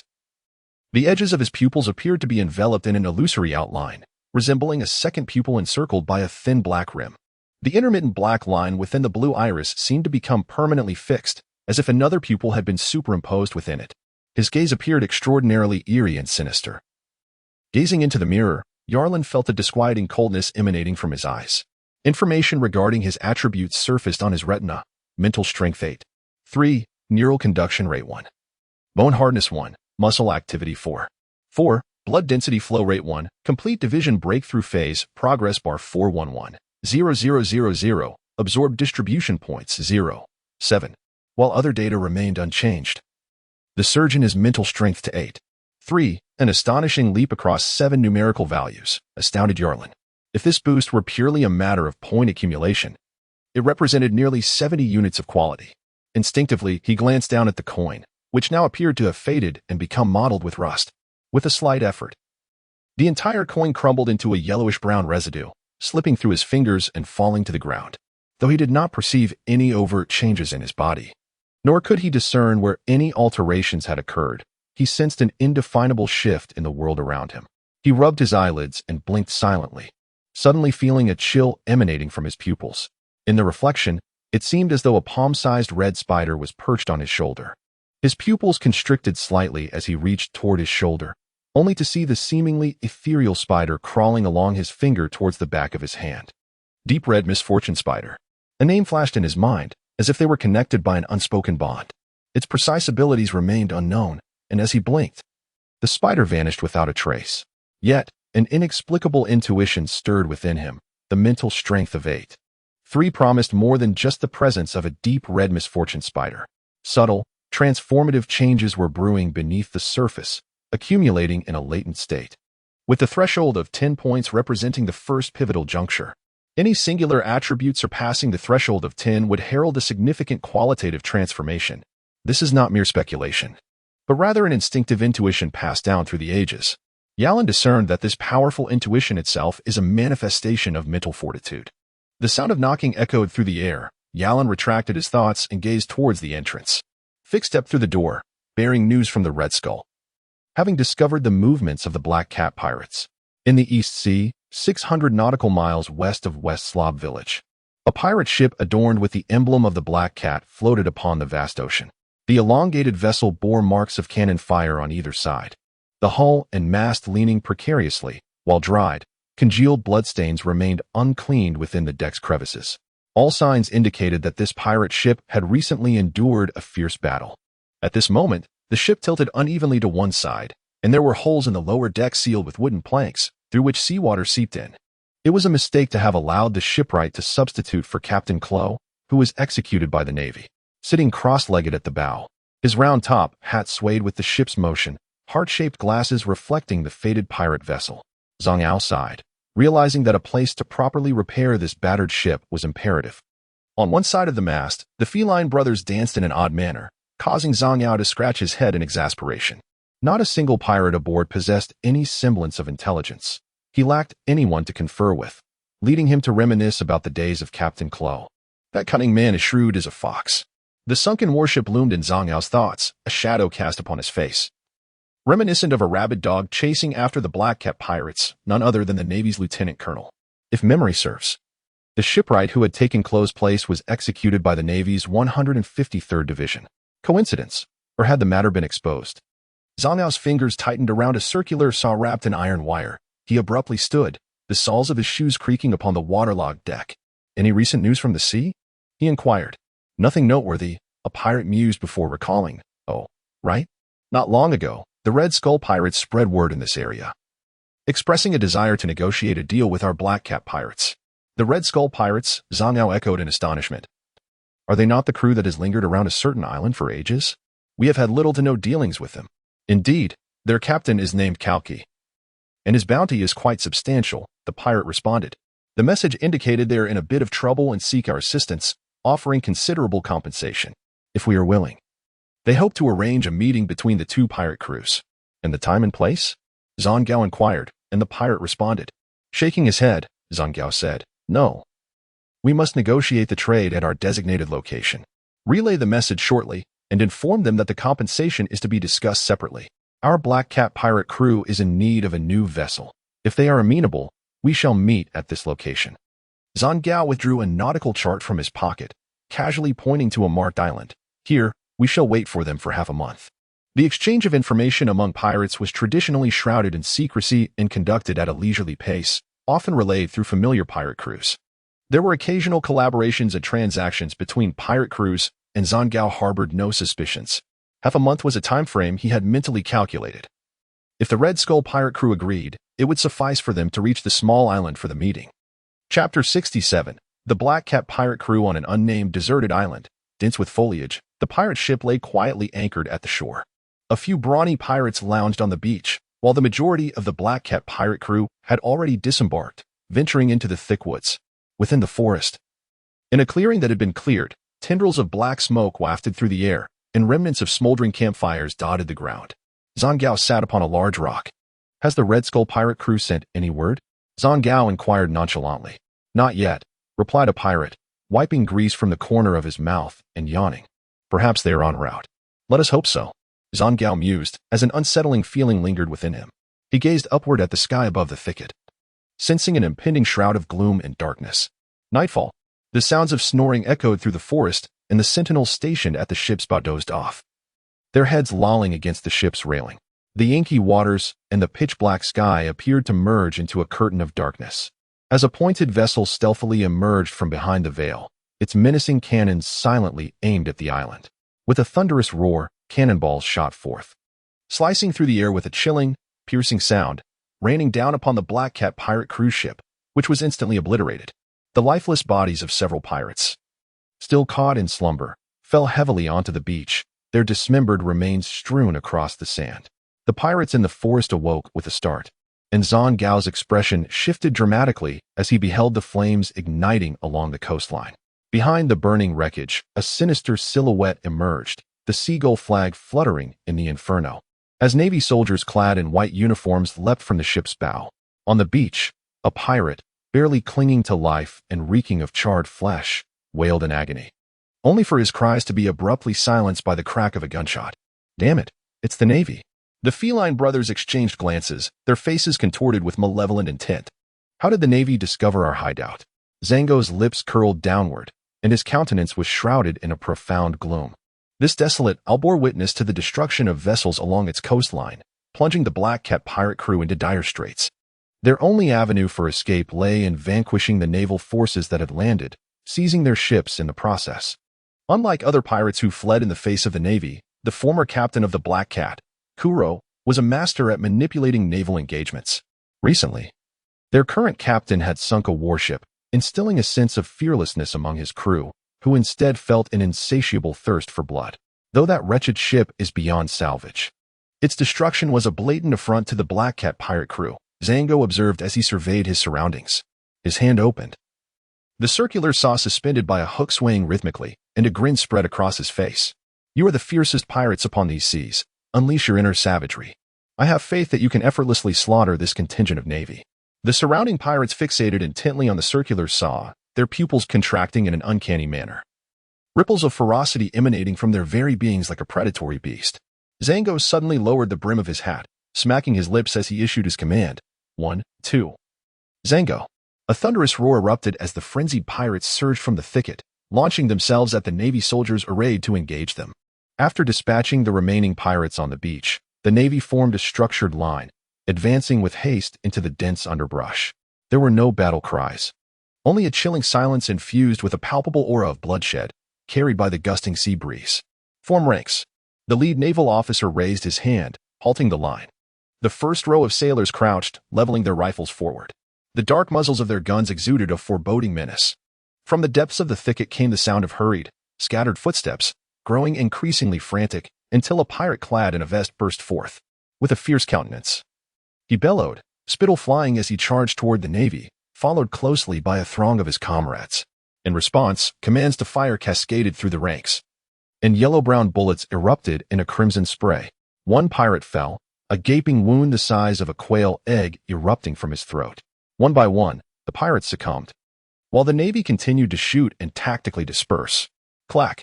After discarding a multitude of lifeless bodies, the frenzied pirates finally surged into the ranks of the Navy, recklessly brandishing their blades against their foes. The sickening sound of steel slicing through flesh echoed amidst the chaos as the Navy, abandoning their firearms, drew their swords to engage in a brutal melee. Soon, the ground was strewn with corpses, blood pooling and bodies trampled beyond recognition amidst the savage slaughter. Both Navy personnel and pirates fell in frequent succession. 100 meters behind the Navy, Yalin coldly observed the scene of carnage before him, his gaze sweeping across the faces of the pirates with an icy detachment. A rabble of scoundrels dared to launch a suicidal assault against the Navy, exchanging their lives for casualties. When did pirates become so ideologically aware? A sense of suspicion arose within Yalin as he scrutinized the pirates, and he soon discerned an unsettling peculiarity reflected in their expressions. Their eyes, almost as if cast from the same mold, bore a swirling glimmer. Most peculiarly, during the fierce combat, their gazes remained eerily fixed, devoid of any flicker of vitality, only to awaken in terror at the moment of their demise, their features contorting into a mask of fear. Intriguing indeed, no wonder they could annihilate a Navy vessel. A dangerous glint surfaced in Yalin's eyes as he stepped forward, leaving a trail of blurred shadows in his wake. A pirate, shrieking, lunged at him, but Yalin reacted swiftly, raising his iron blade to deliver a fatal strike. The iron edge met with a gloved hand, a sharp sound of friction resonating as the pirate's neck was severed, hot blood splattering across Yalin's face. Gripping a half-broken blade, Yalin brushed past, thrusting it into the forehead of another pirate. As he advanced, the pirate's body flew back, colliding with others behind him. Yalin continued his assault, crushing one neck beneath his foot, while the tip of his boot struck another's temple with a force that caused the opposite side to swell grotesquely. Chapter 68. Admiration. The brim of a round hat lifted as the corners of heart-shaped glasses twitched slightly. He watched the Navy lieutenant, who dispatched foes with the ease of cutting grass, and a sense of dread settled in his heart. Bougie, Sam, go eliminate him. This Navy was starkly different from those previously encountered. The members of the Black Cat pirates had been hypnotized by him, showing no fear of death. Yet the opposing Navy maintained a firm upper hand over the pirates. Did this not indirectly affirm the Navy's more ruthless and inhumane nature? The feline brothers exchanged a sinister grin, only to have their expressions shift simultaneously, akin to startled kittens revealing a pitiful and fearful demeanor as they timidly inched closer to Jarl. Sam, with his half-exposed sleeve showcasing his well-defined abdominal muscles and a diminutive frame crowned by a comically green hairstyle, and the rotund, grotesquely featured Butch, adorned with a jingling bell around his neck, emerged from the dense thicket, presenting a rather amusing spectacle. Jarl raised an eyebrow slightly in response. Ah, he appears quite formidable. We stand no chance against him. Oh, how frightening. What shall we do? They feigned terror, unwittingly drawing nearer to Jarl, who remained cold and indifferent, fixating on the two cat-like brothers who were more suited to a circus than a pirate crew. A chilling smirk unexpectedly curled at the corners of his mouth. A most inept performance. The boots of Yalin scraped against the ground, sending clods of dirt flying as his gaze swept over the cat-like brothers, who wore cold smirks. In an instant, he accelerated towards them. Alarm surged within Zhang Yao's heart. He rapidly swung the circular saw in his grasp, shouting, Bougie, Sam, look here. A crisp chime rang out, and blood splattered. Yalin's foot landed squarely on Bougie's knee, shattering it, while he leaped upward, his fingers extending with resolute precision to grasp the opponent's throat, his fingertips piercing through the golden bell. Bougie. Sam watched helplessly as Bougie crumpled to the ground, blood gushing and staining his hair. A mix of shock and fury coursed through him, and he sprang back like a wildcat, his limbs pressed against the earth. This script was entirely different from what he had envisioned. They had intended to exploit fear and vulnerability to lower the enemy's guard, then launch a sudden ambush. However, the Navy opponents seemed to be entirely unfazed by such tactics, striking with brutal silence, leaving Bougie no chance to react before he was swiftly dispatched. Gulping down a lump in his throat, Sam's eyes darted to the circular saw in Zhang Yao's hands, his pupils rapidly spinning. His muscles tensed and expanded like a compressed spring. 1-2, Zhang Yao. The hypnotic command echoed, and Sam abruptly turned, his piercing gaze locking onto Yalin. In a flash, he vanished from sight. dirt flying beneath him as a feline silhouette darted through the air, razor-sharp claws slicing through the atmosphere, a fierce gale aimed at Yalin's chest. Yarlin remained unfazed, standing firm in place, his eyes glinting with a curious light as he gazed at Zhang Ao. He murmured, "So it is your extraordinary ability that renders them so fearlessly tenacious. Truly remarkable." With a subtle shift of his body to the side, he evaded Sam's assault, then bent his legs and thrust his elbow with a piercing strike that carried the chilling sound of a sinister gale. Sam's form contracted midair, twisting like a water snake to evade Yarlin's attack, while his entire being inexplicably altered its posture, akin to a mountain cat scaling perilous heights. He leaped gracefully to appear behind Yarlin, driving his feet against Yarlin's spine and simultaneously raking his sharp claws toward the nape of Yarlin's neck. Too slow. Yarlin seemed to possess a sixth sense, pivoting swiftly on his ankle to execute a rapid 180 turn. His fingers, resembling the sharp edge of a blade, ruthlessly pierced through the barrier of claws, driving into his opponent's chest. The hand struck straight through, and blood gushed forth, cascading down his arm. Without a glance at Sam's eyes, now wide with terror, Yarlin hoisted the lifeless body with one hand and turned to face Zhang Ao, cruelly licking his lips as he commanded. "Absorb." Zhang Ao watched in horror as Yarlin nonchalantly tossed Sam's body aside, which appeared to shrivel into a mere husk mid-air before plummeting to the ground at his feet. "You are a user of the devil fruit," Zhang Ao exclaimed, his heart racing and a chill creeping up his spine, leaving him covered in goosebumps. "You may interpret it that way," Yarlin replied, leisurely pulling a white handkerchief from his pocket to wipe the blood from his arm. A strange, ominous gleam flickered in his eyes, while an unseen deep red spider quietly settled on his shoulder, invisible to Zhang Ao. "My name is Yarlin, hailing from the Navy's 153rd Division.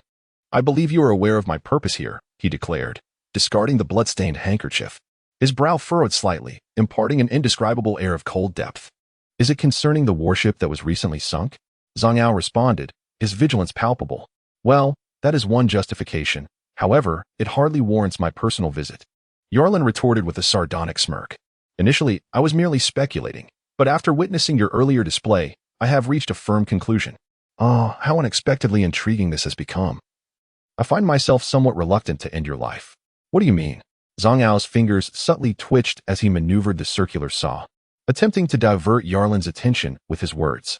"Approximately a year ago, the captain of the Black Cat pirates, Kuro, was captured and executed by a naval officer named Monka, who was subsequently promoted to colonel of the 153rd Division. However, this event drastically altered his demeanor," Yarlin stated coldly. "Can you explain why his character changed so significantly? And, most crucially, why were the other members of the Black Cat pirates allowed to live after Kuro's execution?" A cold sweat broke out on Zhang Ao's forehead as his fingers deftly maneuvered, the circular saw vibrating imperceptibly. "Is Captain Kuro truly dead?" Yarlin's eyes widened as he fixed his cold gaze on Zhang Ao, commanding, "Stand still." 1-2, Zhang Ao. Fingers trembled violently, the circular saw at the fingertips executing a swift oscillation in an instant. The speed created a dense illusion, as if countless saws overlapped, reflecting in Yarlin's pupils. Almost simultaneously, Zhang Ao flicked his fingers outward, propelling the saw into the air, where it spun ferociously, severing a tree that obstructed its path, continuing its relentless trajectory towards Yarlin's head. Chapter 69. Is Klo truly dead? The tree was abruptly cut in half, sending a cloud of dust into the air. Yarlin stood frozen, seemingly entranced, with dark light swirling eerily within his eyes. Zhang Ao fixed an unwavering gaze upon Yarlin, a cruel smile gradually emerging at the corners of his mouth. A line of crimson split the body in two, the halves collapsing to the ground, one side facing Zhang Ao, an unblinking eye staring back. Zhang Ao's sinister grin faltered, his heart seizing in shock as he witnessed the lifeless half of a face grotesquely grin back at him. The two halves of the body slowly began to rise, aligning and reassembling as the bloodline gradually sealed, the visage contorting into a twisted form, flesh being eerily reshaped before Zhang Ao's horrified eyes, now wearing his own face. The two Zangayos stood in confrontation, the one in a top hat and heart-shaped glasses turned pale, his mouth agape in horror, while the one donned in a naval uniform bore an uncanny smile, their eyes locking in a haunting exchange. Strange black lines writhed between the fingers of the latter's left hand, the sharp circular saw suspended in midair, swaying ominously. Can you fathom the terror of facing a figure wearing your own visage, adorned with a grotesque grin, gazing at you with chilling intensity? "Hey," The naval Zhang Ao raised a finger slightly, the black lines undulating in response. The saw shot forth, tracing a silvery arc through the air, buzzing as it raced back towards him. The top-hatted Zhang Ao attempted to evade, only to find his feet seemingly encased in leaden water, immobilized. In a state of panic, he glanced down to discover a layer of spider silk ensnaring his feet, as if stitching him to the ground like a sewing machine. When did this happen? His heart-shaped eyes quivered as he noticed a terrifying red spider perched at his ankle, its back adorned with bizarre patterns resembling a fragmented human face. Now was not the time to dwell on the spider. Zhang Ao strained to lift his foot, barely managing to snap a few threads, enough to slightly shift his foot. The malevolent wind was now perilously close. There was no escaping. In the depths of despair reflected in his heart-shaped eyes, Zhang Ao instinctively raised his arm to shield himself. His gaze fixed with unwavering intensity. The high-speed whirring of the circular saw tore through the fabric of his arm, ripping apart skin and muscle. Blood and flesh splattering onto his face, the excruciating pain penetrating to the very marrow of his bones. A prolonged scream echoed for a full 3 seconds. And he was astonished to find himself still alive. Then, an indifferent and mocking voice drifted into his ears. "My apologies. I almost lost control." Zhang Ao blinked in disbelief, witnessing the grotesque transformation of the figure before him, as if a layer of skin had been stripped away to reveal the chilling, true visage of Yulinson. Yarlin extracted the circular saw from Zhang Ao's flesh, then grasped his arm, flipping his hand open and placing the blood-soaked saw upon his palm. With a nonchalant tone, he remarked, "You ought to hold onto your tools. They may prove useful in the future." Zhang Ao's mind momentarily faltered, akin to a marionette under Yarlin's control. After a brief pause, his pupil seemed to regain focus, first glancing down at his feet, where the cobwebs had vanished. He gently flexed his foot and effortlessly lifted it, discovering that the bizarre red spider had indeed disappeared. Once again, he could not perceive the deep crimson arachnid, which quietly rested on Yarlin's shoulder. A bewildering and chilling thought crept into his mind, and he trembled as he looked at Yarlin, stammering, "What I just witnessed was an illusion. Was I hypnotized?"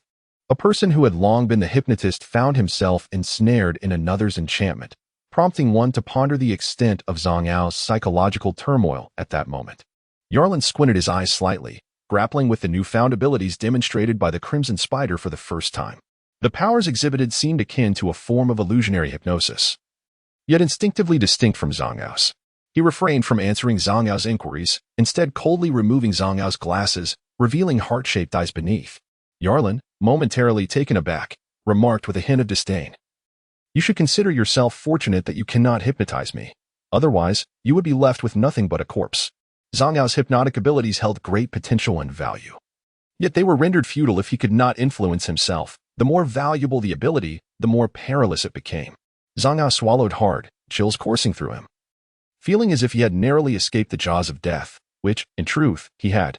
"You ought to be grateful that your ability convinces me that your continued existence may prove worthwhile," Yarlin said, his gaze fixed coldly upon Zhang Ao, his eerie dual-colored eyes instilling a profound sense of dread.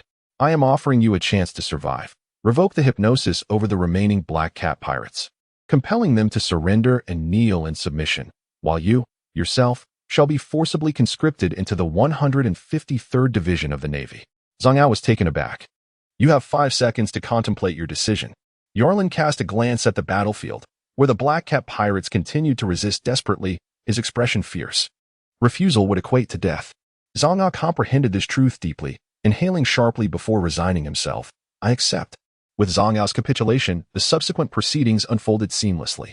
The remaining members of the Black Cat pirates surrendered without further resistance, each one, battered and bruised, bound with ropes, and escorted to the warship, where their fate awaited them in the division's prison.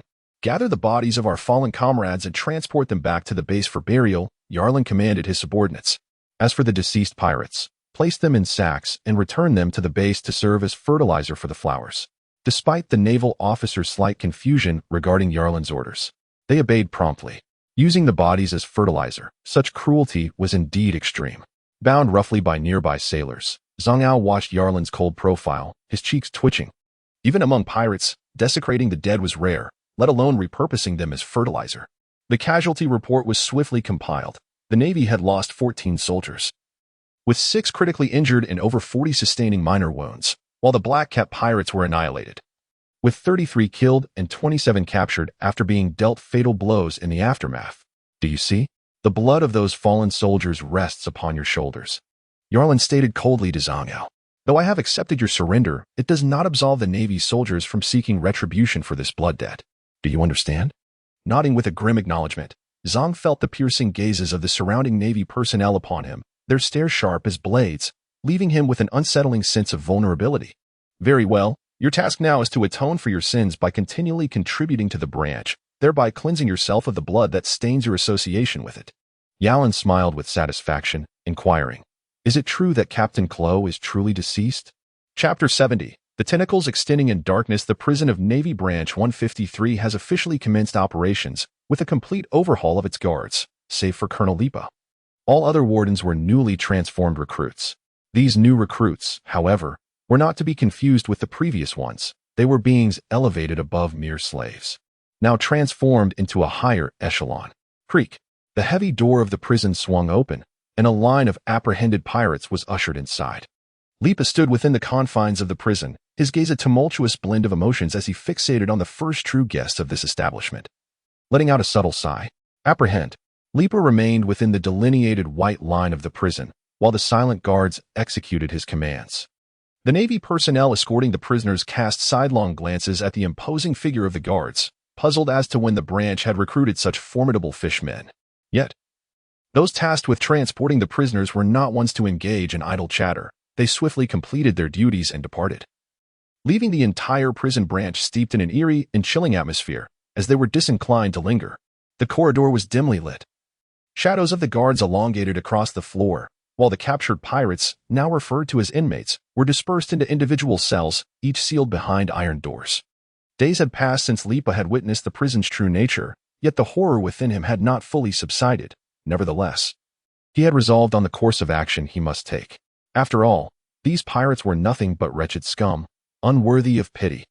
Lipa turned and slowly walked into the darkness, the sound of his footsteps reverberating through the prison like a haunting symphony of impending doom. Soon, a chorus of anguish cries erupted, harmonizing with the chaotic crescendo of despair. Lipa paused, turning his gaze towards a cell where a pallid and terrified inmate trembled. Unaware of the horrors unfolding outside, the desperate and horrifying screams sent chills down his spine. Do you understand? I do not pity you, for this is the judgment you rightfully deserve. Lipa's fingers glided gently along the iron bars above the door, akin to a conductor wielding a baton.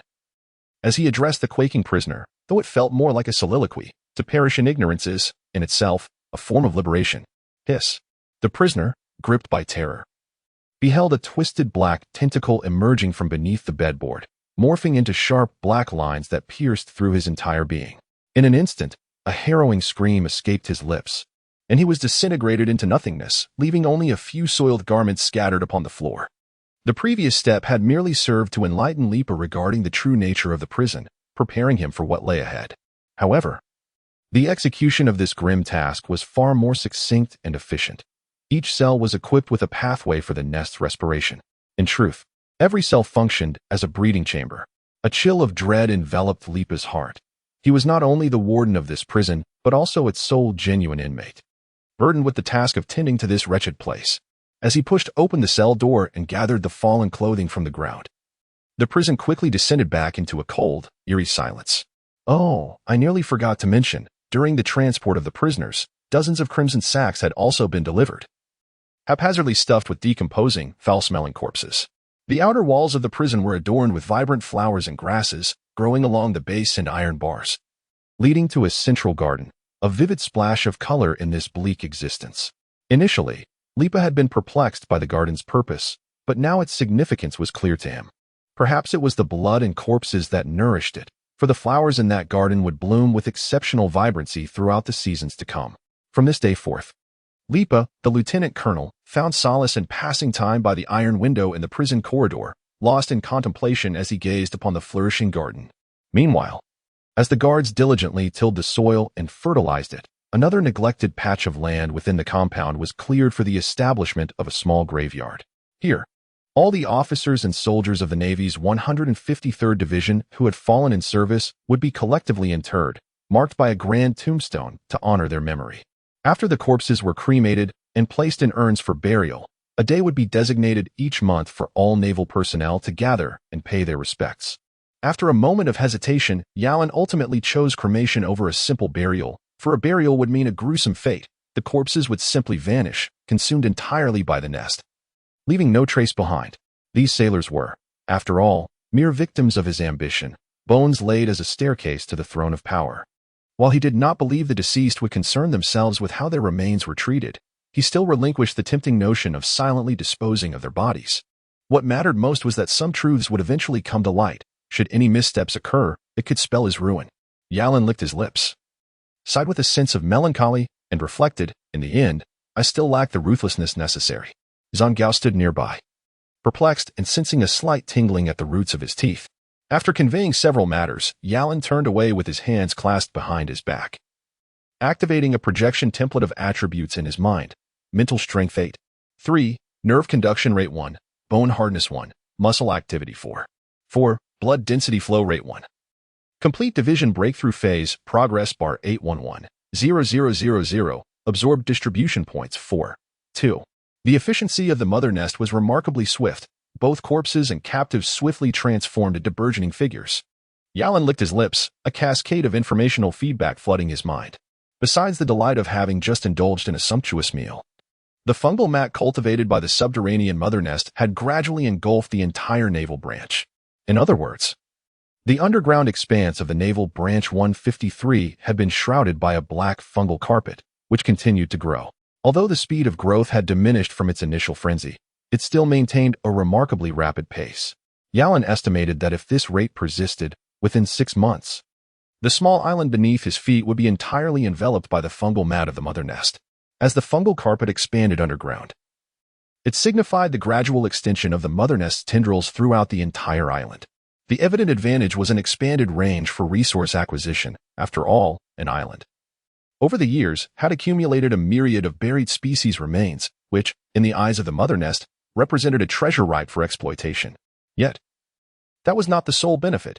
A text annotation from the mother nest surfaced in Yalin's mind.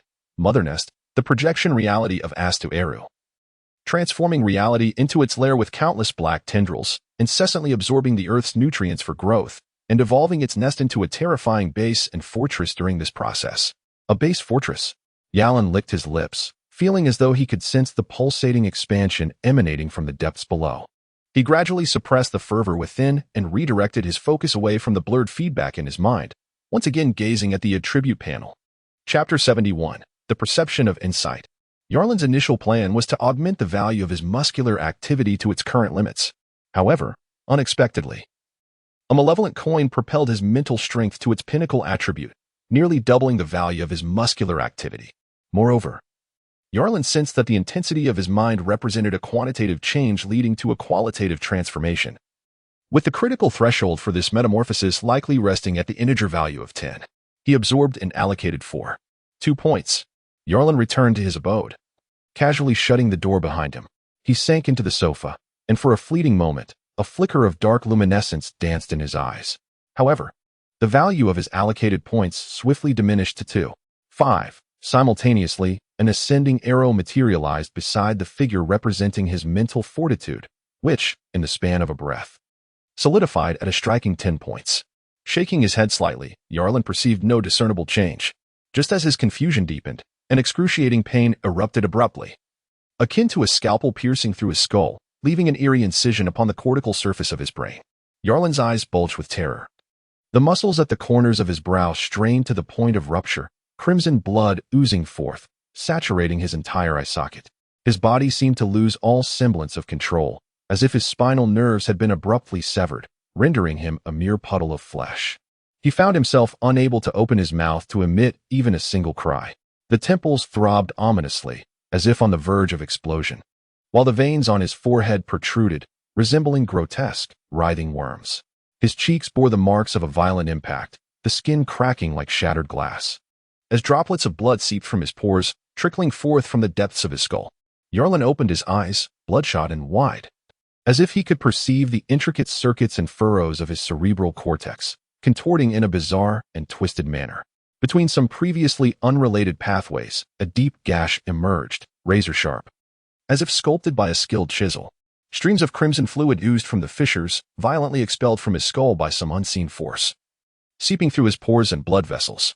This crude, barbaric solution to his cerebral hemorrhage disregarded whether his veins could withstand such a burden, or cared for the integrity of his facial skin, which threatened to rupture. Suppressing the agonizing sensation of his brain being torn apart, Yarlin endeavored to focus his thoughts, swiftly allocating the remaining points until he succumbed to unconsciousness. Mental strength, 10 nerve conduction rate, 1 bone hardness, 1 muscle activity, 4. 9 blood density flow rate, 3 complete division breakthrough stage, progress bar, 811,0000 points to allocate, 0 after he fainted. The prominent veins on his face gradually receded, as if the blood vessels beneath the skin found relief. The rushing blood efficiently eliminated the metabolic waste within his cranial cavity, and his parched skin slowly regained its fullness and vitality.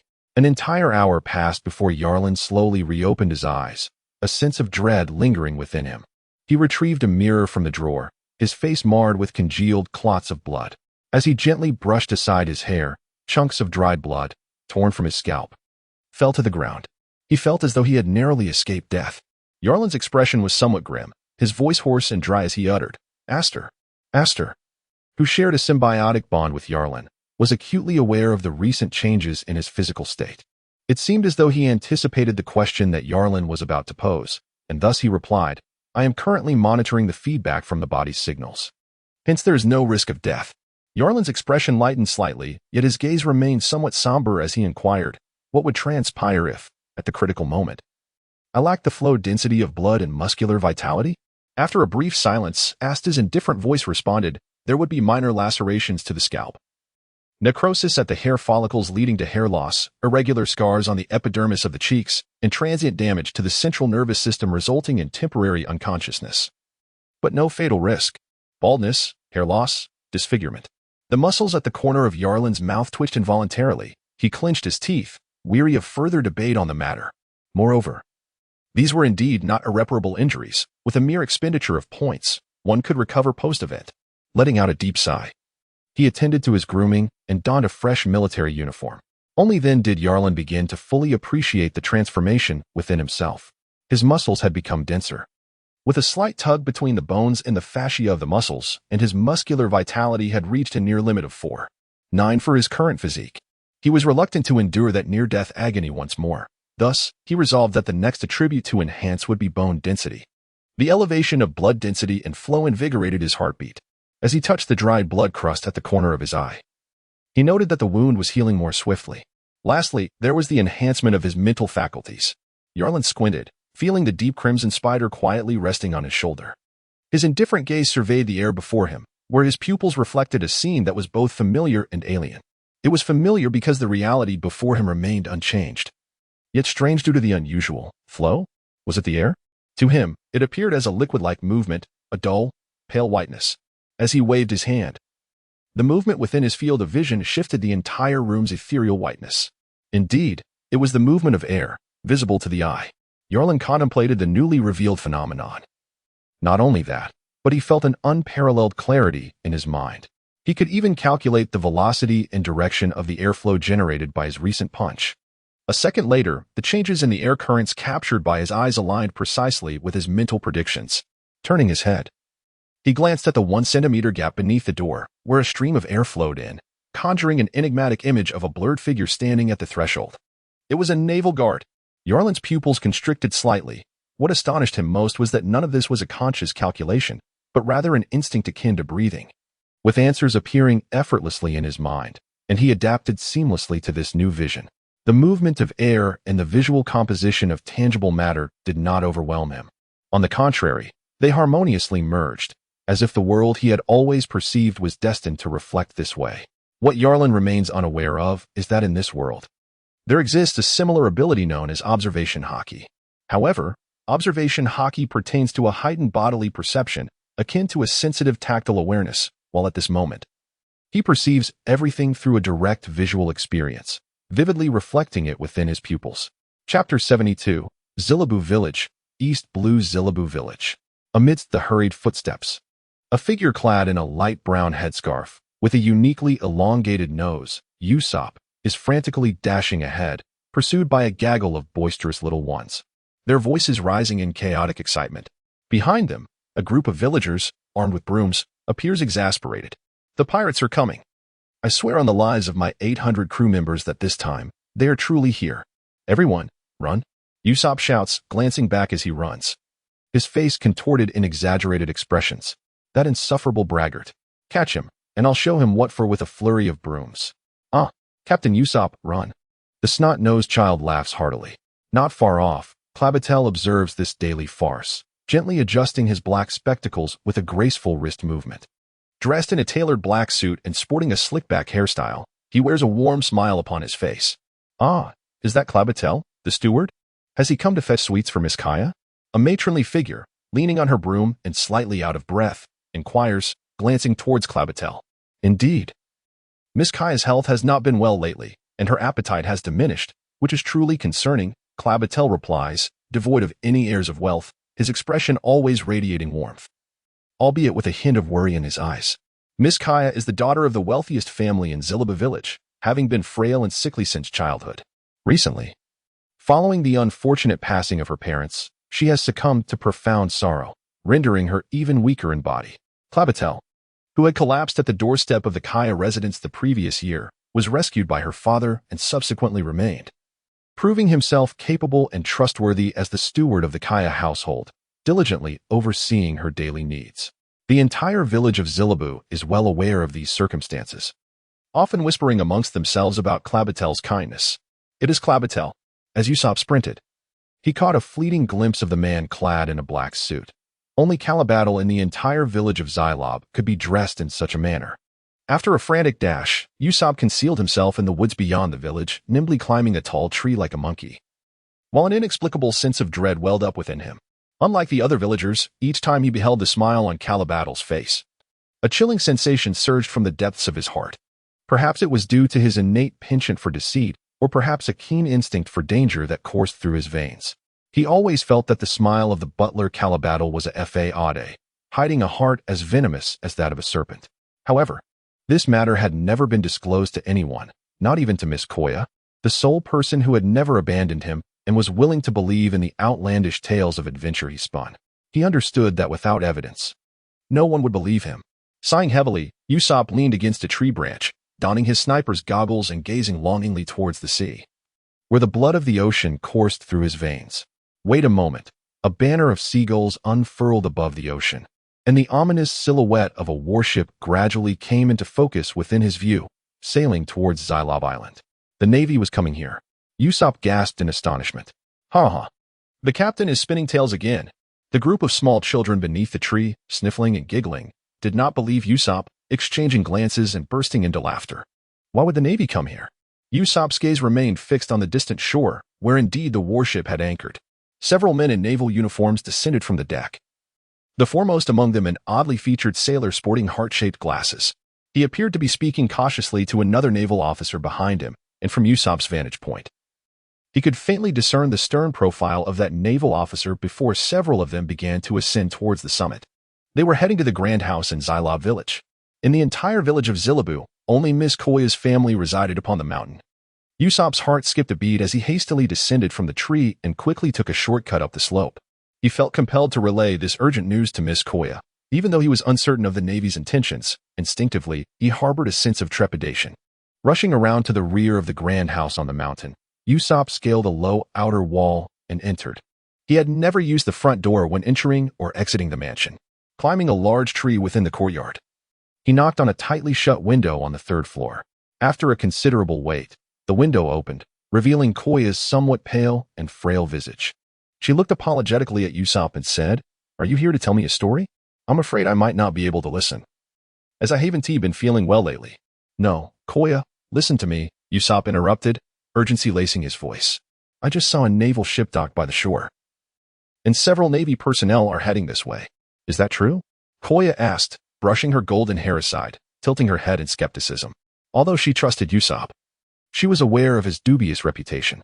"It is indeed true, I assure you," Usopp insisted. "I believe you," Koya replied, her gaze drifting past Usopp. She noticed figures clad in white naval uniforms standing outside the courtyard gate. She pointed outside. "The Navy has arrived." Usopp turned to glance towards the courtyard entrance. where a Navy soldier happened to look up in their direction. In that fleeting moment of eye contact, Usopp felt as though he were being ensnared by a menacing serpent. A chill creeping up his spine. Knock, knock, knock. The sound of knocking echoed, and a servant entered, announcing, "Miss Koya, a few Navy officers are here, claiming they wish to speak with Butler Clabatel. Please show the Navy to the parlor. Do not keep them waiting," Koya instructed apologetically, closing the window. She donned a coat and followed the servant downstairs. The Navy was seeking Butler Clabatel. Usopp furrowed his brow in concern. He did not leave but chose instead to conceal himself among the branches of the tree. Downstairs, in the spacious parlor, Yalan lounged nonchalantly in the center of two neatly arranged rows of leather sofas, while Zanga and two Navy attendants stood behind him. Yarlin gently lifted his cup.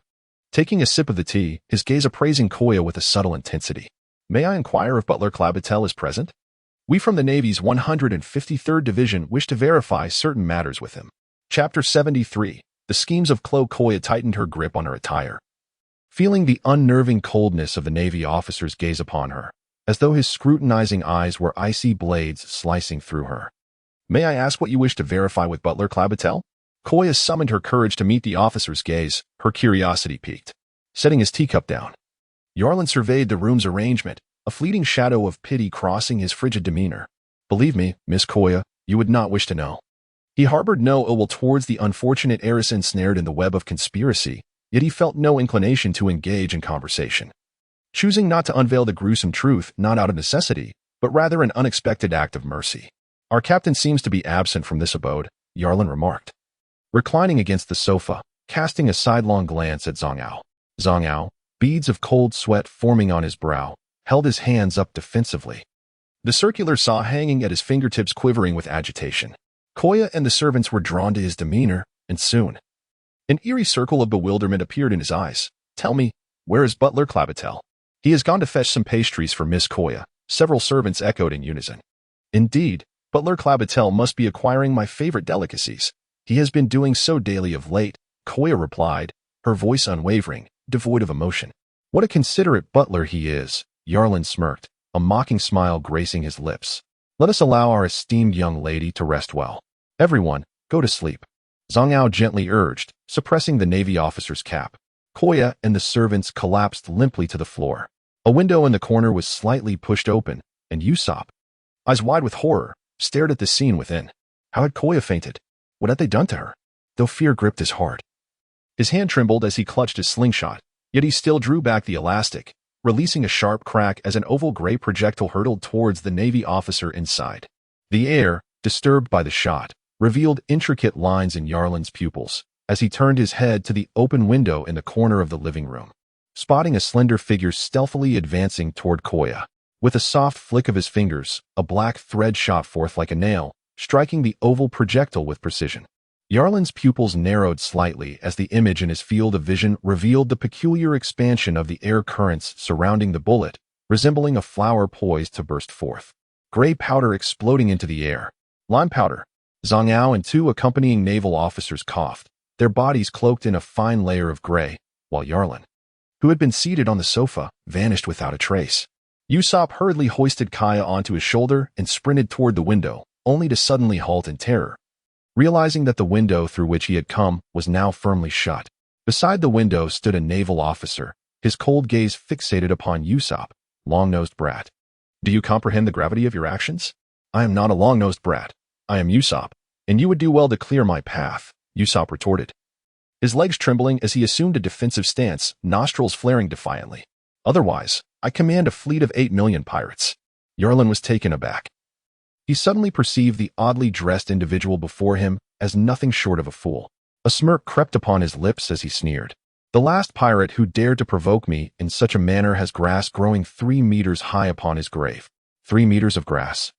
Usopp's mind conjured a vivid image of that scene, causing his blood pressure to spike, his face turning pale. "I speak the truth. 8 million pirates are lurking just beyond that door. At my command, they will storm in." Usopp stammered, his teeth chattering. "Caw-caw." The unmistakable sound of the iron gate in the courtyard being pushed open resonated clearly. Usopp froze, while Yarlin's expression shifted slightly. He cast a peculiar glance at Usopp and chuckled. "An amusing little brat. Of course, it cannot possibly be 8 million pirates. The visitor is likely Clabatel, the butler, formerly the captain of the Black Cat Pirates, Kuro. Bang! A swift strike landed on the back of Usopp's head, rendering him motionless, his eyes rolling back as he collapsed to the ground. The footsteps outside abruptly ceased. Clabatel, holding a bag of pastries, felt his pupils constrict slightly. He recognized that sound all too well, the dull thud of a heavy object hitting the floor. It signified either a living person collapsing or a corpse slumping to the ground. The courtyard was deserted. Ordinarily, upon his return, servants would greet him. Yet, he maintained his gentle smile, his eyes icy as they scanned the surroundings, continuing toward the house. "Miss Kaya, I have returned. I brought you your favorite pastries," he called out cheerfully. Silence met his words from within the closed door, while Zhang Ao anxiously stared at the entrance, his body trembling involuntarily at the familiar voice from outside. Yarlin stood still, a cryptic smile gracing his lips as he gazed at the door. The subtle flow of air seeping through the crack beneath it allowed him to perceive, almost as if through a veil, a man approaching the entrance, one hand gripping a bag while the other curiously cradled the frame. The door creaked open.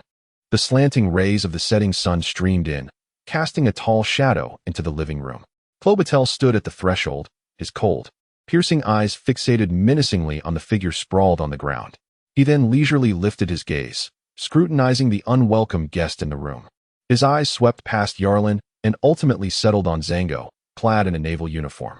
His pupils dilated to pinpricks, emanating a chilling aura of lethal intent. Captain Klo instinctively took a step back, his voice betraying a stutter. No further explanation was needed. Zango's naval attire spoke volumes, and Klo swiftly deduced the unfolding narrative. He stripped Clobatel of his guise, his expression twisting into a sinister grimace. "Zango, though you have been captured by the Navy, how dare you bring them here? Do you not realize the lengths I went to feign my death and escape their gaze?" Zango's throat felt parched, the terrifying memory of Captain Klo rendering his muscles rigid. "Do not blame him. I compelled him to speak," Yarlin interjected, drawing Klo's attention to himself with a clap of his hands before breaking into a smile. Yet, beneath his cheerful facade lay a razor-sharp malice, and furthermore, if you orchestrated your feigned death, why leave behind a living witness to your secret? Thus, the blame rests solely upon your own lack of foresight. You cannot fault me for arriving at your doorstep. He introduced himself with a sinister grin. "I am Yarlin, the master of the active naval unit 153. I was once a pirate myself." Chapter 74. Yarlin versus Klo. You were once a pirate? Klo regarded the naval officer before him, instinctively adjusting the frame with his wrist, his pupils subtly constricting, struggling to decipher the true intent behind this Navy man's presence. It appeared he was not merely here to apprehend him. "Indeed, I was a pirate, but to ensure that no one could uncover that blemished past, I eliminated every last one of my crew when I departed." As he articulated this brutal truth, his demeanor remained as nonchalant as if discussing mundane matters. Yarlin observed Klo, who seemed deep in thought, and quietly remarked, "You see, had you taken similar measures, I would not have been able to locate you through Zango." Sensing the peculiar smile on Yarlin's face and the somber gaze from Klo, Zango felt as though he were plunging into an icy abyss, a chill coursing through him, his scalp prickling with unease. "But fret not. I have taken care of the loose ends you left behind," Yarlin declared, brushing dust off his gloves. The remaining members of the Black Cat Pirates had been eradicated, and Zango had donned a new coat, ensuring that no one would recall Captain Klo's name. "Therefore, I ought to extend my gratitude to you." Klo sneered, harboring disbelief at the apparent benevolence of the Navy before him. "What, pray tell, is the true motive behind your elaborate machinations?" Initially, it was due to the involvement of Colonel Monka. "Ah, yes, Monka, the naval officer who exchanged your heads for accolades, that I became intrigued by the Black Cat Pirates," Yarlin remarked, a smirk dancing on his lips. "That subsequently, I developed a modicum of interest in Captain Klo, for we share certain experiences. We both recognize that a pirate's identity offers no future. Therefore, we schemed to shed our former selves. However, while I chose to don the guise of a naval officer once more, you, Captain Klo, have cowardly and foolishly sought refuge here, aspiring to be a wealthy gentleman." With a disdainful curl of his lip, Yarlin continued, "Do not take offense. I am merely stating a fact." He shrugged, stepping past Kaya and Usopp, his voice cold. "This is an era of chaos, where the weak are devoured by the strong.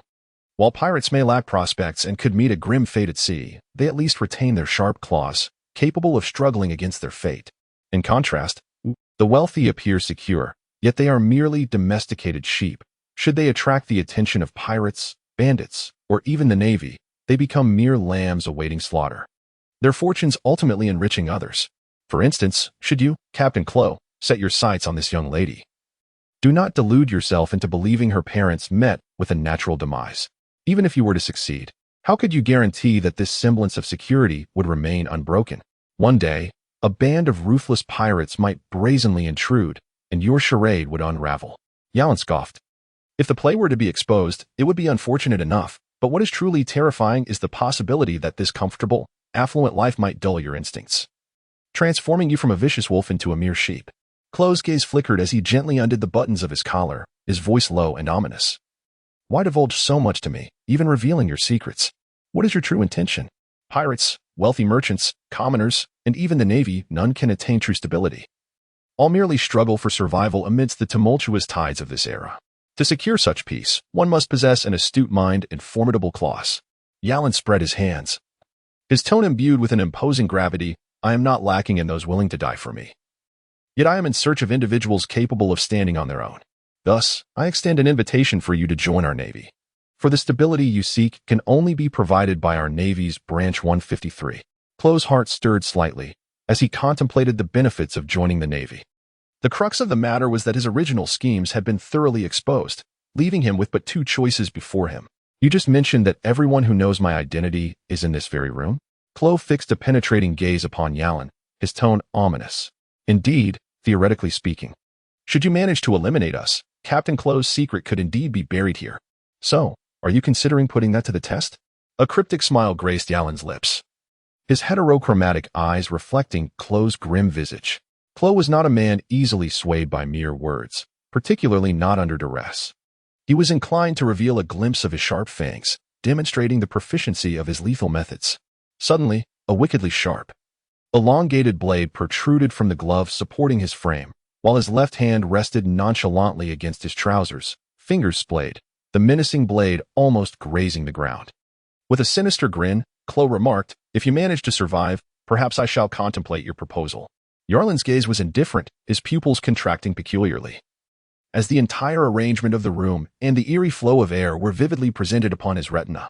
In a flash, Clo vanished from his position, only to reappear abruptly behind Zango, his tin-blade claws slicing through the air with deadly intent, aimed at Zango's nape. Goosebumps erupted across Zango's neck, and a chill ran down his spine. In a sudden reflex, he flicked his right index finger, causing the iron wire to twist and coil around his fingertip. The circular saw emitting a piercing shriek as it aimed for the back of his head. Too slow. The murderous intent penetrated Zango's ears, the saw missed its mark, and his heart contracted sharply as if caught by a venomous serpent.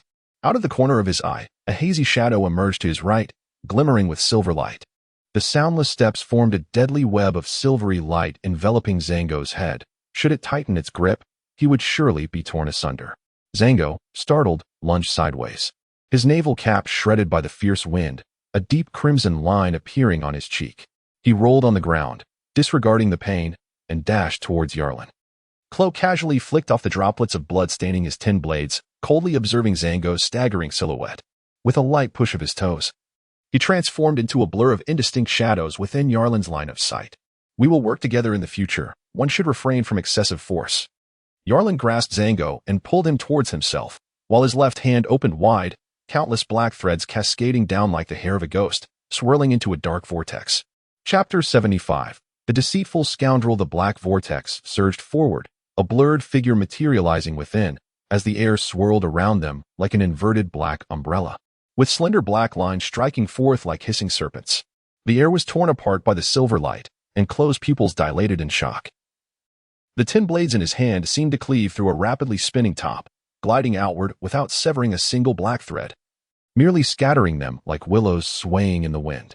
Clo twisted on his toes, and as more black lines enveloped him, his body suddenly vanished without a sound, swiftly gliding away in a curved trajectory, leaving behind a seamless shadow.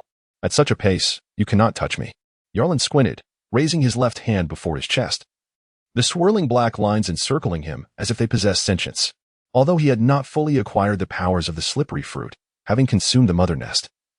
The black lines, as the tendrils of the mother nest, had, in a sense, granted him a portion of the fruit's characteristics. As long as his reactions were swift enough and his manipulation of the threads was rapid, theoretically, it would be no different than having the fruit's properties spread across his entire skin. Those enigmatic black threads. Locke's rapid movements were silent beneath him. His entire form enveloped in a shroud of darkness that coalesced around Yarline. The flickering light of tin blades wove a dense tapestry of steel, yet the dark veil, akin to spilled ink, consistently preempted any attempts to reveal Yarline, cloaking him in its depths. The frenzied, swirling black lines resembled shattered eggshells, partially obscuring Yarline's cheek while the exposed corner of his mouth exuded an icy disdain. If you possess any other techniques, then unleash them swiftly. Do not squander time here. How underestimated he felt. CLO's feet danced wildly, and within Yarline's pupils, he appeared to stretch into a fragmented specter, the air around them seemingly cleaved into disarray.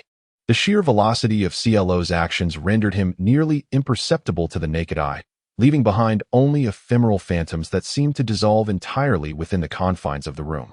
Yet, in Yarline's mind, a different scene unfolded.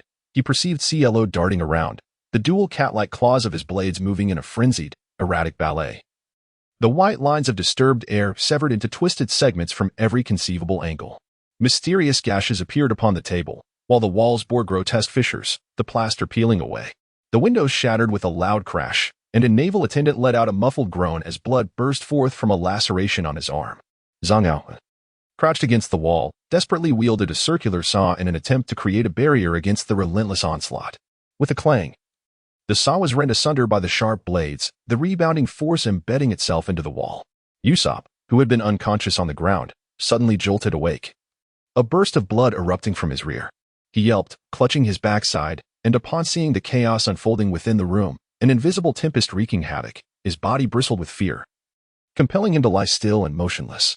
Ah, can you still see? This is a technique so rapid that even I cannot predict what will be struck next. If you survive this, then what would prevent me from joining the Navy? The cold, cruel taunts echoed throughout the room, unmistakably the voice of Steward Clabatel. Usopp's heart clenched, his teeth chattering as he huddled against the slumbering Koya, using his body as a shield against the unseen peril. When it came to killing, did one not distinguish between friend and foe? Yarline's gaze was somberly fixed, and suddenly, he tilted his head to the side just in time for a blade to graze past his ear. Only when the chilling sensation faded did the black threads begin to crawl near his cheek. The sound of blood gushing forth pierced the air as another naval attendant's chest was stained crimson, desperately drawing his standard issue, sword, and slashing wildly at the air. His eyes awash with terror. It seemed the time for play had ended. I cannot allow you to harm my precious subordinates. Yarline squinted, attuned to the flow of the air, his eyes darting back and forth as the spectral figure of Crow was captured in his mind. His fingers spread wide, and the gathering defensive black lines suddenly erupted, countless strands emanating from the center of his palm in a 360-degree arc, leaving no angle untouched. Usopp, lying on the ground, stared in astonishment as a terrifying black web enveloped the entire room, eerily beginning to converge upwards, reminiscent of a carnivorous flower swiftly closing its maw upon sensing an insect. A strange hissing sound reverberated as the chaotic dance of blades clashed against the web, yet they merely skidded off, unable to sever any of the delicate black threads, much less escape the constraining embrace of the ominous web. An invisible storm of cutting winds swirled within the confined space, compressed by the dense black strands. Under Yarline's command, the web grew increasingly tight, resembling a spindle sack descending towards one corner of the room, where a shadowy figure began to emerge. Yarline immediately sprang into action, his feet scuffing the ground beneath him as he rushed forward in a swift motion, his right fist striking forcefully at the swirling currents of air bound by dark threads. With a resounding thud, Clo's figure materialized, his right cheekbone caving inward, the skin of his face rippling like water.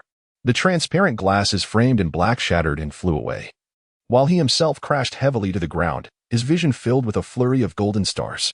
A bruise marred the corner of his mouth, suggesting that his jaw had been loosened.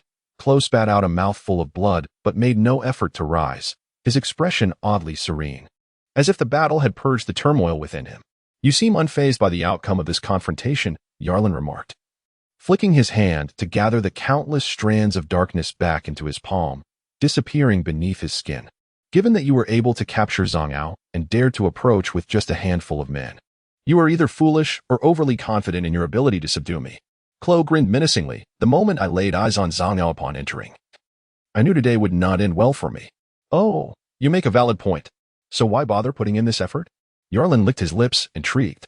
Hey, there are always unforeseen circumstances. One must at least attempt to ascertain the outcome, Chloe replied, wiping the blood from the corner of his mouth. The claws of his tin blades retracted as he rose, retrieving his shattered glasses from the ground, meticulously folding them before stowing them away. He then addressed Yarlin, moreover. This serves as a greeting to my future naval commander, a chance for us to become acquainted. A smile crept across Yarlin's face. As he gained a clearer understanding of Chloe, a cunning, cautious, and ruthlessly pragmatic individual, despite Chloe's current demeanor. It was evident that he had harbored intentions of either dispatching Zhang Ao or, if fortune favored him, eliminating Yarlin himself. Yet, upon realizing he was outmatched, he gracefully conceded, providing a rationale that showcased his intellect.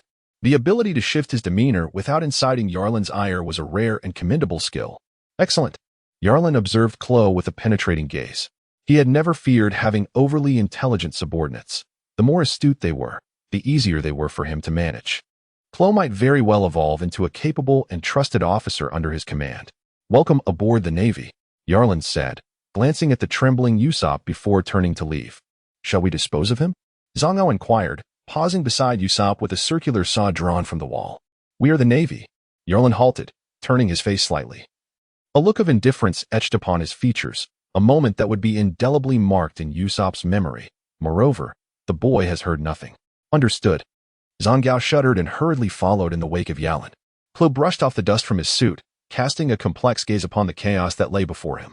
As he exited, he carelessly crushed a food bag containing pastries underfoot, silently trailing behind the naval officers. Chapter 76. The trajectory of an era. It was not until a considerable time after Yarlin and the others had departed that Usopp slowly rose from the ground. His brow was furrowed in distress, his pallor indicative of significant blood loss. The wound on his backside extended from the top of his thigh to his spine. The gory flesh split open like a gruesome centipede. Usopp gritted his teeth against the pain, unable to dwell on it for long. He could still feel the murderous intent emanating from the naval officer wearing heart-shaped glasses. Although he had ultimately been spared, the unsettling fear lingered, coiling around his heart like a venomous serpent. Particularly haunting was the cold profile of the officer who had spoken last, his chilling, inscrutable gaze evoking a primal terror within Usopp. Despite the absence of any overt malevolence, Usopp instinctively sensed a profound fear ingrained deep within his bones. For the lives of everyone in that room were, in truth, held in the hands of that naval officer. His choice to spare Usopp was not born of mercy, but rather a calculated indifference to life, a chilling reminder of the terror they had just experienced, more haunting than outright cruelty. They are the Navy. Are they truly the Navy? Why have they come seeking Butler Crabapple? What manner of man is Butler Crabapple? A cascade of questions surged within Usopp's mind. The iron gate of the courtyard stood ajar, and the white figures on the sloping road outside had vanished from sight. Usopp dashed out, racing toward the edge of the coast. He struggled to ascend a great tree, gazing distantly toward the sea. The warship was slowly departing from the shore, its monstrous, menacing cannons flanking the deck where silhouettes in naval uniforms moved about. The seagull flag fluttered sharply from the mast, an embodiment of chilling authority. At the bow of the ship, Butler Crabapple stood behind several naval officers. Yarlin seemed to sense something, raising his gaze briefly, causing Usopp to hastily avert his eyes, akin to a trembling quail nestled among the branches. The Navy had departed. Usopp, as if utterly drained, slowly descended from the tree, expending his last reserves of strength as he made his way towards the grand house. The tension gradually dissipated, replaced by a heightened awareness of his frailty and pain. Upon returning to the dwelling, he found Kaya and the servants awakening from their slumber, gazing at the disarray that resembled a storm's wrath upon the room. With his bloodied appearance, it was inevitable that chaos would ensue. Unsure of how to explain the events to Kaya, Usopp himself remained enveloped in confusion, shrouded in a fog of uncertainty. The ensuing days were plagued by nightmares, with Yarlin's impassive visage haunting his thoughts like a persistent specter. It was not until a fortnight had passed that conditions began to improve. Unbeknownst to him, however, was the fact that in the not-so-distant future, the owner of that haunting face would once again cross paths with him upon the vast sea. A merchant ship, anchored for fresh water supplies, witnessed a disheveled dwarf, resembling a wild man, suddenly emerge from the distant woods, prompting the crew to adopt a defensive stance. After a time, their vigilance waned, and the dwarf was escorted aboard the vessel, departing the island. The ship's destination was Logue Town, home to a naval branch base. The diminutive figure sat cross-legged at the stern of the deck, gazing upwards as if lost in thought, the azure sky reflecting in his dark, transparent eyes, devoid of warmth. Amidst the refuse of Windmill Village, atop a mound of garbage, a figure adorned with a straw hat and streaked with tears extended his arms dramatically towards the heavens, their reach exceeding 10 meters in a frenzied farewell. On the shoreline, a man with a smile gracing his face sat cross-legged upon what could hardly be called a boat, but rather a dilapidated dinghy. His tousled black hair was crowned with an orange cowboy hat, its brim adorned with badges of both joy and sorrow. A red beaded necklace hung around his neck, and faint freckles dotted his cheeks. He silently observed the two outstretched arms emerging from the garbage heap, his gaze seemingly able to discern a youthful face obscured by the brim of a straw hat, marred only by the traces of tears at the corners of the mouth. "Farewell, we shall meet again upon the vast sea." The man turned his back as the small boat slowly drifted away, leaving behind ripples that traced the surface of the vast sea, perhaps a testament to the passage of time. On Frost Moon Island, Rorinoazaro, now fully healed and exuding an aura of fierce determination, carefully sheathed his sword, Wadakamanji, at his waist. He pushed open the door and quietly observed the Navy personnel clad in their uniforms, engrossed in their rigorous training at the One Heart Dojo. His gaze lingered on their uniforms for a while before shifting to Gungshiro. The sword is an extension of the body. Gripping the hilt is akin to grasping one's very life. One must possess the resolve and conviction to never unsheathe the sword until death is imminent. Sensing something, Gungshiro turned to glance behind him but saw no one. He squinted and continued addressing the training sailors. "Continue thrusting at the wooden post for 2,000 strikes. Pour all your strength into each thrust, swift and steady. Pay attention to the rhythm of your breath as you strike." Exiting the One Heart Dojo, Zoro tied a green bandana around his hair, grasped the hilt of his sword with one hand, and strode forward. Soon, he boarded a merchant ship setting sail into the open sea. There was no destination, no direction, only the sword at his side and an unwavering determination in his heart. The world's greatest swordsman. This sea is chaotic, bloody, and even a filthy grave, yet it is also a realm of freedom, fervor, and a magnificent stage. There will always be those who, like moths drawn to a flame, plunge headlong into the tumultuous waves, narrating their stories in blood. In the intersections of fate, there are moments when the tides of history collide unexpectedly, creating massive waves that can overturn an era. In the beginning, they were merely inconspicuous ripples within the vast ocean. At Navy Base 153, Kuro entered the Navy facility, accompanied by Yaoren, with a heart full of complex emotions. This was his first time stepping so boldly into a naval base, surrounded by soldiers in their uniforms, where the atmosphere of ironclad discipline could be felt with each breath. After receiving his naval uniform and filling out the necessary personal information, Kuro exchanged his black suit for a pristine white military outfit, casting a peculiar glance at Yaoren. "How does it fit? Does it suit you?" Yaoren assessed Kuro, unable to deny that Kuro's appearance was strikingly deceptive. The Navy uniform appeared to fit him perfectly, surprisingly so. Klo gently unfastened a button on his jacket and accepted a pair of gold-framed glasses handed to him by Yaoren, donning them on his nose while revealing a gentle smile. Chapter 77, Klo's Curiosity. A month slipped by in the blink of an eye. Gradually acclimating to his naval identity, Klo had been observing the 153rd Naval Division, as well as Yaoren. This naval division was unlike any he had encountered before. The terrifyingly stringent discipline seemed etched into the very bones of every naval soldier, permeated by a pervasive cult of personality throughout the base. Every naval officer, from the lowest-ranking recruits to the seasoned veterans, exhibited an almost fanatical admiration for Yaoren. He now grasped the true meaning behind Yaoren's words. "I lack for no one willing to sacrifice themselves under my command."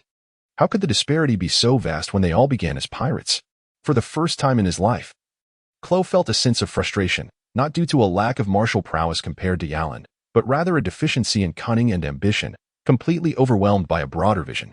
Reflecting on his own aspirations, he had no desire to be a pirate, laboring tirelessly to become a wealthy gentleman. He looked at Yaoren, who eschewed piracy in favor of seizing an entire naval base. The stark contrast was unfathomable, and this was merely the beginning. Through a month of observation and tentative exchanges with Yaoren, Klo realized that Yaoren's ambitions extended far beyond a single naval base. He coveted the entirety of the East Sea. This man was a madman. As a myriad of chaotic thoughts swirled in his mind, Klo found himself standing in the shadow of the prison's outer wall. His expression peculiar as he stared at the mysterious prison just a wall away. Within the naval division, the prison was an isolated forbidden zone where naval personnel frequently visited. In the months since, several batches of pirates had been captured and escorted to this prison. Based on Chloe's estimation of the prison's capacity, the number of imprisoned pirates should have long exceeded its limits. However, the reality was that the prison seemed to function as a ravenous beast, swiftly consuming its inmates. This was not a mere conjecture, but a strong intuition. The entire prison was suffused with a chilling, oppressive silence. Far removed from the clamor one would expect in a facility housing numerous pirates. It was too quiet, even with a wall standing between them. Chloe could not discern even the slightest sound from within. All he could hear was the gentle rustling of the wind through the flower garden. It is noteworthy that during the naval operation of the 153rd Division, not only were the captured pirates brought back alive, but the bodies of those slain pirates were also returned, serving as fertilizer for the prison garden. The other sailors would not harbor any suspicions, believing this to be a manifestation of Lin-'s profound disdain for pirates or perhaps an unusual quirk. However, through his interactions over time, Chloe could not accept such explanations. The prison must conceal a significant secret. Of course, Chloe's observations were primarily fueled by curiosity. He would not recklessly intrude without permission. The naval base was imbued with Lin's unmistakable mark, and being within its confines inevitably influenced Chloe in subtle ways, particularly for a man of his intellect. The more he learned, the more curious he became, and the greater the unknown, the more his sense of reverence grew.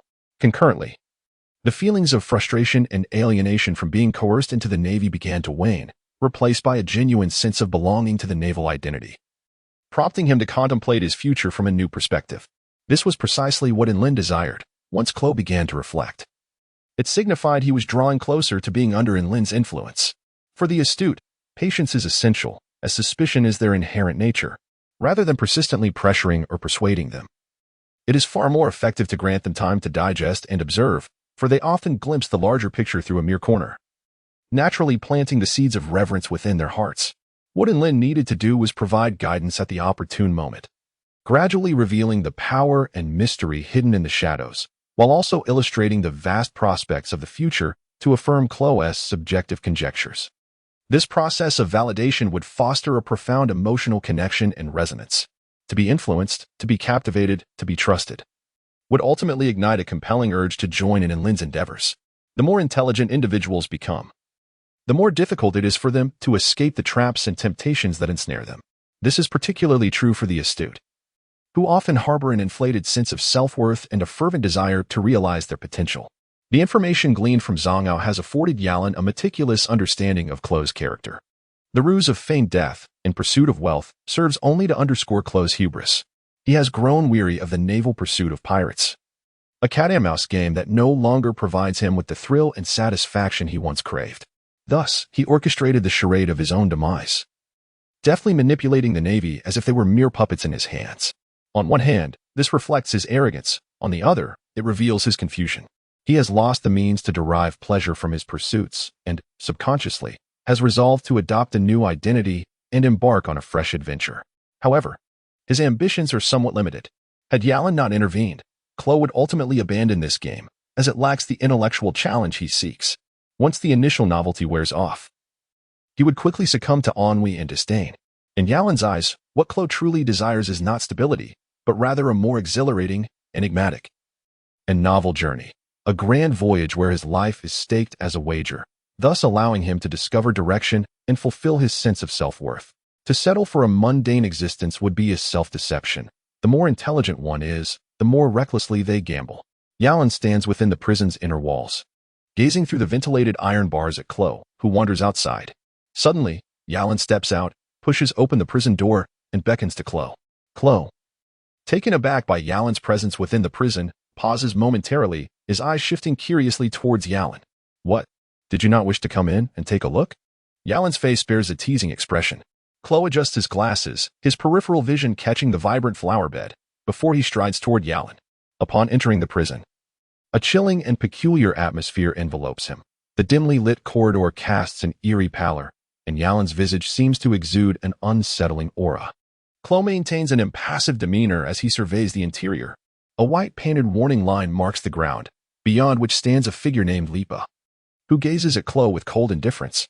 He wonders if this unfamiliar Navy officer will manage to walk out alive after entering. Chapter 78. A living nest. The oppressive corridor is lined with empty cells, and a chilling wind seems to dart about, while every few meters, a towering guard stands watch. As Chloe brushes past, he observes them closely. The guard's emotionless eyes cause his pupils to constrict slightly. Silence reigns, in eerie, death-like quiet. This prison resembles a realm of the dead, devoid of any warmth from the living. Where have all the incarcerated prisoners vanished? A chill crept through Chloe's heart as he followed Yalin and the naval officer adorned with the rank of lieutenant colonel. The echo of their footsteps reverberated through the desolate prison, which was far from lifeless. It was, in fact, teeming with vitality. Had Lipa known the thoughts swirling in Chloe's mind, she would likely have scoffed at him. Having dwelled too long in the shadows, Lipa emanated an eerie aura, her understanding and adherence to justice subtly shifting. After all, a person who begins to feel indifferent towards life has already distorted their worldview and mindset. Shall we proceed? Lipa halted before the innermost cell and reached for the lock, seemingly inquiring of Yalin while her gaze lingered ominously on Chloe. Confused, Chloe regarded Lipa. Sensing profound meaning behind her eyes, her presence felt unsettling, akin to a living corpse among a sea of lifeless bodies. Indeed, let's ensure Chloe has a proper tour, Yalin remarked. I am Lipa, she announced, pushing the cell door open and casting a sidelong glance at Chloe, adding silently, Hey, if you manage to survive, you might just have to stay here to keep me company. Chloe. Chloe uttered his own name, his eyes scanning the narrow confines of the cell, perplexed about what could possibly warrant a tour.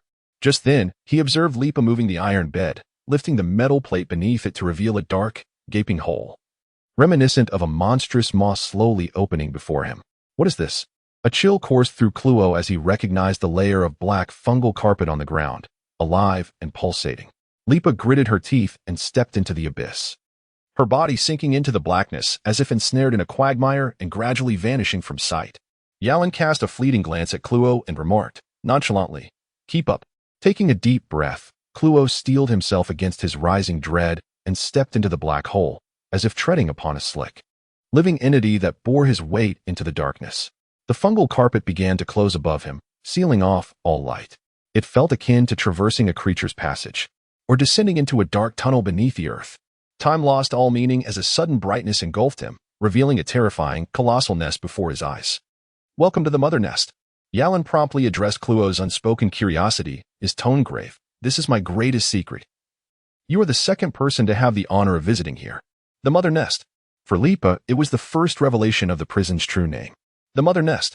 Chloe's heart raced as an instinctual tremor coursed through him, facing the bizarre nest as though a lowly insect had unwittingly stumbled into the lair of a top-tier predator. Adjusting his glasses, Chloe forced a strained smile. What exactly is the mother nest? It is quite literally what it implies. If you are inquiring about its origin, as Yalin and his companions were being gently propelled forward, they entered a labyrinthine tunnel within the mother nest. He gradually turned sideways, a grin revealing his pearly white teeth, and remarked, What if I told you it is a part of my very being? Would you believe me?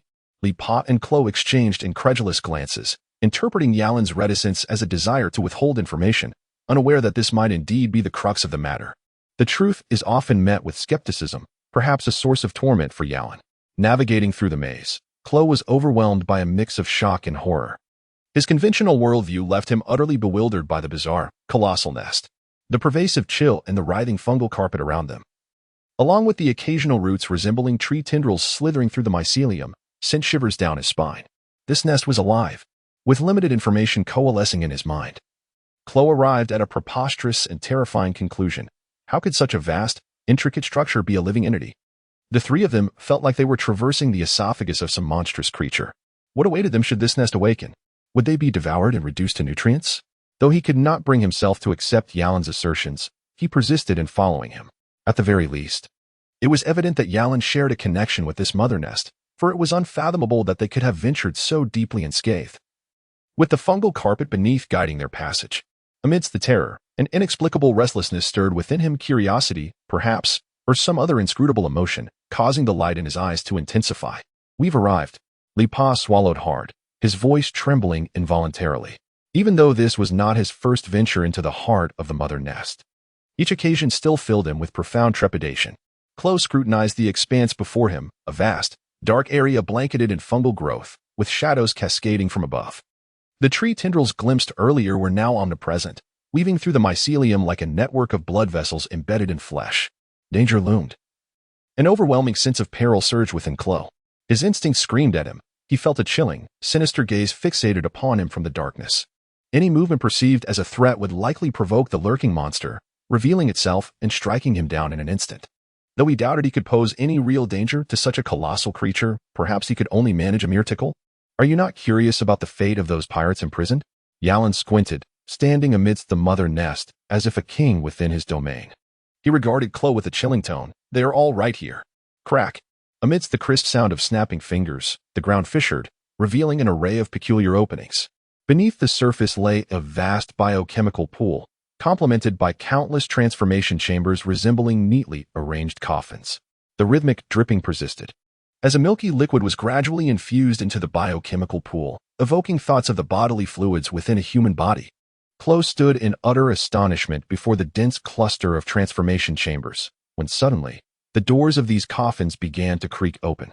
Chapter 79. My induction emerging from the confines of the chamber was a physique forged as if from steel, with sharply defined muscles adorned with scale-like patterns.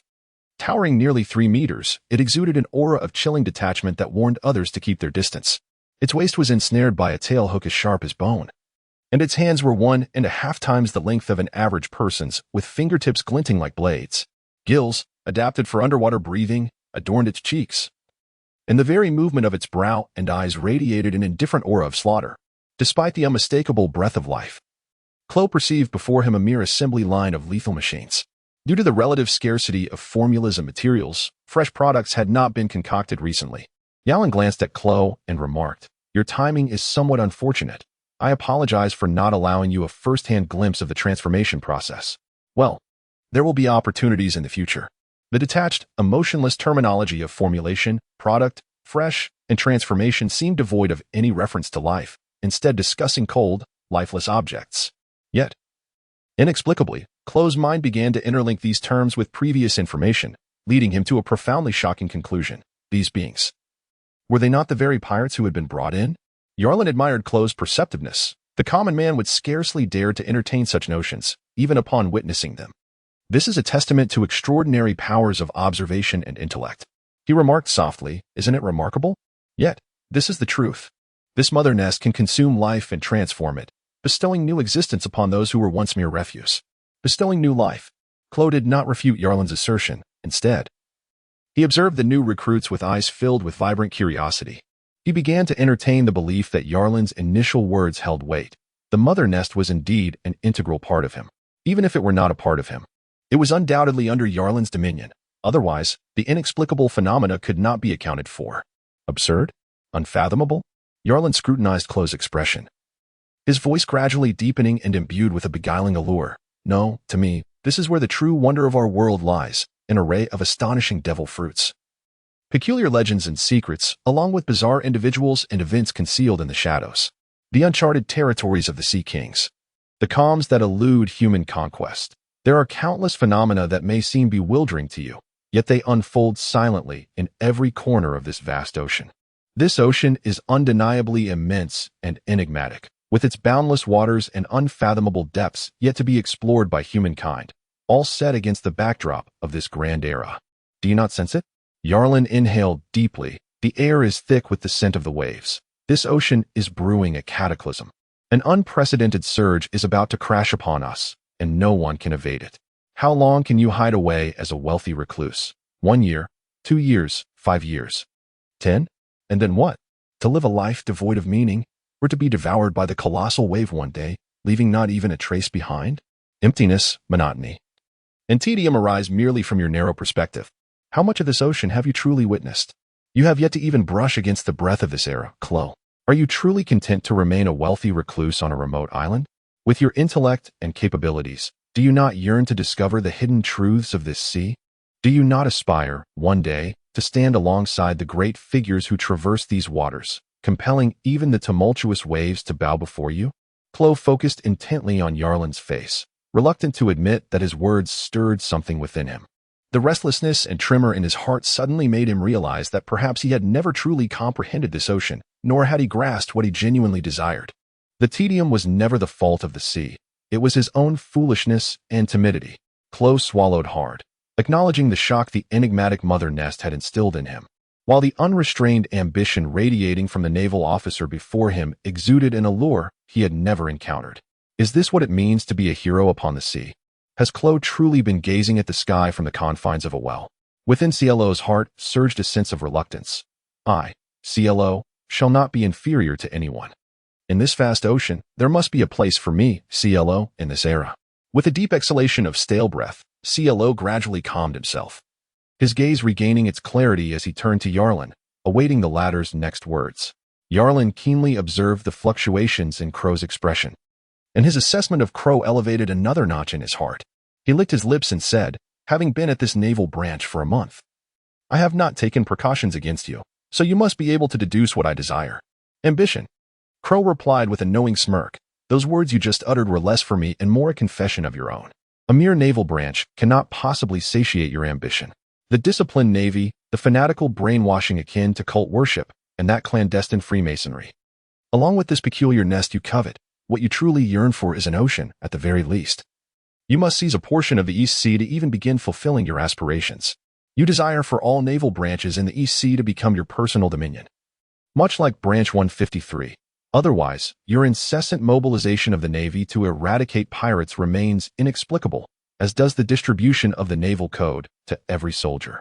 Not to mention that masked Freemason." Crow articulated each word with precision, and though he had initially speculated, he now felt an unwavering certainty.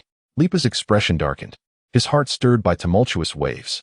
Not only did he wish to command the entire East Seas Navy, but he also sought to encompass all pirates within it. Yarlin's fingers lightly grazed the black carpet beside him, his eyes gleaming with disquieting ambition. "You aspire to declare yourself a king of the sea to the world government and the Navy headquarters." Crow fixed his gaze on Yarlin, spitting out two words through clenched teeth: "Madman." Intelligent, brilliant, mad, what separates them is not ability, but vision and audacity. Yarlin's fingers tightened slightly, his voice sharp. "If the monumental waves that will overturn this era are delayed, then let us summon them from the East Sea ourselves." "Crow, do you intend to embark on this madness?" Crow's pupils quivered, and a similarly chilling smile emerged on his face. "I have never agreed with the notion that the East Sea is the weakest ocean. I will join." Crow ground his teeth, realizing that he had no authority to disembark. Chapter 80.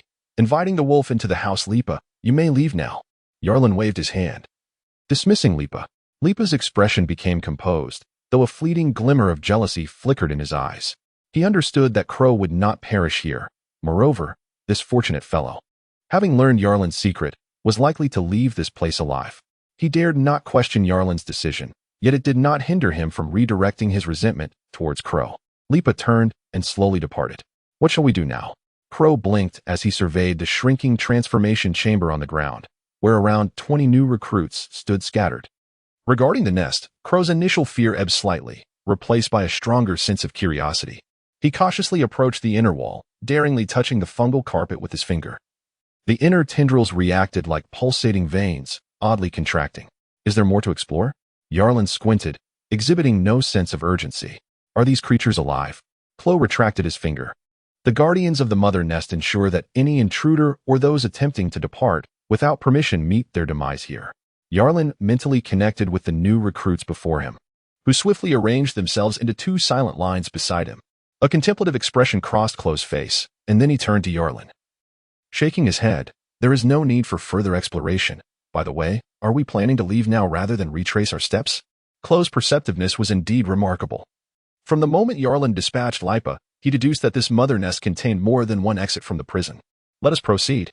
Yarlin patted the fungal blanket, and an opening, just wide enough for a single person to pass, abruptly tore open within the closed interior wall. Yarlin stepped inside, followed in succession by the newly transformed recruits, with Chloe bringing up the rear. The dark, frigid tunnel extended into the unknown. Chloe could only gauge their ascent by the shift in their center of gravity, realizing they were climbing towards the surface.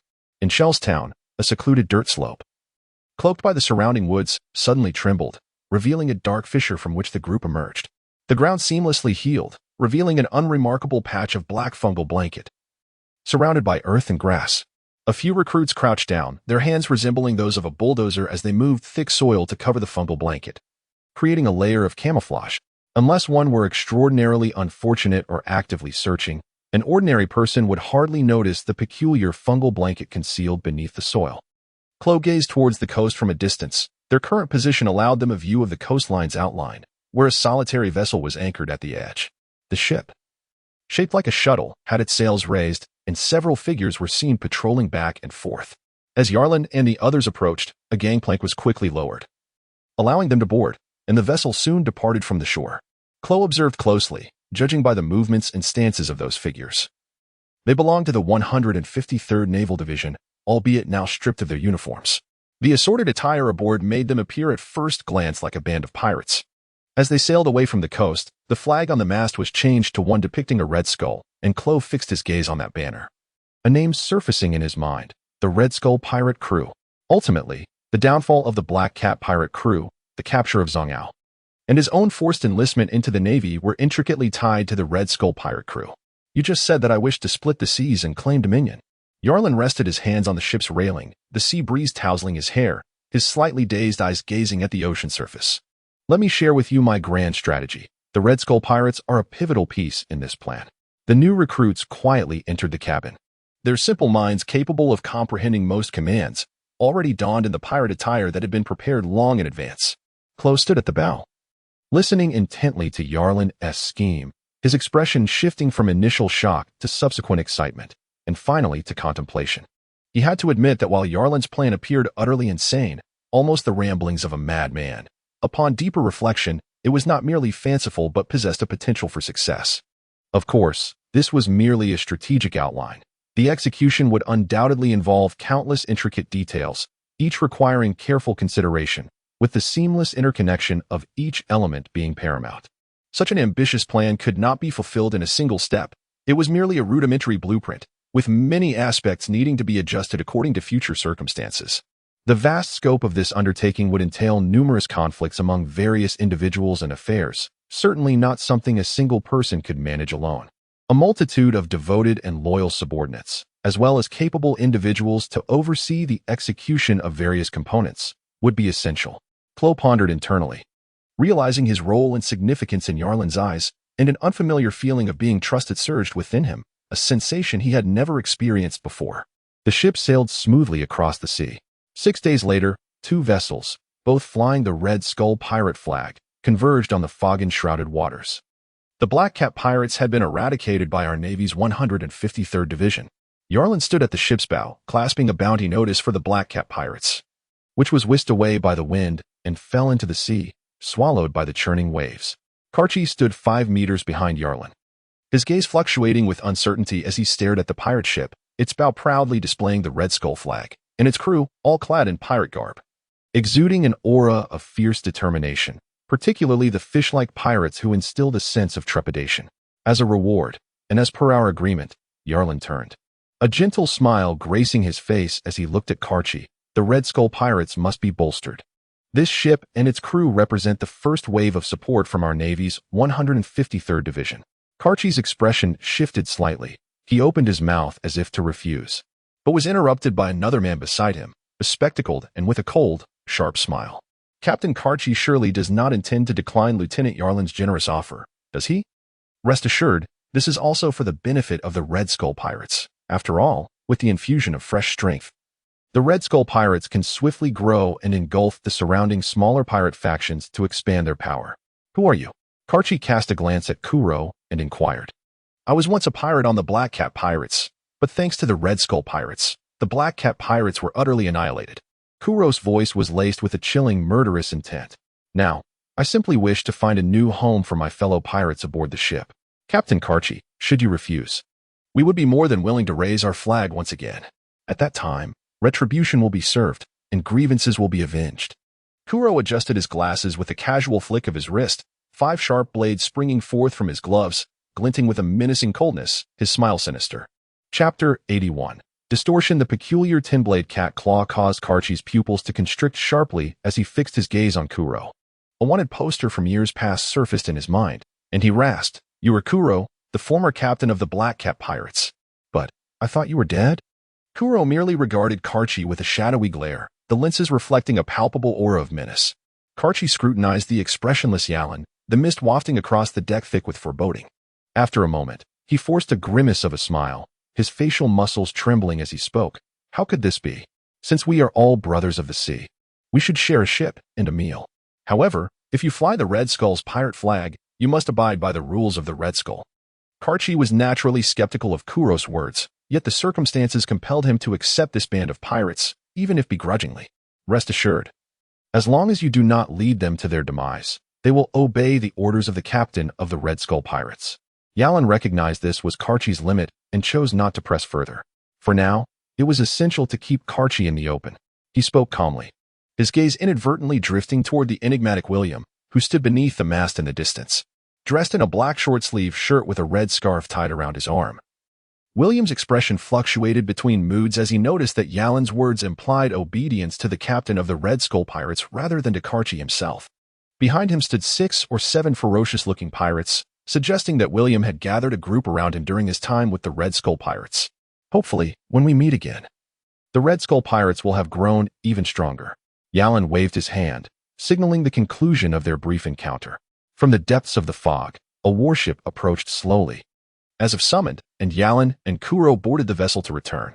Karchi stared at the 2 pirate ships nominally under his command, his apprehension directed at the departing warship. His mind conjuring the phrase to conspire with a tiger for its skin. He spat on the deck, his face contorting with a fierce, murderous intent as he commanded the pirates below, "We must get to work and eliminate the small pirate crews surrounding this sea." Karchi has come to realize that in order to avoid being completely dominated by the Navy, the most effective strategy is to swiftly devour the surrounding small pirates, thereby strengthening his own position. As long as he maintains the proportion of Navy-supported pirates within a certain limit, he can continue to wield control over the entire pirate crew. On the warship, the Red Skull appeared rather reluctant. Rather than this, it would be better to replace him with a more obedient puppet. Crow looked on malevolently. There is no rush. Even if a replacement is necessary, it must be executed gradually. The Red Skull pirate crew is an essential pawn that must not leave any significant traces that might reveal its connection to our Navy's 153rd Division. Yalan gazed out at the vast sea and mused. In this ocean, newcomers must tread upon the corpses of the old to emerge and shine. Such a narrative aligns with the natural order. Ultimately, nurturing the enemy while maintaining one's own strength is a precarious endeavor. It is best to minimize any deliberate marks from the outset. After all, the Navy and pirates should remain distinctly opposed factions. Crow, observing the expanse of the sea reflected in Yalan's eyes, seemed to gain a newfound understanding. In the 153 RD Division's prison, Ripa glared malevolently at the empty cells, his throat convulsing as he emitted a furious roar, a distorted sound that echoed throughout the prison. The guards in the corridor displayed an indifferent expression, devoid of any emotion. They have not emerged. They did not exit. They have departed from elsewhere. In the depths of his chest, Lipa felt a searing flame yearning to burst forth from his throat. He could not comprehend why that man named Klo was allowed to escape this prison, while he himself remained shackled within this den of monstrosities, surrounded by a host of half-dead, soulless wardens. Though he appeared to be the warden of this penitentiary, commanding the obedience of the guards, he dared not venture beyond the prison's front gate.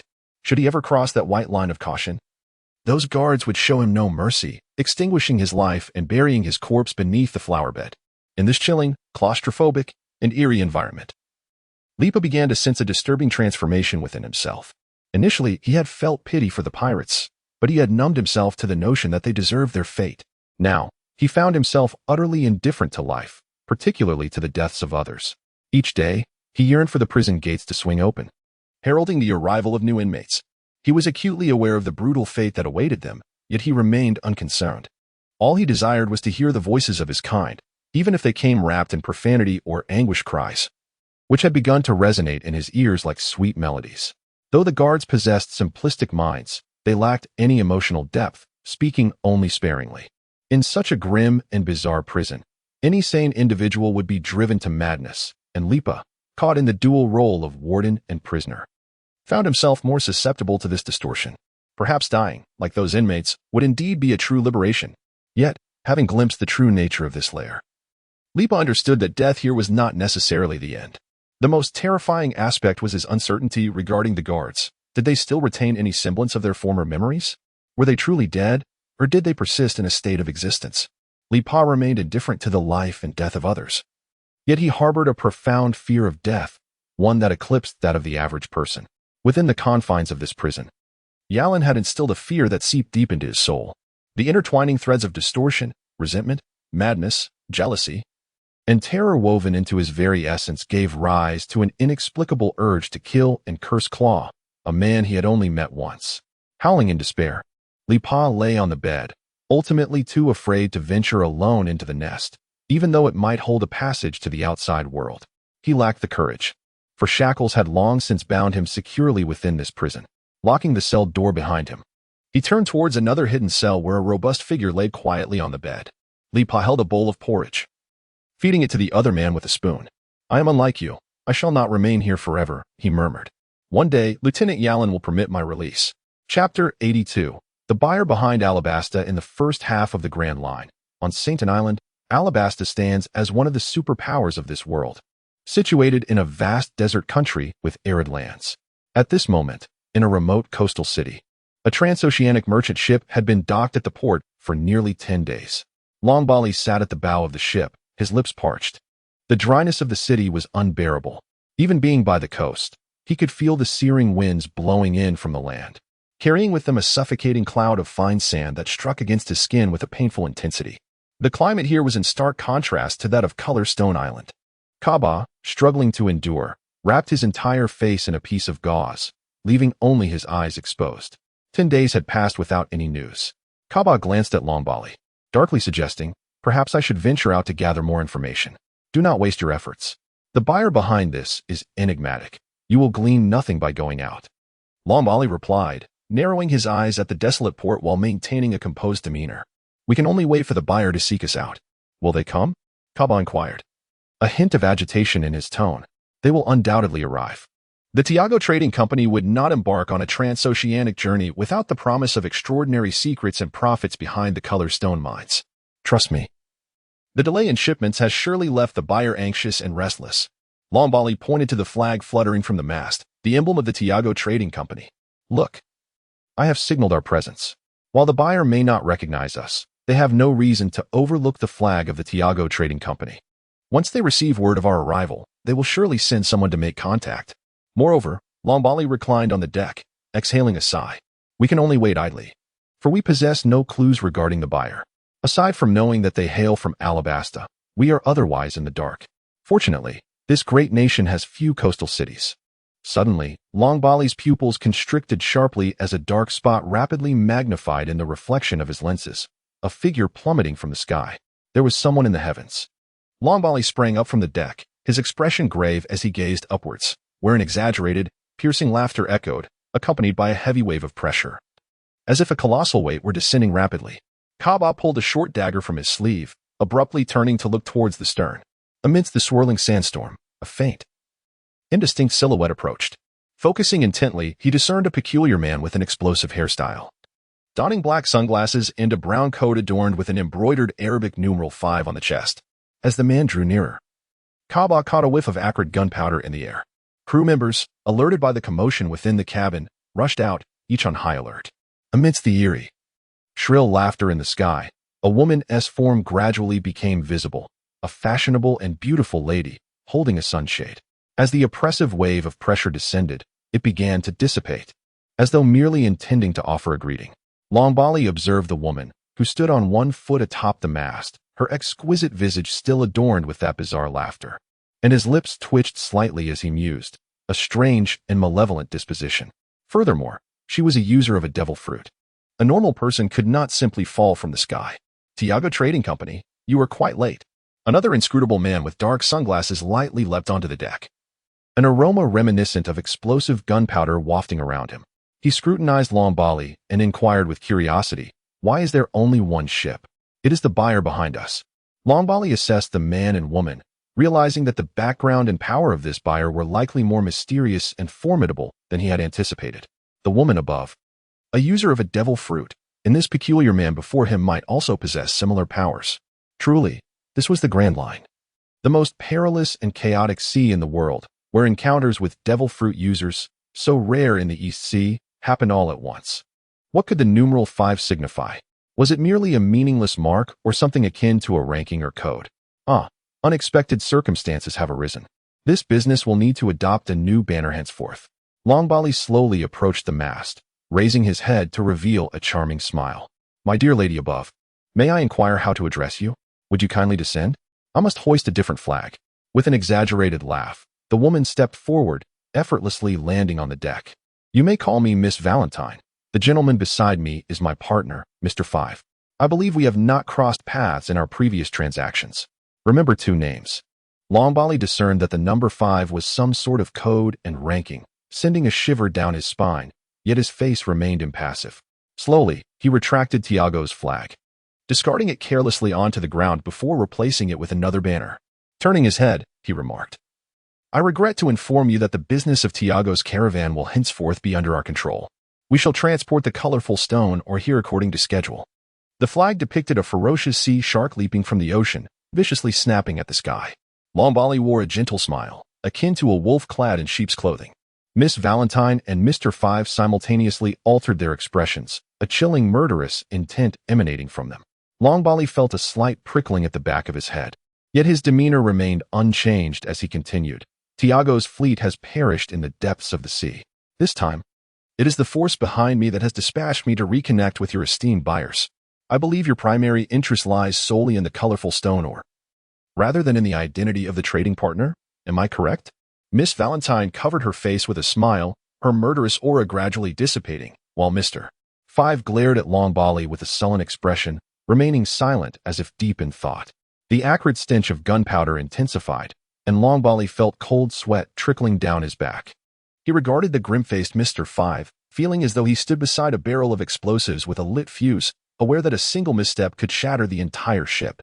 Of course, due to our relationship, the buyers have been kept waiting for several months.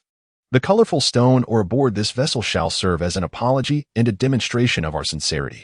Longbali signaled to Kaba, who turned to open the hold's hatch, revealing the cargo bay filled with colorful stone ore. The vibrant hues reflected in the sunlight, casting a spectrum of colors into the air. The subsequent negotiations proceeded as usual. Maintaining the same conditions as with Tiago, our caravan would dispatch merchant ships each month, delivering a sufficient quantity of colorful stone ore. Such beautiful stones, Miss Valentine exclaimed, her face awash with rapture. Mr. 5 furrowed his brow slightly, crouching down to pick up a piece of colorful stone ore from the hold. Then darkly addressed Longbali. This matter requires consultation with the president before a decision can be reached. Chapter 83. The Unfathomable Powers. Mr. 5 retrieved a snail-sized transponder from his pocket. Lombard, understanding the unspoken cue, stepped back a few paces, signaling his intent not to eavesdrop on the conversation. Mr. 5 then slowly dialed the number, and a bubbling sound emanated from the device. He gently placed the transponder against his cheek, and soon a gravelly voice resonated from within. After swiftly relaying the current intelligence, a considerable pause ensued before fresh instructions came through. Mr. 5, with a tone of deference, waited until the call ended before returning the transponder to his pocket. Throughout the entire exchange, Lombard heard nothing, yet he discerned the respect etched on Mr. 5's expression, as well as the noticeable discomfort on Miss Valentine's face upon the coalesce initiation, indicative of the stern hierarchy conveyed from the other end. You are fortunate. The president is not particular about the trading partners. As long as you can guarantee a sufficient quantity of ore, everything can proceed under terms equivalent to those with Tiago, Mr. 5 declared. He then inserted his pinky finger into his nostril, extracting a lump of mucus, which he flicked at Lombard with force. It whizzed through the air like a bullet, grazing Lombard's ear, and erupted into a formidable splash upon striking the ocean behind them, drenching the entire deck in cascading droplets. However, should you fail to meet the president's expectations, the next time you arrive, it will be with this decrepit vessel, and you will meet your demise in the vast deserts of Alabasta. Mr. 5's menacing tone finally reached the ears of the assembly. Wiping the beads of water from his forehead, Lombard grimaced, clenched his teeth, and replied, "Rest assured, it won't be just a few dilapidated ships." The subsequent discussions centered around confirming the time and place for their next rendezvous. The crew proceeded to transport all the ore from the ship's hold to a storage facility at the port, where it would later be dispatched to the inland cities of Alabasta. Lombard watched Mr. 5 and Miss Valentine depart, his eyes narrowing slightly.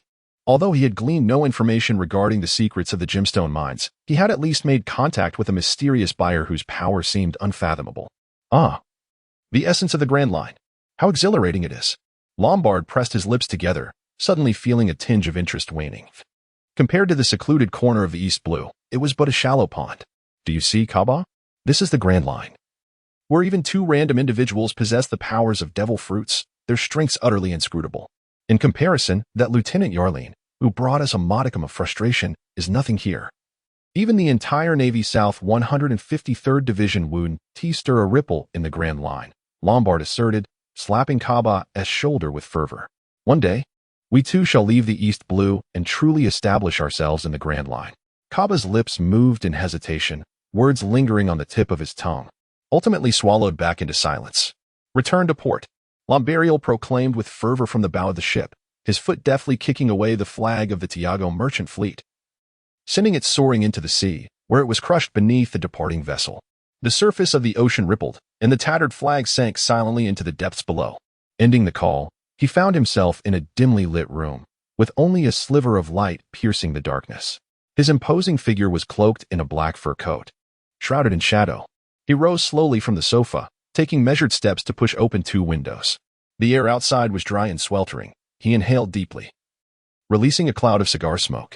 The swirling sands danced through the city, and he gazed down upon the streets below, gradually extending his palm downward as if to grasp the very essence of the landscape.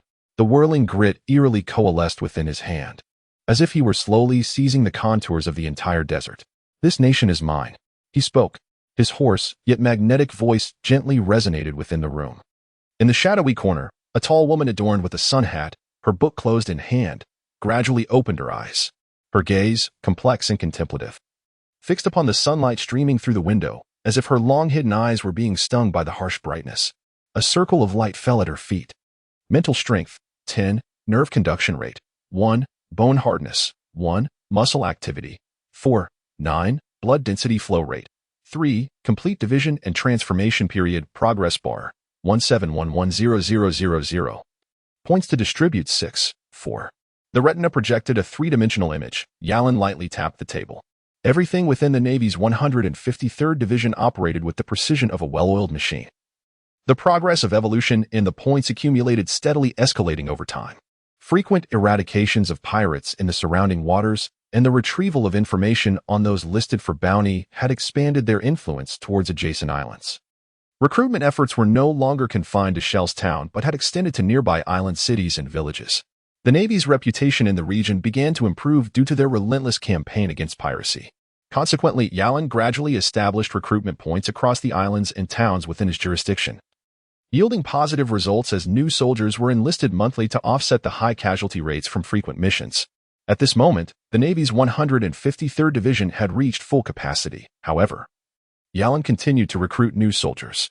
While the official numbers could not accommodate the influx, all personnel were treated equally regarding benefits, and every individual was classified within the division's records. This classification was not under the main headquarters, but rather pertained to the division itself, a fact unbeknownst to the higher-ups, as the division's overcapacity numbered only a few hundred. Naturally, this figure would continue to grow, yet Yalin possessed his own methods to discreetly manage the situation. The Red Skull Pirate Group's activities provided one avenue for assimilation, while the commercial ventures covertly funded by the Navy's 153rd Division offered another. These Navy soldiers remained fiercely loyal to Yalin. They would shed their uniforms and disguises, assuming other identities under his influence, gradually infiltrating every corner of the East Sea as his dominion expanded. While contemplating the necessary adjustments for his upcoming plans, he allocated his points, thus transforming his attributes to mental strength, 10. Nerve conduction rate, 1. 3. Bone hardness, 5. Muscle activity, 5. Blood density flow rate, 5. Complete division and transformation period progress bar, 17110000. Points to distribute, 0. Chapter 84, Village of Kokosia, except for the nerve conduction rate, which remained at 1. 3. The values for bone, muscle, and blood had all risen to an average of 5, precisely half of the mental strength. A peculiar warmth surged from his heart to his extremities, releasing the tension and constriction of the fascia encasing his muscles, as if they were once again dividing and growing. The bones emitted a crisp snap as his entire body gradually elevated, his shoulders broadening. The buttons of his shirt popped off, and Yalin tore away his clothing, revealing a robust chest beneath, supported by a skeletal frame and distinctly defined muscle, exuding a formidable aura akin to steel. As he moved, his bones articulated like mechanical bearings, propelling the sinewy muscles beneath. Striking lines emerged, embodying an indescribable beauty. His heart thudded powerfully, reminiscent of a colossal pump operating at high speed, circulating blood throughout his body with vigorous force. The walls of his blood vessels appeared to be coated with a transparent, tempered film, enduring the rapid impact of the thick, viscous flow. Yarlin inhaled deeply, drawing in an extraordinary volume of oxygen, surpassing that of an average person by tenfold. This oxygen was swiftly absorbed by his bloodstream, circulating rapidly to fuel the metabolic processes of various tissues, organs, and cells. The invigorating force surged through him like a torrent of molten lava. His stature soared, now exceeding 2 meters. The reflection in the window suggested a height nearing 1 meters. As Yarlin clenched his fist and struck out into the air, he could distinctly feel the resistance of the atmosphere, culminating in a muffled explosion of sound. The interplay among attributes yielded synergistic enhancements, surely. The balanced growth of various attributes could rival the potency of focusing on a single extreme enhancement. Yarlin murmured to himself as he stretched his limbs, reveling in the sensation of his body, which felt as though it had undergone a remarkable evolution. He speculated about the leaps in his hard power. However, the abstract nature of numerical values made it challenging for him to intuitively assess his own strength. After all, a comparison of power necessitates a worthy adversary. Within the entire naval base, none could qualify as his sparring partner. Even Chloe, he felt, would stand no chance against him without the use of his dark silk. The operations of the naval base had now fallen into a steady rhythm. The routine naval missions to eradicate pirates no longer required his presence aboard the ships. Moreover, the new recruits emerging from the mother nest were adeptly organized into a long-term stationed crew, significantly bolstering the naval strength aboard the 2 patrol vessels. At least within the confines of the East Sea, aside from a few pirate crews ranked high on the bounty list, the remaining scum comprising smaller pirate factions posed no credible threat to the patrolling warships. Pushing open the door, he instructed the station Navy personnel to bring in a set of large naval attire. Dressed in his uniform, he took a seat at his desk, lightly tapping his index finger against the surface. Before him lay an open notebook containing the outline plans for the next phase of operations. 1. Clear the controlled maritime territory.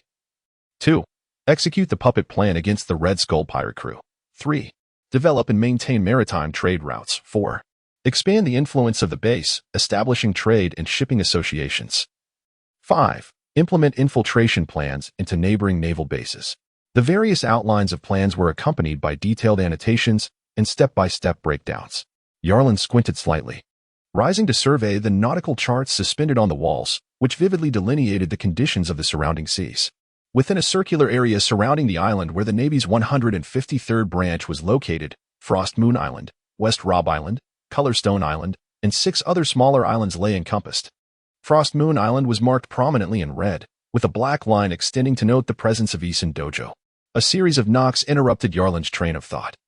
Chloe entered, squinting at the nautical chart as well. Suddenly, he pointed to a small island outlined with a dashed line, inquiring, "Why has this island been specifically marked in dashed lines?"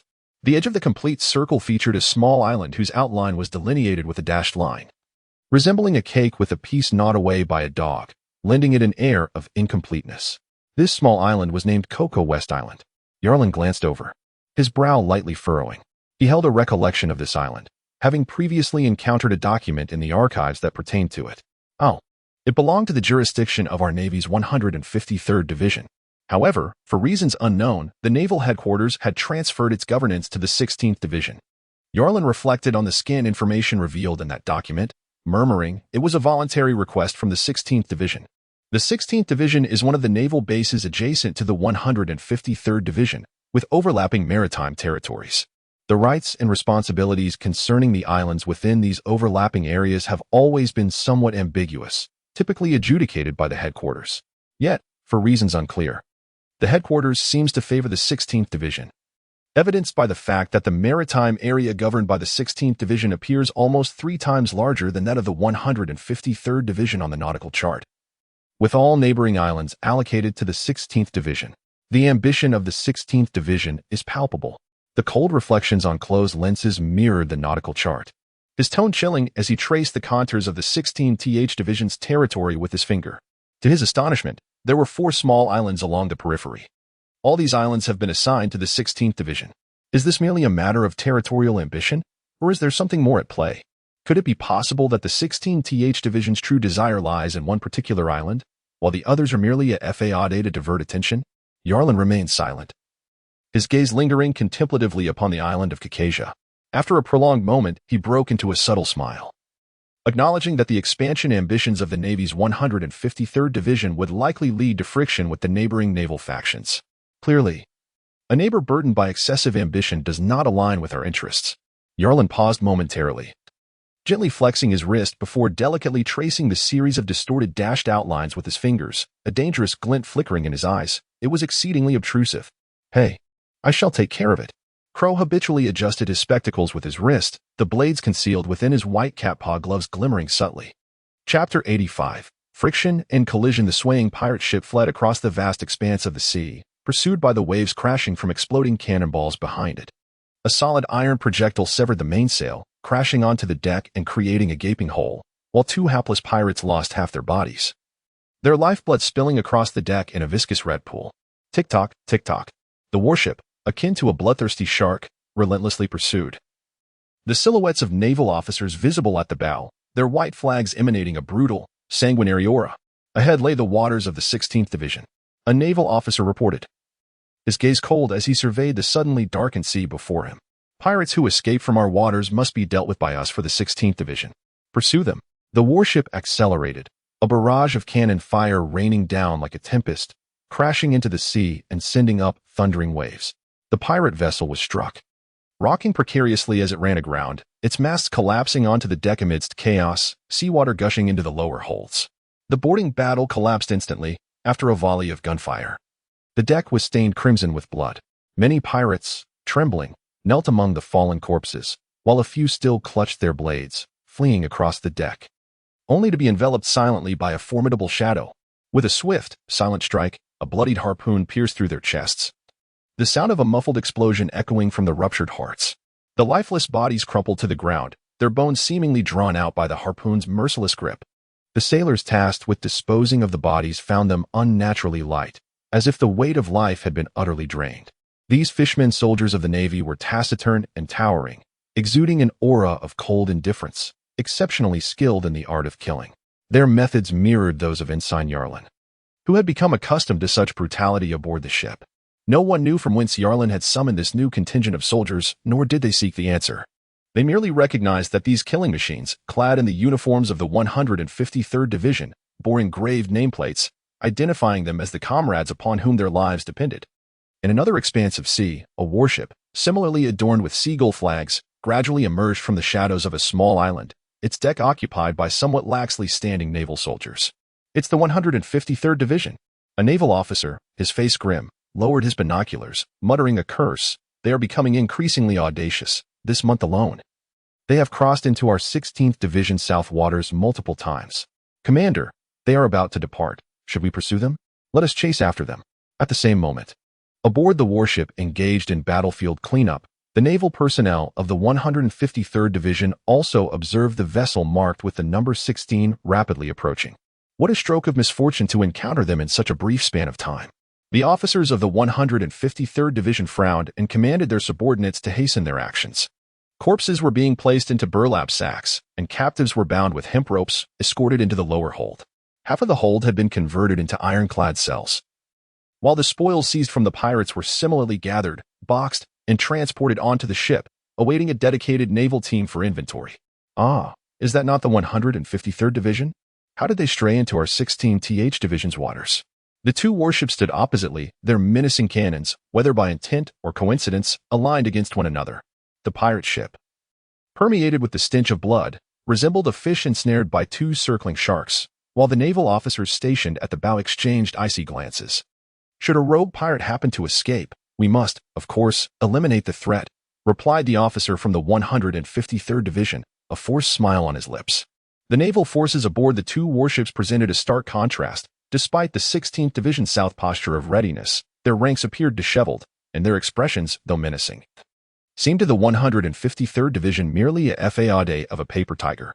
Conversely, the 153 RD Division sailors continued their diligent work of collecting the spoils from the pirate ship. Standing in a relaxed yet vigilant manner, their expressions indifferent but heavy with the lingering sin of recent bloodshed, the seemingly casual formation, to the eyes of the 16th Division, resembled a pack of predatory wolves, eager for their next prey. Particularly alarming were the towering figures stationed at the corners of the ship, exuding an aura of danger that made the officers' eyelids twitch. As you have entered our 16th Division's territory, there is no need for you to pursue further. We shall take care of it ourselves, the officer from the 16th Division coldly remarked. Your actions may disrupt the established order. Order? The officer from the 153rd Division raised an eyebrow, replying sternly, Is it not the foremost principle of a soldier to eradicate bandits? We are all naval forces. Why delineate so strictly? Besides, your division has far more territory than we do in the 153rd. We merely wish to ensure that you are not overwhelmed and allow these vile pirates to escape. After all, they fled from our waters, and if any mischief arises, it would be our 153 RD Division's burden. Fortunately, it is not far. We can handle it with but a few more steps. The expression of the non-commissioned officer from the 16th Division grew increasingly grim as he licked his lips and cast a menacing glance at the Navy personnel still gathering the spoils of war. His tone turned harsh. I will not concern myself with other matters. Since this band of pirates has been dealt with by you, the military merits shall belong to you. However, this pirate ship lies within the territorial waters of our 16th Division, thus it must remain here, along with its contents. The officer from the 153rd Division chuckled coldly, his gaze fixed icily on his counterpart. With a sneer, he replied, This rule differs significantly from ours in the 153rd Division. Here, the spoils belong to whoever has vanquished the foe. These treasures are the fruits of our collective struggle, and none would dare to claim them unjustly. This is not a matter of greed. Rather, it is you who have overstepped your bounds, retorted the officer from the 16th Division with a derisive laugh. The search has been completed, reported a naval soldier. The officer from the 153rd Division glanced at the pirate ship, precariously tilting in the water, and coldly remarked, Very well. Since that is the case, the ship shall remain here. He turned and lightly kicked a few wooden crates filled with plunder, addressing the 16th Division's warship with a chilling tone. As for these treasures, they now belong to our 153rd Division. They are in no way related to the pirates. With that, he raised his hand, disregarding the expressions of the officers behind him, and ordered a return to base. The two warships gradually increased the distance between them. The officer from the 16th Division, listening to the blatant fabrications of his counterpart, wore a face as dark as ink. Yet, he ultimately refrained from issuing an attack. Helplessly watching as the warship from the 153rd Division receded into the distance. Then, he glared resentfully at the tilting pirate ship, gritting his teeth as he commanded his subordinates. Immediately report this entire incident to Colonel Mouse. Boom. The pirate ship was shattered into fragments amidst a thunderous barrage of cannon fire. Chapter 86. The desperate scheme on a plundered isle. The air was filled with agonizing screams and raucous laughter. The fearsome pirate flag fluttered menacingly from the vessels moored at the shore, while a group of bare-chested pirates guffawed heartily as they prepared to stow their ill-gotten gains into crates for transport to their ship. In the distance, a warship emerged from the shadows, and a cannonball thundered down, striking the pirate ship less than 40 paces off its starboard side. The resulting splash sent waves crashing, causing the vessel to creak ominously as the pirates scrambled aboard in a panic. As if on cue, the moment the pirate ship set sail to flee, the warship leisurely began to accelerate towards the island, anchoring itself nearby. The deck was lowered, and the Navy personnel disembarked to transfer the treasures the pirates had failed to carry away onto their ship. It's the Navy. The Navy has arrived. What joy! Wait, those are our possessions. Those treasures were stolen from our village by the pirates.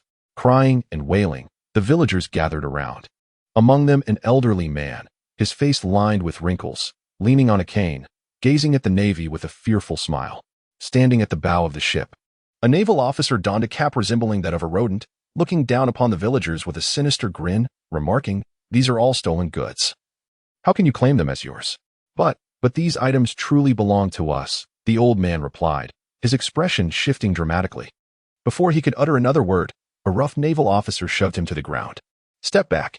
These are all stolen goods. You deceitful, greedy peasants shall not fool us. He barked. Some soldiers among the Navy raised their rifles, the ominous barrels aimed at the villagers. Supporting the elder, the villagers, filled with trepidation, retreated, helplessly watching as the Navy loaded the chests containing the entire village's wealth back onto the warship. Though pirates are brigands, they are merely passing wolves. This group of Navy personnel, however, are hunters driving away the wolves, shamelessly appropriating the villagers' wealth through such fallacious reasoning. The rodent-like colonel, with a smug look, stared down at the villagers who dared not voice their anger, sinisterly proclaiming, "Why do you not express gratitude? We just exerted great effort to rescue your lives from the pirates." The arduous task of pursuing and exterminating the pirates was beneath the colonel, in his eyes. The pirates were but his trained hounds, scavenging the riches of these waters for him. How could he bear to eradicate them? That would be akin to draining the pond to catch fish. Suddenly, the sound of a telephone bug echoed. The colonel picked it up, and after a moment, hung up with a scowl, licking his lips with malice. "The 153rd Division? They are utterly insane to dare tread on my territory," he sneered. "Sooner or later, I shall make them regurgitate every morsel they have consumed." In the colonel's eyes, the neighboring 153rd Division's rampant extermination of pirates was utterly foolish, and their audacity to encroach upon his domain to snatch food was an act of desperation. Each pirate ship within the waters governed by the 16th Division was a treasure in his sight. As his expression darkened, a cunning glimmer danced in the colonel's eyes. After a moment, a sinister scheme emerged in his mind, and his mustache curled up at the ends, giving him an even more rodent-like appearance. 3 seemingly tranquil weeks passed.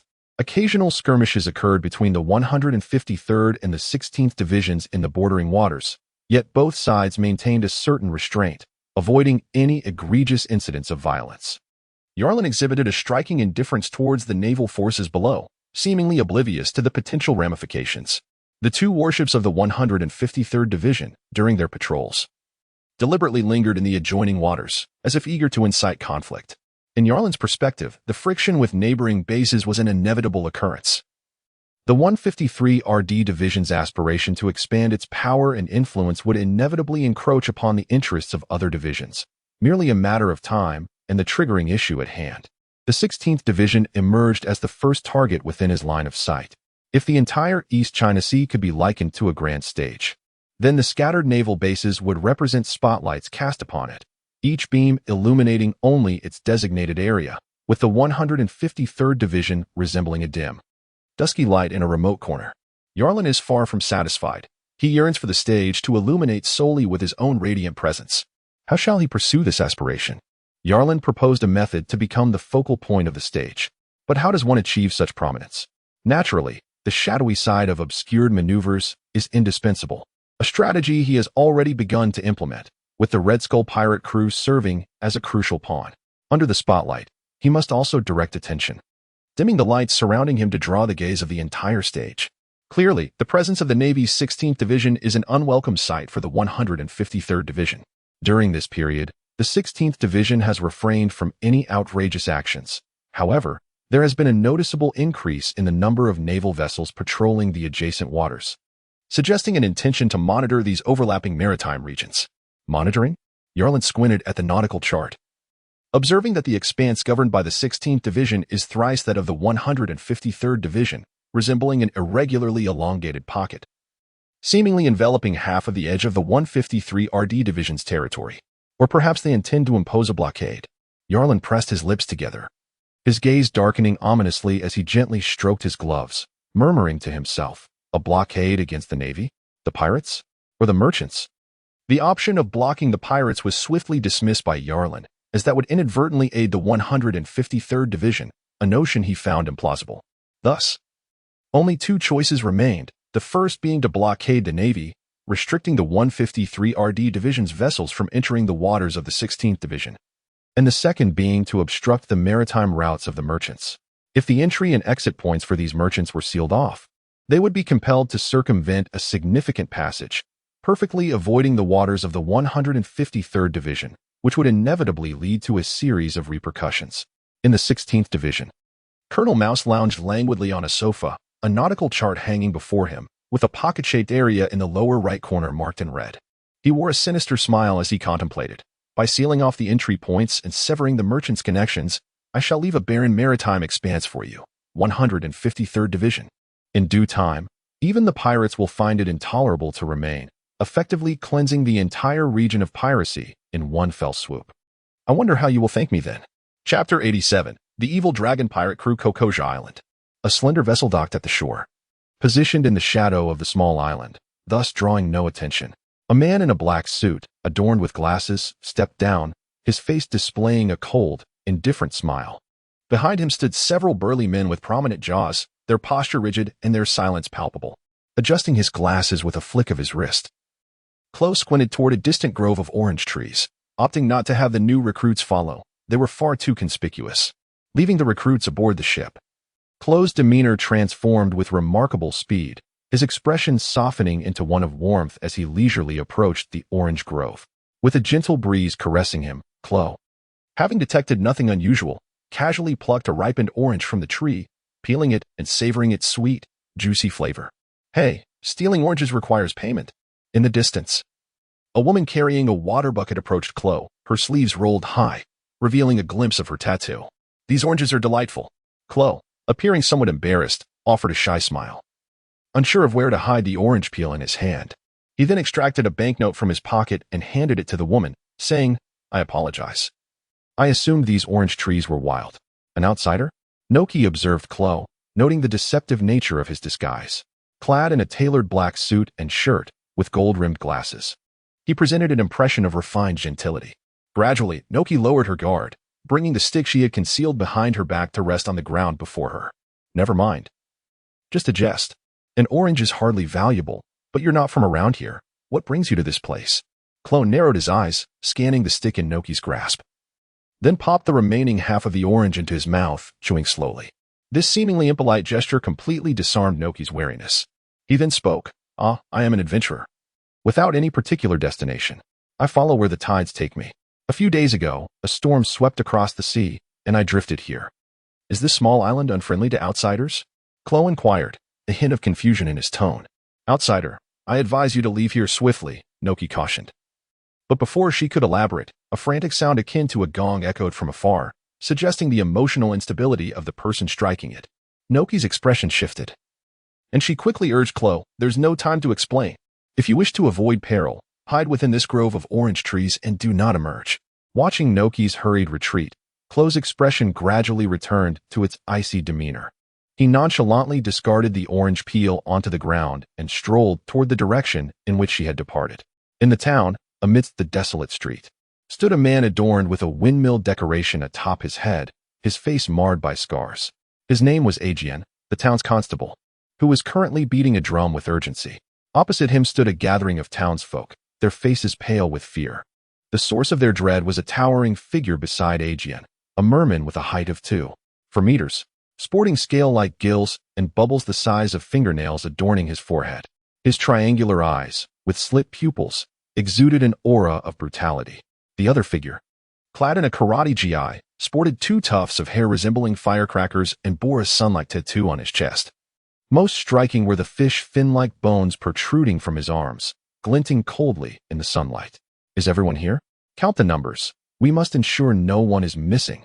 The voice of the bubble fishman resonated with an eerie tremor, sending shivers down the spine of anyone who heard it. Soon, a multitude of oddly shaped fishmen emerged from behind him, entering the small town to tally the gathered crowd. Nokigo stood among the throng, beads of sweat trickling down his forehead, his eyes wide as he stared at the approaching fishmen.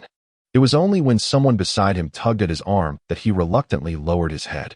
All were present. No one was missing. The fishman confirmed after counting the heads. A second count ensued. For humans, those repugnant inferior beings, are notoriously cunning. The bubble fishman seemed to harbor an intense loathing for humanity, his eyes glinting with a savage thirst for blood.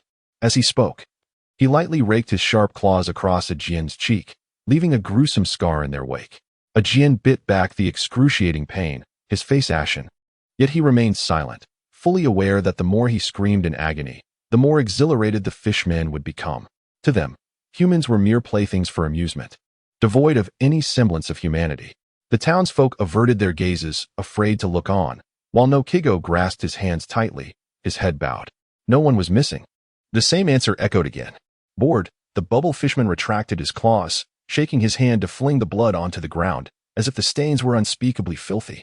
With a tone of regret, he declared, "You wretched, inferior species, thank the merciful dragon pirates. As long as you pay the ransom, you may continue to exist." As his words faded, the fisherman who had been counting began to approach the crowd with several burlap sacks in hand. The ransom was a price for survival. Every so often, the dragon pirates would come to the town to collect their dues. Paying the requisite amount ensured life.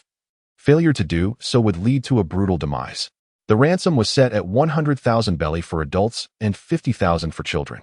Each year, the population of the town could not dwindle. If anyone dared to flee, their family and the entire community would bear the consequences.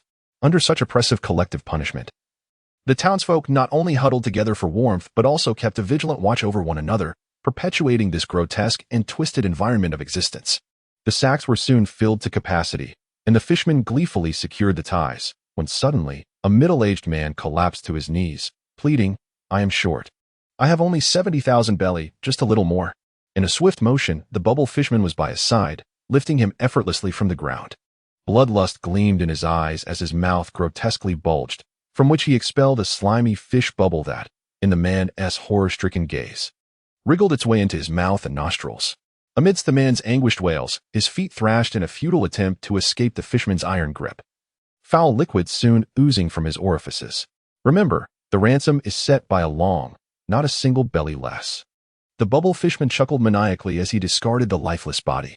Hidden in the shadows, Clue observed the scene with indifference. A slight smirk playing on his lips as he mused, an island under the dominion of fishmen, how intriguing. Chapter 88. Nami, what are you doing? Arlong promised me you wouldn't harm anyone in the village. A voice, sharp and resonant with anger, echoed as a striking figure dashed down the hillside, brandishing a long staff aimed at the bubble fisherman. Nami, don't. Naka's face turned pale in an instant. Before the bubble fisherman could respond, Crocodile blocked the path with his feet, his fin blades slicing through the air with a piercing sound. The broad force of his attack collided against Nami's abdomen, sending her staff flying and her body crashing heavily to the ground. Her exposed skin scraped against the earth, leaving a trail of blood, and Noki hurried to assist her. Arlong had indeed promised not to harm them, but only on the condition that they regularly pay for their lives. Crocodile sneered. If it weren't for Arlong recognizing your talent in cartography and making an exception to allow you, a lowly human, to join the Arlong pirates, I would have torn your throat out for that attack on the fisherman. I understand. Nami trembled as she rose, blood seeping from the wound on her shoulder. Staining her collar and making the dark tattoo on her back, a jagged-nosed shark, the emblem of the Arlong pirates, appear even more sinister. Slowly, she approached the grotesque corpse sprawled on the ground, kneeling to close its unseeing eyes. Just a little longer, everyone. Hold on, just 2 more years. And I will gather 100 million berries to buy back the village from the clutches of Arlong. Her expression was heavy, murmuring to herself as her silhouette exuded a sense of desolation and helplessness. The bubble fishman displayed his sharp teeth, chuckling coldly, while Crocodile scoffed and departed the village with the other fishmen. Hidden from view, Kuro observed everything, his gaze fixated on the tattoo on Nami's shoulder, a contemplative look crossing his face as a chilling smile crept onto his lips. As the body was buried, a somber atmosphere enveloped the town, and its inhabitants dispersed in silence. In the now desolate home, Noki gazed at Nami, burdened with immense pressure, and sighed deeply. He peeled an orange and handed it to her, suddenly recalling the outsider they had encountered in the orange grove, hoping he had left the island. Ajien sat nearby, a windmill-adorned police cap resting on the table, while Dr. Nakao, dressed in a white coat, tended to his facial wounds with a cleansing solution, replacing the old bandages with fresh ones. Ah, this life. Perhaps we should just confront the Arlong pirates head-on. Jien clenched his fists tightly, his eyes filled with hatred and despair. Please, just a little longer. I will gather the 100 million berries, he vowed. Nami rose to her feet, splitting the orange she had peeled in half and offering one half to Ajien, her gaze resolutely steadfast. Ajien accepted the orange, his expression a complex tapestry as he looked at Nami, ultimately letting out a despondent sigh before placing the fruit in his mouth, tasting its subtly bitter sweetness. Suddenly, a series of knocks echoed through the room, startling everyone as they turned their attention to the door, exchanging glances of confusion. Nokigao approached the entrance and opened the door. Is it you? Nokigao stood frozen, staring at the silhouette outside. Apologies for the intrusion. The figure, dressed in a sleek black suit, bore a warm smile. It was Chloe, whose gaze swept over the interior of the room, beaming as he added, I was feeling a bit peckish after consuming numerous oranges in the orchard, and thought it only right to come and settle the bill. Nokigao's eyes narrowed with suspicion, and the three individuals inside the room rose to their feet, all fixated on the unfamiliar man outside. How did you find this place? Nokigao could not recall ever disclosing their address to a stranger. Observing Chloe's perpetually affable demeanor, which struck her as a facade, a chill ran down her spine. Chloe remained silent, his gaze fixed upon Nokigao, revealing that he had been shadowing her all along, waiting for the cover of darkness to approach discreetly. Do not be so tense. I harbor no ill intentions. On the contrary, I am here to alleviate your troubles. Chloe extracted a banknote from his pocket, the crisp sound resonating as he waved it lightly. Adjusting his glasses with a casual flick of his wrist, he remarked, I happened to overhear you discussing finances outside. Given the circumstances, how could I possibly not collect payment for the oranges? Nokigao, who is he? Nami, wielding a long stick, fixed her intense gaze on Chloe. Unlike the others, her years spent among the notorious dragon pirates had honed a unique sensitivity to danger. Although Chloe's disguise was commendable, she could still sense a chilling aura of menace emanating from him. A newcomer, claiming to be an explorer. Nokigao replied without turning, casting a wary glance at Chloe. That sounds like a lie. Who are you really? I am Chloe, a well-meaning passerby, here to assist you with the troubles on this island, he responded, a knowing smile gracing his face. I can help you resolve the issues with the fishmen. The atmosphere shifted as their expressions darkened. Nami stepped forward, pulling Nokigao aside to stand directly in front of Chloe. The proximity heightened her awareness of the ominous energy surrounding him, and she spoke firmly. We do not require assistance from anyone. We can resolve this matter ourselves. Your vigilance is indeed a source of irritation, Chloe said, adjusting his glasses with habitual ease. Yet his tone turned icy and merciless. You have just buried a body, have you not? I apologize, but aside from humiliation and cowardice, I see no evidence of your capabilities. Her heart sank at his words, and Nami's complexion paled. We trust Nami. We do not need anyone else's help. Aegean donned the windmill hat, his expression one of fierce intensity. Noki, with an unfriendly countenance, cast a glance at Kuro as he prepared to close the door, only to hear the latter's cold laughter. Isn't it rather cruel to place all your hopes and burdens upon a young girl? That tattoo on her shoulder must be the emblem of the Fishman pirate crew, right? TSK. Indeed, it is excessively harsh to impose all that pressure on Nami. Dr. Nagao, the sole physician of the village, approached, gently patting the shoulders of Noki and Nami, and sighed, let him in. It won't hurt to hear what he has to say.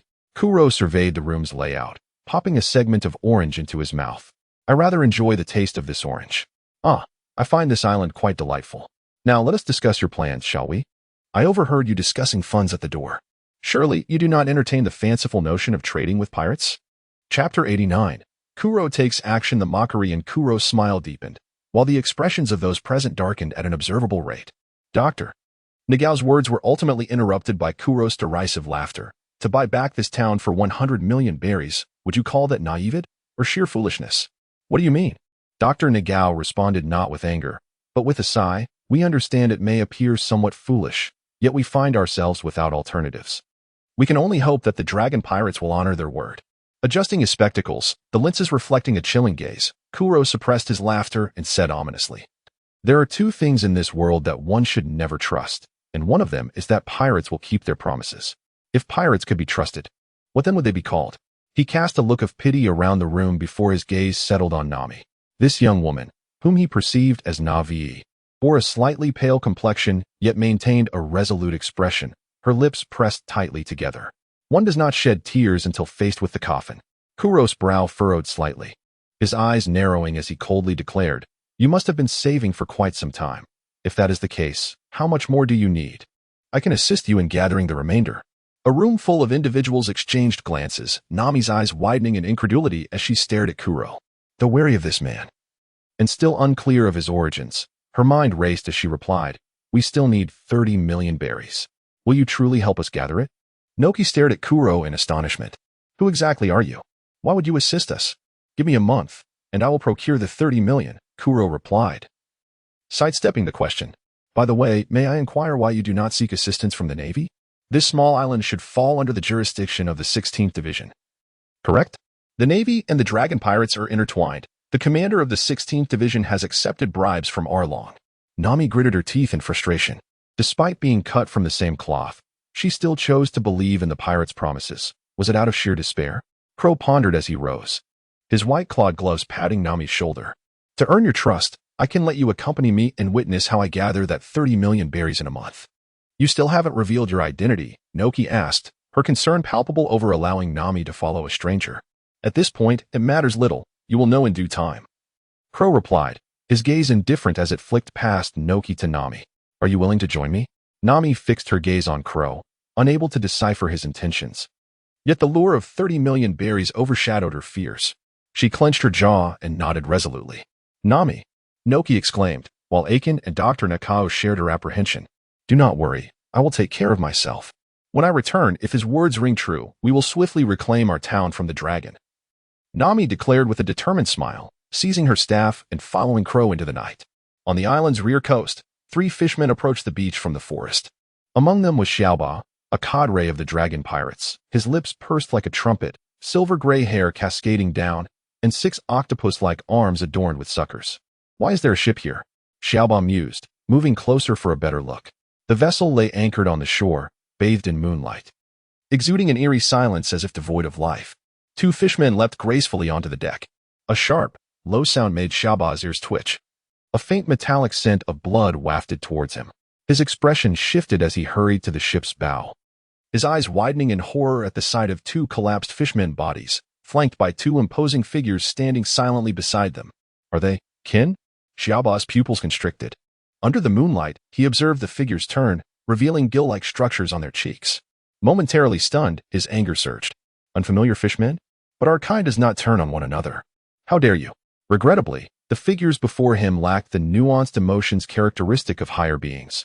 They were engineered to be instruments of slaughter. While they possessed simplistic thoughts and bore a 50 resemblance to fishmen, they were fundamentally disconnected from the fisherman race. What met him was an imminent threat. As the 2 towering figures executed a synchronized assault, their razor-sharp claws silently slicing towards Xiaoba's head. You bastards, you intend to kill me. In a fit of rage, Xiaoba unleashed his 6 octopus-like arms, swinging his formidable fists like a torrential downpour against the surrounding foes. The eerie hooks of his appendages twisted mid-air, aiming to pierce through his throat. Such hardened fists, with nails akin to razor blades. As Xiaoba's eyelids fluttered, the point of contact felt as if it had been slashed by a blade, leaving jagged lacerations. His pupils dilated as he swiftly retreated, drawing his sword from his waist and thrashing it wildly before him. 6 sword style, sheathed foot, extraordinary blade. The 6 blades cleaved through the air with ferocity, creating a dazzling display of sparks as metal clashed. One of the hooks was severed, spinning grotesquely as it embedded itself into the mast.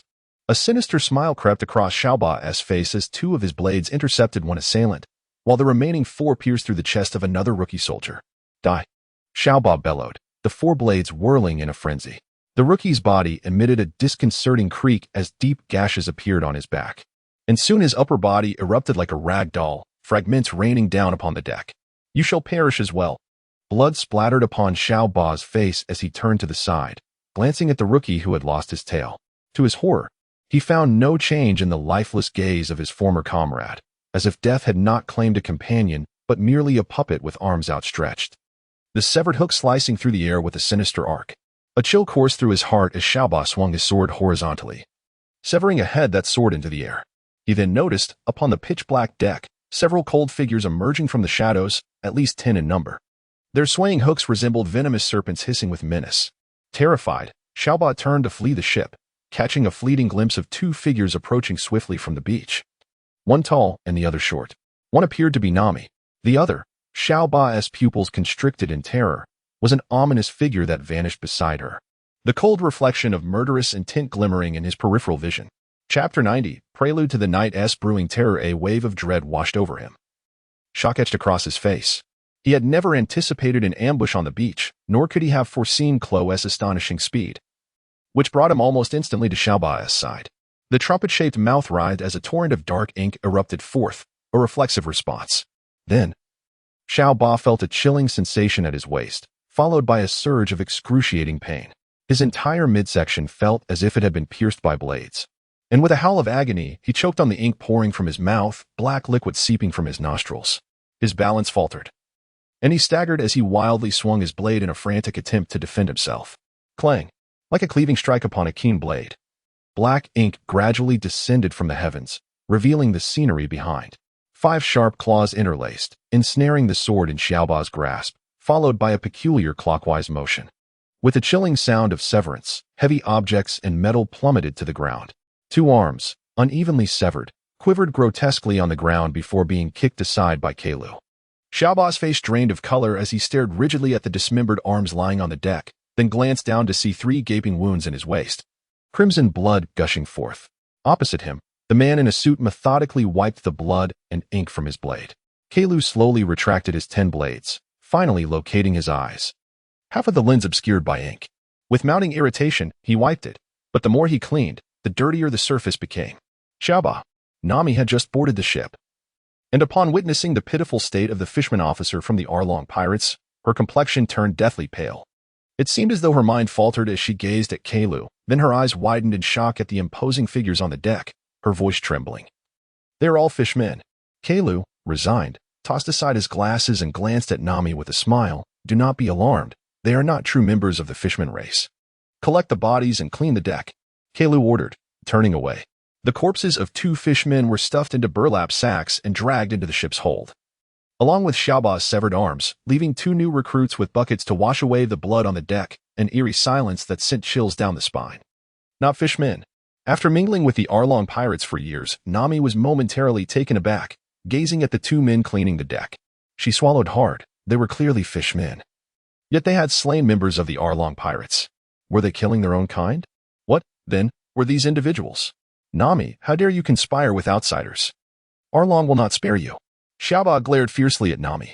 Little did he know, he had unjustly accused her, while Nami herself was equally bewildered.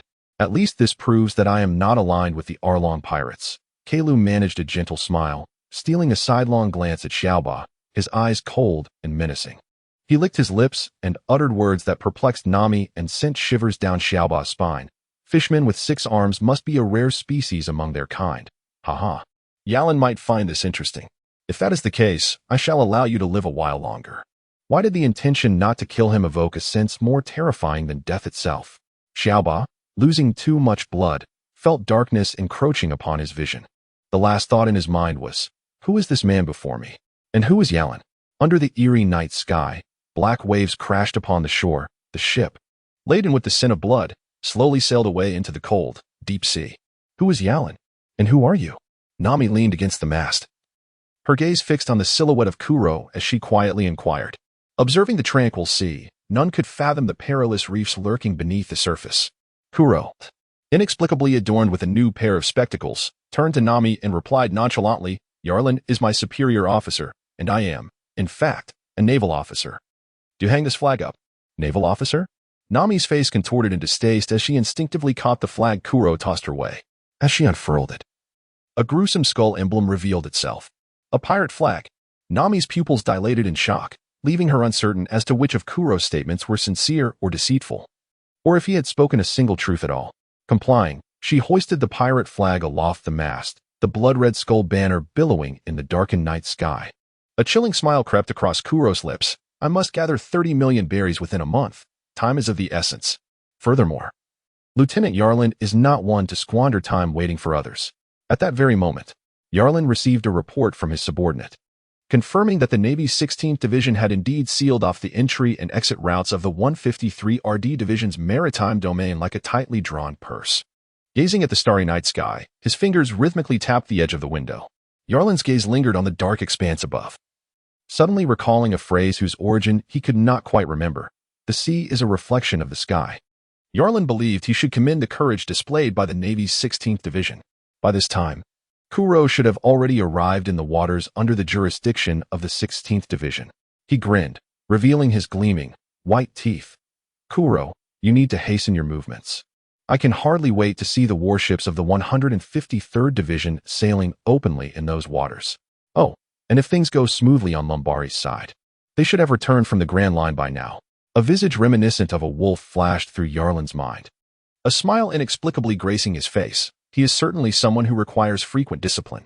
Suppressing the myriad thoughts swirling in his mind, Yarlan turned and picked up the snail phone, cradling it in his palm as he made his way toward the prison. In the dead of night, Lipa sat wide awake in the cold, dim corridor, gazing up at the moonlight streaming through the cramped ventilation window. When the prison door swung open, Lipa froze, seeing Jarlan step inside. He quickly rose to greet him. "Still awake?" Jarlan remarked casually, studying Lipa with a nonchalant gaze. "Not really. I'm not too tired," Lipa replied, reminiscent of an old friend's banter. Yet it carried an inexplicable air of strangeness. "What is the matter? Do you wish to take a stroll?" Jarlan inquired with a hint of a smile. "Is that allowed?" Lipa's heart raced, his voice faltering. "Do not worry. There will be opportunities in the future." Jarlan tossed the snail phone to Lipa. A shadow of melancholy crossed Lipa's face, yet a spark of hope ignited within him as he grasped the snail phone, asking, "What do you want me to do?" "Call a few neighbors and initiate a gathering in the name of Colonel Monka. My status is insufficient. Only you can make this call." Jarlan gazed deeply at Lipa, stating, "Let us set the time for 2 weeks from now, at the end of this month." Chapter 91, The Navy Club in the East Sea. Near the edge of the 153 RD Division's waters, a formidable warship anchored by the shore, while a regimented line of naval personnel stood at a makeshift dock. In the distance, ships emblazoned with seagull insignias were gradually making their way toward the harbor. The numbers of the 26th and 65th Divisions were slowly aligning alongside the port, their decks sliding down to the beach. Colonel Hutty of the 26th Division, sporting a bushy beard, stood at the bow of his ship. Observing the impeccably arranged soldiers of the 153rd Division below with a raised brow, glancing toward another vessel that was mooring nearby, yawning and picking at his ears. A rotund figure, who would hardly exude naval prowess were it not for the insignia on his shoulders, was Colonel Fubigin of the 65th Division. Stretching languidly, Fubigin ambled down the ship, his nearly squinted eyes scrutinizing the 153 RD Division's navy, a peculiar glint surfacing in his otherwise languid gaze as he mumbled, "They appear remarkably elite. Their spirit nearly rivals that of our own division. I recall that the commander of the 153rd branch is Monka, right?" Hattie approached, a look of skepticism on his face. "Hey, isn't the 153rd branch situated on this small island? What brings them here? Who knows?" The phone call mentioned wanting to gather everyone for a discussion, shrouded in mystery. Fubigin lit a cigar, exhaling a smoke ring with delight. "In any case, it's rather dull to be idle, so a little visit could be refreshing. By the way, would you care to sample some premium volcanic ash? You always manage to procure such exquisite items." Hattie took a cigar, placing it between his lips, inhaling deeply before releasing a smoke ring. He then glanced around and remarked, "Do you suppose Monka has invited the rat from the 16th branch? I've heard that the two branches have been at odds lately, with the 16th branch blocking the routes in and out of the 153rd branch. Perhaps Monka intends to discuss matters with the rat, which could be the reason for this gathering. However, from what I gathered during the phone conversation, it seems unlikely." Fubigin exchanged a glance with Hattie, subtly nodding towards the distance. "Look, the personnel from the 153rd branch are arriving." A layer of mist began to rise from the distant sea, within which several massive silhouettes of ships appeared to be approaching. Jarlan donned a meticulously pressed military uniform, the number 153 intricately embroidered in golden thread on the side of his sleeve. A black badge adorned the pocket on his chest, and combined with the indifferent smile on his face, he exuded a unique charm. "Colonel Hutty, Colonel Fubigin, welcome to your arrival. This way, please." Jarlan gestured with a slight bow, guiding them forward, prompting Fubigin to glance sideways, sensing a noble gentlemanly aura emanating from the naval officer before him. "What of Colonel Monka?" Hutty inquired, trailing behind, a hint of displeasure crossing his features. Given his and Fubigin's ranks, it was customary for Colonel Monka of equal standing to personally greet them. "I sincerely apologize, but Colonel Monka is unable to attend due to an urgent matter," Jarlan responded, pausing slightly, his expression remaining faintly amiable as he addressed them. "As you may have heard, our division has recently encountered some friction with the neighboring 16th Division." He inclined his body slightly forward, an apologetic tone in his voice. "Thus, I shall take it upon myself to host you in Colonel Monka's stead for this rare gathering." "Monka cannot come?" Hutty was taken aback, exchanging glances with Fubigin, both reflecting on the evident seriousness of the friction between the two divisions. "Which other divisions have been invited to this gathering?" Fubigin queried. "Only the nearby naval divisions have been invited. Aside from the 26th and 65th Divisions, we have also extended invitations to Divisions 44, 127, 195, and 202. Jarlan spoke in a calm manner, then flashed a smile revealing his pearly whites. "Oh, please forgive my forgetfulness. I should introduce myself. I am Jarlan, a second lieutenant of the 153rd Naval Division." Hutty and Fubigin contemplated this, noting that aside from the 16th Division, Several neighboring naval divisions had indeed been invited. Hutti's attention drifted away from Yarlin, his thoughts shifting elsewhere, while Fubigin scrutinized Yarlin more closely, sensing something unusual about this naval lieutenant, though he could not immediately pinpoint what felt amiss. As they continued deeper into the grounds, the path beneath their feet was evidently newly paved and widened. The white stones laid out in a neat staircase formation, interspersed with irregularly shaped cobblestones. On either side stood tranquil trees, their leaves allowing dappled sunlight to filter through, casting gentle rays upon the serene pathway. Every 20 meters, a soldier stood erect and motionless, and as Yarlin led the two colonels along with their accompanying naval soldiers, a row of wooden structures soon came into view.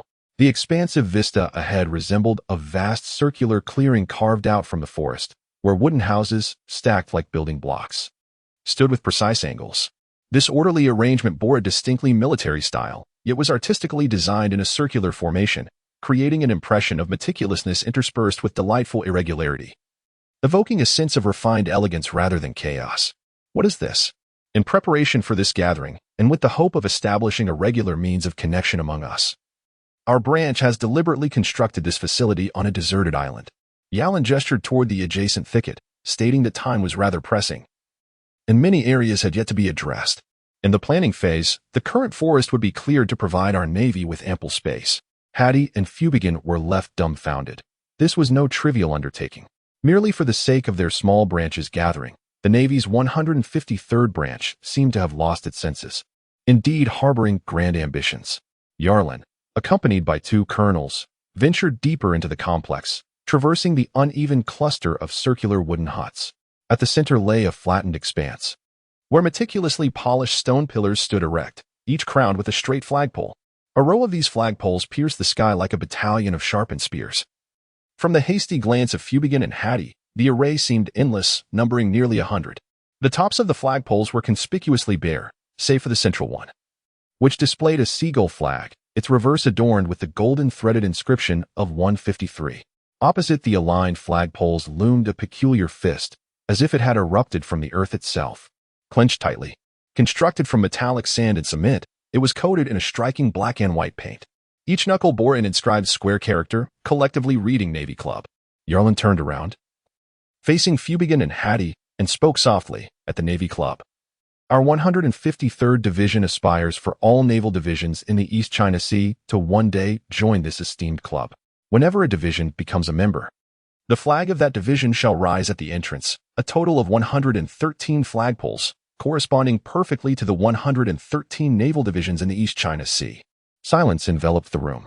Above them, a solitary naval flag fluttered, its sound resonating in the stillness, while a distant clenched fist seemed to possess a captivating power that held Fubigin and Hattie's gaze, rendering it impossible to look away. Chapter 92, A Discontented Departure? Surrounding the enormous round table were chairs adorned with red backs, occupied by colonels from various division bases who had arrived in succession. Notably absent was Colonel Monka, the initiator from the 153rd Division, who had been replaced by Yarlin, standing at the center of the table. Colonel Ricky from the 44th Division, a bald man with a scarred face, picked up a lighter to ignite the cigar handed to him by Fubigin, casting a shadowy glance toward Yarlin. Seated beside him were Colonel Jones from the 127th Division, Colonel Hucci from the 195th Division, and Colonel Dyke from the 202nd Division. Yarlin's gaze swept across their faces, and the corresponding names of each individual surfaced in his mind. He had garnered some extremely limited information about these people from Lipa, but the details were scant and may not be entirely accurate, requiring Yarlin's own judgment through direct interaction. Monka doesn't show up. Has he sent a lieutenant to amuse us? Ricky exhaled a deep smoke ring, crossing his legs and casting a derisive glance at Yarlin. The Navy Club? What a fanciful notion. Jones, wearing a flat cap and possessing a somewhat cunning visage, glanced at Ricky before shifting his gaze to Yarlin, chuckling without uttering a word. The names indeed sounded quite imposing. Hooch licked his lips, his fingers adorned with golden rings tapping rhythmically on the table as he inquired, but what exactly is the intention? Since Monka was absent, perhaps Lieutenant Yarlin could elucidate it for me. Dick, with a balding head, reclined in his chair, yawning as if disinterested. Hardy regained his composure from the earlier shock, now staring at Yarlin with a clouded expression, internally musing, the Navy Club sounds promising, but upon closer reflection, it seems entirely implausible. Forby toyed with a lighter in his hands, his chubby face adorned with an innocuous smile, observing Yarlin with keen interest. He finally realized what was amiss with this naval lieutenant. The atmosphere was too tranquil. Shouldn't a lieutenant exhibit a sense of trepidation and reverence in the presence of a colonel? Yet, Lieutenant Yarlin's demeanor was remarkably calm, and the apparent politeness masked an indifference, revealing an air of condescension. The individuals present were not fools. They could discern the value and prospects encapsulated within the Navy Club without Yarlin's explicit elucidation. However, after the initial shock, a moment's contemplation would reveal the insurmountable difficulties ahead. Not to mention the 113 naval branches in the East China Sea, even among those gathered. It was uncertain if they would willingly convene around the same table again. The Navy Club, where all members were naval personnel, aimed to connect everyone in the East China Sea, fostering shared resources and interests. Yarlin remained unperturbed, merely recounting Monka's conveyed message as if reciting scripture. Shared resources and interests? How do you propose this sharing? Hardy interjected. All maritime territories under each naval branch would be interconnected, facilitating mutual trade. We need not confine ourselves to our own territories, but unite together. Yarlin's words were abruptly interrupted by Ricky's derisive retort. Together? Why should we unite? I believe it's sufficient for everyone to manage their own domain. Ricky carelessly tossed his cigarette butt onto the ground, expressing his sentiments rather brusquely. Each of us oversees a different expanse of territory. Some possess vast domains, while others are more modest. Isn't it quite satisfactory to confine our activities to our own spaces? Personally, I am disinclined to share with others. It is not merely a matter of gain or loss. Fundamentally, I find it uncomfortable. Ricky's perspective holds some merit, not because he perceives the Naval Club unfavorably. Dick concurred, stating, occasionally gathering in various locations to foster connections is indeed pleasant, yet beyond that, there seems to be little necessity. Yarlin gazed expressionlessly at several naval colonels, his eyes narrowing slightly as he spoke softly. Primarily, this consideration is for the overall benefit of the Navy. After all, it is inevitable that friction and clashes may arise among those present. The purpose of the club is to encourage everyone to sit at the same table with a calm demeanor to resolve issues, rather than engaging in a struggle for superiority, akin to what we have witnessed between the 153rd and the 16th Divisions. As he articulated the words superiority and struggle at the end, Yarlin deliberately emphasized his nasal tone, subtly hinting at something to the audience. Haha, you in the 153rd Division are currently preoccupied with your own affairs. There's no need to concern yourselves with these matters. Ricky exclaimed with a hearty laugh, rising to his feet and clapping his hands towards Dick. When I entered, I found the arrangement quite pleasant, with a small bar. Would you care to join me for a drink? Dick stood and followed Ricky outside, and soon after, a few others rose to accompany them, leaving only Colonel Fubigin from the 65th Division, Colonel Jones from the 127th Division, and the ever-composed Lieutenant Yarlin in the room. The three exchanged glances, and Fubigin, intrigued, scrutinized Yarlin and remarked, I expected Lieutenant Yarlin to be irate, yet he has maintained an aura of calmness. Are you two not joining Colonel Ricky for a drink? The club offers a variety of entertainment options, Fubigin continued. Yarlin smiled but did not directly answer Fubigin's inquiry. No rush. I harbor a keen interest in the Naval Club, and my intention in remaining here is to pose a few more questions. I hope Lieutenant Yarlin can provide some answers, Jones said, his eyes darting between Yarlin and Fubigin. Certainly, I am happy to oblige. Yarlin replied as he pulled out a chair and sat down, having been standing previously. A glimmer of intrigue flickered in Fubigin's eyes. His initial impression had proven accurate. Just moments earlier, Yarlin had seemed to don a fade, performing for the audience without any expectation that they would truly absorb his words. Now, as only genuinely interested listeners remained, he shed the veneer of politeness and humility to reveal his formidable nature. Observing Yarlin take a seat, Jones's pupils constricted slightly as he inquired, how are discrepancies among members resolved after joining the club? Through voting. The minority must yield to the majority, and the club's regulations must align with the interests of the vast majority of members, Yarlin responded.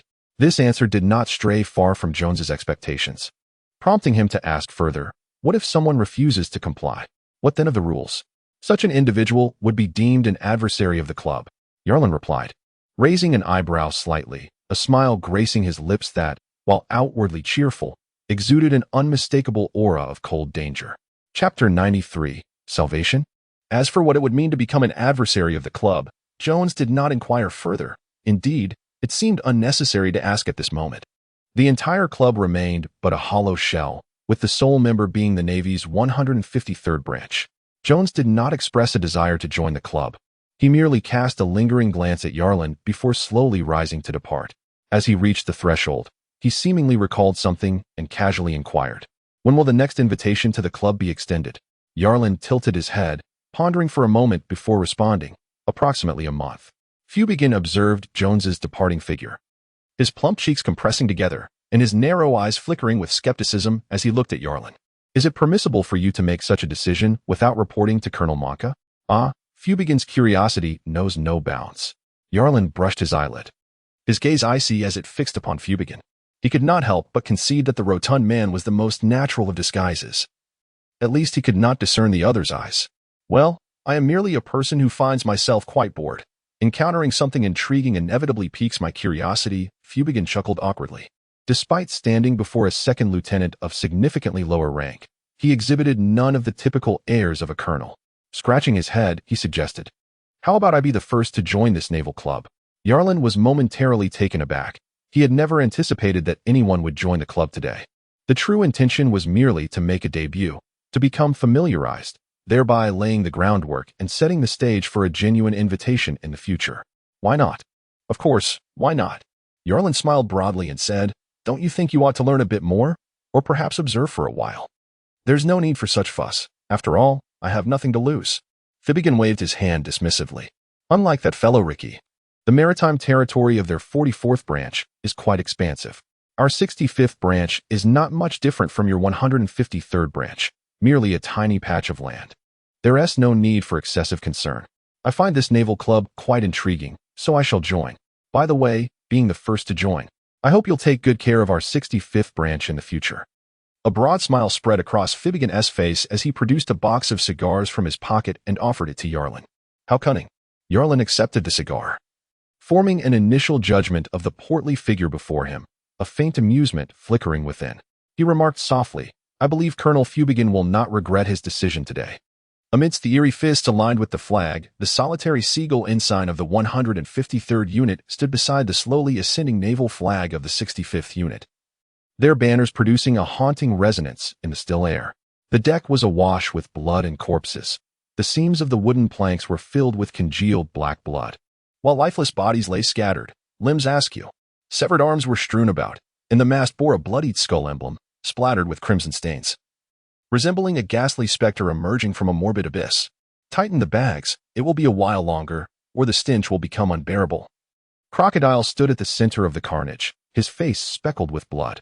Supporting his glasses with a wrist, he furrowed his brow at the new recruits transporting the bodies, a flicker of worry crossing his mind. The lower deck was nearly filled with corpses, and a faint odor of decay permeated the entire ship. Should I simply toss these bodies into the sea? A thought surfaced in Crocodile's mind, only to be suppressed. He understood that Yarlin's true purpose for these remains was not to nurture a garden. Were it for such a trivial aim, he would have gladly discarded them. Alas, that was not the case. "Never mind, I can endure it a while longer." Crocodile wiped the blood from his face and turned to Nami, who was cowering in the corner of the ship, her complexion pale. "Why do you appear so glum?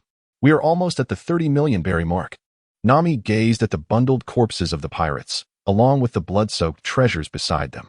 She swallowed hard, unable to fathom that Crocodile's promise to amass 30 million berries within a month would come through such a horrifying slaughter of pirates encountered at sea.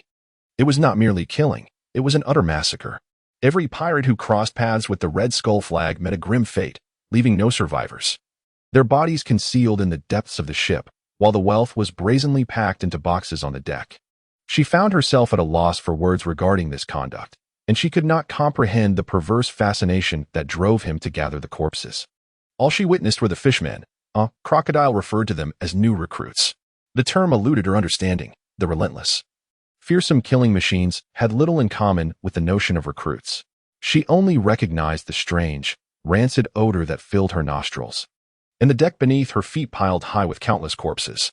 The goal of 30 million berries was nearly within reach. Nami murmured to herself, her face twisted with terror, almost devoid of color. After a considerable pause, she seemed to awaken from her shivering fear, collapsing to her knees upon the boxes solidified with black blood. Tears streamed down her pale visage. and a glimmer of hope surfaced in her trembling eyes. From the sanguine emerged hope, and from the putrid arose purity. Kuro's glasses reflected this eerie, yet beautiful tableau. I do not know whether you are indeed a pirate. Nami wiped away her tear stains. Rising to earnestly fix her gaze upon Kuro. Thank you. You have saved Kakoja. Saved? Kuro wiped the blood from his claws, revealing a chilling, enigmatic smile that sent shivers down Nami's spine. Turning his back to her, he gazed at the pirate ship, now a charred remnant of its former self. Engulfed in flames, the ghostly glow flickered in his pupils as he murmured in a voice only he could hear, meaningless hope and gratitude. I merely sought the results I desired. Nami stared intently at Kuro's silhouette, feeling as though he was perpetually shrouded in a strange fog, obscuring his intentions and veiling his motives. She could not discern which of his words bore truth and which were falsehoods. Quietly, she crouched down, clutching the box tightly, repeating to herself, I have gathered it. I have finally gathered it. Kakoja awaits me. I will buy you back from the clutches of the evil dragon. The cold sea wind howled, brushing through Nami's hair, while the frigid waters submerged the burning wreckage of the ship, as if weeping, lamenting that the deepest despair often arrives cloaked in the guise of hope. Chapter 94. The Unveiling of the Dagger in Evil Dragon Park, Arlong. With his shark-like nose and clad in a checkered shirt that revealed his sturdy chest, sat in a reclining chair. Beside him, his fishman officers either sat or stood, extending toward a vast artificial swimming pool that connected to the open sea, the briny scent saturating the air. Beneath the pool, a colossal shadow drifted by, two menacing horns partially visible. Suddenly, with a resounding splash, a massive figure emerged, a gigantic manatee, its body covered in scales, with round eyes fixated on the edge of the pool. Water splashed onto Nami, mingling with the irremovable black blood that had seeped into the wooden boxes, producing a repulsive darkness. Nami opened the boxes one by one, revealing blood-stained berries and some tarnished gold coins. A cursory glance suggested that these few boxes held a worth of approximately 100 million berries. Arlong's pupils narrowed slightly, the cold slits reflecting the treasures below. A sinister smirk crept upon his lips. Nami, are you presenting these riches as tribute to me? Arlong, as per our agreement. I intend to use this 100 million berries to buy back Kakoja. Nami faced Arlong's gaze, a wave of fear washing over her. Yet she steeled herself to respond coldly. Amidst the eerie, sharp laughter, Arlong rose and approached her, his towering figure causing Nami to tremble. He leaned down, his jagged nose pressing against her forehead, and in a sinister tone declared, I once mentioned a price of 100 million berries, but that was years ago. Now, the cost is far greater. His mouth split open, revealing sharp teeth as he laughed heartily. However, considering your performance over the years, as a concession, you only need to produce an additional 50 million berries, and I shall sell you Kakoja. Nami's body shook with anger, her face turning ashen, despair flooding her eyes. But this time you must gather the 50 million quickly. If you delay for several more years, the price will rise again. Don't say I didn't warn you. Amidst his cruel laughter, several fishmen gleefully carried away the boxes on the ground. Nami, reduced to a mere shadow of herself, knelt on the ground, her mind a haze as she stumbled out of Dragon Park, aimlessly making her way toward the sea. She dared not return to the village, uncertain of how to face the villagers who had waited so long, unsure of how to explain everything. Helplessness and despair tightened around Nami's heart like a cold, venomous serpent, leaving her breathless as she collapsed on the beach, her face streaked with dirty tears, resembling a forsaken cat stripped of all hope. A black leather shoe entered her blurred vision as she slowly lifted her head, clad in neatly pressed black trousers and a tidy suit. The figure finally revealed a face adorned with a hypocritical smile, his cold, snake-like gaze piercing through transparent glasses as he looked down at Nami. His voice, devoid of warmth, echoed chillingly. If keeping promises is what pirates do, then what are you? Attempting to buy back the island with money was never feasible. Why weep? His icy, cruel words struck Nami's ears like the last warmth of the sun sinking into the sea. She stared blankly at Kuro, her voice tinged with desperation. Please help me. The people in the village cannot lose hope. Kuro slowly crouched down, his somber gaze sweeping across her cheeks before settling on the black tattoo on her shoulder. I can assist you in eliminating the Arlong pirate crew, but first, we need a pretext. A pretext? Nami stifled her sobs, gazing at Kuro in confusion. A pretext that would allow our Navy's 153rd Division ships to legitimately enter these waters. Kuro adjusted his glasses, his tone grave. Let me reiterate. I am indeed a Navy officer, affiliated with the 153rd Division. Nami stood frozen, her mind a whirlpool of confusion. After a prolonged moment, she vigorously wiped away her tears, struggling to comprehend Crow's intentions. She sensed an ulterior motive behind his words, yet she found herself indifferent to it. All that mattered was his promise to save Kokosha. With a fierce determination, she demanded, "What do you require of me?" Crow gently caressed Nami's shoulder, reminiscent of a tender lover. Yet his words bore the chill of a deadly threat. "I need you to kill Colonel Mouse in front of the Navy of the 16th Division." At the Navy's 16th Division, Colonel Mouse ended a phone call, his fingers stroking the mustache by his lips. He turned to the lieutenant standing before him and inquired, "Has there been any news from the 153rd Division recently?" The lieutenant was about to respond regarding an invitation event initiated by the 153rd Division 2 weeks prior when he was abruptly interrupted by Mouse's dismissive wave. A mocking smirk crept across his face as he retorted, "I am well aware of that farcical endeavor, aside from that rotund fool from the 65th Division. No one has joined his pathetic club." Huh. What was the 153rd thinking? It's nothing more than self-inflicted discomfort. It seems they are growing anxious due to our blockade of their shipping routes, hence their desperate measures to rally a few allies. Unfortunately, it ended in failure. The lieutenant pondered, offering his assessment. Mouse found the lieutenant's response likely accurate, raising an eyebrow with a sense of pride. Just a pitiful 153rd Division, daring to provoke us. How utterly foolish. By the way, have the arrangements for the higher-ups been made? Indeed, the cargo is fully loaded and ready for departure at any moment. The lieutenant produced a list from his pocket and handed it over. Mouse grimaced at the extensive inventory of goods, each item a testament to his painstaking efforts to amass wealth, only to see more than half of it destined for the higher-ups before he could savor it. His heart ached, and in a fit of irritation, he tossed the list back to the lieutenant, his cheeks twitching. "Since it's ready, arrange for it to set sail." "Understood. I will make the necessary arrangements." The lieutenant tucked the list away, his eyes glinting as he added, however, "It seems some of the dues from below have yet to be collected." Mouse's expression darkened slightly. "Is it those wretched sea serpents again? Those insufferable fishmen are becoming increasingly audacious. I must personally collect from them each time. What a nuisance. Inform the dragon to prepare. I shall be collecting the money in a few days, and not a single coin less will be acceptable." Colonel Mouse, with a grim expression, issued his orders. A week later, a warship departed from the base of the 16th Division, heading straight towards Coco Island. Chapter 95, The Death of the Mouse.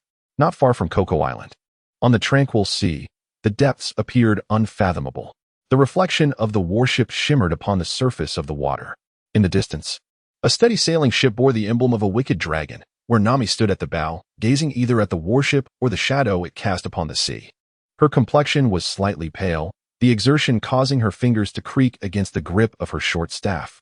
Behind her loomed several sturdy figures clad in short sleeves, their fish-like gills prominently visible on their indifferent faces. The sailing vessel gradually approached the warship, where soldiers extended a wooden plank for boarding. Nami was the first to step forward, followed silently by the fishmen who carried several wooden boxes, their imposing presence instilling a sense of intimidation among the naval officers. A peculiar odor wafted through the air, causing Colonel Mouse to wrinkle his nose slightly, dismissing it as the foul scent of the fishmen.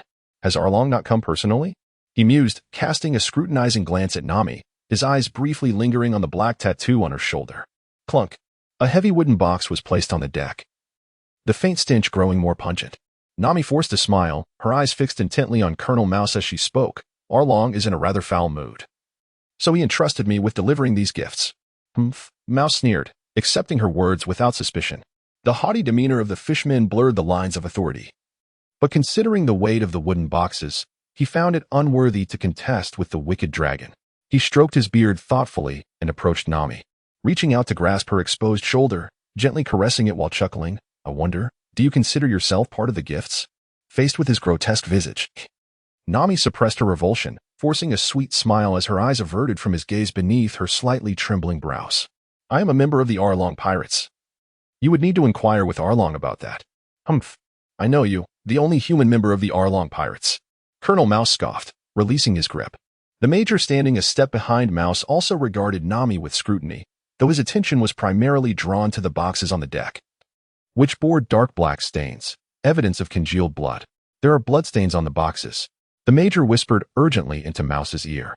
Nami's pupils constricted slightly as she pressed down gently on her staff, the tips subtly angled towards Mouse. she explained, to procure these gifts. Arlong has certainly stained his hands with blood. Each belly in these boxes was scraped from pools of blood. Why doesn't he, the colonel, hasten to open them and see for himself? The mouse displayed little vigilance, gently sniffing the air and suddenly realizing that the foul odor emanated from the blood-soaked wooden crate. Indeed, had not the riches of this vast ocean always been tainted by blood? He gradually crouched down, his gaze greedily fixed upon the crate, as if caressing the skin of a beloved, feeling the texture of the wood beneath his fingers. A rusted lock dangled from the top of the crate. He tugged at it, but it remained steadfast. Nami inhaled deeply, the color draining from her face. Slowly, she crouched down and retrieved a key from her pocket, handing it to the mouse. As the key aligned with the lock, a decisive click resonated through the air. The mouse discarded the lock onto the ground, his eyes transfixed on the crate. With a sinister grin, he lifted the lid, drawing the attention of the surrounding Navy officers, who instinctively held their breath, wide-eyed.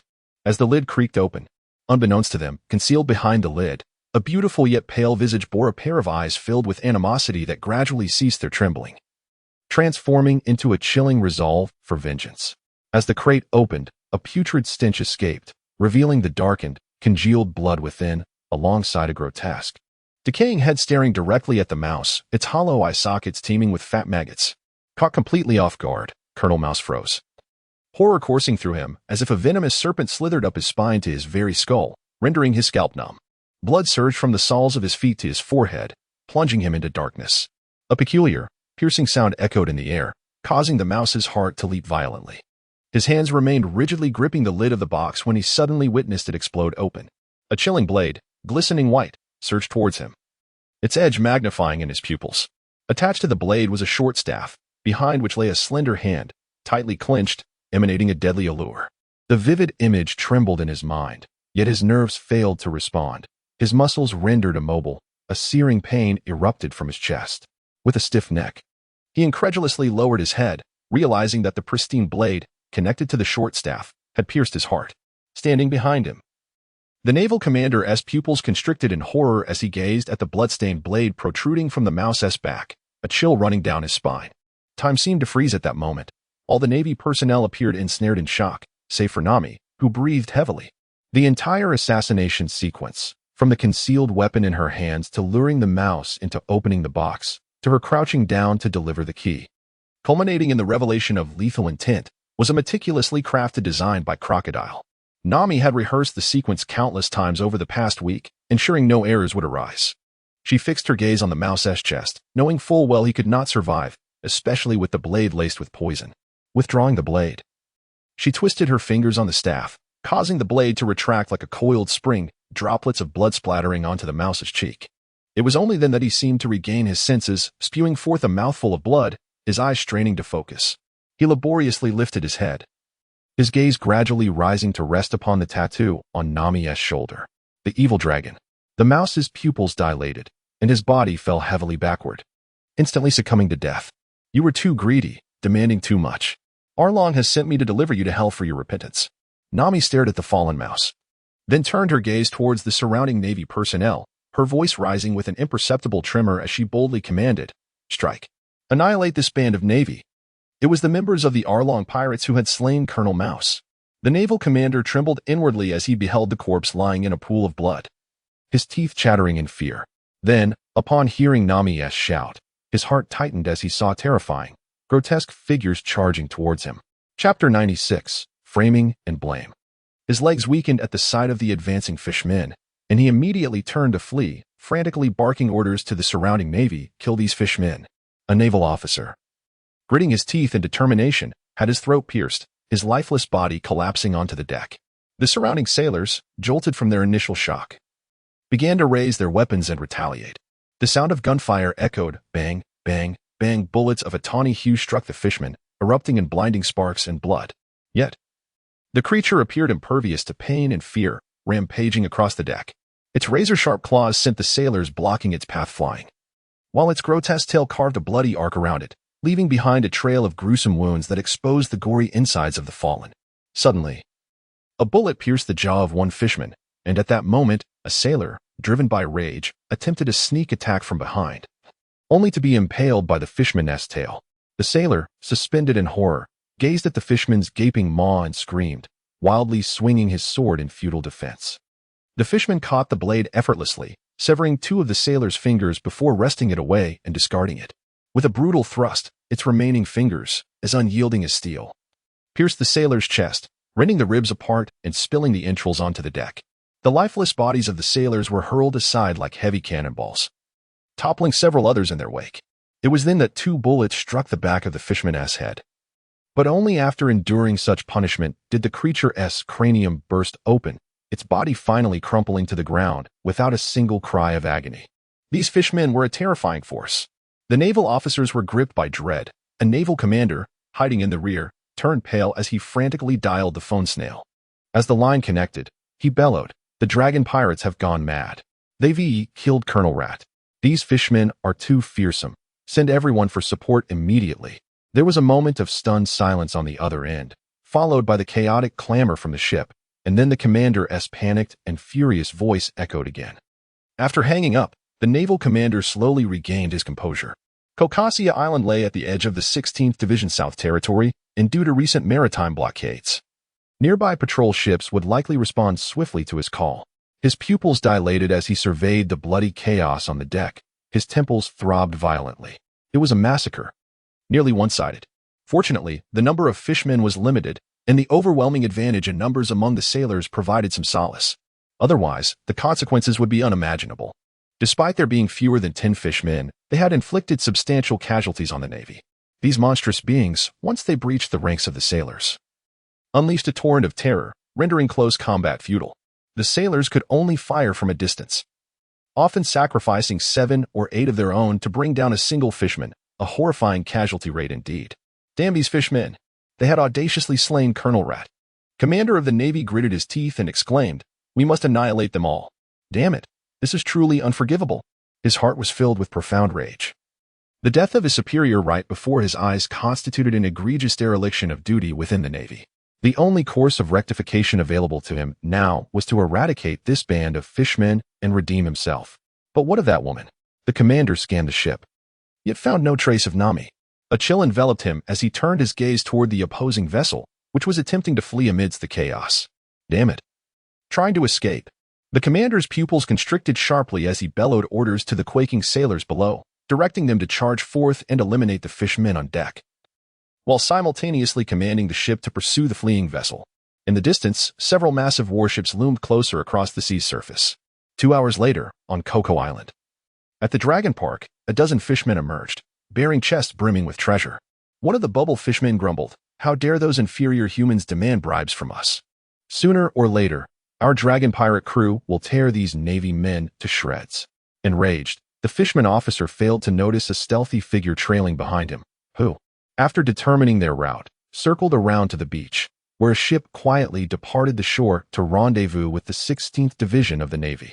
Simultaneously, on the beach, a solitary figure clad in white naval attire advanced toward the path of the fishmen, obstructing their way as they traversed a dense grove of orange trees.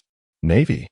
The bubble fishman regarded the Navy officer with confusion, unable to discern which division he belonged to due to the uniformity of their attire, though instinctively he suspected him to be from the 16th Division. Adjusting his glasses, the figure's gloved hand revealed a menacing blade, blending with lethal intent that caused the fishman's expression to shift dramatically. "What do you want?" the bubble fishman inquired coldly. "The bribes you submit have left Colonel Rat quite dissatisfied, so I was sent to teach you the principles of being human," he replied, a sinister smile curling at the corners of his mouth. "If you fail to learn, then perish." The moment the words left his lips, the Navy officer vanished from sight. A blood-curdling scream echoed, and the bubble fishman's pupils dilated in terror as he turned to see a fishman's throat torn open, blood gushing forth. Thud. The lifeless body collapsed, sending the treasure chest tumbling and spilling gold and silver across the ground, mingling with the spreading pool of blood. "You wretched human! How dare you kill a fishman?" The pupils of the bubble fishman were suffused with blood, and he glared fiercely at Chloe, seemingly unable to believe the situation. Chloe had no desire to engage in a debate over the superiority of fishmen versus humans. Instead, he swiftly maneuvered, reappearing behind one of the fishmen. In the face of the other's horrified gaze, he unhesitatingly severed the fishman's throat, providing a decisive answer to the unspoken question. Chloe's speed was astonishing. Apart from the bubble fishman, none of the others could react in time. by the moment they regained their senses. Their necks had already been sliced open by the cold blade. They panicked and discarded their boxes, cowering together, suspiciously staring into the air where no figure could be seen. Only the voice, laced with malice and mockery, lingered in the atmosphere. I failed to see the nobility of fishmen when confronted with death. Chapter 97. Entrance in the tranquil woods. The chilling whispers of the wind dispersed the sounds of blades tearing through flesh and bone, echoing cruelly through the air. The bubbles on the fishman's forehead resembled tumors, glistening with sweat. His flat mouth opened wide, releasing clusters of transparent bubbles, which floated around him, expanding outward like a swarm. Pop! A bubble burst, causing the fishman's pupils to constrict slightly. He lunged toward the source of the burst, his broad hand aimed fiercely at the air. However, he struck nothing but emptiness. Coalesce's form materialized not far away. A patch of fabric on his arm darkened, as if soaked in liquid, raising an eyebrow. He peeled back the fabric to reveal peculiar red rashes on his skin, a tingling sensation creeping in, reminiscent of a bacterial infection. Chloe gently adjusted his glasses, gazing at the floating bubbles before him. With a swift motion, he propelled himself forward, stirring a wave of air around him. Countless ominous blades sliced through the atmosphere, shattering the bubbles into droplets that splattered in the air. Yet, it seemed that before they could even approach the flickering figure, they were obliterated by the rain of razor-sharp edges. Such remarkable speed. The bubble fishman struggled to capture the fleeting silhouette of Chloe, feeling the latter's speed increasing exponentially. The sound of blades clashing soon coalesced into a deadly symphony within the forest. Suddenly, the surrounding trees grotesquely split open, their bark flying as the toxic water from the exploding bubbles rained down upon the ground. Moving with astonishing swiftness and an unpredictable rhythm, the terrified fishmen huddled together, their eyes wide in horror as the malevolent winds howled around them, inflicting wounds that erupted in crimson upon their bodies. Frantically, they swung their blades. But not a single specter could they ensnare. One fishman's hand, clutching a weapon, was severed, while his chest was raked with 6 or 7 jagged gashes. As if multiple blades had pierced him from various angles in an instant, he collapsed forward, clutching his severed arm, uttering a couple of whimpers before falling silent. The bubble fishman's pupils constricted as he desperately exhaled bubbles that enveloped his form, fixating his gaze ahead. The moment the bubble burst, he would instinctively evade, his back soaked with cold sweat. Will you not do something? Will you simply stand by and watch as I slay your brethren? Chloe's voice echoed from all directions, filling the bubble fishman's ears. I cannot even predict what I shall strike next, but I can assure you, in the end, you shall all perish. The bubble fishman's face flushed with rage as he gritted his teeth and charged towards his comrades, only to suddenly realize the bubbles around him were detonating in rapid succession. A flash of white appeared beside him, and the 10 blades relentlessly slashed at him from every direction.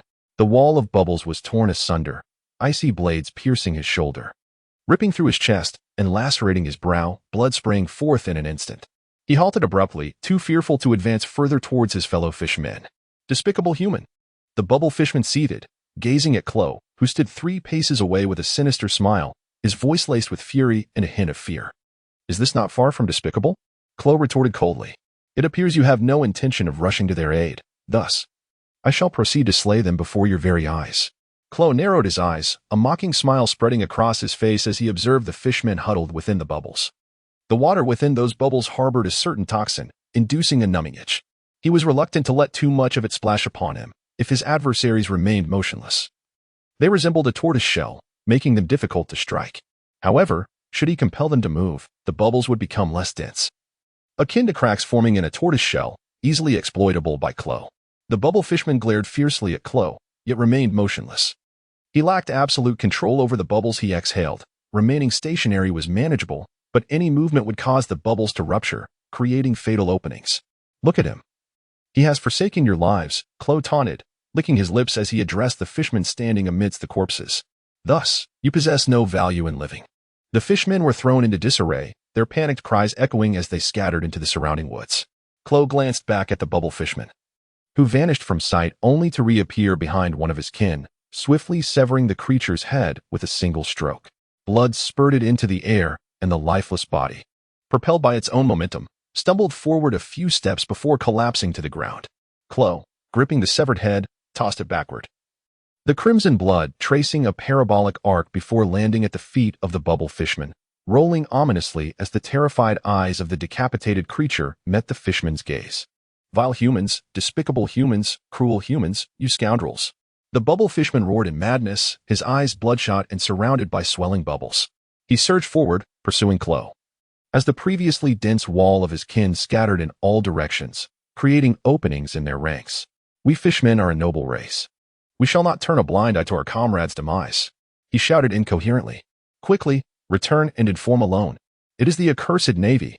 It is Colonel Rat. Chloe's eyes narrowed into a cold sliver as he ominously reminded his foe, it is the 16th Division of the Navy. Have alone slay Colonel Rat for me. Avenge me. The bubble fishman bellowed, his voice filled with rage and despair, resonating throughout the forest. The fleeing fishmen dashed frantically towards the direction of Evil Dragon Park. Excellent. Chloe grinned wickedly, licking his lips as he turned his gaze from the retreating figures back to the bubble fishman, addressing him in a cruel tone. As if regarding a piece of discarded refuse. Now, you may die. A series of agonizing slicing sounds filled the air, accompanied by splatters of blood as limbs and flesh fell to the ground. Chloe retrieved a handkerchief to wipe the blood from his blade.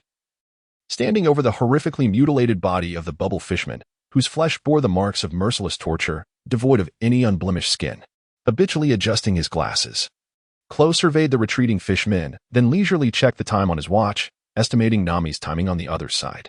He then pulled a transponder snail from his pocket and dialed a number, saying, everything is set here. You may prepare to enter at any time. Hee. Meanwhile, in the waters bordering the 16th and 153rd Divisions of the Navy, 2 ships belonging to the 153rd Division sailed quietly. On the deck, a gentle sea breeze blew as Yalin hung up the phone, her thin lips pressed together, exuding a chilling aura of murderous intent. Commence the operation. Chapter 98. The chaos reaches its apex. An invisible line seemed to separate the 2 maritime territories, with 4 ships from the 16th Division patrolling back and forth, while the 2 vessels from the 153rd Division lay still upon the surface, like cold, predatory beasts awaiting their command. Suddenly, the 4 warships of the 16th Division simultaneously altered their course, hastening towards a nearby island with increased speed. A series of white ripples trailed across the surface of the sea. Instantly, 2 vessels from the 153rd Division awakened, boldly cutting through the waters like colossal sharks sensing the scent of blood, leisurely following the trail of their prey. Yarlin stood at the bow of the ship. His eyes narrowed into a mere slit. Above him, the seagull flag fluttered in the brisk sea breeze, emitting a haunting sound. On either side of the vessel, a row of naval soldiers stood at attention, rifles in hand, the atmosphere steeped in a chilling severity. The hatch at the stern was thrown open, and one by one, the newly recruited fishmen shed their naval uniforms, swiftly donning the attire of pirates before leaping into the sea. The massive warship cast a looming shadow upon the waters, where figures plummeted into the depths, merging into the darkness, an ominous aura of malevolence brewing within the obscurity. In the Dragon Park, Aaron suddenly rose, violently shattering the chair beneath him with a kick. He gazed down at the tear-streaked faces of the fishmen, their expressions twisted in rage, as if they were poised to devour their foes. Bubble is dead? Killed by that naval officer. I caught a last glimpse of him. His body was brutally dismembered. Bubble sacrificed himself to save us from that naval soldier. The terror lingered on the faces of the fishmen kneeling on the ground. Rats? The Navy. Aaron ground his teeth, his sharp canines grinding together with a fierce intent. Around him, the other fishmen bore similar expressions, their pupils laced with crimson fury. A fishman officer blew a whistle, and a colossal shadow surged from the depths below the pool, water cascading down its hardened scales. Below its fearsome horns was a head reminiscent of a manatee, with eyes the size of a human torso, filled with ferocity and cruelty. Many warships are approaching Dragon Park, Kirby announced coldly as he entered. Before his words could fully resonate, a thunderous roar erupted from the sky. Black, solid cannonballs traced a swift parabolic arc, hurtling towards the ground. The sign of Dragon Park was shattered, the archway creaking ominously as debris scattered, and gray smoke rapidly enveloped the scene. Aaron's nostrils flared with barely contained rage, his gaze fixed upon the surface of the sea connected to the pool. Behind the veil of gray smoke, the outlines of warships were faintly discernible. He surveyed his fellow fishmen, his voice a low growl. I command you to annihilate these damned naval officers, to make them feel the full brunt of our fury. Not a single one shall escape. A resounding roar of agreement echoed from the Dragon Pirate crew. Blast them. Blast them mercilessly. Reduce this park to ruins. On the warship, a rattled naval commander stared at the grotesque fishmen corpses strewn across the deck, rage swelling within him as he looked towards Dragon Park. He stomped upon the bodies, venting the hatred and brutality surging through him, shouting, "Kill every fishman on this island. In the distance, a warship, summoned by urgent commands, swiftly approached the tumultuous sea, its menacing cannon mouths coming into view. The fishermen in the park, uttering frantic cries, dashed out in a frenzy, while beneath the swimming pool, a colossal figure advanced rapidly towards the vessel. The villagers of Kokosia, gripped by terror, listened to the deafening sounds of bombardment, exchanging bewildered glances, utterly perplexed by the unfolding chaos. Inside a certain house, Nokigo trembled with wide, fearful eyes as she beheld Chloe seated in the living room, clad in a navy uniform stained crimson with blood, methodically peeling an orange. She swallowed hard. "Are you a Navy officer? What on earth is happening outside? Where is Nami?" After popping a piece of orange into his mouth and chewing it down, Chloe adjusted his glasses, tilting his head to listen to the cacophony beyond, a bizarre smile creeping across his face. "Fear not. Everything is proceeding according to plan." Though not the answer Nokigo sought, her heart quaked with greater trepidation as she stared incredulously at Chloe, grasping the deeper implications of his words. This turmoil outside was indeed orchestrated by him. Where is Nami? Where is she? Meanwhile, upon the tumultuous waters, a swaying vessel struggled to approach the shore. Its mast shattered by live iron ammunition, the deck riddled with gaping holes. A foul stench of decay wafted forth from within. Bang! The stern of the ship was thrust high into the air, as the waves created by the exploding shells violently struck the vessel, seemingly intent on capsizing it against the beach. Wooden crates and burlap sacks tumbled onto the shore, revealing the decaying corpses within, accompanied by swarms of buzzing white maggots. Nami, unsteadily thrown off balance, was hurled onto the beach, rolling twice before coming to a stop.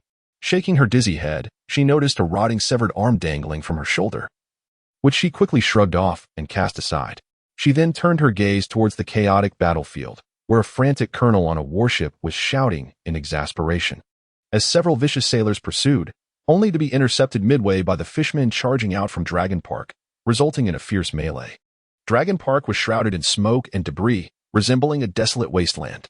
Nami exhaled deeply, glancing back at the overturned ship, now lying on its side with a shattered deck exposing dark, gaping openings.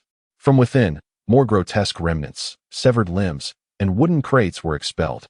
Undoubtedly, within those dark recesses lay even more bodies, some bound and suffocated, including the unfortunate little eight who had been tied up in the lower hold.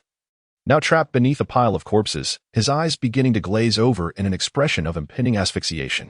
A bizarre scene unfolded at the slanted battlefield, particularly with a striking figure standing among the long dead bodies scattered across the beach, creating an eerily surreal tableau that few had the energy to notice, and even fewer could afford to contemplate.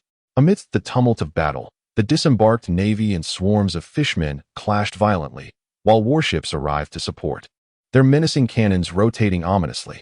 At that moment, a colossal shadow surged up from beneath the surface, and a terrifying wave crashed down like a rolling boulder, causing the stern of a warship to plunge heavily into the sea before rebounding, sending sailors screaming into the air, falling into the water like dumplings. Several sailors hung suspended in midair, impaled by a 5-meter-long harpoon, struggling and howling in a frenzy, as blood mixed with seawater rained down upon the deck below. The moment a 30-meter-long sea beast revealed its massive form, chaos on the battlefield reached a fever pitch. The creature, resembling a monstrous manatee, opened its enormous maw and lunged toward the warship, a golden ring adorning its snout creating a fierce whirlwind. Fear, rage, roars, and screams intertwined to form a cacophony, as two warships of the Navy's South 153rd Division appeared belatedly, while the lurking shadow beneath the waves had already extended a greeting, exacerbating the chaos to its zenith. Chapter 99. An unrefusable kindness. A colossal physique does not necessarily signify invincible strength, yet it undeniably evokes a terrifying visual impact and a sense of oppression. Particularly when the sailors strung upon its horns are still desperately struggling, the stench of blood wafting as the gaping maw descends, obscuring the sky. The Navy personnel on deck turned pale, horrified, as they gazed upward, the cannon's barrel overturned by the golden ring, crashing down upon the deck with a jarring sound, reducing several hapless sailors to mere pulp. The creature's fearsome teeth severed the ship's railing, causing it to tilt precariously, as a mass of sailors slipped from the bloody deck into the beast's gaping maw. The sound of chewing echoed as blood poured from the creature's toothy gaps, the shattered remnants of the warship swaying precariously. The surviving sailors shuddered in terror, hastily raising their weapons to fire upwards, brownish bullets raining down upon the sea cow. creating sparks as they struck its hardened scales. The sea cow howled in pain, and bodies, torn apart, fell from the sky, crashing onto the surface of the sea and the deck, splattering blood like a torrential downpour, staining the ocean crimson. Boom, boom, boom. Nearby warships quickly unleashed a barrage. Solid iron projectiles whistling through the air, striking the sea beast and shattering its scales, while some shells splintered into metal shards that embedded themselves into its flesh. Others embedding fully, leaving pockmarked impressions on its vast body. Despite the apparent horror of its wounds, they were hardly fatal to the enormous sea cow, instead inciting its ferocity. It let out a fierce roar, its horns aimed menacingly at the warships below. With a crack, the warship was dismembered, impaled on its horns. The sea cow whirled its head violently, conjuring a tempest as sailors were flung into the air, some unfortunate ones being caught and devoured mid-flight, while the luckier ones crashed heavily into the water, creating a dull thud as they morphed into a puddle of muck. Moo, moo, moo. On the beach, a cacophony of voices erupted as the fishmen roared the name of the manatee, their breaths infused with a ferocity and bloodlust, charging wildly towards the beleaguered navy. In stark contrast, the morale of the navy plummeted, while frantic orders echoed from the warships. More naval troops disembarked, forming ranks and unleashing a torrential barrage of gunfire upon the fishmen. Despite an air of panic, their numerical and armament superiority remained intact, causing many fishmen to fall in droves upon the sandy shore. Yet, a relentless tide of fishmen surged forward, and once they closed the distance, their innate strength and robust physiques proved insurmountable for the ordinary sailors, leading to a rapid escalation of casualties on the Navy's side. Boom! The thunderous cannon fire rained down upon the manatee, and due to its tumultuous thrashing, the cannons scarcely had time to aim at the shore. As the balance of battle began to tilt in favor of the pirates, the Navy's lieutenant paled in complexion, bellowing orders to his men below. Some sailors discarded their firearms in favor of swords, their faces ashen as they charged towards the manatee, scaling the masts and leaping onto the massive beast, frantically stabbing through the gaps in its scales. A deluge of blood drenched the scene, as Navy corpses plummeted into the sea like dumplings and the manatee's roars dulled, its strength waning from the loss of blood, its body exhibiting numerous wounds from the bombardment. This scene unfolded before the eyes of the Navy, and one of the warships began to pivot its cannons towards the fishmen on the shore. In a resounding volley, the fishmen fell like grass being mowed down, and the precarious situation on the coast seemed to stabilize once more. Amidst the relentless cannonade, many lower-ranking members of the evil dragon pirate crew were slaughtered, and in the ensuing close-quarter combat, the Navy also suffered significant losses, with lives extinguished every moment, as the beach became a veritable graveyard, strewn with bodies. Kruby, with eyes ablaze, watched the fallen fishmen, his hands slicing through the air, cleaving an incoming cannonball in two. He advanced, each strike against a Navy soldier leaving a dent in their chests. With a gaping maw, resembling that of a triggerfish, he unleashed a powerful jet of water, sending several sailors flying, before swiftly following up with a kick that crushed a throat. They raced towards the warship, the naval soldiers powerless to halt their advance. However, at this rate, by the time they reached the ship, the fishmen on the shore would be nearly annihilated. For the Navy outnumbered the evil dragon pirate crew by several folds. Damn it! Has the 16th Division of the Navy mobilized in full force? Their numbers are overwhelming. With a swift motion, Geo struck down yet another naval officer, skillfully evading the bullets that whizzed past from a distance. His face twisted in a grimace as he shouted towards Kruby. Kruby's arms resembled guillotines, his hands akin to iron shovels, and his feet advanced with lethal precision, dispatching one naval officer after another. His eyes were bloodshot, and though only 50 meters separated him from the warship, that distance felt like a trench of flesh and blood, littered with the corpses of fishermen pirates. As he drew closer, the hail of gunfire from the naval ranks intensified, making each step increasingly arduous. Two naval ships loomed quietly in the sea, seemingly detached observers of the chaos. Yalin, with an indifferent expression, lowered his binoculars, the smile that curled at the corners of his mouth chillingly cold. The combat strength of the 16th Division is somewhat beyond my expectations, although they possess a significant numerical advantage. He commanded his subordinate, "Contact the 16th Division and inquire if they require our assistance." As he spoke, Yalin's eyes narrowed, almost in a meditative state, yet his consciousness silently relayed orders to the shadows lurking beneath the sea surface. At that very moment, the 16th Division's colonel grimaced as he hung up the phone, promptly rejecting the goodwill of the 153rd Division. With a disdainful huff, he remarked, "We are on the verge of eliminating these fishmen. How audacious to seek credit at this juncture." The colonel was driven by the need to eradicate the fishman pirate crew in vengeance for Colonel Mouse, while also desiring to claim exclusive credit to report back to headquarters, compensating for his previous mistakes. Furthermore, he was keenly aware of the unsavory dealings between the 16th Division and the evil dragon pirates. Thus, he could not allow the 153rd Division to be privy to such matters. He ordered an expedited resolution to the remaining fishmen. Unbeknownst to him, Yalan took offense at the rejection of his offer. As he ended the call, strange shadows silently emerged from beneath the surface, hands adhering to the hull of the ship like geckos. As they slithered upwards, they revealed a menacing intent, catching the unsuspecting naval officers off guard. A chilling sound, akin to flesh being pierced and bones snapping, echoed as several bodies hit the ground with a soft thud. Fishmen, there are intruders beneath the ship. The gill organs of the fishmen serve as a distinct marker of their identity. With a mere glance, one can ascertain their presence. At this moment, no one harbors doubts. They merely perceive it as the fishmen of the evil dragon pirates stealthily boarding the warship. Those with quick reflexes hurriedly raise their firearms, only to be met with a sudden flash. A black and white skeletal tail swept past, its barbed vertebrae piercing the throat, the force of the strike snapping the neck. Blood spraying forth and splattering onto the deck, before the lifeless body crumpled to the ground. 1, 2, 3, there was no time to count. The entire crew of the warship was plunged into chaos, a maelstrom of slaughter, as shadowy figures flitted about.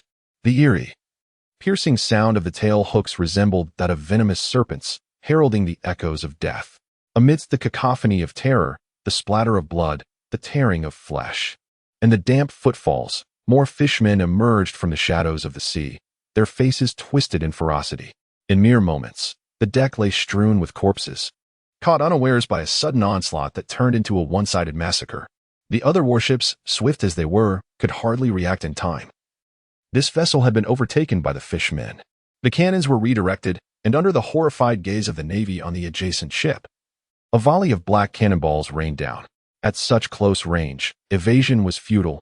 One side of the warship was obliterated, splintered timber falling away like paper, exposing the shattered keel. Then came a surge of panic-filled screams as the deck cracked down the middle, and the entire ship began to sag and sink. What is happening? The Navy captain abruptly turned to gaze at the last warship, now half submerged in the sea, while on the neighboring vessel, hulking fishmen moved about. Before he could issue a command, he observed a frantic officer on the adjacent ship shouting orders. Quickly, aim the cannons. Fire. Under the barrage of cannon fire, the warship seized by the fishmen soon followed suit, its hull collapsing and sinking. Then, those fishmen swiftly plunged into the sea, dragging the fallen Navy personnel into the depths, ruthlessly ending their lives. The series of actions was remarkably swift and efficient, sending a chill through the hearts of the remaining Navy. Bang, bang, bang. Navy soldiers fired into the water, but the fishmen promptly descended into the depths, vanishing from sight. However, the unseen instilled a far greater fear than the visible.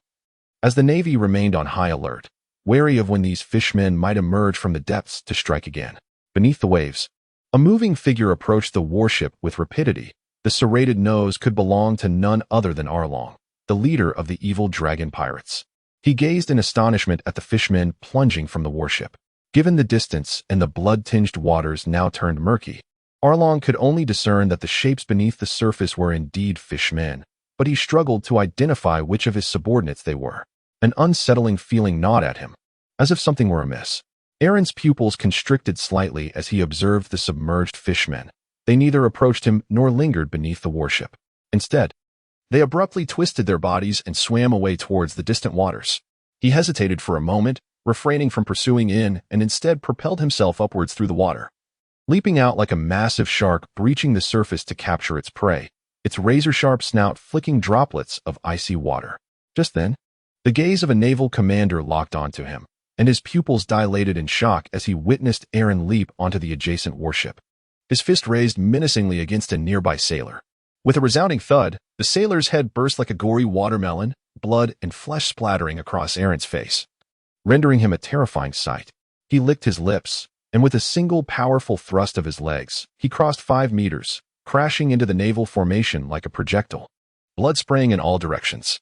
His sharp snout acted like a relentless saw, mercilessly slicing through the sailors, ripping apart their rib cages. their innards mingling with the blood that pooled on the deck. Aaron stood firm, and the sailors surrounding him fell like a grotesque bouquet of blood-soaked blooms, collapsing backward. He drew forth a massive saw-like blade, nearly 3 meters long, its edge lined with sharp triangular teeth. Gripping the hilt with one hand, he swung it violently at the nearby artillery, severing the barrel with a clean, mirror-like cut. "You shall all perish," Aaron sneered, exuding a terrifying aura reminiscent of a ferocious, bloodthirsty shark. With each step he took, 1 or 2 sailors were bisected, their intestines and entrails spilling onto the deck, trampled beneath wooden clogs. The sailors, still clinging to life, emitted harrowing screams that sent chills down the spine, transforming the warship into a hellish nightmare. A chilling sensation raced up his spine, as if a frigid saw were pressed against his skin, causing the hairs on the back of his neck to stand on end. The naval commander could hear Aaron's cruel laughter echoing in his ears, his complexion shifting in terror. Finally, he could no longer afford to hesitate. Trembling fingers snatched a communication device from a nearby sailor, hastily dialing a number. Yarlin gazed at the ringing communication device, and after 3 prolonged chimes, he leisurely answered the call, listening to the tense and distorted voice on the other end. "Are you requesting support from our 153rd Division to assist your 16th Division? Surely. We must have misunderstood."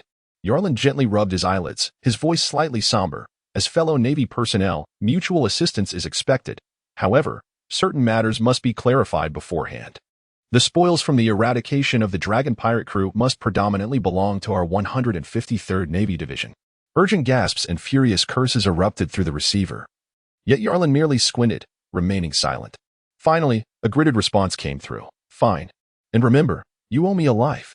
Yarlin chuckled softly, disconnecting the call and tossing the communication device to his aide, while simultaneously gesturing forward with 2 fingers. The 2 warships accelerated, swiftly approaching the battlefield, akin to 2 colossal beasts that could no longer restrain themselves. A chilling aura of lethal intent surged through the air as the naval flags billowed vigorously overhead. On either side of the vessels, sailors brandished their rifles, and the fearsome cannons turned menacingly. From this moment forth, our 153rd Navy Division officially assumes command of this battlefield. The cannon fire erupted in unison, the tone grave and commanding. Chapter 101. Fierce roar. A deep, ominous growl resonated as the dark projectiles detonated.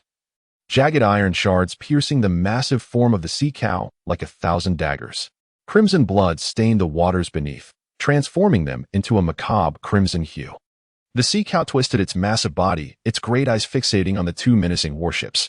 With a resounding crash, it plummeted heavily, sending terrifying waves crashing against the surface of the sea, resembling a wall of blood surging toward the vessels. Yarlin stood at the forefront, squinting as he observed the sea cow, which bore countless wounds and was marred by fragments of cannonballs, its once impenetrable scales now riddled with holes. What astonishing vitality! Yet, it appears to have reached the limits of its strength. He pressed his lips together tightly, the gloves discarded and thrown onto the deck. Behind him, the cannon once again unleashed a barrage of ferocious fire, erupting a wall of blood that splintered like shattered glass, creating numerous gaping holes. From the chaos emerged a colossal phantom, its golden, fearsome nose ring stirring the air into a terrifying howl. In an instant, countless black tendrils shot forth, intertwining in the air to form a writhing serpent, which viciously sank its fangs into the manatee. Yarlin soared into the air, deftly landing upon the creature's back with a single decisive step. Below him, the clammy, humid texture was palpable as the black whips tugged upwards. The shards of metal and broken scales embedded within the manatee served as a staircase for Yarlin to leverage, as the tendrils writhed like serpents traversing the creature's body, while a white figure seemed to pursue them. In mere moments, the black tendrils ensnared the manatee's nose ring, creating a swinging motion akin to a galloping swing. In the manatee's wide, bulging eyes, Yarlin executed a nimble flip, landing atop the beast's head. 2 twisted horns bore the remnants of a warship, bloodied remnants staining them as they dripped downwards. Yarlin curled his fingers, and the black strands split and shot towards the horns, much like rubber bands anchored to a slingshot. The manatee sensed the encroaching danger and thrashed its massive body in a frenzy. However, its vast bulk and stubby limbs rendered it clumsy and unable to reach Yarlin, who stood atop its head. The manatee lowered its massive form, crashing its head towards the sea's surface, the fierce winds howling past Yarlin's ears. His expression hardened slightly, and he was propelled into the air, akin to a stone released from a slingshot. only to rebound with an even greater velocity than the manatee's descent towards the waves. Boom! At the moment of collision, the shock wave shattered the surrounding air, unleashing a terrifying surge that echoed like thunder across the battlefield. The back of the manatee's head began to visibly cave in, the intense friction of the air creating an eerie layering effect, distorting the light that rendered Yalen's figure blurred and elongated. His shoes and pant legs tore apart, exposing the sinewy muscles and grotesquely swollen veins of his calves, resembling countless worms writhing beneath his skin. A tingling sensation spread across his feet as he gazed at the collapsed form beneath him. The manatee's head now bore gaping wounds, revealing bloodied brain matter sinking inward, the surface marred with cracks. Boom! Eyes filled with symbols of dizziness. The massive body of the manatee crashed onto the surface of the sea, sending forth an enormous wave that erupted around it. In that moment, the battlefield seemed to be suspended in a surreal pause as the gazes of both sides converged upon this spectacle. The towering waves receded like a descending white curtain, revealing the colossal form adrift upon the water, motionless and oblivious to its fate. In stark contrast to the size of the sea beast, Yalen appeared as an inconspicuous ant. Yet, all eyes were drawn to that diminutive figure, beneath which lay the shocking remnants of devastation. My heavens! It was likely that the thoughts of every member of the Navy's 16th Division and the Dragon Pirates were encapsulated in those three bewildered words. 2 warships navigated past, skirting the corpse of the manatee as they advanced towards the battlefield, their menacing cannons pivoting towards the shore. The thunderous sounds of cannon fire seemed to press play once more, and the cacophony of battle cries erupted anew, though the voices of the Dragon Pirates appeared somewhat diminished, while those of the Navy grew markedly louder. Regardless of any past grievances or conflicts between the 16th and 153rd Divisions, they were ultimately united by their standard military garb. As they stepped onto the battlefield, they were all Navy. The rumbling projectiles traced parabolic arcs, mercilessly obliterating unsuspecting fishmen, their mangled remains strewn across the ground. Soon after, the warships approached the shore, their sides lowering to allow a neatly arranged line of Navy personnel to step onto the battlefield. There was no hesitation, as a barrage of gunfire erupted, propelling them forward with the precision of a well-oiled killing machine, an aura of cold brutality enveloping the scene. Both pirates and Navy immediately sensed the distinct presence of this newly arrived contingent, a chilling contrast to the 16th Division, their collective bloodlust and disciplined efficiency, honed through countless trials of fire and blood, marked them as formidable warriors. Fire! Fire! Fire! The indifferent command was issued with an unflinching tone, as the rhythmic gunfire claimed the lives of the fishmen. As they neared the chaotic center of the battlefield, these Navy soldiers unhesitatingly sheathed their firearms, drawing their sabers from their waists. Their formation splintered into groups of 3 to 5, collaborating seamlessly to cut down the pirates. When had such a navy emerged in these waters? Kruby felt a twitch in his eyelids as he witnessed a towering fishman swing his blade at the Navy, only to be met by 2 soldiers who parried the blow, followed swiftly by a third who plunged a knife into his abdomen. 2 others remained vigilant, eyes scanning for impending threats. Damn it! In merely a moment of distraction, 3 of the Fishman brothers succumbed before his eyes. Kruby took a deep breath, stepped forward, and with a swift motion, cleaved through the ribcage of a Navy soldier. His hands deftly swept sideways, the blades of his arms slicing through the bellies of 2 approaching Navy men. As he retracted his arms, he swiftly struck again, shattering the remaining 2 soldiers. In an instant, he had eliminated 5 elite Navy members with ruthless efficiency. Suddenly, a tingling sensation coursed through his spine, prompting him to pivot quickly, raising his forearm in defense. A blinding spark flickered across his blade-like arm, and a crimson line erupted forth. I cannot allow you to slaughter the Navy so easily. I carry debts of blood that must be repaid. The Navy soldier, adorned with peculiar heart-shaped glasses, dangled a circular saw from his fingertips. With a glance at Kruby, he addressed a nearby Navy soldier. Leave this one to me. Chapter 102. Powerful. Cold. Ruthless. The barrel was cleaved in half, the edges smooth as a mirror. Surrounding Navy soldiers were bisected, blood and flesh strewn about the ground, with the serrated blade ensnaring mangled intestines. Arlong's small eyes suddenly narrowed into slits as he turned, brandishing his knife towards the Navy soldiers ascending the deck. His uniform was drenched in blood, his trousers tattered into rags, and his black boots were marred with fine cracks, seemingly on the verge of collapse.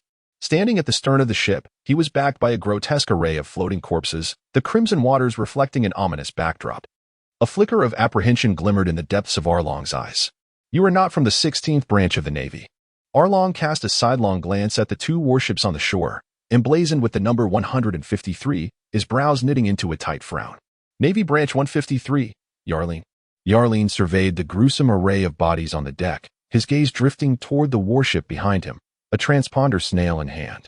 A pale-faced Navy officer, bearing the insignia of a lieutenant colonel, stood beside him. With a sinister grin, Yarling declared, at the request of the 16th branch of the Navy, "We have come to assist in the eradication of the Fishman pirates." Humph. Arlong swung his arm, the blade quivering violently, splattering the remnants of flesh and intestines toward Yarling. With a menacing laugh, he stomped heavily on the deck and swung his weapon in a wide arc, proclaiming, "All Navy must die." Smack. Yarling deftly snapped a section of the mast that had crashed onto the deck, weighing it in his hand before sweeping it horizontally to clear away the gruesome remnants before him, creating a circle of space. With a fierce thrust, he pierced forward. The sharp crack echoed as the wooden mast splintered into fragments, sawdust swirling in the air. The serrated blade descended with a chilling wind that stirred the wisps of hair on his forehead, altering the direction of the airflow.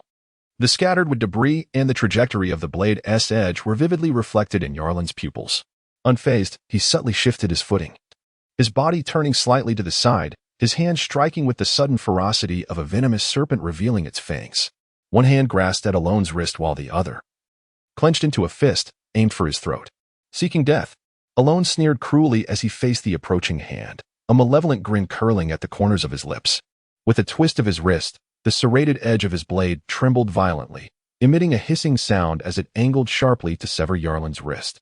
At that very moment, he coldly fixed his gaze upon the fist hurtling toward him, his stout neck tensing as if his head had suddenly dropped by 2 inches, his long, pointed nose resembling a piercing dagger. "The one courting death is you." As Yarling smiled, his left hand splayed wide, and black threads erupted from between his fingers, resembling delicate willow branches cascading through the air, effortlessly brushed by serrated edges. The shifting currents of air caused the black strands to disperse inward, while the blade, uncontrolled, veered off its intended path. What should have been a diagonal slash aimed at Yarling's wrist instead grazed past him, as Along, propelled by inertia, abruptly collided with Yarling's outstretched hand, creating a scene that appeared eerily premeditated, as if Yarling had orchestrated the encounter, waiting with open claws for Along's hand to enter his grasp. As fingers converged, the tips, as rigid as steel, pierced flesh and locked onto bone. Along let out a piercing scream, his long knife slipping from his grip and embedding itself into the deck.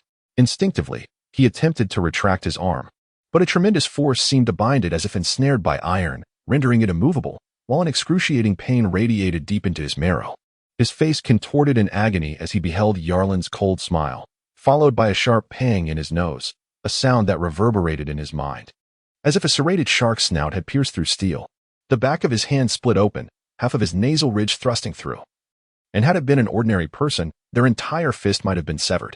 However, Yarling's skeletal and muscular resilience far surpassed that of the average individual.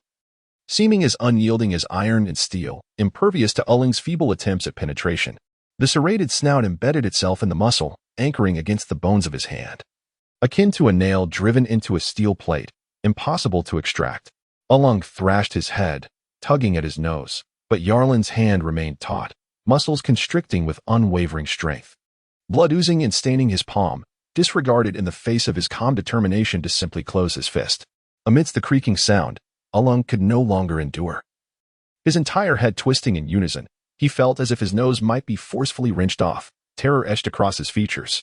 Yarling remained unfazed, however. When his fist tightened to a critical degree, it suddenly paused, then abruptly twisted in the opposite direction, while his knee was thrust violently towards Aaron's chest. A resounding crack echoed. An unbearable sting radiated from his nose, as if his very skull were on the verge of shattering. Aaron's neck stiffened, immobilized. And then an overwhelming force struck him, accompanied by an excruciating tearing pain in his wrist, propelling him backward. He tumbled chaotically, his senses in disarray. A heavy sensation engulfed his head, and with each breath, the throbbing ache coursed through his nasal passages, enveloping his entire cranium. Tears streamed uncontrollably from his eyes as he beheld the side of his own nose, grotesquely misaligned. The agony, it was excruciating. The torment of his broken nose consumed his every thought, and with a grimace, he let out a howl before lifting his head, his eyes filled with malice, fixated intently on Yarling. "Truly formidable," Yarlin gazed indifferently at Aaron, methodically extracting the bone lodged in the back of his hand, his deformed, serrated nose contorted in a grimace. After examining it in the palm of his other hand, he cast it onto the deck beneath Aaron's fluttering eyelids, and with a forceful stomp, he crushed it. Hatred surged within Aaron, a desire to skin Yarlin alive and devour his bones. Yet, the merciless cruelty displayed by Yarlin instilled an overwhelming sense of dread within Aaron. A fear he was reluctant to acknowledge. Powerful, cold, and ruthless. When Aaron met Yarlin's apathetic gaze, a chill coursed through him, and he slowly raised his left hand. His wrist bore 5 gruesome gashes, extending from his wrist to his palm and the back of his hand, as if the flesh had been cruelly torn away. Exposing the stark whiteness of his bones to the air, sending waves of sharp pain through him, he attempted to clench his fist, only to feel the bones within as if they were on the verge of shattering at the slightest exertion, causing his heart to sink heavily. Submit obediently, and I shall spare your life. Yarlin's fingers opened and closed, gently flexing his wrist as he met Aaron's venomous glare, sneering, with one hand incapacitated. What do you intend to fight me with? Even with just one hand, I could swallow you whole. Aaron roared in fury, his face contorted with veins bulging and muscles trembling. He pressed his intact palm against his lips, meticulously removing a complete row of teeth, which he held in his hand. The sound of crunching reverberating. Recently, much has transpired. My grandfather has been diagnosed with lung cancer, and I've been occupied with hospital visits and caregiving. Additionally, my work is nearing publication. It is set to be released around December 1st. I will confirm with the editor this Friday. I feel somewhat overwhelmed, as everything seems to converge at once. Moreover, I suspect my lack of rest has led to persistent neck pain, causing significant discomfort when I turn my head. With that said, I will refrain from further elaboration. Once published, there will be a surge in updates, and I will return to regular posting. I deeply appreciate everyone's understanding and support, and I feel both ashamed and humbled. Chapter 103. The despairing dragon shark teeth are capable of regeneration. Almost immediately after having a complete row of teeth extracted, new teeth began to fill Aaron's mouth, the row he held resembling a set of wearable dentures. Yet the residual saliva and the stark whiteness of the teeth served as a grim reminder that these were not mere toys. Quite the innovative trick. Yarlin grinned, revealing his own gleaming teeth before sneering. Aaron propelled himself forward, leaping and gliding just above the deck like a torpedo skimming the surface, hurtling toward Yarlin at breakneck speed. His mouth stretched wide in an exaggerated grin, his menacing teeth poised like a guillotine aimed at Yarlin's calf. As he maneuvered, Aaron's jaws snapped empty. But his arm shot upward, the dental implements in his grasp rapidly expanding and contracting, radiating a lethal intent as they lunged toward Yarlin's chest. In that fluid motion, Aaron leapt from the ground, aiming his sharp teeth toward Yarlin's throat. A shark, resembling 2 rabid dogs in a frenzy. The air was filled with a cacophony of sharp, crisp sounds, a phenomenon unfamiliar to Yarlin even after 2 lifetimes, as he faced an adversary wielding teeth as weapons. For a moment, he found himself in a state of bewilderment, struggling to comprehend the situation. Yarlin deftly evaded successive assaults, his pupils constricting as he beheld the mass being mercilessly shattered by Aolong's powerful jaws. The severed cannon barrel bore the indelible marks of a vicious bite, revealing that these teeth were undeniably sharper than any ordinary blade. As one tooth became worn from its relentless gnashing, Aolong casually discarded it, only to produce a fresh, razor-sharp fang from his maw. This seamless display of regeneration caused Yarlin's eyelids to twitch slightly, a peculiar glint illuminating his gaze. The continuously regenerating teeth, forged from a material more formidable and sharper than conventional steel, raised the question of how many could be produced in a single day. If the quantity were substantial, it might prove advantageous. Yarlin's face bore a peculiar and chilling smile, and his gaze upon Aaron no longer resembled that of a man observing another, but rather that of one scrutinizing a relentlessly operating machine. A sudden chill gripped Aaron's heart as an array of dark threads surged forth, obscuring his vision. The swirling black strands encircled him, and he came to an abrupt halt, his teeth gnashing at the encroaching darkness. Though his formidable bite could sever steel, it failed to penetrate these threads, which seemed impervious to his grasp. As his teeth slipped, they found only empty air, and a wave of realization washed over him. He cursed vehemently within. Is it a wielder of a devil fruit? The dark strands coalesced like a constricting web, advancing toward Aaron. In a moment of desperation, he pivoted sharply, propelling himself from the clutches of the black threads like a drill breaking free. Yet, what met his eyes was the formidable descent of a fist. He instinctively turned his head, but the punch landed squarely on his shoulder, sending him crashing onto the deck. The force of the impact shattered the already dilapidated floorboards, creating a gaping hole, and with a scream, Aaron plummeted into the ship's hold. Yarlin swiftly leaped into the dimly lit cabin, where the only illumination emanated from a shaft of sunlight streaming through a gaping hole. The space was cluttered with fixed wooden frames and scattered wooden crates, some of which had been smashed open, revealing a hodgepodge of debris within. There was no sign of Aaron. Has he concealed himself? Yarlin squinted and suddenly pivoted, delivering a swift kick behind him. Thud. Aaron was sent sprawling, crashing into a wooden beam, yet still wielding his makeshift weapon with ferocity, lunging towards Yarlin's throat. Growing increasingly impatient, Yarlin accelerated, leaping to grasp the overhead beam, lifting himself partially off the ground, while his calves lashed out like a series of whips against Aaron's side. The crisp sound of strikes echoed as Aaron's shoulder endured relentless blows, blood erupting from lacerations as his arm weakened and fell, the weapon slipping from his grasp and clattering to the floor. Dazed, he spun in place like a top, yet continued to gnash his teeth towards Yarlin's legs. With a taut calf, Yarlin delivered a fierce strike to Aaron's jaw, causing his entire face to convulse as if it might detach from his skull. Aaron was flung backward, crashing into a pile of wooden crates, causing the entire vessel to sway. Yarlin slowly approached, casually kicking aside the scattered boxes. Along lay on the ground, his cheek turned to reveal a swollen bruise, his jaw contorted into a grotesque shape, and his mouth appeared to mindlessly drool. A salty, briny scent emanated from beneath Along, as his chest seemed to be soaked with a dark patch. Yarlin furrowed his brows in suspicion, when suddenly, a shocking transformation occurred. Along's legs trembled violently, ensnaring Yarlin's ankle like a noose. His bruised and swollen lips parted, revealing jagged teeth that savagely gnawed at the wooden floor of the cabin. The planks beneath him, already cracked from a previous impact, allowed seawater to seep in. As he gnawed feverishly, splinters flew, and the hole widened to a breaking point, causing the wood to sag and ultimately give way, plunging Along's upper body into the sea. The weight of the sinking dragged him down, his feet locked tightly around Yarlin's ankle, pulling him into the depths. Along thrashed his upper body wildly, akin to a shark diving furiously below the surface. Blood oozed from the corners of his mouth as he laughed maniacally. Die, die. Ha ha ha. You, the wielder of the devil fruit, shall not escape death. It was said that those who possessed the power of the devil fruit were cursed by the sea. Sinking into the waters would instantly drain their strength, leaving them faint within mere breaths. The heavy pull on his feet and the sound of splashing water behind him confirmed Along's certainty that Yarlin had been dragged into the sea. A bloodthirsty, cruel smile emerged in his eyes as his neck slowly twisted back. Suddenly, his expression froze, his pupils quivering with an overwhelming dread. The figure reflected in Along's gaze was not the unconscious Yarlin he had anticipated, but a face nearly pressed against his own, with chilling blue irises radiating a haunting murderous intent. How long do you intend to drag me down? Though silent, the words were conveyed through lip movements, as Along watched Yarlin's thin lips tremble ominously. Why are you not unconscious? Along's eyes widened in shock, as if he had seen a ghost. I have never claimed to be a wielder of the devil fruit. A flicker of darkness crossed Yarlin's pupils, as black threads coiled around Along's neck, tightening slowly. Now, take me up. Chapter 104.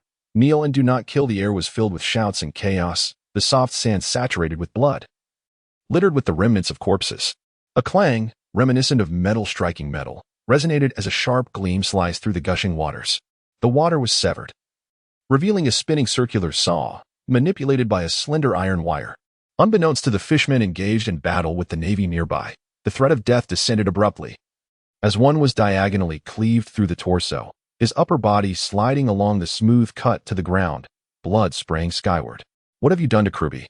With lips reminiscent of a banana, the figure incessantly sprayed jets of water, breathlessly hurling fierce inquiries at the naval officers before him. The elongated, round top hat perched atop his head, paired with his bizarre heart-shaped glasses and incongruous attire, exuded an air of absurdity. Yet, upon witnessing the blood smeared across the circular saw and the nearby Kruby, who emitted chilling howls while mercilessly slaughtering his fellow fishmen as if possessed, a profound sense of eerie dread gripped his very soul. Kruby let out a beastly howl of exhilaration, his eyes swirling with a frenzied light. With a single punch, he shattered the spine of a fishman pirate, while his other arm sliced through the throat of the horrified creature, bathing his face in the warm blood of his companion, yet smiling with a terrifyingly bloodthirsty glee. Curious to know? The master manipulator deftly flicked the iron wire, guiding the circular saw to carve an arc in the air. Releasing his grip, the saw punctured the jet of water with a sharp hiss. Why not ask him yourself? Kill that water-spewing fishman, Zhang Hao suddenly bellowed, causing Kruby in the distance to pause momentarily before charging forth like an enraged bull, his imposing presence aimed directly at Jiao. You bastard, I will kill you. Jiao roared in fury, his face contorted into a deep shade of blue, thick lips quivering as a bubble of water erupted from his throat. Upon its release, the bubble was instantly pulverized by Kruby's relentless punches, splattering water back towards him, drenching him as though slashed by a blade.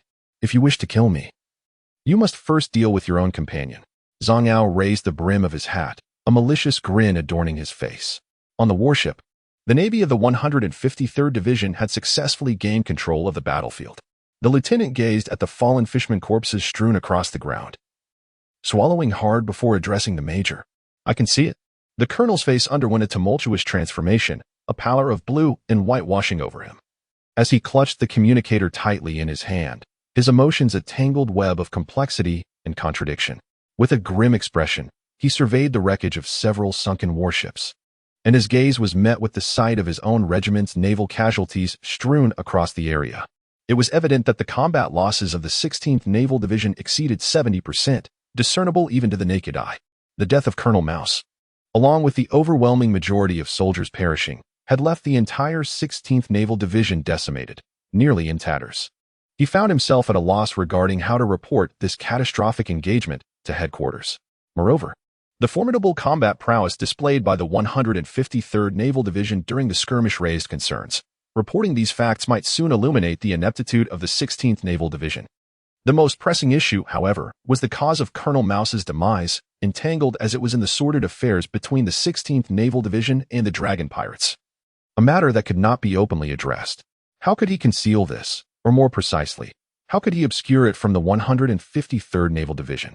Ultimately, the tragic fate of Colonel Mouse stemmed from the Dragon Pirates' dissatisfaction with the exorbitant bribe they had received, a brutal internal conflict over the spoils, as the colonel perceived it. If the matter were confined solely to the Dragon Pirates and the 16th Naval Division, even in the event of Colonel Mouse's untimely death, there would have been a chance for the 16th Naval Division to redeem itself by eliminating the Dragon Pirates, thus silencing any potential witnesses. However, with the involvement of the 153rd Naval Division, his confidence waned completely. He issued the command for all naval personnel of the 16th Division to disembark and assist the 153rd Division in expediting the battlefield cleanup. He paused momentarily, then turned to his aide with a fierce intensity, declaring, "Leave no living merfolk behind." The last two warships swiftly approached the shore. As the remaining forces of the Navy's 16th Division surged forth, determined to eliminate the infamous Dragon Pirate crew. At that moment, the blood-soaked sea erupted violently, a crimson void spraying forth a cascade of waves. Arlong, his nose broken and his body marred with wounds, emerged from the depths like a shark breaching the surface. A figure standing upon his back, fingers entwined with black threads as if deftly manipulating the reins of his aquatic steed. The deck was a grotesque tapestry of sanguine flesh and debris as the shark glided along the warship's surface, a searing pain radiating from his chest, compounded by the agony of his bruised and swollen visage. Humiliated by the presence of a human riding him like a mount, Arlong yearned to bury his face in the deck and succumb to despair. The Navy's lieutenant stood, dumbfounded, gazing at the man merely 3 meters before him, the leader of the Dragon Pirate crew, the merciless fisherman Arlong. At a loss for words to describe the scene, he watched as the figure descended from Arlong's back, stepping onto the deck with an effortless grace. A simple tug on the black threads lifted Arlong, sending an inexplicable chill down the lieutenant's spine. On the shore, an eerie silence enveloped the scene as the fishermen rubbed their eyes in disbelief, as though a vital pillar of their existence had suddenly crumbled. An oppressive atmosphere of sorrow, anger, and despair permeated the air. The first fisherman discarded his weapon, followed by many more, their bodies collapsing as if drained of all strength. A few stubborn fishermen, unwilling to accept the harsh reality, screamed in defiance and charged toward the warship. But just as they took a few steps, a circular saw whistled past, tearing through their bodies, followed by a barrage of gunfire, leaving several corpses sprawled upon the ground. Yarlin, gripping Aaron with one hand and balancing on the ship's railing with a single foot, spoke in a tone low yet resonant, piercing through the cacophony to reach every ear present. All the fishmen, including Jiao, knelt despondently upon the ground, having lost the will to resist or struggle. Eliminate all these fishmen, bellowed the deputy officer of the 16th Division, before his words had fully escaped his lips. The sailors of the 16th Division had yet to receive their orders to act. However, the soldiers of the 153rd Division instinctively raised their rifles, directing their aim ominously towards the 16th Division. The deputy officer, witnessing the dark muzzles of the guns, trembled as he asked, "What are you doing?" "Lieutenant Yarlin has commanded them to kneel and spare their lives," responded Zhang Ao, wielding a chainsaw, with blood still dripping from its blade onto the ground. Chapter 105. Post-war report. Kneeling pirates littered the ground, with bodies and severed limbs scattered around their feet. The guns of the 153rd Division pointed grimly at the 16th Division. The Navy uniforms stained crimson, exuding an air of cold, ruthless determination. Zhang Ao swung the chainsaw, arcs of blood splattering forth, with droplets landing on the deputy officer's contorted visage. Fuming, he glared at the encroaching soldiers of the 153rd Division and, lowering his voice, shouted, "What are you doing? These kneeling fishmen are our prisoners from the 153rd Division. The 16th Division has no authority to execute them at will," Zhang Ao replied coldly. On board the warship, the Navy colonel, with a grim expression, fixed his gaze upon Yarlin. Noticing the insignia on Yarlin's shoulder, his voice dripped with a chilling malevolence. "Lieutenant, these are creatures that deserve to be torn asunder. What purpose does it serve to spare them?" Yarlin gently moved his arms and shoulders, squinting as he surveyed the scene before him. With a slight raise of his eyebrows that hinted at a smile, he inquired, "I am yet to know how to address the colonel." The colonel, perceiving the smile on Yarlin's face, felt an inexplicable irritation. He undid the buttons of his jacket and replied, "Snetty, you should refer to me as Colonel Snetty." Yarlin held tightly onto the black silk thread, which was coiled tightly around Arlong's neck. As he exerted pressure, Arlong's face turned a deep shade of purple, and he gasped for breath, his eyes fixed on the ever-changing expression of Snet. He exclaimed, "Simply slaughtering those merman lackeys does not resolve the issue. The life of the dragon pirates' leader, Arlong, remains firmly in my grasp." Snet's face paled in fury, his gaze piercing into Yarlin as he coldly inquired, "What do you mean by that?" "My meaning is abundantly clear, Lieutenant. Do you not comprehend?" Yarlin retorted with a derisive laugh, flicking his fingers to retract the black silk thread. He crouched down, smearing blood onto Arlong's garments, then leisurely rewrapped his gloved hand, continuing, "The sordid affair between the Navy's 16th Division and the Dragon Pirates is indeed captivating. Who could have foreseen that even Colonel Mouse would ultimately lose his life? I wonder whether it is more accurate to say that Colonel Mouse was simply unfortunate or that the mermen are inherently ruthless. What do you think, Lieutenant Snet?" Snet's complexion took on a hue reminiscent of liver, his gaze darting to the unconscious Arlong, his teeth gritting in pain. "It was Arlong who informed you of this. You scoundrel. These are all fabrications, the entire scheme of the Dragon Pirates. Colonel Mouse died a noble death. Do not rush to defend yourself." Yarlin interrupted Snet's protest with a wave of his hand. "I have no faith in the words of pirates. However, if these rumors were to reach headquarters, it may well confuse them." "Oh." Snet locked his gaze onto Yarlin, remaining silent for a full 2 minutes before exhaling deeply. "Lieutenant, what exactly do you intend to do? You cannot be serious about accusing our 16th Division to headquarters, can you? How could that be?" Yarlin's lips curled into a wide grin as he let out a booming laugh. With a deft flick of his foot, he sent Arlong soaring through the air in a parabolic arc, landing him at Zhang Ao's feet. As Zhang Ao caught the unconscious Arlong, he casually handed him off to 2 nearby sailors, then turned his gaze toward Yarlin, who was laughing ominously. "Clear the battlefield." The sailors of the 153rd Division retracted their weapons, beginning to bind the captives with ropes for transport to the warship. Others set about clearing the beach of corpses, separating the bodies of the Navy and pirates into bags and boxes to be dragged back to the ship. In order to alleviate any suspicions from our division and to diminish misunderstandings and conflicts between our 2 branches, I have a few suggestions regarding the report to headquarters. Yarlin then turned back, addressing Sanidi with a smile. "Why don't we find a quiet place to discuss this in detail?" On board the 153rd Division warship, in a secluded cabin adorned with a round table of intricately carved mahogany, 2 stacks of white paper lay on the table.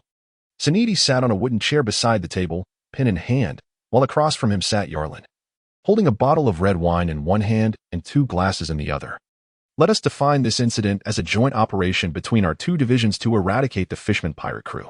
In the battle, Colonel Mouse unfortunately lost his life, however. The remaining sailors of the 16th and 153rd Divisions fought valiantly and ultimately succeeded in annihilating the entire evil dragon pirate crew. You, Colonel Sanidi, can emphasize your command during this operation. Our report from the 153rd Division will similarly acknowledge that after the death of Colonel Mouse, the subsequent command was assumed by you. This commendation should adequately compensate for the loss of Colonel Mouse. Yarlin uncorked the bottle and poured red wine into the glasses.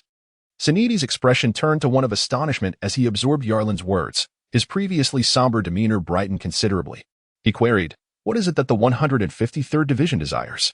It is essential to highlight the substantial losses endured by the 153rd Division during this battle, with a casualty rate soaring to nearly 70%, as well as the pivotal role played by Lieutenant Yarlin in slaying the leader of the evil dragon pirate crew, Arlong.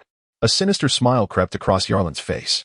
Given his current rank, he could not assume the role of commander of the Joint Division, nor did he particularly care for such a hollow title. He was willing to cede the lion's share of the glory to Sanidi, for the remaining accolades would suffice to guarantee his promotion. He hoped to ascend into the headquarters view in a manner that was neither too abrupt nor overly ostentatious, thus minimizing any potential doubts. 70% casualty rate.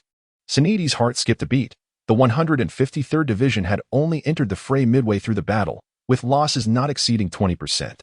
He scrutinized Yarlin with a penetrating gaze before nodding. "Very well, I shall compose the report accordingly.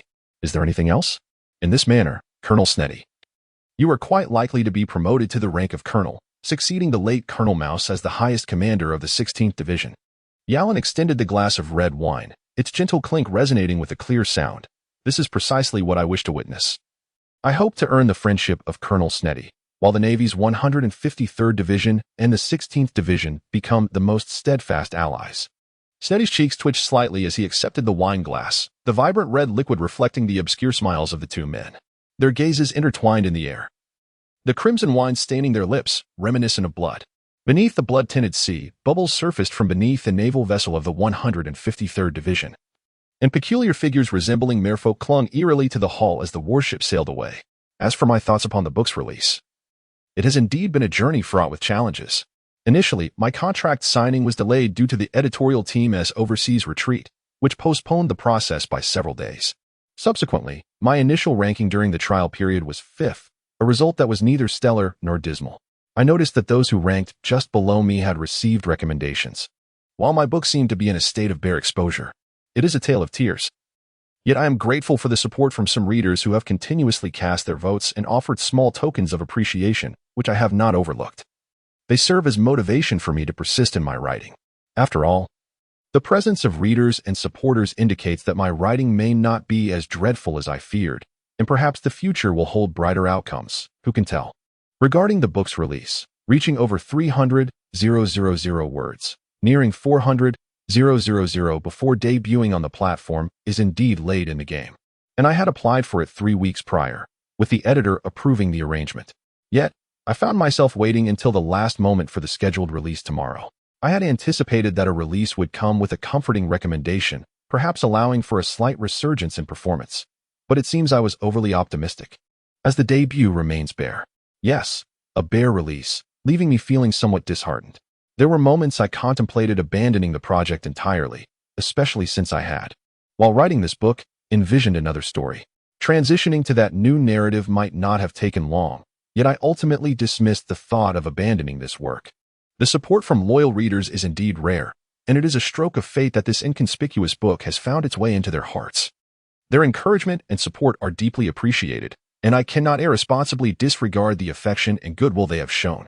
Hence, I have received inquiries from some readers about the possibility of discontinuing the story. It is unlikely that I will not complete the work. Rather, I shall finish it. If the results show improvement, I will write with greater joy and indulge in lengthier compositions.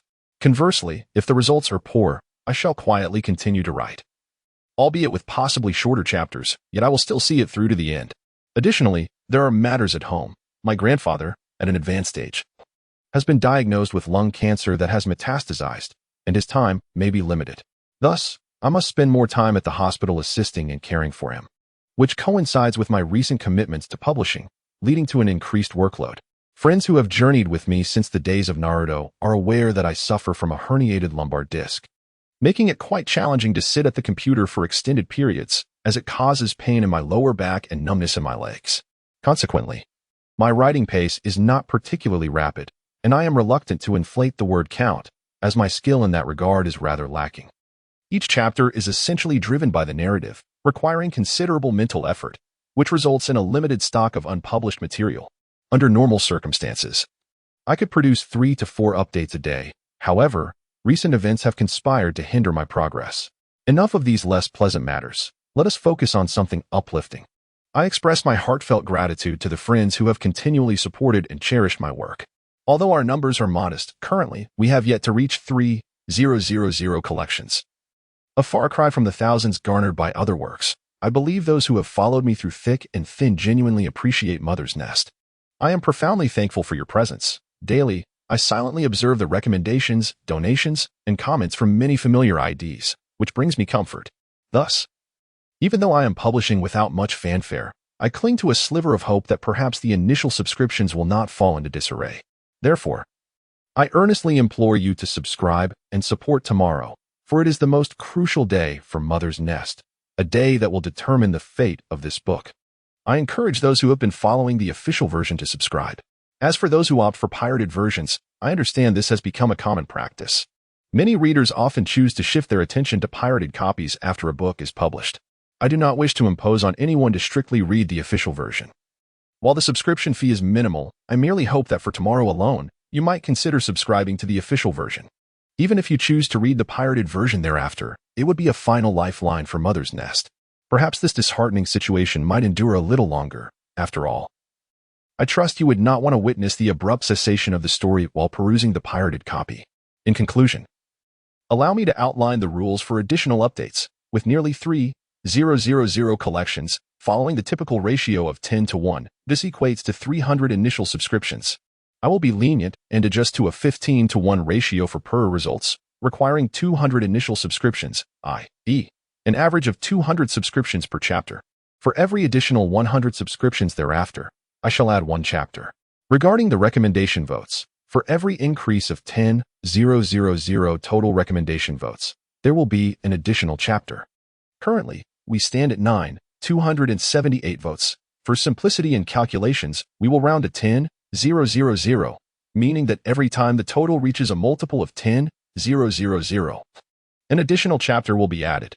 Lastly, regarding the matter of gratuities, I do not wish to impose any expectations, for everyone's financial circumstances vary. The mere fact that you choose to engage with my authentic subscription fills me with gratitude. Should you wish to offer additional support, it would undoubtedly serve as a testament to your appreciation, as no one's wealth comes effortlessly. Hence, I extend my heartfelt thanks to those who choose to contribute. Due to my modest writing pace, I would like to provide a token of appreciation. A single chapter will be added for the first individual who donates to the helmsman, 2 chapters for the first contributor to the leader, and 4 chapters for the first supporter to the alliance leader. To be candid, I have seldom encountered contributions exceeding that of the helmsman, so this remains a distant aspiration. I shall diligently record the added chapters and dispatch them with utmost promptness. Now, as we embark on the new offerings at midnight tonight, I sincerely hope for your continued subscriptions and support. The coming month heralds a fresh beginning, and updates will resume. Once my neck feels slightly better, I shall endeavor to increase to 3 updates. Thus, I wish you all a delightful weekend. Chapter 106, The Transformation of the Third Order Sea Beast. First update. The naval vessel glided through the ocean, dragging along a battered leviathan, its body marred with wounds. Standing at the stern, Yalin observed as countless black strands, seemingly endless, cascaded like silk in the twilight, enveloping the sea creature inch by inch. The ocean appeared to pulsate with eerie black bubbles, the woven darkness silently contracting and submerging. Soon, a shadow of blackness gradually sank beneath the waves. Yarlin stood at the stern of the ship, peering down at the horrifying reflection on the surface of the sea. It was an oval silhouette resembling a massive black whale. Its body adorned with stacked scales that shimmered with a sinister gleam, it appeared almost like an organ capable of movement. As the ocean currents caressed it, it quivered gently, revealing sharp edges. Above it loomed a 3-meter-long horn, beneath which resided a terrifying vertical eye, bloodthirsty and ferocious. A ripple spread across the seabed, and the eye beneath the horn reflected the silhouettes of the people on the warship, before the creature lowered its head and submerged into the depths of the ocean. The transformative entity, named Pinning, Black Horn. Yarlin spontaneously coined the name, and a stream of information materialized in his consciousness. Black Horn species, Sea Beast class, Tier 3 primary. Capable of evolution mental strength, 7 nerve conduction rate, 9 bone hardness, 22 muscle activity, 14 blood density flow rate, 13 a creature that extracts and refines the essence of sea beasts. It possesses an insatiable stomach, perpetually tormented by hunger, ceaselessly searching for sustenance. Sharing. A dark line flickered in Yarlin's eyes, as if his retina were severed, revealing another darkened image. In this vision, the roaring currents of the sea surged past, and a panicked school of fish was drawn towards something with a terrifying gravitational pull. Then came the chilling sounds of chewing, transforming the scene into a crimson haze. This was Black Horn in the act of hunting. That dreadful suction was its mouth opening. An epiphany struck Yarlin, immediately followed by an overwhelming hunger that coursed through his being, an indescribable emptiness akin to a black hole devouring every cell in his body. Exhaling deeply, Yarlin severed the sensory sharing, releasing a long breath. The lingering sensation of that horrifying hunger remained, as if his very gut were writhing in a bizarre manner. After approximately 3 seconds, the feeling of hunger gradually dissipated. After issuing a command for Black Horn to hunt freely, he turned and made his way back to the cabin. The inky darkness of night descended as expected, enveloping the entire maritime expanse. The beach of Kokoja Island bore the remnants of blood washed ashore, with debris strewn across the coastline. On the opposite side, a capsized ship lay overturned, its interior filled with decaying corpses that had been cleared away by the Navy, leaving behind a vessel seemingly solidified by blood, silently resting in the night, its shattered hull producing an eerie howl as the sea breeze rushed through. Crack! Nami crouched down, her shoe sole adhering to a mangled piece of bone. With a long stick, she pried the bone away, vigorously scraping her shoe against the sand. The chilling sea wind tousled her hair, revealing her pale visage, her trembling eyes reflecting a tumult of emotions, interwoven with relief, confusion, and an unexplainable disquiet. The evil dragon pirates had been obliterated, vanquished by the Navy. Nami shook her head, and a man wearing glasses naturally sprang to mind. The Navy's 153rd Division? Was Claude truly a naval officer? The faint sound of footsteps echoed behind her, and Nami abruptly turned around to see Kuro clad in the black suit he wore during their first encounter. He gently adjusted his glasses with a nonchalant expression as he walked past her. By the coast, a merchant ship resembling a sea shark emerged from the enveloping darkness, its bow revealing a tall man with gold-rimmed glasses gazing towards the shore. He muttered a couple of curses under his breath. It was none other than Lombard, returning from Alabasta and making a brief stop at Kokoyashi Island to pick up a man named Kuro. Kuro. Nami called softly to the man who seemed familiar yet utterly unrecognizable. Kuro halted, his cold eyes hidden behind the lenses of his glasses, and cast a blank stare in her direction, raising an eyebrow slightly without uttering a word. Confronted with his icy indifference, Nami parted her lips, filled with questions and thoughts that ultimately retreated into silence within her. She found herself at a loss for words. You once said that the two most foolish things were to trust a pirate's promise. What was the other? Nami inquired urgently as Kuro turned to leave. With half of his profile turned towards her, the moonlight reflected off his glasses, rendering his emotions obscured. While his chilling voice reached her ears, the other foolish thing is to believe that the Navy represents justice. As the sound of his footsteps faded, Nami stared at the receding silhouette of the ship, gradually coming to her senses. She softly murmured to the vessel disappearing into the darkness. In any case, thank you, Kuro. A few days later, the prison of the Navy South 153rd Division was overcrowded. However, this situation was merely temporary, and tranquility would soon return to the facility. The guards of this prison were all brothers of the Fishman race. The imprisoned Fishman pirates exhibited a glimmer of hope upon their faces. However, no matter the words they uttered, the guards remained unresponsive.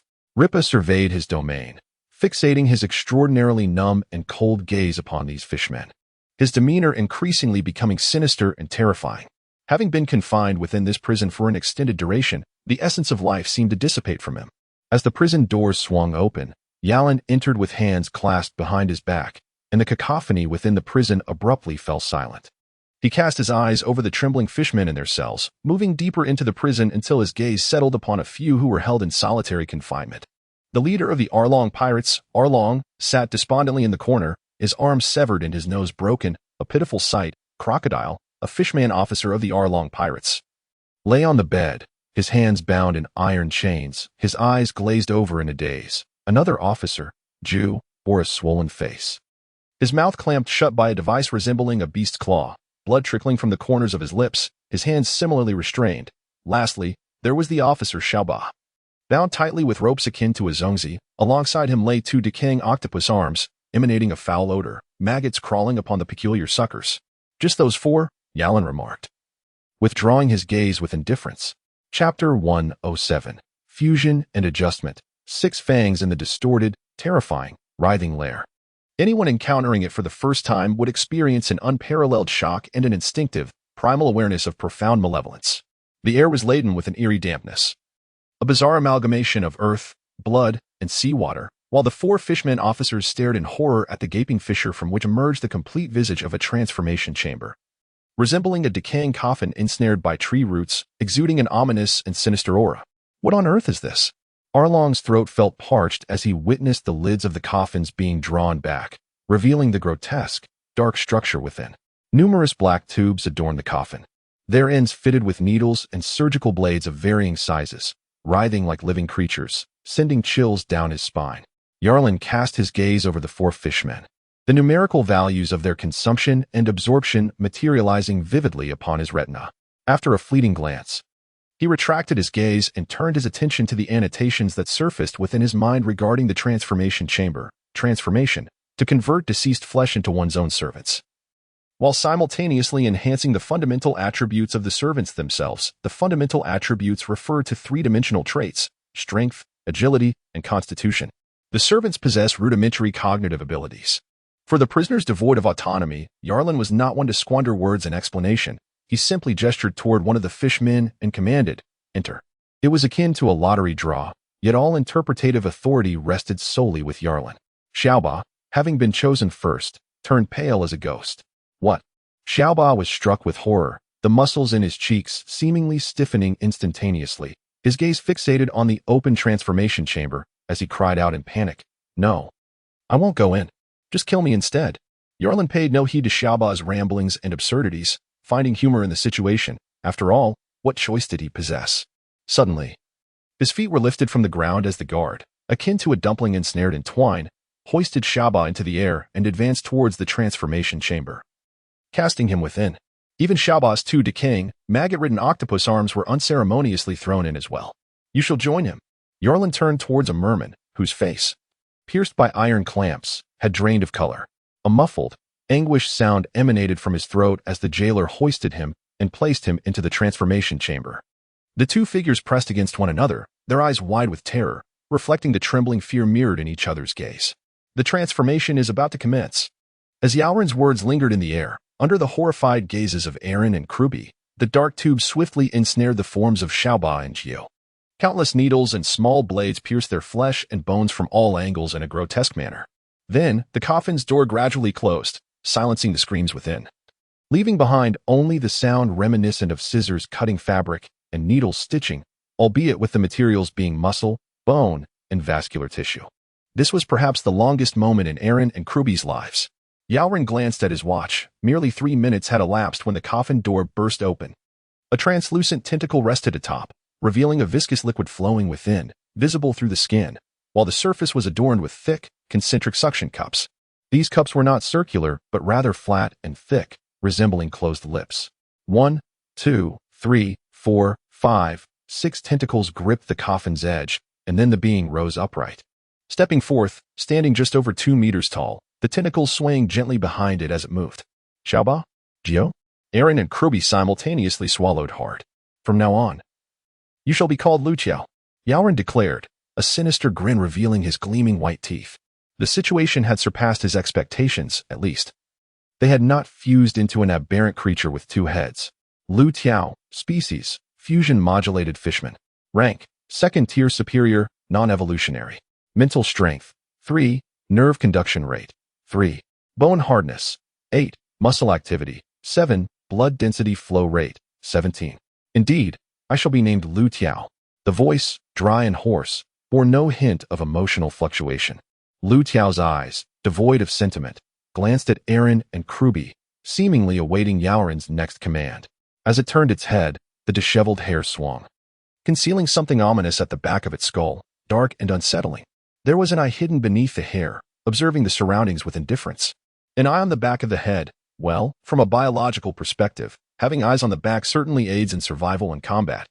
Yalrin cast a sidelong glance at Aaron and Kruby. Put them in for transformation. Two tentacles swiftly elongated, entwining around a long and Krolobi like an octopus. The lip-like suckers fiercely adhered to their bodies, rendering them rigid and immobile as they were drawn into the transformation chamber. Another 3 minutes elapsed. The chamber opened, revealing a towering, robust figure, seemingly forged from steel, emerging from within. Standing at an estimated height of 4 meters, the muscles of this being displayed peculiar striped patterns, exuding an eerie cold radiance, as if the sinews were not mere flesh, but rather blades embedded within its form. Notably, the outer sides of its arms and calves were pronounced, revealing sharp, serrated bone blades. Upon closer inspection of its face, the nose appeared to have returned to a human-like state, suggesting that during the fusion process, it was deemed unnecessary as an offensive organ.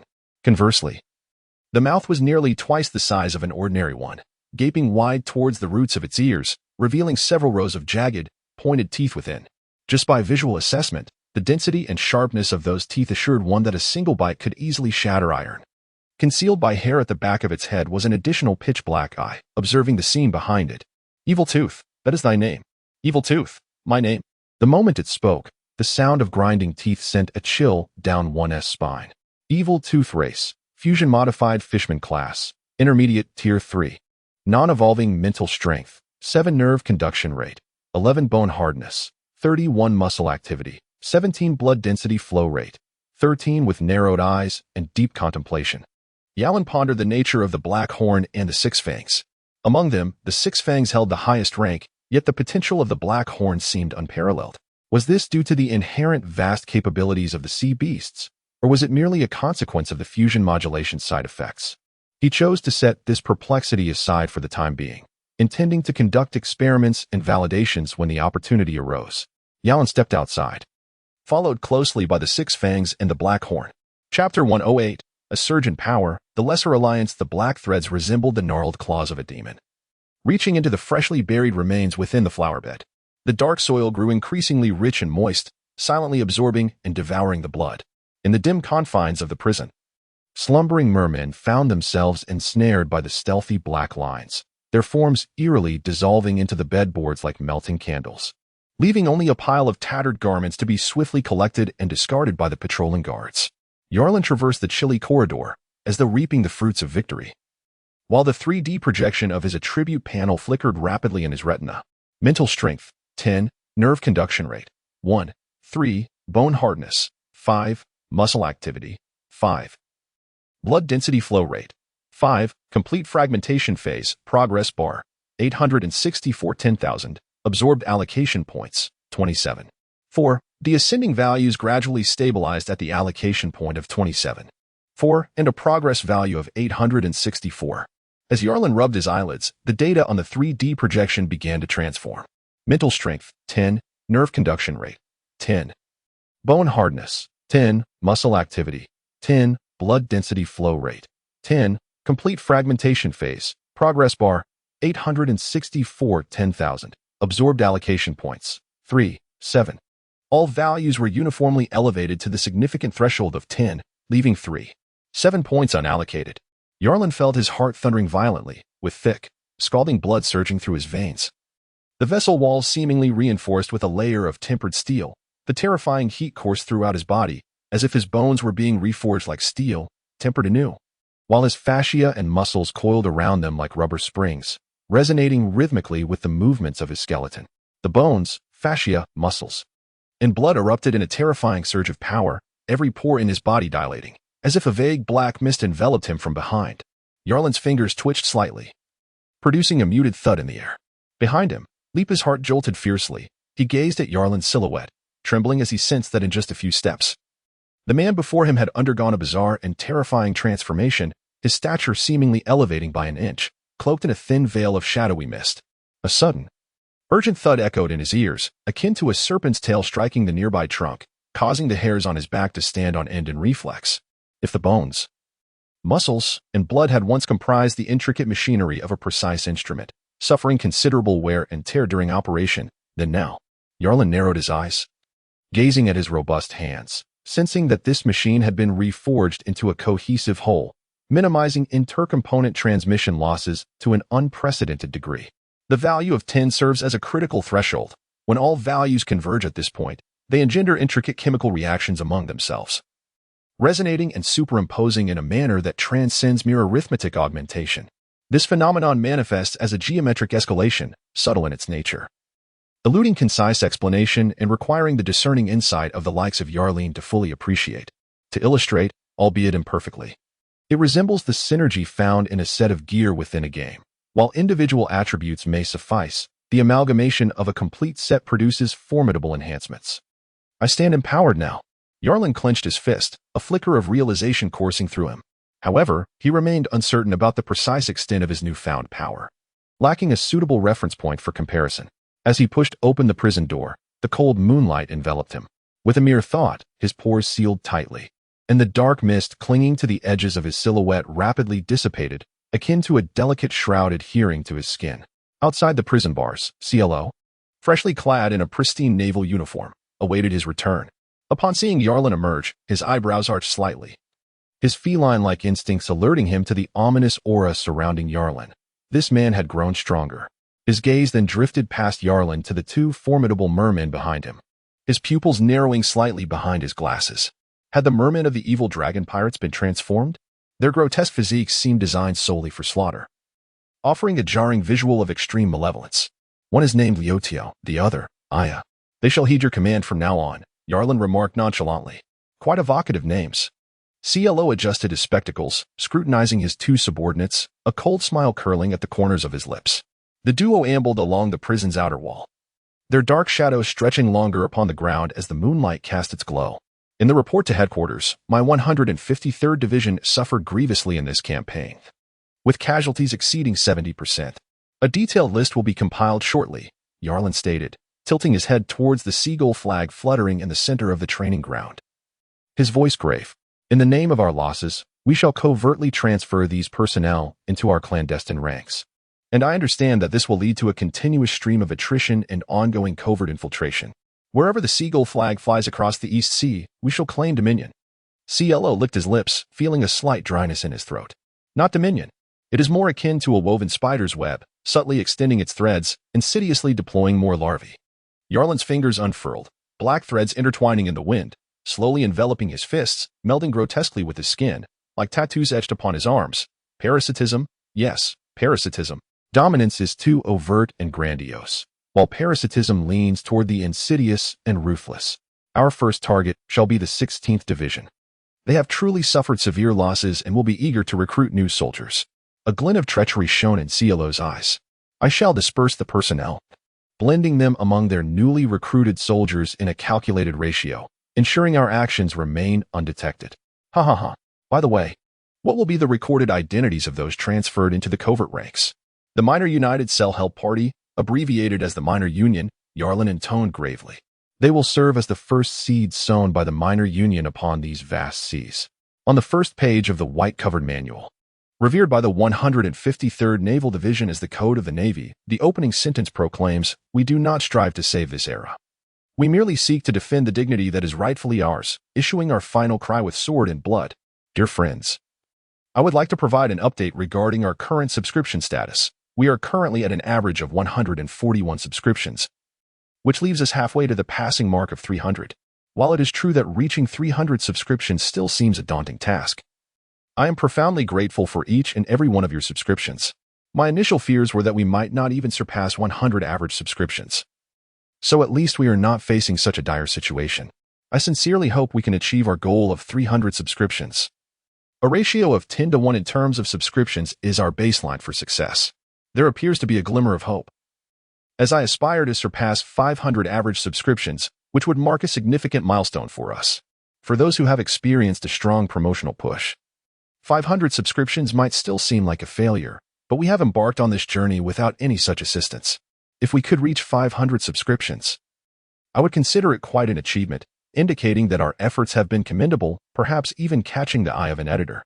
I am truly touched by the heartfelt support from many friends who contributed their first subscriptions late into the night. I would also like to extend my gratitude to several individuals for their generous donations, to the First Leader, Jiasu of the Three Kingdoms, for a remarkable 10 000 points, to the mysterious benefactor who claimed my name for 3,000 points, and to others like PP Xianren for 1,000 points, Shuexian Xiui for 100 points, and Xian Bulong for 100 points. Your support means the world to me, and I deeply appreciate the kindness and generosity of everyone who has contributed. Thank you all once again for your unwavering support. I would like to express my gratitude to those who cast votes yesterday. To be honest, I have forgotten to cast my own vote. This opportunity to vote only arises after the release, and I have heard that such votes are particularly precious. I hope those who possess votes will bestow them upon me today, allowing me to experience the overwhelming sensation of being buried beneath their weight. Hehehe. I extend my heartfelt thanks to all who have supported me with their reviews, as well as to those who have consistently cast their recommendations. I am also grateful to the friends in our book group, and to those silent supporters who subscribe without a word. Additionally, I wish to thank those who have read pirated versions, but ultimately opted for the legitimate first edition. I am immensely appreciative. By the way, today is my father's birthday. If the initial sales are promising, it would indeed be a double celebration. I hope that my dreams may come true today. Hehehe. Now, I shall return to my writing, determined to remain seated before my computer until dinner. Allow me to announce our QQ group. The old group is 4532047444, currently with over 200 members, and the newly established group is 7982300019. I hope that those who are interested will join us for some lively discussions. Chapter 109. Shadows of the Deep. See, the tumultuous ocean is perpetually enacting its myriad tales. Whether they be prologues or the final curtain calls, bloodshed stains the waters, and the unfathomable shadows of the deep conceal a tangled web of fragmented images, rarely glimpsed by those who cannot fathom the wreckage beneath. It is akin to a grand canvas, painted with splatters of ink, quietly unfurling its narrative. The intertwining patterns remain elusive until the final moment, rendering it difficult for anyone to discern the bizarre and terrifying imagery depicted by the inky brush. The nauseating scent of blood permeates the air as pirate ships collide with ferocity, their decks echoing with the sounds of brutal combat. William, with his blade, rends the throat of an opposing pirate, watching as the man clutches his neck, blood seeping through his fingers. He charges forward, kicking aside the corpse as he uses its weight to propel himself up the mast, his bloody blade severing the flagpole. The pirate flag adorned with a hyena emblem falls upon the deck, its blood-stained skull rising ominously. William leans over and bellows, "Join the Red Skull pirate crew, or perish." Below, the pirates, their arms wrapped in crimson cloth, raise their weapons in unison, echoing his fervent shout. On another ship, flying the Red Skull banner, Karlke squints as he observes the battle nearing its conclusion, his gaze drifting over the particularly cold and indifferent pirates on the deck. He licks his lips slightly, acknowledging William's relentless spirit. "I now believe he is indeed a pirate," Norway remarks, twirling a poison dagger in his hand, his voice low. His standing aboard the ship is on the rise. "Humph." Karlke scoffs, his expression darkening. "News just reached us that the evil dragon pirate crew has been jointly eradicated by the Navy's 153rd and 16th Divisions. If we calculate the time, the next wave of reinforcements from the 153rd Division will soon arrive." Karlke has now become acutely aware of the trepidation inherent in conspiring with a tiger and the peril of being unable to retreat. He exhaled deeply, brandishing his blade as he leaped onto the opposing pirate ship, unceremoniously plunging his knife into the captain of the rival crew. With a menacing growl, he declared, "Join us or perish. We, the Red Skull pirate crew, must swiftly move on to our next target. We have no time for your dilly-dallying." "Captain." Williams slid down from the mast, his tone respectful. As he withdrew his blade, the searing blood sprayed across his face, rendering Karlke a fearsome and bloodthirsty figure. He gazed intently at William, smiling as he said, "You have performed admirably, William. From now on, this ship and the newly recruited crew will be under your command." At Colorstone Island, several merchant vessels laden with colorful stone are set sail, marking the nascent formation of a merchant alliance composed of small traders, aptly named the Longshore Merchant Association, under the leadership of Long Ollie. The Navy's 153rd branch did not intervene in this development. In fact, they welcomed it, sending a contingent of sailors to serve as the association's protectors. In Shears Town, following Yallen's assumption of control over the Navy's 153rd branch, the oppressive policies of former Colonel Monka were entirely abolished. The town's gang organization, the Brotherhood, had become a mere shadow of its former self, and the surrounding areas, once littered with refuse, were gradually cleared away. In a room furnished with a long wooden table, adorned with dimly colored abstract oil paintings, Stank suddenly turned to the door, which had been quietly pushed open at some unknown moment. A man clad in a crisp military uniform stood at the entrance, his fingers gently caressing the surface of the painting. Stank's pupils constricted sharply, his voice betraying a slight tremor, while outsiders remained oblivious. Believing the 153rd branch was still under Colonel Maka's rule, he was acutely aware that the man before him, bearing the insignia of a second lieutenant, was the true master of the Navy. The dark red and black hues of the paintings elicited a sense of oppression. Yalin himself pulled out a chair and sat down, his gaze icy and penetrating as it bore into Stank. I do not possess an appreciation for such things. If Lieutenant Yalin disapproves, I shall arrange for their removal. Much like the Brotherhood, which now exists in name only. Stank's gaze subtly drifted past Yalin towards the quiet corridor behind the door, which lay still as though devoid of life. Recently, there has been some disorder within the branch, with members of the Brotherhood involved, he stated cautiously. Yalin, reclining with one leg crossed over the other, fixed his steely gaze upon Stank, his voice devoid of warmth, chilling to the bone. Surely, you do not believe I have forgotten this matter. Without granting Stank the opportunity to defend himself, Yalin extended a finger, waving it before his face, and remarked coolly, Fear not. I am a magnanimous individual, willing to grant you a chance to rectify your missteps. Meeting Yalin's frigid gaze, Stank could only muster the courage to respond, Please. Go on. As far as I know, the Brotherhood possesses 2 distilleries under its name. Concurrently, our Naval Branch 153 will provide you with 2 merchant vessels and some personnel. A strange smile played on Yalin's lips. I require you to utilize these as initial capital to join an organization known as the Longstone Commerce. Longstone Commerce? Stank had never heard of this name. He repeated it twice, trying to engrave it in his memory, and looked at Yalin in confusion. I understand. I will find a way to join this commerce, but what must I do? You need not do anything. Simply being a member of the commerce suffices. Yalin let out a cold smile and turned to leave. Stank watched Yalin depart, his back soaked in cold sweat, and he slowly made his way towards the door, peering into the corridor, gasping in shock. In the corridor stood 2 rows of figures, all casting icy glares at him. He recognized these faces, former members of the Brotherhood who had been brainwashed after joining the Navy and had completely betrayed their former allegiance. He never anticipated being returned by the Navy today. Leader, we have returned, came the synchronized, chilling greeting. But all Stank felt was a wave of icy dread surging up his spine. He reached out to steady himself against the wall, his scalp tingling with unease.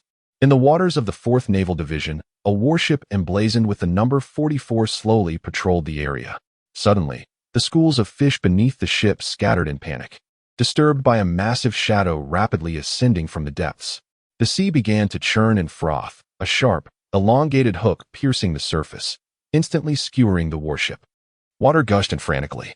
Gasps and screams shattered the tranquility in an instant. That was no mere hook, it was the fierce horn of a monstrous creature, retracting with a violent splash that sent splinters of wood and waves flying. A terrifying, bloodthirsty, I gazed at the reflection of the warship from below the surface. Chapter 110, The Killing Intent. The enormous shadow lurking beneath the waves emerged, the monstrous horn piercing the hull, causing water to rush into the vessel. On the swaying deck, numerous sailors lost their footing and fell violently to the ground, horrified as they beheld the gaping hole in the ship, its edges adorned with splintered wood and severed limbs. Blood dripping down into the abyss below, where a terrifying, bloodthirsty eye remained wide open. A sea beast. A cacophony of terror erupted as the Navy shouted in alarm, encircling the gaping hole and firing into the sea, with splashes of water erupting and shattered wood flying about.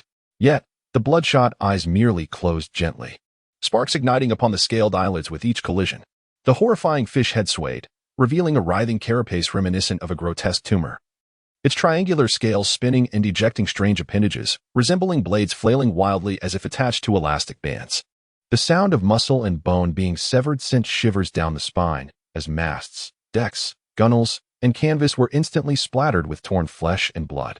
The sinking warship appeared to be enveloped by countless grotesque tendrils, as the sharp edges pierced the bodies of the sailors from various angles, pulling back to reveal bloodied remnants cast upon the crimson sea. Calls for help echoed. We are being attacked by an unknown sea beast.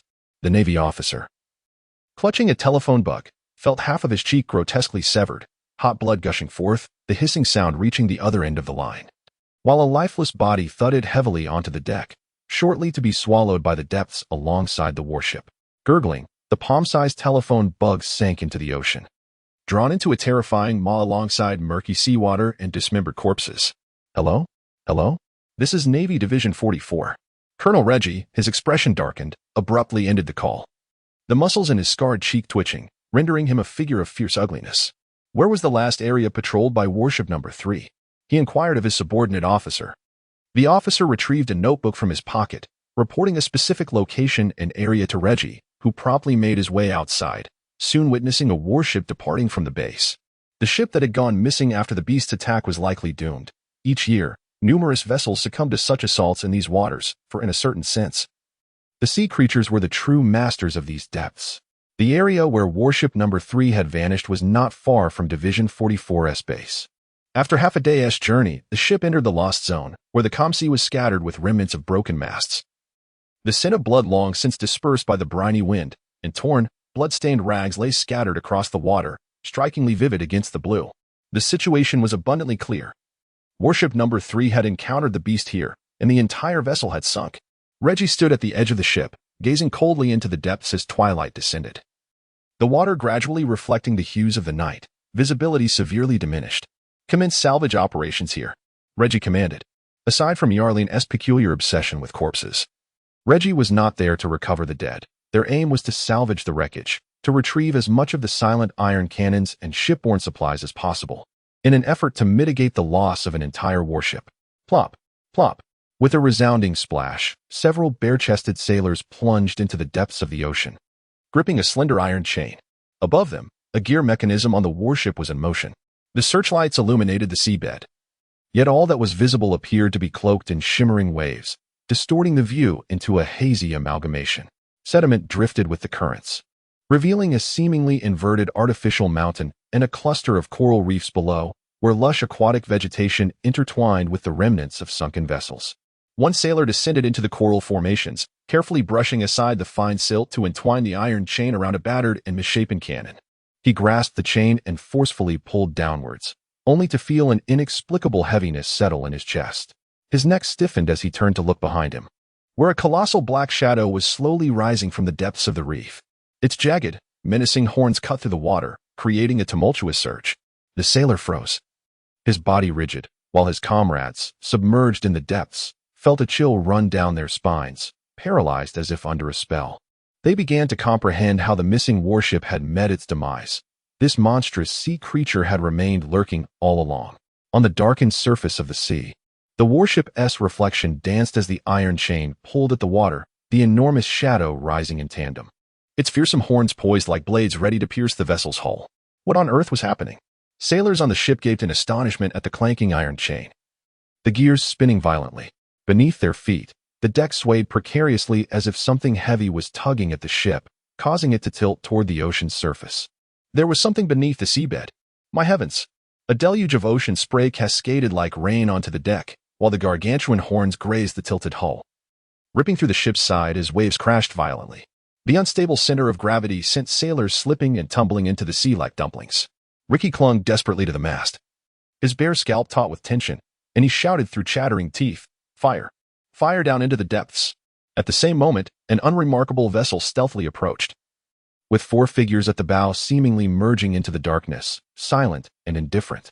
Suddenly, two of these shadows stepped forward and plunged into the inky depths of the sea, resembling two phantoms swiftly gliding underwater towards a distant warship. Boom, boom, boom. Shells crashed into the ocean, instantly raising towering waves 3 meters high, while dark red blood mingled with the water, swirling with numerous tendrils writhing menacingly, and the attached triangular scales spun like blades in the air, producing a buzzing, concentrated sound. The ominous shadows beneath the surface clung to the ship's hull, weaving a symphony of death. As the sailors who fell into the water were drawn into a gaping maw, the now crimson sea erupting with two burly figures leaping onto the deck. Reiki gazed up at the sky, obscured by the menacing tendrils, drenched in cold sweat. Just as despair enveloped him, the tendrils seemed to receive some command and rapidly retracted. The monstrous shadow beneath the sea suddenly retracting its bloodthirsty intent and submerging into the abyss once more. Had the sea beast departed? Were they saved? Reiki and the other sailors stood in stunned silence, followed by a wave of euphoria, only to then notice two unfamiliar figures on the deck. As Raiki's gaze shifted to focus on them, his pupils contracted, and he exclaimed, "Fishmen?" Chapter 111. Please rest assured to die one was covered in transparent, octopus-like tentacles, while the other bore limbs resembling the sharp edges of fish fins, with gills evident on its neck.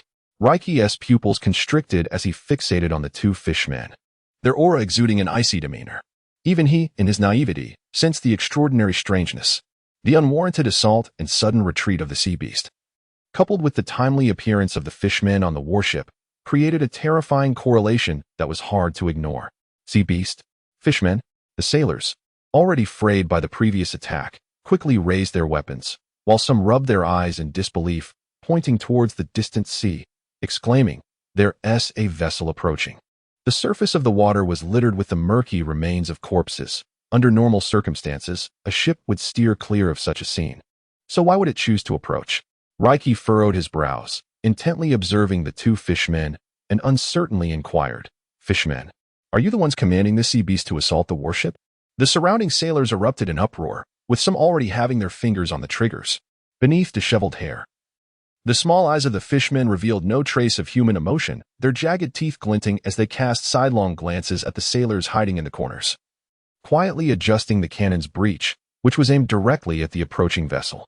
The 6 eyes of the fishmen bore a chilling glare fixed on Raiki, as one extracted a photograph from its cloak, comparing it to Raiki's visage, and replied cryptically, "Bald Scarface, you are Colonel Raiki." Ricky's facial muscles twitched violently. He despised being called Scarface.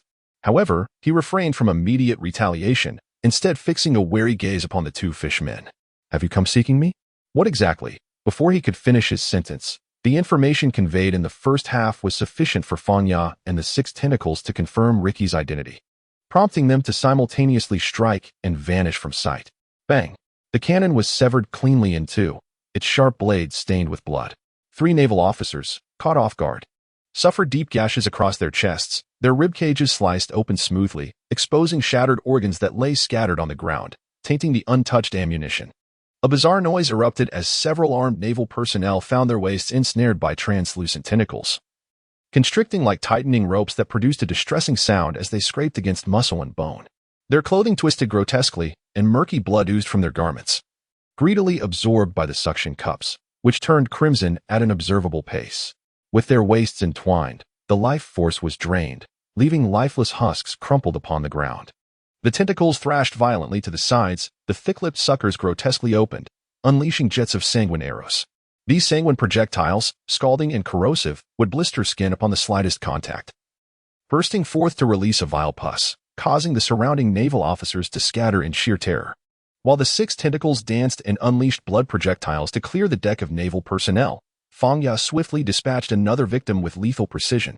Their movements were rapid, rendering it exceedingly difficult for the guns to align accurately, resulting in a one-sided and efficient slaughter. The scent of blood thickened in the air as Ricky swallowed hard. Just as the ship finally docked, and Chloe and Zango stepped aboard the warship in succession. "Captain Ricky," Chloe called out as he approached, only to have a naval officer intercepted and cleaved in two by Zango's circular saw. "Who exactly are you?" Ricky's teeth chattered in fear, as he realized that these 2 men were allied with the fishmen, yet he recognized neither of them. Attacking naval officers was a grave offense. "It appears Captain Ricky has yet to deduce our identities. Allow me to offer a hint." Chloe adjusted his spectacles, his tone cold and serpentine, slithering along Ricky's spine.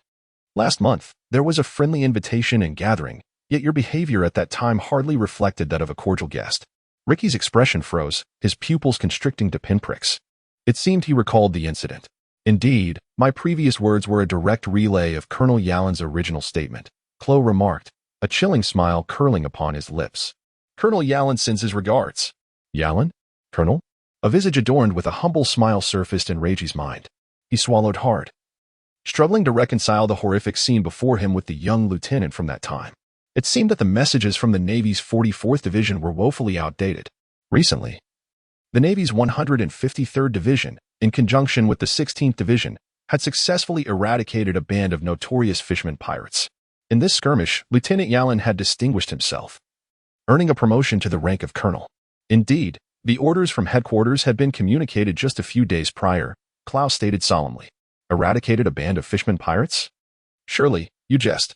Reiji instinctively glanced at the two ferocious fishmen, cold sweat beading on his forehead.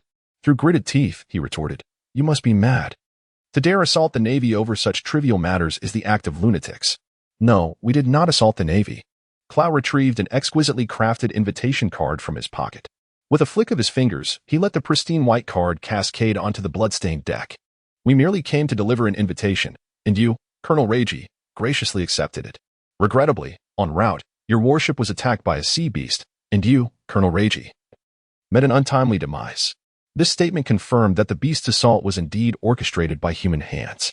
A chill coursed through Reiji's body as he vehemently shook his head. No, I can attend this gathering. Our 44th Division will join the Navy Club." Clow sneered, stepping forward to stand before Reiji. The blade of his claw-like weapon pierced through Reiji's chest. "Colonel Yalin will mourn your passing at the Navy Club," he intoned. Reiji's neck stiffened as he lowered his head in disbelief, staring at the blade that had penetrated his body. Blood pooled in his throat as he bitterly uttered, "Someone will question all of this. Headquarters will inevitably uncover the truth, and you will pay for it. Rest assured, you may die without fear of suspicion." Clow swiftly withdrew the blade, snapping Reiji's neck and casting his lifeless form into the sea. He then leisurely surveyed the fewer than 10 surviving sailors remaining on the deck. Murmuring, "These surviving sailors are witnesses to your being devoured by the sea beast, Colonel Reiji. Praise be." The bloodied circular saw swung back and forth like a pendulum in the air, as Zhang Ao lowered the brim of his hat and chuckled. 1-2, praise be. Chapter 112. The second invitation on the table lay an exquisite white card, its surface intricately woven with a clenched fist crafted from fine thread. The gray crochet intermingled with a deep black lacquered border rendered the fist so vividly lifelike, as if poised to strike the heavens. The card exuded an extraordinary heft in both texture and hue. The reverse bore the faintly golden inscription, Naval Club. This was an invitation. Colonel Dickna of the Navy's 202nd Division held the card in one hand while the other scratched at his severely receding hairline, pondering the vexing dilemma of whether to attend. By nature, Dickna was disinclined to partake. He belonged to the unambitious, conservative type, preferring to tend to his own domain without meddling in affairs beyond. Yet, to the left of the white card lay an accompanying letter.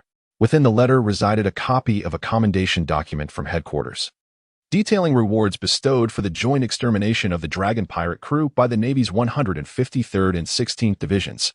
It noted the death of Colonel Mouse from the former division, with his position now assumed by Snidey, while Ensign Yalin from the 153rd Division had distinguished himself, receiving a promotion to Navy Commander. It was clear that headquarters might be unaware of the recent friction between the 153rd and 16th Divisions, yet Dickna was acutely aware of the underlying tensions. Thus, the sudden alliance against the pirates appeared perplexing. How could two factions, eager to annihilate each other, suddenly unite? Initially, Dickna might have dismissed such thoughts. But the conspicuous nature of this correspondence, delivered alongside the invitation from the 153rd Division, compelled him to ponder further. Why include this letter? Was it an implicit suggestion? Pulling at a strand of hair in contemplation, he summoned his aide and instructed him to place a call to the 16th Division. In addition to congratulating Colonel Snidey on his new position, he subtly inquired whether Snidey would attend the upcoming Naval Club gathering, indicating his own intention to join. Upon receiving his aide's response, Dickna's gaze returned to the letter, feeling increasingly intrigued. The sudden demise of the discordant Colonel Mouse, now replaced by the amicable Snidey, who appeared to be drawing closer to the 153rd Division, stirred a chill within him. After a lengthy pause, his expression darkened, and he instructed his aide, "Reply to the 153rd Division, affirming our timely attendance at the gathering." Some may wonder why Dick, harboring doubts about the circumstances surrounding the Mouse's death, did not report his concerns to headquarters. The answer is quite simple. On one hand, he lacked evidence, rendering his suspicions mere baseless conjecture. On the other hand, and perhaps more importantly, the cause of Colonel Mouse's demise had no bearing on him. He saw no reason to offend anyone over a man who was already deceased. In the Naval Unit 195, 10 robust fingers adorned with gold rings rhythmically tapped on the table.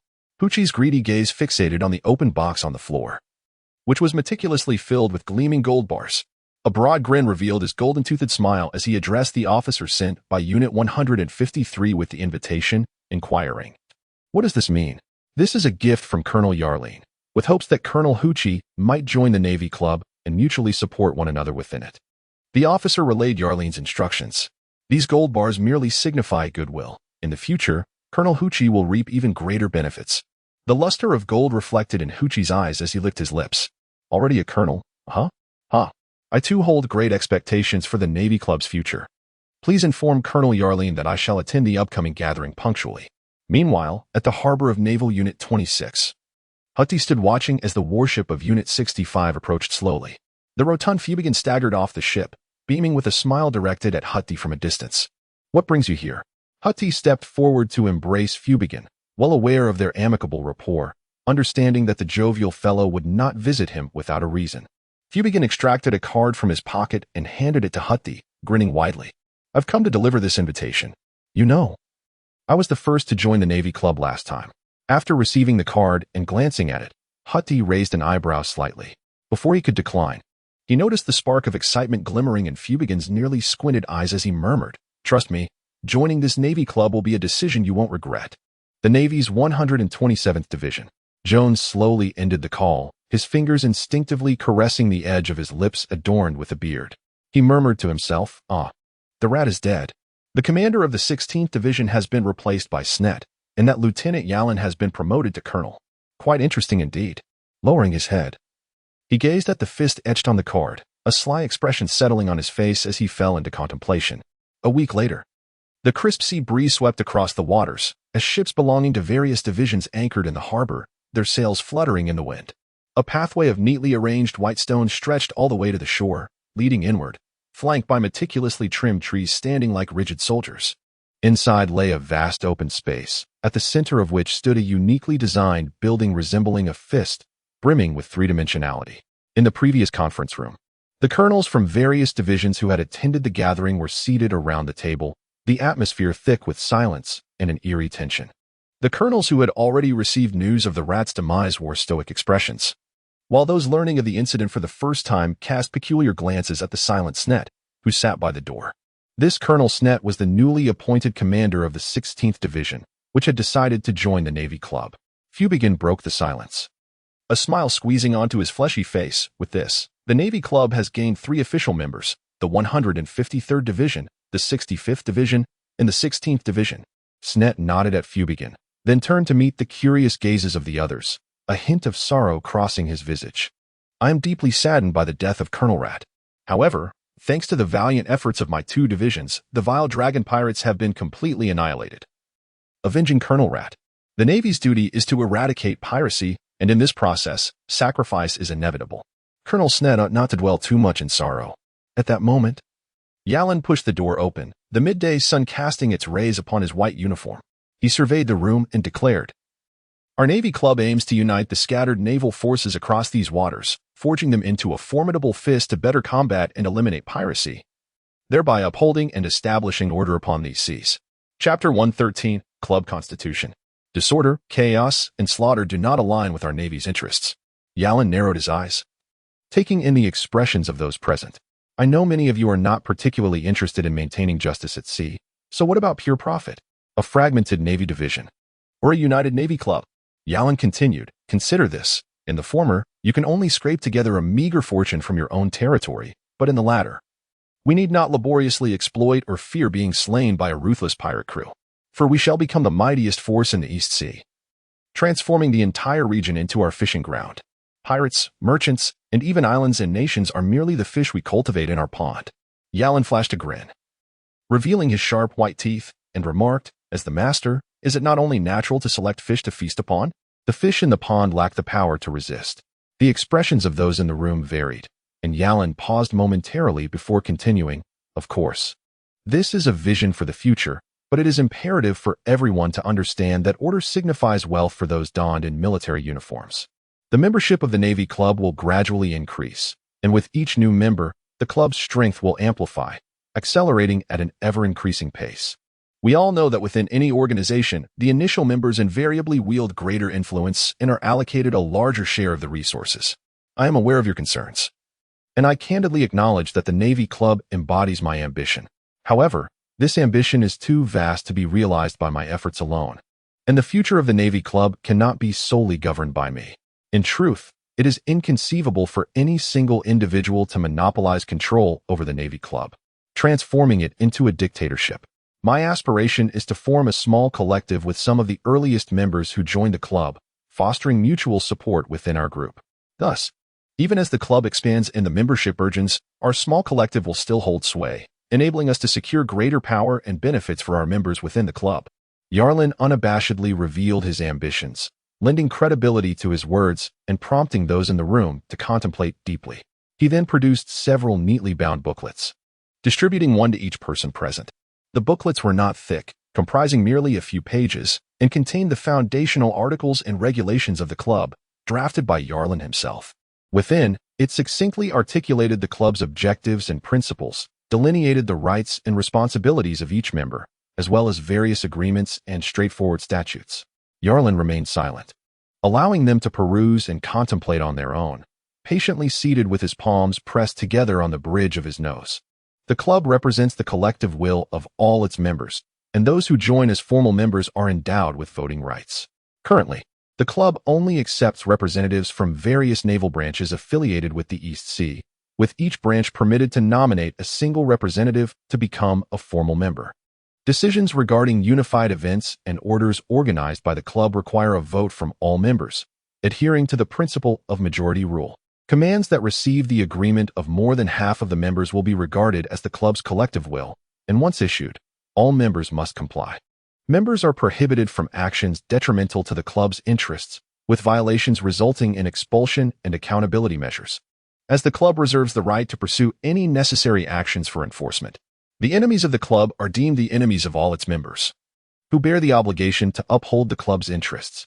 The sharing and mutual assistance of intelligence, resources, and strength among members shall follow the principles of equality and voluntariness, and the club itself adheres to the principle of equitable exchange. Each member may submit tasks to the club, which, upon approval, will be delegated to all organizational members. Upon task completion, the club will symbolically collect a nominal processing fee to sustain its daily operations. Tasks may encompass specific information, difficulty levels, and corresponding rewards, which can include points, currency, or physical items. The club operates on a points system, wherein each member is designated as a member, categorized into 3 tiers, first to third. A first-tier member's vote in meetings counts as 1 vote, a second-tier member's vote equates to 2 votes, and a third-tier member's vote amounts to 3 votes. Members advance in tier based on accumulated points, with first-tier members starting at 100 points. Upon reaching 1,000 points, they may request an upgrade to second-tier membership. Second-tier members can seek elevation to third tier upon amassing 10,000 points. Points are earned through contributions to the club, which may include completing assigned tasks or redeeming currency and tangible items, and are awarded based on the club's evaluations. All point transactions are recorded by the club, and private trading of points among members is strictly forbidden. Disputes between members may be submitted for fair arbitration by the club, and adherence to the arbitration results is mandatory. Failure to comply will be treated as a violation of the club's regulations, incurring appropriate penalties. The club's operations and resulting benefits will allocate a portion for its expansion and maintenance, with the remainder distributed annually to members in the form of dividends, based on their contributions and membership tiers. The management and operations of the club are subject to the scrutiny of all members. Any amendments to the bylaws require a vote of more than 23 to be enacted. The responsibilities of managing and operating the club are entrusted to members of at least a secondary rank, as chosen by the club. A myriad of regulations, both succinct and detailed, outlines the procedures and rules governing the club's operations, along with meticulous stipulations regarding the rights and obligations of each membership tier. The atmosphere within the room grew increasingly silent, leaving only the sound of held breaths and furrowed brows in contemplation. As they perused the pages, the written regulations seemed to sketch the contours of the club's future within their minds, coupled with the initial words of Yarlin, stirring each of them to introspection. Chapter 114. The 4 C's. What if we were to join now? Jones inquired, setting down his notebook and moistening his slightly parched lips. We would be directly promoted to secondary members. All who join after us will be primary members. The positions of tertiary members will be determined according to the club's established regulations. Yarlin, anticipating Jones's query, responded, at this stage, our paramount task is to attract more members. Only when the membership increases will the hierarchy and point system hold true significance and value. It is a process of gradual elevation. To reach the pinnacle of the pyramid, we must first construct a robust foundation. The group exchanged glances, and then Dick suddenly asked, "Was Colonel Reggie not invited this time?" "I regret to inform you of a tragic development. Colonel Reggie, upon accepting the invitation, met with a disastrous encounter with a sea creature en route and perished," Yalin sighed, expressing his sorrow. "Colonel Reggie had communicated with me over the phone, and he had clearly indicated his intention to join the Naval Club this time. It is indeed a great pity." Dick opened his mouth, meeting Yalin's indifferent gaze, feeling a chill run down his spine as he swallowed hard. It is truly devastating. What a coincidence to be attacked by a sea creature. The naval colonels exchanged glances, then silently averted their eyes. Jones regarded Yalin intently and said gravely, "Each naval branch is permitted to send only one representative to the club. So, for the 153rd branch, will it be you or Colonel Monka?" "Colonel Monka has been unwell lately," Yalin replied, narrowing his eyes with unwavering calmness. "I will serve as the representative for the 153rd branch." Jones closed his notebook, exhaling deeply, and stated solemnly, "I have no objections. Our 127th branch will join the Naval Club. The 202nd branch will also join the Naval Club." Dick quickly echoed in agreement. The other colonels also instinctively focused their attention on Yarlin, then closed their notebooks and tucked them into their breast pockets. They needed to return and thoroughly study the club's bylaws. "I am delighted that we have finally reached a consensus." Yarlin gently clapped his hands, prompting the Navy to bring in the prepared refreshments. He raised his glass of red wine and smiled at everyone, saying, "From now on, we shall all be founders of the Navy Club. Cheers to each other." The group raised their glasses, smiles spreading across their faces. "Now, we can discuss the first project of the Navy Club, or rather, our inaugural business venture." Yarlin pressed his palm against the edge of the table, activating a mechanism that caused the tabletop to crack open and sink, revealing a vast map of the East China Sea beneath. The chart was divided into several small sections, each marked with flags bearing numbers denoting the territories controlled by each naval branch. Yarlin leaned down and sketched the outline of a section in the lower left corner of the map with a black pen, the ink flowing smoothly like a monster extending its tentacles, gradually tainting the corner of the chart. Branches 153, 65, 16, 26, 127, 195, and 202. Our 7 branches areas conveniently connect, meaning this small plot of land is the initial fishing ground under the control of our Navy Club. Holding the black pen, Yarlin made eye contact with each person before speaking. "We must collaborate to develop and manage this fishing ground, not through extortionate means, which are rather crude, but by employing a more efficient method to seize the resources and wealth within." The notion of extortion felt crude to the others, who exchanged glances, slightly flushed, as they had always operated that way. Fubigan looked at Yarlin with keen interest and asked, "What is this alternative method?" "Smuggling and monopolizing." Yarlin slammed his palm down on the map, his voice filled with a peculiar allure and arrogance. "We are the Navy. We command the seas and are the most natural and legitimate smugglers. Consider those maritime traders. They are subjected to exorbitant tariffs from passing nations, must constantly fear pirate raids, and even endure exploitation from the Navy itself. Yet, they still risk their lives at sea, driven by the astonishing profits that await them despite the dangers. Those cunning sea merchants always lament their poverty. I have been soft-hearted and deceived each time. Thus I should collect more protection fees." Huchi gritted his teeth, biting down on the golden ring on his thumb, his expression filled with malice. The others glanced at Huchi, then turned back to Yarlin, their expressions contemplative. Realizing that Yarlin's intentions were likely more intricate than merely exploiting maritime merchants. But what if it were us, the Navy? How many pirates would dare to rob us? Which nations possess the capability to scrutinize military vessels entering and departing ports, thereby imposing tariffs upon our Navy? Yalin, in a previous existence, was a smuggling magnate, well acquainted with every facet of the smuggling trade. Sipping his red wine, he continued, "Furthermore, let us not even mention those maritime merchants. They're in no position to trouble us in the slightest. It can be stated without hesitation that once our Navy engages in smuggling, we shall monopolize the entire industry. And monopoly is the most lucrative business in the world, bar none." The laughter that followed was fitting, as Yalin's envisioned scenario was truly captivating. The colonels found their thoughts stirred, as if they could already scent the aroma of wealth emanating from the oil-soaked notes of Bailey. Upon reflection, although we don the guise of a navy, we can only exert control over islands that lack established governance and statehood. And how much profit can be gleaned from such entities? Conversely, those nations that have forged governments are far more difficult to infiltrate. While these countries may afford us a modicum of respect due to our naval title, they are not likely to fear a mere naval branch. However, when we unite to dominate the smuggling trade at sea, Yalin gestured with outstretched hands. As if he were cradling the entirety of the East China Sea, we shall compel these nations, even persuading them to delegate their tariff-collecting responsibilities to us. We will thoroughly monopolize the smuggling of all highly profitable goods, including tobacco, alcohol, and arms. Yalin, with a chilling demeanor, declared, I shall establish a company, wherein each member who joins the club shall become a shareholder. Simultaneously, we will expand our territory, and based on the members' rank and contributions, quarterly dividends will be distributed. Of course, everyone present here is a founding shareholder of this company. The slightly novel terminology, though somewhat obscure, evoked a sense of awe, especially as Yalin's grand blueprint kindled a palpable urgency among the crowd. If initial participation had been driven by coercion, it had now morphed into a fervent greed and ambition, igniting a strong sense of agency within them. The inaugural meeting extended into the late hours of the night, during which various details and regulations of the company were meticulously deliberated. Unbeknownst to them, the distance between the attendees had narrowed, as if they had transformed into a tightly knit group bound by mutual interest overnight. Yalin naturally assumed the role of the group's leader. As the night meeting concluded and the cohort of colonels departed, their faces still bore the marks of exhilaration. Each bid farewell to Yalin with a tone imbued with camaraderie.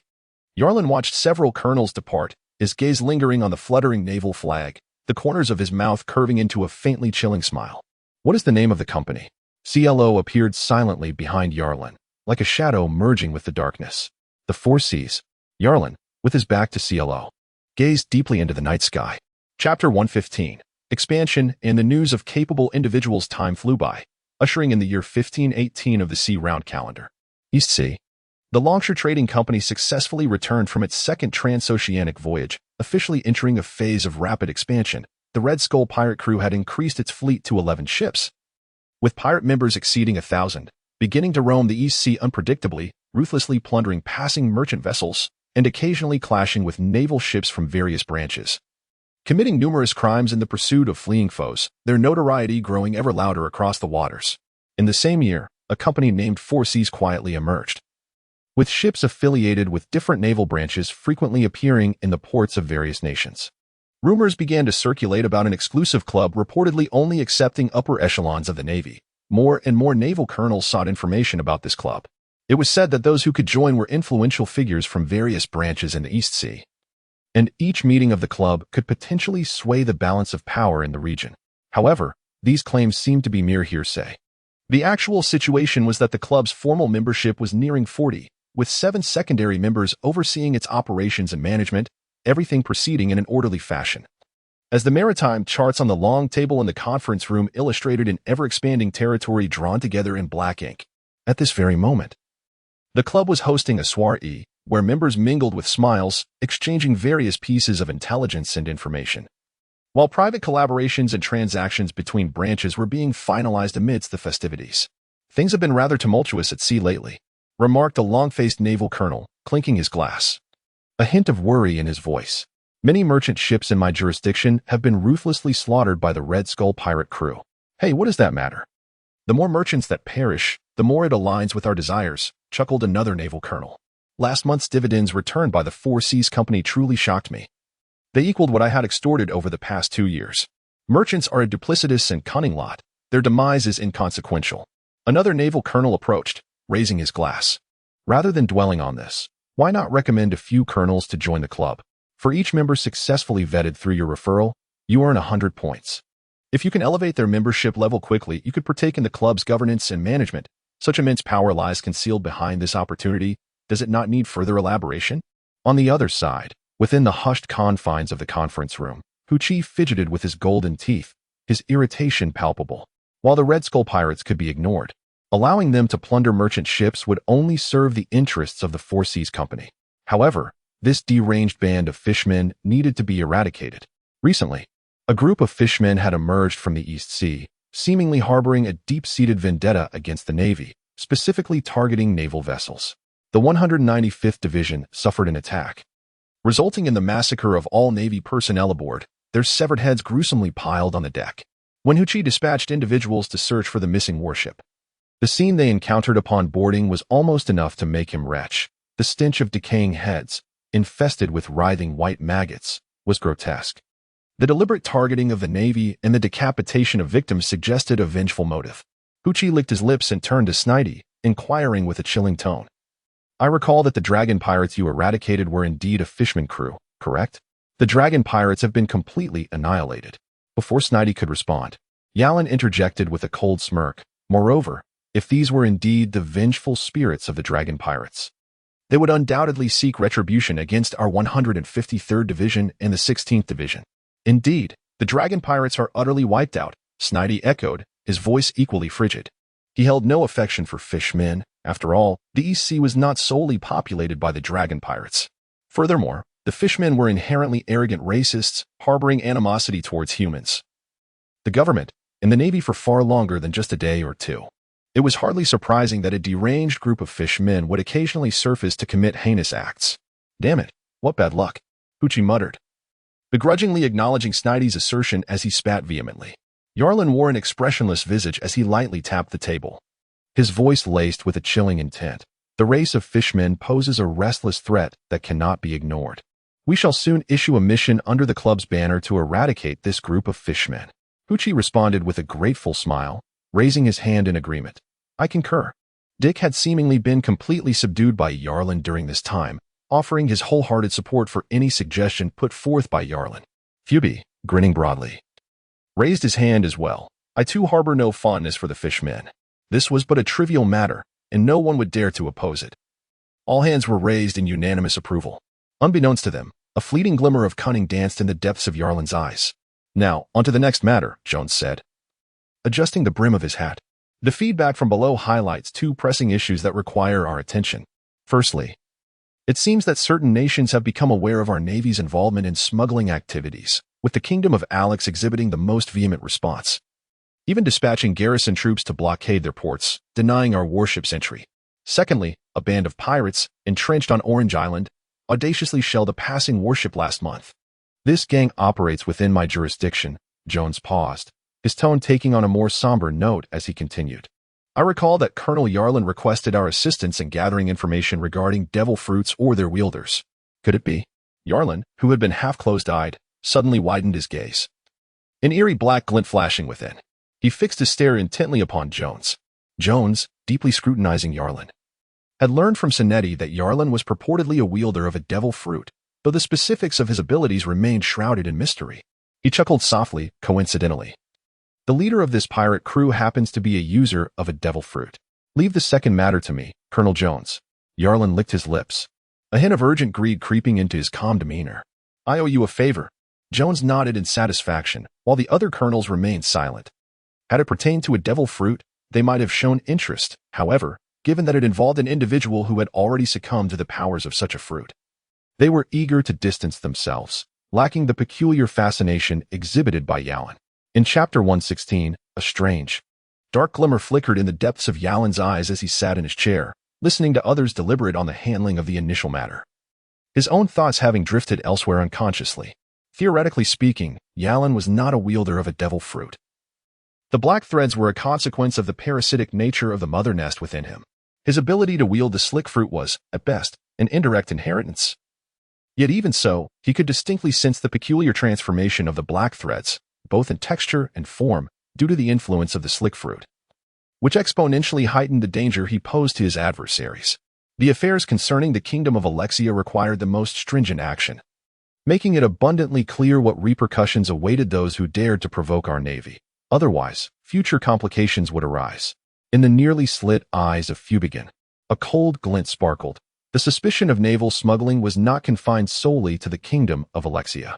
Given Alexia's vehement response, it was imperative that we set a precedent with them. This way, other observing nations or factions would begrudgingly accept our Navy's involvement in smuggling. Otherwise, any insignificant nation would feel emboldened to refuse our warships entry into their ports. Indeed, our actions were measured. Among the numerous affiliated nations under the world government, we were selective in our targets. The club's power had yet to reach a significant stature, thus we exercised caution in our dealings with larger nations. However, it was unexpected that a small island nation like Alexia would dare to challenge us. Dick, plucking a hair from his head, grimaced with a touch of malice. It was as if they were impatiently courting disaster. It was time to demonstrate the club's strength to the outside world. If handled properly, the newly inducted members would tangibly experience the club's might, thereby fostering cohesion and allowing the club to seamlessly ascend to the next tier. Jones wore a sinister smile. This also provided an opportunity to evaluate the club's members, discerning which individuals were truly worthy of cultivation. Yarlin's thoughts had partially taken flight. Yet a remaining fragment of his attention was devoted to the words of those around him. Clearly, these individuals had fully embraced the roles of club managers after a period of time, a development that Yarlin welcomed. At this stage, he was incapable of ruling with an iron fist. Hence, democratic discussion served as an indispensable fade. Moreover, it was through the collective strength of the group that the club could accelerate its initial development. Simultaneously, Yarlin was keenly observing and analyzing the personalities and capabilities of these individuals. Sneddy was impulsive and obstinate, yet he was acutely aware of his vulnerabilities in Yarlin's grasp, thus refraining from opposing him. Dick, characterized by selfishness and a tendency to bully the weak, possessed a modicum of cunning but was astute enough to recognize the winds of circumstance. He clearly harbored a profound fear of Yarlin, having been effectively subdued. Poochie, on the other hand, exhibited a greedy and volatile nature, easily swayed by affection, and his average abilities rendered him susceptible to manipulation, provided that Yarlin offered him a semblance of patronage. Hutty, possessing both moderate character and capability, was similarly inclined to be swayed by emotions, evidently in league with Fubigin. Thus, the most pressing concerns lay with Fubigin and Jones Dow. Fubigin, though appearing benevolent and honest, was, in truth, hypocritical and malevolent, adept at ensnaring others with minor favors. For the moment, he had not yet revealed any malicious intent or threats, but his personality bore the reckless traits of a gambler, necessitating vigilance and restraint. Jones Dow was cunning and sly, possessing a profound understanding of interpersonal dynamics, rarely revealing his true thoughts. He was ambitious, yet exhibited a rare ability to temper his desires. Presently, he projected goodwill towards Yarlin, though this could also be a guise for probing and testing. Nonetheless, there was no harm in indulging this facade. If the opportunity arose, he could potentially be brought under Yarlin's wing. Yarlin's eyes moved with an air of indifference as he listened to the discussions of those around him. Finally, he rapped the table lightly, offering a reminder. We are the Navy. Our methods must be both reasonable and lawful, leaving no room for criticism. After this, Yarlin closed his eyes and fell silent. In truth, his reminder was unnecessary. Given Fubigon's insincerity and Jones Dow's cunning, the others were not devoid of intelligence. They were acutely aware of their roles as members of the Navy and had often engaged in duplicitous actions, concealing their true intentions under a veneer of camaraderie. Thus, it was improbable that they would lose their wits over Alex's affair. In Orangetown, atop the tallest building, a black iron cannon was affixed to the edge of the wall, its elongated barrel ominously aimed down the street of the small town. With the humid breeze whistling through the cannon's mouth, adorned with a captain's hat and draped in a black cloak, a face painted with peculiar dyes bore an especially striking feature, a bright red nose, reminiscent of a comical circus clown. However, the juxtaposition of this absurdity with a pair of cruel, malevolent eyes transformed the entire scene into one of grotesque horror, evoking a stifling sense of dread. He was Buggy, a pirate who had once sailed under the banner of the Pirate King, Roger. Following Roger's public execution by the Navy, he established his own pirate crew and currently lay in wait in this region known as the weakest sea, the East Blue. Here, he was amassing strength and honing his subordinates, ever poised to return to the Grand Line with renewed ambition. A wielder of the Devil Fruit's powers, Buggy did not fall prey to the belief that such abilities alone could conquer the Grand Line. Instead, he recruited men in the East Blue to form his crew and employed his intellect to enhance the capabilities of cannons. He was tirelessly developing a type of ammunition capable of obliterating an entire town with a single shot. This projectile, which he referred to as the Buggy Ball, although not yet powerful enough to demolish a town in its entirety, was capable of flattening a 100-meter-long street with a single shot. Seated upon an iron chair, Buggy tossed a cannonball, noticeably larger than standard ones, between his hands, his vivid red lips parting in a hearty laugh. One day, I, Buggy, shall arrive with a formidable fleet and the firepower to decimate the Grand Line, conquering the entire New World. In pursuit of this grand dream, Buggy leaned slightly forward, peering down at the mayor of Orangetown kneeling at his feet. The mayor's round eyes were filled with a glimmer of dread as Buggy's dark irises gleamed with cruelty. Mayor, are you willing to lend Buggy your aid and offer the wealth of your entire town? The mayor, of course, acquiesced. Mounted atop a gigantic lion and donning a doll's head as a mask, the first mate, Machi, pressed a foot onto the mayor's head, compelling him to nod in agreement. Excellent. I shall remain here for a while. When I depart, I expect you to have gathered and packed everything I require. With a cruel smile curling at the corners of Buggy's mouth, he proclaimed, Remember, it is all the wealth. Should I discover anyone daring enough to hoard a single piece of treasure, I shall consider myself deceived. And I will not restrain my crew from unleashing a bloodbath upon this entire town. Gurgling laughter erupted from the pirates surrounding the mayor, their sinister mirth echoing throughout the island. Chapter 117.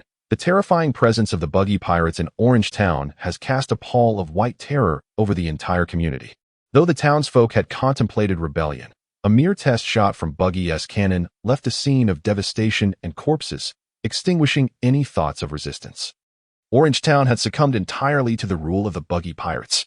That morning, a pirate suddenly heard a commotion emanating from the town and turned to see the chaos unfolding near the coast.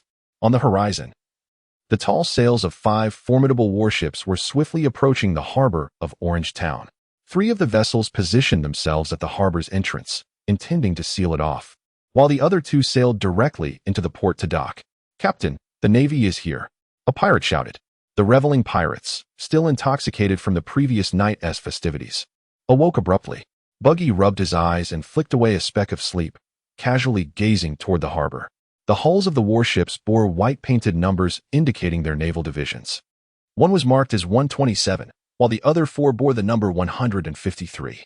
This signified that the incoming ships belonged to 2 divisions of the Navy, 127 and 153. Buggy recalled the 127 division, having recently sent one of their ships fleeing in haste after being struck by his cannon fire. Ah, reinforcements have arrived? Buggy mused, pinching his red nose without a hint of panic.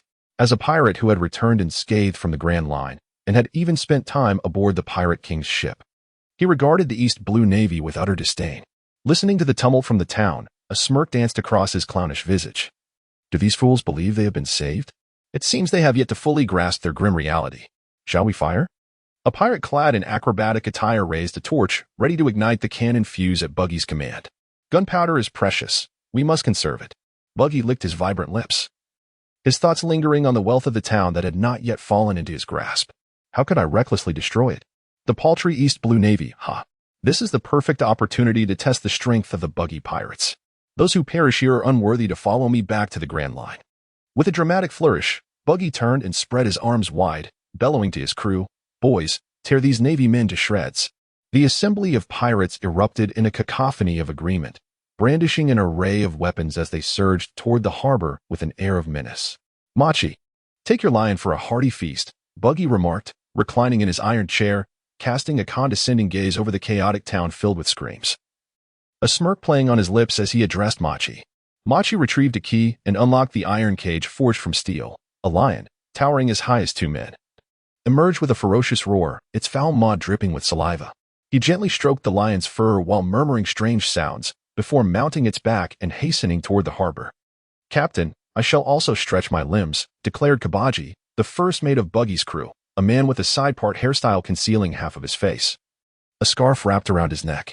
With those words, he deftly rode his unicycle, descending from the rooftop like a performer in a circus. On the rooftop, Buggy remained alone in his iron chair, his clown-like red nose appearing even more vivid and round. At the harbor, aboard a warship, Yarlin peered through his telescope at the pirates charging down the street, a smile gracing his features as he addressed Jones. Please lead the way, Division 127. The ensuing battle shall be entrusted to us of Division 153. Jones had no intention of engaging in the fray. He merely wished to observe the combat prowess of Division 153 and the capabilities of Yarlin's devil fruit power. He replied solemnly, The captain of that pirate crew wields a devil fruit ability and is reputed to have returned from the Grand Line. A truly ruthless foe. Your division must exercise caution. A notorious pirate returned from the Grand Line? Yarlin squinted slightly, envisioning a 3D representation visible only to him. Mental strength, 10 nerve conduction rate, 10 bone hardness, 10 muscle activity, 10 blood density flow rate, 10 complete division breakthrough phase progress bar. 21471000 points to allocate. 42. 7. The recent expansion of his power had resulted in a continuous influx of imprisoned inmates, coupled with the ongoing underground expansion of the mother nest, which was nearly encompassing the entirety of Shell's Island. Yarlin estimated that within a month, the mother nest would complete its underground dominion over the island, leading to an ever-increasing progress bar and a substantial reserve of 42.7 points. This was the confidence that propelled him to approach the situation upon learning of the devil fruit user. Thank you for the warning. I shall be cautious. Yarlin acknowledged Jones's considerate advice before issuing a chilling command: fire the cannons. Let us extend a cordial greeting to this band of pirates. Boom. The cannons roared as they unleashed their fury upon the unsuspecting town. In Yarlin's mind, there existed no moral compunction regarding the collateral damage to innocent civilians.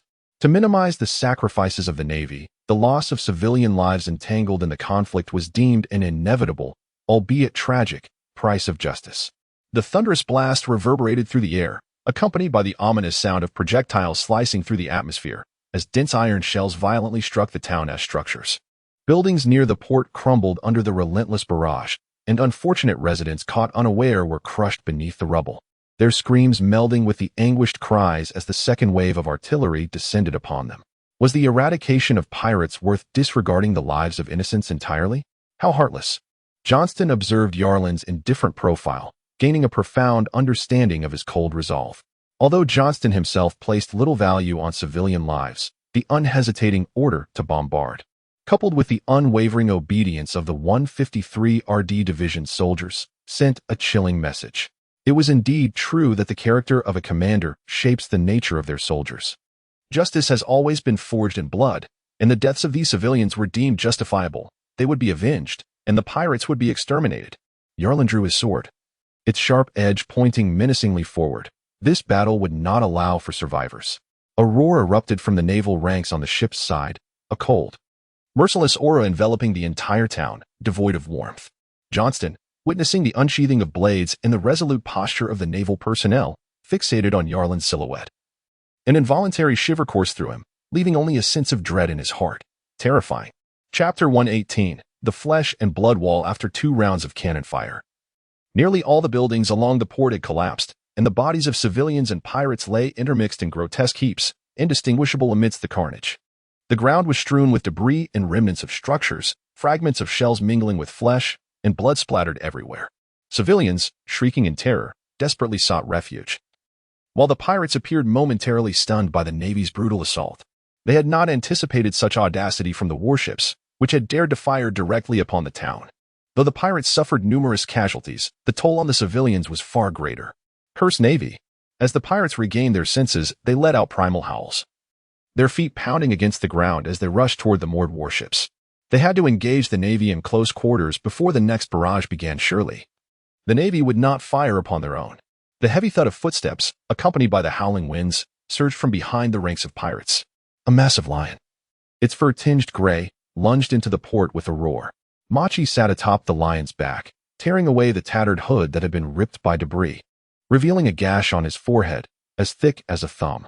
The warship's hull tilted, its deck rapidly extending toward the shore. The Navy's ranks also disembarked, their grim and ruthless formation charging forward to clash with the oncoming pirates. A mere 100 meters separated them. The sound of gunfire erupted, a torrential downpour of bullets cascading down as rows of pirates fell in response. The naval ranks advanced forward, and within mere moments, the pirates, having left a sea of corpses in their wake, finally breached the naval encampment. "Nitch, this is your breakfast," Machi bellowed at the lion. The lion suddenly lunged at a naval officer, its immense weight crushing the sailor to the ground. The sharp claws tore through the officer's chest and ribs, and with a gaping maw, the lion descended to bite down. The grotesque sound of chewing filled the air as the officer's neck was savagely ripped apart, blood splattering everywhere. The lion, discarding fragments of shattered skull, nimbly maneuvered amidst the chaos, its razor-sharp claws and gaping jaws tearing into the encroaching naval forces with frenzied ferocity. "Need any assistance, Machi?" A bizarre laughter echoed as a unicycle arced through the air, its wheel colliding with a naval officer, slicing him in two with its rapid rotation. Kabaji deftly maneuvered the unicycle in a zigzag pattern, while simultaneously unleashing fist-sized tops that whirled violently. Several unsuspecting naval officers found their necks, cheeks, and chests punctured by the tops, their lifeless bodies crashing to the ground. The melee commenced, an entangled clash between pirates and Navy, with blood-soaked corpses falling with every passing moment. On the warship, Yalin observed the battlefield with indifference, watching as Machi orchestrated the lion, Kabaji pedaled his unicycle, and several pirates executed their deadly acts upon Tytropes. The assortment of pirates, adorned in a kaleidoscope of colors, employed bizarre and theatrical methods of murder akin to a circus performance. A slight furrow formed on Yalin's brow. Where was the user of the devil fruit's power? Yarlin turned his head, his expression devoid of emotion, and gazed at Jones. Jones felt as though he glimpsed a strange dark glimmer in the depths of Yarlin's eyes, sending an inexplicable chill down his spine. He voiced his confusion, remarking, "The wielder of that devil fruit's power must be the captain of this pirate crew." "The intelligence I received described a man with a red nose, known as Buggy." Yarlin averted his gaze and descended from the warship, striding toward the battlefield with an air of casualness, as if on a leisurely stroll. As he approached, the morale of the Navy surged abruptly, elevating the entire atmosphere of the battlefield. The sailors, invigorated as if by a potent elixir, charged fearlessly at the pirates before them. One naval officer was pierced through the shoulder blade by a slender steel wire, yet he merely grunted and allowed the cable to penetrate his body. Gripping one end with a single hand and frantically sprinting forward, closing the distance until his blade severed the pirate's neck amidst their astonished gaze. Another officer, engulfed in flames, cried out in agony yet retained a sliver of rationality, seizing the nearest pirate and embracing him, until they were both consumed by the inferno. The fighting spirit of these sailors was truly formidable, particularly when that officer appeared on the battlefield, seemingly rendering them oblivious to their own pain. Kabaji's wheels screeched to a halt beneath him as he glanced toward Yarlin's position, his eyes lighting up at the sight of the lieutenant colonel's insignia on Yarlin's shoulder. "Then, I shall eliminate you first." The solitary will traced a strange diagonal line on the ground, stealthily encircling to approach Yarlin from behind. Whereupon he swiftly dispatched two obstructing sailors with his blade. He chuckled to himself. "It seems they remain unaware of my approach." As Kabaji drew near to the unsuspecting Yarlin, a sinister grin crept across his lips, and he silently aimed his long knife at Yarlin's back. "Lieutenant Colonel, watch out." A naval soldier instinctively shielded Yarlin's rear. "Let us perish together." The knife seemed to harbor a mechanism, suddenly lunging forward to pierce the soldier's chest, with its momentum poised to impale Yarlin's spine. "What do you intend to do to my loyal soldier?" A chilling voice resonated in Kabaji's ears, causing his pupils to constrict sharply as he beheld a gloved hand gripping the blade. "Yarlin, the naval lieutenant colonel. When did he move so swiftly?" Kabaji had not even seen when Yarlin had turned. He strained against the hilt of his knife, but it felt as if it were ensnared by iron pincers, the blade refusing to budge. "It seems you intended to ambush me. I regret to inform you that on this battlefield, no one can catch me off guard." Yarlin flashed a grin, revealing a row of pristine white teeth, for he could perceive the shifts in the surrounding air and make predictions accordingly, though he refrained from voicing such thoughts. Instead, he spoke in a low tone, "You are utterly misapprehending the situation. My soldiers stand guard at my sides." Kabaji was taken aback, his gaze sweeping past Yalin to look behind him. Suddenly, a jolt surged through his scalp as he beheld a bizarrely straight path splitting the route originally taken by the colonel. On either side of this pathway, the Navy was embroiled in a fierce and bloody struggle, with each sailor fearlessly obstructing any pirate's approach. It was as if they would rather perish than allow even a single pirate to impede the colonel's advance. Although the entire 153rd Division was acutely aware of Colonel Yalin's formidable prowess, they were resolute in their determination to prevent any pirate from passing by, even at the cost of their own lives, forging a steadfast wall of flesh and blood along Yalin's path. Had they lost their sanity? Meeting Yalin's indifferent gaze, Kabaji felt a chilling sensation surge from his feet to the crown of his head, as if his very scalp were being lifted by the cold. "No. They are demonstrating their loyalty and valor to me." Yalin turned to the nearly lifeless Navy soldier beside him and commended, "Soldier, you have done well." Kabaji observed the soldier's face flush crimson, his eyes alight with fervor as he saluted Yalin before charging back into the fray, his throat quivering slightly as he felt a tremor of death from deep within. Suddenly, he released the grip on his weapon, and an object fell from his sleeve, igniting a fierce flame as it reached his lips. Chapter 119. Ignorance of mortality amidst the surging flames, a black fist rapidly enlarged within Kabaji's field of vision, a chilling gust akin to a steel whip striking his cheek. Strange, charred black threads writhed and stretched from the fire, clawing their way through. Artistry? Spinning monkey. Kabaji's feet scrambled as the wheels beneath him screeched against the ground, releasing an odd smoke that obscured his view, compelling him to retreat. Suddenly, the flames were sucked back and extinguished by the black wind, the smoke rendered utterly ineffective as it was pierced through. The black threads shot forth, embedding themselves across Kabaji's body, piercing his clothing like the sting of insects, adhering to his skin's surface. What is this? Kabaji was filled with terror, feeling as if countless tiny creatures were burrowing into his muscles. His gas was stifled, his neck gripped by an iron-like hand, as if his very throat were about to be severed. His pupils constricted to pinpricks as he gazed in horror at the black threads embedded in his cheeks, emanating from the hand that clutched his throat. Is this the power of a devil fruit? This Navy officer, like Captain Buggy, is also a wielder of a devil fruit's abilities. His mouth opened, feeling his breath grow increasingly labored, as if his lungs were ablaze, and his skin felt as though it were being consumed by the black threads. I have heard that your captain is a wielder of a devil fruit. Tell me, what is his power? Yalan slowly relaxed his grip, his tone chilling. Cough, cough, cough. Kabaji coughed violently, frantically tearing away the dark streaks from his cheek, only to feel as though his flesh was being ruthlessly stripped away. A significant portion of his bloodied and mangled skin fell to the ground, his lips quivering. Captain Buggy. He too possesses the power of a devil fruit. His ability is quadrants. Kabaji glared intensely at Yarlan, his voice stammering with pain and fear. Suddenly, he lifted his feet, flipping his entire body upside down, the whirling wheel hurtling towards Yarlan's chest. Die. Kabaji inverted himself, his eyes glinting with malice as he gazed upward, the blade of the wheel poised to pierce Yarlan's heart. He cackled with delight. You've been fooled. Even a devil fruit user can kill you. Ignorant of his fate, Yarlan stood motionless, his palm turned upwards in a gesture of grasping, as countless black tendrils surged forth, ensnaring the wheel and pinning it firmly against his chest. The mud-stained soles of his shoes pressed against Kabaji's throat like a venomous serpent, a sickening crack resounding as the cartilage of his throat was shattered. The smile on Kabaji's face abruptly vanished, his body toppling backwards and crashing heavily to the ground, sending up a cloud of dust. Kabaji. Mosai observed the unfolding scene. Yet before he could react, he beheld Kabaji transformed into a lifeless corpse. His eyes widened in rage as he glared at Yarlan, the whip in his hand striking fiercely against the rear of the lion.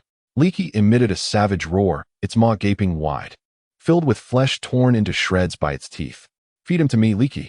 Whether Mosai failed to witness the entirety of Yarlan's execution of Kabaji or was simply consumed by a blind fury, he urged the lion to pounce upon Yarlan. Yarlan tilted his head, observing the fierce lion, a peculiar smile curling at the corners of his lips. He gently weighed the wheel in his hand and spoke to the two Navy men obstructing the lion's path with a casual confidence. Step aside, let me handle this. The two Navy men promptly moved aside, and Yarlan's eyes narrowed as he glanced at Machi, perched upon the lion. In a swift motion, he hurled the wheel toward his target. The sound of slicing air echoed sharply, like the ominous notes of death, suddenly exploding in Machi's ears. The wheel Yarlan had thrown soared with a speed several times greater than that of Kabaji exerting his full strength. By the time the sound reached Machi, it was already too late. He was completely unaware of the diagonal gash that had opened across his chest, crimson blood spraying forth as he continued to wield his whip. His body split in two, collapsing from the lion and splattering blood onto its fur. Nicky sensed a sudden lightness, as if something had fallen away. Yet he did not pause his advance. Instead, he opened his maw wide, aiming to bite down on Yarlan's head. With a sharp crack, the lion's teeth clashed violently together, its fierce eyes narrowing as it reacted, seeking out the source of the threat. Yarlan, balancing on the lion's back, leaned forward slightly, his fist penetrating the lion's flesh as effortlessly as if it were tofu, sending forth a wave of numerous dark tendrils that trembled and spread throughout the creature's body. Transformation. The lion emitted a pained roar, its entire form twitching and contracting as though sifting through a sieve. Its bloated flesh shrank, heavy fat morphing into solid muscle, while its once soft fur clung tightly to its newly formed physique, resembling striped scales at a visible speed. The body shrank to half its original size, yet its limbs, claws, and teeth elongated threefold. The claws grazed the ground, carving a line, while the muscles on its back quivered like a mass of pulsating tumors, exuding an aura of violence. Let us call it a tabby, Yarlan declared, naming the transformed entity with ease. Tabby species, hybrid modulated beast rank, second tier good. Non-evolvable mental strength, 2 nerve conduction rate, 5 bone hardness, 7 muscle activity, 7 blood density flow rate, 11. Yarlan stood on the ground, with the calico cat reaching approximately half his height. He looked down at the feline and murmured, "Lead me to the captain of the pirate crew." The cat, with its agile paws, swiftly dashed ahead, while Yarlan leisurely trailed behind, casually snapping the necks of a few pirates along the way. The duo quickly departed the harbor, heading towards the heart of Orange Town. The center of the town was desolate and eerily quiet, with scarcely a soul in sight. Those residents who had survived the turmoil had retreated into their homes, trembling beneath their windows. Yarlin caught glimpses of shadowy figures flitting behind the curtains. Following the cat's swift course, they arrived at the end of the street, where stood a building towering approximately 5 stories high, the tallest structure in the town. At its edge loomed a dark cannon, conspicuously prominent, behind which a figure clad in a cloak and a captain's hat could be discerned. Is that the one? Yarlin licked his lips, eagerly anticipating the powers of this long-awaited captain's devil fruit abilities. Simultaneously, Buggy also noticed the rapidly moving silhouette on the vacant street. He paused momentarily, then snarled, "Kabaji and Machi, those incompetent fools, have let a Navy officer infiltrate here, forcing me, as captain, to intervene personally." Chapter 120. A shipwreck in the gutter. Buggy gazed down at the empty street, his eyes glinting with malice beneath the brim of his captain's hat.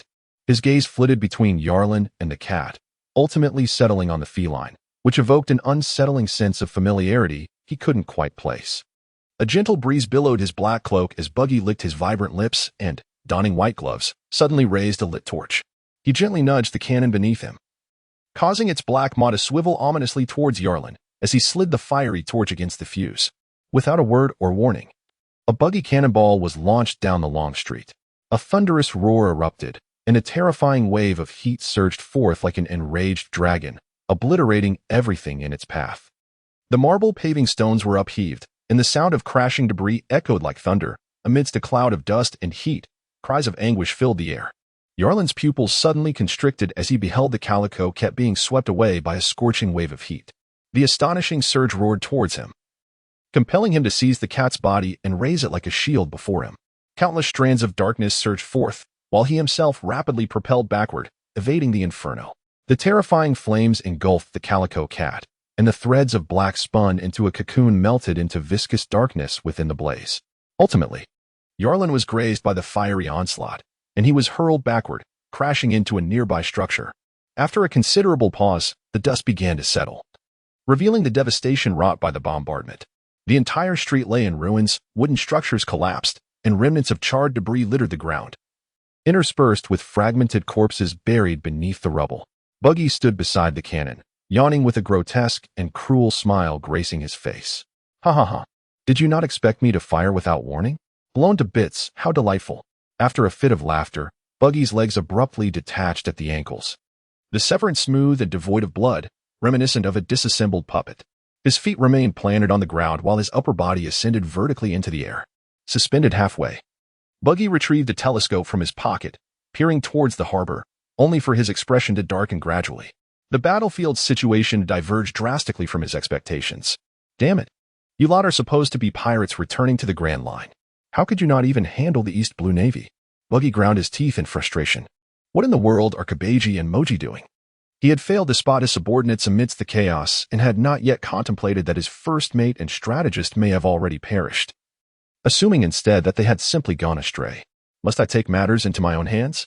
Buggy furrowed his brow, realizing he ought to linger in the East Blue a while longer to recruit stronger allies before attempting to return to the Grand Line.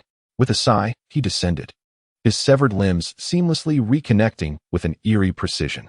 He flexed his ankles and moved against the wall, his body upright like a circus clown as he ventured down towards the remnants of the street. It was no longer a street, but a desolate expanse of ruins. Remnants of flame and ash lingering in the air, with shattered stones and debris strewn about beneath his feet.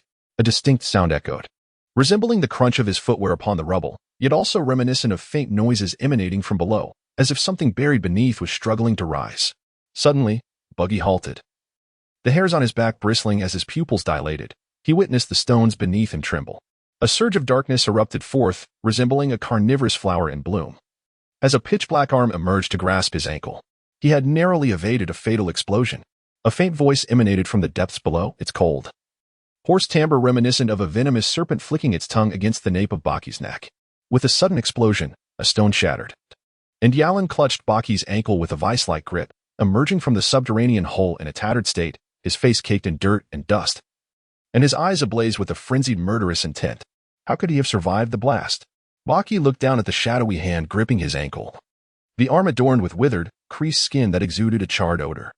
A neurotic smile crept across his face as he conjured a row of daggers with a flick of his fingers, lunging them towards Yalin while laughing maniacally. Let us die once more. In an instant, a satin-like black ribbon danced and enveloped Yalin's chest, causing the blades to glide harmlessly aside. Baki aimed a kick at Yalin's left hand, the sole of his shoe edged with menacing blades. Yalin smirked, releasing his grip and propelling himself upwards, his terrifying momentum colliding heavily with Baki's chest. Winded, Baki's face turned an ominous shade of purple, and, like a cannonball, he was thrust backward, his body disassembling mid-air, only to reassemble and land on the ground, gasping for breath as he gazed at Yalin. What did you just say? I didn't catch that, Baki managed, his body reconfiguring in mid-air. Yalin narrowed his eyes slightly before tearing away the tattered remnants of his military uniform, revealing a robust physique beneath. The left side of his arm was covered in charred skin, and with a sudden flex of his left hand, the muscles in his arm undulated like a coiling python shedding its skin, the dead layers trembling and falling away to unveil new, steel-like flesh beneath. The points absorbed by his retina dwindled rapidly, while the values of muscle vitality and bone density surged, momentarily halting upon reaching a threshold of 20 points. Yarlin flexed his wrist, the joints emitting a sharp crack, as he cast a sinister gaze upon Buggy. It seems that your disdain for my near demise is not yet satiated. Do you wish to attempt my destruction once more? His eyes widened, the pupils constricting to mere pinpricks, while Buggy drew in a sharp breath, a profound trepidation surging within him. That black thread, manipulated so deftly, and the grotesque muscle growth akin to shedding skin. Are you, too, a wielder of a devil fruit's powers? You would do well to try and kill me again. Yarlin offered no response to Buggy's inquiry. Instead, his pores expanded, enveloped in a faint black mist that cloaked his form. With a subtle step forward, he erupted in a cloud of dust, the air filled with a terrifying shriek. Otherwise, I shall consume you. His raspy voice echoed, as if closing in from all directions around Buggy. Chapter 121. Where would you prefer to be devoured? Yarlin's threat to devour you is far from a mere intimidation. The sounds converging from all directions enveloped Baki like a chilling gust of wind. His face, painted like a clown, had wide, bulging eyes fixed intently on the source of the noise, yet he could not discern Yarlin's silhouette. It was too swift. Where could he be? Baki's brow furrowed deeply, his eyes darting in a frenzy, barely catching a fleeting shadow of black, akin to a bizarre mist swirling in midair, while the ground beneath him fissured with glaring cracks. The rhythmic thuds echoed as if they were treading upon his very heartbeat. Suddenly, Baki twisted his neck, and before the malevolent gust could sweep over him, he leapt into the air like a frog. The air erupted, and the ground where he had stood was shattered by the force of an ominous hand pressing down, pulverizing the stones beneath him. 3,000 strands of black hair danced like needles piercing the earth, producing a cringe-inducing hissing sound. Veins the size of fingers surfaced on Baki's forehead as he swallowed hard, his hands flinging outwards to escape. With daggers in hand, he lunged toward the black mist. From the heart of the darkness, Yarlin's form emerged, shaking his hand to conjure a whip of condensed blackness that lashed out.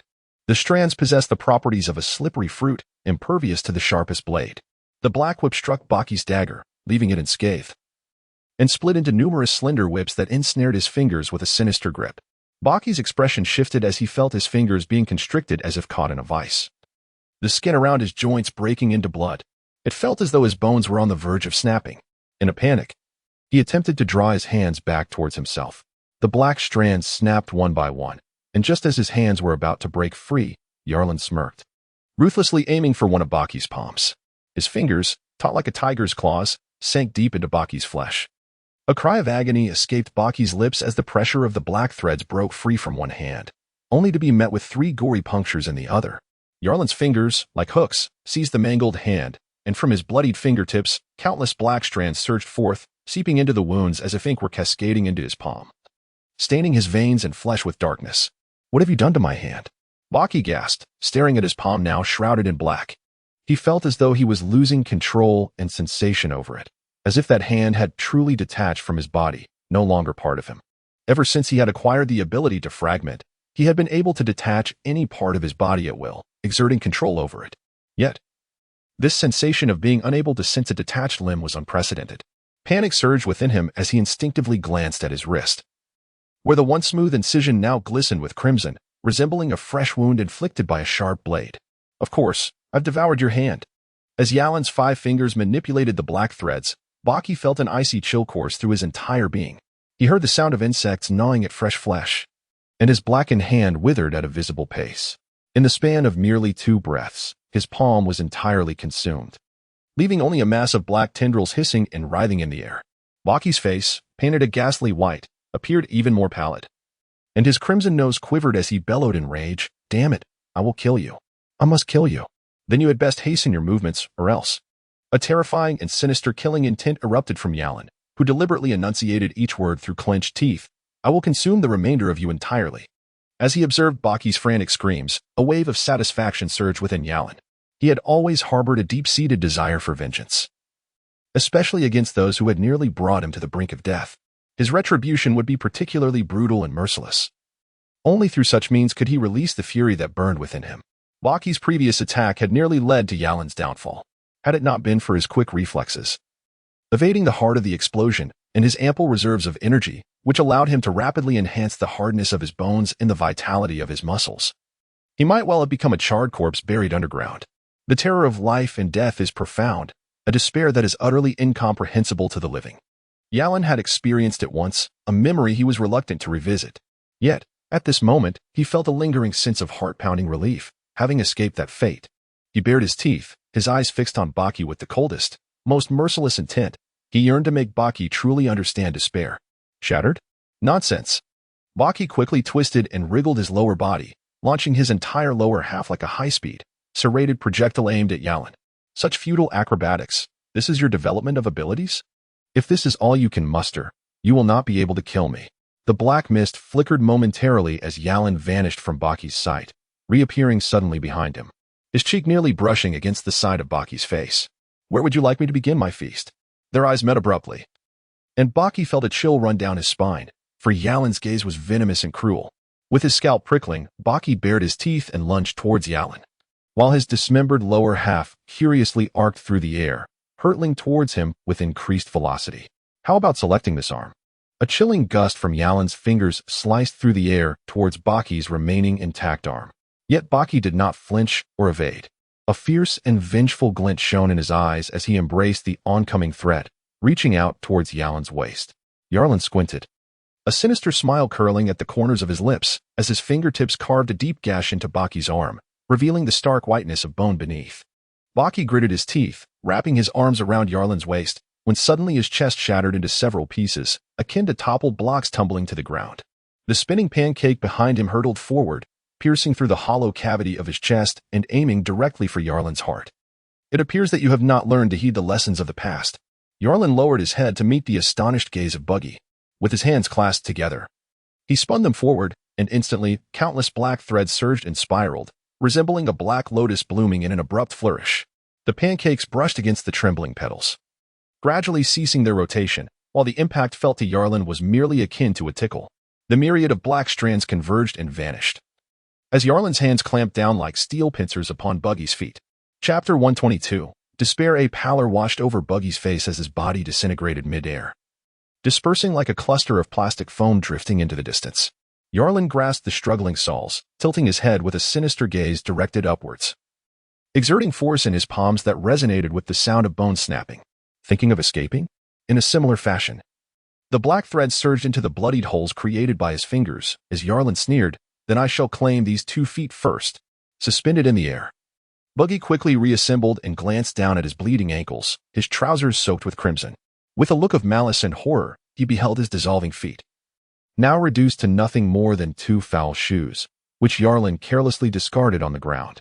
"I, Buggy, once sailed aboard the pirate King Roger's ship. How could I possibly fall in this frail East Blue?" Buggy bellowed in a fit of hysteria, his clownish visage contorting grotesquely. "Roger." Yalan's pupils contracted slightly, taken aback by the revelation that this jester had once been part of the Pirate King's crew. Habitually rubbing his eyelids, he regarded Buggy with an even deeper malice in his gaze, advancing toward him with a cold laugh. "The world is gravely mistaken about the East Blue, believing it to be the weakest sea. How utterly foolish." Suddenly, beneath Yalan's feet, the ground caved in, creating a vast pit, and the immense recoil propelled him forward like a cannonball towards Buggy. The East Sea heralded the dawn of an era. Amidst the terrifying shrieks, there lingered a mocking, cold laughter. Buggy, horrified, gazed at the black lotus that had abruptly appeared before him, as countless writhing black threads unfurled like a colossal net descending upon him. Instinctively, he shattered into a frenzied escape towards the sky, his aim set on the cannon atop the tallest building. Buggy realized that, in terms of personal prowess, the navy before him was a monstrous predator. He stood no chance against it. Continuing the fight would result in his body being dismembered piece by piece. His sole hope lay in the buggy ball. The dense black net advanced ominously, ensnaring fragments of his disintegrating body, which were pierced by the black threads, binding him mercilessly. Yarlin's figure emerged behind the black web, his cold gaze fixed upon the frantically fleeing buggy, his eyes darting towards the cannon atop the building. Suddenly, he plummeted towards the ground. Dust billowed, and the piercing sound of his descent echoed like thunder striking the earth. A swirling black mist appeared to stretch into several meters of dark tendrils, then blurred and dissipated. It was not a tangible object, but rather an illusion created by the speed that left behind a continuum of light. Buggy, gritting his teeth in desperation, soared through the air amidst the horrific sounds emanating from the ground. A black thread shot up from the base of the building, dislodging debris from the walls, as if a monster were rapidly scaling upwards on all fours. At the apex of the building, the black thread abruptly solidified, the eerie black mist coiling around the outline of a figure, drawing into its pores. Yarlin stood beside the cannon, his gaze fixed on the rapidly approaching humanoid form descending from the sky. He bared his teeth and, with a swift motion of his hand, exclaimed, "You are too slow."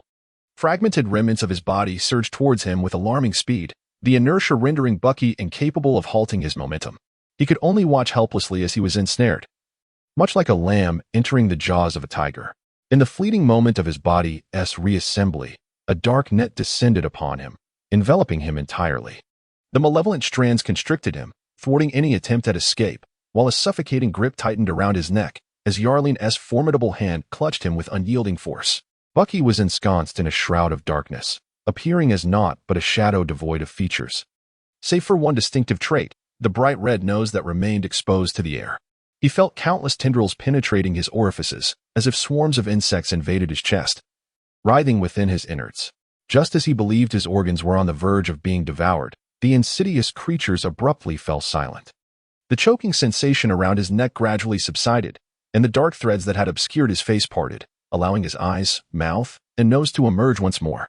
In a state of terror, Buggy noticed the black strands still intertwined within his nose and mouth, though they had not completely suffocated him. Permitting him a semblance of breath and speech, he was under no illusion that this was an act of mercy. The dread of awaiting death was far more harrowing than death itself, and Buggy felt that his current predicament was 1,000 times more terrifying. The encroaching threads felt like an insidious fear gnawing at every cell in his being. "What do you intend to do?" Buggy stammered, his teeth chattering. Instinctively, he attempted to gnash at the black filaments within his mouth, though he knew such an effort would be futile. The threads writhed within, evading his attempts to sever them.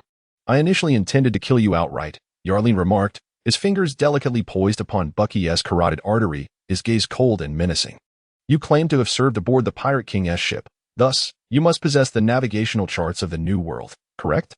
Buggy hesitated, his eyes darting around before he grimly replied, "Captain Roger was the only man to have traversed the Grand Line, and as a member of his crew, I indeed had the fortune to witness everything. Spare me, and I shall reveal the location of the navigational charts I have concealed." Yarlin squinted at Buggy, his ominous gaze causing Buggy's heart to plummet. Just as he was about to speak further, Yarlin coldly interjected, "You are deceiving me. You possess no nautical charts." "Indeed. Given your capabilities, you must be nothing more than a negligible figure aboard Roger's ship. How could you possibly be deemed worthy of witnessing the nautical charts?" "Perhaps I have misjudged. After all, as the first person to conquer the Grand Line, it stands to reason that there would be no such charts in existence beforehand. They could only have been created subsequent to the conquest of the Grand Line, likely remnants left behind by Roger himself, and certainly not something that could fall into your hands." Yarlin's conjecture was remarkably close to the truth. Although Buggy never acknowledged his role as a minor character, he refrained from engaging in any arguments when his life was at the mercy of another. Thus, the final question lingered, and one must ponder before answering. Yarlin picked up a Buggy cannonball, lightly tossing it in his hand, and inquired ominously, "How did this cannonball come to be?" The battle at the port had concluded, leaving a gruesome tableau of severed limbs and bloodied corpses strewn across the area. The port was engulfed in a gruesome scene, with murky black blood flowing toward the sea, casting a dark reflection upon the warship's hulls. The entire buggy pirate crew had been exterminated, leaving no survivors. At this moment, the soldiers of the Navy's 153rd Division were the only ones present, meticulously clearing the battlefield, roughly stuffing the pirate corpses into sacks for transport back to the ship's hold. Jones felt an unsettling chill as he observed these Navy soldiers. The demeanor of the entire 153rd Division was strikingly different from that of the other naval forces in the East Sea. He adjusted his flattened hat, casting a suspicious glance at the bagged bodies, unable to comprehend the peculiar practice of collecting corpses. Though curiosity gnawed at him, he refrained from voicing his questions. Meanwhile, some Navy personnel dragged a massive iron cannon towards the warship, followed by several others carrying boxes filled with cannonballs.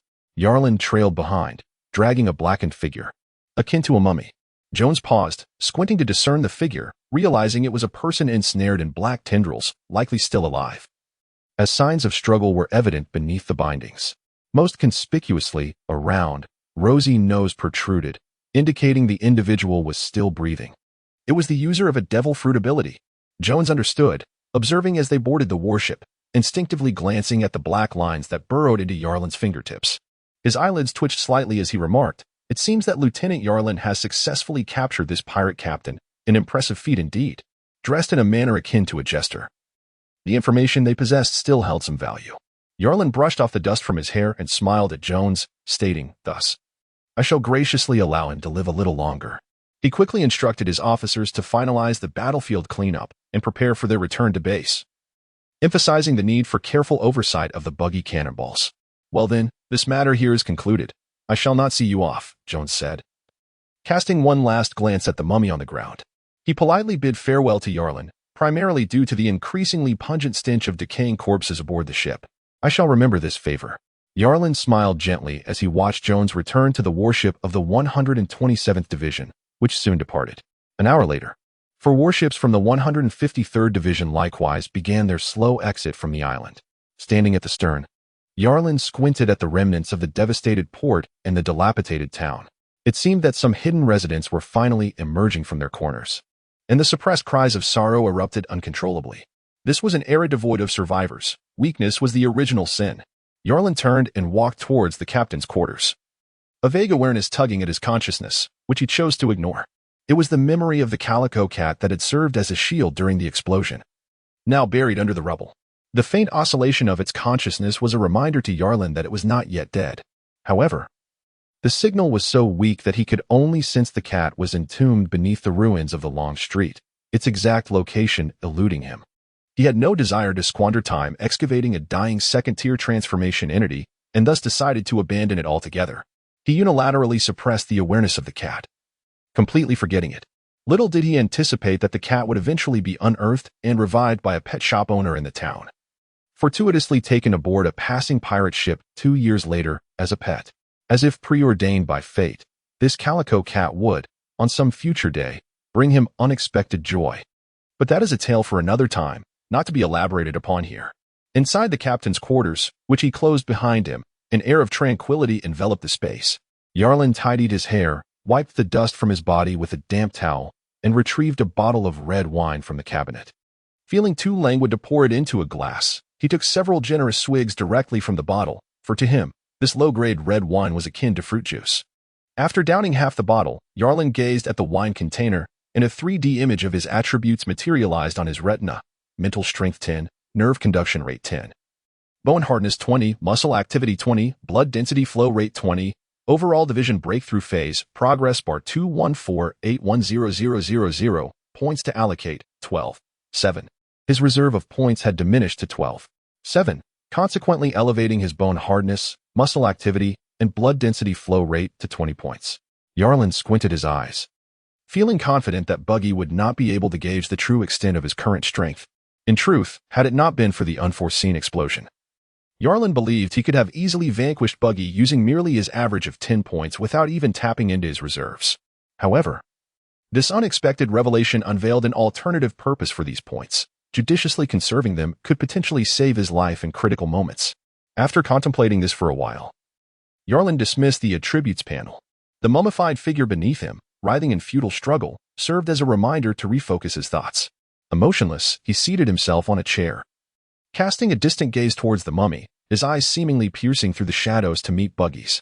Crimson and obsidian values materialized before his eyes, the former indicating the absorption rate, while the latter reflected the progress of devouring.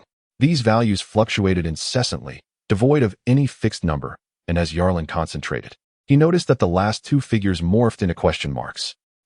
It appeared to suggest that even the mother nest could not accurately assess the worth of a devil fruit, for these fruits were indeed enigmatic, with no two identical specimens in existence, which rendered comparison exceedingly difficult. This revelation did not surprise Yarlin, after all. The incident involving the slippery fruit of Uralita had been quite similar, and the mother nest itself was still navigating the complexities of understanding devil fruits. So, how shall I dispose of you? In Yalin's mind, thoughts of devouring, absorbing, and transforming involuntarily surfaced. Devouring, consuming all flesh and blood to convert it into nourishment for one's growth. Absorbing, drawing from the essence of flesh and blood of similar life forms or specific life energy fields to enhance one's physical prowess, as well as analyzing the muscle memory of akin life forms and partially integrating biological information into oneself. The efficacy of absorption depends on the degree of compatibility and preservation of the similar life forms. Transforming, converting the lifeless flesh into one's subservient beings, while simultaneously augmenting their inherent attributes. Inherent attributes refer to three-dimensional characteristics such as strength, agility, and constitution. These subordinates possess rudimentary cognitive abilities. Murmurs, vague and cryptic, drifted into Baki's ears. He remained oblivious to Yalin's soliloquy. Yet he could not ignore the palpable sense of profound malevolence approaching. The black mummy became rigid, suddenly lying still on the ground, seemingly attempting to erase its presence from Yalin's consciousness. Chapter 124. The dead need no queries. After a pause, Yalin licked his moist lips, the vibrant liquid staining the corners of his mouth with a slightly astringent taste. Yet, his mind conjured a bizarre image, a shadowy figure enveloped in swirling black mist, from which sprouted a malnourished sapling standing a mere meter tall. Upon its branching limbs hung a solitary fruit, hollowed out within, its shriveled skin adorned with an intricate tapestry of mottled patterns. It seemed imperative to bring it back to the mother nest. As the eerie black lines gradually faded away, Yalin bent down, his cheek brushing against the seemingly lifeless mummy, and murmured, "I shall tentatively accept your assertion that you are the creator of the cannonballs. However, you must thoroughly contemplate and later transcribe the method of their creation to me, word for word." Yarlin could sense the mummy's slight shiver, a subtle smile curling at the corners of his mouth as he settled back into his chair, closing his eyes to gather his thoughts. There remained a 4-day voyage before the fleet would return to the 153rd Division. In the East China Sea, within a secluded corner of the Naval 26th Division's territory, a solitary island lay hidden behind a ship that unfurled its canvas sails, swiftly emerging from the shadows and approaching two cruising warships. "Report, a merchant vessel is approaching," a soldier aboard the warship announced. A small merchant ship. Signal them to reduce speed for a naval inspection, Hattie observed through his telescope. Noting the apparent lack of crew on the opposing merchant vessel, unaware of any imminent danger, he lazily instructed his aide. "Call Colonel Fuby and inform him that we have set sail. We shall arrive in Alex in 5 days." The aide promptly dialed the phone, conveying their itinerary to the 65th Division before hanging up. At that moment, the merchant ship had lowered its sails and docked beside the warship. The aide waved, and a squad of naval soldiers leaped onto the deck of the merchant vessel, which appeared desolate save for a man in a suit gently polishing his glasses. "This is a shallow draft merchant ship. It seems devoid of any substantial cargo," the aide mused, casting a glance at the vessel's hull. Suddenly, his expression stiffened, and he blinked in shock as his pupils dilated. He saw dozens of shadows swiftly rising from beneath the surface, revealing gills for underwater breathing, scales covering their chests, and pairs of cold, merciless eyes, merfolk, beneath the ship. A chill gripped the aide's heart as he beheld an exceptionally robust merfolk springing from the water like a shark breaching the waves. A glimmering blade flashed perilously close, and he clutched his throat, feeling the warm blood seep through his fingers, gasping for air. Merfolk. As he clutched his neck, his body fell backward, his final sight being the man in the suit leisurely donning his polished glasses, while the gloved hand that had held the lenses suddenly erupted with deadly blades. The merfolk, covered in sharp fins, brushed past where he had once stood, and he crashed heavily to the ground, his eyes losing their luster. Hattie abruptly leaped from his chair, his complexion turning ashen as he gazed at the aide's lifeless body. One after another, the merfolk swarmed aboard the warship, and a chorus of screams erupted from the merchant ship's deck. It was evident that the naval squad boarding was facing grim prospects. Damn it, how could we encounter merfolk?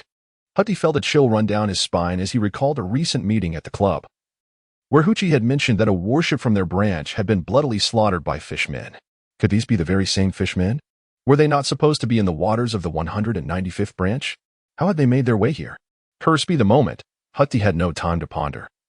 It was pointless to inquire further, for his aide lay bloodied on the deck, leaving no room for negotiation. Only a fight to the death remained. As the Navy soldiers began to react, gunfire erupted in an attempt to repel the advancing fishmen, who were also crawling aboard another warship. The sounds of gunfire, clashing weapons, and desperate cries shattered the tranquility of the sea, quickly escalating amidst the bloodshed. Gradually, the cacophony of screams began to wane, accompanied by the sight of fallen naval bodies, their crimson blood staining every corner of the deck. Caught off guard, the Navy's organizational response and individual strength proved inadequate against the fishmen. As the number of fishmen aboard the warship swelled, the scene devolved into a one-sided massacre. One by one, the soldiers beside Hutty fell, leaving him alone, pale and trembling, his back against the mast, filled with dread as he beheld the man approaching him. This man was the sole human among the fishmen. Hutty fixed his gaze on him, voice quivering as he asked, "You are human. Why do you assist the fishmen in attacking the Navy? Why did they assault us?" The fishmen intended to decapitate all the naval officers and pile their heads on the deck, leaving a few fishmen corpses to create the illusion of a vengeful slaughter by the fishmen. Cluo commanded the fishmen to follow his orders, dismissing Hutty's inquiries as he directed his attention to another warship emblazoned with the number 26. Eradicate that number and replace it with 153. 153? Hutty was taken aback, staring blankly at Cluo. After a prolonged silence, a chilling and horrifying realization dawned upon him, his teeth chattering. You are from the 153rd branch. And these fishmen are the captured pirates of the evil dragon pirate crew? The conclusion was correct, though the path to it was flawed. Nonetheless, it mattered little to Cluo, who had no interest in enlightening a dying man. They would not waste the headless corpses. Instead, they would be moved to the ship as hold. The blood on the deck washed away, and then they could sail back to the 153rd branch. Once Cluo had given all his orders, he turned to the disoriented Hutty. "Colonel Hutty." "Huh? Why is all of this happening? What does Yalan intend to do?" Hutty stammered, his eyes red as he gazed at Cluo. Dead men should ask no questions. Cluo's lips curled into a cruel smile as he swiftly cut through Hutty's neck, severing his head and tossing it onto the deck, declaring, "Place this head in the most conspicuous position." The flag of the Seagull billows above the warship as one vessel remains anchored at sea, while another, freshly painted with the insignia of the 153rd Division, swiftly departs from the area. Meanwhile, a seemingly shallow draft merchant ship quietly alters its course, soon vanishing from sight upon the surface of the water. Chapter 125. I deceived you, who knows? Within the eternally dim and shadowy confines of the nest, a writhing fungal mat splits open to reveal an eerie branch. At the apex of this branch dangles a shriveled fruit. Through the entangled black strands, one senses the chilling, serpentine movement of the ground beneath. The black mummy writhes in a fierce struggle. Waki perceives a palpable malevolence encroaching from all directions, as if some horrifying entity lurks in the unseen darkness, poised to consume him whole. "It appears you are ready to enlighten me on the art of crafting ammunition."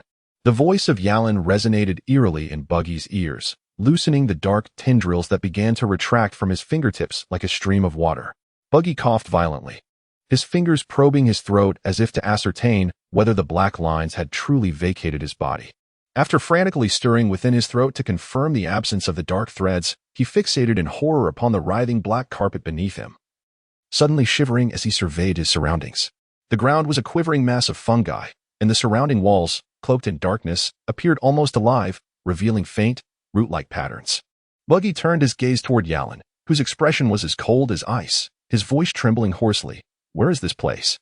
"As you can see," Yalan replied, his eyes half closed. "This is my lair, which you may refer to as the mother nest." A secretive smile curled at the corners of Yalan's mouth as he glanced at the creeping roots silently spreading across the fungal carpet. "Mother nest?" Buggy murmured, repeating the term with confusion, utterly bewildered by this strange notion. His eyes darted about, desperately seeking an escape. In an instant, his pupils constricted as he spotted an unusual sapling not far behind him, bearing a single devil fruit. Though he could not fathom how a devil fruit had come to be in this place, Buggy's eyes brightened with the realization that if he could seize that fruit, he could leverage it as a bargaining chip to compel the Navy to release him. Without a moment's hesitation, Buggy's form suddenly fragmented into countless pieces. Swiftly darting toward the fruit tree, Yalin appeared caught off guard, remaining motionless in the background. A look of elation spread across Buggy's face. Just as his fingers were about to touch the tree, suddenly an unforeseen change occurred. The fungal carpet split open, and an uncountable number of root tendrils wove together in a lightning-fast motion, encasing the fruit tree in a tightly knit arboreal cage. Then, countless roots surged from beneath and all directions, striking Buggy's fragmented body with pinpoint accuracy. His numerous dismembered parts seemed to freeze mid-air. Ensnared by the flower buds, each the size of a fist, that grotesquely blossomed at the tips of the roots, enveloping him in a viscous, toxic sap. Every fragment of his being was engulfed in excruciating pain, as if subjected to searing heat, while his skin and muscle tissue began to decay. His anguished cries echoed throughout the mother nest. Yarlin approached Baggy with a leisurely gait, a menacing grin revealing his jagged teeth. "My patience is exceedingly finite," he declared. "This is your final opportunity to respond. Either divulge the method for crafting the explosive or perish here." Baggy's features contorted in agony, his teeth chattering as he fixed a desperate gaze upon Yarlin. "I will reveal to you the process of making the Baggy bomb, but you must let me go." Yarlin squinted his eyes, pondering for 3 seconds before breaking into a smile and declaring, "Deal." With a gentle snap of his fingers, the tendrils of the trees abruptly released their grip, flinging parts of Baki's body back to the ground. The tendrils writhed and recoiled into the fungal carpet, allowing Baki's fragmented form to reassemble. His severed ankles resembled 2 stiletto heels pressed firmly against the earth, while the exposed skin across his body was marred by festering sores and blood, presenting an exceedingly grotesque sight. Any slight movement caused the rotting wounds to tug painfully, eliciting a grimace from Baki as he cast a wary glance at Yarlin, questioning, "Why should I trust you?" Yarlin withdrew the prepared paper and pen from his pocket and handed them to Baki, replying with a smile that barely concealed his malice, "You have no choice. You must take a gamble." Baki exhaled deeply, resigned, and accepted the paper and pen. His fingers gripped the pen tightly as Yarlin watched him with a grin. Observing as Baki began to inscribe the first character on the paper, the strokes multiplied rapidly. Baki seemed to surrender to his fate, writing faster and more fluidly. Just as the text on the page surpassed half, Yarlin suddenly cautioned, "You must check it carefully. Not a single character can be wrong. This is your only chance, and I will verify it. If you err." Baki halted, his face reddening, tears of humiliation glistening in his eyes. Gritting his teeth, he made 2 corrections on the paper. Minutes later, Yarlin scrutinized the formula written on the page. Noting the tension in Baki's eyes, he said, "I shall verify this. If there are no mistakes, you may leave." Upon hearing this, Baki's expression relaxed significantly, and he nodded earnestly. Yarlin observed this change with conviction that the formula was indeed authentic. He turned to leave, taking 1 step, then 2, then 3, when suddenly he paused. Turning his head back towards Baki, a cunning and cruel smile spread across his face. I've suddenly changed my mind." Baki's expression froze. He gazed at Yarlin's sinister visage, feeling as if his heart had plunged into a frigid abyss, a chilling sensation crawling from his fractured ankle up his spine. "I think you should remain here." The words pierced Baki's ears, and he felt as if he had fallen into an icy pit, gritting his teeth as he snarled, "You deceived me. Who would know?" Yarlin retorted with a cold laugh. Anger, humiliation, and despair surged within Baki, who screamed in a frenzy before turning towards the sapling.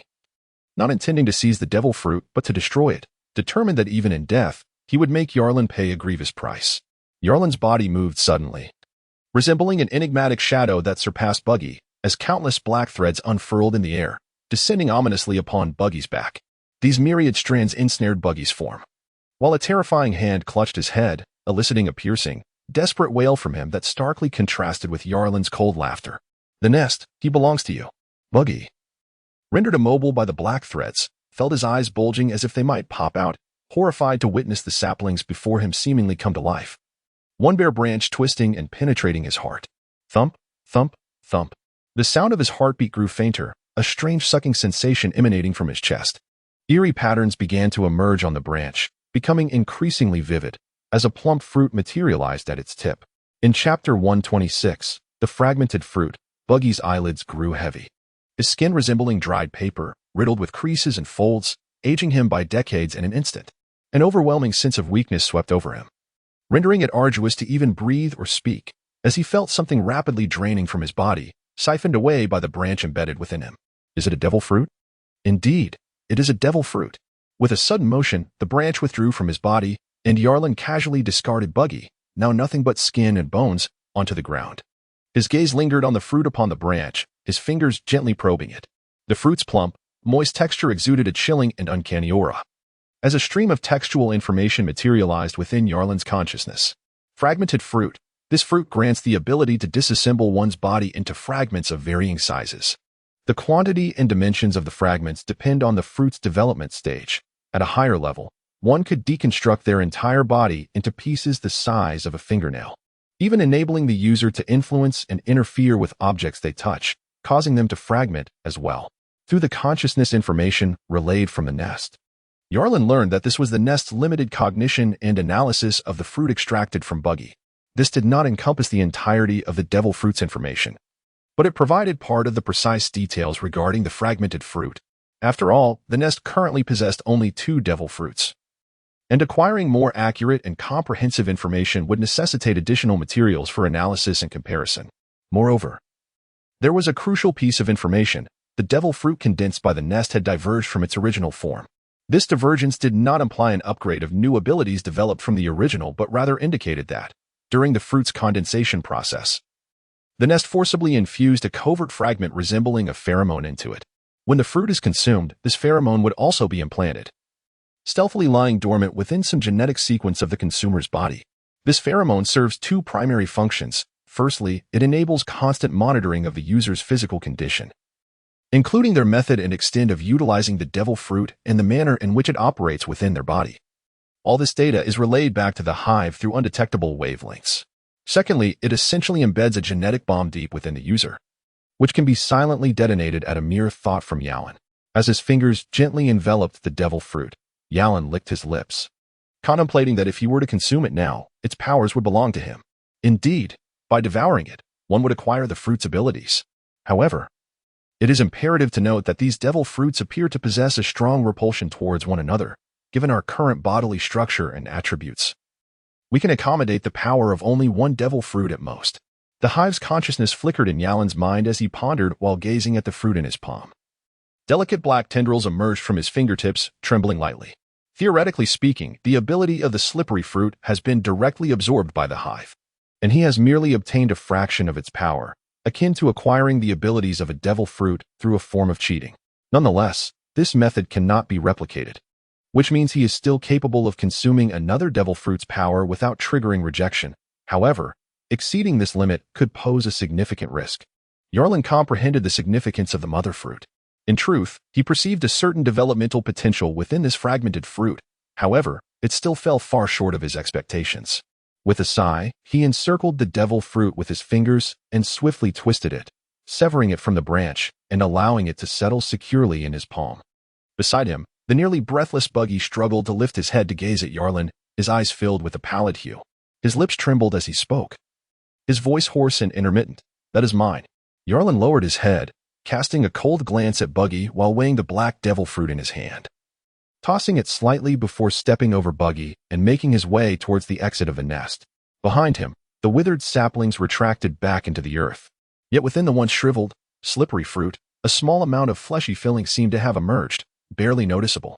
Buggy, in despair, hung his head like a puddle of mud sprawled on the ground, while behind him, some roots from the dark nest slowly coiled around him, dragging his body into the shadowy biochemical pool, where the sound of dripping liquid echoed in the stillness.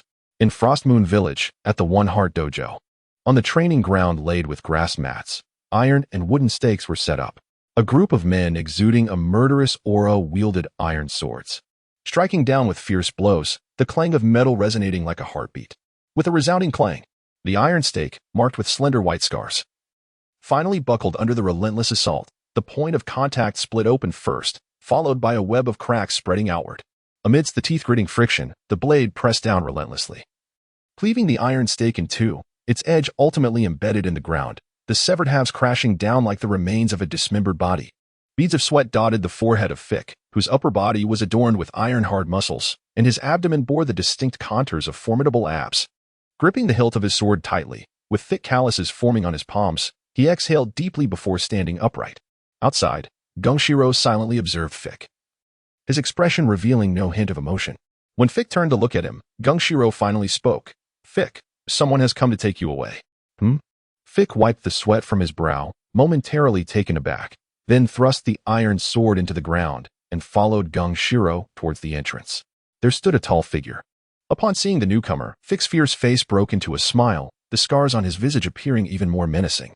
You become sturdier, yet more unsightly," Yarlin remarked, tilting his head, a faint smile gracing his face as his gaze swept over Fick's steel-like physique. "It seems you've been doing well here." "Hey, I'm now the strongest fighter in the dojo." Fick laughed heartily, then, adopting an unusually serious tone, he addressed Yarlin. "Yarlin, I believe I can be of assistance to you now. I have always been confident in your ability to aid me." Yarlin grinned, revealing his sharp teeth, then turned to Gungshiro. "I am grateful for your guidance to my subordinates, and I have come to take some of them away. The remaining ones will be collected in 6 months." Gungshiro nodded in agreement and turned to head back into the dojo. Yarlin patted the visibly excited Fick and said, "Let us go." As they emerged from the One Heart dojo, Gagu led a contingent of naval officers, having exchanged their Taoist robes for military uniforms, following closely behind Yarlin. The group exuded an air of formidable intensity, akin to a collection of finely honed blades drawn from their sheaths. Chapter 127. The Seed Plan 5 warships lay anchored side by side along the shore, their cannon ports stark and cold, while the white seagull military flag fluttered in the breeze. Fike stood on the deck, savoring the briny air as he inhaled deeply, exclaiming with laughter, "At last. We have departed from that wretched dojo. The scent of the sea is far more intoxicating." The naval officers behind him echoed his laughter. After surveying the surroundings with narrowed eyes, Yarlin raised his hand and declared, "Set sail."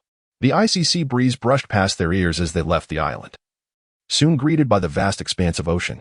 As the excitement of the crew began to settle, Yarlin turned to Fike, who stood at the ship's railing, and said softly, "I have brought you a gift."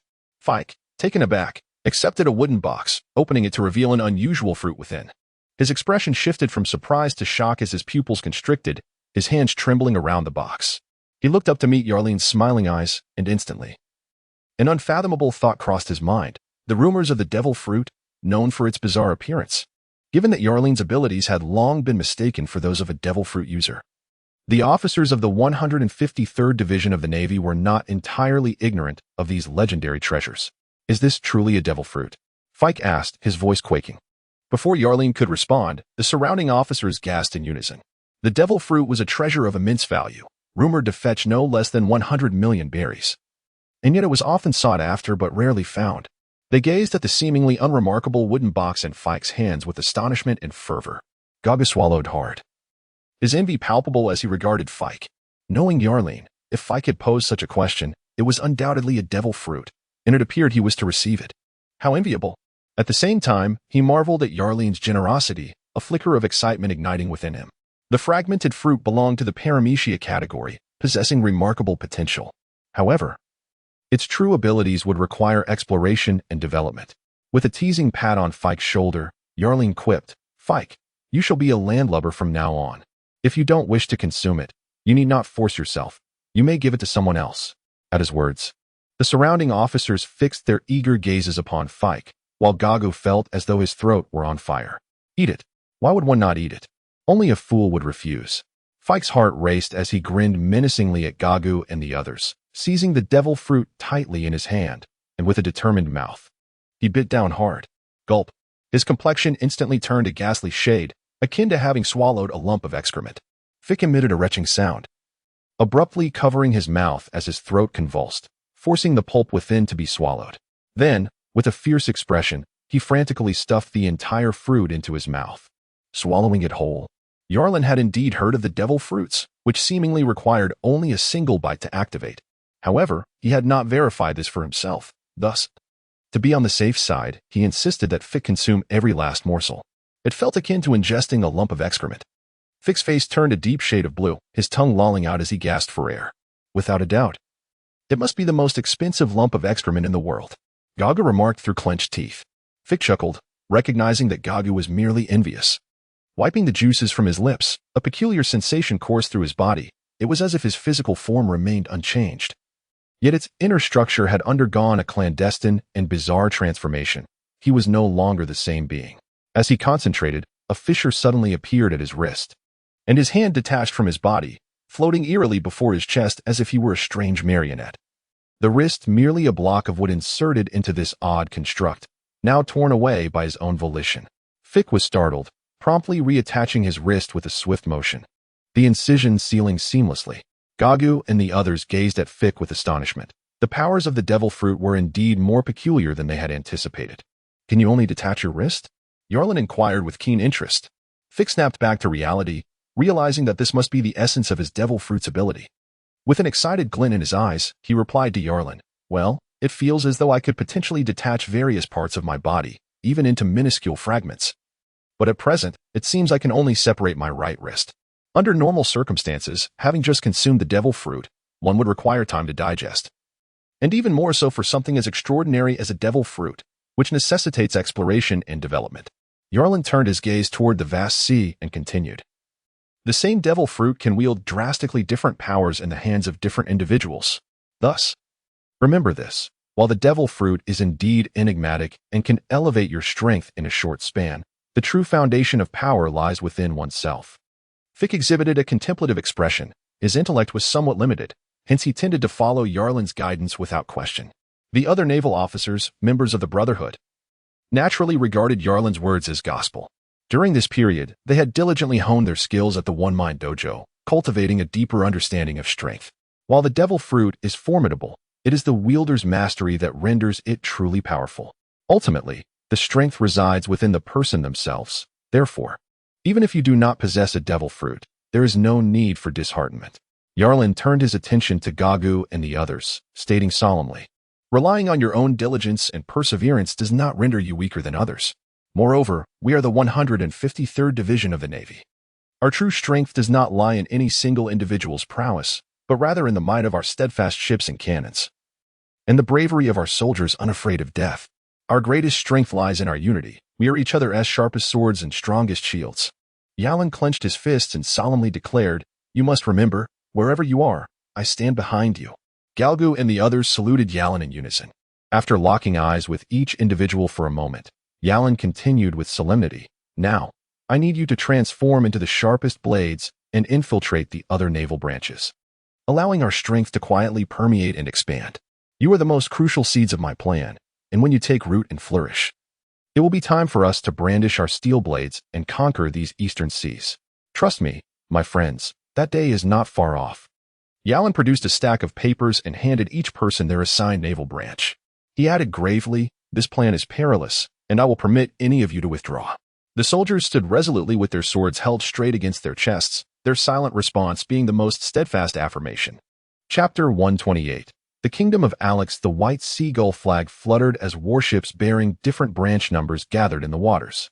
A glance revealed over 50 ships arrayed in an intricate formation, effectively sealing off the entire maritime domain of the Kingdom of Alex. Prime Minister Jammer of the kingdom wore a grim expression, flanked by the kingdom's guards, who also gazed anxiously at the scene before them. With dozens of warships aiming their ominous cannons, it was no surprise that their faces were devoid of color. Merchant vessels laden with goods were docked, completely blocked from departing, allowing their cargo to begin to rot aboard. The previously fragmented naval branches had come together with unprecedented cohesion. At least 30 naval fleets had converged here. Jammer's mustache twitched with rage as he turned to an official returning from negotiations and demanded, "What did the Navy say?" The official, meeting Jammer's icy gaze, wiped the sweat from his brow before stammering, "The Navy claims they have detected traces of revolutionary forces near Alex, thus conducting a blockade and search." Jammer's face twitched violently, his voice rising an octave. "Excuse. We, Alex, are a member state of the world government and have always upheld its authority. How could we possibly be linked to anti-government armed organizations?" No one noticed the subtle contraction of his pupils or the cold sweat that formed in his clenched palms. "Recently, we discovered the Navy engaging in smuggling, which led us to firmly deny naval vessels entry to the port. Shortly thereafter, the Navy claimed they had found revolutionary forces and initiated a blockade, indicating this must be a deliberate act of retaliation and slander against us. The captain of the guard is a trusted confidant of the Prime Minister, and his words naturally echo the sentiments of Jammer. These shameless naval officers and the world government are cut from the same cloth, cloaked in the guise of hypocritical justice, yet they are nothing more than parasitic vermin, draining the lifeblood of the people. Silence. Jammer interrupted the captain's indiscreet remarks with a cold voice. He turned his gaze, sharp and frigid, upon the bowed official, demanding, "When will the Navy lift the blockade?" "Only after we capture members of the Revolutionary Army." The official's head hung even lower, as if fearing that raising it would meet the Prime Minister's wrathful gaze, which seemed ready to devour him. "Or, the blockade will only be lifted once we ascertain that the Revolutionary Army has departed." In the absence of the anticipated storm of curses, Jammer exhaled deeply, his voice devoid of any tremor. "This matter is my oversight. Please report it to His Majesty the King." The official was taken aback. Based on his years of experience with the Prime Minister, he knew Jammer's temperament was as obstinate and foul as a stone in a latrine, never one to admit fault or yield. Yet, was he truly willing to relinquish control of this matter back to His Majesty? The official cautiously lifted his gaze to meet Jammer's calm, icy eyes, feeling an inexplicable chill creep down his spine. He nodded and hurried to his side to dial the telephone bug, while Jammer and the kingdom's guard began to withdraw from the dock. In the heart of the kingdom, within a time-worn golden palace, sat a corpulent figure upon the throne. The layers of flesh on his face obscured his eyes beneath the shadow of his brow, presenting an image of profound despondency and malice. He was Nari-Fukir, the 14th king of the Alex kingdom. Behold the troubles our esteemed prime minister has stirred. In pursuit of trivial gains for a handful of merchants, he has dared to provoke the navy. Now the navy's retribution has arrived, rendering the entire Alex kingdom incapable of launching even a single skiff into the sea. What immense losses this will incur for the kingdom, Nari-Fukir lamented, propping his chin in a mocking tone. Indeed, our prime minister is excessively obstinate and self-assured. While I appreciate his passion for the kingdom and his hopes for Alex's prosperity, I cannot endorse his rigid governing policies. We, Alex, are merely a small maritime nation. We aspire to strength. Yet we cannot afford to provoke the world government and the navy. Those colossal entities are beyond our resistance. Even if we were to discover that the navy engages in smuggling using their warships, exchanging inconsequential benefits for their friendship, would it not be far more favorable than the current predicament? For Alex to develop, we must secure the navy's support. And this disaster can only be resolved by our esteemed king. Nari-Fukir observed the officials with a frown as they cast aspersions upon the prime minister. Yet his countenance betrayed no mirth. After all, most of the prime minister's officials had been taken to the port, and, crucially, the nation's military forces were predominantly under the command of Jammer. Their accusations and vitriol would not truly imperil a single hair on the prime minister's head. Your Majesty, news from the port indicates that the prime minister wishes for this matter to be handled by you. An official hurriedly whispered into Nari-Fukir's ear. Startled, Nari-Fukir sat upright, his small eyes glinting with a sharp intelligence. He rose and paced the court, then halted, summoning his trusted confidant with a grave demeanor. Send someone to engage with the navy, accompanied by generous gifts, and procure some death row inmates from the prison to board the warships, claiming they are revolutionaries. As for the rest, you know what to say. Rest assured, Your Majesty, I shall clarify the misunderstandings to the navy, and I believe that by the time I return, they will lift the blockade. His confidant, a middle-aged man with a hawkish nose named Rifer, suggested, subtly gesturing an implication. No. Nari-Fukir's eyes gleamed with cunning coldness. After a moment's contemplation, he replied icily, the navy is leveraging the secrecy of their warships for smuggling. Those contraband goods cannot possibly be sold directly by the navy. Where, then, do they ultimately flow? Rifer's eyes sparkled with understanding, and he responded in a similarly chilling tone. I have discreetly investigated. Although the navy operates covertly, it leads to a company called Four Seas through which the smuggled goods circulate to the market. Has the Prime Minister not noticed? Nari-Fukir inquired. I know the Prime Minister well.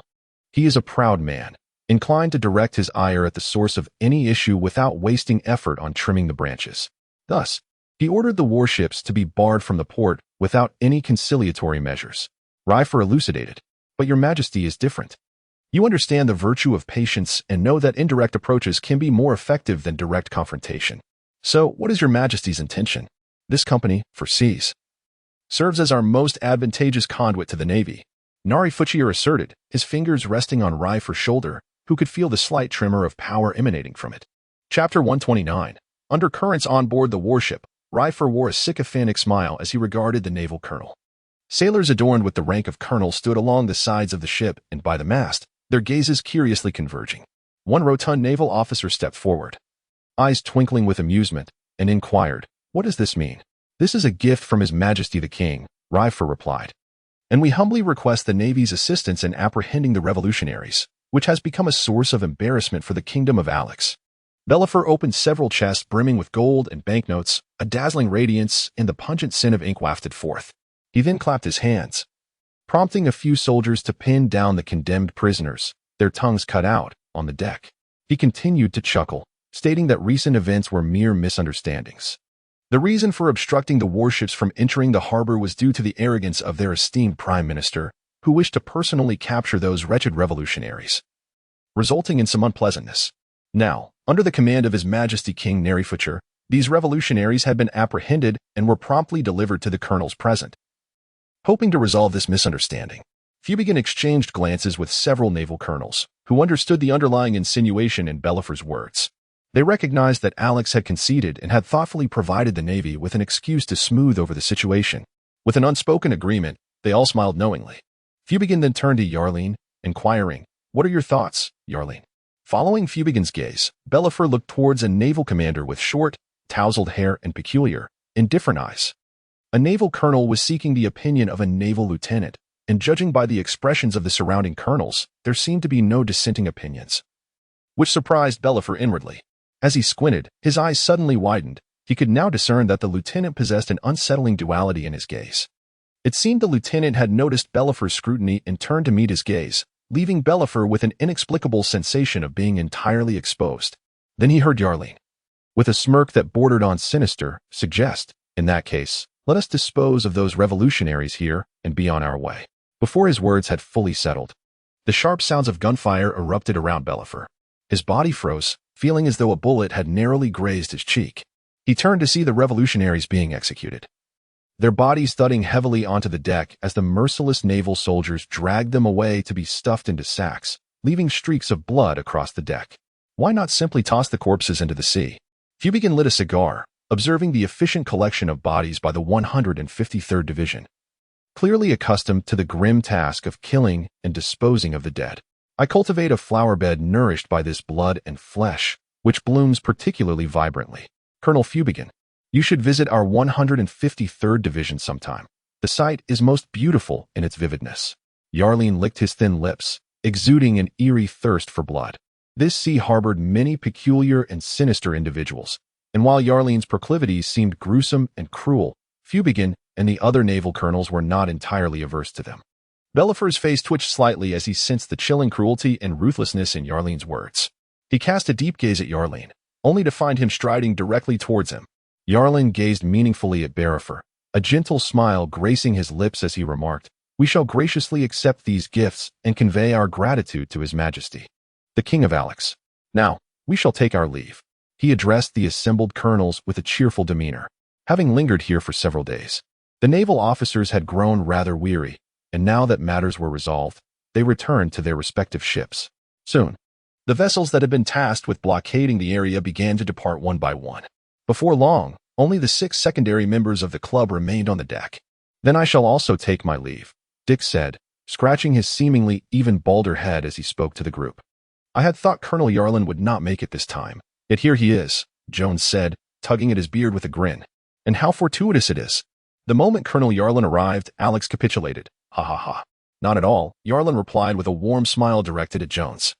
"I happen to have several cargoes of contraband intended for disposal in Alex, so I made my way here." However, Yarline's expression shifted to one of curiosity as he inquired, "Strangely enough, where is Colonel Hutty? I have not seen the ship from the 26th Division." As he uttered these words, Yarline cast a questioning glance at Fubigin, for everyone knew that Hutty and Fubigin shared a close bond. "Well, I am not certain. A few days ago, Hutty spoke with me, stating he was en route, but as of now, he is yet to arrive. When I attempted to call, I found him unreachable," Fubigin replied, a hint of concern creeping into his voice. Given his close relationship with Hutty, he felt assured that Hutty would have notified him had there been a change in plans. What could have happened? "Perhaps he is merely delayed on the road," Huchi interjected, stifling a yawn while his eyes gleamed at the boxes on the deck. "It's not as if he was attacked by sea creatures, ha ha ha. Do not jest." Yarlin shot an enigmatic glance at Huchi, ensuring that his playful banter was merely that. Before he continued, I will have these gifts properly sorted and distributed evenly. All members who participated in this operation will receive their share in due course. As for Colonel Huchi's portion, I shall ensure it is the first to be delivered to him. Huchi erupted in laughter as he took his leave. It's likely just a delay. He may arrive shortly, Yarlin remarked, turning to Fubigin with a smile. If you are particularly concerned, you could always visit the 26th Division now. With a sense of unease, Fubigin departed, followed by Jones Dow and Sneet, leaving only 5 naval ships from the 153rd Division remaining in the waters. After a brief interval, one of the vessels began its journey towards the port. Alex had long since lifted the ban on the naval ships, and Yalin, accompanied by Fick and a contingent of sailors, proceeded towards the branch established by the Sea High Company at Alex's behest. Although referred to as a branch, it was merely situated a short distance from the port, having leased a spacious warehouse. The personnel at the branch primarily consisted of sailors from the 153rd Division who had been laid off, while other employees were recruited locally. This model was typical for every smuggling division set up by the Sea High Company. The local employees not only helped to fill the ranks of the company, but also served as inexpensive labor and sources for gathering intelligence. Chapter 130. Yalin's conditions. The concrete floor was adorned with walls simply painted in white, still lingering with the scent of fresh paint. Boxes of smuggled goods were stacked around the warehouse, and Yalin sat in a chair at the center, casually flipping through a stack of documents on a nearby table that contained various intelligence on Alex.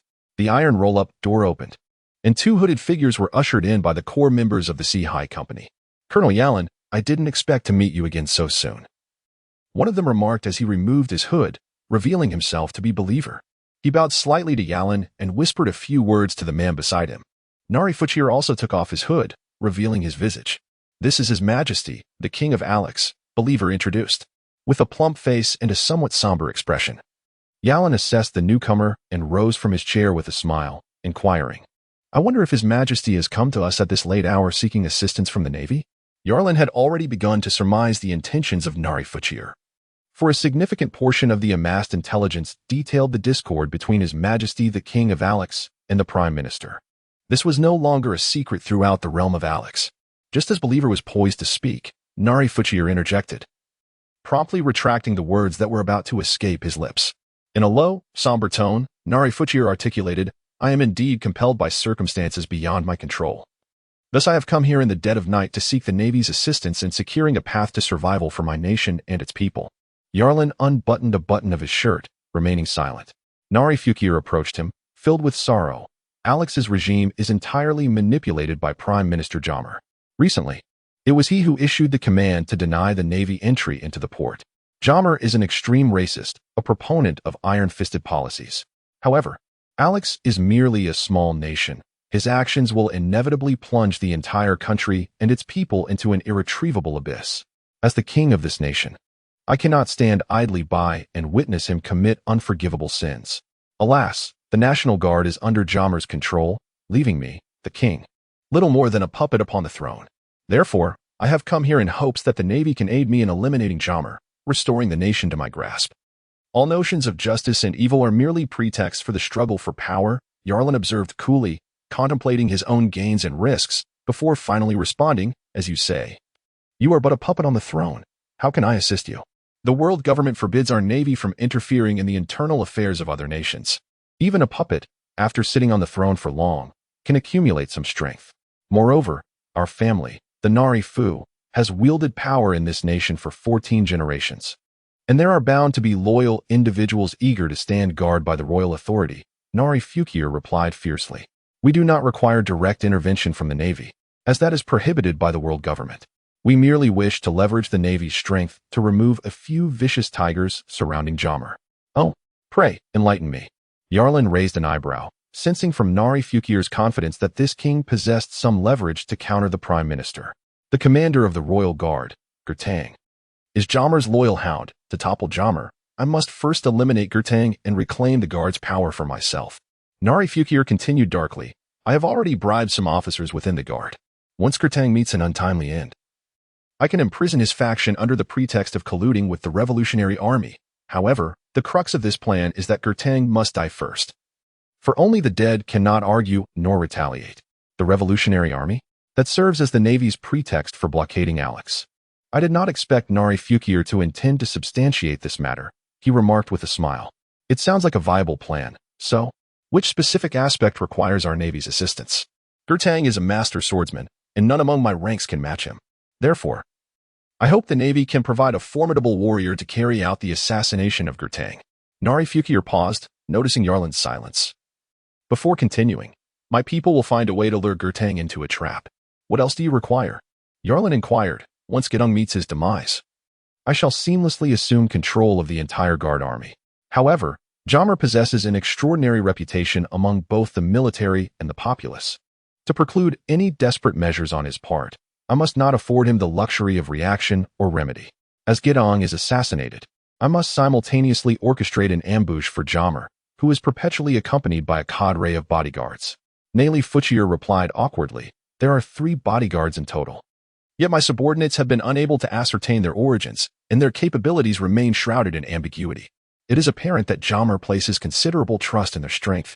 Therefore, as a precaution, I hope the Navy can provide robust support. Finally, once all dust has settled, I wish for the Navy to confirm Jammer's collusion with the revolutionary forces, thereby substantiating this accusation. In doing so, I will be able to quell dissenting voices and reclaim the nation's governance. After laying bare the entire plan, Nali Fuchir glanced anxiously at Yarlan. In return, once I seize control of Alex's regime, the Navy, nay, the Four Seas Company, shall operate unimpeded throughout Alex. With the entire nation's underground smuggling market falling under the jurisdiction of the Four Seas Company to establish rules and order. Yarlan pondered for a moment, then, observing the anxious expression on Nari Future's face, chuckled softly, it is still far from sufficient. Even without His Majesty's assistance, the Four Seas Company, backed by our Navy, will find it merely a matter of time to dominate the smuggling order of the East China Sea. Thus, this leverage holds little substantial allure for the Navy. Yarlan sighed, and, with a shift in tone, proposed 2 additional terms. First, he suggested that the Seahai Company be permitted to extend its reach into other industries of Alex, with official support granted. In return, it was stipulated that 20% of all profits generated by the Seahai Company would be allocated to the Royal Treasury. He assured that our Navy harbored no interest in meddling with Alex's national governance. Our sole objective is profit, ensuring a mutually beneficial arrangement. Second, regarding the right to station troops, he expressed a desire for Alex to designate a portion of land for the Navy's military deployment. Formally, this segment of the Navy would be incorporated into Alex's armed forces, and under the condition that the Navy's interests remain unscathed, they would be amenable to the King's commands. Chapter 131. In darkness, light remains elusive. Nali Fukir furrowed his brow in contemplation.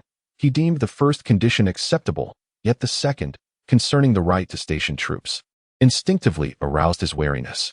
Yarlan was aware of Nari Future's concerns, and he chuckled. The world government does not permit the Navy to interfere in domestic affairs. Thus, Your Majesty can rest assured that the station fleet harbors no intentions of encroaching upon Alex's regime. The vigilance in Nari Future's eyes diminished slightly, yet he remained perplexed. Then, what is the purpose of this arrangement? For the sake of expediting promotions within the Navy's ranks and to better uphold the order of these waters, Yarlan replied. The structure of the naval branch has proven excessively constraining for me. With a sigh, he continued, I am reluctant to simply disband the Navy personnel who may be deemed surplus, so I must resort to this alternative to provide them with a viable path forward. Noticing that Nari Future seemed to grasp his intentions, Yarlan brushed the dust off his gloves and stated, These sailors will be dismissed from the branch and will don Alex's military attire for appearances. However, in reality, they will remain under the Navy's command. Of course, Your Majesty, should you have need of them, you may deploy them, whether to assist in maintaining your rule or to suppress rebellious factions, or even to engage in campaigns against hostile nations. Nari Future's eyes suddenly sparkled with interest as he heard Yarlan add, As long as the interests of the Navy itself are not compromised and appropriate compensation is provided thereafter, negotiations are certainly possible. Thus, while a Navy would be stationed in his territory, it effectively meant that Nari Future would possess an additional, well-trained military force at his disposal. His initial resistance waned, and he began to perceive numerous advantages from this arrangement. Is it also possible to engage in campaigns against other nations? Nari Future inquired once more with a sense of certainty. Yarlin gazed into Neri Futcher's eyes, a smile spreading across his face. They are ostensibly Alex's forces. What harm could come of it? Of course, this arrangement cannot be without compensation. After a moment of contemplation, Neri Futcher clenched his teeth and replied, I can agree to your terms, provided that Alex's regime returns to my control. All will be well. Splendid. Yarlin's smile grew warmer. Your Majesty has made a most sagacious decision. In our forthcoming endeavors, our navy will fully support your plans. Bang. The teacup was slammed down onto the table as Jammer listened to his subordinate's report, his expression dark and brooding. Finally, he sighed in resignation. The world government and the navy are nothing but parasites, draining the very marrow from the people. Particularly, these naval officers have lost all sense of honor. Brazenly using the pretext of collusion with the Revolutionary Army to blockade a nation's waters. Their true aim is merely to facilitate smuggling routes, utterly outrageous. His subordinate, too afraid to speak, only left in a cold sweat upon Jammer's gesture. Turning to the three individuals standing in the corner, serving as his bodyguards, Jammer inquired, What are your thoughts on this matter? The trio exchanged peculiar glances before the middle-aged man in a blue hat spoke solemnly. It aligns with the Prime Minister's assessment.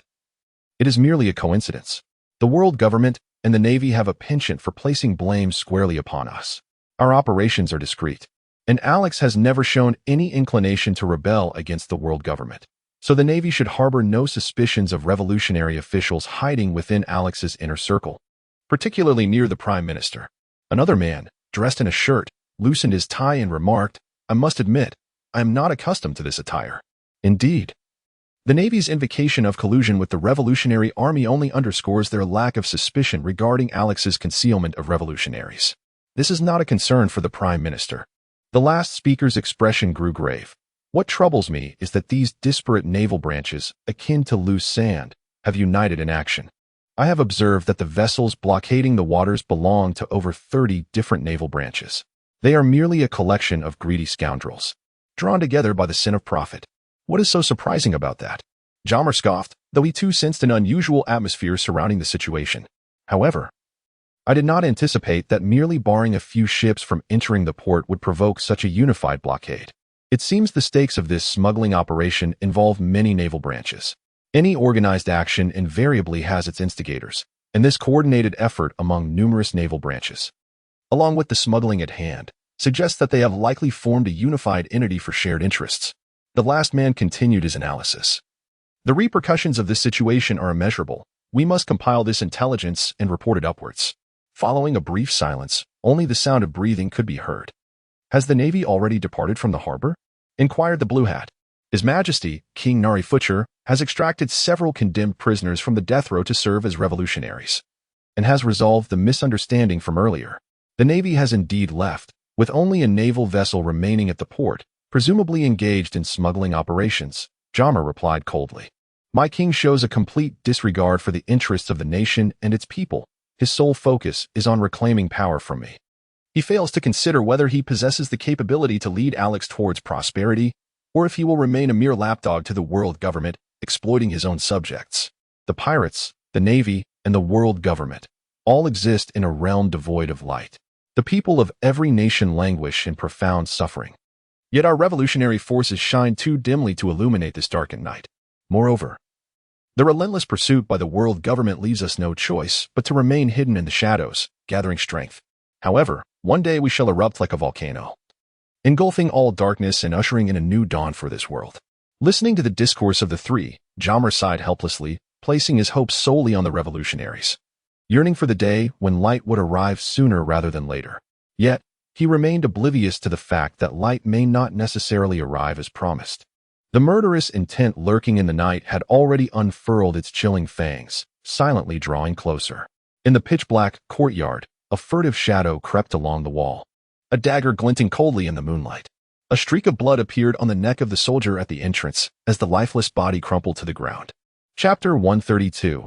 The antithesis of swordsmanship. The cool moonlight bathed the narrow street, where several garbage bags lay against the stone walls, rustling in the wind's embrace. 3 officers of the guard, intoxicated, staggered ahead, with Gatton trailing behind, reeking of alcohol.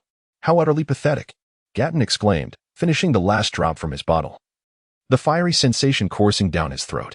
Images of the warships blockading the harbor resurfaced in his mind, their menacing cannons seemingly aimed directly at him. With a crash, he hurled the bottle against the wall, shattering it into fragments that scattered and tore through the piled garbage bags. Suddenly, Gatton halted, his pupils dilating. As the stacked black bags exploded, and a figure emerged, a silver blade piercing the night, reflecting the moonlight and revealing a pair of cold, unforgiving eyes.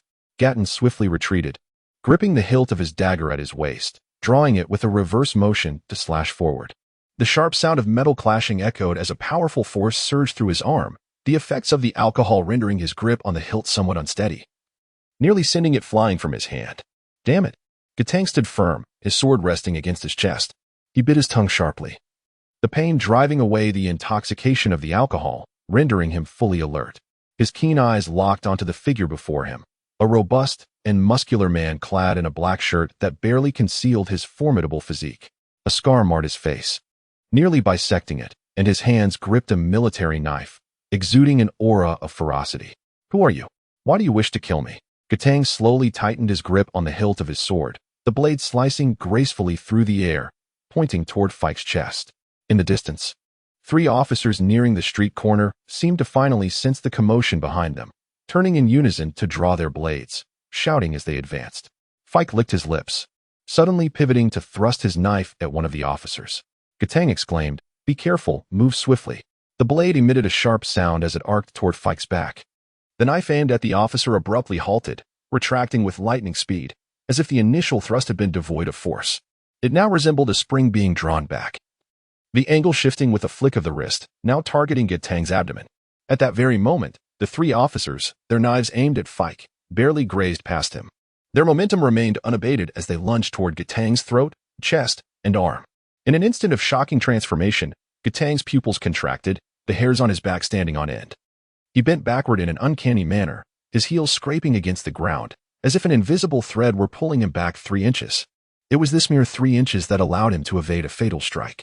The blade in his hand traced a circular arc before producing a series of sharp clangs, severing several knife edges as the blade spun, embedding itself into the adjacent stone wall, which cracked under the impact. With a flurry, blood sprayed forth as one of the officer's arms was completely severed. For varying lengths of wrist flew through the air, blood splattering across Fike's face.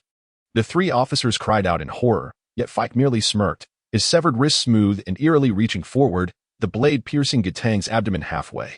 The cold steel penetrated flesh, scarlet blood soaking his clothing, causing goosebumps to rise on his skin. Gatang twisted his wrist, unleashing a flurry of 3 rapid strikes toward that bizarre wrist. With a swift motion, the bloodied blade shot toward Fike's arm, meeting at the point of severance. Fike flexed his intact wrist, reversing his knife to swiftly eliminate the 3 wailing officers, before turning his cold, cruel smile upon Gatang. "I had no intention of ambushing you. Now that these 3 useless fools are dead, it's just us left. You shall serve as a test of my current prowess." Gatang clutched his abdomen where the blade had pierced, blood gushing uncontrollably from between his fingers. His face trembled with disbelief. Was this truly what it meant to not intend an ambush? Were all those endowed with the powers of the devil fruit so shameless? Gatang gripped the hilt of his blade with a single hand, his teeth clenched tightly, and a palpable aura of menace radiated from his entire being. In his lifetime, Fik had encountered only 2 wielders of devil fruits. One was Yalan, and the other was himself. Unsure of how to respond to Gatang's incisive inquiry, he let out a chuckle and said,